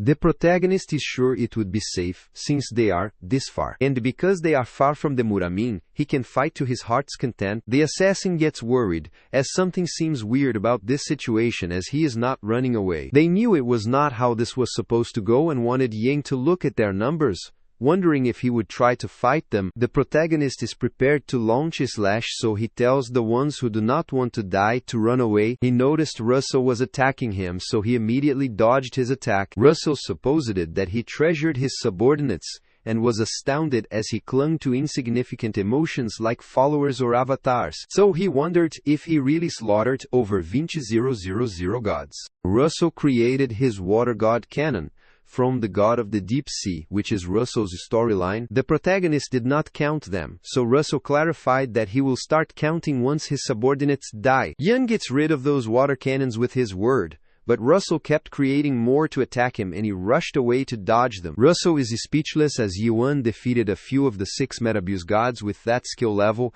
and he kept attacking him. He realized that the protagonist knows how to dodge, but his attacks are simple. Russell knew it was praiseworthy that Yan made it this far with just thrusts, but he is still too weak to deserve the nickname of the Godslayer. He tried attacking the protagonist, but was startled to see him dodge it and land a surprise attack on him. However, despite blocking the attack, he is still thrown away, and the protagonist realizes that his opponent is certainly as strong as he is confident that even if all 6 of the 6 Metabuse gods attacked him together, they would not defeat him. Russell smirked as he had seen enough of his skills, so he wanted to get started for real. Since they had done some light greetings, he summoned water waves which startled the assassin. Wondering what that was, Russell deployed his deep-sea sanctuary weapon to show him the technique he used to defeat 3 of the Metabuse 6 gods, which tore the skies apart, as he will die if he does not show it. The protagonist grabbed his sword and knew that Godslayer used to be Russell's nickname,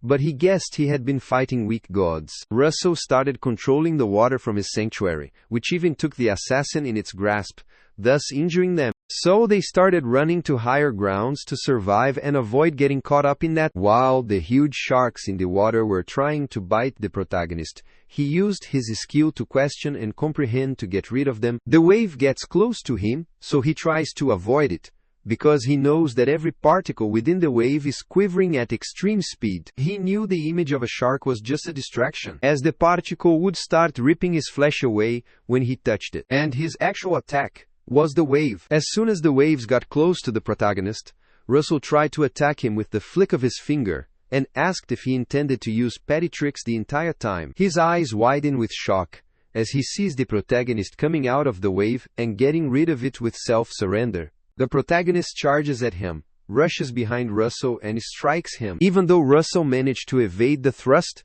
he was still in a state of shock as he saw the thrust hitting the countless stones, but soon he comprehended from where he would be attacked, so he was delighted to find it and blocked it. Exploiting his being distracted, the protagonist rushed behind him to sneak attack. Russell also noticed that, and clarified that simple attacks like thrust would not work no matter how fast an attack is, as it is useless if it does not connect. The protagonist is surprised to see him calmly controlling this many wave particles, and annoyingly gritting his teeth as that was impeccable control. However, he knew that Russell was not the owner of this wave as well, so there might be certain particles into which he could put his full power. Russell had some expectations after he heard that there was a new 7-star candidate, but he guessed his expectations were too high. He summoned several huge sharks to surround the protagonist and wanted him to try tearing the skies apart. The protagonist looked at his sword grin and agreed to do it if he wanted. Russell figured out how each particle moved for the near infinite number of wave particles. Ian felt like he understood the training Russell had undergone until now, just as he did. Yuan had used thrust daily while Russell interacted with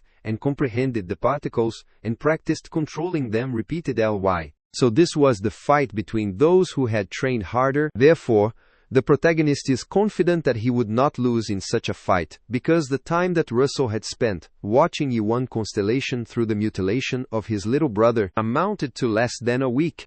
However, Yuan, who had trained in the time cube that happened 200 years ago to surpass the thrust speed that was limited by his physical body, had repeatedly questioned his thrust. And this technique was the eventual result of that, as the range of impact can be limited. The smaller it is, the more power the constellation mutilation would have, which is a technique that moves later but has a faster impact.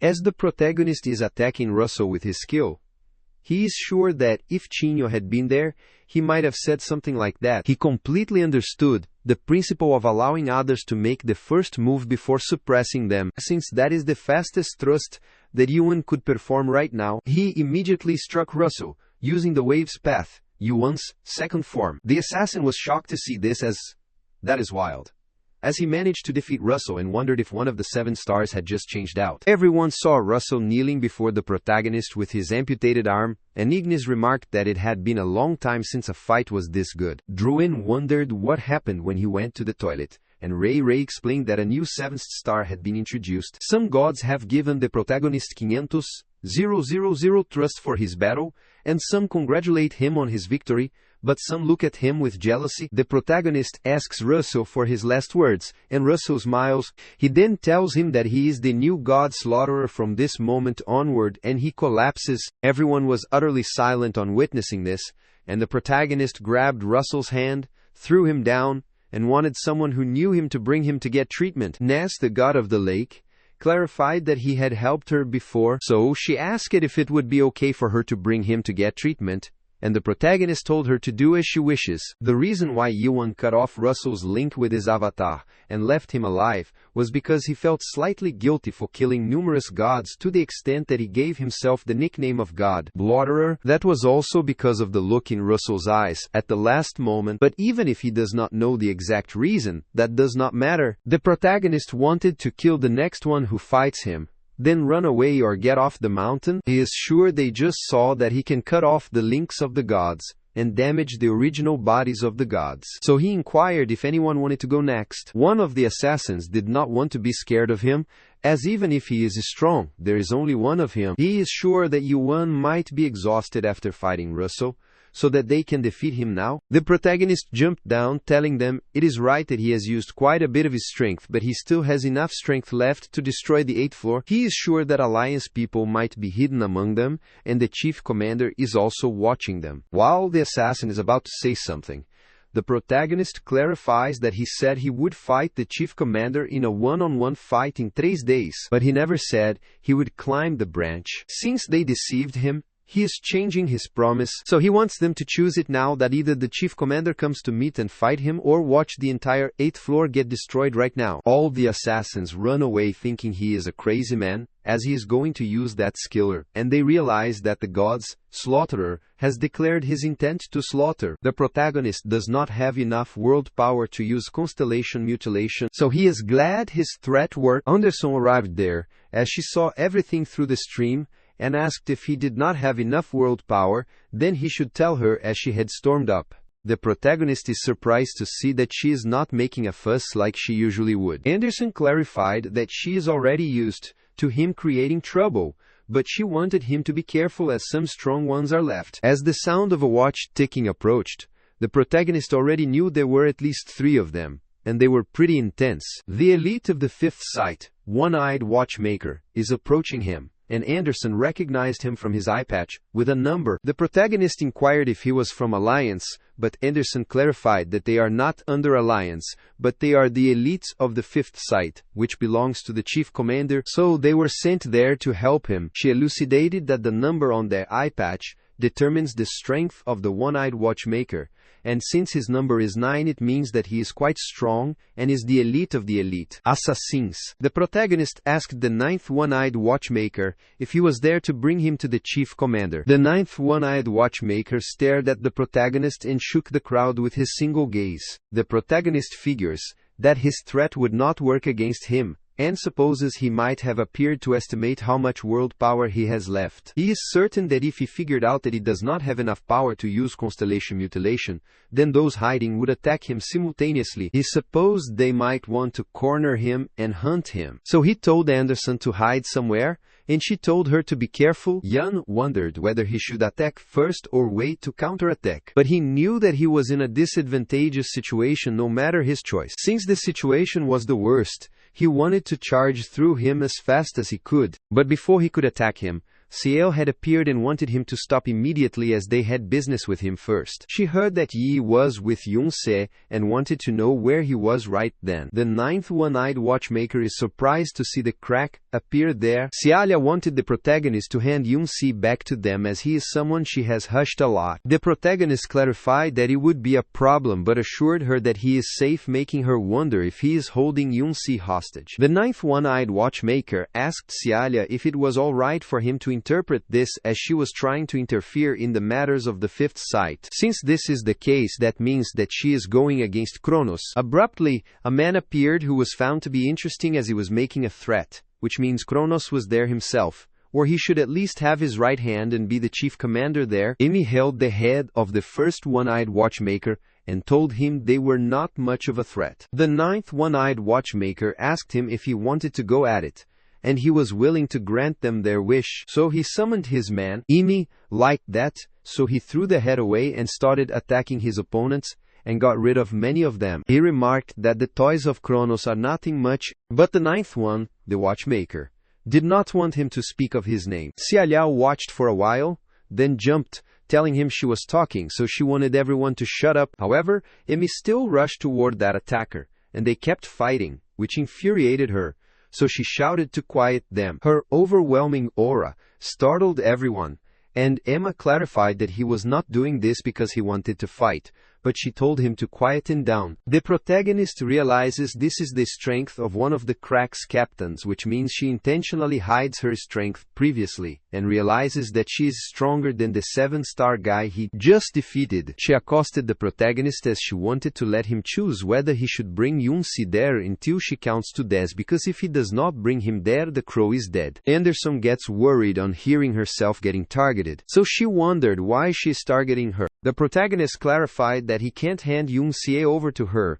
which worried Anderson, as she said she would kill him, and she wondered if he was trying to fight her. Xiaolia asked him if he thought he could defeat her, and she wondered what he was thinking. The protagonist is sure that Yun-se would suffer again if he joined them, which makes her wonder what he's talking about. Imaya accosted Xiaolia as he needed to talk to her, and the protagonist clarified that he could not hand over the child to someone who does such experiments on children. Imi requested that she not listen to him as he would explain things. But Solha gets infuriated, so he asks the protagonist what he is talking about, and throws a thunderbolt at him. She assured him that if he did not explain himself properly, he would die there. While the protagonist is lifting his sword, Anderson tells him to stop, as she is the executive of crack, so if he dies, then she will die as well. The protagonist already knows that, which makes her wonder why he is doing that if he knows.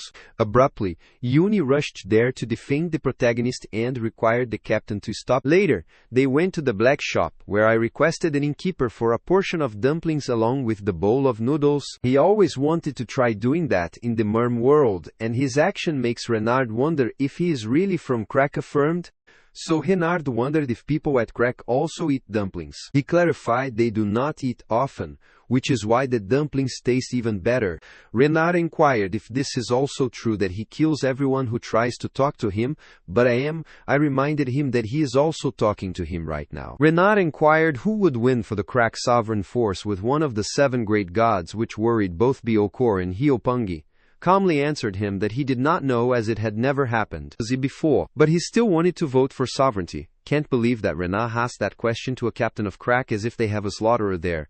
But a captain is no joke, but he felt chills down his spine as Renard asked him if he fought one of the 7 great gods, then who would win. Gets worried. So he puts the dumpling on the table where they can talk later and enjoy the food first. Renard asked the protagonist for permission to eat the dumpling, but the protagonist told him he did not need to ask for it. While Amaya warned Solha to try this too, as it is really delicious, she wanted him to have a lot of these himself. After a while, she sighed as she heard from Yunxiae, but the protagonist still did not want to return Yunxiae to them. Seo has clarified it is not something that needs his permission, and Yuan reminded her that the same goes for her, as there is no need for him to go back. He told Yunai to come back anytime if he does not have anywhere to go. Yuni welled up as he thanked the protagonist, but he needed to return, as he wanted to resolve this with his own hands. Imi wanted Cialia to ensure that Yuan gets Yunxi's captain position, as he is still there, yet he dares to scout him. Cialia wanted him to shut up,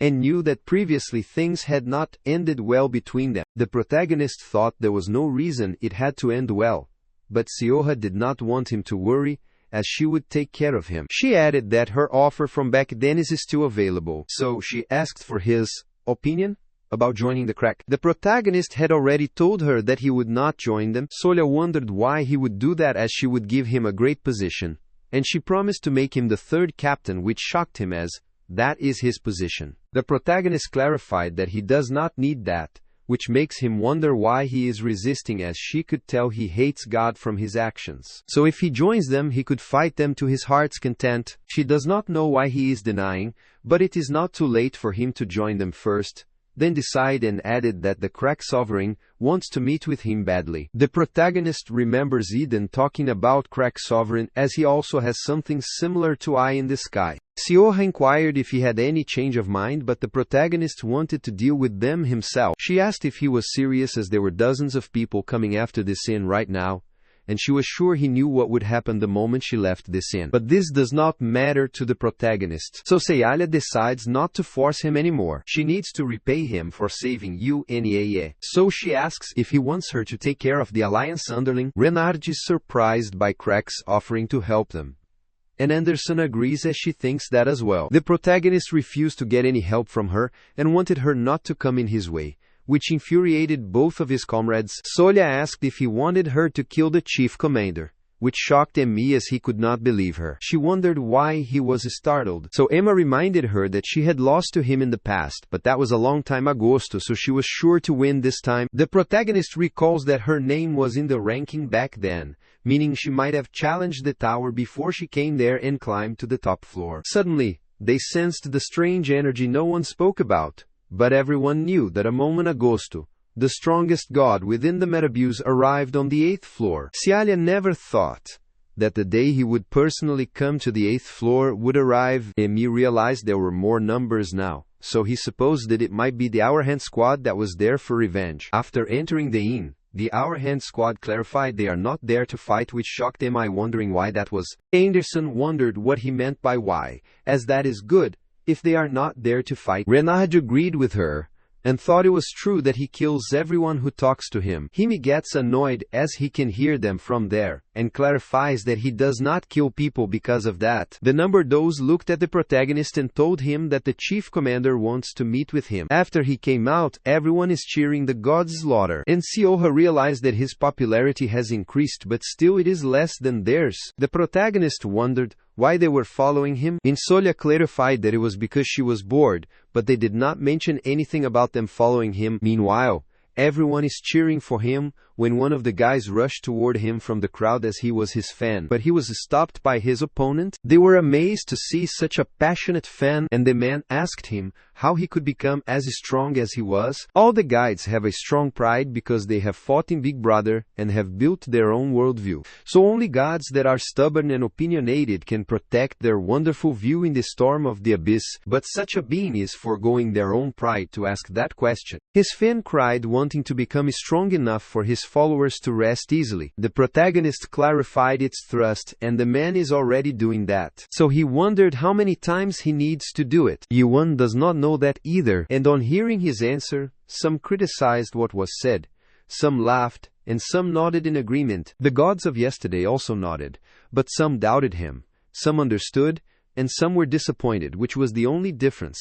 After some time, the protagonist arrived at Alliance headquarters, the High Palace number 2, which clarified that this is where the rest of them must stop, because only the god's slaughterer can proceed from there. Cialia asked the protagonist if he intended to fight the chief commander, and the protagonist affirmed. Imi told him not to do anything stupid as he would lose, but he was surprised to realize that he had already reached the theory, so he asked when that happened. The protagonist clarified that it happened a few years ago. Imi realized he could deploy his sanctuary and have considerable high-quality world power. He told the protagonist that if he trained for a few more centuries like this, no one in the illusion tree would be his match, but not right now. Even though they are both from the 7-star, the difference in the strength of Russell and Yoshini is on an entirely different level, as he could even fight with one of the 7 skies who are race Maris above the 7 stars. The protagonists realized they knew a lot about the chief commander, so they inquired how he would be compared to them. However, that is the tricky question for Emi to answer, as he will know the answer after fighting him. This sounds plausible enough for the protagonist, which annoyed Ami as he is going ahead of himself just because he has become one of the 7 stars. Suddenly the number dose told them that the rest of them should stay there because only the god's slaughterer can proceed from there. Later the protagonist enters the mansion, and on his way he sees serpent lance and a green dragon crescent blade along with a true artisan twin dragon sword and sword piercer. Anderson explained that these are the items the chief commander has, but they are either original items or replicas that are close to the original. The protagonist realizes that the security is loose, but Anderson clarifies that it is because they are confident that no one will be able to come this far into stealing them. Abruptly they saw an item, thought of a Metabuse, and saw that Mulark had ended the world. The chief commander noticed that he was attracted to that book, so he inquired about what that book was. But he knew that normally people want weapons, so that is a unique situation. Chief Commander, God of Wealth, EU Doc Shiny thanked him for readily accepting his invitation. The protagonist grabbed his sword and asked if he was the chief commander. The chief commander emanated a tremendous aura and clarified that he did not call them there for a tussle. The protagonist is dumbfounded to see his opponent's immense world power, and he is one of the top 3 strongest enemies he has faced so far. The chief commander realized he was stronger than they thought, and was sure that this level of world power meant he was going past the 4th awakening stage and entering the 5th stage. The protagonist is startled to learn that he knows about awakening, which makes Eiyudo Shiny smile, so he goes to the tower model. The protagonist recognized the tower and asks the chief commander if he was the driver, but Eo Shiny clarified that he was doing his job on his behalf because the driver was someone who was very lazy. Therefore, he clarified that he could say, "This is what he gets for staying in this tower," and he used his power on the tower. The protagonist is surprised to see that the gods within the tower are moving and the tower is being restored. The protagonist realized that he had been watching everything so far, so he wondered why he did not do anything when he destroyed it. Eoji Shiny knew what he was thinking, but there is no need to be worried, so it is fair when it comes to matters regarding the tower, and the driver knows that as well, which is why he left its management to him. Meanwhile, some of the warriors were destroying the wall, hoping to climb up because the god's slaughterer also destroyed the tower to do it. Shiny crushed that god with his finger, while telling the protagonist that it had been a long time since something like that had happened, so it piqued his interest. Anderson accosted the chief commander, and he remembered that it had been 500 years since he last met her. Abruptly, he showed the protagonist a floor where the volcano had erupted, clarified that this floor can't be repaired, and uttered that it was fun back then, and Anderson agreed. The chief commander realized that she had changed, as she was more human than a god in the past. Anderson clarified that he is still the same, but she does not understand him a little better, and she thanked him for taking in Eden, Justice, and Artina. Shiny wanted to let them live longer as they were good gods, and Anderson agreed as they had heard that. He asked if she was there to avenge his teammates, and Anderson clarified it is not them, but she is also there to avenge his followers. Shiny heard that her avatar and followers had become puppets. Anderson knows that he was the one who instigated it, as he has never been interested in such matters, but he is in charge of Alliance, and needs to take responsibility for it. The chief commander does not have an excuse to give, and Anderson wanted to be honest, as she did not know he was still in this tower, and thought he would have already seen the last floor of this tower. Chief commander affirmed as he had, and Anderson asked if this tower is still as fun as it used to be, as she thought she had gotten angry when she had met him again. So she wondered if this tower still has unanswered questions even after paying that price.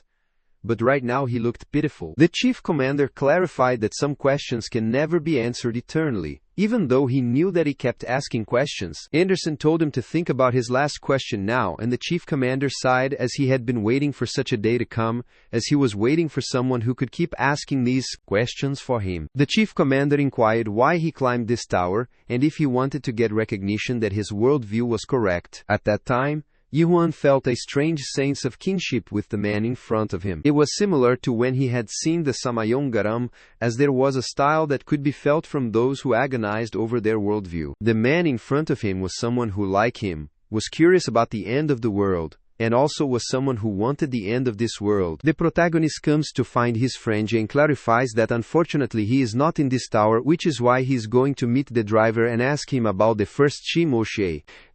Shiny clarified that some questions have strong power just by being asked, and they can destroy the world by asking them. The protagonist supposed it might be the fate from the beginning, if the world was to be destroyed to that extent. Shiny agreed. But even the driver could not answer those questions, making the protagonist wonder what he meant. Chief Commander implies that questions that are too big cannot be answered alone, and they are so bulky that no god can answer them alone, so he needs to split the questions and keep asking the smaller ones. The protagonist supposed he meant that he needed to stab the small one first to stab the big one. Chief Commander can express it that way, and utters that the smallest question he faces now is whether the god of ashes de Uiua se deja se comendo issues. Shiny se Konku is stronger or weaker than the god slayer Iwan. He can tell the Gasedesichi Konto Batafa, the protagonist, the answer to this question. But he is sure he would not try to get that answer right away. The protagonist wondered why, and the chief commander clarified that he could not get the writing Elishumi Sen's answer, remembered that he went to the last floor, so he inquired that he asked the driver on the previous jail. Or, the chief commander can't tell him that. So Yuan realized he did not get the correct answer either. So he's there to climb the last floor again. Shiny clarified that continuing this conversation is pointless, as the reason he called him there is simple. He wants him to participate in the branch climbing that will be held in 3 days. The protagonist does not want to, so the chief commander clarified that he has no right to refuse, as threats would not work either. So he told the protagonist to try it if he wants. The protagonist grabbed his sword, but stopped as he saw the chief commander crushing the black shop in Tenkremtisenten. Meanwhile, Bale noticed the crack on the roof, wondering what was happening, and soon it broke. The chief commander realized he was similar to Anderson from 500 years agosto, infuriating the protagonist. He saw the skill he used to defeat Russell, which is excellent, but it is not enough, as in this abyss, at least these entities can kill him with a flick of their finger. The protagonist wondered what he meant, and Shiny clarified that he can see the way he has grown, as he was the type who became strong by training one skill to the extreme, just like an entity who keeps asking the same question. Yuan asks questions better than anyone else in this world, but he is so obsessed with that question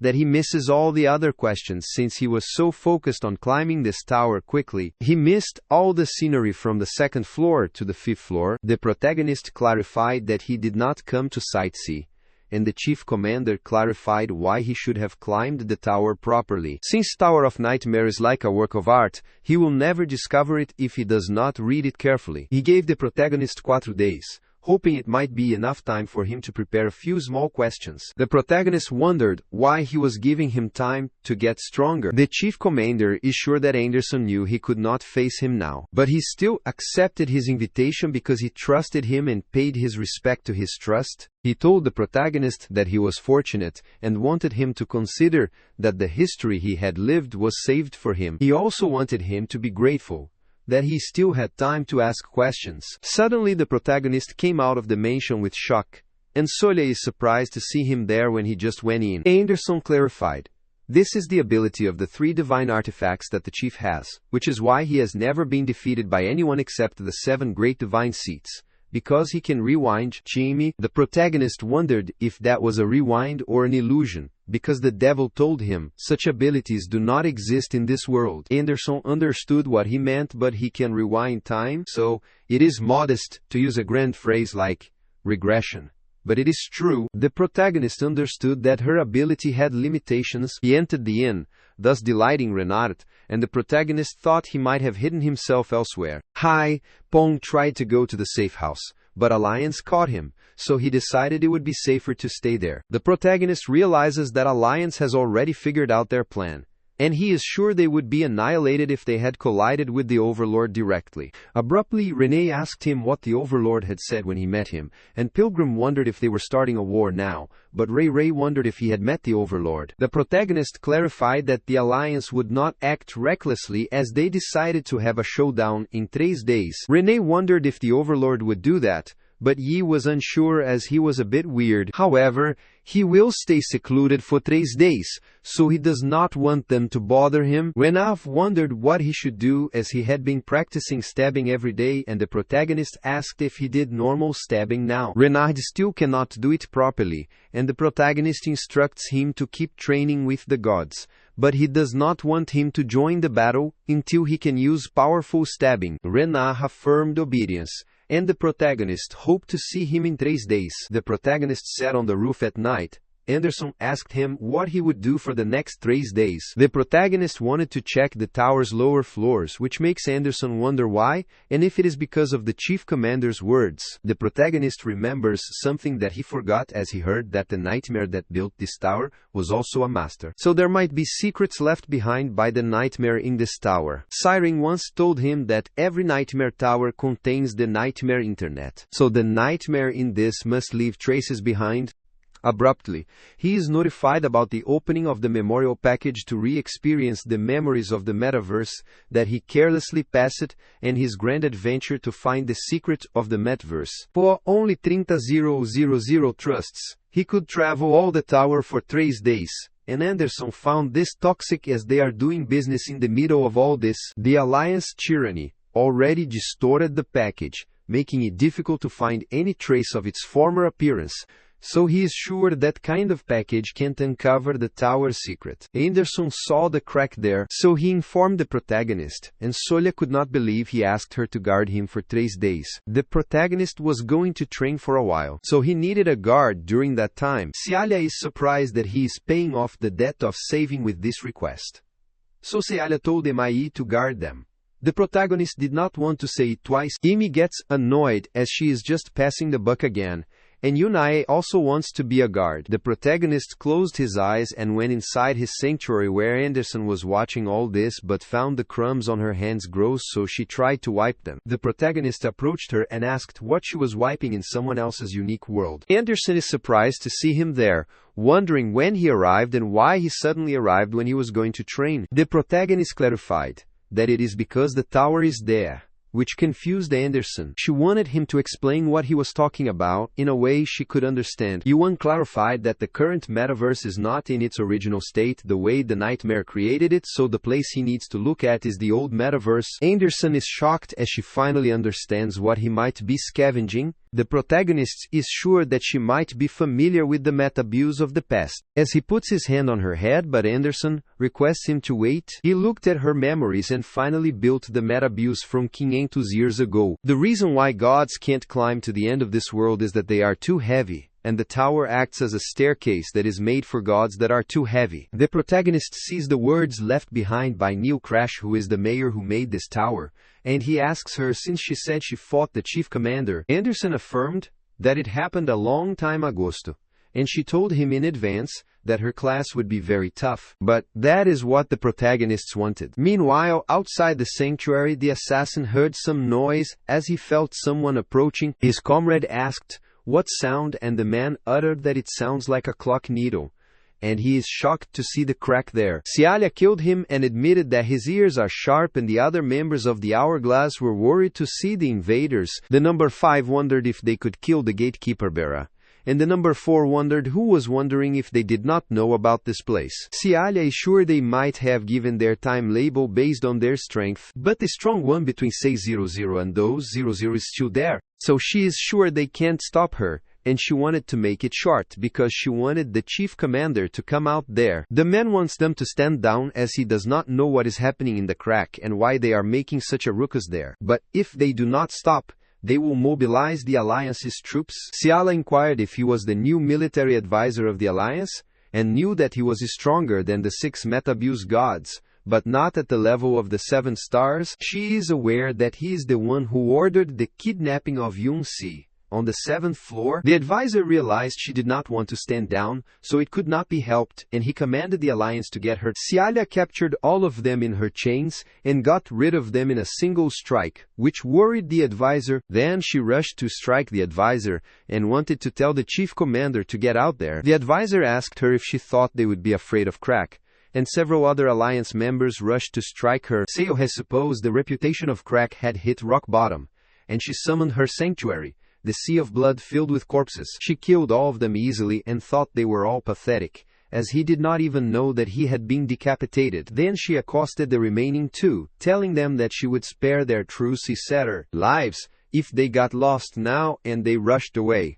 So she stomped on her head. Cialia cannot let them die, because she needs someone to inform the others about this. Chief Commander killed the Hourglass group members who were rushing away, and was pleased to see her after a while. Seyao-ha was surprised to see him coming out before they reported this, and she had also seen him after a long time. The chief commander wondered why she came there, which made Cialia wonder how long he intended to play as the crack sovereign, wanting to return as he had kept waiting for him long enough. She clarified that a few things have gotten weird over at Crack, and she is sure that he knew it was hard for the Crack sovereign to handle everything by himself. Eod Shiny told her they cannot be on the same side again. Cialia supposed that might be why he crawled into the 5th site, and she heard he had stolen the time flyer from Kronos, so she had Nate do time travel to 700 years ago to save his dead sibling. She also wants to get rid of Crack and the 7 great gods while he is at it, and turn everything to the time when gods and monarchs do not exist. Oda Shiny wanted to do that, but that is not easy to accomplish. Cialia knew he was trapped there as a criminal,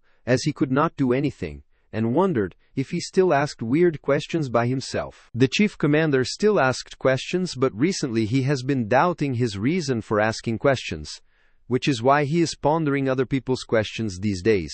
Solia wondered what kind of question he was talking about, but the chief commander wanted her to return and never return, as he would see her as his enemy if they met again. Cialia was going to leave, but now she feels better if she kills him before leaving, and she wants to get rid of the former 2nd Corps Captain Kimun. There, chief commander tried to activate his storyline, but Cialia clarified that it would not do anything to her, so she rushed to attack him. However, she is startled to see him taking out a cube, and supposes that time manipulation was a trick. After taking out the cube, he captured her inside, which infuriated Seolha. But it was already too late. The chief commander wanted her to rest inside as the 3 days would end soon. After 3 days, everyone is notified that in 5 minutes the branch climb will start and everyone gathers at 3. Carlton came there as it had been a while since he had seen such an atmosphere, and his comrade asked if he had arrived. Carlton affirmed, but he climbed in a rush, so all the trust they had saved up was used. Siren gets worried about seeing this as they took so long to save them, but she knows it is not the time to worry about trust, so she asks if he has found Ihan. Carlton did not see him, so he wondered if she was sure he was there. And Siren affirmed as she heard he was in contact with people from Crack so that he might be in the vicinity. Abruptly, he heard a group keep talking about slight thrust and normal thrust, so he supposed they were all the followers of the fortress master. Iwan's followers guided one of the comrades about his posture and told him he could learn a strong thrust. Carlton remembers they call themselves the Naked Thruster Crew, and he saw them on Little Brother, but that posture is not how they do it, and he told them about it. He gets startled as he speaks unknowingly, and this infuriates those gods wondering what he just said. So they want him to try it, if he has any complaints about their training. After demonstrating his thrust, they all praised him as he wasted time talking. Renar admitted that he is good at this,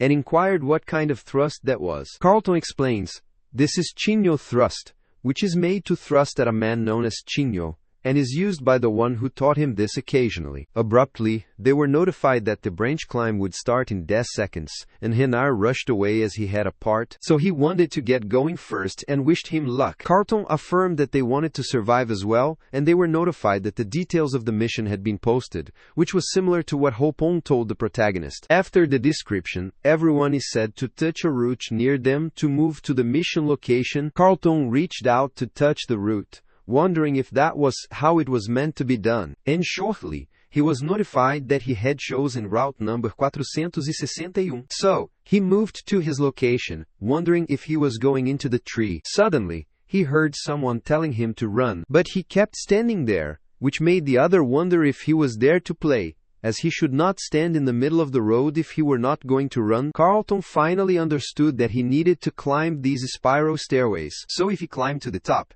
he could meet the fortress master and decided to climb them in one breath. While rushing there, he saw countless arrows targeting him and jumped down. He let his guard down, so he wondered if there was no way to climb this easily, but he was attacked by the trap again, so he jumped high. The other passenger thought he was a fool, as that happens when he tried a shortcut, and wondered if he thought he could climb this place safely while ignoring its laws. Carlton does not see how shortcuts break the law. Furthermore, he is not the one breaking the law, but they are breaking it. He used Carlton Conversation Law Article, Section 5, which created the chains and hoped to swing a sword first, but they thought he should have kept to the law, and supposed he had a double standard. Carlton used the Conversation Law Article, Section to never cut off someone when talking, making the man wonder what was happening. Everyone is surprised at Urfis to see the silver chains which they have seen before on Little Brother, who is a law addict. Everyone is amazed to see Carlton waving his hand at them, and they wish him good luck. After a while, he arrived at the room and saw a huge wine, so he wondered if he was supposed to climb that stalk-like thing now. The scale was bigger than he thought. As there were multiple passageways, he felt it must be a space where survivors from the other routes would join up, so he was sure the fortress master would also be there. While rushing toward the stalk, he is attacked by someone and manages to dodge the attack. Then he used his conversation law to make his opponents never swing his sword. His opponent knew that he was Carlton of Silver Chains, who was around the start of the 4th stage of awakening, without any sanctuaries. So his main storyline would be the Silver Chains and the Silver Holy Lance. Siren worriedly told him to run away without getting excited over laws and start fighting because the guy in the middle is those years old and as strong as one of the 7 stars. Carlton knew that she was watching, so he did not want her to worry, as he was no longer the stubborn guy of the past. But he knew that even if he kept them there, it would be some help to the fortress master. Siren gets infuriated as he is such a stubborn guy, and Carlton uses his style of reinterpretation, which is a strong thrust. However, the number dose deflected his thrust with his bare hand, which shocked Carlton. The number dos wanted him to deploy his sanctuary silver chains because his time will end there if he does not do it. Carlton still used his survival law to capture them, and clarified that he would be used for the fortress master. Number dos found it interesting, thinking he might die as he used it on him to attack. But Carlton evaded the attack, then rushed away. But his opponent was chasing him, so he used silver chains to capture him. However, they were moaning but mere chains before the number dos. Soon, Carlton attacked him, and thought he had gotten his opponent, but he was shocked after realizing it was not number dos but 9. Abruptly, the number dos rushed toward him from above, and told him that is all the time he can get to fool around. Carlton was worried by this surprise attack, but he was attacked before his opponent could succeed. Carlton is a mixed blood of celestial and human lineage, born of a root, and will fall into chaos if he dies. This is why he does not have a hometown, unlike other humans. And the place he has grown attached to, and stayed in for a long time, is the world that calls him the Northern Gate Captain. Chaos, the hometown where he has grown and lived, is now beside him. The number dos is surprised to see him there, but it is already too late as the protagonist will attack and he still rushes back. The protagonist, such as Carlton, thrust and realized he has reached a level that can be achieved by people who have stubbornly repeated their training over and over again. He remarked that he is the stubborn one, whether it is chaos or abyss, but Carlton can't believe this is coming from someone who destroyed both chaos and the abyss. The protagonist smiled on hearing this, then asked if he wanted some help. But Carlton wanted to get help. He told Yuan not to worry as he would hold the enemy back so he should advance, but he knew that men might be tough to deal with. Ryan Manhwa whole things to be with Sing. The protagonist rushed away as he left the rest to him. But his opponent saw this and did not want to let him go, so he attacked him. The protagonist inquired if he was one of the 7 stars, but the number dos clarified that he had no interest in those trivial titles. The protagonist realizes that he is weaker than Russell, but is a strong opponent at the level of the 7 stars. He admitted that Chinho was right, saying that there were many hidden strong people in the abyss, and he guessed why the strong of the abyss is a phrase people say. Even Mino, whom he first met in chaos, mistook him for one of the strong of the abyss. While the protagonist indulges in his thoughts, his opponent wants him to focus on the fight as he feels he is looking down on him. As the number dos try to attack him, the protagonist blocked it with his sword, but his opponent deployed his sanctuary Nightmare of the Noon. The protagonist is surprised, wondering if sanctuaries can be used this way, and remembers that Yunxiai also turned him into a kid. The protagonist punched his opponent to push him away, and number dos wanted to see how much longer he could act so relaxed. This sanctuary helped him dodge his opponent's attack for 10 minutes. So every time he takes damage,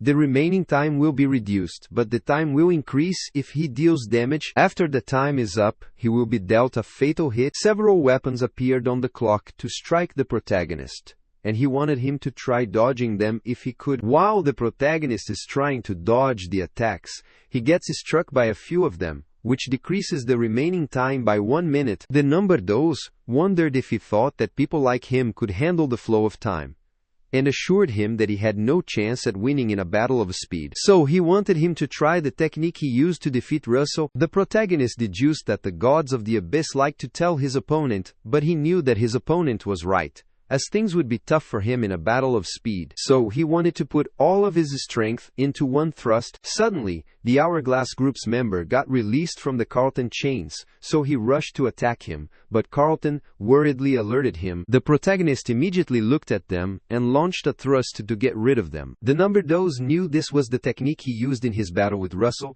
and knew it was powerful, but since it condenses power, he supposed Yuan's body could not handle the recoil. He is confident that the protagonist used his one-time ultimate attack, so he rushed toward him to strike, but is surprised to be attacked by a tremendous thrust. He gets worried, as there was no report saying he could use it a second time, and he wondered if he had gone through that unexpected growth in that short time. He soon understood this was not the same technique he used on Russell, and the protagonist used a strong thrust, these consecutive thrusts, to strike him. The number dos knew that his opponent was strong, but it was still an attack without his sanctuary being deployed, so he wanted to corner him again after enduring all his attacks, as he could not use such a powerful attack again. He kept thinking that his chance would come as he would attack Yuan when he became tired.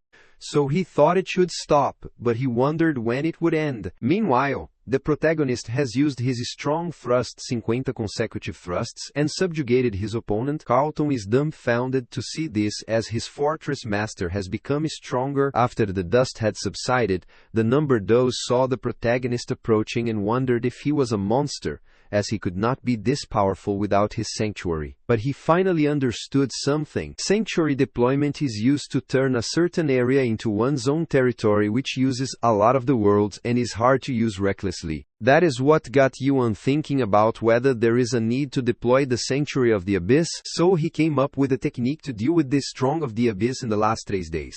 And he reduced his area of sanctuary as much as possible by acquiring targeted sanctuary deployment. The number those found it absurd as not long agosto. Yuan was at a level similar to Russell, who is one of the 7 stars, but in just a few days he became this strong de resiste. Carlton approached him telling him he does not have time to stop moving as they need to climb up quickly. Abruptly, another arrived there, apologizing to them as he could not allow that. Ignis narrows his eyes, and Duan has his interest piqued, and Teados grumbles on realizing that the old man is still alive. The man clarified his name is Xiu, and asked Yuan if he had heard about him. Some of the gods were shocked at the appearance of the god of aging, and a few gods were on guard against him. Ignis says, it is not the place for one of the 7 skies to interfere.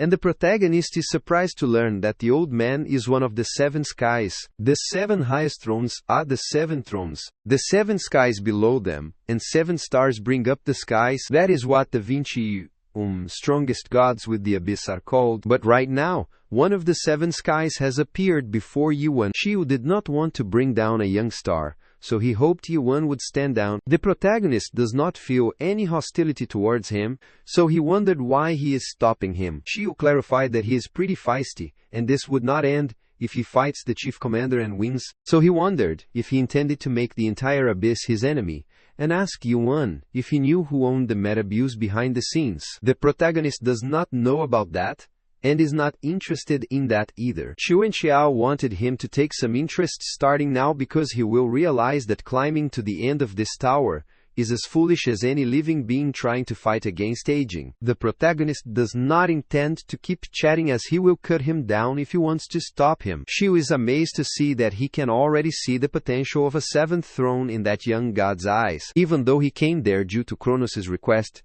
he feared having to destroy Yuan even more. After seeing his talent with his own eyes, he sighs as he requested the protagonist not to take his life so lightly, as he had enough talent to climb up to one of the 7 thrones. The majority of the gods were shocked to hear this, and some asked if it was true. Over the past 1,000 years, the 7 stars or skies have occasionally changed, and people outside the usual standards have appeared. Others rose to become super strong after discovering relics of an ancient god. However, that was not the case with the 7 thrones, as they are the 7 gods that sit at the highest place of the abyss. They are the beings who possess the strongest powers in the illusion tree, whom even the those monarchs would avoid running into, and are the rulers of the Megait. Most gods could not reach their shadow of the 7 skies before they were destroyed, even after training their entire lives. But right now, the 7 skies, Xiu, the god of aging, is saying that he could see the potential of a 7 thrones in Yuan menor que UNK maior que SIs.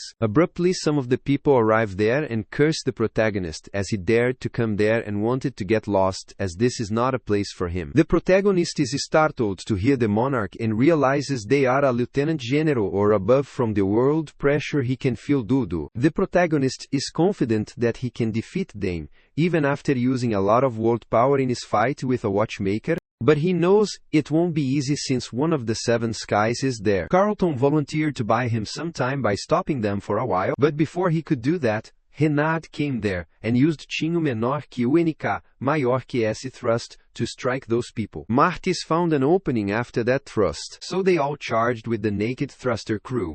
Everyone gets annoyed seeing them naked, wondering what is wrong with them. The protagonist, a comrade, punched them, and they started pushing them, which annoyed other passengers as they felt disgusted by the scent of the sweat, and they urged them to go away. But the Y crew struck them while Renard rushed toward the protagonist, asking him if he saw the Chinho thrust. he just did. He explained that he learned it after seeing that handsome Mr. use it. The protagonist saw the thrust, but it was meant for Chinho, so putting his name in the technique might mean he is an evil god. Carlton remembers the kid he met at the route, and is surprised as he quickly grows into becoming so strong. A few passengers, his crew, called him an arrogant kid, and tried to strike him, but Bill stopped their attack. The attacker wondered who he was, and Bale punched them while clarifying that he was the black shop gatekeeper. Haipong realized they might be an advanced party as they are not that strong, so he does not want them to get their guard down as a stronger one might be coming. Haipong told the protagonist to keep climbing while they take care of this place.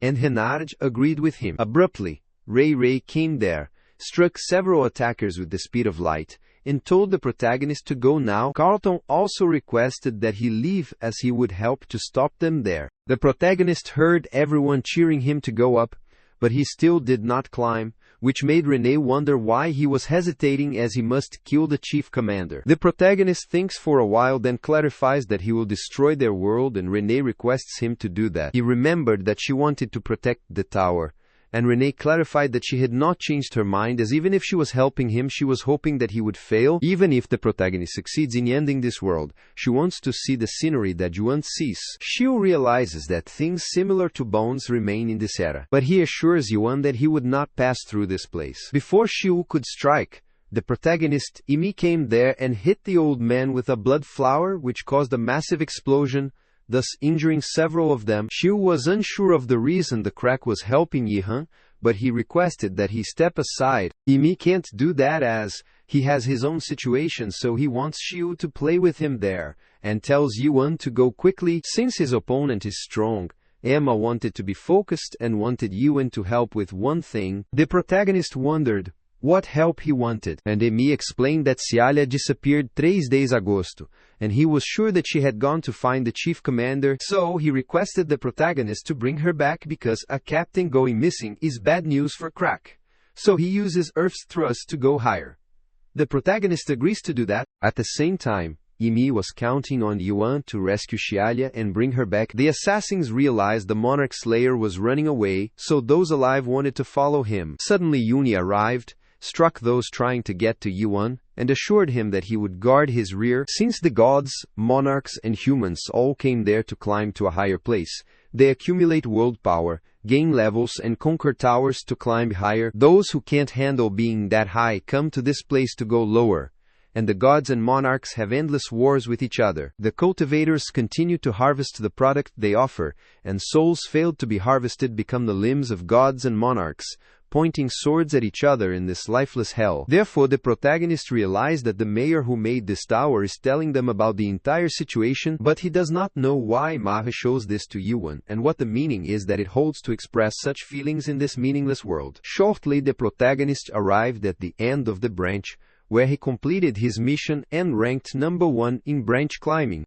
As a result, he obtained 400,000 trust and a 9th floor ticket as a reward, and also the qualification to challenge the last floor of the Metabuse. Later, EOD Shiny was looking at the corpses of his comrades, when the driver asked if he wanted to bring them back to life. The chief commander wanted him to keep his promise, as this would be the last time, and the driver assured him that he could get what he wanted. The chief commander is sure that the crack sovereign met the driver at the top of this tower, and the driver affirmed as he did. The chief commander wanted to know what question he had asked, and the driver replied that he still had things he was curious about. The driver is sure that even if he knew what the crack sovereign asked him, it would not change anything as he gave up in the end. But the chief did not want him to answer, if he did not want to, as he was just curious. The driver explained that he was a man who knew that he had led a miserable life no matter what choice he made, and that is the end for those who climb up the tree. Abruptly, the protagonist arrived there, which startled the chief commander as he finally made it up there. Young wanted to start it immediately, and the driver told him to bring it on, as this is his last fight in the Metabuse. After some time, Wen-Ah and Haipong arrived and were pleased as they finally made it there. Haipong Sandu found this incredible, wondering how he came there so quickly, and Renars explained that he could fly or quickly by thrusting at the earth. However, He wondered what the last section was, so he felt like he was going to suffocate to death just by walking through it. Haipong supposed that it was an area with a high density of space and time. Such places occasionally exist in the abyss. Shortly, René and Martis also arrived on the floor. But René added, he did not come all the way there for nothing, and Martis gave those monarchs a good beating. Renard is glad to see them both there, but wonders where Ray is, and René explains that he is fighting a captain of crack at the gate, but the rest of their party will be able to last and make it there. Haipong inquired about Bo and the other door guards. So Martis answered that they were together in the naked thruster crew, and were getting ready for the main force to attack, and he did not want him to worry as they were strong gods. So Haipong agreed. Soon Carlton and Yunsi also arrived there, and they wondered if they were the last ones, as they were notified that all 8 qualifiers of the branch climb had been selected. All the qualifiers of the branch climbing have bought the 9th floor entry ticket, and successfully entered the 9th floor. The maximum number of people allowed to reach the 9th floor of the Metabuse has been reached. Martis is delighted as he was stuck on the 6th floor his whole life, and he never thought the day he would see the 9th floor would come. Haipong also felt the same. He thought he would make dumplings on the 8th floor for the rest of his life. Carlton's case was similar to that of a gate inspector captain, who thought he had been a gate inspector forever and never expected to come to such a place. Haipong wondered who he was, and Carlton explained that he was the fortress master's companion. Suddenly he heard the sound of an explosion, so he got worried and covered himself to protect himself from the dust. He rushed toward Yuan worriedly, but Haipong stopped him. Haipong explained that even if they were to get involved now, they had only been a burden to him because only the power of one of the 7 stars or even a stronger existence than that would be able to do anything in the battle between those 2 gods.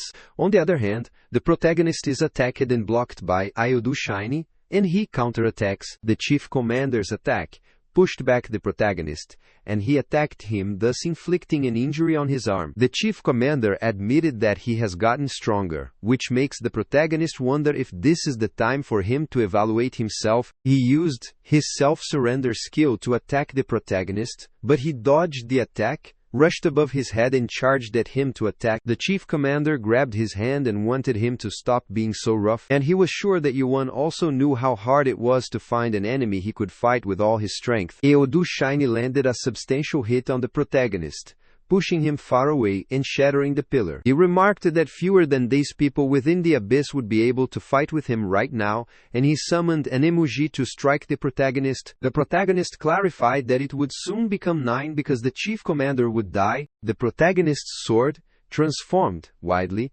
opening its mouth and transforming into the Sword of Destruction's 3rd form to attack the black emoji. The protagonist's Sword of Destruction bites the black emoji and gets rid of it completely. Suddenly, an explosion spread dust everywhere, and Iodu Shiny clarified that he never thought he would lose in a fight of pure world power, but he did not know he would be this strong. He transformed into his new form, started approaching him, and made the protagonist wonder if that was one of the 3 divine relics that defeated Anderson. The protagonist realizes that he looks like those guys he saw in the factory, but he is sure it might be imitating Deus, the god that the factory guys were looking for. Iodu Shiny approached him as he realized that he had time to think, and substantially attacked him, which threw him far away. Then he launched a powerful attack at him, destroying the vicinity and throwing him further away. Iodu Shiny is startled as he sees the protagonist appearing before him again in crow armor. Iodu Shiny found it impressive, as he was trying to kill him with that attack, and the protagonist is sure that he would not survive his next attack. The chief commander inquired what he was saying, and wanted him to give up now, but Yuan refused. The chief commander knew that he had said that, and the protagonist, Suge Earth Thrust, then rushed toward his opponent. The chief commander told him to bring it on, because no matter what he said he could not leave a single scratch on this metallic ash. The protagonist rushed at him, grabbed his head, and then assaulted Anderson. She knew her task, so she started uttering that, a very long time agosto, a naked god roamed the world, and she kept singing her melody in Iodu Shiny's ear, as she wanted to play again like they did 500 years ago. The chief commander was pushed back, and Anderson explained that he had an avatar, but she contained the true ancient god power that had been inherited. Therefore, it is the competition between the world's most potent skin and the world's most perfect naked body. Eudokshiny stood to attack, but the protagonist counterattacked him again and threw him away. The protagonist lifted his sword to launch another powerful thrust at his opponent. Meanwhile, Renee released her drone to show everyone their fight. Regardless of who won, she wanted to be recorded as a part of the Abyss history. The majority of the gods are watching this fight, and Ignis is completely focused on the exciting fight. Juan is observing the fight. Vakara, the god of gambling, is unsure about how to bet on as the winner, and Thanos feels the existence of the two gods, but Ray is cheering Yihan on. Renard looked ahead, pleased as he thought Yiwan would win because Eudok-Shiny's armor was breaking. Hai Pong thought this was optimistic, as there is a saying in the metaverse that no one can defeat the chief commander in a one-on-one fight. This makes Renard wonder if it means he is strong, and Hopong confirmed that he will soon see for himself. The chief commander is amazed as it has been a long time since he got his skin destroyed, and thought it would be right to say it got ripped off. Anderson warns the protagonist to be careful as he will use the second divine relic. The chief commander summoned his sword, which shocked the protagonist, but he managed to block the attack. His opponent rushed back, and then launched another slash, which made him wonder what happened as the commander's movements suddenly became abnormally fast. He heard the explosion sound, so he looked back, and supposed the chief commander accelerated himself by detonating the ash beneath his feet. Anderson warned him he was behind him, but Eudok-Shiny smiled. Then he used the link disconnect and struck him. The protagonist rushed back, but he was not expecting him to use link disconnect in that situation. But since his body and link have already been disconnected, he does not fear the link disconnect. Suddenly he felt a strange energy, and he could not believe it as Anderson was moving out of his body and their link was severed. Eudok-Shiny activated his rule-type storyline Pentagon of Ash and created a sanctuary around the protagonist, so the hourglass was placed there. They were notified that no one can escape the Pentagon until all the sand in the hourglass has fallen, and no external help can be provided. The user of the Pentagon of Ash has to kill their target within a time limit, and if they fail, the user will receive an impact that causes their death. Eudok-Shiny clarified that this sword gave him the nickname of the God of Disasters. The protagonist recognized that even his items are made from imitations of ancient gods. Eudok-Shiny told him that he could tell the Soul King of Chaos that this was the Sword of Disaster, which was an imitation of the Void Sword that Catastrophe had. Since the chief commander revealed the name of the sword and the effect of the item, the Sword of Disasters has been activated, so this sword's special ability has been activated during a one-on-one fight. Meanwhile, Anderson was trying to enter the sanctuary, but she could not go in as she expected. Therefore, she warned Yuan not to let that sword cut him because he would become contaminated with the chief commander's world power and turn into ash. The protagonist supposed that Eudok-Shiny sent Anderson out to fulfill his condition for using the sword. The chief commander affirmed, telling him that the Sword of Ash is limited and can only be used in one-on-one fights, which is why she needs this arena. The protagonist realizes that it is an item that was the power of creation and a storyline that makes it possible for him to fight one-on-one, but seeing how he is hiding his storyline, he must be confident that no one can win against him in this arena. Anderson told him to get out of the arena somehow to join others and fight him. The protagonist is confident enough to fight him alone, which worries Anderson, so she wants to stop him. Yuan kept fighting him, and is looking forward to this since this is one of the 3 sacred treasures, but it is disappointing. Eudok-Shiny wondered what he meant, and the protagonist felt like he had seen this storyline somewhere before, which shocked him. The protagonist launched a strong thrust towards his opponent, then used an earth thrust to get near him and attacked his Sword of Ashes. The chief commander was injured, so he coughed up blood, and he wondered why the protagonist was not falling when he should have used up much of his strength. After climbing up, he realized this can't be helped, so he decided to use his next move and rushed towards the protagonist to strike. Yuan noticed what he was doing, and soon there was an explosion. Even though Eudok-Shiny was injured, he thought he had won, so he apologized to Anderson as he knew she had gotten closer to Yuan, which worried her. However, the chief commander was dumbfounded when the protagonist clarified that he was not expecting him to put ash onto his sword, make it explode, and sacrifice his own arm in this process. Anderson is relieved to see him unscathed, but the chief commander still can't understand how he is still fine when he cut him. The protagonist clarified that he cut him a little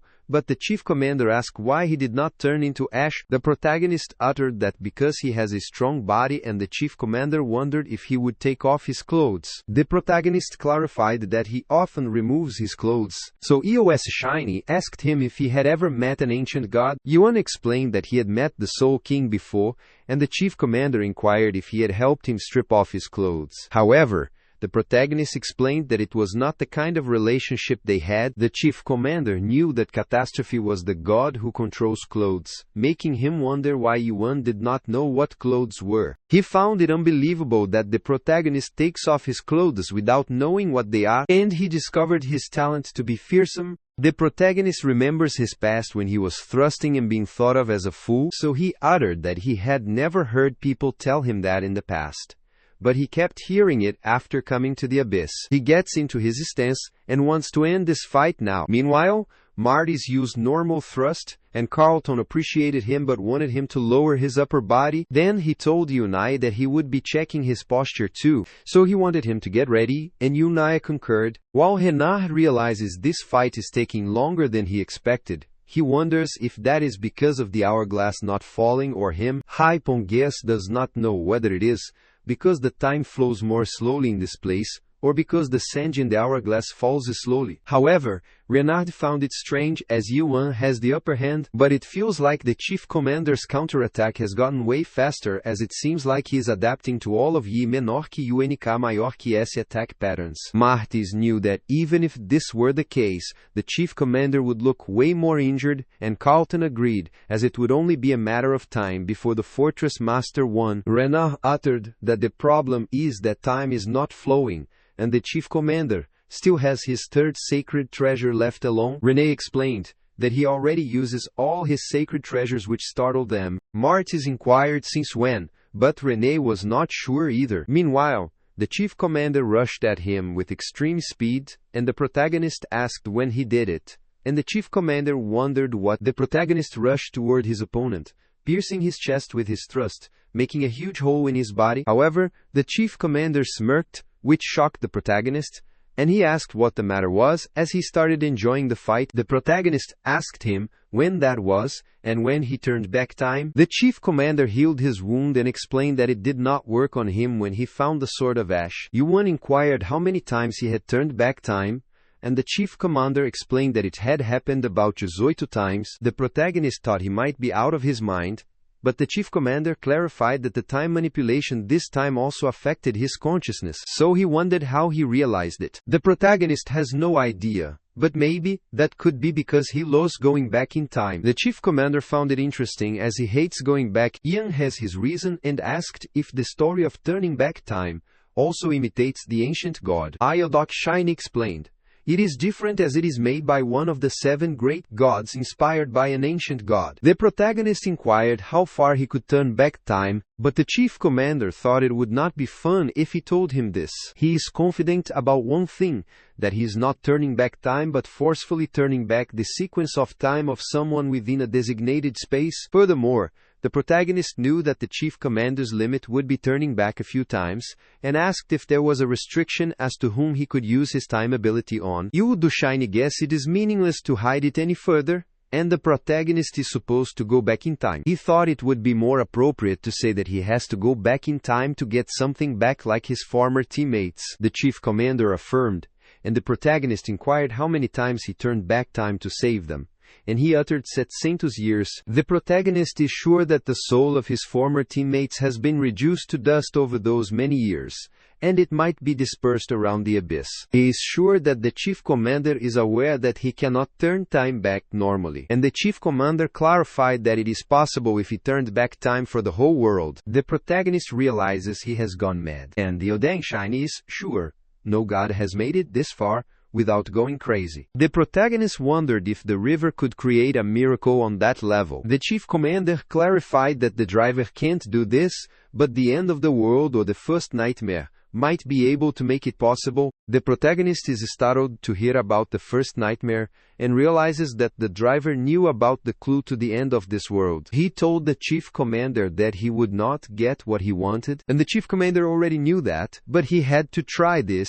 Despite knowing that, he asked Yuan if he had received his world power to some extent, and the protagonist affirmed that it was all thanks to him. The chief commander used time flu, and the protagonist realized it would be hard to win with just thrusts, but it might be possible if he thrust with a speed faster than light and destroyed the concept of time itself. The protagonist guessed he was left with this choice, so he lifted his sword and firmly stomped it on the ground, thus creating his own sanctuary. That was the complete sanctuary deployment in the world after the end. Renard is shocked as the entire 9th floor has transformed into Yi's sanctuary, and Martis is shocked to see his sanctuary. Yodok Shiny is worried to know that time flu has stopped, and he asks him how he does that. The protagonist knew that time flu is a storyline that goes back to yesterday, but in his unique world, yesterday does not exist. Yoji, Doc Shiny gets worried and he remembers his past when he wanted the crack sovereign to stop, because not everyone sees the same kind of world as him, and he uttered that they do not have to know that world to be happy. Meanwhile, the chief commander comrade grabbed the sovereign sword with her trembling hands, and accosted him. The crack sovereign killed her in a split second, and clarified that he will make everyone see it since he possesses the power to do that. Udok Shiny was gloomy on seeing his comrade's head, and rushed toward the sovereign. The sovereign stopped his attack and told him that the world he sees is the truth of this world, so he cannot allow people to look away from the truth and live as mere livestock. The same goes for Iodok Shiny, so he wanted him to keep killing, repeated Ly, whether it be enemies or allies, because it does not matter, even if he is the one who has to kill. So he wants him to see the same world as he does. The chief commander rushed toward the protagonist to attack him, but the protagonist blocked it, and he knew that the man was just as powerful as the crack sovereign. Iod Shiny furiously ground his teeth and kept attacking the protagonist with all his might. But all of his attacks were blocked except one, pushing the protagonist back. The protagonist finally understood that he did not live to this point to revive his teammates. The chief commander rushed toward him to strike, and Yuan charged at him as well, and realized that he had to give so that he could get his revenge. The protagonist punched him in the face and threw him far away. However, Aodok Shiny again stands his ground to attack him again, but the protagonist dodges it. The chief commander made the 3 sacred treasures and climbed to one of the 7 stars. After that, he became Chrono subordinate, and the commander of the alliance just for the sake of killing one person. However, just as life always is, his plan for revenge has failed, but no one knows whether it truly failed or if he did not try because he knew he would fail. That was how the chief commander doled his time away. But due to unavoidable circumstances in his life, he met Yuan. The protagonist launched a powerful thrust, but the chief commander dodged it, rushed behind him, and counterattacked him. But the protagonist grabbed his foot firmly. The chief commander kicked him in the face and threw him far away, and the protagonist used the Yuan series' second form to strike. Anderson instructed him to watch out as Ildok Shiny gathered his armor pieces and threw them toward him. This worried Carlton, so he called out for his fortress master and wondered if he was all right. The chief commander is shocked to see him still alive, which makes him wonder why he does not fall. The protagonist used the wave's path while remembering his comrade's motivation to proceed as they would handle the matter and wanted him not to hesitate while launching a powerful thrust. The chief commander also launched a thrust to counter his thrust, but soon his sword started shattering, and he was shocked to see the thrust coming at him. The thrust was so substantial that it made the skull disappear, and the chief commander was pushed to the corner. The protagonist went to him, pointed his sword at him, and inquired why he did not deploy his sanctuary. Iojichi clarified that he does not have a sanctuary as he lost it a long time ago, and he felt a little comforted after seeing Yuan's world.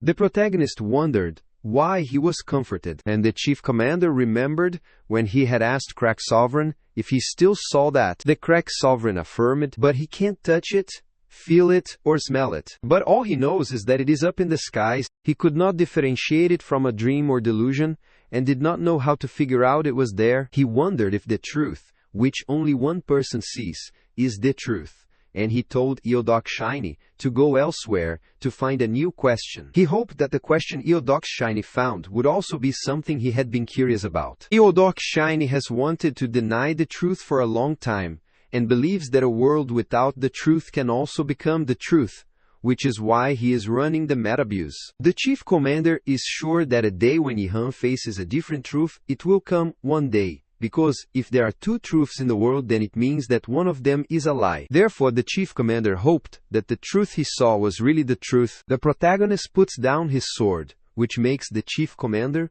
wonder if he is taking pity on him. Yi clarified that he regretted killing an enemy like the chief commander in the past, and that person helped him see the fourth stage theory and the genesis. The chief commander wondered what he was trying to say, and the protagonist explained that if he had not given him 3 days, then even if he could grow his sanctuary to be a level stronger, he still could not defeat him. Therefore, he wanted him to think of this as him repaying his debt to him. The chief commander clarified that it is a feudal act as he does not have any world power to rewind time now, and if he wants to go to the next floor, he needs to kill him. While he is trying to stand, he realizes that something is strange and starts shouting, which worries the protagonist. The chief commander told him to kill him right now, and he emanated tremendous energy. Suddenly, the hourglass started passing fast, and Anderson rushed toward the protagonist as the barrier was removed, then accosted him. The protagonist realized he was rewinding time and wondered if he had lied about not having any world power left. Anderson told him, "It is not the chief commander, but one of the 7 great gods who has descended, and he is transformed into a completely new form." The great god wanted to kill the protagonist and protect the metaverse, so he emanated overwhelming power, which pushed the protagonist back. Anderson clarified that they cannot fight him right now, as he is not someone they can face right now. The protagonist clarified that there is no way to retreat, and he is startled to see the chief commander trying to stop his body. The chief commander told him there was no time as he should kill him, and Kronos asked him if he was planning to break his promise with him. Anderson told him he did not have time to hesitate, because everyone would be in danger if the sanctuary collapsed. The protagonist knows that too, so he charges at the chief commander and attacks him, thus exploding his body. Soon the time started rewinding, so the chief commander recovered quickly, and the protagonist returned in time. The chief commander again told him he did not have time as he should kill him, and Anderson also said the same thing as before. The chief commander furiously asked him what he was doing,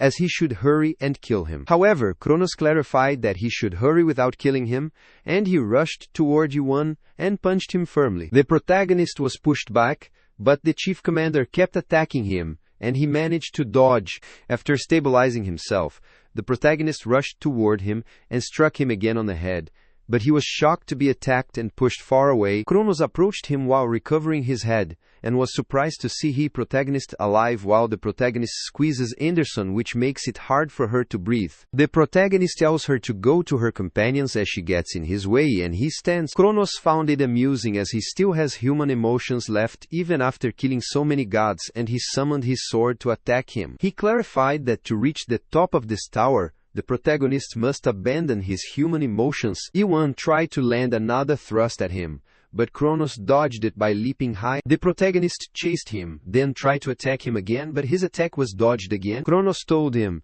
"This is meaningless because time can always be turned back," and he rushed above his head to launch a surprise attack. The protagonist fell down and he struck with a rock, and was massively injured. Kronos approached him, stomped on his chest, and clarified that only those with a human heart can climb the higher floors of this world, but those who abandon their emotions can ascend to the final floor. Since the master climbed to the top of the tower, but was swayed by trivial human emotions, and became a puppet of the river in the end, he is curious what choice Yuan will make. The protagonist launched another overwhelming thrust to strike, but Kronos clarified that it was pointless and he turned back time. Kronos asked him if he would climb to the top of the tower, or protect his companions from him. The protagonist is worried about seeing Kronos rushing toward Renee, which worries her, and he tries to attack her. The protagonist immediately rushed toward Renee to protect her, and Kronos realized that it was his choice, so he did not have the right to climb the tower, and he cut the protagonist's body. Ignis, Duan, Fenados, and Shiu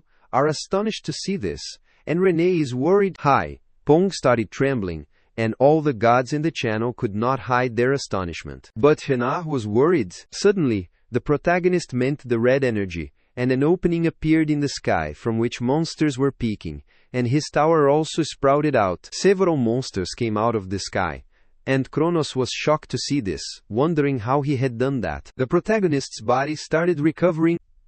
His heartbeat calmed the monster down, and the ancient god Catastrophe entered his body. He was pleased to see Kronos after a long time. Kronos gets infuriated on seeing Catastrophe there and wonders how he dared to crawl up there as his heir is now gone. Catastrophe commanded Kronos to be silent, sending chills down his spine, and he summoned his sword and then told him to leave. Kronos told him that he broke his promise with them, yet he dared to command him, and Catastrophe launched several meteors, which caused massive destruction. René's drone was broken and EODUSH Chinese armor started shattering, and he finally realized the reason why the Ashen Blade did not work after seeing Catastrophe. So he supposed this might be it. The protagonist gets annoyed as he was never permitted the link, so he wondered who told Catastrophe to descend without permission. Catastrophe realized that his arrogant tone remained the same, and the protagonist did not want to deduct his Void Blade usage right away, since he acted on his own. Catastrophe told him to do as he pleased, but he would not help him like this again,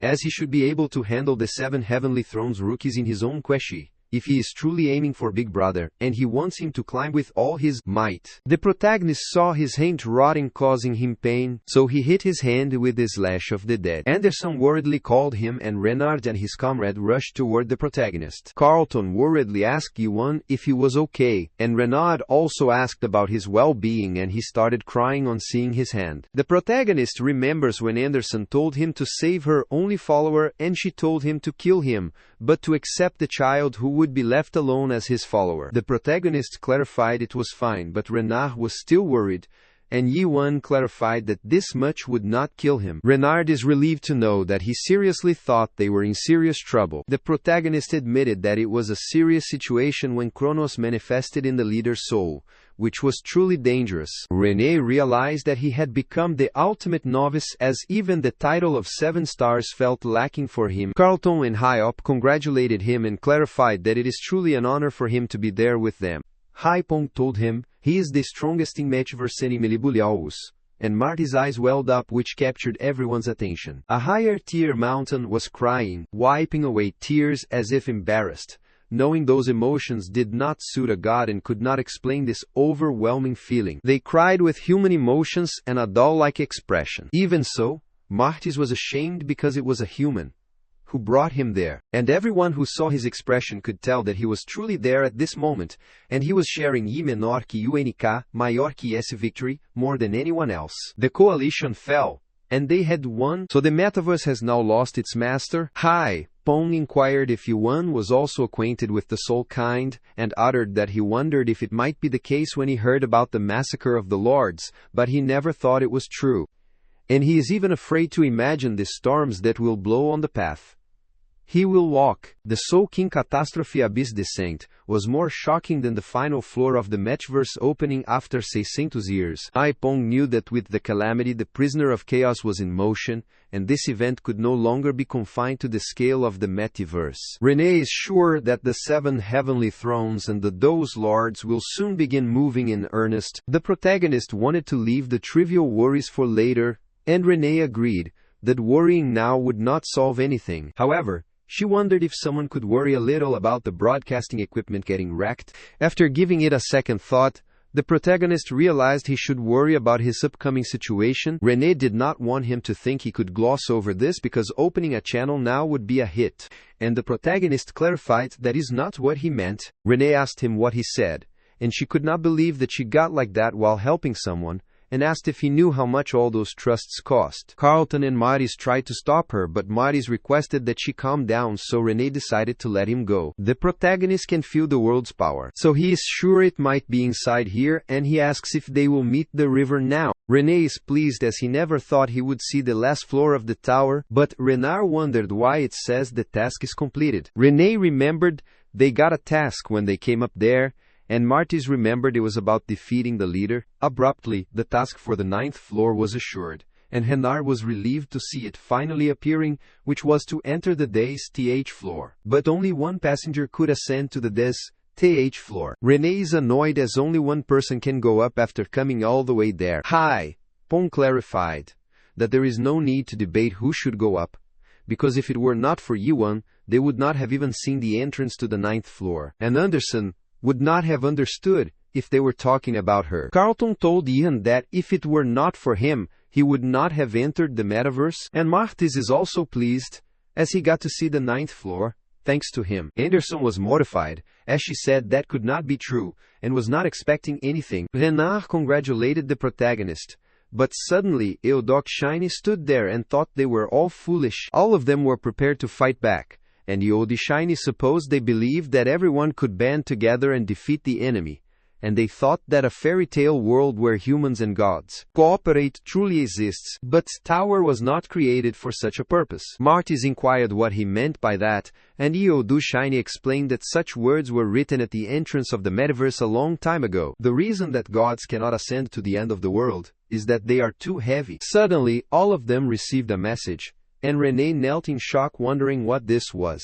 They were tasked to kill all the other passengers on the 9th floor, and lighten the bus, to ascend to the DSTH floor. The last survivor will obtain the ticket to the DSTH floor and receive a reward for a private meeting with the driver. Eodoji Shiny clarified that those who wish to see the end of the world must abandon everything they have gained. The driver has restored the little brother system and is broadcasting on the 9th floor Resumo. The driver is auctioning off the 9th floor's task to the gods that the passenger must kill all others to go to the DSTH floor. Ines wondered why such a task was necessary, and clarified that this task is a good way to awaken existence. Many gods are intrigued by the upcoming massacre on the 9th floor, and they anticipate a new massacre by the God Slayer. Some gods were curious about the God Slayer's choice, and a few declared, "It is time to end the show." The protagonist grabbed his sword, which worried his comrades as they thought this might be the end, and Renard started trembling. The protagonist feels for a while and remembers Chonos wondering what choice he would make to climb to the top of the tower, as he had to abandon human emotions to reach the top. The protagonist asked Eodoc Shiny if he had killed his comrades to move to the next floor. Eod Shiny became gloomy and clarified that 700 years agosto there was no other choice but to revive his fallen comrades, as he thought that meeting the driver and reviving everyone would be enough. The protagonist is surprised to hear that he thought, and the chief commander explained it was impossible on the first visit. The protagonist supposed it might be possible if he climbed again. The chief commander wanted to confirm it, but he had just been disappointed, and he looked at Ihan menor que o NK maior que esse expression, as if he did not expect this outcome. He was once a commodity, and he asked if he would say that he entered the tower without knowing anything. And he also requested Yuan what he thinks this place is, since gods there mimic human emotions, crying, laughing, and sometimes killing each other's puppets to learn human emotions. Therefore, to them, it is just a game, and this place was created to produce seekers through such processes, that those who can understand human emotions but still discard them, are the beings who silently pursue the end. It is a meticulously crafted fake system, a tower that cultivates true seekers, as that is the metaverse. Since gods of Big Brother love stories about people like Ewang, as he breaks the rules and reminds them of the vision they once dreamed of, but only as long as it does not threaten the gods. So Eo Shiny told Yuan that, if he keeps acting this way, having summoned even catastrophe, the gods will perceive him as a threat and try to eliminate him. So no matter how strong the protagonist is, he can't survive after turning the opinion of the abyss against him. Therefore, Eodu Shiny wanted him to confirm the end of this tower, as he could get the reward he desired. The protagonist clarified that he does not need this, which shocked the chief commander. The protagonist told him to stay as he is, if that is his way, but he will climb in his way. The chief commander did not want him to think he would get lucky and take it to the 6th floor again, as the ceiling will never fall, even if he knocks for 1,000 years. The protagonist inquired if he would break the Nightmare Tower just for that answer, and he uttered that if the 1,000 years is not enough, then he will do it for 2,000 years, and if that is not enough, then 10,000 years. But if that still does not work, He will continue until it does. He launched an overpowering thrust toward the sky, and Renard worriedly called for Yin. And Martis was shocked. The protagonist felt something strange as his attacks were not landing, so he wondered if this place had no ceiling. The chief commander asked if he still did not get it, that unless he killed them, he could not go to the next floor, no matter how much he struggled. Shortly, Renard started creating his strong stab, launched it in the sky along with the protagonist, and clarified that he had practiced this a lot. Shortly, Carlton joined them, reminding him of what happened in Chaos. Martis also wanted to stay with the protagonist whether for 100 or 1,000 years. So he also launched a thrust. Hi! Pong clarified that it had been a while since he had tried stabbing, and Yunsi wanted to help as well. So they all launched the thrust, which combined to form an overwhelming one. Many gods are greatly shocked by the passengers' actions, and some gods frown at their actions. Anderson looked ahead, then she looked at Iodido Shiny, and asked if he was not sick of only moving in the direction the driver took him. Anderson also helped them by launching a thrust that infuriated Iodox Shiny, so he gritted his teeth, and asked if they thought no one had tried this before, as this fight would only fail in the end. However, he was shocked to learn that an anonymous puppet had donated 500 trusts to Yuan, as that was a hard-to-believe incident. After that, an anonymous agency donated 100 trusts and several others like them donated trusts to Yihuan. Ildok Shiny shocked to see that even the followers and agents were donating, and he wondered what was happening. Rei Hei was stunned by the puppet's actions, and the god of gluttony Tem spat out the food his trace were eating. She was also taken back and doubts their own eyes as the puppets and agency kept donating. Ildok Shiny wondered what was happening, and was aware that no soul willingly became a puppet willingly. The moment they became puppets, they left an imprint on their soul, anger toward the gods, and hatred for the tower. Their desperation carried out defying even their gods because they had waited for this day for hundreds of years. In the lingering traces left behind by the puppets, Yihan entered a different kind of ecstasy than before. After a while, the protagonist felt enlightened, and he opened his eyes, used the Yuan-style first technique arrangement, and launched a star stab. The power of this stab was so strong that it made it hard for Yud Shiny to maintain his balance. After some time, the protagonist sees some words in the sky, and realizes they are just invisible, because there is always a ceiling. Unless this is the peak of a fantasy beast, his thrust finally attacked that ceiling, which startled the chief commander, wondering why they did not give up, and how that was happening. After seeing the protagonist and his comrade working hard, EOC Shiny remembers the past because they might have succeeded if they had also done this.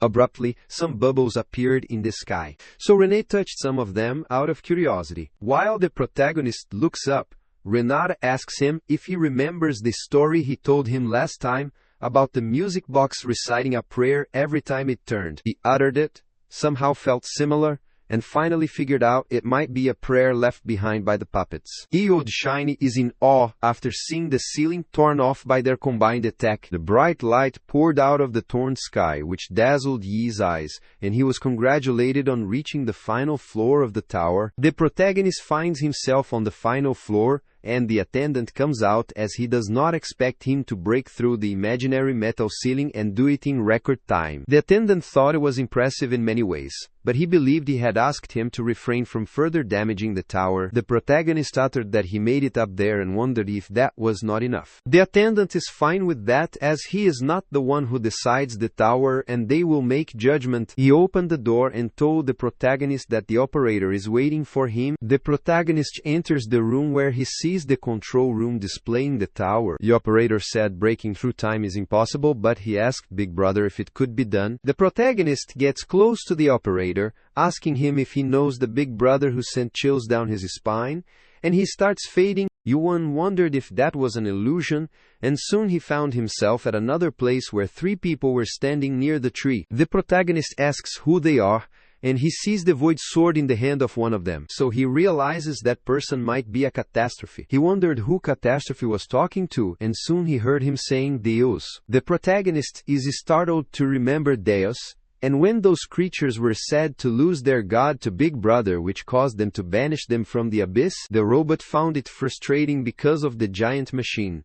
Deus Ex Machina had been left to them, and they requested that he find that giant machine for them. After seeing the catastrophe in Deus, the protagonist finally understands it now that they are the ancient trinity. Meanwhile, the third ancient god was singing the melody. Then he looked at Yihan and frowned. This makes the protagonist wonder if he can see him, and the ancient god called Deus who lit his tattoo. Shortly, the ancient god approached him and uttered something about a catastrophe. The protagonist is startled as he feels a strange sensation on his arm, and the ancient god places his hand on his shoulder, then utters a Roberus. The protagonist wondered what he was saying, but soon he disappeared. The protagonist could not understand anything as they spoke incomprehensible words and disappeared. After a while, Catastrophe looked at the protagonists and vanished, and the strange energy surrounded him abruptly. His comrade is glad to see him finally arrive, and the protagonist looks back, and his comrades call him. Abruptly, Eudok's Shiny rushed toward the protagonist speedily, and grabbed him. The protagonist wondered if that was also one of the 3 sacred artifacts. But Eudok's Shiny's mouth was bound, so he could not say anything. The protagonist activated understanding, and finally comprehended what he was saying. Elos Katadoluk Shiny asked him what it was and what he saw.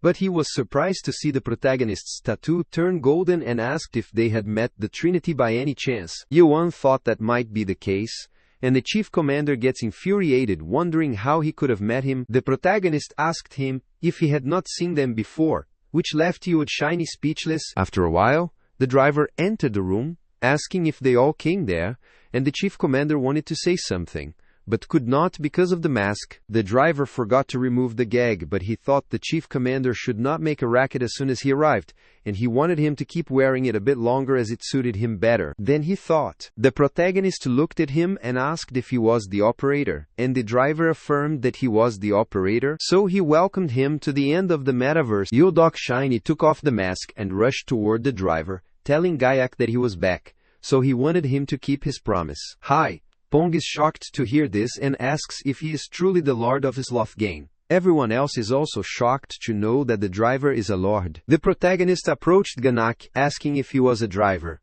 and Ganak affirmed, so he classified that Samin Garham asked him to deliver a message, and the driver started remembering that, and finally remembered it was that flaming head. He heard about him after a long time, so he asked how he had been doing lately, and the protagonist clarified that he had killed him. The driver is shocked to hear that, and he goes away as he understands that it might happen to him someday. With the flicker of his finger, a scene is visible outside the glass, and he explained that seeing Garham was just a pawn of the system but was always so suspicious. It has been 800 years since he last met him. But now he is dead, so there is no point in discussing it further. So he decided to hear their wishes, and asked who wanted to go first. Renee wanted to go first as she came forward, which mused, the driver, but he wanted her to wait, as he had to tell her one thing first, that the wishes he could grant are limited to the metaverse. He asked her if she understood what it meant, and Renee already knew that some wishes are impossible. EOG Shiny gets infuriated, so he tells him this is the metaverse, so nothing is impossible, and the driver puts the mask on his mouth. The driver furiously stared at him, telling him this was his final warning, and his aura scared all the others. Mahris was shocked to see him subduing the 7-star leader so easily. The protagonist realizes he is strong and supposes this is the driver's power. After caring for the chief commander,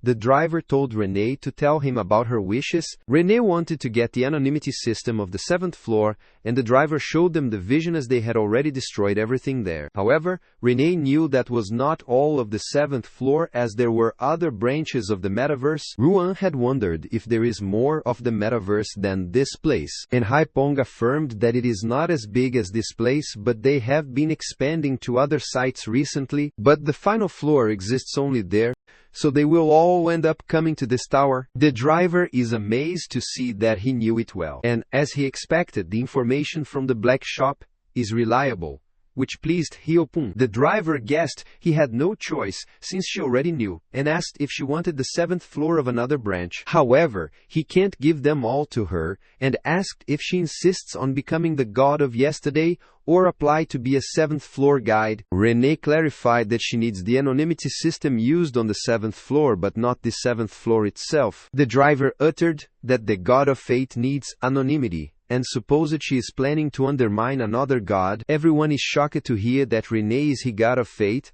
and Renee does not want to undermine anyone but wonders if she needs to explain that much. The driver found it touchy, so he agreed to grant it to her and is sure that she needs the system architecture. After he bought a device near Renee, a huge light emitted from it that was so bright that it dazzled everyone's eyes. Renee could sense a strange energy, and the driver explained that he had uploaded the 7th floor system database into her mind, so she wanted her to check it out later, at her leisure. After she returned, the driver inquired who was next, and Anderson uttered that it was her as she wanted to try. The driver refused to fulfill her wish, which made Anderson wonder why, so he explained that she had not even paid the ticket fee to get there. Anderson asked if she could pay the trust now and then, and if he could grant her wish, but the driver told her it is a bit ambiguous to consider her a single god. Furthermore, it is hard to say that she cleared the task independently, but it seems like she somehow got recognized on the 9th floor. The driver is sure he does not need to spell it out,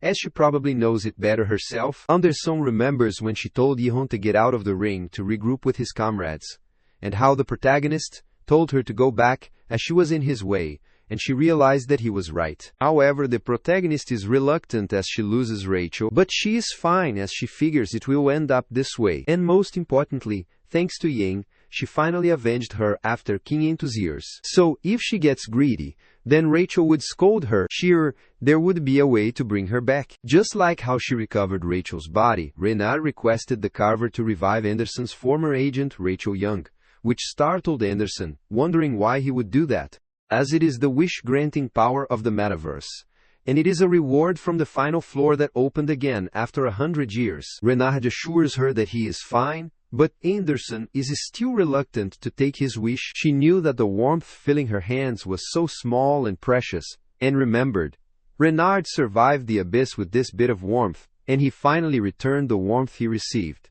So it was his turn to give it back. He hugged Anderson, telling her this was his only wish from the beginning, which welled up her eyes. This situation made the driver want to cry for once, and he started looking at Rachel's young face. He realized that she died in the metaverse and is now in a doll state, and usually restoration is not possible after becoming a doll, but it might be possible this time. He flicked his finger to start the process, and did not want them to be surprised, as it is the power of the metaverse at work. Ganak told the protagonist to take out Rachel Young, and the protagonist opened the portal to his sanctuary, then took out Rachel from it. The driver started the process and realized that her memory core seems severely damaged, and he does not know how it will turn out, but he wanted to try it. After trying for a while, Rachel's body started regenerating, surprising everyone gathered there. Renard told Anderson that Rachel Young's complexion is returning, and she already knew that, so her eyes welled up with tears. After the process ended, the protagonist grabbed her,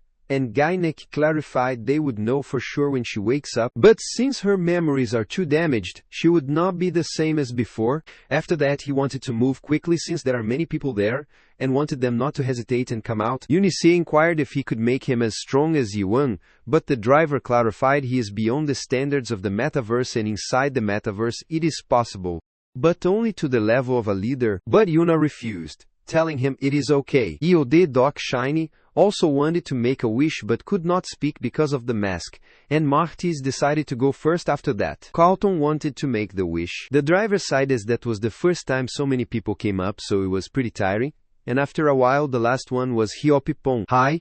Pong clarified that when he first entered the metaverse, there were so many wishes he wanted to make, and they, Prejada, does not know what to wish for now that he has a chance. Martis was surprised that Hai Pong had lived so long, and had no wish. Renee suggested that he should expand the power of the black spot, as he said he was tired of competing with other companies. Renah agreed as he owns the black spot, so his wish should be something related to it. Haipong thanks everyone, and after thinking of the black spot, to one thing that comes to mind, but he feels like it might be laughed at. Renee wondered what kind of wish he had, and Hyoping knew it might sound strange, but he had like a disciple to inherit his dumplings. Maris is shocked to hear this. He thought anyone could inherit something like that. Hai Pong clarified that it is not something that someone can take in, as he has tried taking on a disciple several times, but it has not worked. So he needs someone who can truly understand the meaning of this recipe. As he looked at the protagonist as his disciple, Yuan clarified that he was uninterested,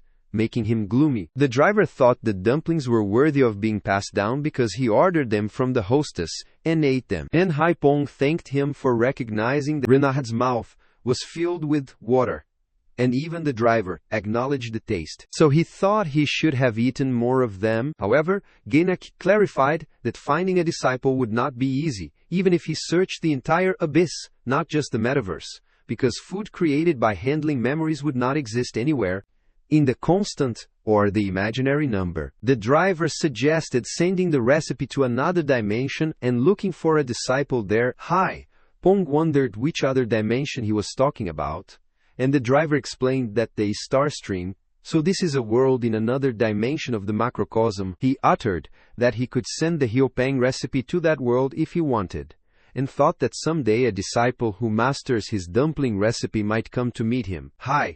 Pong felt like putting a recipe in a bottle and throwing it into the sea. So he agreed as, right now he cannot think of anything other than dumplings. Gainak grabbed the recipe and clarified that the boundary between the two dimensions will thin soon. So he would go there for business and deliver it later, and Hopong thanked him. After that he asked Verdice if he had filmed it, and Verdice came out and affirmed that he had. Gainak did not want him to upload everything, but edit and upload the resurrection scene and the crow's reaction, while ensuring that the day's TH floor's internal structure is not revealed, and edit it well enough to make it to the metaverse hot clips. Verdice understood, but everyone else was startled on hearing this, and the driver did not want them to look at him like this, as there had to be evidence that he granted the wish, as there is also the issue of fairness, because he is not doing this for free either. Gainak knew they were almost done, but the next one was the God Slayer's turn. He uttered that his achievements are remarkable, because neither Malik nor the Rift's Lord climbed the tower as fast as he did. So in that sense, if he wishes for a question, he will allow him 2 answers. The protagonist wanted to ask about his companion, and the driver supposed he meant Kim Yoon-ye who, so he clarified that his friend is not in the metaverse but is not far from Caspian. Furthermore, he is being protected by a compelling force, so he does not want the protagonist to worry, as there is no safer place in the abyss than that. The protagonist wanted the river to bring his friend there, and the driver apologized as that is beyond the metaverse authority. But that last wish did not seem like a question. The protagonist asked who was holding him, and the driver asked if that was his second wish. But the one holding his companion would notice when he said that. He could not answer that. He cannot say whether that suits his friend, which makes the protagonist ponder for a while. The driver clarified that it was wise, so he asked for his second wish. And the protagonist asked about the end of imaginary numbers, as he wanted to know how to reach the first nightmare. As the driver expected, the protagonist was after the end of the imaginary numbers. Martis remembers it is a story from 1,000 years ago, but there was a saying back then that those who wish to know the end of the world climb the metaverse. Renard was curious why he was interested in something like the end of the world, and Martis thought it was because it was unknown. However, Renaud disagrees, as there are many other unknowns like Yuan's surname and what is in Yuan's head. Carlton found it very intriguing that what is in Yuan's head. René is always curious about his thoughts, and Haipong is also interested. Anderson said that he was thinking about destruction, and Martis figured he might be thinking of stabbing. The protagonist is irritated to hear what they are curious about, and Eunice thought they could ask Yuan about what startled them. Renard realizes there are so many curiosities nearby, so he wonders why Yuan is curious about the end of the world. Eunice clarified that it is because it is a big question, and Renard wondered how that is a big question. Unessa clarified that if he can find the answer to the big question, he can find the answers to all other questions. Renard is startled to hear that he can find the answer to all the questions, so he wonders if Yuan's surname was written at the end of the world. The driver found it surprising because someone as strong as Yi does not ask something so directly, and people curious about the first nightmare have twisted minds. They think so much and get drunk on academic questions. Even when the drivers give them an answer, they often get angry, which makes the driver wonder if they really seek the truth, or maybe they just want to hear that their answer was correct. The protagonist wanted him to tell him the answer as it is enough preamble. The driver agreed, But because the question is simple, the answer should be simple, as the way to reach the first nightmare is simple. To follow the methods of those who challenge the first nightmare, he needs to gather all 3 divine relics of the ancient gods. And then at the peak of the imaginary number, he will naturally discover the way to the first nightmare. The chief commanders get infuriated on hearing this, and the driver supposed it. He might be thinking why this method was taught to him, and clarified that it is because even if he knew, he would not go to collect the 3 relics. Since I Do Shiny already knew that, he asked Gainak about another trick, and the protagonist wondered what trick he was talking about. The driver supposed that he did not hear from the leader that there is another way to reach the first nightmare, but only a Metaverse driver can use it. He told the protagonist he can use it if he wants, but he doubts one would choose this path with his personality. The protagonist asked what the method was, and the driver inquired. That is the third question, and he stared at the driver. The driver decided to tell him and explained that it is a driver who gathers world power in the tower for 1,000 years and can ascend to the top of the illusion tree, which shocked everyone else. The driver asked him how about it, and if that method is simple, and the protagonist grabbed his sword as he got it. If he killed Gaiak, he could become the driver, so he had to be someone who killed a driver. Gain thought he just needed to pass it on to him, and wondered if he had heard correctly that becoming a driver was not enough, because he had to gather world power for 1,000 years. The protagonist clarified he can endure the time, and the driver already knew what he was thinking. But that would not be easy, especially for a god like him who has endured uncertain times. Until now, Yan might have survived by repeating simple actions, but he wanted him to abandon the thought that it would work forever, because, if he kept doing that one day, he would become a concept god. The protagonist wondered what the concept of God is, and Anderson explained that it is a god who loses all emotions and personality, leaving only the concept who still has world power but is as good as dead. The protagonist remembers Chinho saying that one must be awakened and beware of alienation, as seeing too much can cause blindness faster. The protagonist wondered if the recent numbness in his emotions was because of alienation. Gain explained that enduring 1,000 years as a driver is different from the time he has endured alone, as he might endure time that flows meticulously and precisely. But he also worked all day amidst countless stimuli. The protagonist wondered what kind of work, and Gainak explained it is the world power, as he has to gather trust in. Renee is surprised to hear this, wondering if by gathering trust he could mean it.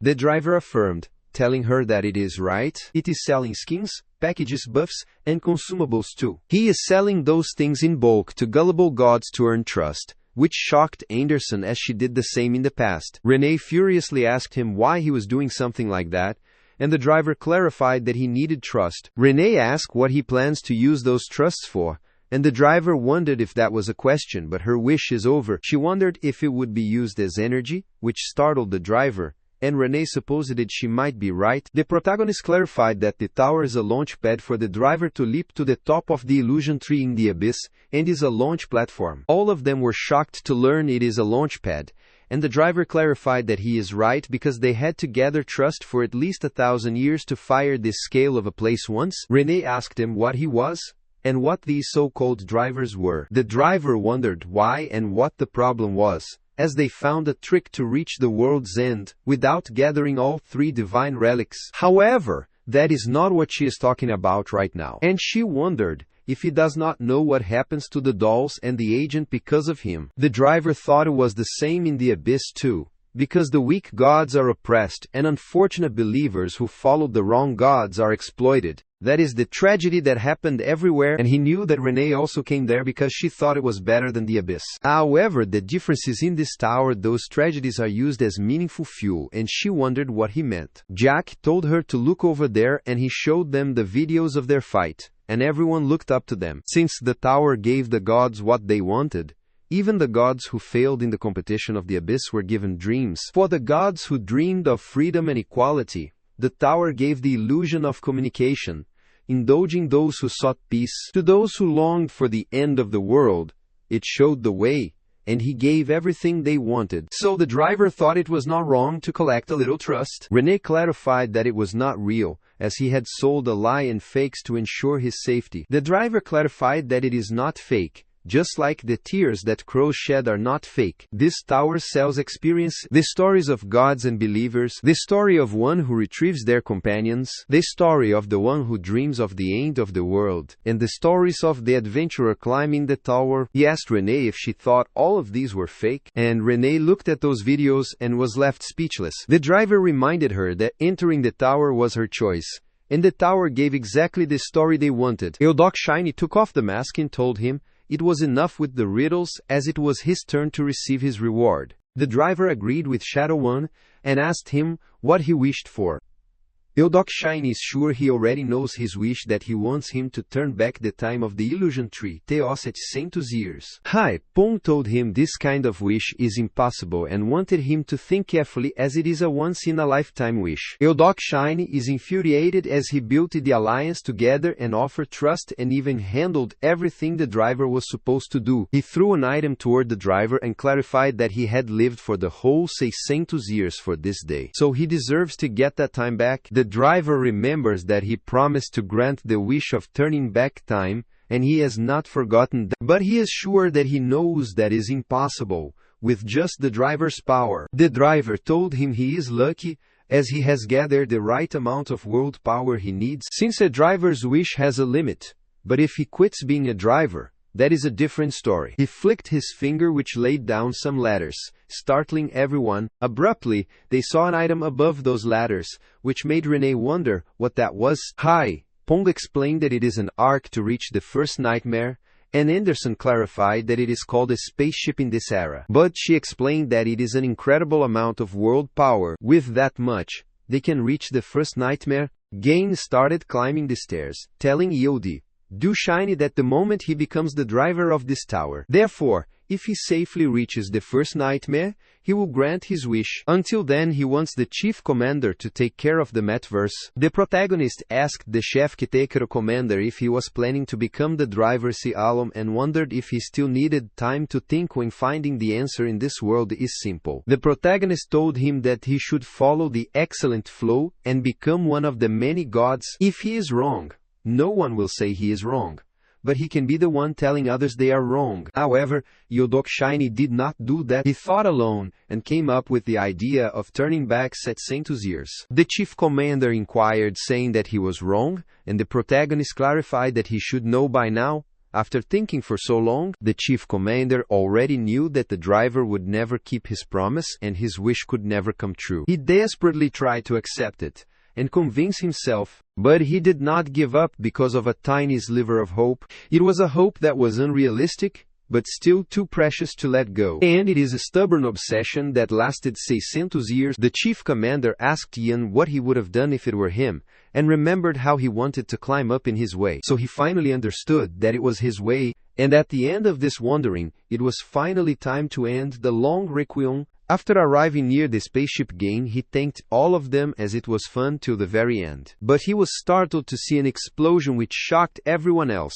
Gay destroyed the time with his bare hand, and asked the chief commander what it was. The chief commander told Ian to stop the driver, otherwise 1,000 years worth of world power will disappear. He explained that there is enough world power to bring back the executives of all the dolls that died in the tower. The protagonist already knows that, so he grabs his sword. Gay gets infuriated when he realizes the God Slayer is trying to stop him. He remembered that Yuan also hated to see the end of this world, so he killed so many and came all the way there for that goal. The protagonist agrees that he might have done this in the past, and Gyaki realizes that he is just another broken god in the end, but he thinks he will understand him. The protagonist understands that, but he hears a voice asking him to save them, as they do not want to die, and some call on him to be saved. He clarified that even though he understood, he cannot make the same choice as him, and he activated his sanctuary, the world after the fall, on the entire floor. Gang supposed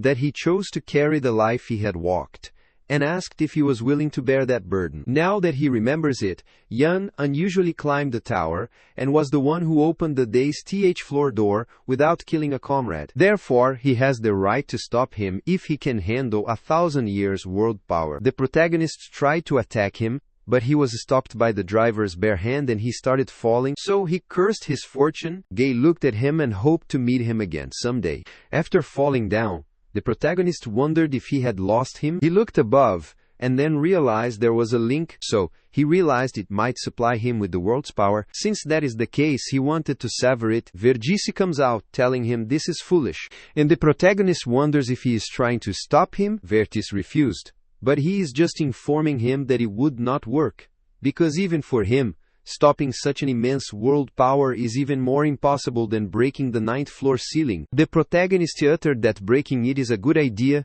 because Gaia's spaceship is receiving world power from the metaverse. The protagonist clarified that if the metaverse itself is the power source, he would destroy it. Verdice told him to stop trying to destroy the metaverse, as he had already told him to stop, and he tried to attack Ewing, but he got worried on seeing his sword near his eyes.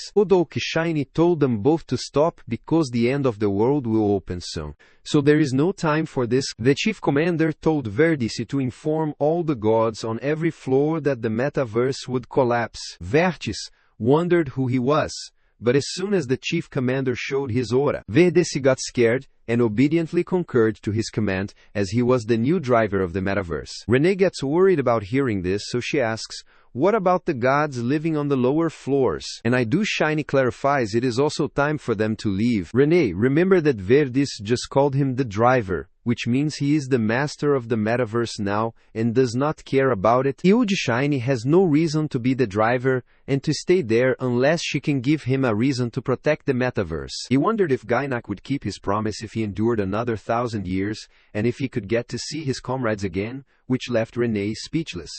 Shiny clarified that 600 was too long for him to wait. Haipon guesses, now is not the time to worry about dumpling recipes, and Martis wants to stay with Yuan until the end. Shiny clarified that the end of the world is beginning to open, so they have to stop Gay before he reaches the end of the world, and asked how much world power is left. The protagonist had almost no world power, but Shiny uttered that this is their only chance. So he placed his hand on his shoulder and started transferring his world power to him. The power was too intense, which made him cough up blood, and he thought it was an overwhelming amount of world power, which surprised him, as Shiny still had this much power stored. He wanted Yuan to endure, as this is his 600 years of world power, and he clarified that no one can be saved if he falls. The protagonist keeps gaining world power and the entire floor is covered with his energy, and Renar gets worried about him. Shiny told G1 to finish it in one strike and assured him that no one can withstand his world power on the lower floors. The protagonist substantially slammed his sword on the ground, thus breaking and releasing a thrust to all the floors. The god of gambling, Baccarat, shouts, "Chat is happening." The Adus declares mortality, and Shu roars, in great panic. Since many of the floors were destroyed by Yuan, several gods desperately searched for the exit bell. However, soon they were told to stop, which startled Shiny, so he worriedly looked around and at the protagonist, then figured out that the time had stopped. However, the world power that he felt was not from Chrono, so he supposed it might be Gain, and after looking at Gain he became certain.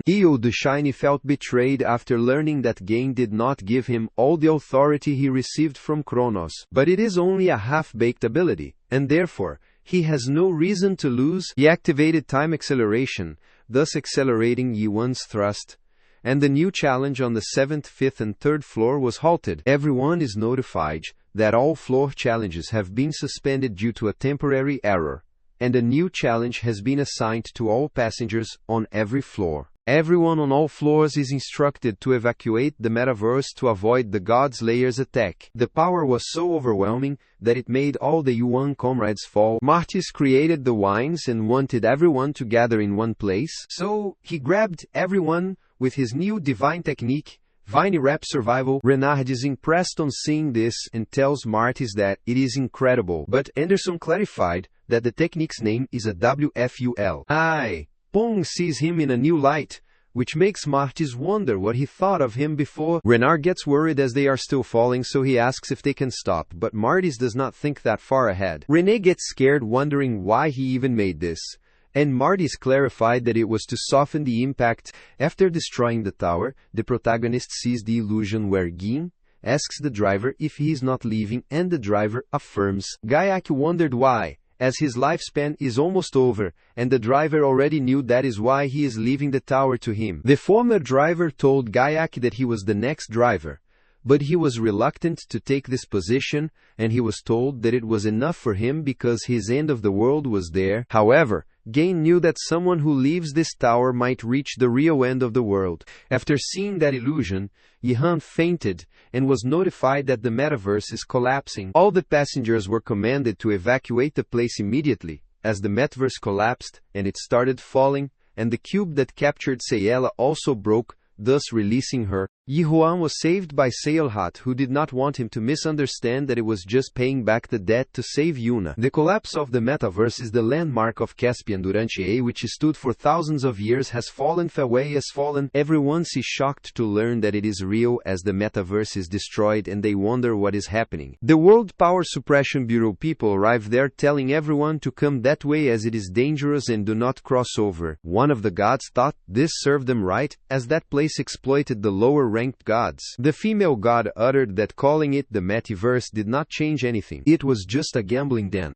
Everyone wondered what had happened to the god inside and if they were all dead. The men heard something over the rocks, and after a while the protagonist's comrade came out, which pleased everyone as there were survivors. Carlton was reading the article of the law that could punish Martys, and Martys felt sick. Renee's relieved that she is alive, and Ronard is dizzy, but worried about Anderson and Yuan, and the rescue team is rushing there. Anderson flew high, and after a while she found Hans, who was also glad to see Lord Anderson there. Hans looked behind his comrades, wondering where they were and how they ended up there. Anderson teared up on seeing Marion and Christian fine as well. Meanwhile, Jihon looked at his arm while calling his Lord Eden, and Eden affirmed, telling him that he was right. So, he supposed it was finally done. Another god told Director Richmond that it is true, as most of them are souls that died in the metaverse, and the souls are coming back to life. Later, the protagonist rests in the room, and after a while he wakes up and sits. Haipong entered the room and realized he was awake. So, the protagonist asks if they were still inside the metaverse. Haipong reminded him that he had utterly destroyed the metaverse. So they were at a safe house branch in Caspian. He wanted the protagonist to take a look outside and asked if it finally felt real. Haipong is not blaming him because everyone is grateful since the beings of the metaverse finally have a real chance to live. The people are already evaluating his accomplishment. Some are even trying to give him a new title. But first, he wanted Yi to eat. The protagonist has never seen this food before, so Haipong explained that it is a new chicken broth he developed and clarified that they need to find a new way to live because they are outside the metaverse. The protagonist ate the broths, filled with memories, and realized he would not die for a while. Meanwhile, Renard was practicing with Carlton and asked if he was doing this right. Carlton uttered that it was not right, as he should be doing it that way. Yuan saw this, so he told them they were both wrong, and Renard worriedly rushed toward him,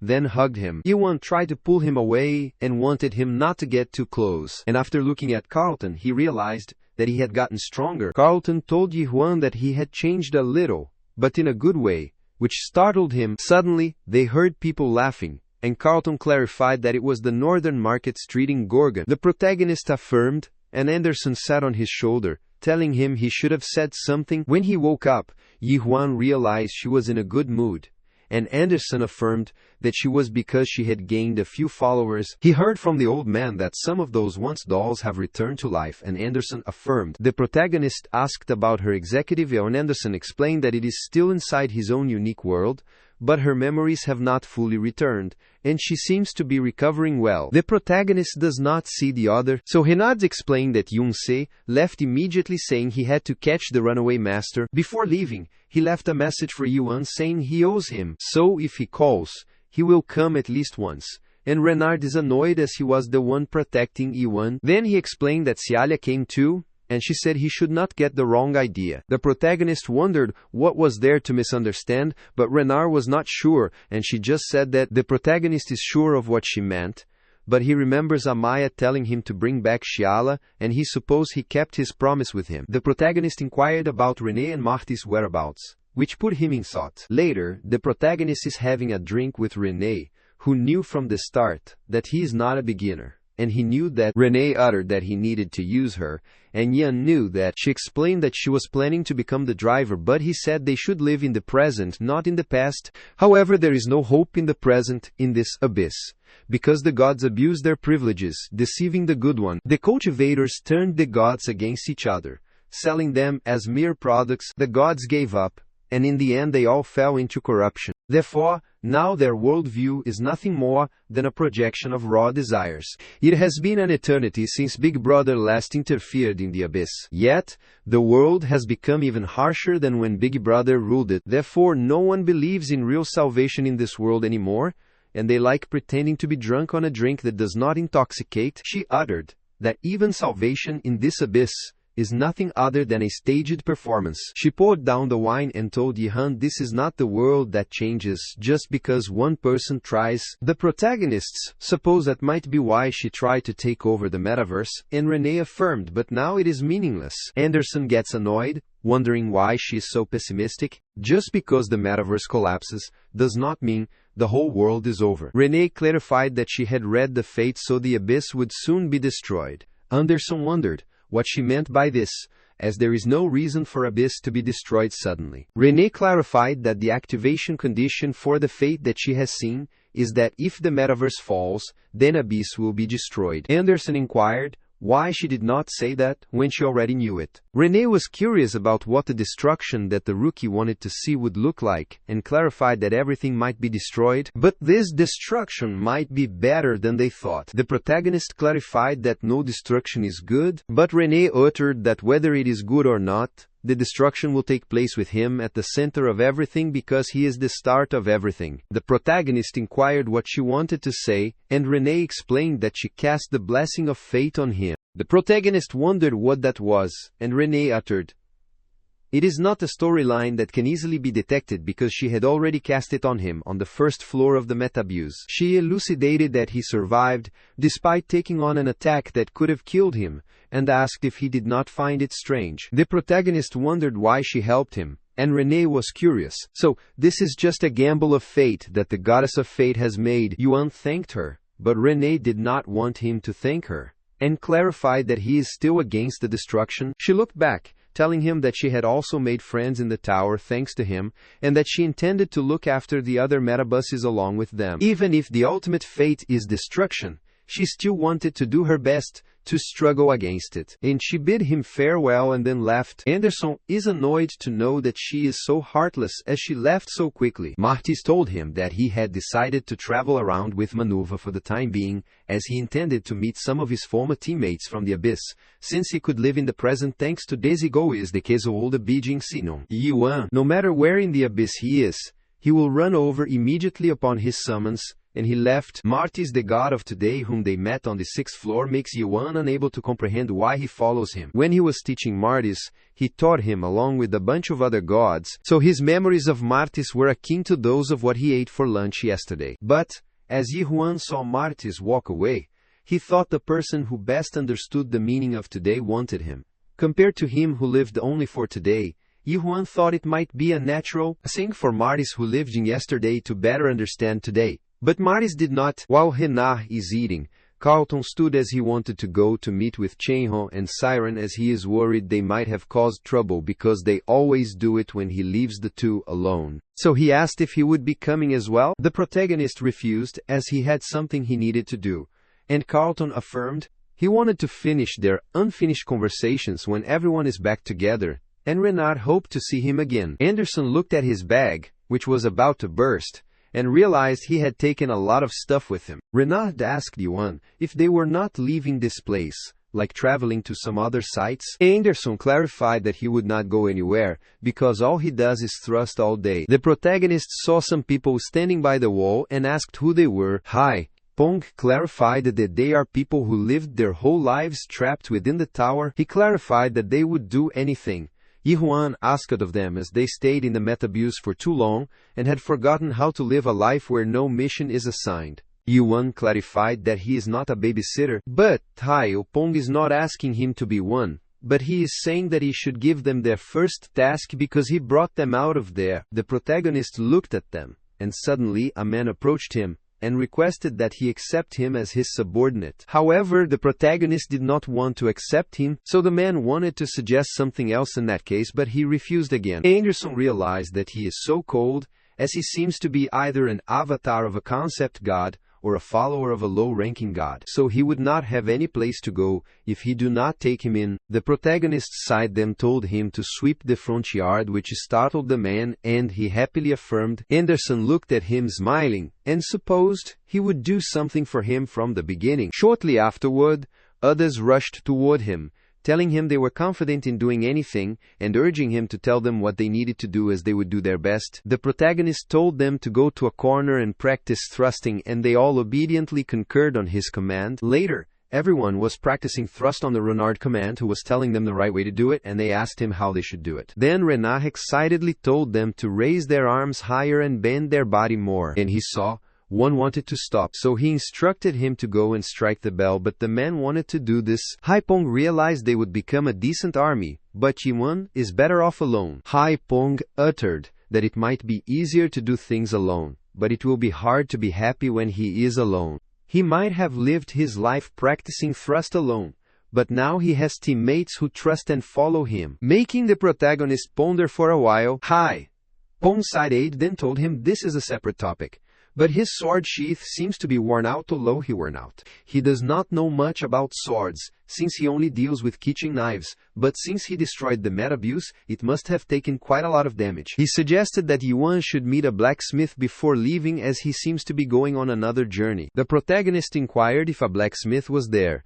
and Haipong affirmed that a famous mayor was now visiting Caspian. While he is not an artisan, if they only consider his skills, he is on par with artisans, and should be around this vicinity. Haipong heard that he opened a temporary store for this event. The protagonist is surprised to learn there is a festival to commemorate the tower's fall. Haipong supposed he might not know about it, but this is usually the season of the Caspian festival. He asked Yuan if he had heard about Caspian's great auction before, and told him to go to the blacksmith and the great auction hall if he had time. He is sure something might pique his interest at the auction too. The protagonist thus inquired if Yuan is at the auction, and Haipong realized that he is always talking about his friend, so clarified he is not there, but there is an item that he will be interested in. He explained that at this great auction, there are rumors that the 3 sacred treasures of the ancient gods will appear. After some time, they were in the city, which pleased Renard, as after a while the 3 of them were traveling like this. Anderson did not want him to say ominous things,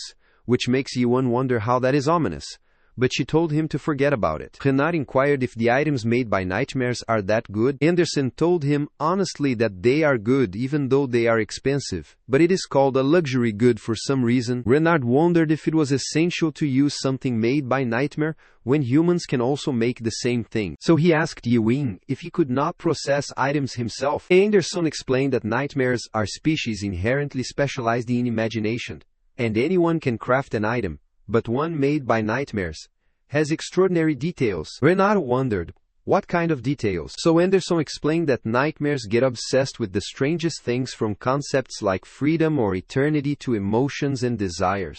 Sometimes they even fixate on the races like humans and OCS. So, the details of their creation change depending on what the nightmares are obsessed with, because there are things in the world that can only be created by madness. While arriving at the entrance, they were stopped by a man who wanted to do a security check since they were heading to the auction, and asked if they had a public trust certificate. Anderson is annoyed as she did not know they would need a public trust certificate there, and thought she should have gathered some more followers and made one for herself. The protagonist clarified that he had one, so he took it out and shocked Anderson, making her wonder when he got it. Yuan clarified that Wani Shintong made it for him, and Anderson is pleased, but she expected this much from him. After the security in charge checked his certificate, he clarified it would not do, which infuriated Yihan, wondering why. The man was injured because he was bringing it as this is a fake public trust certificate, but Yuan refused as it is not. Anderson gets worried, wondering what he brought, and after that,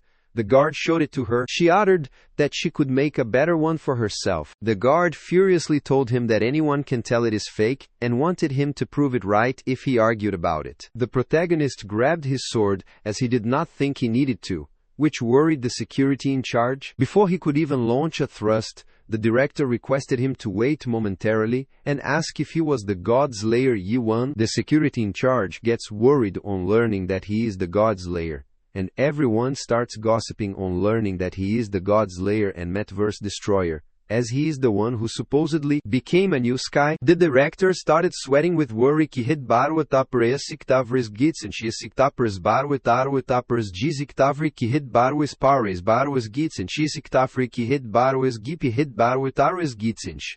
They told him that when the kihis barwas gipihid barwas kihidni hid barwas, Disting hinde cometu yei woi chisikti hid barwatafri kihid barwatapres gipihid barwas git barwas krisli. This was Yuan's first time hearing the title of Heaven's Layer, which makes the director wonder if he does not like the title. The public realized that the rumors about his nasty temper were true, and they heard that Yan destroyed the ceiling because he did not like the task. This makes another man wonder if that is possible, as it is insane.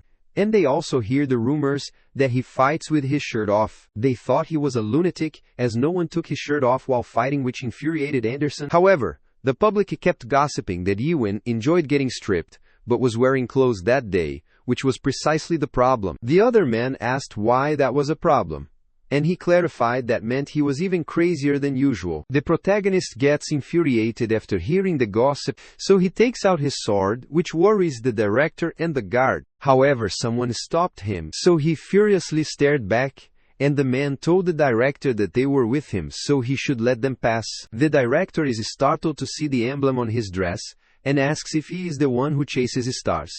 And the man smiles. The protagonist finds it strange because, until the man grabs his hand, he can't sense anything from him. Then he looked behind, wondering if those behind him were also his companions. He can sense various energies from them, but he wondered why he could not sense anything from that man, which is almost as if they do not exist in this place. The director checked the system, which made the man wonder if his name was not on the guest list. The director clarified that it can't be the case, because the one who chases the star has already had their identity checked. He apologized for making him wait, and told him his companions could enter. After entering, they saw the notice to check the newest product from master craftsman Berzle at this auction. In the street at the Caspian Festival, the protagonist asks Anderson if she knows anything about that guy, and she wonders who he is talking about. After looking at that man, Anderson wondered who he was and could not remember when he had been there. The protagonist wondered if he was the one asleep,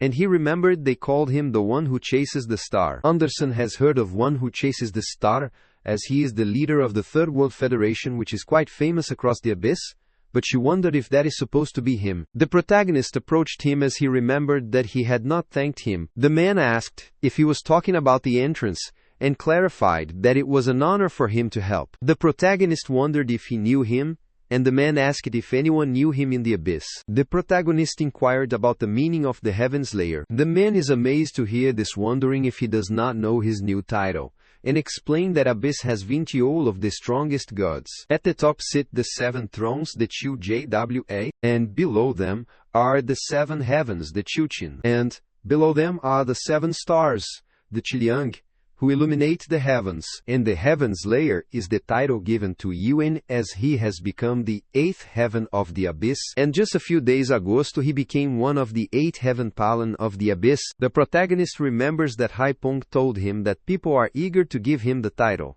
and his achievements have been judged everywhere. He supposed that might be what that old man is talking about, but that is a pointless thing to do. He asked the man for his name, and the man clarified that his name is Declan. Declan forgot to ask him where he's going, as he could guide him wherever he's going, as he is a good guy, and asked if he is looking for a particular place. The protagonist clarified that he plans to request something from the Dream Demon. Declan finally understood what he was looking for, but there was only one Dream Demon accepting direct requests at this festival, and he had also entrusted something to him, so he wanted to go together. On the contrary, a man broke an old man's item and reminded him not to run an illegal business in front of his shop. The old man is worried because that kid has destroyed the precious item, and the man gets infuriated, thinking that he has not learned the lesson since he dared to call him a kid. He realized that the old man was annoying to talk to, and he also had these worthless antiques. Declan stopped him, which made the man wonder who he was, but Declan told him to move a bit as he was about to buy the necklace he was stepping on. The man moved his foot back, telling him it was his bad as he should have stepped more firmly. The protagonist put his hand on his shoulder, telling him it is enough, making the man wonder who that is. Ye-Wan tore his shirt away, which shocked the man, and warned him to step back unless he wanted to be stripped. While the man is running away, calling them crazy people, Declan went to the old man and asked if he was alright. The old man thought he looked familiar but did not know he was Declan. But Declan clarified it was not him, but Ye-Wan who helped him. So the old man took his things back and clarified he does not need to take it back. The old man thanked Ye-Wan and Declan, who did not want to buy a necklace because he took it back. The old man thanked him again, which pleased Declan, and he told him that he was kidding, as he would buy everything. Shortly, Renard arrived, telling him he was looking for him, thinking he was lost, but the protagonist clarified that he had gone to the restroom. Meanwhile, Declan's comrade asked him where he bought all this stuff again, and reminded him of their budget before he spent, as if he wasted money again. Declan clarified that it is pretty, but his man explained that these kinds of stuff do not suit him. Meanwhile, the protagonist remembers his time with his teammate after seeing them, and Declan approached him and handed him a skewer to eat as it resembled him. The protagonist was fine without it, and he realized that Declan's comrades followed him well. Declan did not expect Ye-Wan to compliment him, and asked if he thought he was a good guy. The protagonist refused, which made Declan gloomy, and soon he supposed Ye-Wan was sulking because he did not give him the gift. He told him not to worry if that is the case because he bought a gift for him, a necklace with an inventory setting. The protagonist is unwilling to accept it, and Renard thinks he is a good guy because he gave them a lot of skewers. Declan decides to hang it on the cute crow, and finally starts to understand Ye-Wan's taste. Anderson blushes upon receiving the necklace, and Declan thinks they should move again. On their way, he asked Ye-Wan if he belonged to any faction, and he was sure he might be getting a lot of offers with his level of fame. The protagonist prefers to be alone, and Declan likes the same. He realized they had much in common as he traveled alone for 900 years and believed he could be fine alone. He was close to one dream demon then, and he told him that no matter how great his imagination is, one cannot fill the world alone. At that time, Declan laughed it off, but he remembered those words, and the protagonist inquired if the dream demon they were meeting was the same. Declan refused because that friend left the world long ago, so the protagonist apologized after hearing that. Declan told him he was fine because he might have been laughing at him from somewhere far beyond the sky by now. Shortly after arriving at Escolheu, Anderson is surprised and wonders if that is the forge run by Escolheu. The protagonist asked if she remembered that dream demon, and Anderson tried to recall but she could not. Declan told them that the entrance is that way, and Anderson is out of her mind as she kept wondering who she is and where she is. After encountering the Black Wheel, he is pleased to meet him, and the Black Wheel is delighted to see that he has arrived, but he was expecting him. Then he asked about the people with them. Declan clarified that they were with him, so the Black Wheel apologized because only one complaint besides Declan's could be entered. Declan requested him to allow the kid, and the Black Wheel asked who he referred to as the kid. Anderson is surprised to see Renard acting like a kid and wants him to have some shame. The Black Wheel agreed to do it for a kid and allow one more person to enter. While the protagonist is about to enter, the Black Wheel tells him that pets are prohibited inside. Anderson gets infuriated at being called a pet, and Ian clarified it is a warehouse.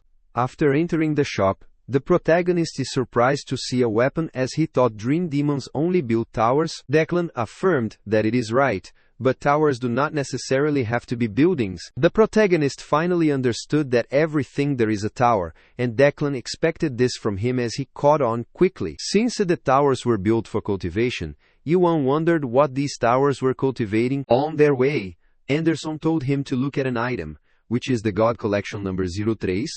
Coexistence. Declan is amazed as this is the first time he has seen the Divine Relic collection, and he explained that this is Igno's signature line. It is a challenge to the legacy of the ancient God Relic, which is Igno's personal masterpiece. And he asked Ye-Wan if he knew anything about the 3 ancient relics. The protagonist knew they were an incredible weapon, and Declan wanted to explain about those weapons if he did not mind. The protagonist refuses, but Declan urged him to understand that starting with the 3 gods would be better, which infuriated Ye-Wan. He wants to take out his sword, but Renard stops him. Declan explained that before the appearance of Big Brother, there were three strongest deities in the abyss, which include the God Slayer Catastrophe, the Casualty Destroyer, Deus MPA Illusion Annihilator Gestalt.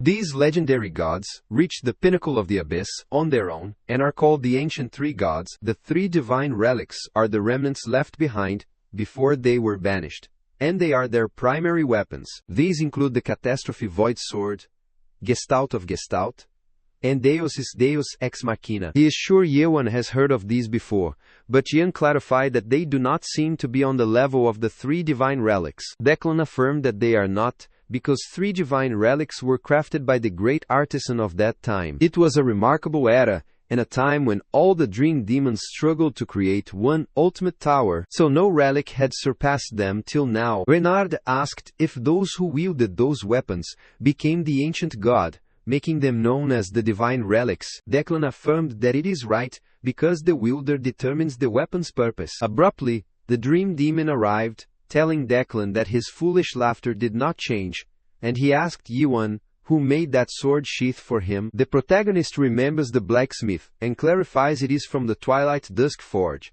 Mel Garnage. The dream demon understood that, and asked if his apprentice was doing well. Was the greatest master of the craftsmen of the era, Igneo of the Deep Dusk. Later, they were waiting, and Declan found it odd for a master to fix the scabbing made by his student. After a while, Igneo came out, telling Yan that its durability was gone, but it was not so bad that it was unusable. Since Yuan told him about his student, he wanted to make a scabbard for him, but the protagonist wished for him to reinforce this scabbard instead. Igneo is annoyed to learn that he tried to touch this half-baked piece, but it was meaningful to Yuan. Declan does not think it deserves this much criticism, as it is hard to believe that a human made it with such craftsmanship. Igneo is annoyed as the kid like him does not know much, and Declan knew that he was unaware of much. But this scabbard holds traces of it. He could tell that the artisan who made this must have trained in raining for a very long time, and they pushed forward knowing they might fail. But his will to face fear is wholly contained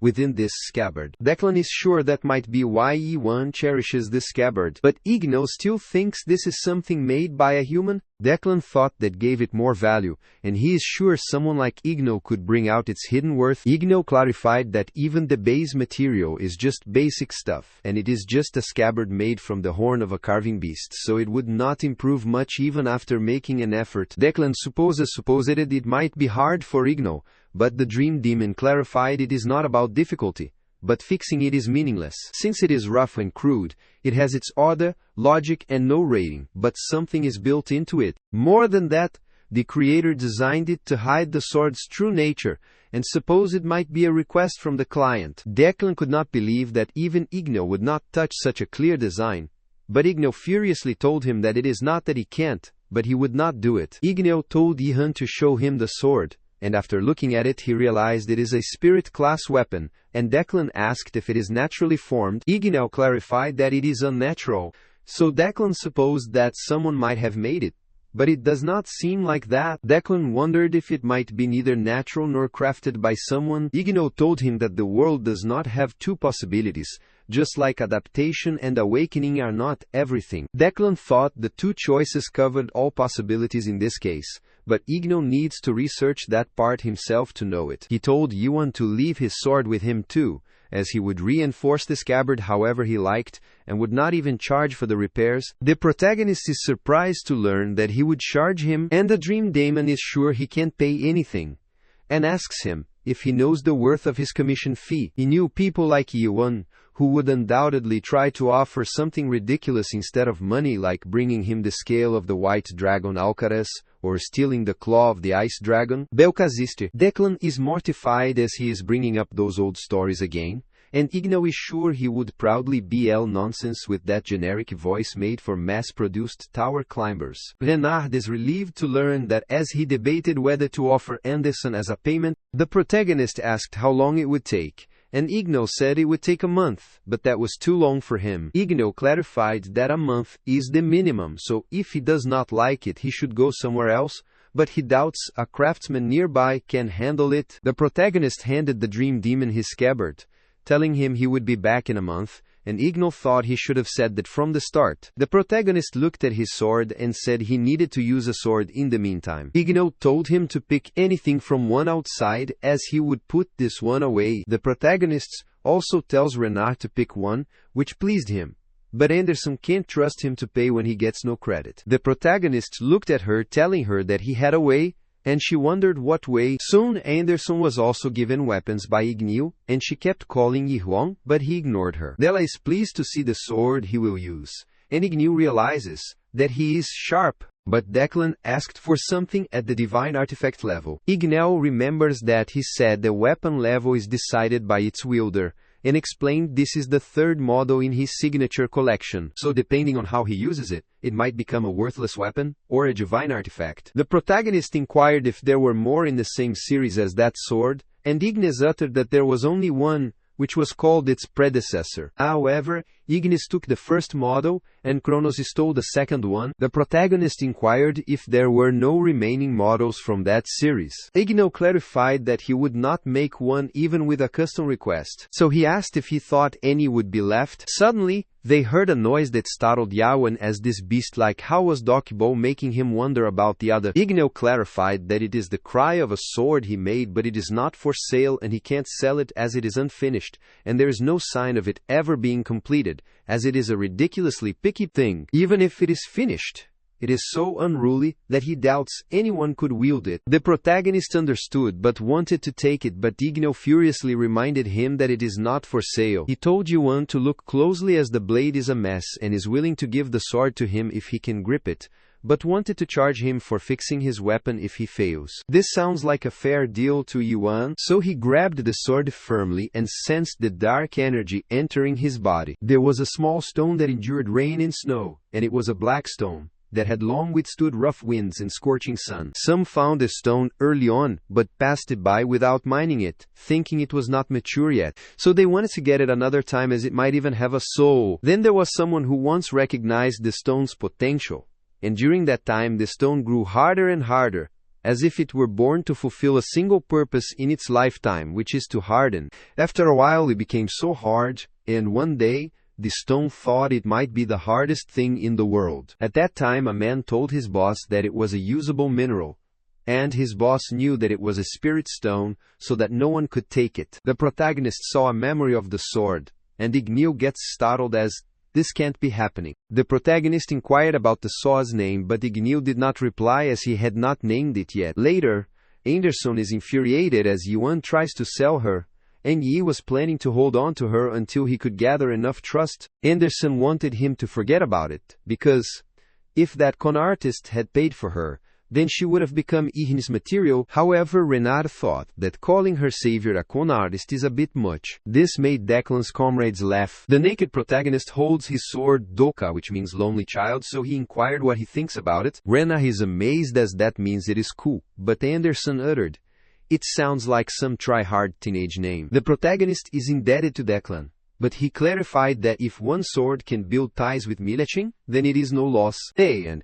he asked Yihuan if he is heading somewhere else now. The protagonist is thinking of checking out the auction house, and Declan wants to go together as he is headed that way as well. Declan inquired if there was something specific he was looking for at the auction, and Yuan clarified that he was after the same thing as him, which he had already thought of. Declan agreed that Ignal's work is magnificent, but it is no match for the divine artifacts. The protagonist remembers that he said it is the wielder that matters, and Declan only said that because Ignal was there. Declan said that some weapons can help him win unwinnable battles and surpass walls he could never overcome alone, and the protagonist looked above, so get shocked to notice something. Declan clarified that the current 7 divine seats had a divine artifact that could rival the ancient Trinity gods. The protagonist thinks that a powerful weapon will devour its wielder, and Declan agrees, which is why he wants to test himself more to see if he is worthy of a divine artifact. Declan thought it was a shame, because if he had known he would get along with Yuan this well, he would have joined his side sooner, and they could have become good friends. The protagonist thought that might be the case if they had met long ago. Soon they arrived at Caspian Hatchinold's Grand Auction Hall, so Declan told him that a Grand Auction House was ahead. After arriving there, the protagonist stopped, which startled Declan, Wondering what the matter was, Yuan inquired why he is being so generous, and Declan wondered if that is too obvious and clarified that it is because he wants something, so he inquired if he is giving him one of those. Renard took away his dumplings till Declan, which was lunch for him and Yihan. Declan clarified that one bite is fine as he is a nice person, and Renard inquired what they should do now. The protagonist instructed him to give his share to Declan, and Renard handed one of them to Declan, but he got annoyed. Declan eats dumplings because they taste great, which is what one could expect from Miram dumplings. The protagonist is sure that the dumpling is not all he wanted, and Declan affirmed because there is one more thing, since the auction entrance is split into the gold gate for regular items, and the hidden gate for high-end items, and the hidden gate invitees are allowed to bring one companion. He remembered that many of his friends should be attending this auction too, and they had all brought impressive guests. The protagonist wondered what the matter was with this, and Declan clarified that there is an unspoken competition over companions among friends. He wanted Yuan to be his companion, but if he is uncomfortable with it, he wanted Yuan to think of it as holding hands for a moment. The protagonist told him that he should not have pulled a stunt like that if he wanted him as a companion. Declan wondered what he meant, and Yuan took out his sword, which worried all of them, wondering what he wanted. Yihan launched a powerful thrust to the sky, which threw the old man down. Everyone gathered around the old man, asking if he was okay, and the old man pointed at them to testify that he had hit him. The protagonist already knows who Declan is, and he remembers a man warning him to beware of Myrad, because if he finds out he triggered the first creation, he would not stay quiet. Eden also told him that he saw someone hanging something in the sky just like him, which was not an eye but something different. Declan is the leader of the alliance who tells Seodok Shiny to kill a gang, even if it is his enemy or ally, and the protagonist knows that he is Myrad Ben Declan, which pleases him. The old man worriedly told everyone to run away as Myrad would kill them all. Everyone started running away from learning about Myrad to save their life, which pleased Myrad. Declan thought it was unfortunate as he thought he had hidden it well, so he wondered how he knew. Yuan uttered that something his eyes should have seen was not there in his world. While everyone kept running away because Myrad had appeared, they soon stopped and forgot what they were doing there again, and where they were going. Declan told him honestly that he did not want to be found out till the end because people usually judge him once they know who he is. The protagonist finally realized it is the ability to sever memory links, and he thinks bias will be even worse, so he wanted to ask one last question. Why does he want to accompany him? Declan clarified that it is because he is someone who sees the same world as him,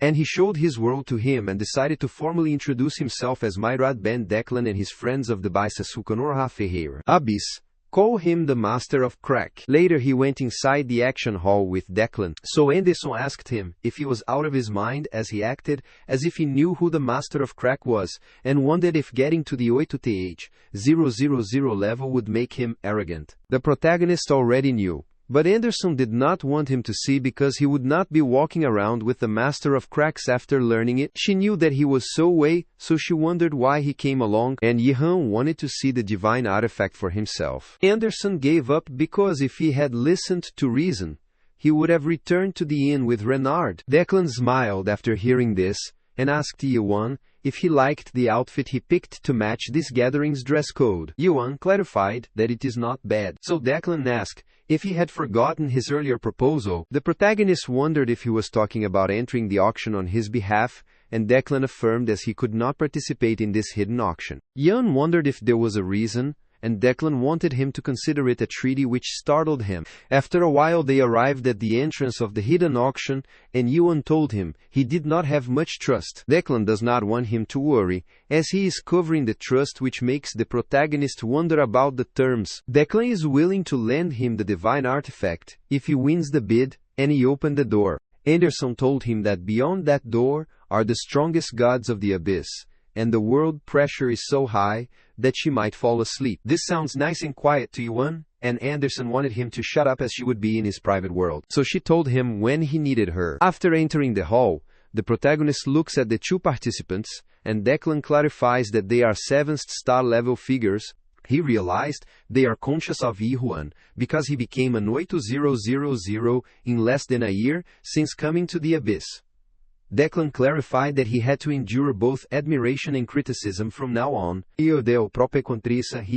is on Yuan's admiring side, so they are jealous. After he arrived at the seat with his name, Declan never knew he would have such a front row seat. The protagonists looked to the side, and Declan was amazed to see that he recognized his rival instantly. So he told him that his name is Amchain, and he is Derek Milt, the god of solitude. The protagonist supposed he might also be 8000, and Declan affirmed, telling him that if the chief commander of Kronos' right hand, this one is considered his left hand. He added that Kronos is left-handed, so he told Yuan that Derek Milt is one of his main rivals. Abruptly, Shu approached him as he met Declan after a while, and Declan was amazed to learn that even the open sky had come. Shu is pleased to see Yi-han again, but did not expect to run into him there. But Yuan is not sure if they are on friendly terms, so Shu told him to let the Metvus incident stay there, as he holds no hostility toward him. Thanks to him, he even feels a bit of goodwill as Abyss quiets down. The protagonist wondered what he meant by quieting down, and Shu explained that 8% of the little brother's messages were spam from anonymous gods. However, he destroys the metaverse that governs anonymity, because the young soul of the Abyss returns to work, and they ought to work and train, which is only right. Abruptly, a man approached him, telling Shu that everyone had died whether they had lived diligently or not. The man is meeting Yi for the first time in person. He went to the inn to travel there with him, but he guessed they had missed each other, and he did not expect him to be walking around with such a pale-looking guy. The protagonist wondered if he knew him, and the man uttered that no one in the Abyss does not know him. Then he told him that he is Theodos, the god of mortality, usually called the Death Sky. After hearing his name, Yehan remembers that he heard it before. Theodos uttered that the ancient god Gestalt once said something like that the strongest is the one who stays bare to the end. This is also true of mortality. So he turned to leave and looked forward to what was next. Shu also went back with the hope of meeting him again. Declan is amazed as Shu and Tanados show him goodwill, which means Yuan is popular, and he is sure that he might be unable to come with him if he had been a little later. The protagonist wanted to ask him one thing about the treaty he mentioned. Declan explained it is an agreement among the 7 divine seats, which is also known as the 7 seats of Pacta, according to which none of the 7 seats might seek a divine artifact. The protagonist wondered why not, and Declan explained that if one of the 7 were to obtain a divine artifact from that day in the Abyss, it would no longer belong to the 7 but to a single god. The protagonist supposed he might be one of them, if that pact binds him. Declan refused, as unfortunately he is not one of the 7 Goata, so Yuan wondered why he is part of the pact. Declan thought this was a good question, as he wondered why, and he wanted Yi-huan to ask them himself because they were there. Now the protagonist saw someone behind him, so he was startled to see the 4th seat of 7 divine seats, the lord of the 4th sight, the god of plague and pestilence. Pest, pleased to meet Yuan. The protagonist was startled to find himself in the sanctuary of Pest, which is covered with filthy insects roaming around the corpses. Abruptly, Declan called him, but he did not respond, so he grabbed him and asked if he was okay. The protagonist returns to his senses and is shocked, but Pest clarifies that Ignis has said a lot about him and knows that he has cut down Kronos' avatar. The protagonist looked at him annoyingly, asked that being is unpleasant, and Pest asked if that avatar possessed the Void Sword. The protagonist refused, but Pest heard that he used the Void Sword once. Everyone is surprised to hear that Milekin used an ancient god weapon and they thought they saw it on Little Brother. They found it hard to believe, because Catastrophe might still be imprisoned in chaos, so they wondered if he had come to the Abyss since the protagonist did not answer. Pest supposed that it might be true, and he leaped forward by extending his neck to ask him how. The protagonist is irritated as he does not want to fight this being, and thinks he has no obligation to answer him. Pestis found it interesting, and he told the heir of Catastrophe that the most terrifying plague was one he could not detect the infection of Isia. The protagonist wondered what he meant, and shortly those insects started rushing away, and the pest disappeared. Shortly, Ignaz's proxy caravan arrived and he realized that it was a flashy way to exit, and he told Yan that the fan meet was not over yet. Yuan inquired if that one is also one of the 7 seats, and Declan affirmed as he is the ruler of the 3rd site, Tropical Night, the 3rd seat of the 7 divine seats. acting on behalf of the flame god Ignis Caravan. Caravan is pleased to meet Yuan, so he asked if he would mind giving him an autograph later, as his god is a massive fan of his Capro. Declan met Caravan after a while, and asked if Ignis had been doing well. Caravan realized Declan might be the one who snatched him up as his companion, and thanks to him, he might be speculating at this auction. Declan found it unfortunate, and asked what he would do if he snatched the divine artifact while he was relaxing like that. Caravan gets infuriated on learning this, and wants him to try if he has a death wish. Abruptly the host appeared, checked the mic, and told everyone that the hidden auction would begin shortly, so he urged everyone to take their seat. Caravan decided to leave and did not want Yuan to forget to give him that autograph later. The dream demon Reald was pleased to meet everyone and clarified that he would host this grand auction. Reynolds decided to go over the schedule briefly before they began. He wanted them to bid when the items they wanted appeared, and if the top bid did not change for over a minute, it was sold. So he decided to start the auction and displayed the first item. The first item was the Blade Lord's secret sword. And the bidder remembers a guy like that 500 years agosto, a pretty famous sworder. The bid for the item started with, million, which reached, 3 million.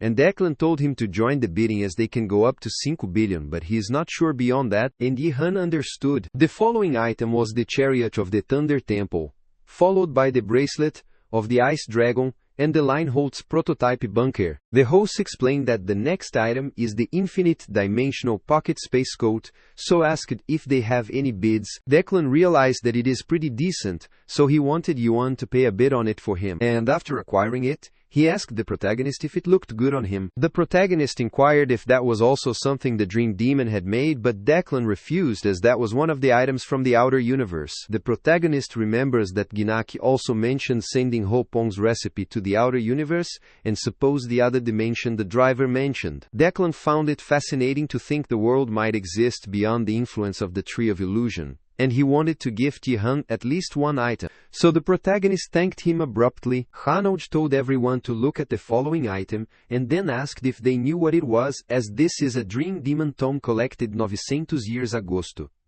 Everyone wondered why he was making such a big deal out of it, and if it had anything excellent written.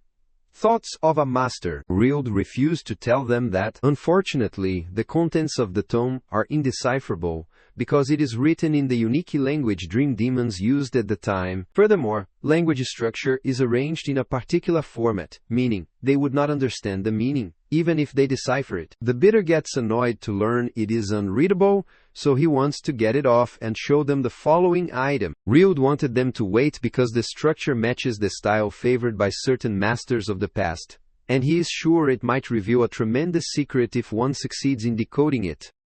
And he wholeheartedly recommends this book as a Dream Demon. The protagonist is surprised as that handwriting is of Mulark, and is sure that Tommy might contain part of the records of the Abyss. The protagonist wanted to buy it, which surprised Declan as he did not know he had a taste for books. Reald urged him to call out his bid if he was interested and wanted to begin. The bidder knew a Dream Demon confirms it so that it might be authentic, but still it cannot be decoded, which is why it is up for auction, and if it could be cracked, the Dream Demon would have done it first. The bidder thought that no one reads books when there is a little brother, and reading books in this era is a niche hobby. The protagonist realized that others are not interested, so he did not want to draw attention by bidding too high immediately and bid 500,000 trusts. But before he could bid, Derek Milt offered a million, which annoyed Yihuan and piqued the interest of other bidders, so they started bidding. Yihan bid 2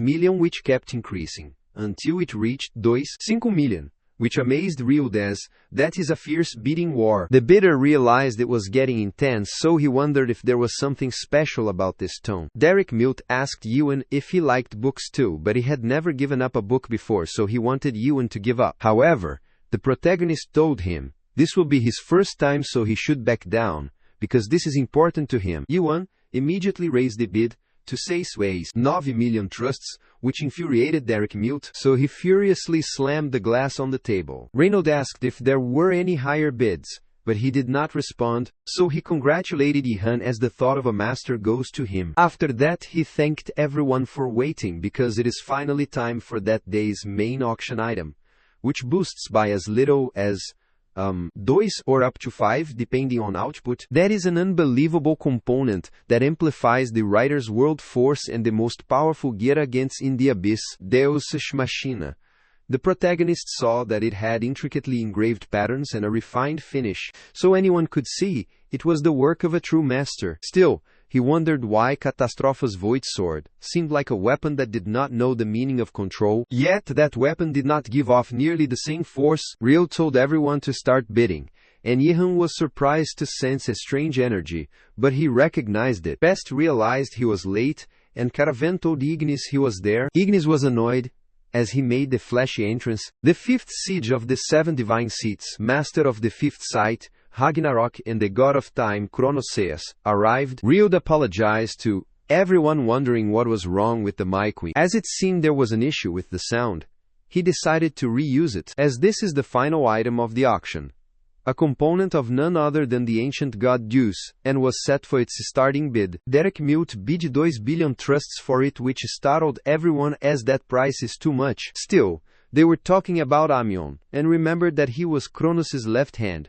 which meant the item was authentic. Rield asked if there were any other bids, and he started the countdown and kept counting, but no one bid. Caravan told the fifth seat that he is not allowed to participate in this auction, and asked if he had forgotten about the 7-seat pact. Kronos grins, telling him it was not him, but Anqing placed the bid. Caravan reminds him that it does not make a difference, as he says his left hand did it. Kronos explained that Anqing is no longer his left hand, and he became independent some time ago. Caravan is annoyed, as he means that a severed arm is no longer his arm, and Ignis cursed him. Declan supposed it might have put Ignis in a tough spot, because it is hard to sit and watch from the 7 stadiums whether Kronos is telling the truth or not. Shortly there were seconds left, but there were no more bids, and he started the countdown, which worried all of them but pleased Kronos. Derek Milt poured the wine into his glass as he thought it was over. However, someone raised the bid to 4 billion, which startled Dirk Milt, and Rield is dumbfounded to learn it is 4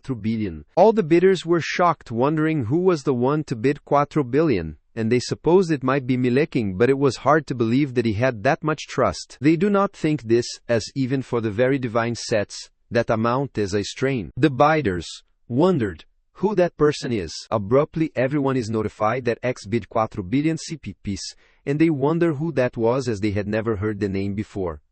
And he casually bids 4 billion. So they are curious about his identity. Everyone realize that the person sitting next to Plague is a companion of the Plague god. The protagonist looks behind and understands suspicion, and hears everyone saying that X is at a different table. But they sense there is something about the atmosphere of that guy, so he wonders when he gets there. Yuan realized that man does not give off the pressure of one of the 7, but he barely feels alive. He looked at Declan, who was smiling, and Rield excitedly clarified that 4 billion had been bid, and asked if there was any other bid. The protagonist realized that the guy was Declan's real target, and Declan wondered what he was talking about. He could not believe that he was pretending until the end, but Declan found it a bit unfair. Yuan clarified that he would see them soon though, and he bid 200 billion trust, which shocked Declan and Rield. The bidders were shocked, wondering if Yuan was serious about bidding 200 billion trust in that item, and if that was even real. Rield inquired if there were any further bids, and he assumed there would be no more challengers due to the overwhelming amount, so Deus Ex Machina is sold to Yuan. Kronos thought this was a stupid auction, as they really thought someone like Yuan could pay 200 billion trusts, so he opened the portal, and the watchmaker came out. Caravan is surprised to see them there, and Ignis wants to stop them, but Kronos clarifies that the auction ends there. All the bidders clarified that Kronos was right, as they could not accept this kind of auction because shouting a number did not make Yuan win, so they wanted the auctioneer to stop it. Rield told everyone to calm down as Yuan bid 200 billion trusts. All the bidders rushed toward Yuan to kill him, as they could not let someone like him take a divine artifact. Then he unshaded his sword and supposed it would end like this. The protagonist stood. However, this incident would later be recorded as one of the 5 major incidents tied to Yuan, as the Hetchnode Great Tragedy had just started. Meanwhile, at an illegal site concentration zone of Kepion in the shadow, Chinyu found it hard to search there and wondered if all the cracks and branches were like this. Cialia wanted to clarify that she is not officially cooperating with him. Jinyu is annoyed to see who is talking and clarifies he also does not want to collaborate with someone like her. Seo is only helping him because she needs that world force detector made by the dream device. So after finding the person she is looking for, their deal is over. But Chinyu wants her not to forget, as getting him and Siren into Caspian comes first. But he inquires who she is chasing. She is looking for the commander as she sees him fleeing near the border, and then he vanishes without a trace. Chinyu supposes she might be talking about Seung and thought it was true that he lost to Yi, which might have happened due to his negligence in his training for too long. Cialia clarified that the commander was still strong, so if anything the reason is that Yuan has gotten too strong. Chinyu is amazed to know that a man has her recognition, but Ciola does not want him to exaggerate as he has gotten pretty strong himself. Chinyu supposed she might have noticed it now, but he had passed the fourth awakening and reached the realm of hypothesis to trade blows with her. Cialia affirmed that he might be right, which infuriated Chinyu, thinking she might be mocking her master right now, so he wanted to fight her on the spot. Cialia sighed, which made him wonder what she was sighing for, and she asked him what he thought the world was. Chinyu wondered what kind of question that was out of nowhere. She knew that he reached a hypothesis, so she just wanted to ask, but Chinyu clarified that no one knows what it is, but the world they know is exactly what they believe it to be. Unlike the third awakening, which was discovering the truth of the system, a human who becomes a god through the fourth awakening is helplessly exposed to a sea of information beyond both form and kine abaixo havekasan. Substance. They undergo a cognitive revolution, overwhelmed by it all. In this process, some become drunk on the illusion that they have become omniscient, but the flood of information drowns the consciousness, eventually dragging them into despair and confusion. Therefore, to keep from going mad, gods shut their eyes and ears by giving up perceiving the vast world. This phenomenon is called alienation. They can say that alienation is bad, but sometimes it is the only choice if they want to hold on to themselves. However, they become trapped inside the small world they created themselves, and live by nurturing those worlds. Chinyu asked Cialia if she knew what the gods called that world, and she uttered its personal world. Chinyu affirmed that she was right, so that was the world they saw, but Cialia told him that he was not there, as that guy could see Big Brother like Yoju. Chinyu supposed she might be talking about Yuan, but he is sure he has overcome alienation for real since he learned from him. He told her to overcome alienation if she was curious, because then he could see the truth. Cialia thought it was easy to say when he could not do it himself, but Chinyu furiously clarified that he did not fail but chose not to do it. Sioha was curious about what kind of world is one that is overcome by alienation, and if it is the world that faces the dreadful Big Brother with pride, or if it is one of the countless personal worlds. After a while, he asked how far they had to go, and Cialia assured him they were almost there. After a while he could see that the antique shop over there might be there, and she knocked on the door. The man inside asked what brought them there, but Cialia clarified that it was her, and the man asked what brought her there, so she said she came to ask a favor. The man kept asking what brought her there, which infuriated Cialia, wondering why he kept asking it as she said it was her. The man opened the door, then asked what brought her there, which infuriated Cialia. Chinyu gets worried, telling her not to cause a scene there, and wants her to calm down so he can talk to that man. Cialia clarified that she is a slave to freedom, blades of rights and balance weights for equality from cracks.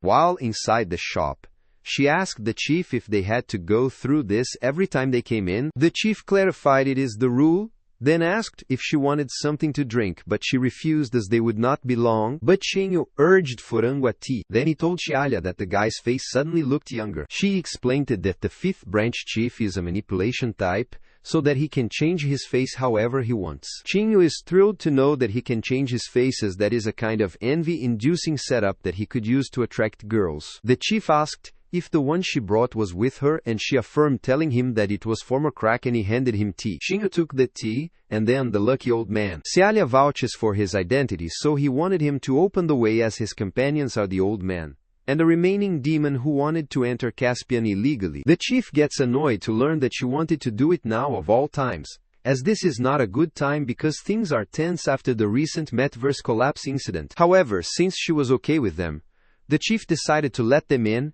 and ask for her companion's name. After Chinyu told his name, The chief wondered if he was the lustful, immortal Chinho. Chinho is dumbfounded to hear that it is the weirdest nickname he has ever heard, so he supposed it must be someone with a similar name. The chief guessed that might be okay because that crazy old man would not be there, and Seolha wondered what he meant by lustful. The chief explained that he might not be at the God Slayer level, but he is pretty well known in the eastern part of the abyss. He is a highly awakened being, who leads a small pirate crew, called the Heralds of Ruin, and slaughters high god proxies. He is especially interested in beautiful female proxies, so he wanted Cialia to be careful. Chinho felt mortified on hearing this, as he talked about him and started drinking the tea while Cialia said he would be cautious. The chief remembered something since Cialia was heading to Caspian, and told her that he had contacted a guide who would get her soon, and he wanted her to stay away from the Hatchin Old Grand Auction Hall. She wondered why, so the chief explained that a fight broke out at the auction, so those high god proxies were killed. Cialia is sure that the 7 divine seats might be here too,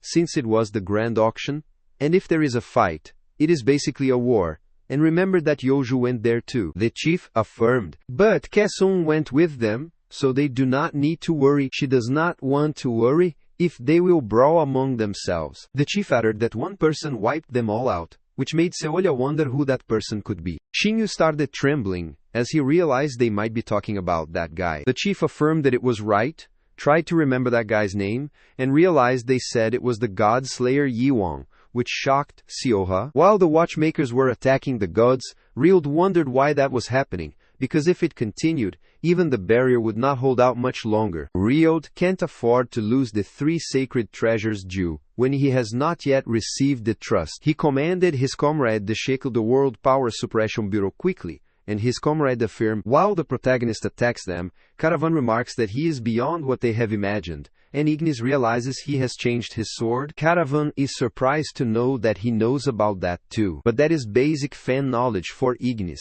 However, Caravan clarified that the level alone does not seem enough to be called Mileshin, and Ignis wanted him to wait, as it should be about time he pulls it out. Momentarily, the protagonist pulled out his sword, which startled Caravan, as he recognized that the black sword was supposed to be what he thought. The protagonist firmly grabbed his sword and slammed it on the ground, throwing several guests away. The god is worried about seeing this setting, and another one warned everyone to be careful because, if they touch the Yuan setting, it will break apart. Ignis wanted Caravan to watch closely as that is a setting that destroys other settings and is known as destruction. Caravan supposed that he was about to claim the divine artifact, but Ignis refused as Deus Ex Machina is not his target, and shortly, Yuan broke Rield's barrier. Caravan wondered if the divine artifact was not the goal, then why was he doing this? And Ignis could not believe he still had not figured out that the real divine artifact would never be up for auction. After the protagonist gets near the artifact, he uses his skill, question comprehension, and realizes it is fake. He sensed being attacked by a weapon, so he quickly looked back and tried to stop it with his sword, but soon it exploded. Spear god Curious is amazed that, even after being hit by his world-powered spear, Yuan is still intact, and he guesses that an 8000 is still an 8000. The protagonist inquired if he is after the divine artifact as well, but Curious clarified that he does not care about the divine artifact, but he is a little interested in that 200 billion trust, so he launched a spear toward him. Yai evaded the spears and rushed toward Curious to strike, which pleased Curious as he finally got him and commanded Pao to attack. The protagonist was startled by the sudden attack from behind, so he looked back worriedly, but Russell helped him. That attack pushed back Pao and Curious, so he wondered why Russell was assisting the God Slayer, and if he had formed a bond with fellow God Slayers. Russell kept attacking them, which made Yuan wonder why he was helping him, and Russell clarified that he was repaying his debt. Abruptly,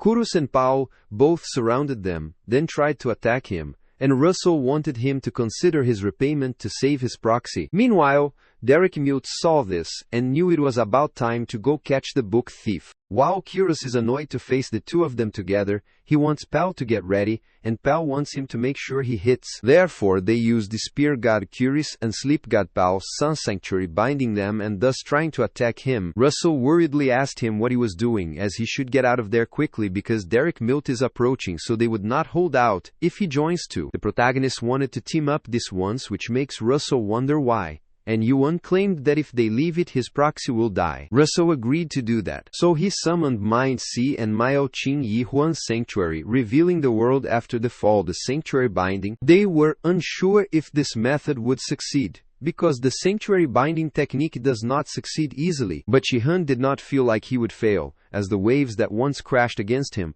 were no longer his enemies in the metaverse. After a while, the thrust reached out of the grand auction, which scared everyone else, so they started running away. They wondered what was happening as an explosion was near the grand auction hall. The protagonist coughs up blood as he realizes that the sanctuary binding has consumed a lot of world force and looks at the goods that are fighting. He learned it is the same outside as well. And shortly Russell came out telling him he is crazy as he blew the grand action exploding the metaverse. So he is sure he will become a public enemy. The protagonist is surprised to see that he is alive and reminded him that he is also a public enemy. And Russell affirmed that he is already a public enemy. Momentarily, an explosion pushed them back and their opponent came out in the armor, but he never thought he had to bring this out. The protagonist recognized that voice and Curious told him he is as infamous as ever. While they charge at them, Russell furiously grins his teeth as he sees that it is a giant, which startled Yuan, a war weapon of the abyss. Gigants has the unique ability of world force, amplification, and depending on its output, it can amplify world force by outpacing 2/1 5 times. According to records, all giants trace back to the god of all machines, an unmatched god in making components, the plausibility breaker Jews. While attacking, Yi Huan Kurus wanted his giants to wipe out anyone who resisted him. When he grabbed all the gods on his way, other gods got worried, so they started running away as this was insane and they thought it was a holy war. Russell warned Yi to be careful as gods riding the giants have massively amplified world force. The protagonist already knows that, so he hoped to see him alive if he survives, and is ready to attack. The giants are attacking Yihan as Kurus wanted to kill him, which would be a revenge for Pao's death. The protagonist finds it a touching friendship and he wishes Pao peace too, but Kurus does not want him to act smug, so he tries to punch him. Yi rushed away to evade his attack and he launched an attack that his opponent tried to block with his hand and he was pushed back. Kurus clarified that this kidnapping attack would not work and tried to punch Yi again as he thought he could destroy a gigant. After learning that destruction does not work, the protagonist is worried, and the giants again punch him fiercely. Caravan is witnessing all this, and is concerned that Ian would not die at this rate. So he asks Kronos if this is also what he's doing. Kronos wondered what he was talking about, and Caravan inquired if he had set up those giants down there. Kronos does not know anything about it, and Caravan curses him and wants him not to play dumb. He wonders why the giants are not attacking the clockmaker, and Kronos told him to think whatever he wants, but he does not know about that part. Caravan gets infuriated when hearing this, and the pest starts laughing when hearing them argue. Caravan is sure that he pulled some strings, and he asked Ignis if they should ignore the 7 thrones, pact and wipe them all out. Ignis refused, because if they stepped in, and this escalated into a holy war, the entire Hinold could be obliterated. Meanwhile, the protagonist is unconscious, so Anderson is trying to wake him up, and he cursed his fortune as the worlds from the metaverse still have not fully evolved. Kurus is infuriated to see that Yuan is hard to kill,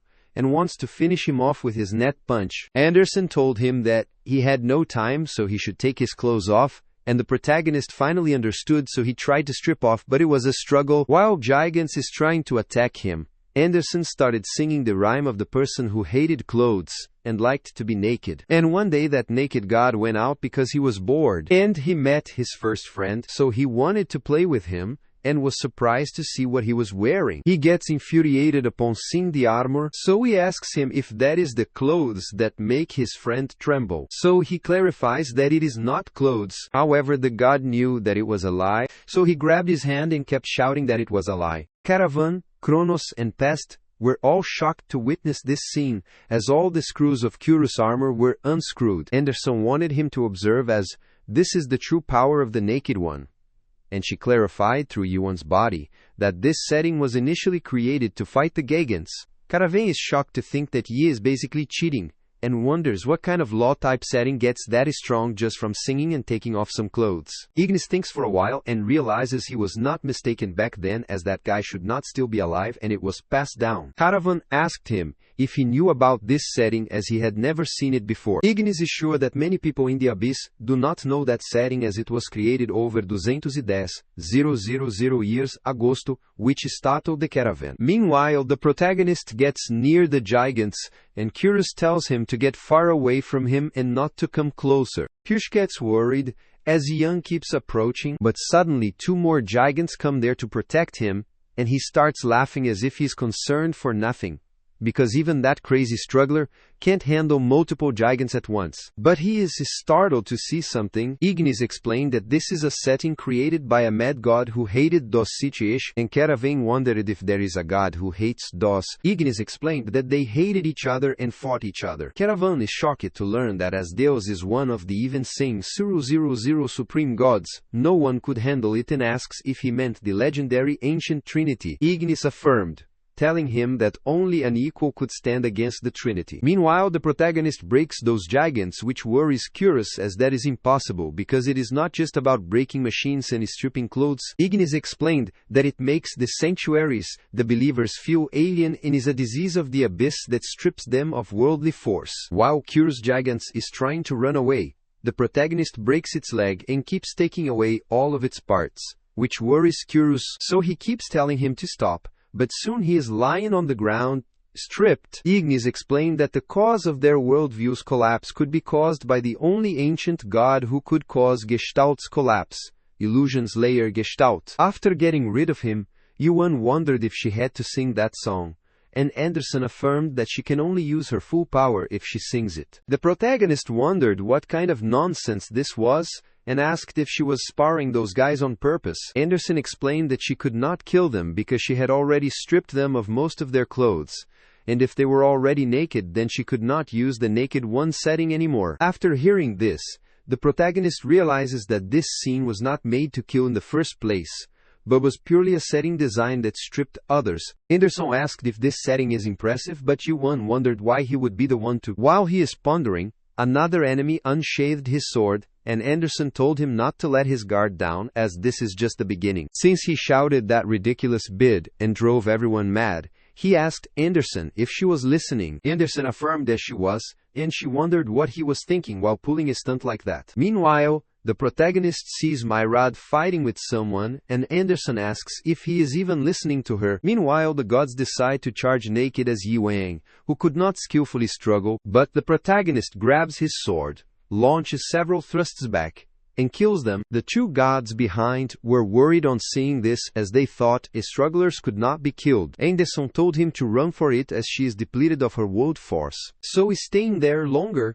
will put them in danger. However, there was something that Yuan needed to check which made her wonder what he wanted now. He accosted Myrad as he said it had been quick but it is taking forever. Myrad is surprised to realize that he is watching, and clarifies that it is not an easy opponent, and shortly he is attacked and pushed away. The protagonist could not believe that someone like him was saying that when his world force was on par with the 7 seats. Myrad clarified that he saw it right, but it was a dangerous moment, so that he could not hide it. The protagonist admitted that his opponent is powerful, so he asked Myrad why he brought him to his auction. Myrad clarified that he is to obtain the divine artifact through him. Meanwhile, the gods were attacking Reynold to break the barrier and get the divine artifact, but Rield clarified that this barrier would not break. Yihan wanted to rephrase it and asked why he put up the Deus Machina which he had for auction, which startled Myrad. Myrad asked him what he was talking about, but Yuan did not want him to play dumb as he knew that he submitted Deus Ex Machina. Myrad is shocked to hear that, but X exploited the situation, so he tried to attack him, but Myrad stared at him, struck him firmly and pushed him back. Myrad asks the protagonist why he thinks he is the one who submitted Deus Ex Machina. The protagonist clarified that if his goal were the divine artifact, he would have gone straight for it when this chaos started. Myrad reminded him that he had already told him that because of the 7-seat pact, he can't act freely, because the moment he acts, the monster in the sky will move too. The protagonist clarified that the fact that something like a divine artifact appeared in an auction was already strange, and he asked him if he thought they could buy a divine artifact with trust, which left Myrad Speechless, Yuan knew that the divine artifact was never meant to be auctioned off in the first place, because there could be only one conclusion: if something like that was submitted, that the seller was never to be trusted in the first place. My Red clarified that even if his theory is right, it still does not prove that he is the one who submitted it. The protagonist knew that bringing him there was already suspicious, because if he genuinely wanted the divine artifact, he would have brought someone he trusted, but he invited someone he had just met to accompany him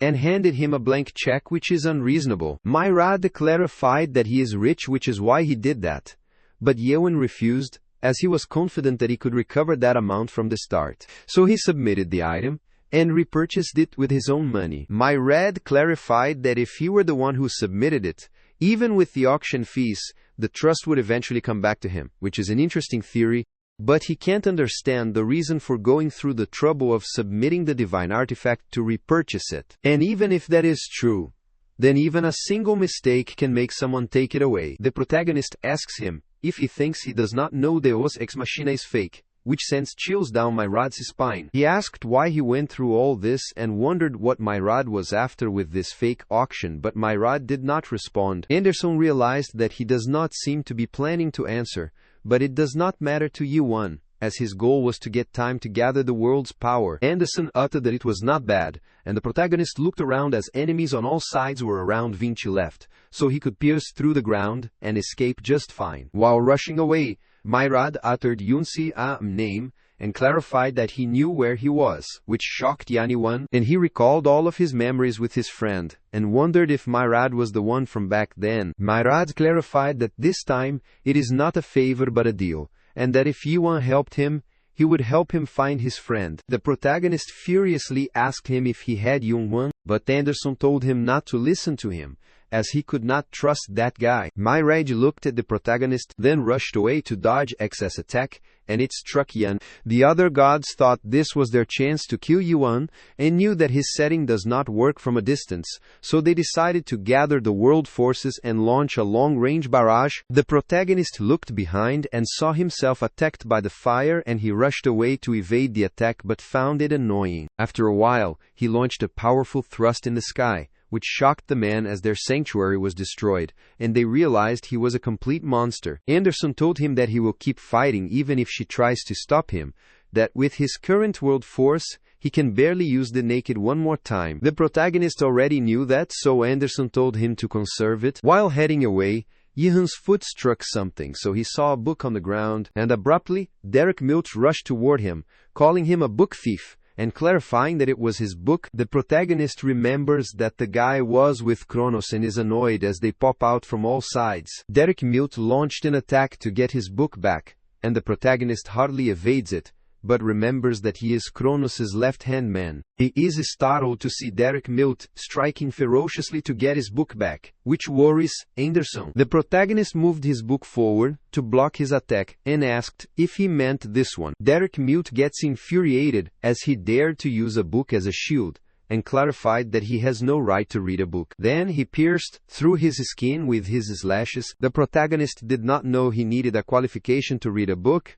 and Anderson told him to stop provoking him as his eyes had gone wild. Derek Milt told Jihan to die, but Myrad meddled in the fight as he wanted to give him a fast and sharp strike. Derek Milt is dumbfounded to see Crack Lord there, and the protagonist wonders why he is there. Myrad volunteered to care for Derek Milt, and the protagonist understood, so he looked back toward Dex, put his book in his world, and decided to handle that one. Myrad is pleased to learn that he sings well, and told him that he will help him find his friend if he succeeds. The protagonist knows that Myrad has trouble dealing with that opponent as well, and Myrad is sure that Yuan can bring him down, even if it is impossible for him because only he can do it. The protagonist wondered what he meant by this, but Myrad had already left, and X was attacking him. Even though X launched an attack, he was surprised to see Yi disappear from his sight. The protagonist reached behind him, finally noticing something about that guy. X noticed his presence, so he looked behind,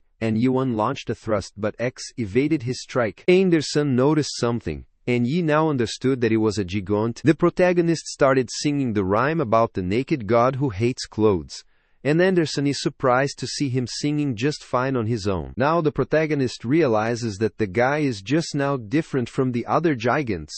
And Anderson agrees, as he seems like a giant with self-awareness. The protagonist supposed that instead of wearing clothes, his entire body was the giant's itself. Anderson gets worried about hearing this, as he does not want him to say weird things because he is breaking the setting, as that is just living clothing. X successfully completed the combat pattern analysis, and Deus is activating the system. The protagonist realizes that he is just a giant in the end, so he has no time for a head-splitting philosophical phase. While pondering, X activated Ex Machina of phase Yuan, so he rushed toward Yuan, grabbed his head, and threw him away. He repeated the same action and tried to do it again, but Yuan stood, then blocked it with his sword. The protagonist realized that his opponent's world force has multiplied several times, and he supposed that a giant with an ego can do that. Anderson does not know that either, but it does not matter because her setting is invincible against giants. The protagonist breaks off the giant arms,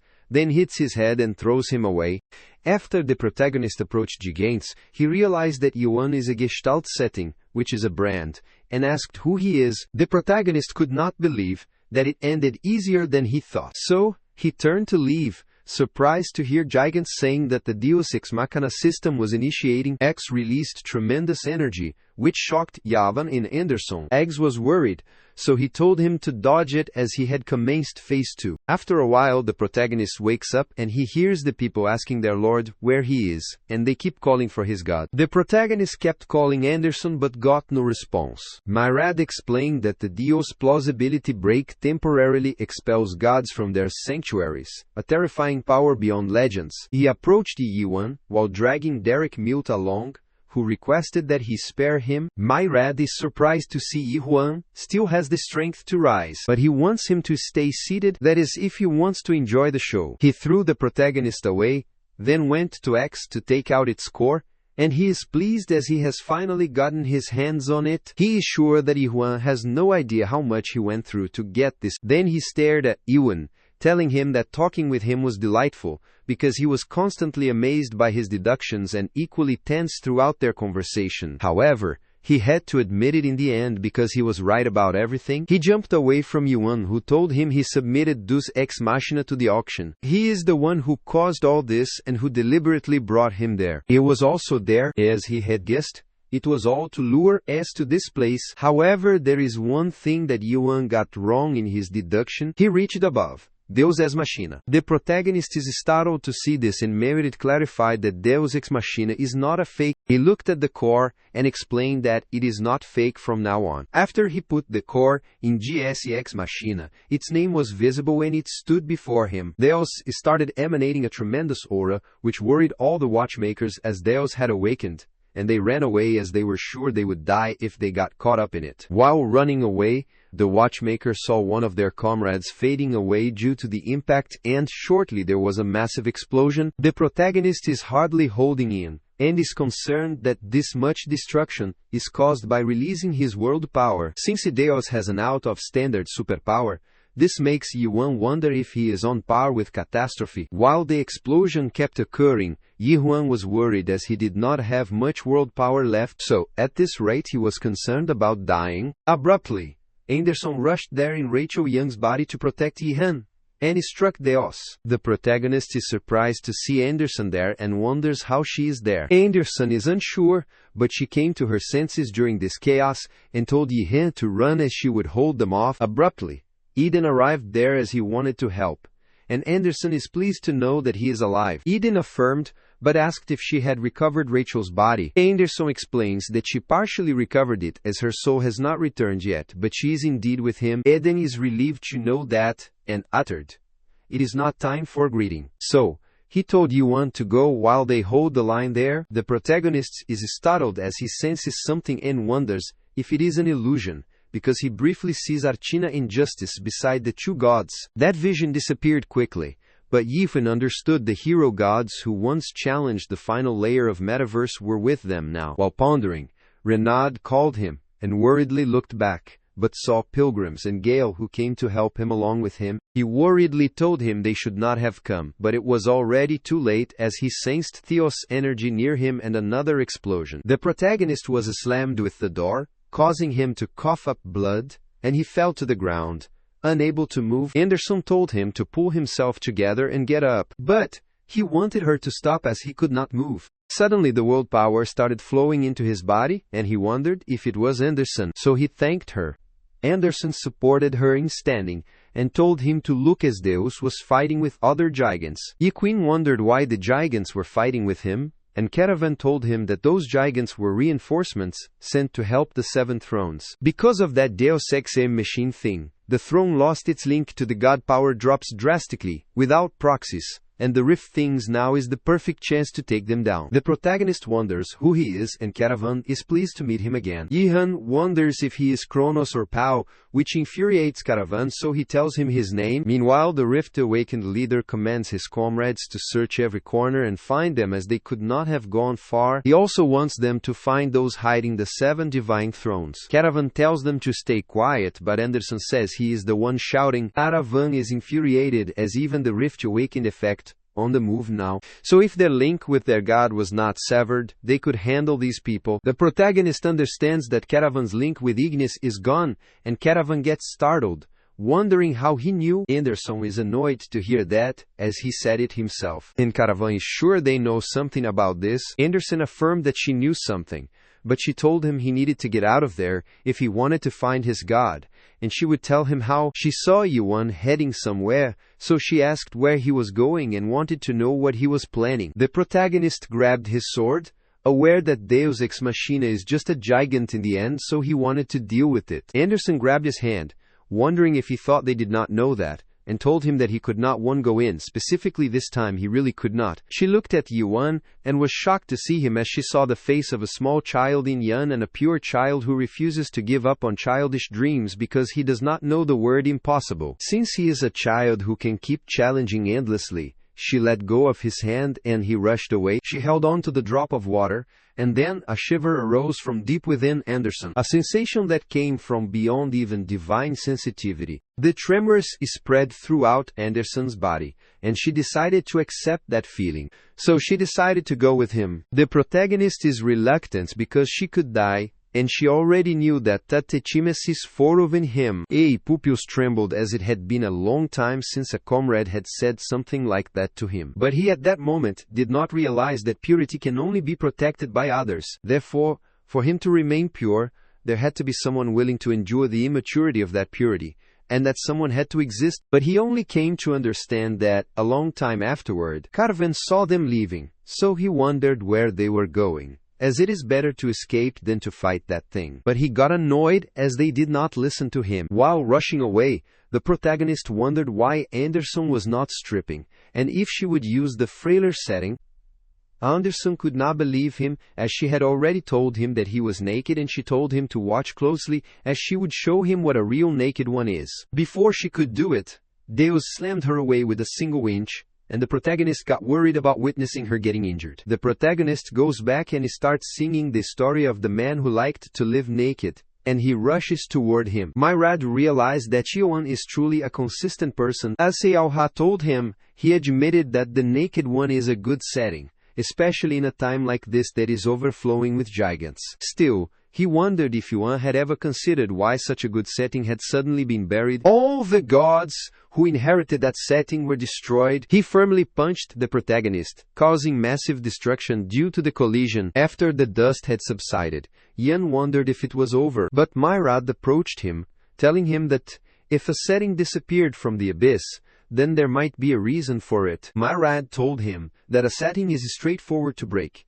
because if a naked one is a setting that starts by being naked, then all he has to do is forcibly dress them. The Crack Lord has a little special technique, that he has a setting which can distort memory or alter appearance and is a manipulation typesetting augmented reality. Myrad wanted to ask him one last time if he would not consider joining the rift, and the protagonist furiously stared at him. Myrad understood his answer, so he got infuriated as he wanted to end this now. He is about to punch Ian when Emma comes there. He wants him to wait for a moment and asks what is going on there and why he is fighting with that guy. Myrad told Emma that he was late as it had just turned out that way, and Emmy asked him if he was planning to kill Yihan right now, as that was not part of the plan. Emmy uttered that if he killed Yi, then Cialia would go ballistic, and he told Cassim to stop just watching and say something. Cassim knew that getting scolded by Cialia is scary, but that is the Crack Lord's decision to make. Myrad told Amei and Cassim to step aside as his decision was firm, which concerned Emmy, so he requested the leader to stop. But it was too late. Myrad released tremendous energy, and the pressure is unbearable for Yuan, and is different from before. He realized this is not Deus Ex Machina's power, but the Crack Lord's true power. Myrad was enjoying this, but he changed his mind as he felt it had been a shame to end things now, and because of Yihan, he obtained the heart of Deus Ex Machina, so he wanted to return the favor, and he decided to concede one move to him. The protagonist thinks for a while, then looks at the unconscious Anderson, and knows it is not time to hesitate. So, he tells the catastrophe to lend him the Void Sword. However, the protagonist did not get any response, so he is shocked to learn that he was linked to the catastrophe too. While Renard was telling Ian to run, he was stopped by Pilgrim and Gale, as he might die if he went this time. The protagonist looked at Renard and knew that if he fell behind, everyone there would die, including his comrades. Suddenly his inner self asked him, since when does he care about things like that, as they were never people he cared about? But now it started to matter to him, since Myrad is an enemy beyond his Essen ability. If he fought there, he would die, and it did not matter to him who died. So he did not want to bother picking up trash while walking to end the world. He is aware that he can't win with this mindset, but he still has to do it. And he knew that Constellation Rending and Way of the Wave would not work. So the only thing he can use is rapid fire word piercing. However, betting everything on that technique is ridiculous, so he thought that if he could perform domain manifestation, his reflections asked him if this would be enough, but Yuan does not know yet. He will try. Yuan and his child laughed on hearing this and agreed to lend him their power. So he started emanating a strong aura, and it is told that it is not much yet but might be helpful. The protagonist started emanating a tremendous aura that worried Kazima and me, so they rushed away. Myrad eyes spread wide in shock as he realized that might be what he was thinking. He came out of Deus Eos, as it is not polite to watch such a scene from hiding, and told him to come as he would not use the 3 divine relics. The protagonist furiously gritted his teeth as he called out Myrad's name and used full domain manifestation. Myrad was surprised to see the full domain manifestation, which was as he had expected, and asked Yuan if he was watching the end of this world too. Myrad is surprised to see the tower in Yihan's sanctuary as well, and supposes it might be the nightmare he graduated from, so he is glad to learn more about Yan, since Yuan had shown him something spectacular.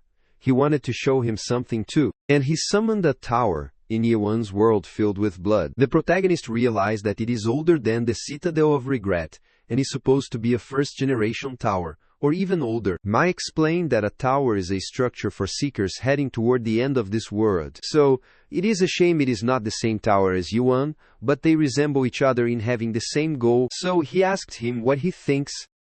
The protagonist clarified that there is one thing he knows for sure, that the world he wishes to see, and the one he seeks, are clearly not the same. After explaining it, the protagonist rushed toward him to strike, but Myra blocked it quickly. Myrad remarked that he is a difficult man, as he is seemingly ruthless and cold, yet full of compassion, and is cruel enough to be called a godslayer yet endlessly pure. He elucidated that the reason he wanted Yuan to be on his side was less about his strength and more about that charm. The protagonist immediately rushed back as Myrad tried to attack him, and his hands were trembling with exhaustion. Myrad told him that he had become even more intrigued by him, and wanted him to show him properly, as he might use every skill he had. He wanted the protagonist to tear him to pieces and ill him if he liked, and wanted him to show him everything he possessed. Caravan hides behind the tree to avoid the slashes and is worried as he feels his head is falling apart. Renard tried to wake up Anderson,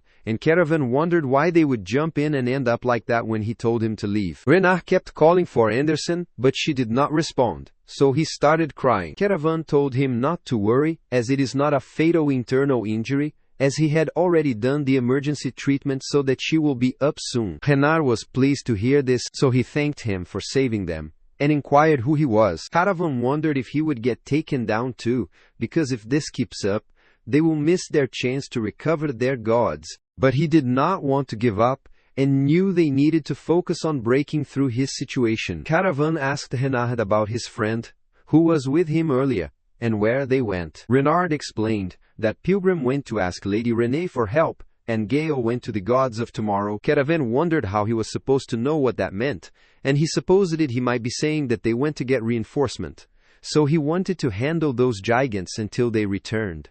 He thought that was good. Renard is worried for his safety, but Caravan told him not to worry, as even if his god is absent right now, he is still the strongest. Since Anderson promised him to find his god, he requested Renard to ensure he is safe. Renard clarified that that was not what he meant, and he wanted to know who he was, but he did not get any reply. Meanwhile, Maid rushes to attack him, and the protagonist is already blocking his slashes. But soon he gets injured. He ran behind Yuan and launched another thrust that slammed the protagonist into the rock. The protagonist hardly dodged his attack, rushed behind Myrad and then charged at him. Myrad already knew he was behind, so he turned and smiled, shocking Yuan. He punched the protagonist in the abdomen, threw him far away, and rushed toward him. He hit the protagonist in several areas, and then launched a substantial hit, severely injuring him. Myrad grabbed the protagonist's neck, and remembered that Yuan had asked him, at the Grand Auction, why he was part of the Seventh Throne Pact,